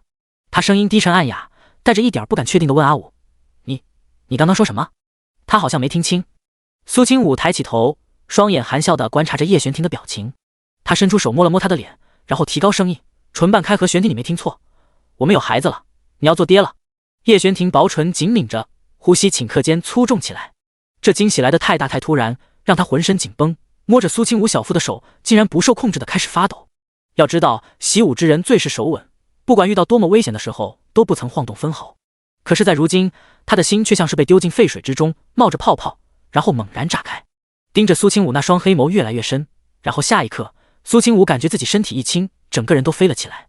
我当爹了，阿武，我当爹了。叶玄庭的像是声音开心到了极点，原本不过20出头的弱冠青年，终于撕下了保护自己的坚强堡垒，显露出里面属于他的青涩来。那眉眼之间的喜意，像是将一切阴霾冲散，所有紧张忧虑在这一刻都烟消云散。他一点也没有怀疑苏清武的话，因为他清楚阿武不会在这种事上欺骗他。苏清武被他抱着飞了一圈，然后又被一双手臂紧紧搂在怀里。叶玄庭开心垂下头，忍不住在他额头脸颊上亲了又亲。阿武。苏清武，我们有孩子了。苏清武，他轻柔的抚摸小腹，幸福感顷刻间将他整个人都包裹起来。他低垂着眸子，眉眼含笑，就连唇角都是喜悦。他也很开心。叶玄庭压低声音，将下巴放在苏清武颈窝处。他低低开口，声音低哑：“我开心的快疯了。”苏清武微微一愣，感受着他身上的力道，那略微紧张颤抖的身体，不由得令他生出怜惜的心情来。他勾唇，轻笑着道：“我也是。”叶玄庭抱着他，闻着他身上的味道，那种兴奋让他此时没有半点睡意。他好像突然想起来什么，忽然抬起头，低垂着眸子看着他怀孕的事。你什么时候知道的？苏清武眨了眨眼睛，昨晚。怎么了？叶玄庭很久没这么笑过了，那张俊美的脸上没了以往那种生人勿近的高冷金贵，多了一种霜雪融化、万物回春的暖意。明明凌厉的凤眸，这会儿看上去轻轻柔柔的。他意识到自己刚才力气大了些，立刻变得小心翼翼。就好像自己面前的人，好像什么易碎的珍贵瓷器。叶玄庭抿了抿唇，他也不是用怪罪的语气，只是有些忧虑地看着他，知道自己有了身孕，还一夜没睡。你怎么这么不会照顾自己？苏清武，他就知道一定会被叶玄庭说一顿。他摸了摸鼻子，笑了笑道：“只是怀孕罢了，我又没做什么危险的事。”叶玄庭忽然想到了什么，骤然间脸色大变，整张脸都白了。他眼珠不断颤动，薄唇都止不住轻颤。像是遇到了什么极为恐惧的事，哪怕上阵杀敌，面对千军万马的时候，叶玄庭也从来没有这样的情绪。而现在，他就像是一个最普通的人那样。之前梁山寺上，他居然一个字都说不出。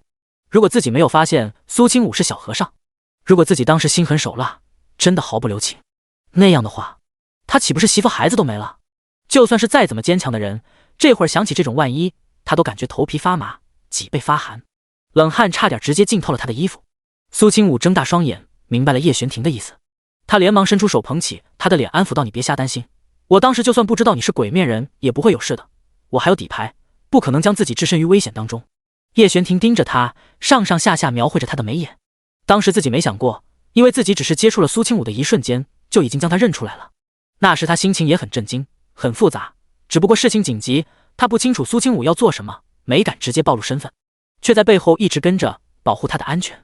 他也看到了苏清武独自闯入危险之中，亲手炸了石门。他看到了他的另外一面。这一次，叶玄庭可没打算放过他，咬着牙追根究底的问：若是我当时真的下手去杀你，你又不知道我是谁，你的底牌是什么？第173章满城皆知。苏清武道我把梁山寺绝大多数人都放倒了，不过还有几个和望言关系不错的小和尚，他们并不知道我的身份，因此我找他们帮忙。忙？苏清武低垂着眸子，轻轻弯了弯唇角。梁山寺里面埋着不少炸药，不光是地宫，别处也有。我把炸药埋在了附近，只要我一声令下，就会砰的一下爆炸，足够将附近的所有物品都炸上天。叶玄庭瞳孔骤然收缩，那你岂不是也会？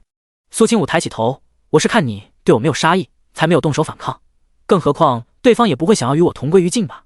那些杀手一个个很惜命的，虽然风险有一些，不过苏清武还是有7、8成以上的把握护住自己的命。虽然杀手到来仅仅只是意外，不过这其中风险，苏清武也仔细算在了里面。如果对方不相信他的话，他会让人点燃远处山上的炸药给对方看看，不信也得信。叶玄庭还是觉得苏清武的说法很玄妙，后怕，他实在是太后怕了。他不敢去想其他结果，哪怕他之前强迫自己不去问，不去思考，可这些天往往都会被噩梦惊醒。他怕。苏清武抓住他的手，眼神严肃又认真。我知道玄庭你担心我，不过我不是你的拖油瓶，也不是你的软肋，我能与你并肩战斗，是你永远值得信任的坚实后盾。听到苏清武的话，叶玄庭眉宇之间的皱痕缓缓放松下来。叶玄庭也伸出手轻轻抚摸苏清武的脸。我的阿武是需要细心呵护的金枝玉叶，怎么能再让你面临危险？说到底，还是我不够强大。如果我足够有力量保护你，便不会让你和孩子去冒险了。苏清武眨了眨眼睛，眸子里星光点点。他轻轻笑了一声，你不可能永远都守在我身边，万一你将我保护得太好，可一旦你不在了，我该怎么办？这话说出来的时候，苏清武不由得想起了上辈子。上一世他被叶玄庭保护的实在是太好了，以至于连基本的危险都发现不了。叶玄庭在离开皇宫之前，明明安排了足够的人保护他，结果他却不信任对方，非要作死的相信林嬷嬷和他离开了叶玄庭手下人的保护范围，因此最终才会落得坏人手中，导致惨剧发生。即便是他在那3年无休止的折磨之中，无数次的反思自己，唾弃自己，然而事情终究是已经发生了。他对自己落得那种下场，没什么自怨自怜的心情，有的只有对叶玄庭的浓浓愧疚和悔恨。他曾想过，如果可以重来一次，他一定要自己强大起来，再也不做叶玄庭那唯一的弱点。苏清武最后这番话，终于还是让叶玄庭妥协了。他把人直接抱到床上，然后按在被子里。约法3章。苏清武啊！叶玄庭亲了亲他的眉心，手紧紧搂着他的腰。他闭上眼睛想了一下，随后道：以后你要做什么，提前跟我透透风，避免再次出现梁山寺那种夫妻对面不相识的情况。苏清武眨了眨眼睛，你也是。叶玄庭嗯了一声，这样，阿武如果在易容的时候，记得在身上做一个只有你知我知的记号，如此一来。他刚想继续说，忽然停顿下来，不用了。苏清武疑惑，为什么？我觉得这个提议挺好的。叶玄庭却道这次只是意外，我并没想到你会伪装成小和尚。他撩开苏清武额前的发丝，然后深深注视着苏清武的眼睛。下一次我一定会一眼就认出你来，绝对不会错，所以你不必做什么记号。苏清武诧异，这怎么可能？他对自己的易容术还是很自信的。叶玄庭却道一定能，不会有任何意外，因为只要看着苏清武的这双眼睛，他就能将他认出。上次是他大意了，是他小看了自己的王妃。苏清武忽然来了兴致，那我现在就去易容一下，然后你从很多人中将我找出来，试验一下怎么样？叶玄庭看着他兴趣盎然的脸，将他的头往枕头上一按。不怎么样，睡觉。苏清武，他就是想试试吗？不过感受着男人身上散发出来的气息，苏清武一沾枕头就感觉一阵困意袭来，很快就进入梦乡。一觉醒来已是下午，叶玄庭人并没有房间当中。苏清武从床上刚爬起来，就看到叶玄庭从外面走进屋，手上还端着一些饭菜。他将托盘放在桌子上，一阵香味袭来，苏清武感觉肚子明显叫了2声。我去特意询问了太医，太医说要忌口，要补充营养，还要喝一些安胎药，等你吃些东西，过一会儿再喝，省得胃不舒服。苏清武看着摆在眼前样式丰富的饭菜，感觉受宠若惊，这待遇简直了。叶玄庭将饭菜摆好，继续道太医说前3个月不适合剧烈些的动作。他说这话的时候，耳根还有着泛红。苏清武感觉叶玄庭这话是在一语双关，他顿时忍俊不禁，怎么个剧烈法？叶玄庭，反正我会陪在你身边，看着你。苏清武拿起勺子，一边喝香喷喷的瘦肉粥，一边问王爷没有公事要忙，怎么能每天守着我？你让尹十七他们保护我就行了。叶玄庭摇头，本王是王爷，就算不去也不会有人说什么，父皇那边我会去应对，而且他那些手下也不是吃干饭的，哪怕他不在也能处理好一些小事，若是处理不了，他再出手也没什么，反正他要尽可能的陪在阿武身边，守着他们的孩子安稳出生，也不让他的阿武受到任何伤害。苏清武觉得叶玄庭有些太紧张了，我又不是一捏就碎的瓷人，不用这么担心我，以前该怎样就该怎样。叶玄庭却拧了拧眉，那怎么能行？苏清武突然觉得自己拗不过他，只能叹了口气。吃饱喝足以后，他正要跨步走出房间，就看到院子里不知道什么时候多了不少下人，然后都一脸好奇地看着他。这一瞬间，苏清武才清晰地知道自己怀了身孕的这件事恐怕已经满城皆知了。第174章待遇升级。一辆马车停在门外，王府里面的下人立刻进来通报王爷：王妃，宫里来了消息，听说娘娘您有了身孕，淑妃娘娘十分高兴，所以特意派人来请您入宫。叶玄庭眉头骤然紧蹙了起来。阿武刚有身孕，不宜四处走动，母妃怎么这时候来找人？那下人都愣了。淑妃娘娘得到消息，高兴之下想要见王妃，不是很正常吗？不过看着王爷的脸色，所有下人也不敢出声。叶玄庭冷沉着脸，手臂扶着苏清武往外走，眼神看谁都带着几分敌意，好像接近苏清武一点就是要害他一样。苏清武觉得这种感觉还真是奇妙，自己好像一下子升级成了碰一下就碎的珍宝，被巨龙牢牢地守在身下，谁也不能急于碰触。他眉目舒展开来，忍不住笑弯了唇。叶玄庭却亲自动手将他抱上马车，然后小心翼翼地将几层软垫都铺在苏清武屁股下面。省得颠。苏清武眨了眨眼睛，听话地坐在后垫子上。不过趁着帘子落下的时候，忽然转身靠在叶玄庭怀里，然后抬起下巴在他唇上亲了亲。反正没人看见，苏清武大胆了起来，甚至直接挪动身体跨坐在了他身上。玄庭，你这样的话我会得寸进尺的。叶玄庭被苏清武这样的动作吓了一跳，连忙伸出手搂住他的腰，避免他掉下去。他整张玉氏的面容都已经红透了，就连耳朵都跟着颤了颤。他偏过头，甚至不敢看苏清武的脸。阿武，别乱动。苏清武道太医说什么你就听什么。叶玄庭想了想，随后点了点头。苏清武挑眉，我体质挺好的，不需要补什么，不然前2天你那样对我，我也没什么难受的感觉。他每天要育，自己这一胎怀的稳稳当当，虽然月份小一些，可是想要出什么意外还是挺难的。苏清武毕竟自己就是大夫，他对自己的身体了解程度异于常人，究竟能不能承受得住，心里还是明镜一样。只不过叶玄庭却不会这么认为，任何万一他都不想有。即便是这么想，有些卑劣了一点。他之所以这般重视苏清武肚子里的孩子，还是因为想要用孩子将他绑在自己身边，因为他们之间有了血脉相连的珍宝，因此哪怕将来发生任何事情，也无法斩断这一点。他苏清武是他的妻，是他孩子的母亲。叶玄庭垂下眸子，掩饰着眼瞳里面的暗色，他声音略微有些沙哑道：哪怕有一丝一毫的风险，我也不会允许其出现。苏清武，他一路上使尽浑身解数，也没能让叶玄庭乱。他感觉一定是自己没有魅力了。苏清武终于真真正正的了解了到叶玄庭究竟有多厉害的忍耐力。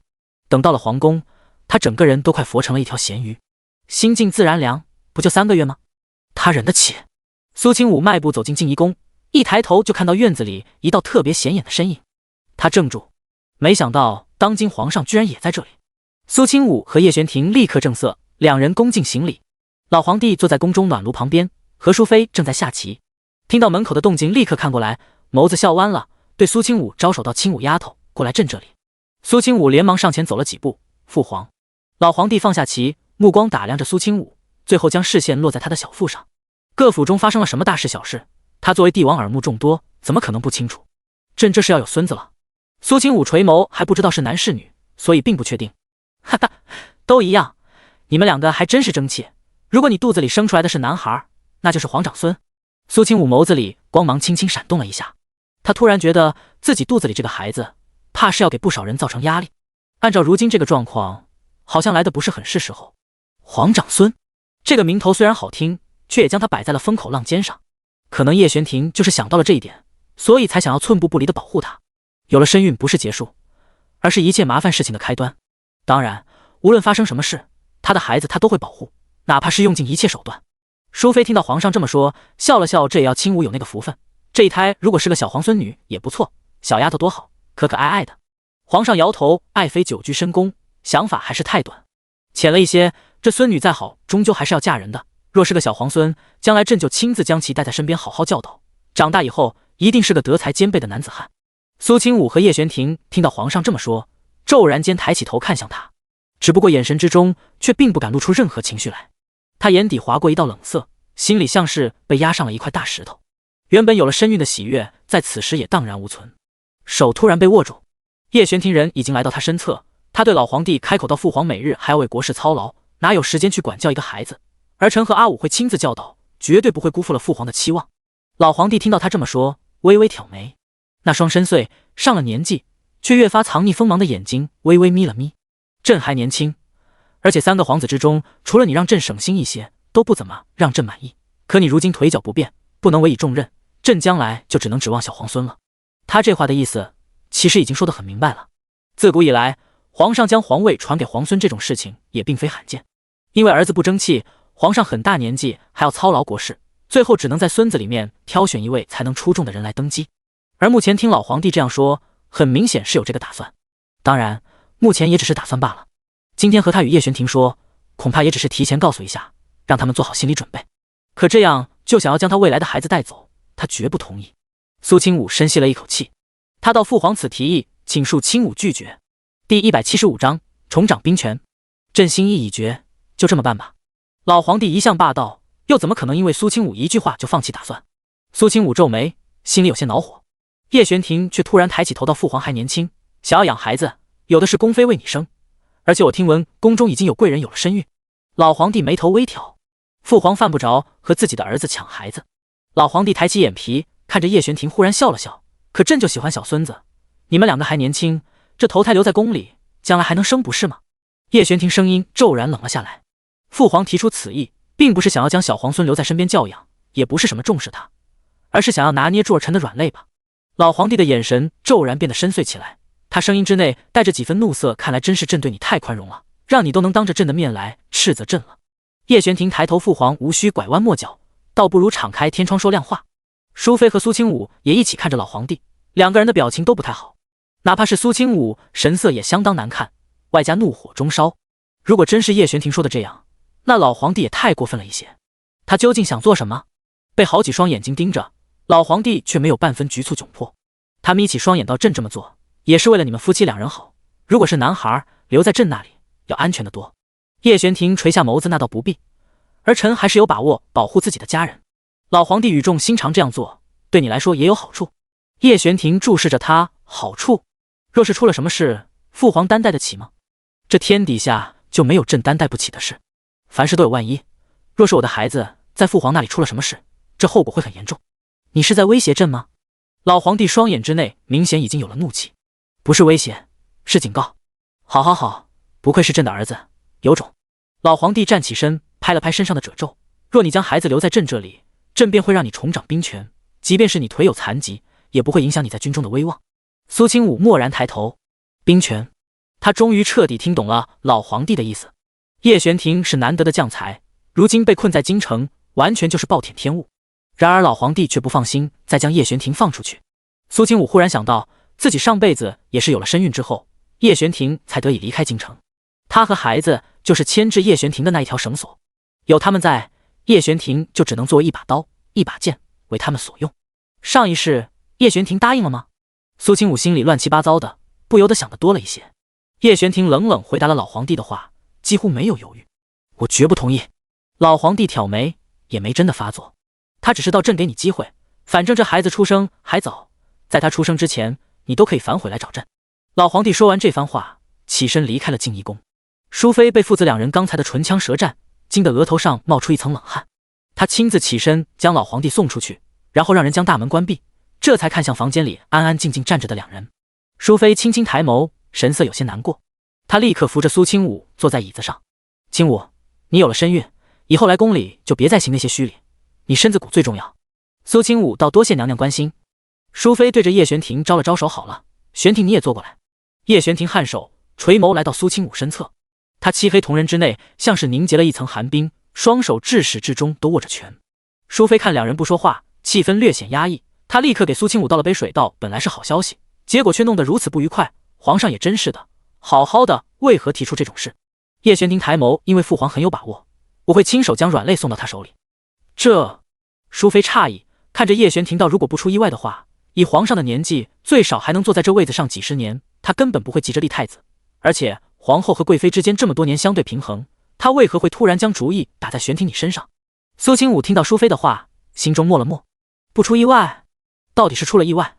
老皇帝4年后就已经死了，只不过因为如今自己怀孕的早，一切原本应该在4年后发生的事情提前了。叶玄庭垂眸，可能是父皇察觉到了什么。苏清武侧头看向叶玄庭，男人面色沉着，已经有了4年后的那种沉着冷静的气势。也许男人就是这样，一旦做了父亲，一夜之间就会成长起来。苏清武道：“看来我这一有身孕，不知道多少人会盯着我的肚子。”局势瞬间逆转，她怀的可是皇长孙。如果是女孩还好，如果是个男孩，那么皇位的竞争者就多了一个。那些原本已经从叶玄庭身上移开的视线会再次看过来。叶玄庭抬起手，轻柔地拍了拍苏清武的背：“阿武别害怕，你和孩子都会好好的。”苏清武微微弯了弯眉眼：“一定会的。”他相信自己，相信叶玄庭。上辈子有他这个拖后腿的，叶玄庭都保护住了他和孩子，现在也必然一样。而且他和上辈子可不一样了，他自己也能保护好自己。贵妃娘娘道。淑妃脸色骤然一凝。房间之内的3人抬起头看向门口，就见到娇贵妃满脸笑容，带着一大堆人走了进来。她面容含笑看着苏清武和淑妃，开口道：“听说玄王妃过来了，所以本宫特意来探望一番，而且还带来了宫中太医给玄王妃把把脉。”他让开，孙太医立刻从人群之中走出来。老太医看着苏清武，表情多少有些尴尬，恭敬行礼道：“玄王妃。”两人毕竟都是老熟人了，苏清武挑了挑眉毛，却也没有拒绝。那就多谢贵妃的好意了。他坐在椅子上，将手轻轻放在桌面上。孙太医，请吧。第176章，淑妃不孕的原因。娇贵妃带着人过来，目的为何不言而喻。她脸上虽然带着笑，可是眼睛里却藏着冰冷。两方势力的同盟关系岌岌可危，苏清武却并没有将娇贵妃的担心放在心上，毕竟这是娇贵妃求来的结盟。孙太医将手帕垫在苏清武的手腕上，然后仔细感触，半晌之后，他才收手到玄王妃却是喜脉，大概1月有余。虽然早就知道了结果，然而听到太医确诊，淑妃眉眼之中还是多了一抹喜色。她笑道：“那不是说明本妃等今年10月的时候就能抱孙子了？恭喜淑妃娘娘，恭喜王爷王妃。”孙太医站起身，拱手抱拳。苏清武回礼：“麻烦孙太医了。”他眨了眨眼睛，忽然问道：“胎相可还稳固？”孙太医颔首：“娘娘不用担心，您身体康健，腹中的孩子也很好。”他这是故意问来给叶玄庭听的，意思就是让他不用把他当成瓷器。叶玄庭却无动于衷，面无表情，对孙太医的言论一点反应没有。反正他只听自己觉得对的。娇贵妃得知了结果，脸色明显有些沉，只不过她依旧挂着笑，好像和苏清武很亲近的模样。不得不说，这后宫妃子们一个个都有演戏的天赋，明明心里很不舒服，脸上依旧能够笑得和花一样，真是可喜可贺。玄王妃可得好好照顾自己和肚子里的孩子，这一出生可就是我南叶国的皇长孙。苏清武甜甜地笑了一下：“谢贵妃娘娘挂心，有贵妃娘娘的祝福在，我和孩子一定都会平安无事。”娇贵妃嘴角抽了一下，她可不是这个意思。即便是自己这边不动手，想必皇后那边也不会放任苏清武将这个孩子生下来。她轻轻挑眉，忽然道：“我来这里可也没有空手，来人，将本宫准备好给未来小皇孙的礼物拿过来。”是，贵妃娘娘。没一会儿，一个托盘就摆在了苏清武面前，正中间是一个铺着红色丝绒的盒子，里面放着一把金锁，这是长寿锁，听说给孩子戴在身上能够保护他健康长寿。还有这个是暖玉，能够驱寒，这是血玉镯，保养皮肤，对女人很有益处。苏清武扫了一眼，娇贵妃这次送来的东西价值不菲，他也不客气的让人收下。娇贵妃忽然笑了起来，看着淑妃道：“对了，我记得当年太后送给淑妃妹妹你的宝贝里面有一个名叫明月夜的玉镯，当年看你天天戴在手上都不舍得摘下来，现在应该还在吧？”淑妃闻言，好像这才想起来什么。娇贵妃继续道：“我都送了玄王妃这么多，淑妃妹妹你应该也不会舍不得吧？”淑妃站起身，对自己身后的嬷嬷道：“把那镯子拿出来。”淑妃将下人送来的镯子接过，仔细看了半晌，抚摸着上面温润的纹路。这条手镯颜色是翠绿的，鲜艳欲滴，看起来就让人喜欢。整体通透，光泽细润，一看就是好东西。淑妃拉住苏清武的手，微微扬起唇角，道：“贵妃说的不错，母妃是该给你一些东西。”她把镯子戴在苏清武的手上，然而苏清武手腕在接触到那镯子的一瞬间，他就猛然皱眉。只不过有外人在，苏清武不动声色地将手臂收回来，然后笑道：“我很喜欢，多谢母妃厚爱。”见那镯子落在了苏清武的手上，贵妃这才放了心。她轻轻勾了勾唇角，道：“这可是好东西，都说育养人，将来玄王妃生出来的孩子也一定漂亮。”她留下这句话，就带着人离开了。才走出没多远，娇贵妃就忍不住笑了起来。旁边的嬷嬷有些疑惑地问道：“娘娘，您什么事这么高兴？”娇贵妃却用手帕掩住唇：“没事，只是看到了一件很有意思的事。”淑妃等人明显对娇贵妃的突然到来感觉有些不喜，可是身在后宫之内，低头不见抬头见，有些焦急也是必然的。苏清武抚摸着手上的镯子，忽然抬眸看向淑妃：“娘娘，这镯子是谁给你的？”淑妃闻言笑道：“是我刚入宫那会儿，太后亲自赏赐给我的，当时还让宫中不少人羡慕至极，一晃都几十年了。”苏清武将手腕上的镯子退下来，淑妃看到他这个动作，微微一愣：“怎么，清武不喜欢吗？”苏清武摇头，而是当着淑妃和叶玄庭的面，一下子将镯子砸在地上。淑妃吓了一跳，下意识抬头看向苏清武的脸，却看到苏清武皱眉道：“这镯子应该就是淑妃娘娘多年无法生育的原因。”淑妃整个人怔住了，她看着镯子的一地碎片，不敢置信：“这镯子，我不是因为自小体虚，所以才……”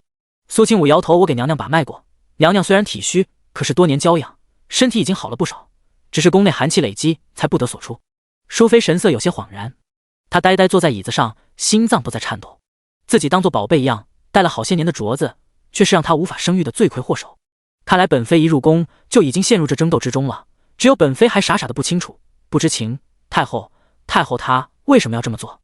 苏清武蹲下身要去捡一块镯子的碎片，却被叶玄庭提前动手将碎片拿在手中。他脸色已经白了一片：“你别乱碰，我来。”苏清武看他一副好像刀架在脖子上一样的紧张表情，不由得笑了笑：“王爷，没事，我就是拿一下。这种被淬了毒的镯子，想要对人体直接造成影响，需要贴身佩戴很长时间才行，偶尔接触不会有任何事情。”叶玄庭摇头：“以后谁给你的东西，你也别拿。”“好的，我知道了，王爷。”苏清武声音温柔如水，相当听话懂事，还偷偷对着他眨了一下右眼。叶玄庭表情凝了凝，玉白面色红霞飞过，他明显已经被苏清武给吃得死死的，这下他什么话也不好说了。苏清武检查了一下镯子的断口，这种毒应该是……他话音未落，就听到门外传来脚步声，有嬷嬷进来禀报淑妃娘娘，太后想要单独见玄王妃一面。第177章苏家的肮脏。淑妃听得眉心一跳，她突然有些后悔，都怪我，不该在这种时候叫清武入宫。苏清武摇头：“即便是娘娘不叫，还有圣旨来叫，都一样。”淑妃走到门口：“你去回复，就说清武身体不舒服，歇下了，明天一早本宫亲自带他再去拜见太后。”丫鬟刚要出门传信，却被苏清武叫住了：“娘娘不用担心清武，太后的懿旨可不能违背。”淑妃有些担心，可是……叶玄庭轻轻颔首：“我陪阿武一起去。”苏清武检查完那些镯子的碎片，确定里面没有藏着什么东西之后，才让人将其全部扫出去。这种东西就不用放在身边留着过年了。太后住在慈安宫内，因其常年礼佛，在宫中后院还有一个小佛堂。整个慈安宫相当静谧，宫人们走路都低着头，尽可能的不发出任何声音。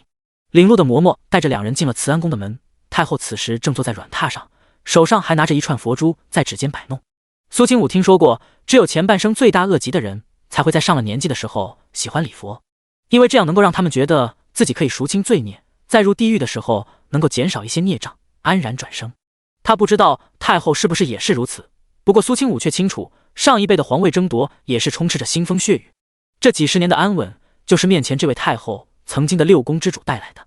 因为常年身居宫中，太后和一干小辈并不算亲近，而且夏侯家的地位在南叶国根深蒂固，他完全没有任何后顾之忧。看到苏清武过来，太后稍微直起身体：“哟，玄庭也来探望哀家来了。”没能单独见苏清武，太后看起来也没生气。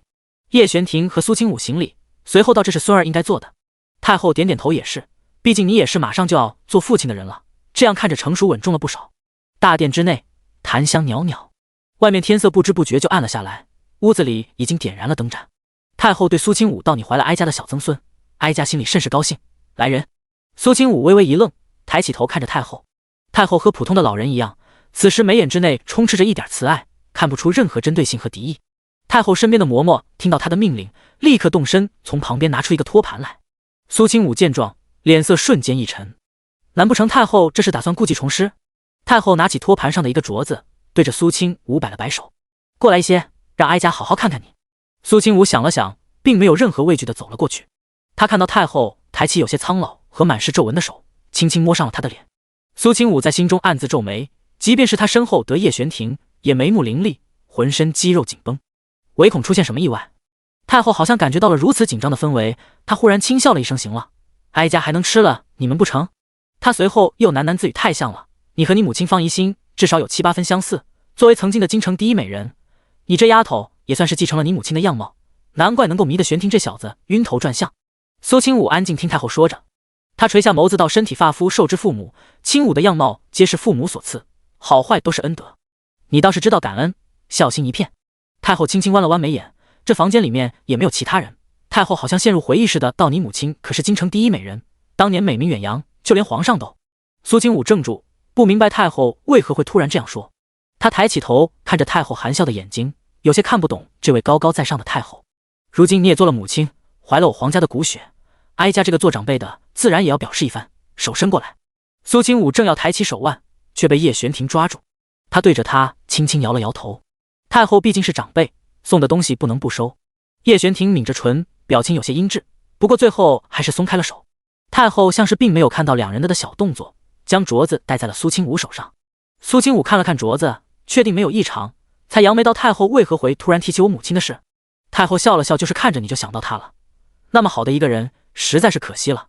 嫁给苏家那小子可惜，死的也可惜。”苏清武呼吸粗重了一些：“我一直有些好奇，我母亲当年被多家皇城的年轻公子追随，为何最终会嫁给当时并没有什么特殊之处的苏丞相？”太后闻言挑眉：“看来你对你爹的意见很大，不过也很正常。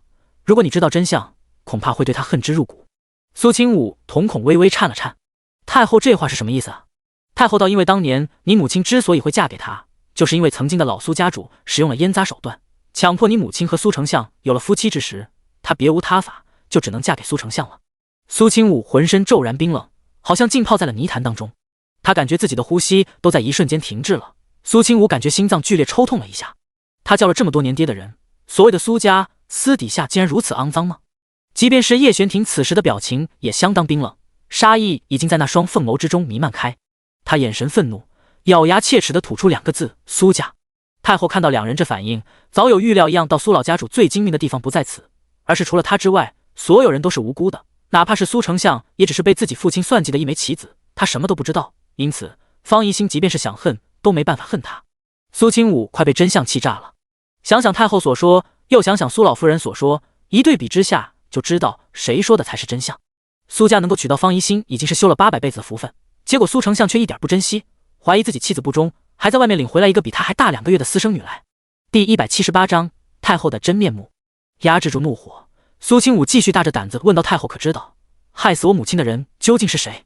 太后眯起双眼，那双苍老浑浊的眸子划过一道思索之色：“哀家还以为你早就知道了这件事，哀家好像记得是个什么叫罗刹的杀手组织所为。”苏清武睁大双眼，这2个字他实在是太耳熟了，因为就在不久前，他刚刚在梁山寺接触过。骤然间回头看向叶玄庭，叶玄庭表面上波澜不惊，神色也并无变化，看来他早就知道了。苏清武回头，可罗刹只是一把刀，究竟是谁在背后使用这把刀，却不得而知。太后摇头：“哀家知道的就只有这些。说起这罗刹，还真是可恶至极。前2天梁山寺中，他们还杀了方丈和国师，哀家已经下令全城通缉这些罪大恶极之人。”叶玄庭低下头，看着苏清武的眼神略微带着一点内疚。当年的任何线索，他都已经从头到尾的调查过了，而且只要听到任何关于罗刹的消息，都会亲自出手。上一次受伤，也是因为他突然袭击了一个罗刹组织的据点，他想要抓住罗刹高层，逼问他们到底是谁买凶杀了苏夫人。这件事不光是苏清武心中的痛，也是他的执念，只有彻彻底底的弄清楚真相，他才能光明正大的站在苏清武面前道歉。不论如何，苏夫人也是因他而死，如果不是他的话，他也不会。苏清武已经彻底明白了前因后果。叶玄庭说自己那身罗刹的装扮是从那些杀手身上找来的，说明他提前袭击了罗刹的某个据点。再联想前一段时间，叶玄庭经常很晚才回来，还带着一身血腥气，他还有什么不明白的？原来有人一直在他不知道的时候付出了无数代价去寻求真相，抓住真凶。他就说，整个京城之内，叶玄庭身为统领，还有什么事需要他亲自出手，还负伤归来？他依旧是被人保护的那个，还被人保护的太好了。多谢太后解惑，有些事不知道，心里反而更轻松些。就算哀家告诉你了，你一个小丫头，还能和那些极恶之徒去拼命不成？你现在要做的就是好好安泰，温养身体，将来好给哀家生个小曾孙，让哀家也体会一下四世同堂的感觉。太后这话说的相当漂亮，好像这一次就是真的想要看看苏清武，看看他自己的未来曾孙，尤其是表情上还满是对苏清武肚子里孩子的期盼，一切弄得都跟真事一样。然而苏清武却不信这种表象，这宫里的女人一个比一个会演戏，表里不一。苏清武抬起头，凝视着太后的双眼，太后的关心，清武心领了。太后轻轻笑了笑，以后有空的话，多进宫陪哀家说说话。哀家年纪大了，还没怎么享受一下天伦之乐。你这丫头，哀家看着就很喜欢。苏清武低头，清武受宠若惊，能陪着太后，自然求之不得。只是太后，您孙儿孙女都不少，清武这个做媳妇的，怎么也比不上他们和您亲近。太后颔首，他们一个个就会在哀家面前撒娇，哪里有你成熟稳重，说的话哀家爱听。苏清武暗中冷笑了一下，他又不是公主皇子，如果敢在太后面前放肆，恐怕下一刻就会被李教嬷嬷给带走了。太后忽然揉了揉额头，表现得有些乏累的样子。她摆摆手道：“哀家的心意，你都收下吧，时间不早了，哀家要休息了。”既然太后累了，清武就不打扰太后休息了。太后拿着佛珠的手轻轻动了动，她点点头，哀家就不送了。叶玄庭陪着苏清武离开慈安宫，苏清武松了口气，借着月色看清楚了叶玄庭的眉眼，他突然眼眶发红，踮起脚尖就在他唇上印了一吻。王爷，谢谢你。谢什么？叶玄庭搂住苏清武的腰，轻轻在他额头上吻了吻，姿态温柔又亲密。苏清武靠在他身上，对方身上的温度让他分外安心。谢你这么多年对我的保护和照顾，谢你帮助我追查害死母亲的凶手。叶玄庭揉了揉他的脸颊，不要和我说谢谢，这些都是我该做的，是我对你的亏欠，如果不是……他抿了抿唇角，剩下的话像是被堵在喉咙，没有说出口。虽然苏清武现在不怪他了，可是他不能这样就得寸进尺的认为自己没有错了。苏清武却知道他想说什么，抬手捂住他的唇道：“不用再提亏欠，真相不是王爷所想的那样，所以王爷不必再自责。”叶玄庭眼神闪了闪，他以前还以为苏清武说这种话是在安慰他，可是已经过去这么久了，他终于明白了苏清武的心意，他说的都是真的。叶玄庭忽然想起什么，立刻握住苏清武的手腕，将他戴着的镯子摘下来。他脸色冷沉的可怕，下一刻就打算把镯子丢出去。苏清武连忙拦住王爷：“你这是干什么？”叶玄庭抿唇，怕有危险，先处理掉，等过段时间我让人打造一个差不多的。苏清武把镯子拿过来，有没有问题我清楚的，而且这镯子材料特殊，如果换了的话，一眼就能被人看出来。太后赠送可是御赐之物，不能轻易毁坏，万一被人发现，以此为由头开找他们麻烦就糟糕了。叶玄庭垂下眸子：“阿武，你确定镯子没事？”苏清武笑道，被他紧张兮兮的模样给暖到了：“真没事，我检查过了。你应该知道我的本事，那些小伎俩对我没用。”叶玄庭松了口气：“那其他东西我先让人帮你收着，不能乱动。”苏清武轻笑：“好，都给你，反正我的也是你的。”叶玄庭听到这话，瞳孔闪烁点星光，却很快脸红的撇开头。两人刚要走，却迎面见到了已经恢复如常，带着宫人们走过来的四公主。四公主在看到苏清武的瞬间，不由自主地后退了2步，脸上露出一点惊惧之色来。第179章国师的消息。毕竟不久前才被苏清武给收拾了一顿，这一次四公主低调了许多，立刻让自己这群人将出口让开。苏清武见她如此上道，微微勾了勾唇角，看了她一眼，那眼神意味深长。四公主感觉自己像是被什么毒蛇给盯上了，她浑身冰冷，手脚有些僵硬，直到苏清武离开很远，才逐渐回暖。叶明月咬牙切齿道：“不就是怀了孩子吗？得意什么？别说孩子还没生出来，就算生下来了，也不一定能够平安长大。”他喃喃自语，说出来的话却带着浓浓的诅咒和恶毒。他迈步进了房间，看到太后正靠在软榻上闭目养神，叶明月立刻将所有人平退，然后走到太后身边，给她轻轻捶腿。“太后，明月有事跟你说。”太后微微睁开眼皮，神色略显疲倦，不过还是强打着精神道：“说吧，什么事？”“是国师回来了，不过他受了很重的伤，并没有直接回宫，而是派人来宫里送信。明月刚好碰见了那个送信的工人，就亲自来告诉太后您了。”叶明月一向会讨好太后，因此太后对他总比对其他人偏心一些，而且还怜惜他亲生母亲早逝，平常更是喜欢把他留在身边。“国师他怎么样？”太后立刻坐直了身体，明显很是紧张对方。叶明月倒没有性命之忧，太后不必担心。那就好，我们南叶可不能没有国师，明年能否风调雨顺，还要指望国师来祭祀祈福。叶明月点点头，等国师伤养好就会回来的。对了，这是国师送来的长生丹。他拿出一个小瓷瓶，太后伸出手，连忙将瓷瓶接过，看到里面装着的满满丹药，总算露出笑容，放了心。哀家最近都没什么精神，只有服用了这丹药，才感觉浑身通透舒适。国师这本事果然名不虚传。淑妃见两人平安归来，总算彻底放了心。她让人带了不少好东西给苏清武，让他回去好好将养身体。然而苏清武却没办法闲着，再次不顾叶玄庭的反对，去药堂看望了一下那些病人。那个叫青羽的少年恢复得很不错，气色都比第一天好了很多，其他人也能勉强下床了。因此苏清武一进门就看到那些少年少女们直接爬下来，一个个跪在他面前，多谢恩人救命之恩。苏清武被这场面吓了一跳，都赶紧起来，你们病还没好。为首的青羽明显已经成了这些少年的领头人，他跪在最靠近苏清武的位置，忽然抬起头道：还请女菩萨收下我们吧，我们什么都可以做。苏清武怔住，你们不回家吗？青羽摇头，我们家人都已经被杀了，我们没有家了。所有人都看着苏清武，眼神之内带着几分期盼和小心翼翼的眼神。他们知道自己不配提出这个要求，可是即便是离开这里也没办法活下去，甚至还有可能被抓回去。苏清武想了想，也没有拒绝，他也确实有收留这些人的打算。虽然这些人年纪还小，可是就因为如此，做某些事情的时候才更容易。苏清武微微蹲下看着青羽，你确定以后要跟着我？青羽重重点头，眼神之内都是希冀。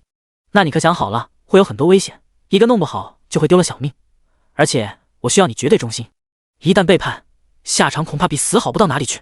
青羽闻言几乎没有犹豫，我自然一身，能够给恩人办事已经是天大的恩赐，绝对不会背叛恩人。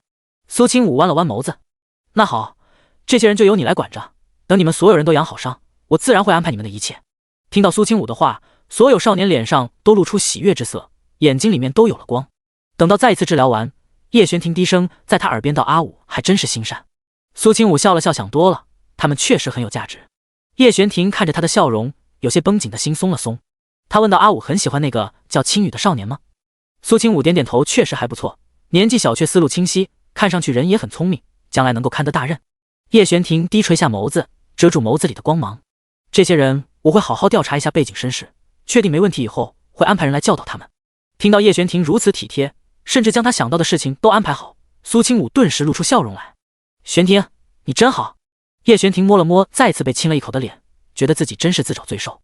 许是知道他不敢轻举妄动，苏清武是越来越大胆了。只不过叶玄庭低下头，唇角不由得扬了起来，虽然折磨，却也迷人。苏清武每天熬药写药方，为那些药人调养身体，一直忙到了正月15。过年这段时间宫里的事情极多，不过淑妃那边都帮他挡下来了。毕竟苏清武现在有了身孕，还是怀的皇长孙，身价自然不可同日而语。苏清武一大早将最后一副药方写完，然后让人给药堂那边送过去。结果云子刚出门就撞到了门外来的一个人，那人明显已经徘徊在王府门前半天，也没人进里面去通传。一见到云子，他立刻脸上露出谄媚的笑容，还请云子姑娘帮我送个信，就说苏府想要邀请娘娘吃个团圆饭。云子挑眉，原来是苏府的官家大人，以前我和云清承蒙您关照了。他阴阳怪气地说了一句，脸上带着几分嘲讽。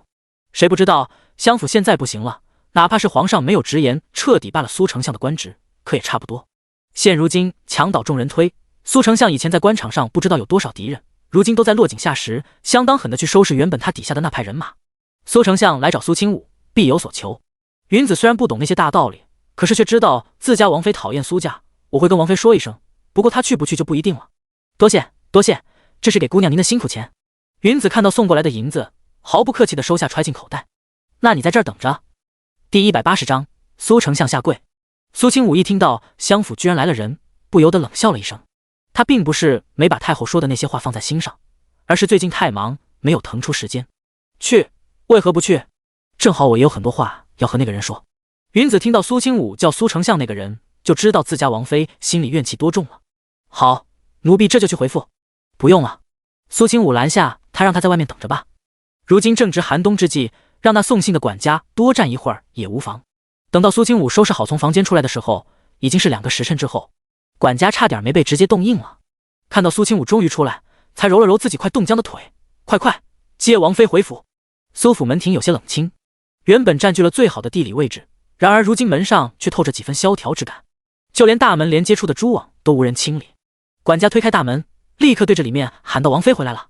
还留在苏府之中的下人连忙迎了出来，相当有排场的站在两旁，一个个不敢抬头，十分恭敬地看向门口。苏清武在云子云清的陪同下下了马车，苏丞相人就已经从里面迎了出来。清武，快，让人将热茶备上，大小姐回来了。苏丞相一边吩咐下人，一边客客气气，脸上带笑地看着苏清武，那态度和以往简直天差地别，呈现出两个极端。那些相府的下人忙活起来，然后苏清武却轻轻摆手：“不用了，我坐就走。”苏丞相一愣：“清武，你难得回家一趟，而且爹这么久都没看到你，也怪想你的。”苏清武打量着如今的苏丞相，那张脸上面的笑容十分僵硬，脸庞上都是颓废之色，胡子一看就是刚刮没多久，而且还留着一点崭新的伤口，看来是刮胡子的时候不小心将自己给刮伤了。身上穿着的衣袍虽然该和从前一样，然而却显得宽大了很多。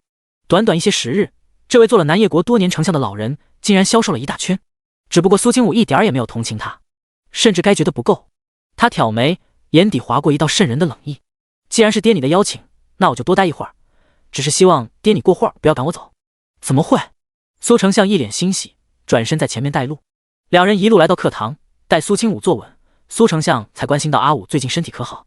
苏清武喝了口茶，然后皱眉放下：“还不错，听闻你有了身子，如果在王府待得无聊，可以多回家看看，爹正好在家，也能照顾你。”呵呵，苏清武不想笑的，可是实在没忍住。他抬起头，目光清冷：“算了，我就不在这里跟你演什么父慈女孝的戏码了。”苏丞相浑身一僵，脸上笑容也越发难看。“清武，你怎么能这么说？爹是真的想要。”补偿两个字还没说出口，苏清武就已经问到：“你当初是怎么和我娘在一起的？你当真不知道自己父亲的算计吗？”苏丞相瞪大双眼，端着杯子的手一抖，手中茶杯直接摔在地上，七零八落。“你都知道了？”苏清武点头：“是啊，都听说了。我娘当初那么多人追随，你在其中并不出众，可最终却能抱得美人归，真是羡煞旁人。”他眼神冰冷，语气之中满是嘲讽的味道。苏丞相只感觉脊背冰凉，自己最隐秘的老底被人揭穿，让他脸颊涨红一片。“清武，那些事都已经过去了，而且爹和你母亲恩爱多年，不然也不会剩下你们兄弟姐妹几人。”苏清武猛然一巴掌拍在桌子上，那巨大的响声震得苏丞相心里一颤。怎么可能过得去？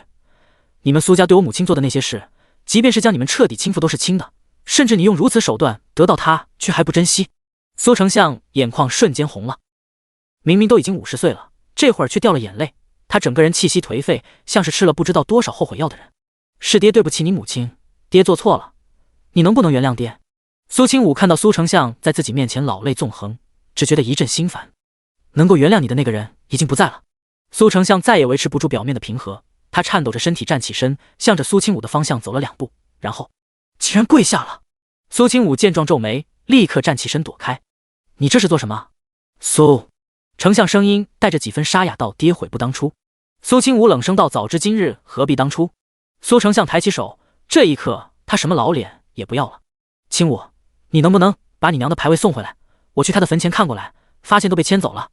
你告诉爹她在哪儿，爹求你了。”苏丞相可怜兮兮的瘫软在地，所有的悔恨都在他的脸上写得清清楚楚。如果苏清武不知道苏家曾经做过的那些，也许会稍微可怜他一下。可现在，苏清武轻轻垂眸：“别在我娘的坟头哭，脏了他轮回的路。”苏丞相瞪大双眼，一下子虚脱地坐在地上了。苏清武看了一眼他这副样子，知道即便是他不做什么，估计这人也彻底废了。难怪他能自欺欺人这么多年，恐怕早就预料到自己会有今天。他刚要转身离开，就见到一个身影从拐角之处冲出来。苏老夫人满脸怒容，拿着拐杖就往苏清武的身上招呼：“你个臭丫头，居然还敢回来！”苏清武一把抓住拐杖，然后用力一推，云子云清都吓坏了，两人脊背都被汗湿了。如果王妃出什么事，他们就是照顾不力。云子气得不轻，恶狠狠怒视着被推倒在地的老夫人：“我家王妃现在有了身孕，她出事，你担待得起吗？”苏老夫人被下人搀扶住，她脸色煞白地盯着苏清武。老身早就说你是个灾星，灾星啊！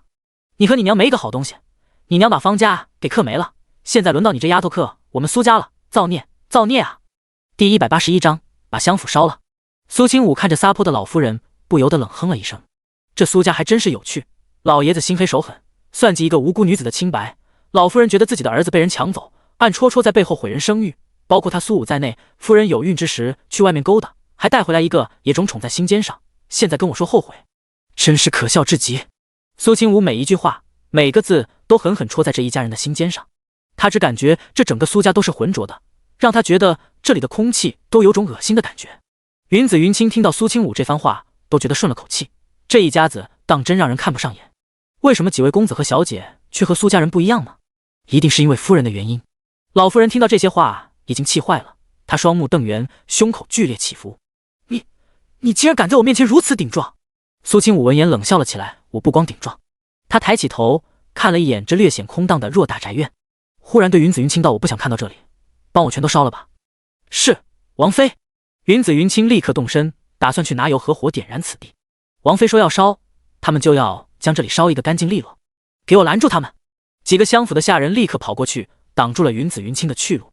云子云清微微一怔，却也没有生气，只是笑道：你们都是相府多年的家仆，为他们做活不少年了，如今相府没落，恐怕连养你们的月银都拿不出吧。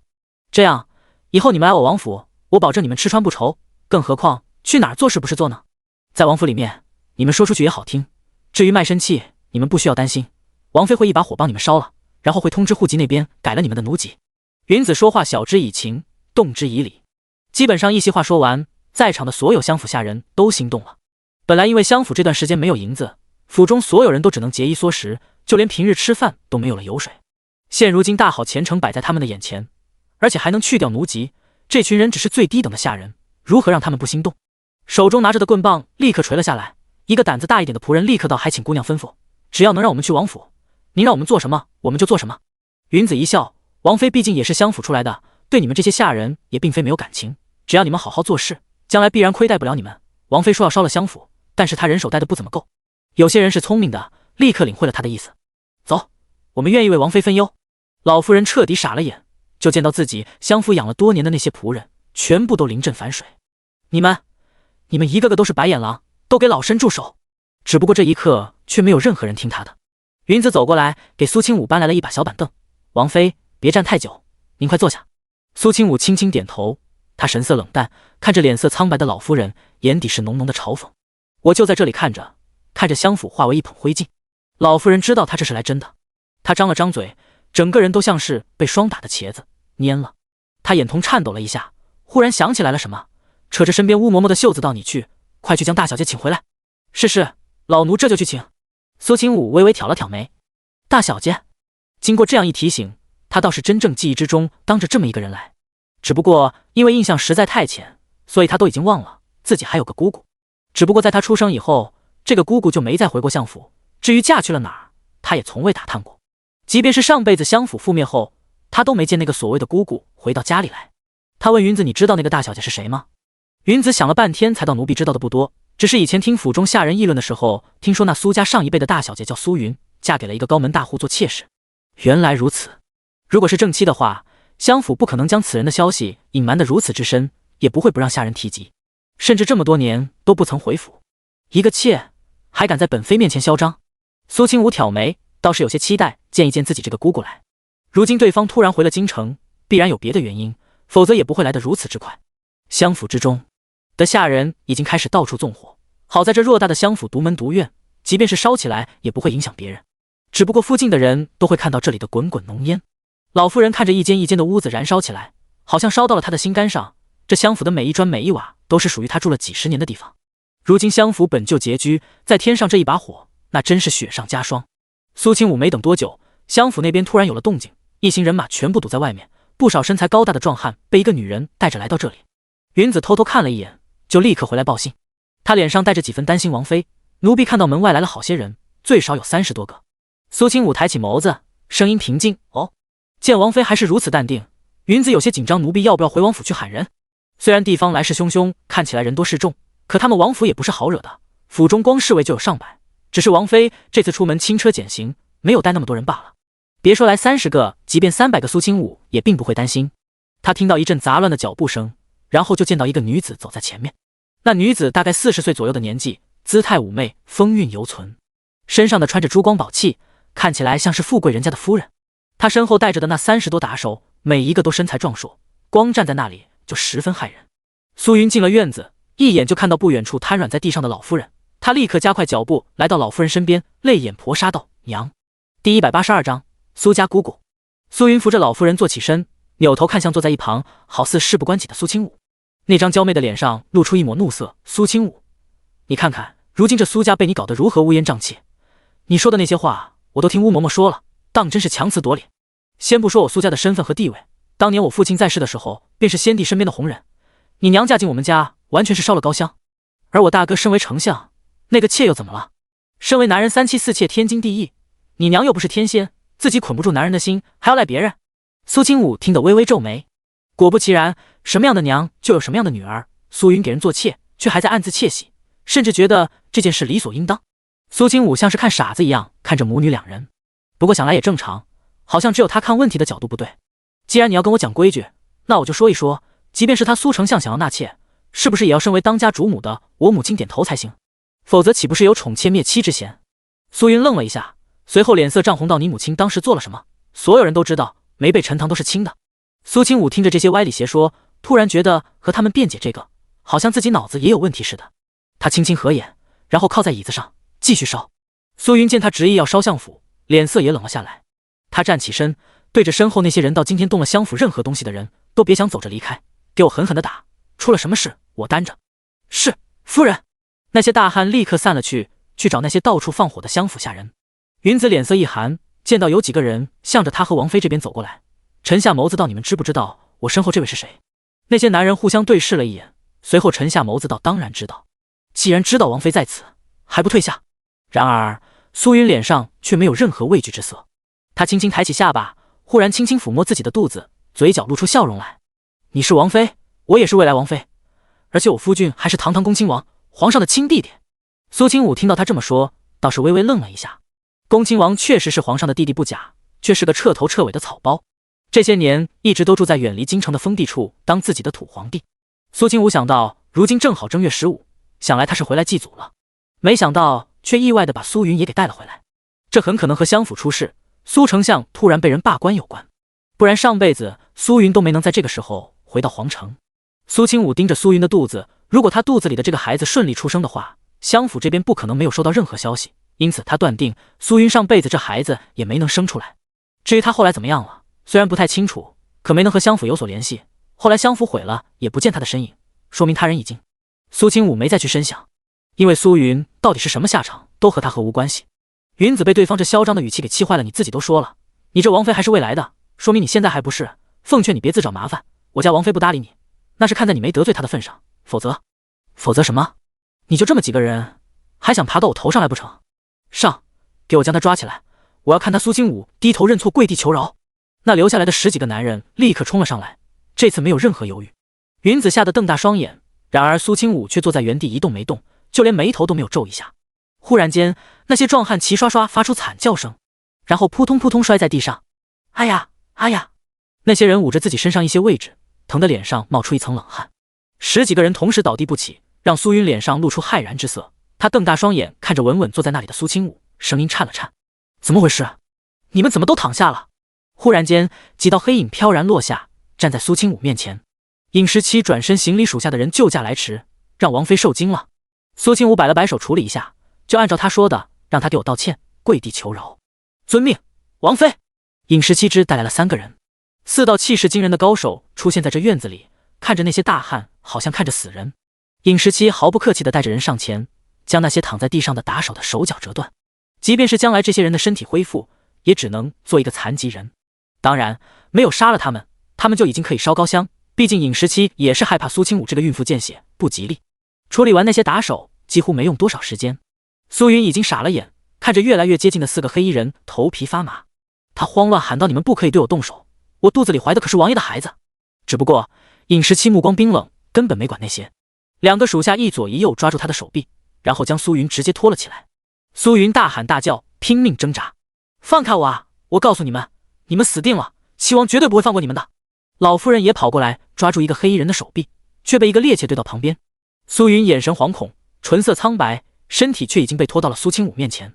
他的吵闹声根本无人理会，有人直接一脚踢在他膝弯处，强迫他跪在苏清武面前。就好比他自己说的，跪着求饶。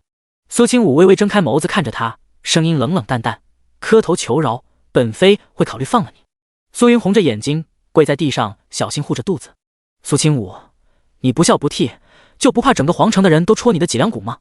苏清武淡淡垂眸，不怕。他怕什么？他有叶玄庭护着，哪怕天底下的人都在骂他，说他坏话，也有人给他撑腰。他并不是只有自己一个人。苏云被苏清武这斩钉截铁的2个字给弄得一愣，随后心里更加惶恐，不由得撇过头看向襄府的大门。他像是在等着什么人来。突然间，几道身影从襄府门口的方向走了进来。苏云脸上立刻露出了放松的表情。第183章，老夫人快不行了。他连忙大声喊道：“华锦，你快看看你这个妹妹在做什么！”苏清武挑眉，目光落在门外走进来的3道身影上。他先是微微一愣，随后忍不住笑了起来。苏华锦被苏家的下人急急忙忙叫过来，还并不知道发生了什么，刚走到外面就见到襄府里面浓烟滚滚，这才加快脚步带着人进了门。结果就看到苏家一行人满脸颓废，苏丞相一言不发地坐在课堂里面，老夫人瘫坐门口，而苏云这个姑姑被苏清武派人按压着跪在地上。这场面实在有些震撼，让他有些惊讶。这是唱的哪一出？清武。苏长生和苏千明紧随其后来到院子里，5哥立刻就喊了一声。苏清武眉目顷刻间温和下来：“大哥、2哥、5哥，你们怎么过来了？”苏长生走到苏清武身侧，神色平静，犹如一汪清泉。有人送信给大哥，说苏家出事了，所以我也跟着过来看看，看看热闹。他甚至看都没看苏云一眼，毕竟他和这位姑姑也不熟。要说整个苏家，唯一和他认识的就只有大哥和2哥了。苏云立刻挣扎：“放开我，这里是苏家，还轮不到你们放肆。”可惜他的话没有用，压着他的人根本就没有动。苏云气坏了，仰着头看着苏华锦，然后露出一抹笑容来：“华锦，我是你姑姑，你不记得我了？”他见苏华锦没有太大的反应，立刻再次说道：“姑姑小时候还抱过你呢，你最喜欢姑姑给你买的糖人了，姑姑每次回来都给你带。”苏华锦依旧面无表情。苏云脸上露出伤心之色：“你快看看你妹妹她，苏清武现在当了王妃，已经6亲不认了，他让他亲生父亲下跪，打骂他的亲祖母，甚至敢让人压着我这个姑姑给他磕头，更想要直接把襄府一把火烧了。你看看他当真是。”苏华锦还穿着一袭尚书朝服，神色成熟冷静，面容俊朗，身姿挺拔。他一只手背在身后，眼神却是在苏清武身上看了一眼，好像在确他有没有事。他打断了苏云的话：“清武这么做总归是有他的理由。”苏云不由得瞪大了双眼，不敢置信地看着他：“苏华锦，你在说什么？你难不成忘了自己的身份？你可是苏家的长孙，家中待你不薄，如今你父亲、祖母、姑姑都被人欺负成了这个样子，你还居然能说出这种话来？”苏华锦看着苏云，眼神之中露出几分厌恶之词。他抿了抿唇，随后到：“小时候的事我都记不清了，姑姑说的那些事究竟有没有发生过，我也不知道。而且就事论事，今天这一切和我们小时候有什么关系吗？”他的声音如此冷淡，让苏云心里阵阵发凉。他还以为苏家这个长公子多少能够发挥一点作用，毕竟苏清武这一次做的实在太过分了，结果他好不容易把人请来了，却是这种结果。这么说来，你是站在他那边？苏华锦挑眉，随后理所当然道：“我不站在自己亲生妹妹这边，难道还要站在你那边？”我……苏云气得不轻，脸颊涨红，胸口都在激烈起伏着，那时候眼睛里都是怒火，向外散发着眼刀子。千明、长生，苏云还想试试看自己能不能说动其他人。这兄妹几人毕竟都是一母同胞，只要有一个人能够走出来反对苏清武，那么他就不会好过。结果，苏千明毫不客气地对他翻了个白眼。作为一个纯纯的妹控，哪怕是天皇老子来了，他也站在妹妹这边。苏长生更不必说了，他的命都是苏清武捡回来的，而且这些年只有他得到的关照最少，对苏家也没有太大感情。你们几个果然一个个都是白眼狼，我们苏家真是白培养你们了，不愧都是那女人肚子里出来的，你们啊！苏云忽然惊叫了一声，原因是苏华锦踢了他一脚。他虽然不是练武之人，可是怎么说也是个大男人，那一脚用上了几分力，直接将苏云给踢翻在地。我不准你污蔑我母亲，把嘴巴放干净一点。苏华锦这个人平日里看起来没什么脾气，温温和和的，待人处事也自有一番道理，可当他真生起气来，气场全开，却让人心头发毛。苏云趴在地上捂着自己的肚子，眼睛里有泪光打转。你们胆敢这么对我，王爷肯定不会放过你们的。苏华锦却不以为然，即便是他已经知到了苏云背后那个恭亲王是什么身份，眼神之内也没有任何畏惧。出了事我自然会担着，只不过你们对我母亲做的那些事，我苏华锦也不会善罢甘休。他如今是苏家兄弟里面几人中在朝堂之上得官职最高的，也是他们的长兄。如果弟妹们被欺负了，他自然要挺身而出，而不是指责他们。苏清武看着围在自己身边的3个男人，眼睛里的笑容快要止不住，他只能弯了弯唇角，低下头，然后轻轻抚摸自己的肚子。宝宝快看，你舅舅们都护着娘亲呢。苏长生明显听到了苏清武的喃喃自语，他眼神立刻温和下来，神色相当期待地看着苏清武的肚子。虽然才将近2个月，还一点看不出来，他却仿佛已经能够看到那可爱娃娃出生的模样了。我家清武这么漂亮，小家伙也指定可爱。苏清武忍俊不禁，我不过是在说笑呢，他才多大点儿，恐怕还没在我肚子里成型呢，还可爱。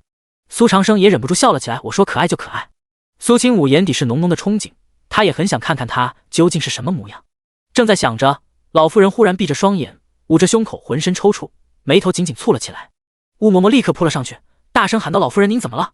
快来人呀！老夫人要不行了！”她在那边大喊大叫，吸引了这边人的视线。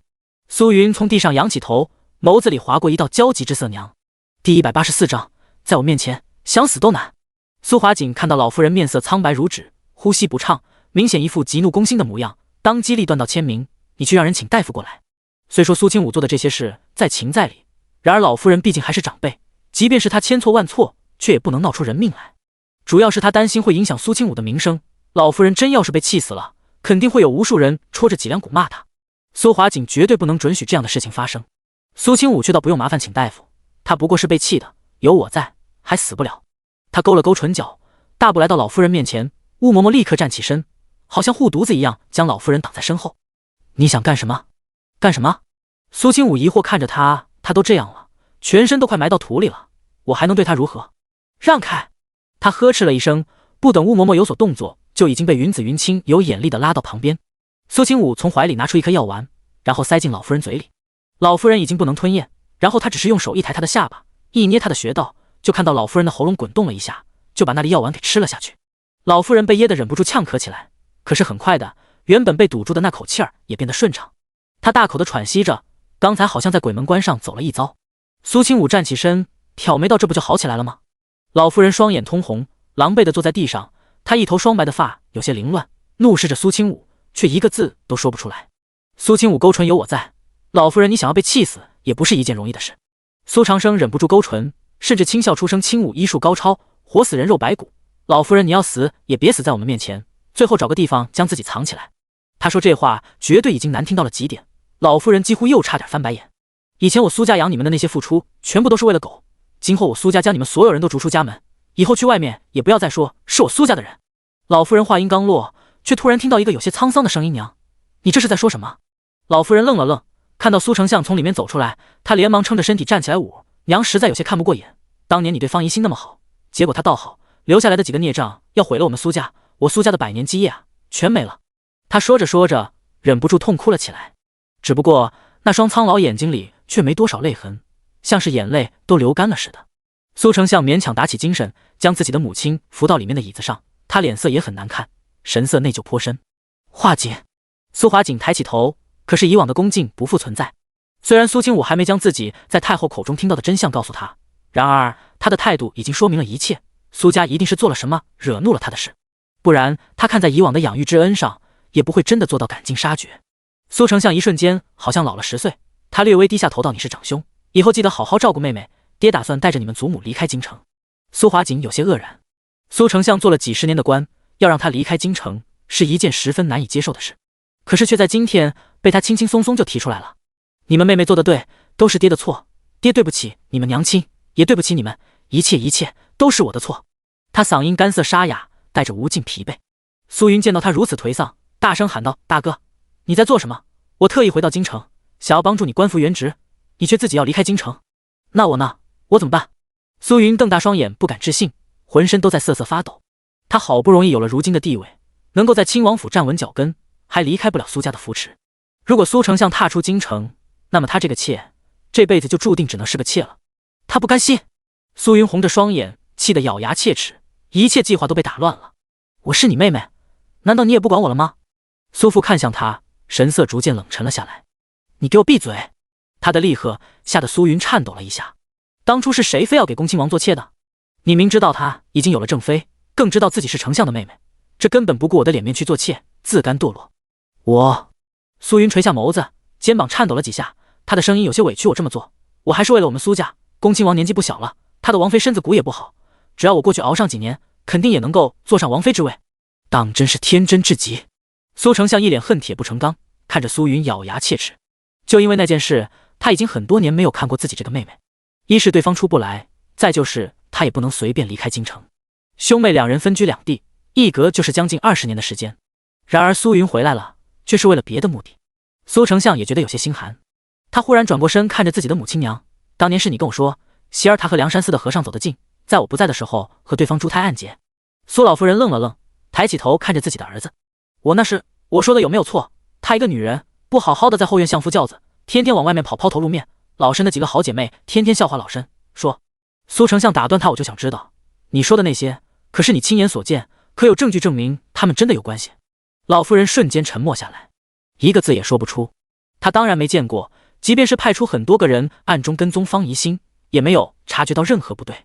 虽然方怡心确实会和一些男人见面，可却也十分懂规矩，知道自己已经是个有夫之妇，从来没有做过任何越界之事。她没有抓住对方的任何把柄。可一个人一旦对另外一个人产生怀疑，那么对方的任何一个小错误都会被无限放大。因此在老夫人的心里，就只是方怡心手段高明，让她查不出而已。苏丞相懂了。没有事吧？第185章，不要脸的一家人。五儿，老夫人还想狡辩，然而苏丞相却怒声道：“娘，你也别说话。”老夫人瞬间没声了。苏丞相看着自己母亲，还有一旁的苏云，只觉得一阵头昏脑胀。也就是说，你们没有任何证据就污蔑怡心，说她怀的不是我的孩子。整个大殿之内沉默之中带着一点死寂。忽然间苏云开口道：“大哥，你是丞相啊，他方怡心算什么东西？你3妻4妾不是很正常吗？为什么要为一个女人洁身自好？”苏丞相冷声道：“那是她嫁给我那年，我亲口答应她的。”苏云不以为然，答应了又能如何？她已经嫁进来了，还敢跟大哥你提意见不成？苏丞相听着自己妹妹和母亲的那些话，只感觉天旋地转，这两个人居然如此的不要脸。以前都是他错了，是他对不起夫人，如今不管是什么下场，他都认。是我食言，才让怡心离开我，让我这辈子再也见不到她。自己这么多年坚持的一切，在如今只变成了一个笑话。他的好母亲、好妹妹，一个个都上赶着将他好好的生活弄得乱七八糟。苏丞相脸色颓败，瞬间难看了许多。我意已决，这相府烧就烧了吧，华锦，以后你好好照顾弟妹，爹走了。苏华锦看着苏丞相的表情，一时间心情还是有些动容的。虽说苏武最后背叛了娘，然而对他们这几个儿子却也并非没有用过心。尤其是苏华锦，他这辈子也脱离不了苏家大少爷这个名头。爹放心，我会的。苏丞相点点头，然后也没收拾什么东西，扶着苏老夫人就往外走。今日后，相府所有下人都恢复自由身，我也没钱来请你们做事了，都走吧。旁边几个还守在这里的下人听到这种话，立刻露出惊喜的表情来。这些人都是被买来的仆人，都有卖身契在的，如今恢复了自由身，他们自然很高兴。苏清武也没说什么，如果苏丞相和苏老夫人等人离开这里，那他们爱去哪儿，别人也管不着。他可以看在那可怜的一点亲缘关系上，不去赶尽杀绝。但是他们后半辈子还想要享受荣华富贵，那就是做梦了。苏云带去的那些人，没一会儿就被影卫们给拎了回来。他们如今个个鼻青脸肿，勉强站着。有人将苏云从地上扶起来，然后有些畏惧的看了尹时期等人一眼。苏云知道大势已去，压低声音道：“走。”苏丞相带着老夫人走出院子，老夫人一边走一边掉眼泪，可是看着自己儿子阴沉的眼神，又一个字都不好说。相府这次真的是完了啊！苏清武见人都已经离开了，这才从椅子上站起来。他看着自己3个兄长，大步来到苏华锦身边，拍了拍他的肩膀：“大哥，你别伤心。”苏华锦闻言轻轻摇头：“不，大哥没伤心，只觉得有些可惜。”“可惜什么？”苏清武有些疑惑问道。“可惜没能将相府最后一点家当都拿走，有这些银子，他们离开了京城还能生活得好好的。”苏清武要狠还是大哥狠？苏清武眉眼不由得弯了起来，他压低声音在苏华锦的耳边说了一下自己来相府的原因。刚说完，就看到自己原本还算神色平静的大哥瞬间怒火席卷而来。“清武，你说的是真的？”苏清武道：“虽然是在太后那里得知的，可是真相8、9不离10。”可恶至极！苏华锦只感觉一阵恶心，他双眸微微眯起，缓了半天才将那股怒火给压制下去。他抿唇道：“再找些人将相府给我拆了，这里脏，真的脏。”看到大哥如此愤怒，其他2兄弟自然也如此心情。母亲在他们心里的地位相当重要，重要的超过整个苏家。在新年过后，正月15的这一天，整个皇城都知道发生了一件大事，相府被一把大火付之一炬，没了。等到第二天看过去，就只能见到黑乎乎的一片废墟。路过行人不由得唏嘘起来，有些人说相府是做了什么伤天害理的事情，才会落得这种下场，也有人说是因为玄王妃盛怒，才会一把火烧了相府。然而不管怎么说，苏清武算是再次出名了，烧自己的家这种事儿说出去总归是不好听的，因此就有人见风使舵，传出来苏清武不孝不悌，烧相府，打父亲和祖母的传言。才一夜之间，这些话就好像长了翅膀一样，传遍了京城的各个角落。不孝在这个年代还是大罪，因此王府门口偶尔还会有路过的行人指指点点。云子气坏了，一大早就将这事儿说给苏清武听。王妃，那些人不知道原因就肆意污蔑你，奴婢真想撕烂了他们的嘴。苏清武却勾唇笑了笑，对这件事不以为然。即便是我烧了相府，可这些话也不可能传得这么快，肯定是背后受人指使。这个时候会有什么人指使，几乎轻而易举就可以猜出来。苏云受了那么大的委屈，还没有留下苏丞相，回去以后指定会想方设法的报复他。这流言蜚语怕只是其中的毛毛雨。此时已经用完早膳，而叶玄庭被苏清武哄着继续出去前往禁军那边看一眼。如今他好好在家里待着，又有尹时期等人保护，他还想不出究竟有谁能够在这么多人面前伤害他。然而就在此时，门外突然传来一阵慌张的脚步声，那下人脸色都白了，大声喊道：“王妃，不好了，咱们王府被人包围了！”苏清武还在书房看书，听到这话不由得抬起头，挑眉道：“还有这种事？”云子询问了一下，目光倏地也变得凝重起来。王妃，是恭亲王，他带了300人，真的将王府给围住了。您别出去，快和奴婢藏起来。苏清武微微皱眉，眼底划过一道冷色。恭亲王居然会如此大张旗鼓，在京城之内这样做，好大的胆子！第186章，就算亲王也照杀不误。王妃也不用担心，王府之内护卫就有200多，一定能够拦住外面那些人的。苏清武却并没有打算在屋子里坐着，他突然抬眸，声音冷冷道：“我去看看，看看他怎么有胆子在本妃面前如此嚣张。”王府门外，那些穿着银色盔甲的铁骑将大门层层包围，而其中坐着轿子的，则是一个看起来有些胖的中年男人。那男人脸上的肉都要挤在一块，一双小眼睛微微眯了起来。如果没人出来，就也给我放火烧了这里。是，王爷。恭亲王摸了摸下巴上的小胡子，脸色冷淡至极。他娶了不知道多少小妾，肚子里就出来这么一个宝贝疙瘩，结果昨天出去一趟还没了。越想越愤怒，恭亲王的眸子满是阴狠之色，好像要和玄王府不死不休。突然间，玄王府的大门被人推开，一道身影在几个下人的陪同下走了出来。苏清武微微抬起下巴，那张漂亮到让人眼前一亮的面容，顷刻间让不少男人忘记了呼吸。苏清武没有理会那些人的反应，而是直接看向恭亲王：“王爷大驾光临，本妃有失远迎，只不过您这样带着武器人马来我玄王府，是不是有些不合规矩？”听到苏清武这番话，那恭亲王连忙坐直了身体，将刚才走神的脑子拉回来。他努力瞪大自己的眼睛，眼珠子一错不错的落在苏清武脸上。美，实在是美。即便是他见过不少美人，可是和眼前这个比起来也不算什么。他不由得滚动了一下喉咙，眼神之内划过一道贪婪之色。他忽然对着苏清武笑了一下，随后道：“本王当然是为了自己的儿子报仇，来你们玄王府要个交代。”“什么交代？不知道亲王殿下哪只眼睛看到是我玄王府害得你没了儿子？强词夺理，你这女人真是伶牙俐齿。我那小妾昨天去了一趟相府，在众目睽睽之下被你欺辱，导致她一回来就小产，最终孩子没了，我要你赔我儿子。”苏清武听到这种蛮不讲理的话，忽然笑了一下。先不说他是离开相府之后才出的事，就说他究竟能不能生出儿子还是两说，王爷如何笃定？恭亲王厉声道：“本王才不管那些，孩子就是因为你们没的，都别停下动作，继续给我想办法烧了这里。”那些下属都带着一桶一桶的油，他们动身就想要将油泼在玄王府之上。玄王府的护卫此时已经都出来了，两方人马剑拔弩张，好像随时都会打起来一样。恭亲王嚣张跋扈、胡搅蛮缠是出了名的，又是老皇帝唯一的亲弟弟，因此很多大臣都不敢和此人接触过多，因为一旦被他盯上，那下场绝对好不了哪去。王府的人也不是吃素的，见到恭亲王的人如此不讲道理，立刻就拔出兵器。可就在此时，恭亲王忽然开口：“小美人，只要你陪我一晚上，本王对此事可以既往不咎，你看如何？”苏清武微微愣住，他抬起头，像是看傻子一样看着恭亲王。他勾唇笑了一下，那笑容柔媚入骨，让人移不开目光。“你说什么？再说一遍。”本王说。只是他话音未落，一支箭突然凭空出现，要不是恭亲王躲得快，那一箭绝对能刺中他的喉咙。啊！恭亲王惊叫了一声，一摸自己脖子，摸到了一手的血。他瞠目欲裂，脸色瞬间煞白。护驾，快护驾！所有下属立刻围了上来，保护在王爷身边，目光警惕地看着周围。然后恭亲王听到一阵杂乱的脚步声，不知道多少人骑着马，马蹄踏在地面上走来。附近的百姓立刻将头缩了回去，甚至连看都不敢多看这里一眼。恭亲王微微一愣，就看到为首之人身穿黑色长袍，墨发金冠，风神俊秀。叶玄庭脸色冷沉到可怕的地步，他手中还拿着弓箭，手指微微放下了一下，随后又取出来3支，对准了不远处恭亲王的脑袋。恭亲王脸色一冷，叶玄庭，你敢对本王动手？叶玄庭声音冰冷，毫不客气地张弓搭箭射出。恭亲王就看到自己面前的几个人中，瞬间死了3个，全部都正中眉心。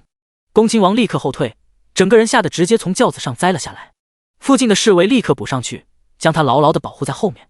保护王爷，快点儿！那边乱成一团，然而叶玄庭这边却透着浓重的肃杀之气。他身后携带着秋千人的禁卫军，这些人跟着他来到这里，好像一道黑色洪流，完全将恭亲王的人围在其中。叶玄庭放下弓箭，远远看了一眼站在门口的苏青武，看到他没有任何事情之后，才稍微的松了口气。他突然下令，今天围剿玄王府之人，挨多少杀多少。一旁的副统领忽然小声问道：王爷，那恭亲王一起杀，出了事本王担着。听到有王爷担保，剩下的那些禁卫军全都打了鸡血，在一声令下之后冲了上去。毕竟都是训练有素的军队，和恭亲王带来的那些人不一样。很快，在这边人多势众之下，恭亲王的那些人溃不成军，最后只能跪地求饶。叶玄庭看了一眼被抓住的恭亲王，此时的恭亲王鼻青脸肿，已经看不出原来的样貌。到底是没人真的敢杀了他，就只能抓起来听从王爷发落。苏清武来到叶玄庭身侧，眼神有些惊喜，怎么来得这么快？叶玄庭摸了摸他的脸，目光温和，正好在附近，听到消息就过来了。那年轻的小副将忽然从叶玄庭身后探出头，笑着道：王妃，王爷带人抓了不少说您坏话的，现在没有人敢乱说话了呢。苏清武微微一愣，随后无奈道：就为了这点小事？叶玄庭摇头，关于你的事都不是小事。他说完，随后又扭头看着恭亲王，他直接一把抽出配在腰间的长剑走了过去。一想到刚才恭亲王对苏清武说的那些话，叶玄庭杀心毕露。即便是对方是亲王又如何，是他的皇叔又如何，他都照杀不误。他正要动手，不远处一匹快马冲进人群驻守。皇上圣旨，召见恭亲王，玄王和其王妃入宫见驾。第187章皇宫对峙。叶玄庭稍微停了一下动作，随后侧头看着那个报信的太监，等本王处理完就过去。王爷，那小太监立刻挤开人群走进来，然后直接跪在了他面前，举起手中的圣旨，还请王爷剑下留人，如果您真的杀了亲王，那事情可能麻烦了。叶玄庭抿了抿唇，手一抖，剑尖猛然划过恭亲王的脖颈，一道血痕留在了恭亲王脖子上。他吓得瞪大双眼，双腿一软坐在地上，一股骚味从他身上散发出来。有人看到恭亲王身下出现了一大片深褐色的痕迹，居然被吓尿了。恭亲王双腿发软，此时人都已经快要站不起来了。后方有侍卫恭敬的上前，将他搀扶到了轿子上。恭亲王脸上肌肉微微抽搐，双眼怨毒的看向叶玄庭：玄王，今日之仇，本王记住了。叶玄庭眸子里寒气森森，将长剑收回入鞘。他转身走到苏清武身边，眉目按了按：阿武，怎么样？苏清武微微摇了摇头：我没事，王爷不用担心我。叶玄庭垂下眸子，眼神黑沉沉的：有我在，不用怕，我们走，这件事总归要解决。苏清武跟着叶玄庭上了前往皇宫的马车。老皇帝早就得到消息，在养心殿之内等着了，他没有坐着，而是在房间之内来回踱步。他自己这个弟弟还真是会找事，一回来就闹出这么大的幺蛾子。听到脚步声，老皇帝立刻看向门外，就见叶玄庭和苏清武已经到了。他看向他们身后恭亲王人呢？叶玄庭垂下眸子，他身后的小太监连忙禀报回皇上，恭亲王已经去换衣服了。老皇帝闻言微微一愣，随后坐在椅子上，目光微微一沉：清武，听说这件事是你这丫头引起来的，和朕说说究竟发生了什么？苏清武微微抬头，他神色淡然：这事儿还得从昨天我火烧相府说起。老皇帝听到他说这事儿，脸色都有些不太好了：清武丫头，你说你怀着孕，怎么还跑去相府闹事？苏清武道：并非是清武闹事，而是相府的人喊我过去的。喊你过去，你就能一把火把相府烧了？老皇帝都被苏清武给弄得有些蒙圈了，也不知道什么仇什么怨，让苏清武做出这种大逆不道的事情来。苏清武看着老皇帝，忽然问道：因为清武不久前刚从太后口中得知了一件事，关于我母亲的。提到他母亲，老皇帝的神色逐渐凝重下来。他看着他继续说。苏清武点点头，我母亲当初之所以会嫁给苏武，是被人下了药。老皇帝整个人露出愕然的表情，很明显这件事他并不知道。他双眸之内划过震惊之色，随后唇角微微颤了颤。这怎么可能？当初朕问过宜兴，他并没有提及此事。苏清武道，毕竟生米都已经煮成熟饭，我母亲当然不会说出自己的那种经历，不是吗？老皇帝神色顷刻间沉了下来，他拳头紧紧攥着，咬牙切齿道：苏家，好一个苏家！他自己放在心尖上，舍不得伤害的女人，却被人如此对待，让老皇帝心里一阵难受，像是有把刀子狠狠地戳在了他的心口上，又气又恼。苏清武看到老皇帝的表情，就知道自己的说法已经对他造成了影响，因此继续道：我身为女儿，为母亲报仇，烧了那让我觉得肮脏的苏家，有错吗？老皇帝沉默了一会儿，随后道：朕知道了。气归气，可是老皇帝却也无可奈何。以前的苏老爷子已经死了，苏丞相也离开了京城，现在苏家落得这种下场，也是自作自受。而且他也没有资格为宜兴做什么。当年的他被宜兴亲口拒绝了，因为他想要的东西他给不了。说来也可笑，身为皇帝，坐拥天下，却没办法给心爱之人一生一世一双人的感情，这也是他最遗憾的。然而就在10几年前，苏武带回一个女人回来，他曾经见过方宜兴，问过他有没有后悔自己如今的选择。当时他忘了对方是什么表情，只记得他说了不后悔。老皇帝突然觉得心里堵得慌，原来是因为这个，方宜兴嫁给苏丞相根本不是自愿的。他那时候还沾沾自喜，觉得方宜兴的眼光不怎么好，甚至隐隐约约带着几分怜悯和讽刺。老皇帝脑海之中一瞬间思绪万千，不过他倒也没有忘记正事。你是怎么把恭亲王得罪的？苏清武挑眉，我有得罪恭亲王吗？清武甚至都没怎么见过他，他完全就是无理取闹，平白无故来我玄王府闹事，还请皇上给清武做主。他咬了咬唇，脸上露出委屈之色，然后直接就要跪在地上。叶玄庭却在他还没跪下的时候一把拉住他，声音温柔坚定：阿武，你刚怪有身孕，不能随意下跪，万一肚子里的孩子受到影响怎么办？苏清武抬眸，眼神都是水雾，可是我被人如此冤枉，心里怎么也平静不下来。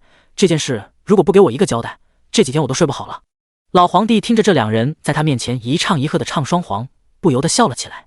朕算是知道了，玄王妃怀了身孕，因此你们就将这孩子拿出来威胁朕，是吗？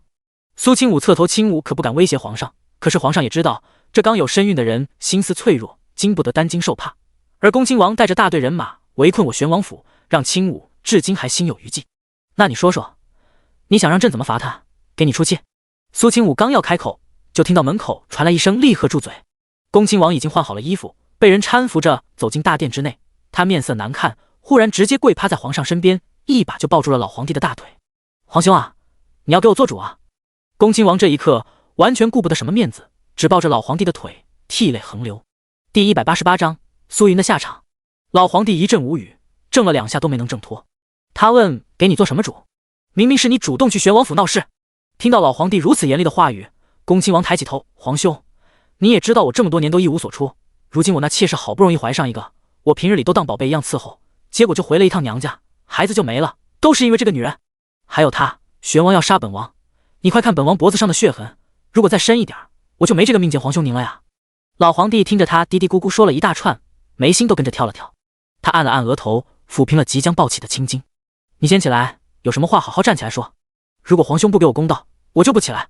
如此无赖，老皇帝当真是无语至极。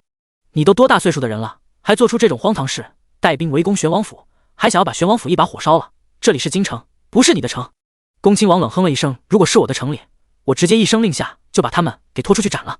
老皇帝气到他们一个是你侄子，一个是你侄媳妇，你就这么当长辈的？恭亲王却不管那个，他们害死了我儿子，本王就要让他们偿命。苏清武听到这两人的对话，不由得挑了挑眉。不得不说，这位亲王殿下还真是受宠，如果是旁人这么和皇上说话，这会儿恐怕早就被砍了脑袋。结果恭亲王如此胡搅蛮缠，皇上还甘愿受着，没有直接让人将他拉出去，对他的宠爱可见一斑。他不由得想，如果叶玄庭真把这位亲王给杀了的话，会有什么后果？想到这里，他不由得蹙了蹙眉。叶玄庭像是看出了他的紧张，轻轻握住他垂下的手，一用力就把他抱到怀里来。反正两人是夫妻，而且如今苏清武还有了身孕，他这样保护的姿态是应该的。果不其然，他就不应该听他的话离开家里，没看他才出来没2天就出事了。老皇帝总算将自己推拔了出来。他看着恭亲王道：你那妾室怀的孩子又不是死在相府当中的，怎么也和青武丫头扯不上关系？也许是他自己不小心回去摔的，朕会让太医将人带过来看看，朕会给你一个交代。恭亲王不依不饶怎么没关系？云儿如果没有受到惊吓的话，又怎么会小产？放肆！什么事都因为你一句话就能盖棺定论吗？如果你再瞎说，朕就让你将南叶国的律法给朕抄写10遍。10遍！恭亲王瞪大双眼，一副不敢置信的模样。皇兄，我要告诉母后，说你欺负我。老皇帝显然对自己这个亲弟弟无可奈何，他年纪要比他小上许多，算是他为数不多可以相信的亲人。恭亲王虽然性格跋扈嚣张了一些，然而却对他忠心耿耿，只不过是个草包而已。你想要儿子，想要美人，朕会送你一些。你还年轻，儿子的事情也不用着急。恭亲王不干要再多美人生不出来有什么用？朕让太医给你看看，谁让你年轻的时候折腾坏了身体？这话一出，恭亲王这才不说话了。老皇帝看向不远处神色冷沉不发一言的叶玄庭。玄庭，看在朕的面子上，这件事到此为止如何？恭亲王毕竟是朕的亲弟弟，你想杀他的事情，朕也不会再追究。苏清武扯了扯叶玄庭的袖子，觉得这样也挺好的。他和恭亲王闹起来，怎么也讨不到好处，而且还会让人看了笑话。遇到这样一个胡搅蛮缠的角色，任何人都要头疼的要命。如果他不长记性，还敢惹他的话，他也不介意让他尝尝自己蛊虫的滋味。叶玄庭冷冷抬眸，父皇，如果今日我真杀了他的话，你会如何？皇上沉默了一下，随后道：他是我唯一的弟弟。叶玄庭心里冷笑了一下，微微眯起双眼。他已经明白了老皇帝的答案，恭亲王是皇上唯一的弟弟，而他却不是他唯一的儿子，因此孰轻孰重已经明了。儿臣知道了，不过若想我不追究，就请恭亲王赔偿玄王府的损失。皇上一愣，什么损失？恭亲王也愣住了，本王的人还没进去，刚交手就被你给打了，你们玄王府还有什么损失？叶玄庭毫不客气道：王妃肚子里怀的是皇长孙，刚刚他受到惊吓，也许会让他肚子里的孩子出事，恭亲王可赔得起？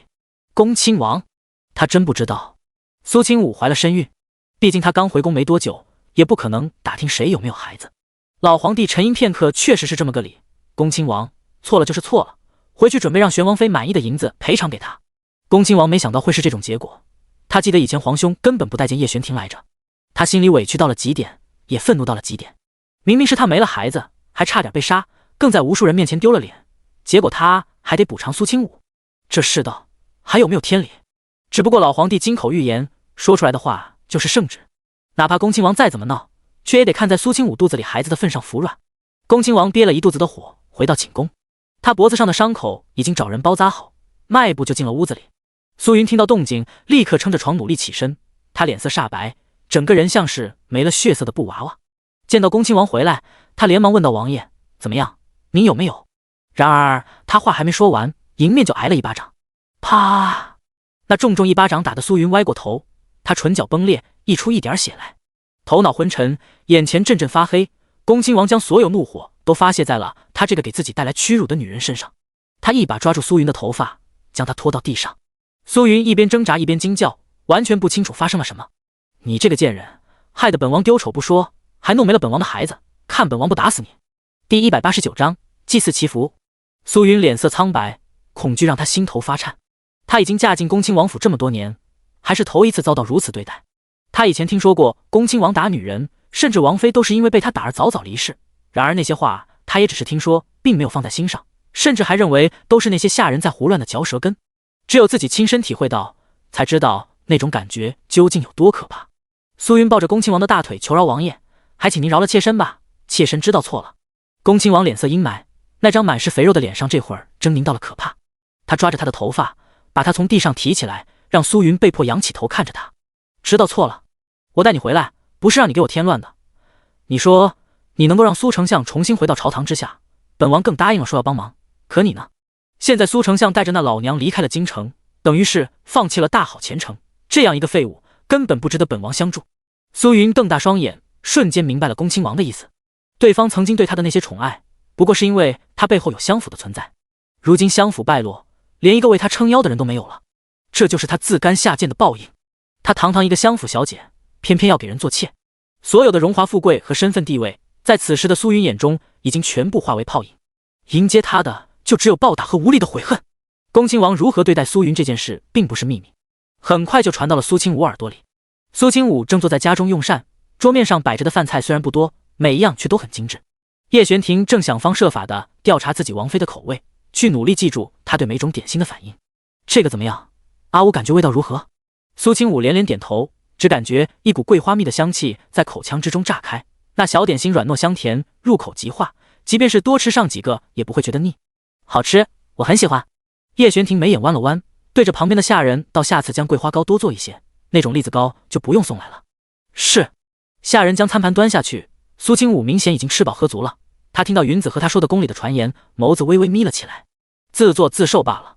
云子问道：王妃不管吗？苏清武垂下眸子，眼睛里划过一道暗色。他忽然勾起唇角，冷笑了一声，看到周围并没有外人，他稍微压低了声音道：管什么？苏云肚子里的孩子之所以会突然小产，可并非和他说的那样，与他无关。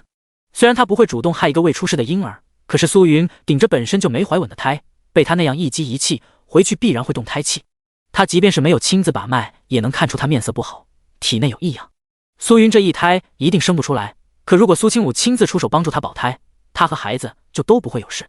苏清武本就是见死不救，对如今这种状况也早有预料。恭亲王是什么人？那是皇上都控不住的无赖，在外面受了委屈没了面子，对他下不了手，肯定会狠狠收拾苏云。云子只是随便问问，对苏云也没什么好印象，也就只因为他是苏家的人，传出去让苏家面上不好看，才会多提一嘴。王妃不管，他自然也不会多说什么。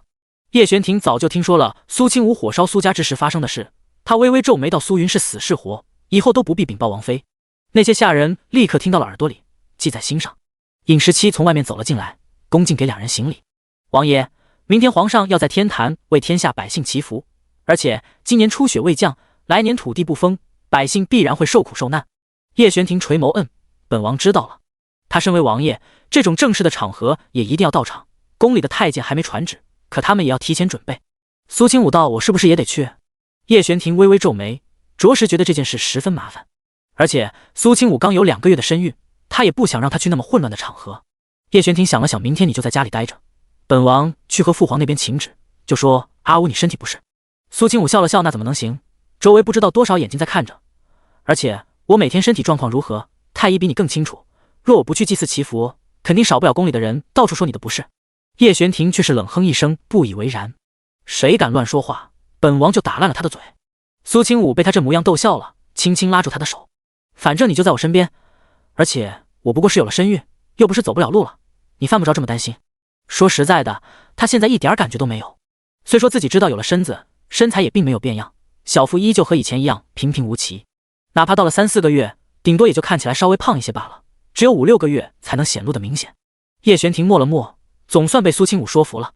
祈福的时候人多，本王让云子云清好好陪着你。好，放心吧玄庭。第二天一大早，宫里就来接人了。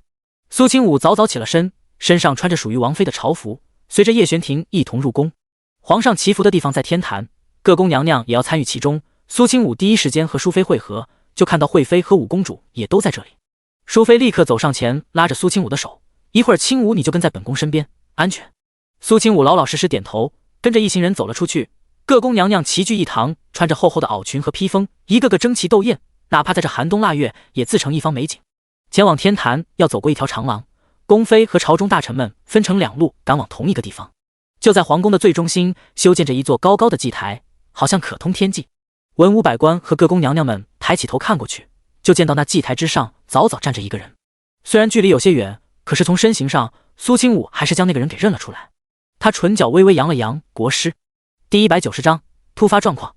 叶灵珠不知道什么时候已经凑到了苏清武身边，他脸上也露出惊讶之色。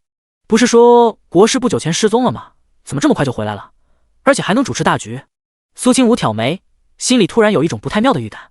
老国师虽有逃生之策，那天却断了一条手臂，受了重伤，按理说不可能这么早就出来露面的。可是他远远看过去的时候，却发现国师双手完好，手拿拂尘，一副什么事情都没有发生的样子。这怎么可能啊？心里怀着疑惑，苏清武跟着淑妃娘娘等人走在众宫妃前面，然后就看到皇上带着一行人马也现了身。皇上一袭龙袍加身，头戴金冠，身上散发着天然的贵气，那种让人望而生畏的威严感，让不少官员们都低下头。而他身后则跟着几道身影。苏清武看到出现在他面前的叶云图时，神色还微微惊讶了一下。不得不说，这人也太皮糙肉厚了。不过才过去将近1个月，他就又能下地行走了，看来之前的伤还不够重。苏清武收回目光，眼神最后一眨不眨的落在叶玄庭身上，他眸子瞬间凉了凉，眼眸也跟着弯了起来。穿过重重人群，两人四目相对，好像周围的所有人都成了背景板。苏清武偷偷对着他眨了眨眼睛，随后笑着转身，继续待在淑妃身后。叶玄庭和叶秋明毕竟都是皇子，因此要跟随皇上走在最前面。天坛下方有大概几百台阶，虽然坡度不高，却也要走上一段时间。两旁的太监端着各种各样的祭品，跟着皇上走上天坛，将所有物品摆好。皇上恭敬地对国师道：“吉时已到，国师请。”那老国师神色自然，手中拿着一把拂尘，身上一副仙风道骨的模样。他双手合十，对着皇上躬身行礼，高声道：“还请天子上前焚香。”老皇帝在上面走流程，下方官员则是各自站在自己的位置上，看着这一幕。外面有些冷，好些大臣的脸都被冻得通红，任何人却也都不敢有怨言。苏清武一直看着叶玄庭的身影，一点没将周围的人放在心上。而且祭祀的时候绝对不可以大声说话，或者乱了这里的规矩，否则刑罚比平日里还要严重10倍。可就在这种庄严又肃穆的情况之下，宫妃之中却突然有人惊叫出声。因为人太多，甚至都不知道那声音究竟是谁传出来的。在那声尖叫过后，宫妃们所在的地方顷刻间混乱起来，哪怕是苏清武都受到了波及。老鼠，有老鼠啊！好大的老鼠！惊叫声不绝于耳，甚至都影响了上面的祈福。而苏清武原本还老老实实的站在自己的地方，可是一道黑影直奔着自己的方向窜了过来。那黑色的毛茸茸的大耗子吓得两侧所有人都下意识的退后，又因为人群太过拥挤，导致出现了人挤人的情况。不知道是谁从人群之中伸出手推了苏清武一把，那力道若是没有任何准备的话，一定会摔在地上，甚至有可能被周围的人踩踏。哪怕是苏清武身形也是不由自主的一个趔趄。而就在此时，自己的手腕突然被人抓住。五公主神色担心地问道：“皇嫂，你没事吧？”苏清武站直了身体，整理了一下裙摆，摇了摇头：“我没事。”淑妃也立刻走过来，脸色难看至极，她厉声道：“都别乱，来人将那老鼠抓住。”后方一些护卫立刻冲过来，将这里团团包围。那些受到惊吓的宫妃脸色苍白，一个个都缩着脖子躲在了后面去。两只硕大的老鼠被人抓住，关进笼子里，那猩红的眼睛看着就让人头皮发麻。淑妃脸色难看，她没有急着去解决老鼠，而是带着那些宫妃跪在地上。祭祀已经停止，老皇帝直接从台阶上走下来，一张脸阴沉的可怕。谁来告诉朕，到底发生了何事？回皇上，是有2只老鼠，不知道怎么突然钻进人群作乱。淑妃垂下头，一五一十的将事情说清楚。老皇帝皱眉，这里怎么可能会有老鼠？娇贵妃也被吓坏了，她拍了拍胸口，插言：“我看肯定是有人故意将老鼠带过来吓唬人，好破坏祭祀，当真是用心险恶。”后方突然有宫妃道：“淑妃娘娘，刚才有人在混乱之中摔倒受伤了，还有人从台阶上掉了下去。”淑妃闻言，眸子里划过一道异色，她连忙回头看过去，见苏清武好好站在五公主身边，身上并没有任何异常，才放心，先把他们送回去疗伤。淑妃刚下令，老皇帝就脸色星沉如水的冷声道：“都给朕站住！”所有人都被皇上的气势震慑的不敢多发一言。破坏祭祀者该当何罪？听到皇上的话，那些宫妃脸色苍白起来，全部都低下头跪在地上。淑妃抬起头道：“是妾身的错，妾身管制不严，才会让人将老鼠带进来。”老皇帝虽然生气，却还有理智，他并没有去责怪淑妃，而是直接下令来人给我仔仔细细的搜，任何一点蛛丝马迹都不能放过，朕一定要看看究竟是谁这么大的胆在祭祀祈福之上捣乱。有侍卫将这里全部包围，更是不客气的将武器对准那些宫妃。淑妃被搀扶着从地上站起身，紧皱着眉头，她没想到后宫会有人这么大的胆子，一个个的盘问了一遍，然而却什么都没有发现。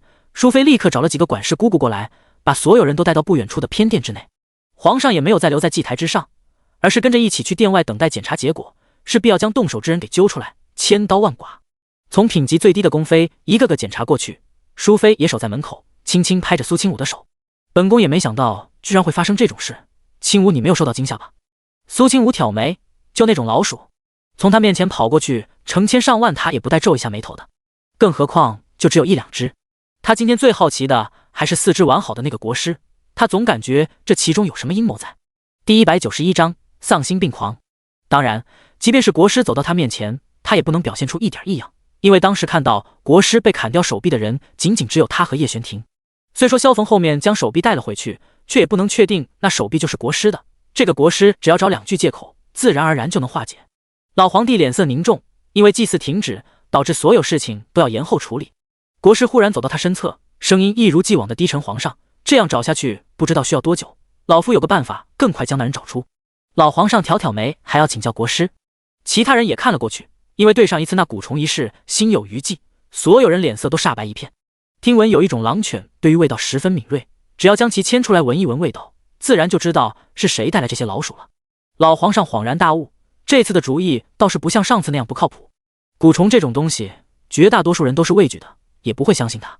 可是那种犬类就不一样了，本来他就可以搜寻一些人的踪迹，如今让他找携带老鼠的人，自然也不在话下。立刻按照国师说的去做。苏清武倒是有些诧异，他还以为这个假国师要故技重施，不过显然这个假货可比之前那个还要聪明。也是，天底下会易容术的人也不止他一个。他倒是看看对方究竟会玩出什么猫腻来。2条毛色漆黑的狼犬被牵了过来，所有宫妃战战兢兢的被迫站成一排，因为每个人都隔着一点距离，这样一来就会很容易分辨。那些侍卫让狼犬闻了闻那老鼠的味道，然后牵着绳子向着人群之内走过去，包括苏清武在内，淑妃也在这群被搜查的人当中。狼犬慢悠悠地走在人群之中，导致所有人的心情都十分紧张。可就在突然间，那2头足足有2米多长的狼犬猛然挣脱了锁链，向着一个方向扑了过去，那模样好像在饿狼扑食，而这个方向正是苏清武所在的位置。啊！人群之中发出一声惊呼，更多的人瞪大了双眼，谁也没有预料到会发生这样的意外。原本心一直提着的苏清武，在看到那2头失控的狼犬之时，却是稍微松了一口气。他不怕对方做什么，就怕对方什么都不做，那样就像是有毒蛇藏在暗处，不知道什么时候才会跳出来咬你一口。淑妃就站在他旁边，他的反应速度也没有那么快，见到狼犬扑过来的时候，整个人都已经吓傻了，呆呆地站在原地，有些腿软的不能动弹。苏清武也不可能将他丢下自己逃跑，因此眸子里划过一道厉色，在想着要不要当众将扑过来的狼犬给撕了。只不过那画面有些血腥，不太适合胎教。清武小心！淑妃脸色已经难看到了极点，她闭上眼睛，一把扑在了苏清武身上，打算用自己的后背挡住狼犬的攻击。刚要出手的苏清武整个人都愣住了，他脊背僵硬了一瞬，目光之内划过一道暗色。危机时候才能看出一个人的本心，原本他对淑妃并不是特别在意，只把她当成一个可以利用的人罢了，相互之间还有芥蒂。可是如今，淑妃手臂紧紧搂着他，明明自己已经恐惧的要命，却还在尽力的保护着他。不管是为了他，还是他肚子里的孩子，现在这场景都说明了一点，那就是淑妃已经真真正正把他当成了自己的孩子。苏清武神色不由得一暖，就在他思索之间，那2条狼犬已经扑到他跟前，然而他们却没办法再靠近一步。一道身影不知道什么时候已经冲到了他们身后，一手一只的抓住了2只狼犬的一条后腿。发疯的狼犬一下子从空中落在地上，前爪甚至还在不停的挠着地，却无论如何也挣脱不了身后的控制。叶玄庭目光森冷，眼睛里全部都是杀意，双臂骤然发力，将2只重达200斤的狼犬直接狠狠地甩飞了出去。如此惊人的臂力，让周围不少看到这一幕的人面色呆滞，就连老皇帝也颇为意外。他从椅子上站起来，立刻道来人，将狼犬抓起来。淑妃身体还在发抖，苏清武见到危机解除，轻轻地拍了拍他的后背：“娘娘，没事了。”淑妃抬起头看了一眼身后，确定那狼犬已经被处置之后，总算长出了一口。到底怎么回事？那2头狼犬为何会突然间发疯攻击清武？他可不相信那2只老鼠是苏清武带进来的。那老鼠很脏，很有可能带着病，而苏清武本身就是的孕妇，怎么可能会在那么危险的东西？老皇帝脸色更加阴沉，现在几乎可以确定有人是冲着苏清武来的。他侧头看向国师，眼神略微有些怀疑，然而却见国师目光凝重，大步向着苏清武走了过去。叶玄庭猛然上前挡住了国师的去路，他目光如炬，眼底浓郁的暗色流转：“国师，王妃有了身孕，可经不住惊吓，你有什么事直说好了，用不着靠近。”老国师果然没再上前，他好像也不想和叶玄庭起冲突，而是道：“老夫只是怀疑，问题并不是出在狼犬身上，而是出在王妃身上。”叶玄庭眯起双眼：“国师这是什么意思？王妃身上一定有什么吸引那些动物发狂之物，如果不尽早解决的话，恐怕还会出现问题。”叶玄庭冷声道：“这件事就不劳烦国师了，回去之后本王自会解决，现在要做的就是抓住要害王妃的幕后黑手。”他说完这句话，直接走到苏清武身边，扶住他的手臂：“阿武，没被吓到吧？”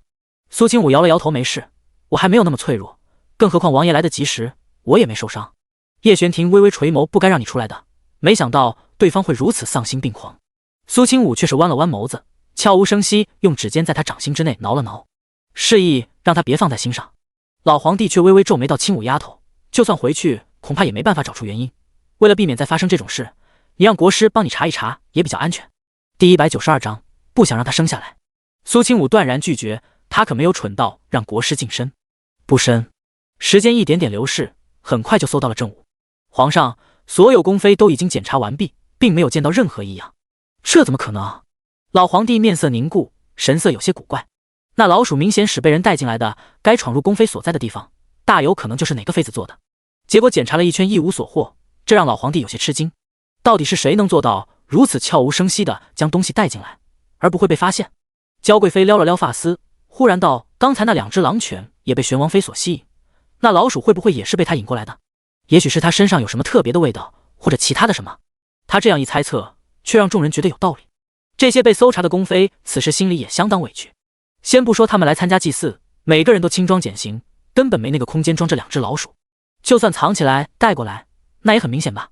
老皇帝略有沉思，目光在苏清武身上打量了一番。既然查不到任何人携带老鼠，这个解释也有可能。娇贵妃再次道：“皇上，既然查不出结果，不如先放一放，祭祀才是大事。如果延误了时机，可就不太好了。”老皇帝颔首，贵妃说的有理。他起身到所有人回到原处，祭祀继续。叶玄庭却仰起头开口道：“王妃有些身体不适，还请皇上准许儿臣陪她离开。”听到他这么说，其他大臣脸色都有些意外，因为身为皇子，如果不能参加1年1度的祭祀，在规矩之上说不过去。没看就算叶云图一瘸一拐的都跟着过来祭祀了，而叶玄庭这个比他还强上不少的皇子，怎么能够缺席？不过老皇帝只是稍微沉思了一下，就点点头，可以。其他人重新回到天坛附近，而叶玄庭扶着苏清武在其中一个比较暖和的宫殿休息。苏清武看到他如此紧张自己，心里还是挺高兴的，他轻笑了一声：“真没事。”叶玄庭点点头：“我知道，只不过就是不放心。”自从苏清武有了身孕以后，叶玄庭恨不得一天下来，自己的眼睛都粘在苏清武身上。苏清武微微扬起唇角，眉眼弯弯。叶玄庭忽然问道：“阿武可有什么发现？”苏清武愣了一下，随后明白过来他在问什么。他点点头，然后将自己手腕上戴着的那个手镯拿了下来。很隐蔽，就连我都没想到会有这种效果。他勾起唇角，眼底划过一抹嘲讽。叶玄庭看到苏清武将太后赏赐给他的镯子拿下来，眼神之内瞬间划过冷色，早知道当时就该丢了它。不是，苏清武笑着解释道：“镯子没问题，有问题的是太后给我戴镯子的时候，指甲里面藏着的一点东西洒在了我身上。”他闻了闻自己手腕，却闻不到任何味道，应该只有兽类才能敏锐地闻到。这种味道擦在身上之后，至少半个月不会消散，哪怕是一点点，都需要耗费很大的代价才能得到。如此珍贵的香料用在他身上，也不觉得亏得慌。叶玄庭声音骤然冷了几分：“太后为何要对你下手？”苏清武安抚他：“可能是我肚子里的孩子挡了谁的路。如今这孩子还不过2个月，就有这么多明枪暗箭过来，倒是让苏清武有些意外。上辈子他在4年后怀胎，对于这个好不容易得到的孩子，叶玄庭一直守在他身边，几乎寸步不离。而他那时候也算安稳下来了，和他相敬如宾，不再吵闹。而且他确实也想要一个属于自己的孩子。直到叶玄庭离开京城，苏清武才第一次遇到危险，直到现在他才知晓自己这个肚子究竟被多少人惦记着。他甚至有些怀疑，不光是太后等人，圣山那群人也希望他留下子嗣。也许从第1碗婢子汤开始，这场算计就已经开始了，没有人希望他的孩子生下来。可是为什么呢？他的孩子除了身份血脉，又会对那些高高在上的人造成多大的伤害，以至于他非死不可？苏清武想不通。目前的线索很少，也是因为他上辈子知道的太好了，这点小手段还伤不到我，王爷大可放心。而且这香料我也有办法掩饰住。叶玄庭眼睛眨了眨：“需要我取什么东西吗？”苏清武摇了摇头：“不用。”他忽然靠近他，然后骤然间闭起双眼，吻上他的唇。叶玄庭微微怔住，双眼骤然放大。苏清武亲了亲他，然后舔了舔自己的唇角，眸子里都亮晶晶的。他笑道：“这香粉也并没有那么无敌，我回去多撸撸大白，身上沾染它的味道，就没有什么动物敢靠近我了。”叶玄庭有些担心这香粉不会对白风有影响。不会，白虎怎么说也是山中霸王，能影响他的香粉必须比这个浓郁几10倍才行。而且苏清武低笑了一下，对方这样做也给我扩充了一下思路，既然他们喜欢玩，那么我就陪着他们玩一把大的。叶玄庭看到苏清武笑，也不由得笑了起来。不过他很快正色到：“国师应该是假的，不过对方也肯定来自圣山，此人的易容术相当高明，阿武要小心身边的人被替换。”苏清武微微愣了愣，随后抿唇笑了笑。玄庭，别忘了我也会这个，而且还比他做得更好。所以，又怎么可能有人戴着易容面具逃过他的眼睛呢？之后祈福等事进行得很顺利，没有再发生什么意外。苏清武和叶玄庭也没有想要在宫中多留的意思，天刚黑的时候就申请离开皇宫。马车行驶在街道上，两侧的店铺已经关门，唯有车前的灯笼还在燃烧照明。两人坐在马车里面，并没有说话，而苏清武闭目养神，轻轻靠在叶玄庭怀里。可就在此时，马车忽然剧烈地摇晃了一下，车夫连忙拉住缰绳，被这突如其来的变故吓了一跳。然后苏清武就听到马车夫惊声道：“王爷，咱们的马车好像撞到人了。”第193章，你的腿没事。苏清武刚要起身，就被叶玄庭按住了。他低声道：“你留在车里，我下去看看。”苏清武点了点头，老老实实坐在马车之内。叶玄庭起身下车，跟着那车夫向着后面看过去。果不其然，马车旁边的地面上躺着一个衣衫褴褛的人，不过对方趴在地上一动不动，一时间生死不知。叶玄庭神色谨慎，迈步来到那人身侧，抬起手抓住对方的肩膀，以防对方突然出手。他眯起双眼，想去试探此人鼻息，却骤然看到那人张开了嘴。嗖！漆黑的夜色当中，躺在地上那个中年男人的嘴里突然飞出来了什么东西。叶玄庭脸色微微一凝，却也没觉得太过意外，几乎眨眼间就已经完成了防守的动作。一枚看起来漆黑小巧的针一下子扎在了叶玄庭的剑柄之上，发出相当清脆的当的一声。叶玄庭几乎没有任何犹豫，手中长剑对准那人的脖子扎了下去。一切都发生在电光火石之间，甚至苏清武还在马车之内，并不知道外面已经交过了手。那人脖子上多了一个血窟窿，鲜血迸溅，染红了叶玄庭的衣摆。他站起身，微微皱眉，却一时半会儿也擦不干净，只能作罢。那车夫脸色紧张地问道：“王爷，那人是刺客？”叶玄庭微微颔首，目光看向四周。今晚的夜色着实过于安静，安静的让人有些心悸。他倒加快速度，赶紧回去。虽说来的时候周围有暗卫保护，可一旦敌人的数量超过一定数量，让影卫们分身乏术，他也会觉得很头疼。最重要的还是要保护苏清武的安全。叶玄庭掀开帘子上了马车，坐在苏清武身侧，握住了他的手。苏清武疑问：“出什么事了？”叶玄庭神色自然：“一点小事。”两人坐在马车之内，等着马车行驶离开。然而等了半晌，不见动静。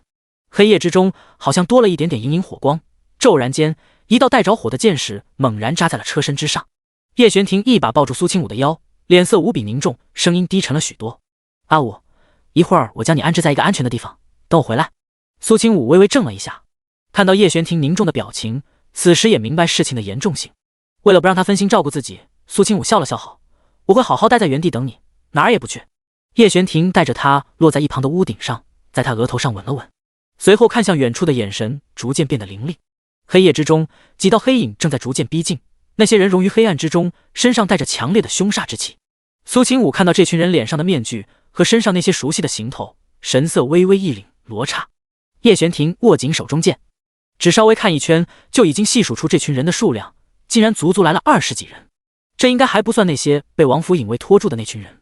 尹时期他们的武功绝对不弱，即便是在这些杀手面前也毫不逊色。只可惜这次来的杀手数量实在有些多，而且最前面那两人应该还是罗刹堂里面最高级别的12天杀。这一次行动可以算得上所有驻守在南叶国的罗刹倾巢出动。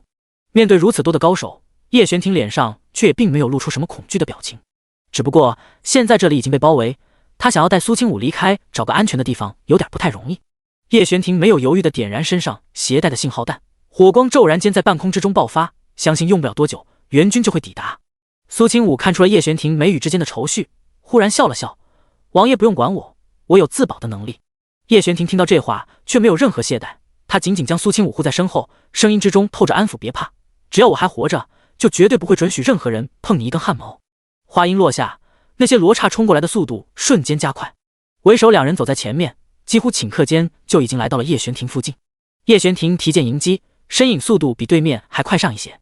见到叶玄庭接住了自己的剑，对面的鬼面人明显愣了一下，然而从面具下方发出了极为嘶哑的声音：“你的腿没事。”要知道叶玄庭自从一条腿残疾之后，整个人战斗力大打折扣，因此原本那些还算畏惧他的人都恨不得当面嘲讽他一番。这件事自然也传得人尽皆知，以至于哪怕是这些杀手也知道了。叶玄庭并没有和对方废话，剑芒横扫，直接将对方逼退，然后又迎上了另外一把剑。那些普通的杀手在他面前根本走不过几个回合，长剑横扫一片，眨眼间就能清空一片空间。叶玄庭的剑影犹如游龙，根本琢磨不透，身法也是在战场上磨练出来的，哪怕是这群杀手也无法碰到他一点一角。他并不需要想着要如何将这些杀手斩杀，只需要拖延时间，等到援兵一到，这群人自然伏诛。而苏清武则是被他保护得好好的。苏清武站在夜色之下，看着面前的男人为他浴血拼杀，他心脏越跳越快，眼底都多了几分星星点点。他家王爷真是太帅了。苏清武直接找了屋檐上比较干净平整的地方坐下，他略微垂下眸子，打开了一个自己随身携带的小木盒。木盒不大，可是在打开的瞬间，里面却飞出来不少蚊子大小的虫子。那些黑色带着翅膀的小虫子在接触到空气的一瞬间就消失在了黑夜当中。苏清武双眸含笑望着叶玄庭的方向，双手撑在身侧，姿态有些懒洋洋地看着这一幕。见到自己这么多人都在叶玄庭那边讨不到任何好处，那些无所不用其极的杀手将目光落在了苏清武身上。从远处骤然飞来一支箭，直奔着苏清武的方向射来。只可惜叶玄庭一直就在苏清武距离不远的位置，更是将12分心力都放在他身上，在那弓箭飞来的一刹那，就猛然间被叶玄庭伸出来的手给抓住了。第194章，那条腿是我亲手废的。周围那群杀手都已经傻了眼，就算是他们之中最厉害的杀手，也没办法在这种夜色之中抓住一把高速飞来的剑。即便是早就知道叶玄庭功力深厚，武功深不可测，然而今日一剑却当真让他们开了眼。难怪对方带人捣毁了他们那么多的据点，被整个罗刹组织通缉，也没有几个人敢接这个任务。太强了！别说他们，就算苏清武也怔住了。虽然他知道叶玄庭厉害，却也有个限度。他完全没想到叶玄庭已经强大到徒手接剑的程度。叶玄庭反手将那剑甩了出去，顷刻间那个射箭出来的杀手就已经瞬间毙命。很多人都没来得及反应，就看到自己的同伴死得透透的。那些杀手的动作骤然间停了下来，所有人脸色难看地盯着叶玄庭的方向。即便是最前面的2个天煞，此时表情也有些凝重。他们的武功当然不是周围那些杂鱼能够比的，只可惜即便是他们2个一起上，也没能叶玄庭分毫。对方一人一剑就站在屋顶上，却又仿佛屹立于天地之间，无法撼动。而苏清武依旧一点也不紧张不害怕地坐在他身后的屋檐上，2个人并不像是被包围的那一方，而他们才是。就在此时，苏清武忽然笑了笑，那张本来就绝美的容颜在月色之下像是被镀上了一层光，好像月下仙子，漂亮的让人移不开目光。诸位被包围了，还请放下武器投降吧。听到他突如其来的一句话，那2位天煞互相对视了一眼，不由得觉得莫名其妙，真是可笑至极。其中一人发出了一声感叹，那话语之中透着嘲讽。苏清武也不生气，和那些凶名在外的杀手对峙，明明看起来是一个手无缚鸡之力的弱女子，却半点儿也没有畏惧之色。她和那些看到杀手就瑟瑟发抖躲起来的小姐夫人们不一样。我知道诸位不相信，不过……苏清武突然击掌，清脆的巴掌声响在夜色当中，在这一瞬间就有几个杀手浑身抽搐，口吐白沫倒在地上。2个天煞吓了一跳，他们虽然是排行在最末位的天煞，可是依旧是罗刹殿高层之一。可是看到如此诡异的情况，他们竟然完全不知道发生了什么。怎么回事？看着自己的手下一个接一个的莫名倒下，2个头领的脸色都绿了，一种莫名诡异的恐怖感在心口蔓延，让人再也无法忽视那个看起来被保护的苏清武。你究竟用了什么手段？苏清武挑眉，我为什么要告诉你们？2个天煞紧咬牙关，看着自己身后残存无几的手下，立刻声音冷厉地发出命令：走！苏清武已经从屋檐上站了起来，冷风刺骨，却不及他脸上的神色冷。罗刹堂杀我母亲，如今又来行刺我与王爷，现在你们想来就来，想走就走吗？那2个天煞只感觉浑身骤然僵硬了一瞬，他们在这一刻也终于明白了自己那些手下为何会突然出事，是蛊毒。可即便是发现了，现在反应也已经晚了。虽说苏清武用的法子不太高明，而且还有很大的弊端，可是在叶玄庭帮忙掩护之下，这份弊端就已经彻底消失了。正面战斗，苏清武可能打不过这其中的任何一个高手，可是论用蛊和毒，他目前还没怕过谁。叶玄庭迈步向着那2个浑身僵硬的人走过去，他不紧不慢地抬起手中剑，就要直接解决了他们。只不过顷刻间烟尘四起，一阵烟雾裹住了2人。叶玄庭闭眼，避免那烟尘之中有东西对他造成伤害。然而在睁眼之时，那2个杀手已经消失得无影无踪。他想动身去追，却没动，只是默默捡起地上的2把剑，对准了夜空一个方向丢了出去。远远的惨叫声传来，他眯起双眼，稍微有些不甘心地垂下手。他转身，眼神之内有些内疚，有人救了他们。苏清武却一脸轻松，他笑道：没事，反正他们也活不成了。如今能够解他的蛊毒之人不多。其他罗刹堂杀手的尸体已经散落一地，有被叶玄庭杀的，也有被毒死的。这还是苏清武第一次和叶玄庭面对如此危险并肩作战，这让他很开心，很愉悦，就连浑身的毛孔都是舒展开的。叶玄庭看着苏清武唇角的笑意，他也不由得弯了弯眉眼。王爷！不远处火光冲天，无数人骑着快马向着这边赶过来。京城的大街小巷，无数身穿甲衣的将士们拿着武器，举着火把，将这附近团团包围。而最前面的一人大喊了一声，带着人来到了最前面。叶玄庭和苏清武对视了一眼，两人眸子里露出一抹无奈之色。叶玄庭抱着苏清武从屋顶上跳下来，落在来人面前。萧峰紧张兮兮地下了马，打量了一下两人，问道：“属下救驾来迟。”苏清武忍不住笑出声：“你还真来迟了，那些刺客都已经被王爷解决了。”萧峰目瞪口呆，看着不远处屋顶地面的尸体。这他也不敢迟疑，连忙招呼其他人将那些尸体收敛。王爷王妃没有受伤吧？苏清武点头，没有。马车已经准备好了，属下送两位回府。黑暗之中，几道黑影浮现，那浑身被漆黑包裹的男人一松手，两个人就痛苦地躺在地上。他们肩膀和大腿各自被扎了一剑，鲜血不断涌出。而最重要的还是，此时他们唇色发黑，口吐白沫，看上去马上就要不行了。罗刹调的天煞，每个人都有强大的体质，能够抵抗绝大多数的毒性，这也是这两个人当时没有立刻毒发身亡的原因。黑色斗篷之下的身影，声音沙哑冷冽，一群废物，带了足足50人，几乎倾巢出动都没能杀了那两个人。好在还有一个人能够勉强说话。那个玄王的腿没事。什么？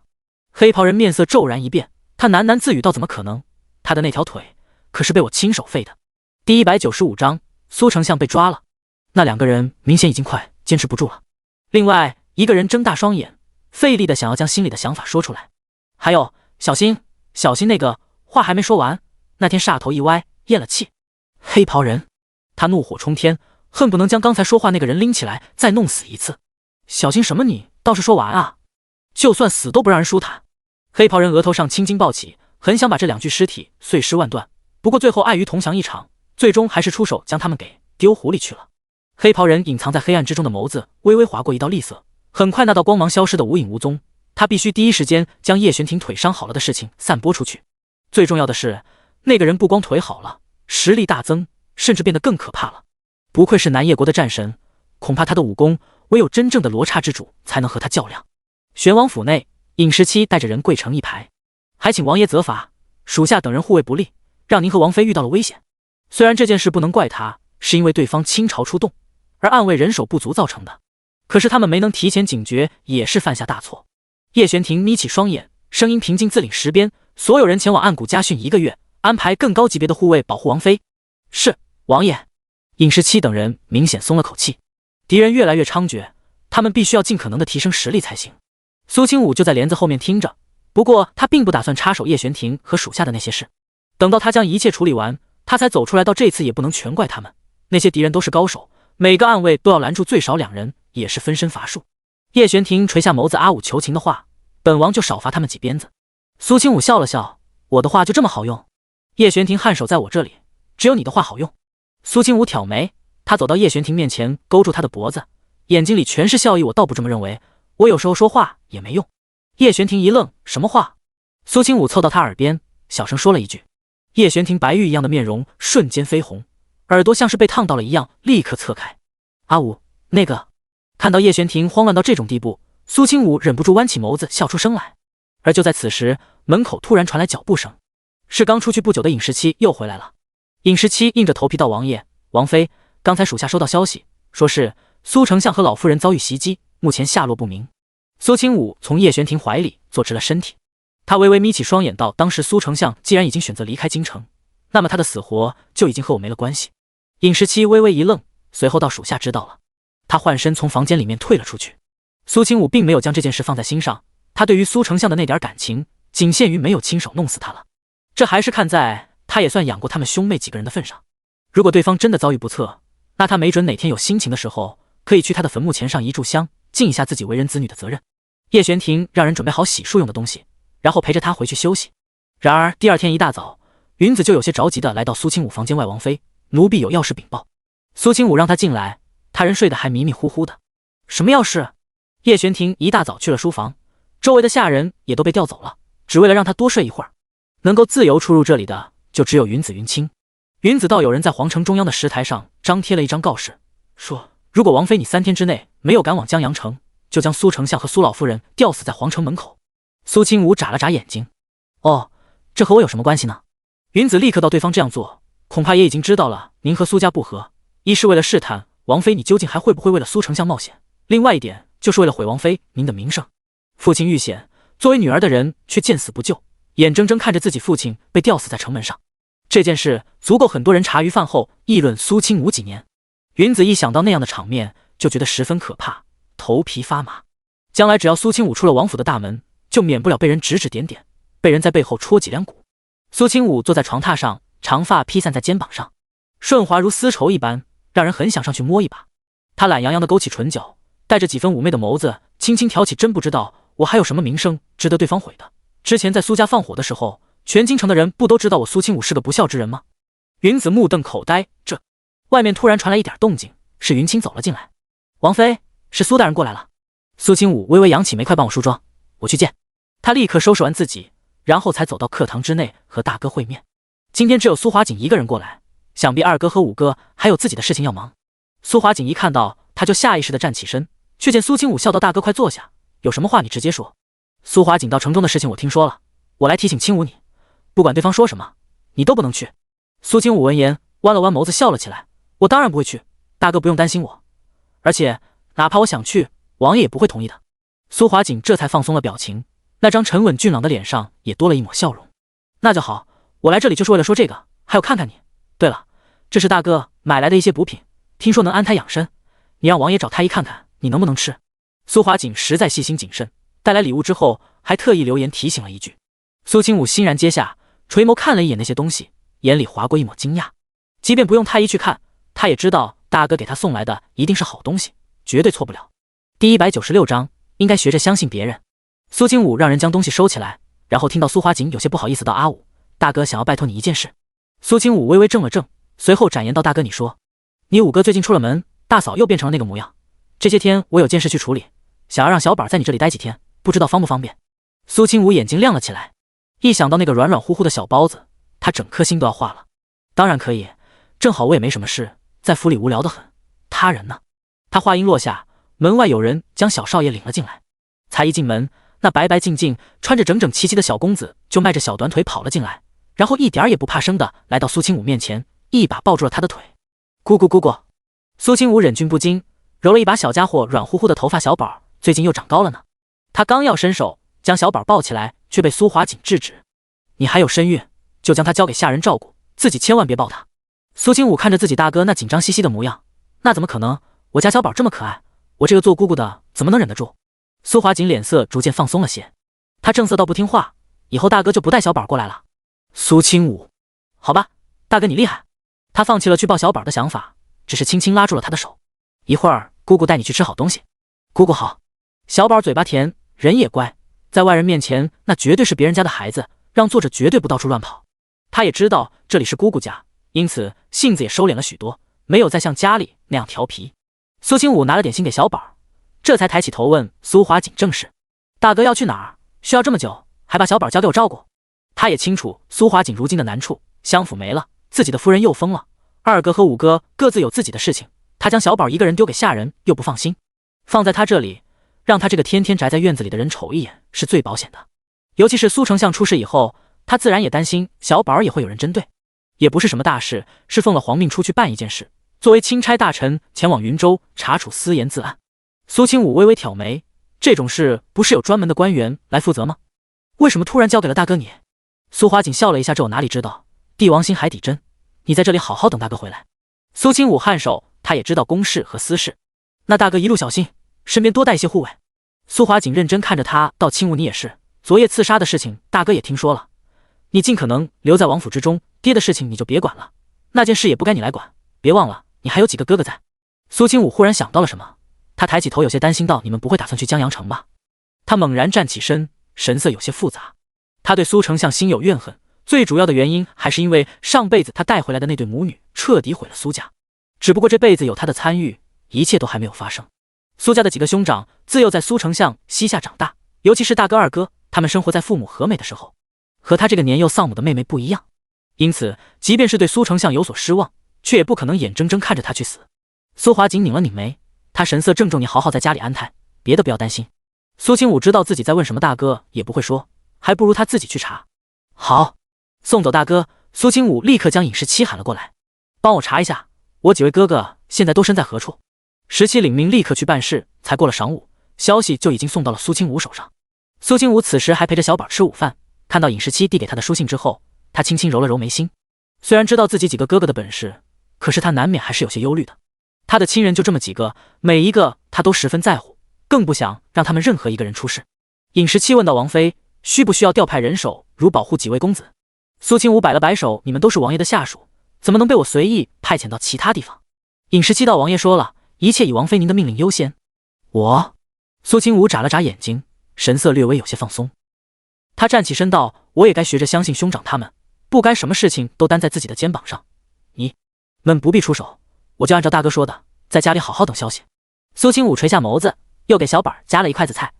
小宝扬起下巴，眨巴着黝黑的大眼睛问道，姑姑，小宝要有弟弟和妹妹了吗？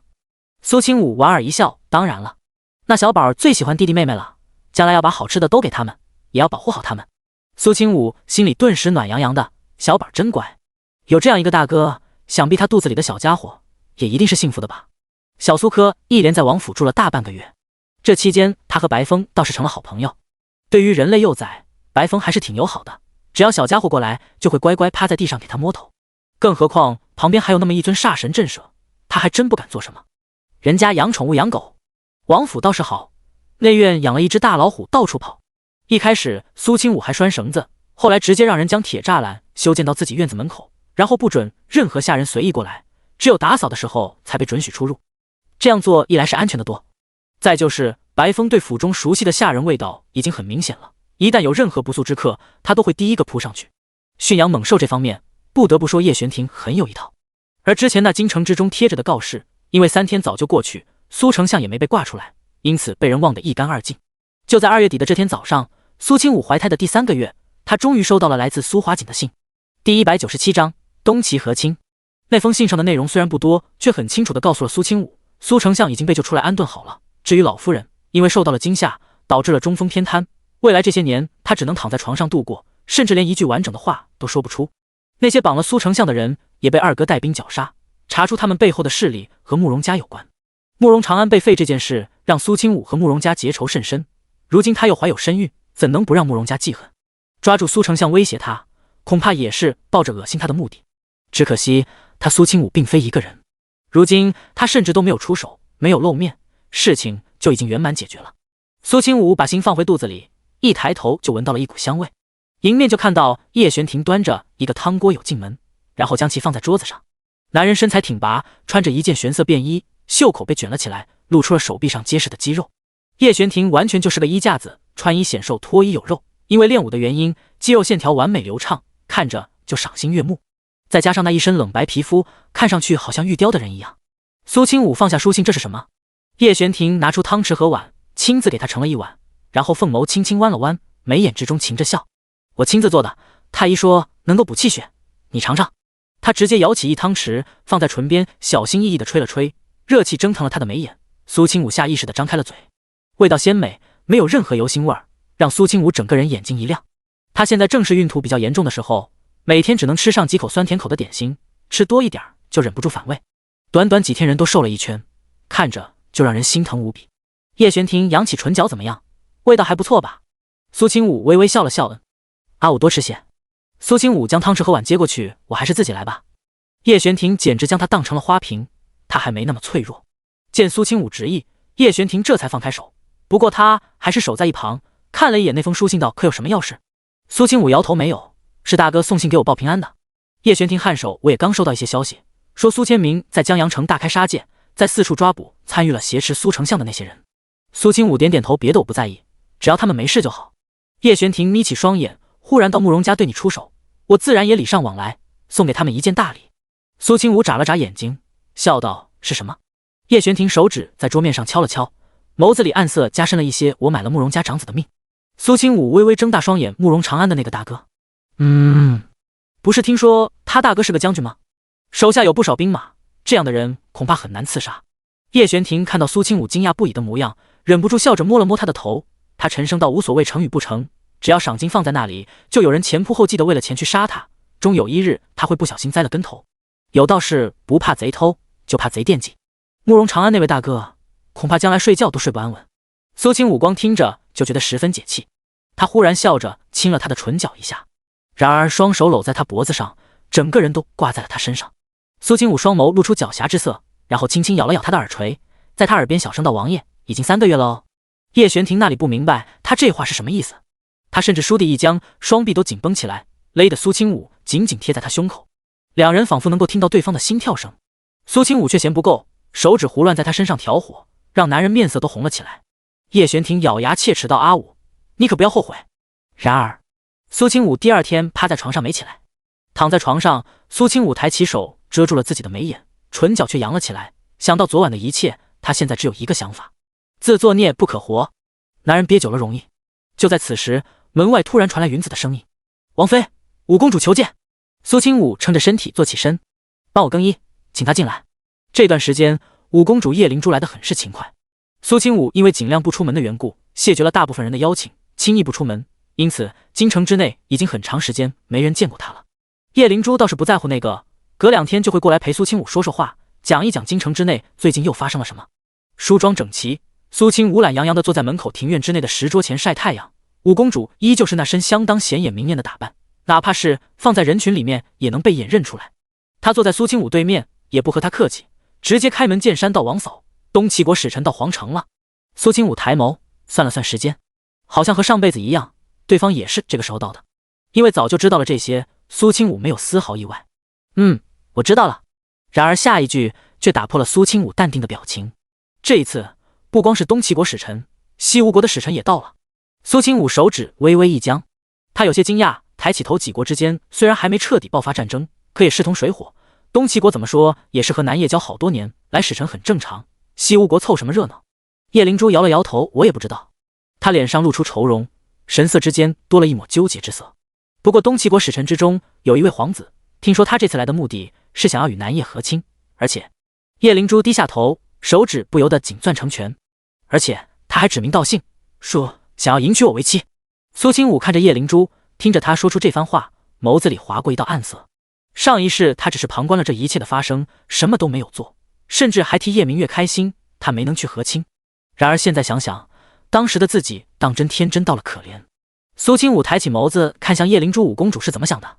第198章避免和亲的技巧。叶灵珠眼眸低垂：“我不想嫁，我有喜欢的人了。”她心乱如麻，脸色也有些苍白，一看就是这2天都没睡好觉。她突然抬起头道：“我和王嫂说，这些只是想要找个人倾诉，并不是想要王嫂为我做什么。”苏清武扬起唇角笑道：“我现在自顾不暇，还能为别人做什么？”叶灵珠也没放在心上，她继续说着：“东齐国远隔万里，我母妃也不会同意我嫁过去的，而且我与人早就定下婚约，想必可以用这一点搪塞过去。”苏清武忽然笑着摇了摇头：“不行的。”叶灵珠一愣：“什么不行？”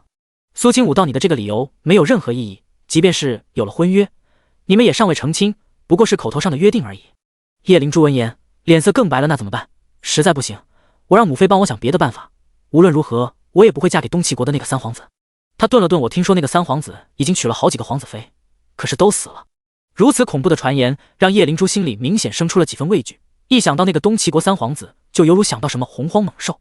苏清武喝了口水，他想了想，对叶灵珠道：“这宫里成年公主又不止你一个人，而且我倒是觉得有人比你更合适去和亲。”叶灵珠微微怔了怔，随后想起了什么。可是这些天叶明月她抱病在床，他这么一说，忽然明白了过来。叶灵珠也不是傻子，只要苏清武稍微提点一下，就已经明白了过来。王嫂是说她的病是装的？苏清武淡笑不语。叶灵珠闻言，眉眼之内瞬间露出怒色来：“我这就带着太医去找他。”苏清武忽然将他叫住：“等等，即便是叶明月出面，东齐国的那位皇子也不一定想娶她，最终要被送去和亲的人还会是你。”叶灵珠彻底懵了，那怎么办？如果有办法的话，上辈子他也不会成为那个牺牲品了。苏清武忽然眼唇笑了一下，从袖子里拿出了一瓶早就准备好的丹药：“给，吃了这个以后，我教你怎么做。”叶灵珠凑到苏清武近前，听完苏清武的那番话，彻底呆愣住。不过他随后笑了起来，还是王嫂有办法，我就按照王嫂您说的做。叶灵珠拿着苏清武给她的瓷瓶离开了王府。她身边的小丫鬟小声道：“公主殿下，还是别什么东西都乱吃比较好。”叶灵珠看了他一眼，却没有迟疑，两瓶子里的一颗药丸拿出来吞咽了下去。他神色凝重道：“王嫂根本没有害我的理由。”可是，没有可是了，对方指明了要娶我，说明早就有人将我的消息透露给了对方。叶灵珠并不傻，不然她也不会很早就看透了叶明月的真面目。她带着人坐上马车，直奔着城中最大的酒楼而去。现在正好是晌午，想必那些东齐国的使臣正在酒楼里面吃午饭。在马车之中，刚吃下那药丸不久的叶灵珠就感觉脸上一阵痒。她忍耐了一会儿，等到痒意退去，她摸了摸脸颊，感觉上面起了不少小疙瘩。虽然心里有些担心，不过想到苏清武嘱咐的那些话，一颗心又落了地。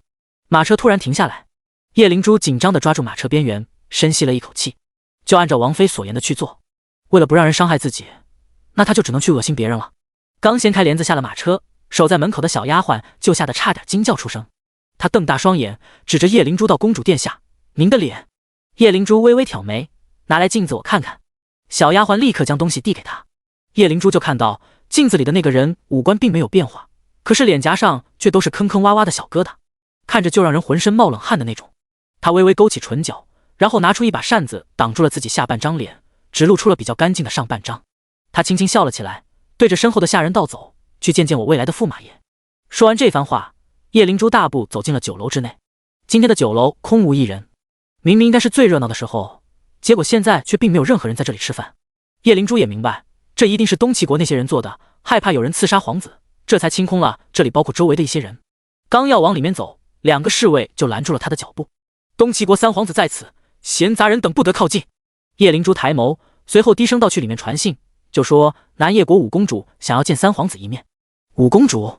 叶灵珠对着这两人翻了个白眼。怎么，还有别的人敢在皇城之内冒充公主？这话说的倒是有道理。那守门的两人闻言，立刻进去里面禀报。果不其然，很快就有人走了出来。那人态度转变极快：“三皇子请五公主过去一叙，我家殿下已经仰慕公主许久，希望能够和公主殿下喜结良缘。”听到这番话，叶灵珠非但没生气，甚至眸子还亮了起来。她忽然当着这两个人的面说道：“真的吗？那简直太好了。”那两个人瞬间愣住了，不知道为何，他们总觉得叶灵珠这个态度和语气有点古怪。只不过上面有三皇子的命令，他们不敢迟疑，立刻带着叶灵珠来到楼上厢房。厢房之内有几个人，倒是不多，他们只是站在中间那个年轻男子的身后，应该是守卫。叶灵珠也没管其他，直接将目光落在那个年轻男子身上。对方长得还算俊朗，可是脸颊有些发白，眼窝深陷，一看就是那种花花公子、纵欲过度之人。他心中冷哼了一声，可是眼睛却笑着弯了起来，还没等对方说话，就坐在了那人对面的椅子上。“三皇子是吧？听说你喜欢我，想要娶我，本公主特意来看看你。本公主觉得你这个人颇有眼光，能够看出本公主是南叶国所有公主里面最漂亮最善良的。想必你看到我的画像之后，就已经对我深深迷恋，爱慕不已，觉得我堪比天上仙女下凡，人间绝色，想要生生世世和我在一起。”第199章苏清武的手段。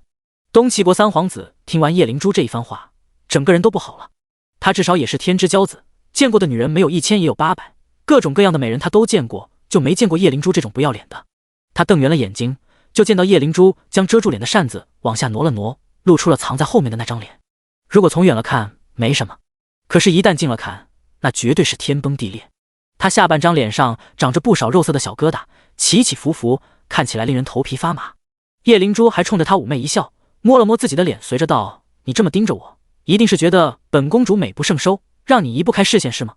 咱们能不能将婚事提前？咱们两个的孩子一定会比我更美的。”哦，三皇子实在没忍住，差点一口吐出来。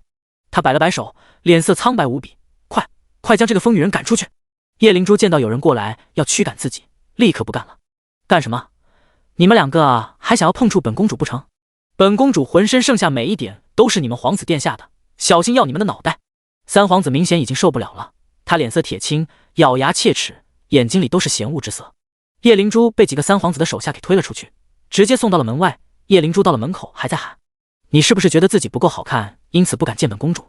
你放心，本公主不会嫌弃你又丑又老的。”东齐国三皇子，谁来把那个女人的嘴给堵上？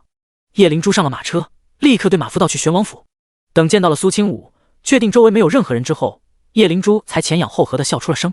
她一边笑一边捂着肚子道：“还是王嫂的办法好。你是没看到那个三皇子脸都要青了，被我气得三魂出窍，六魄升天。”苏清武听着叶灵珠的讲述，眉眼也弯了起来。他看了一眼她的脸，到几天之后，你脸上这些痘痘就会消失，而且排出脸上的杂质之后，以后皮肤会越来越光滑白皙。真的吗？叶灵珠小心地抚摸自己的脸，嘴角的笑容却停不下来。她抬起眸子道：“以前我在所有人眼睛里就是嚣张跋扈的姿态，现在多一点自恋，好像也没什么，不会让人发现任何不妥。至于装病毁了自己的脸什么的，那些都是叶明月用过的笨招数，我再用的话事倍功半，怕是不会有人相信了。”苏清武点点头，确实如此。叶灵珠眨了眨眼睛，想了想：“你放心，这戏我会一直演到底，最好达到那位三皇子一看到我就吐的程度。”哈哈哈。苏清武看到叶灵珠又恢复了往常的模样，这才将眉宇舒展开。他道：“虽然进展还算顺利，可也不能大意。”叶灵珠眉眼弯弯，我会一直缠着他的。东齐国的那位皇子殿下，还不知道未来的日子会发生什么。等到送走了叶灵珠，苏清武这才伸了伸懒腰，在自己院子里来回走走，顺便捡捡花枝，浇水，顺便看着小宝学完字之后，和白风一人一虎一起在院子里耍。他以前不是那种能够耐得住性子的人，自从重生一次之后，所有的一切都在他心里趋于平静，因此他相当珍惜面前这一份岁月静好。只不过刚到下午黄昏时分，这份宁静就被打破。尹时期大步来到院子里面，看到苏清武之后，躬身行礼：“王妃，您让属下等人盯着的那些西吴国使臣有了动静，他们全部前往了万花楼，要找人服侍，而且还派人鬼鬼祟祟的去了相府原来所在的位置，只不过转了一圈，什么也没有发现就离开了。”苏清武立刻勾起唇角，他眸子里骤然变得明亮起来。林氏和苏千灵虽然可恶至极，可是这两个人背后还有真正的幕后黑手。如果不是西吴国的人将他们安插在相府，教他们做事，他苏家也不会落得那样的田地。我知道了，你让人将苏千灵改头换面，戴上面纱给他们送过去。既然他们千方百计的想找，那我就直接送到他们眼前好了。是，属下明白了。尹时期听完苏清武的命令，心里微微一阵震动。王妃这手段还真是足够狠。西吴国这个时候突然来南叶国的目的，肯定和林氏母女有关。从王妃那边他已经知晓，苏千灵很可能是西吴国皇室血脉。怎么说她也是流落在外的公主，西吴国国君为了自己的面子，也不可能真的对她不管不顾。可是现在，苏清武将苏千灵送去服侍那些找他回国的使臣，然后等到他的真实身份暴露，那就有意思了。光想想，尹时期都感觉一阵头皮发麻。被那些手段狠辣的嬷嬷管教，被迫辗转在各种男人身下，短短数月，原本模样还算小家碧玉的苏千灵就已经脱了相。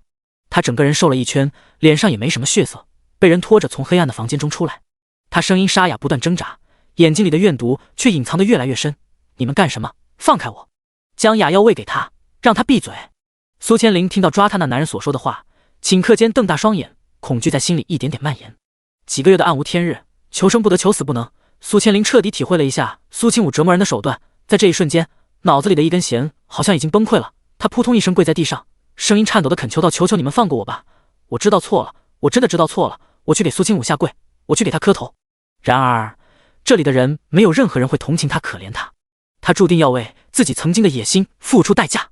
西吴国的那些使臣来这种地方，本就是为了倾泻心中郁结，因此对找来的那些姑娘都没什么好耐心。等到一夜过后，那几个送过来的女子已经奄奄一息，这其中包括了苏千灵。她浑身上下被折磨的没有一块好肉，身上到处都是青紫痕迹。她睁大一双眼睛看着半空，忽然看到了一张化成灰自己都认得的脸。苏清武。第200章，苏千灵后悔了。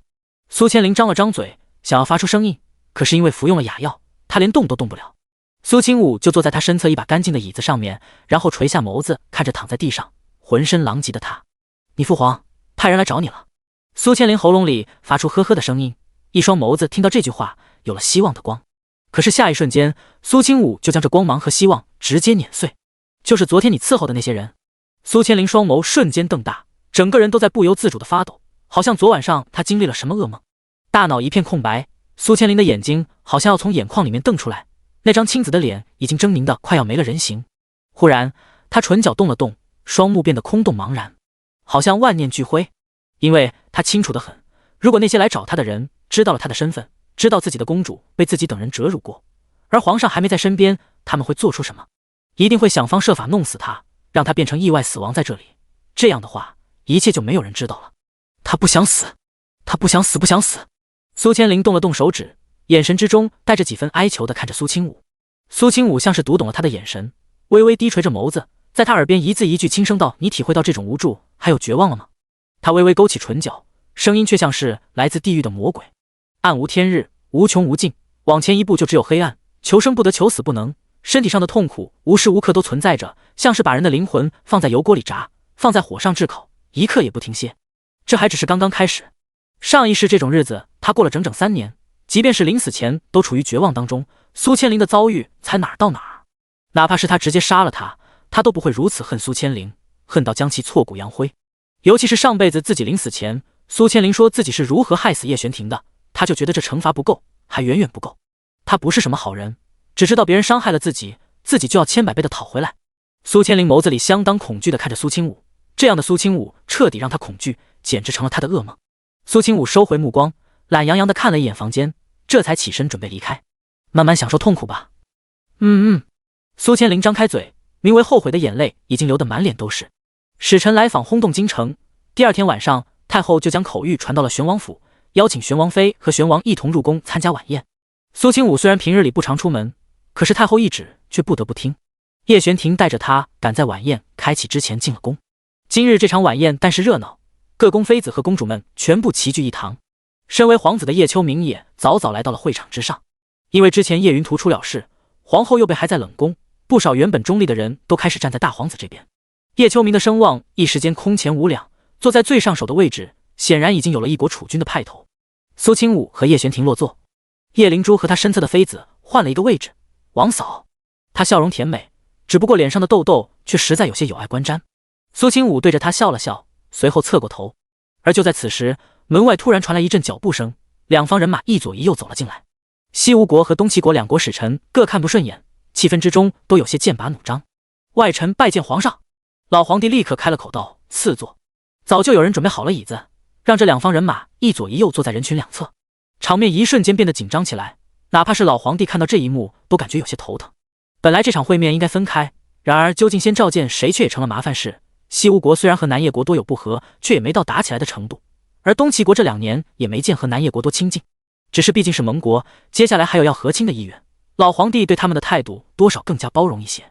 两国使臣来我南叶国是何目的，就直话直说吧。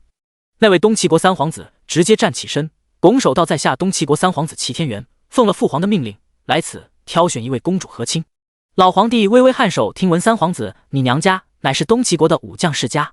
正是，我外公手下掌握着东齐国数十万兵马。他说到这里的时候，态度明显硬气了不少，甚至还扬起下巴，带着几分高傲。老皇帝满意点头，知道这绝对是一件好事。如果将来这位三皇子能够成为东齐国皇帝，看在和亲的份上，这份盟约就还能维持下去。对南叶来说，绝对的利大于弊，更何况只是一个公主罢了。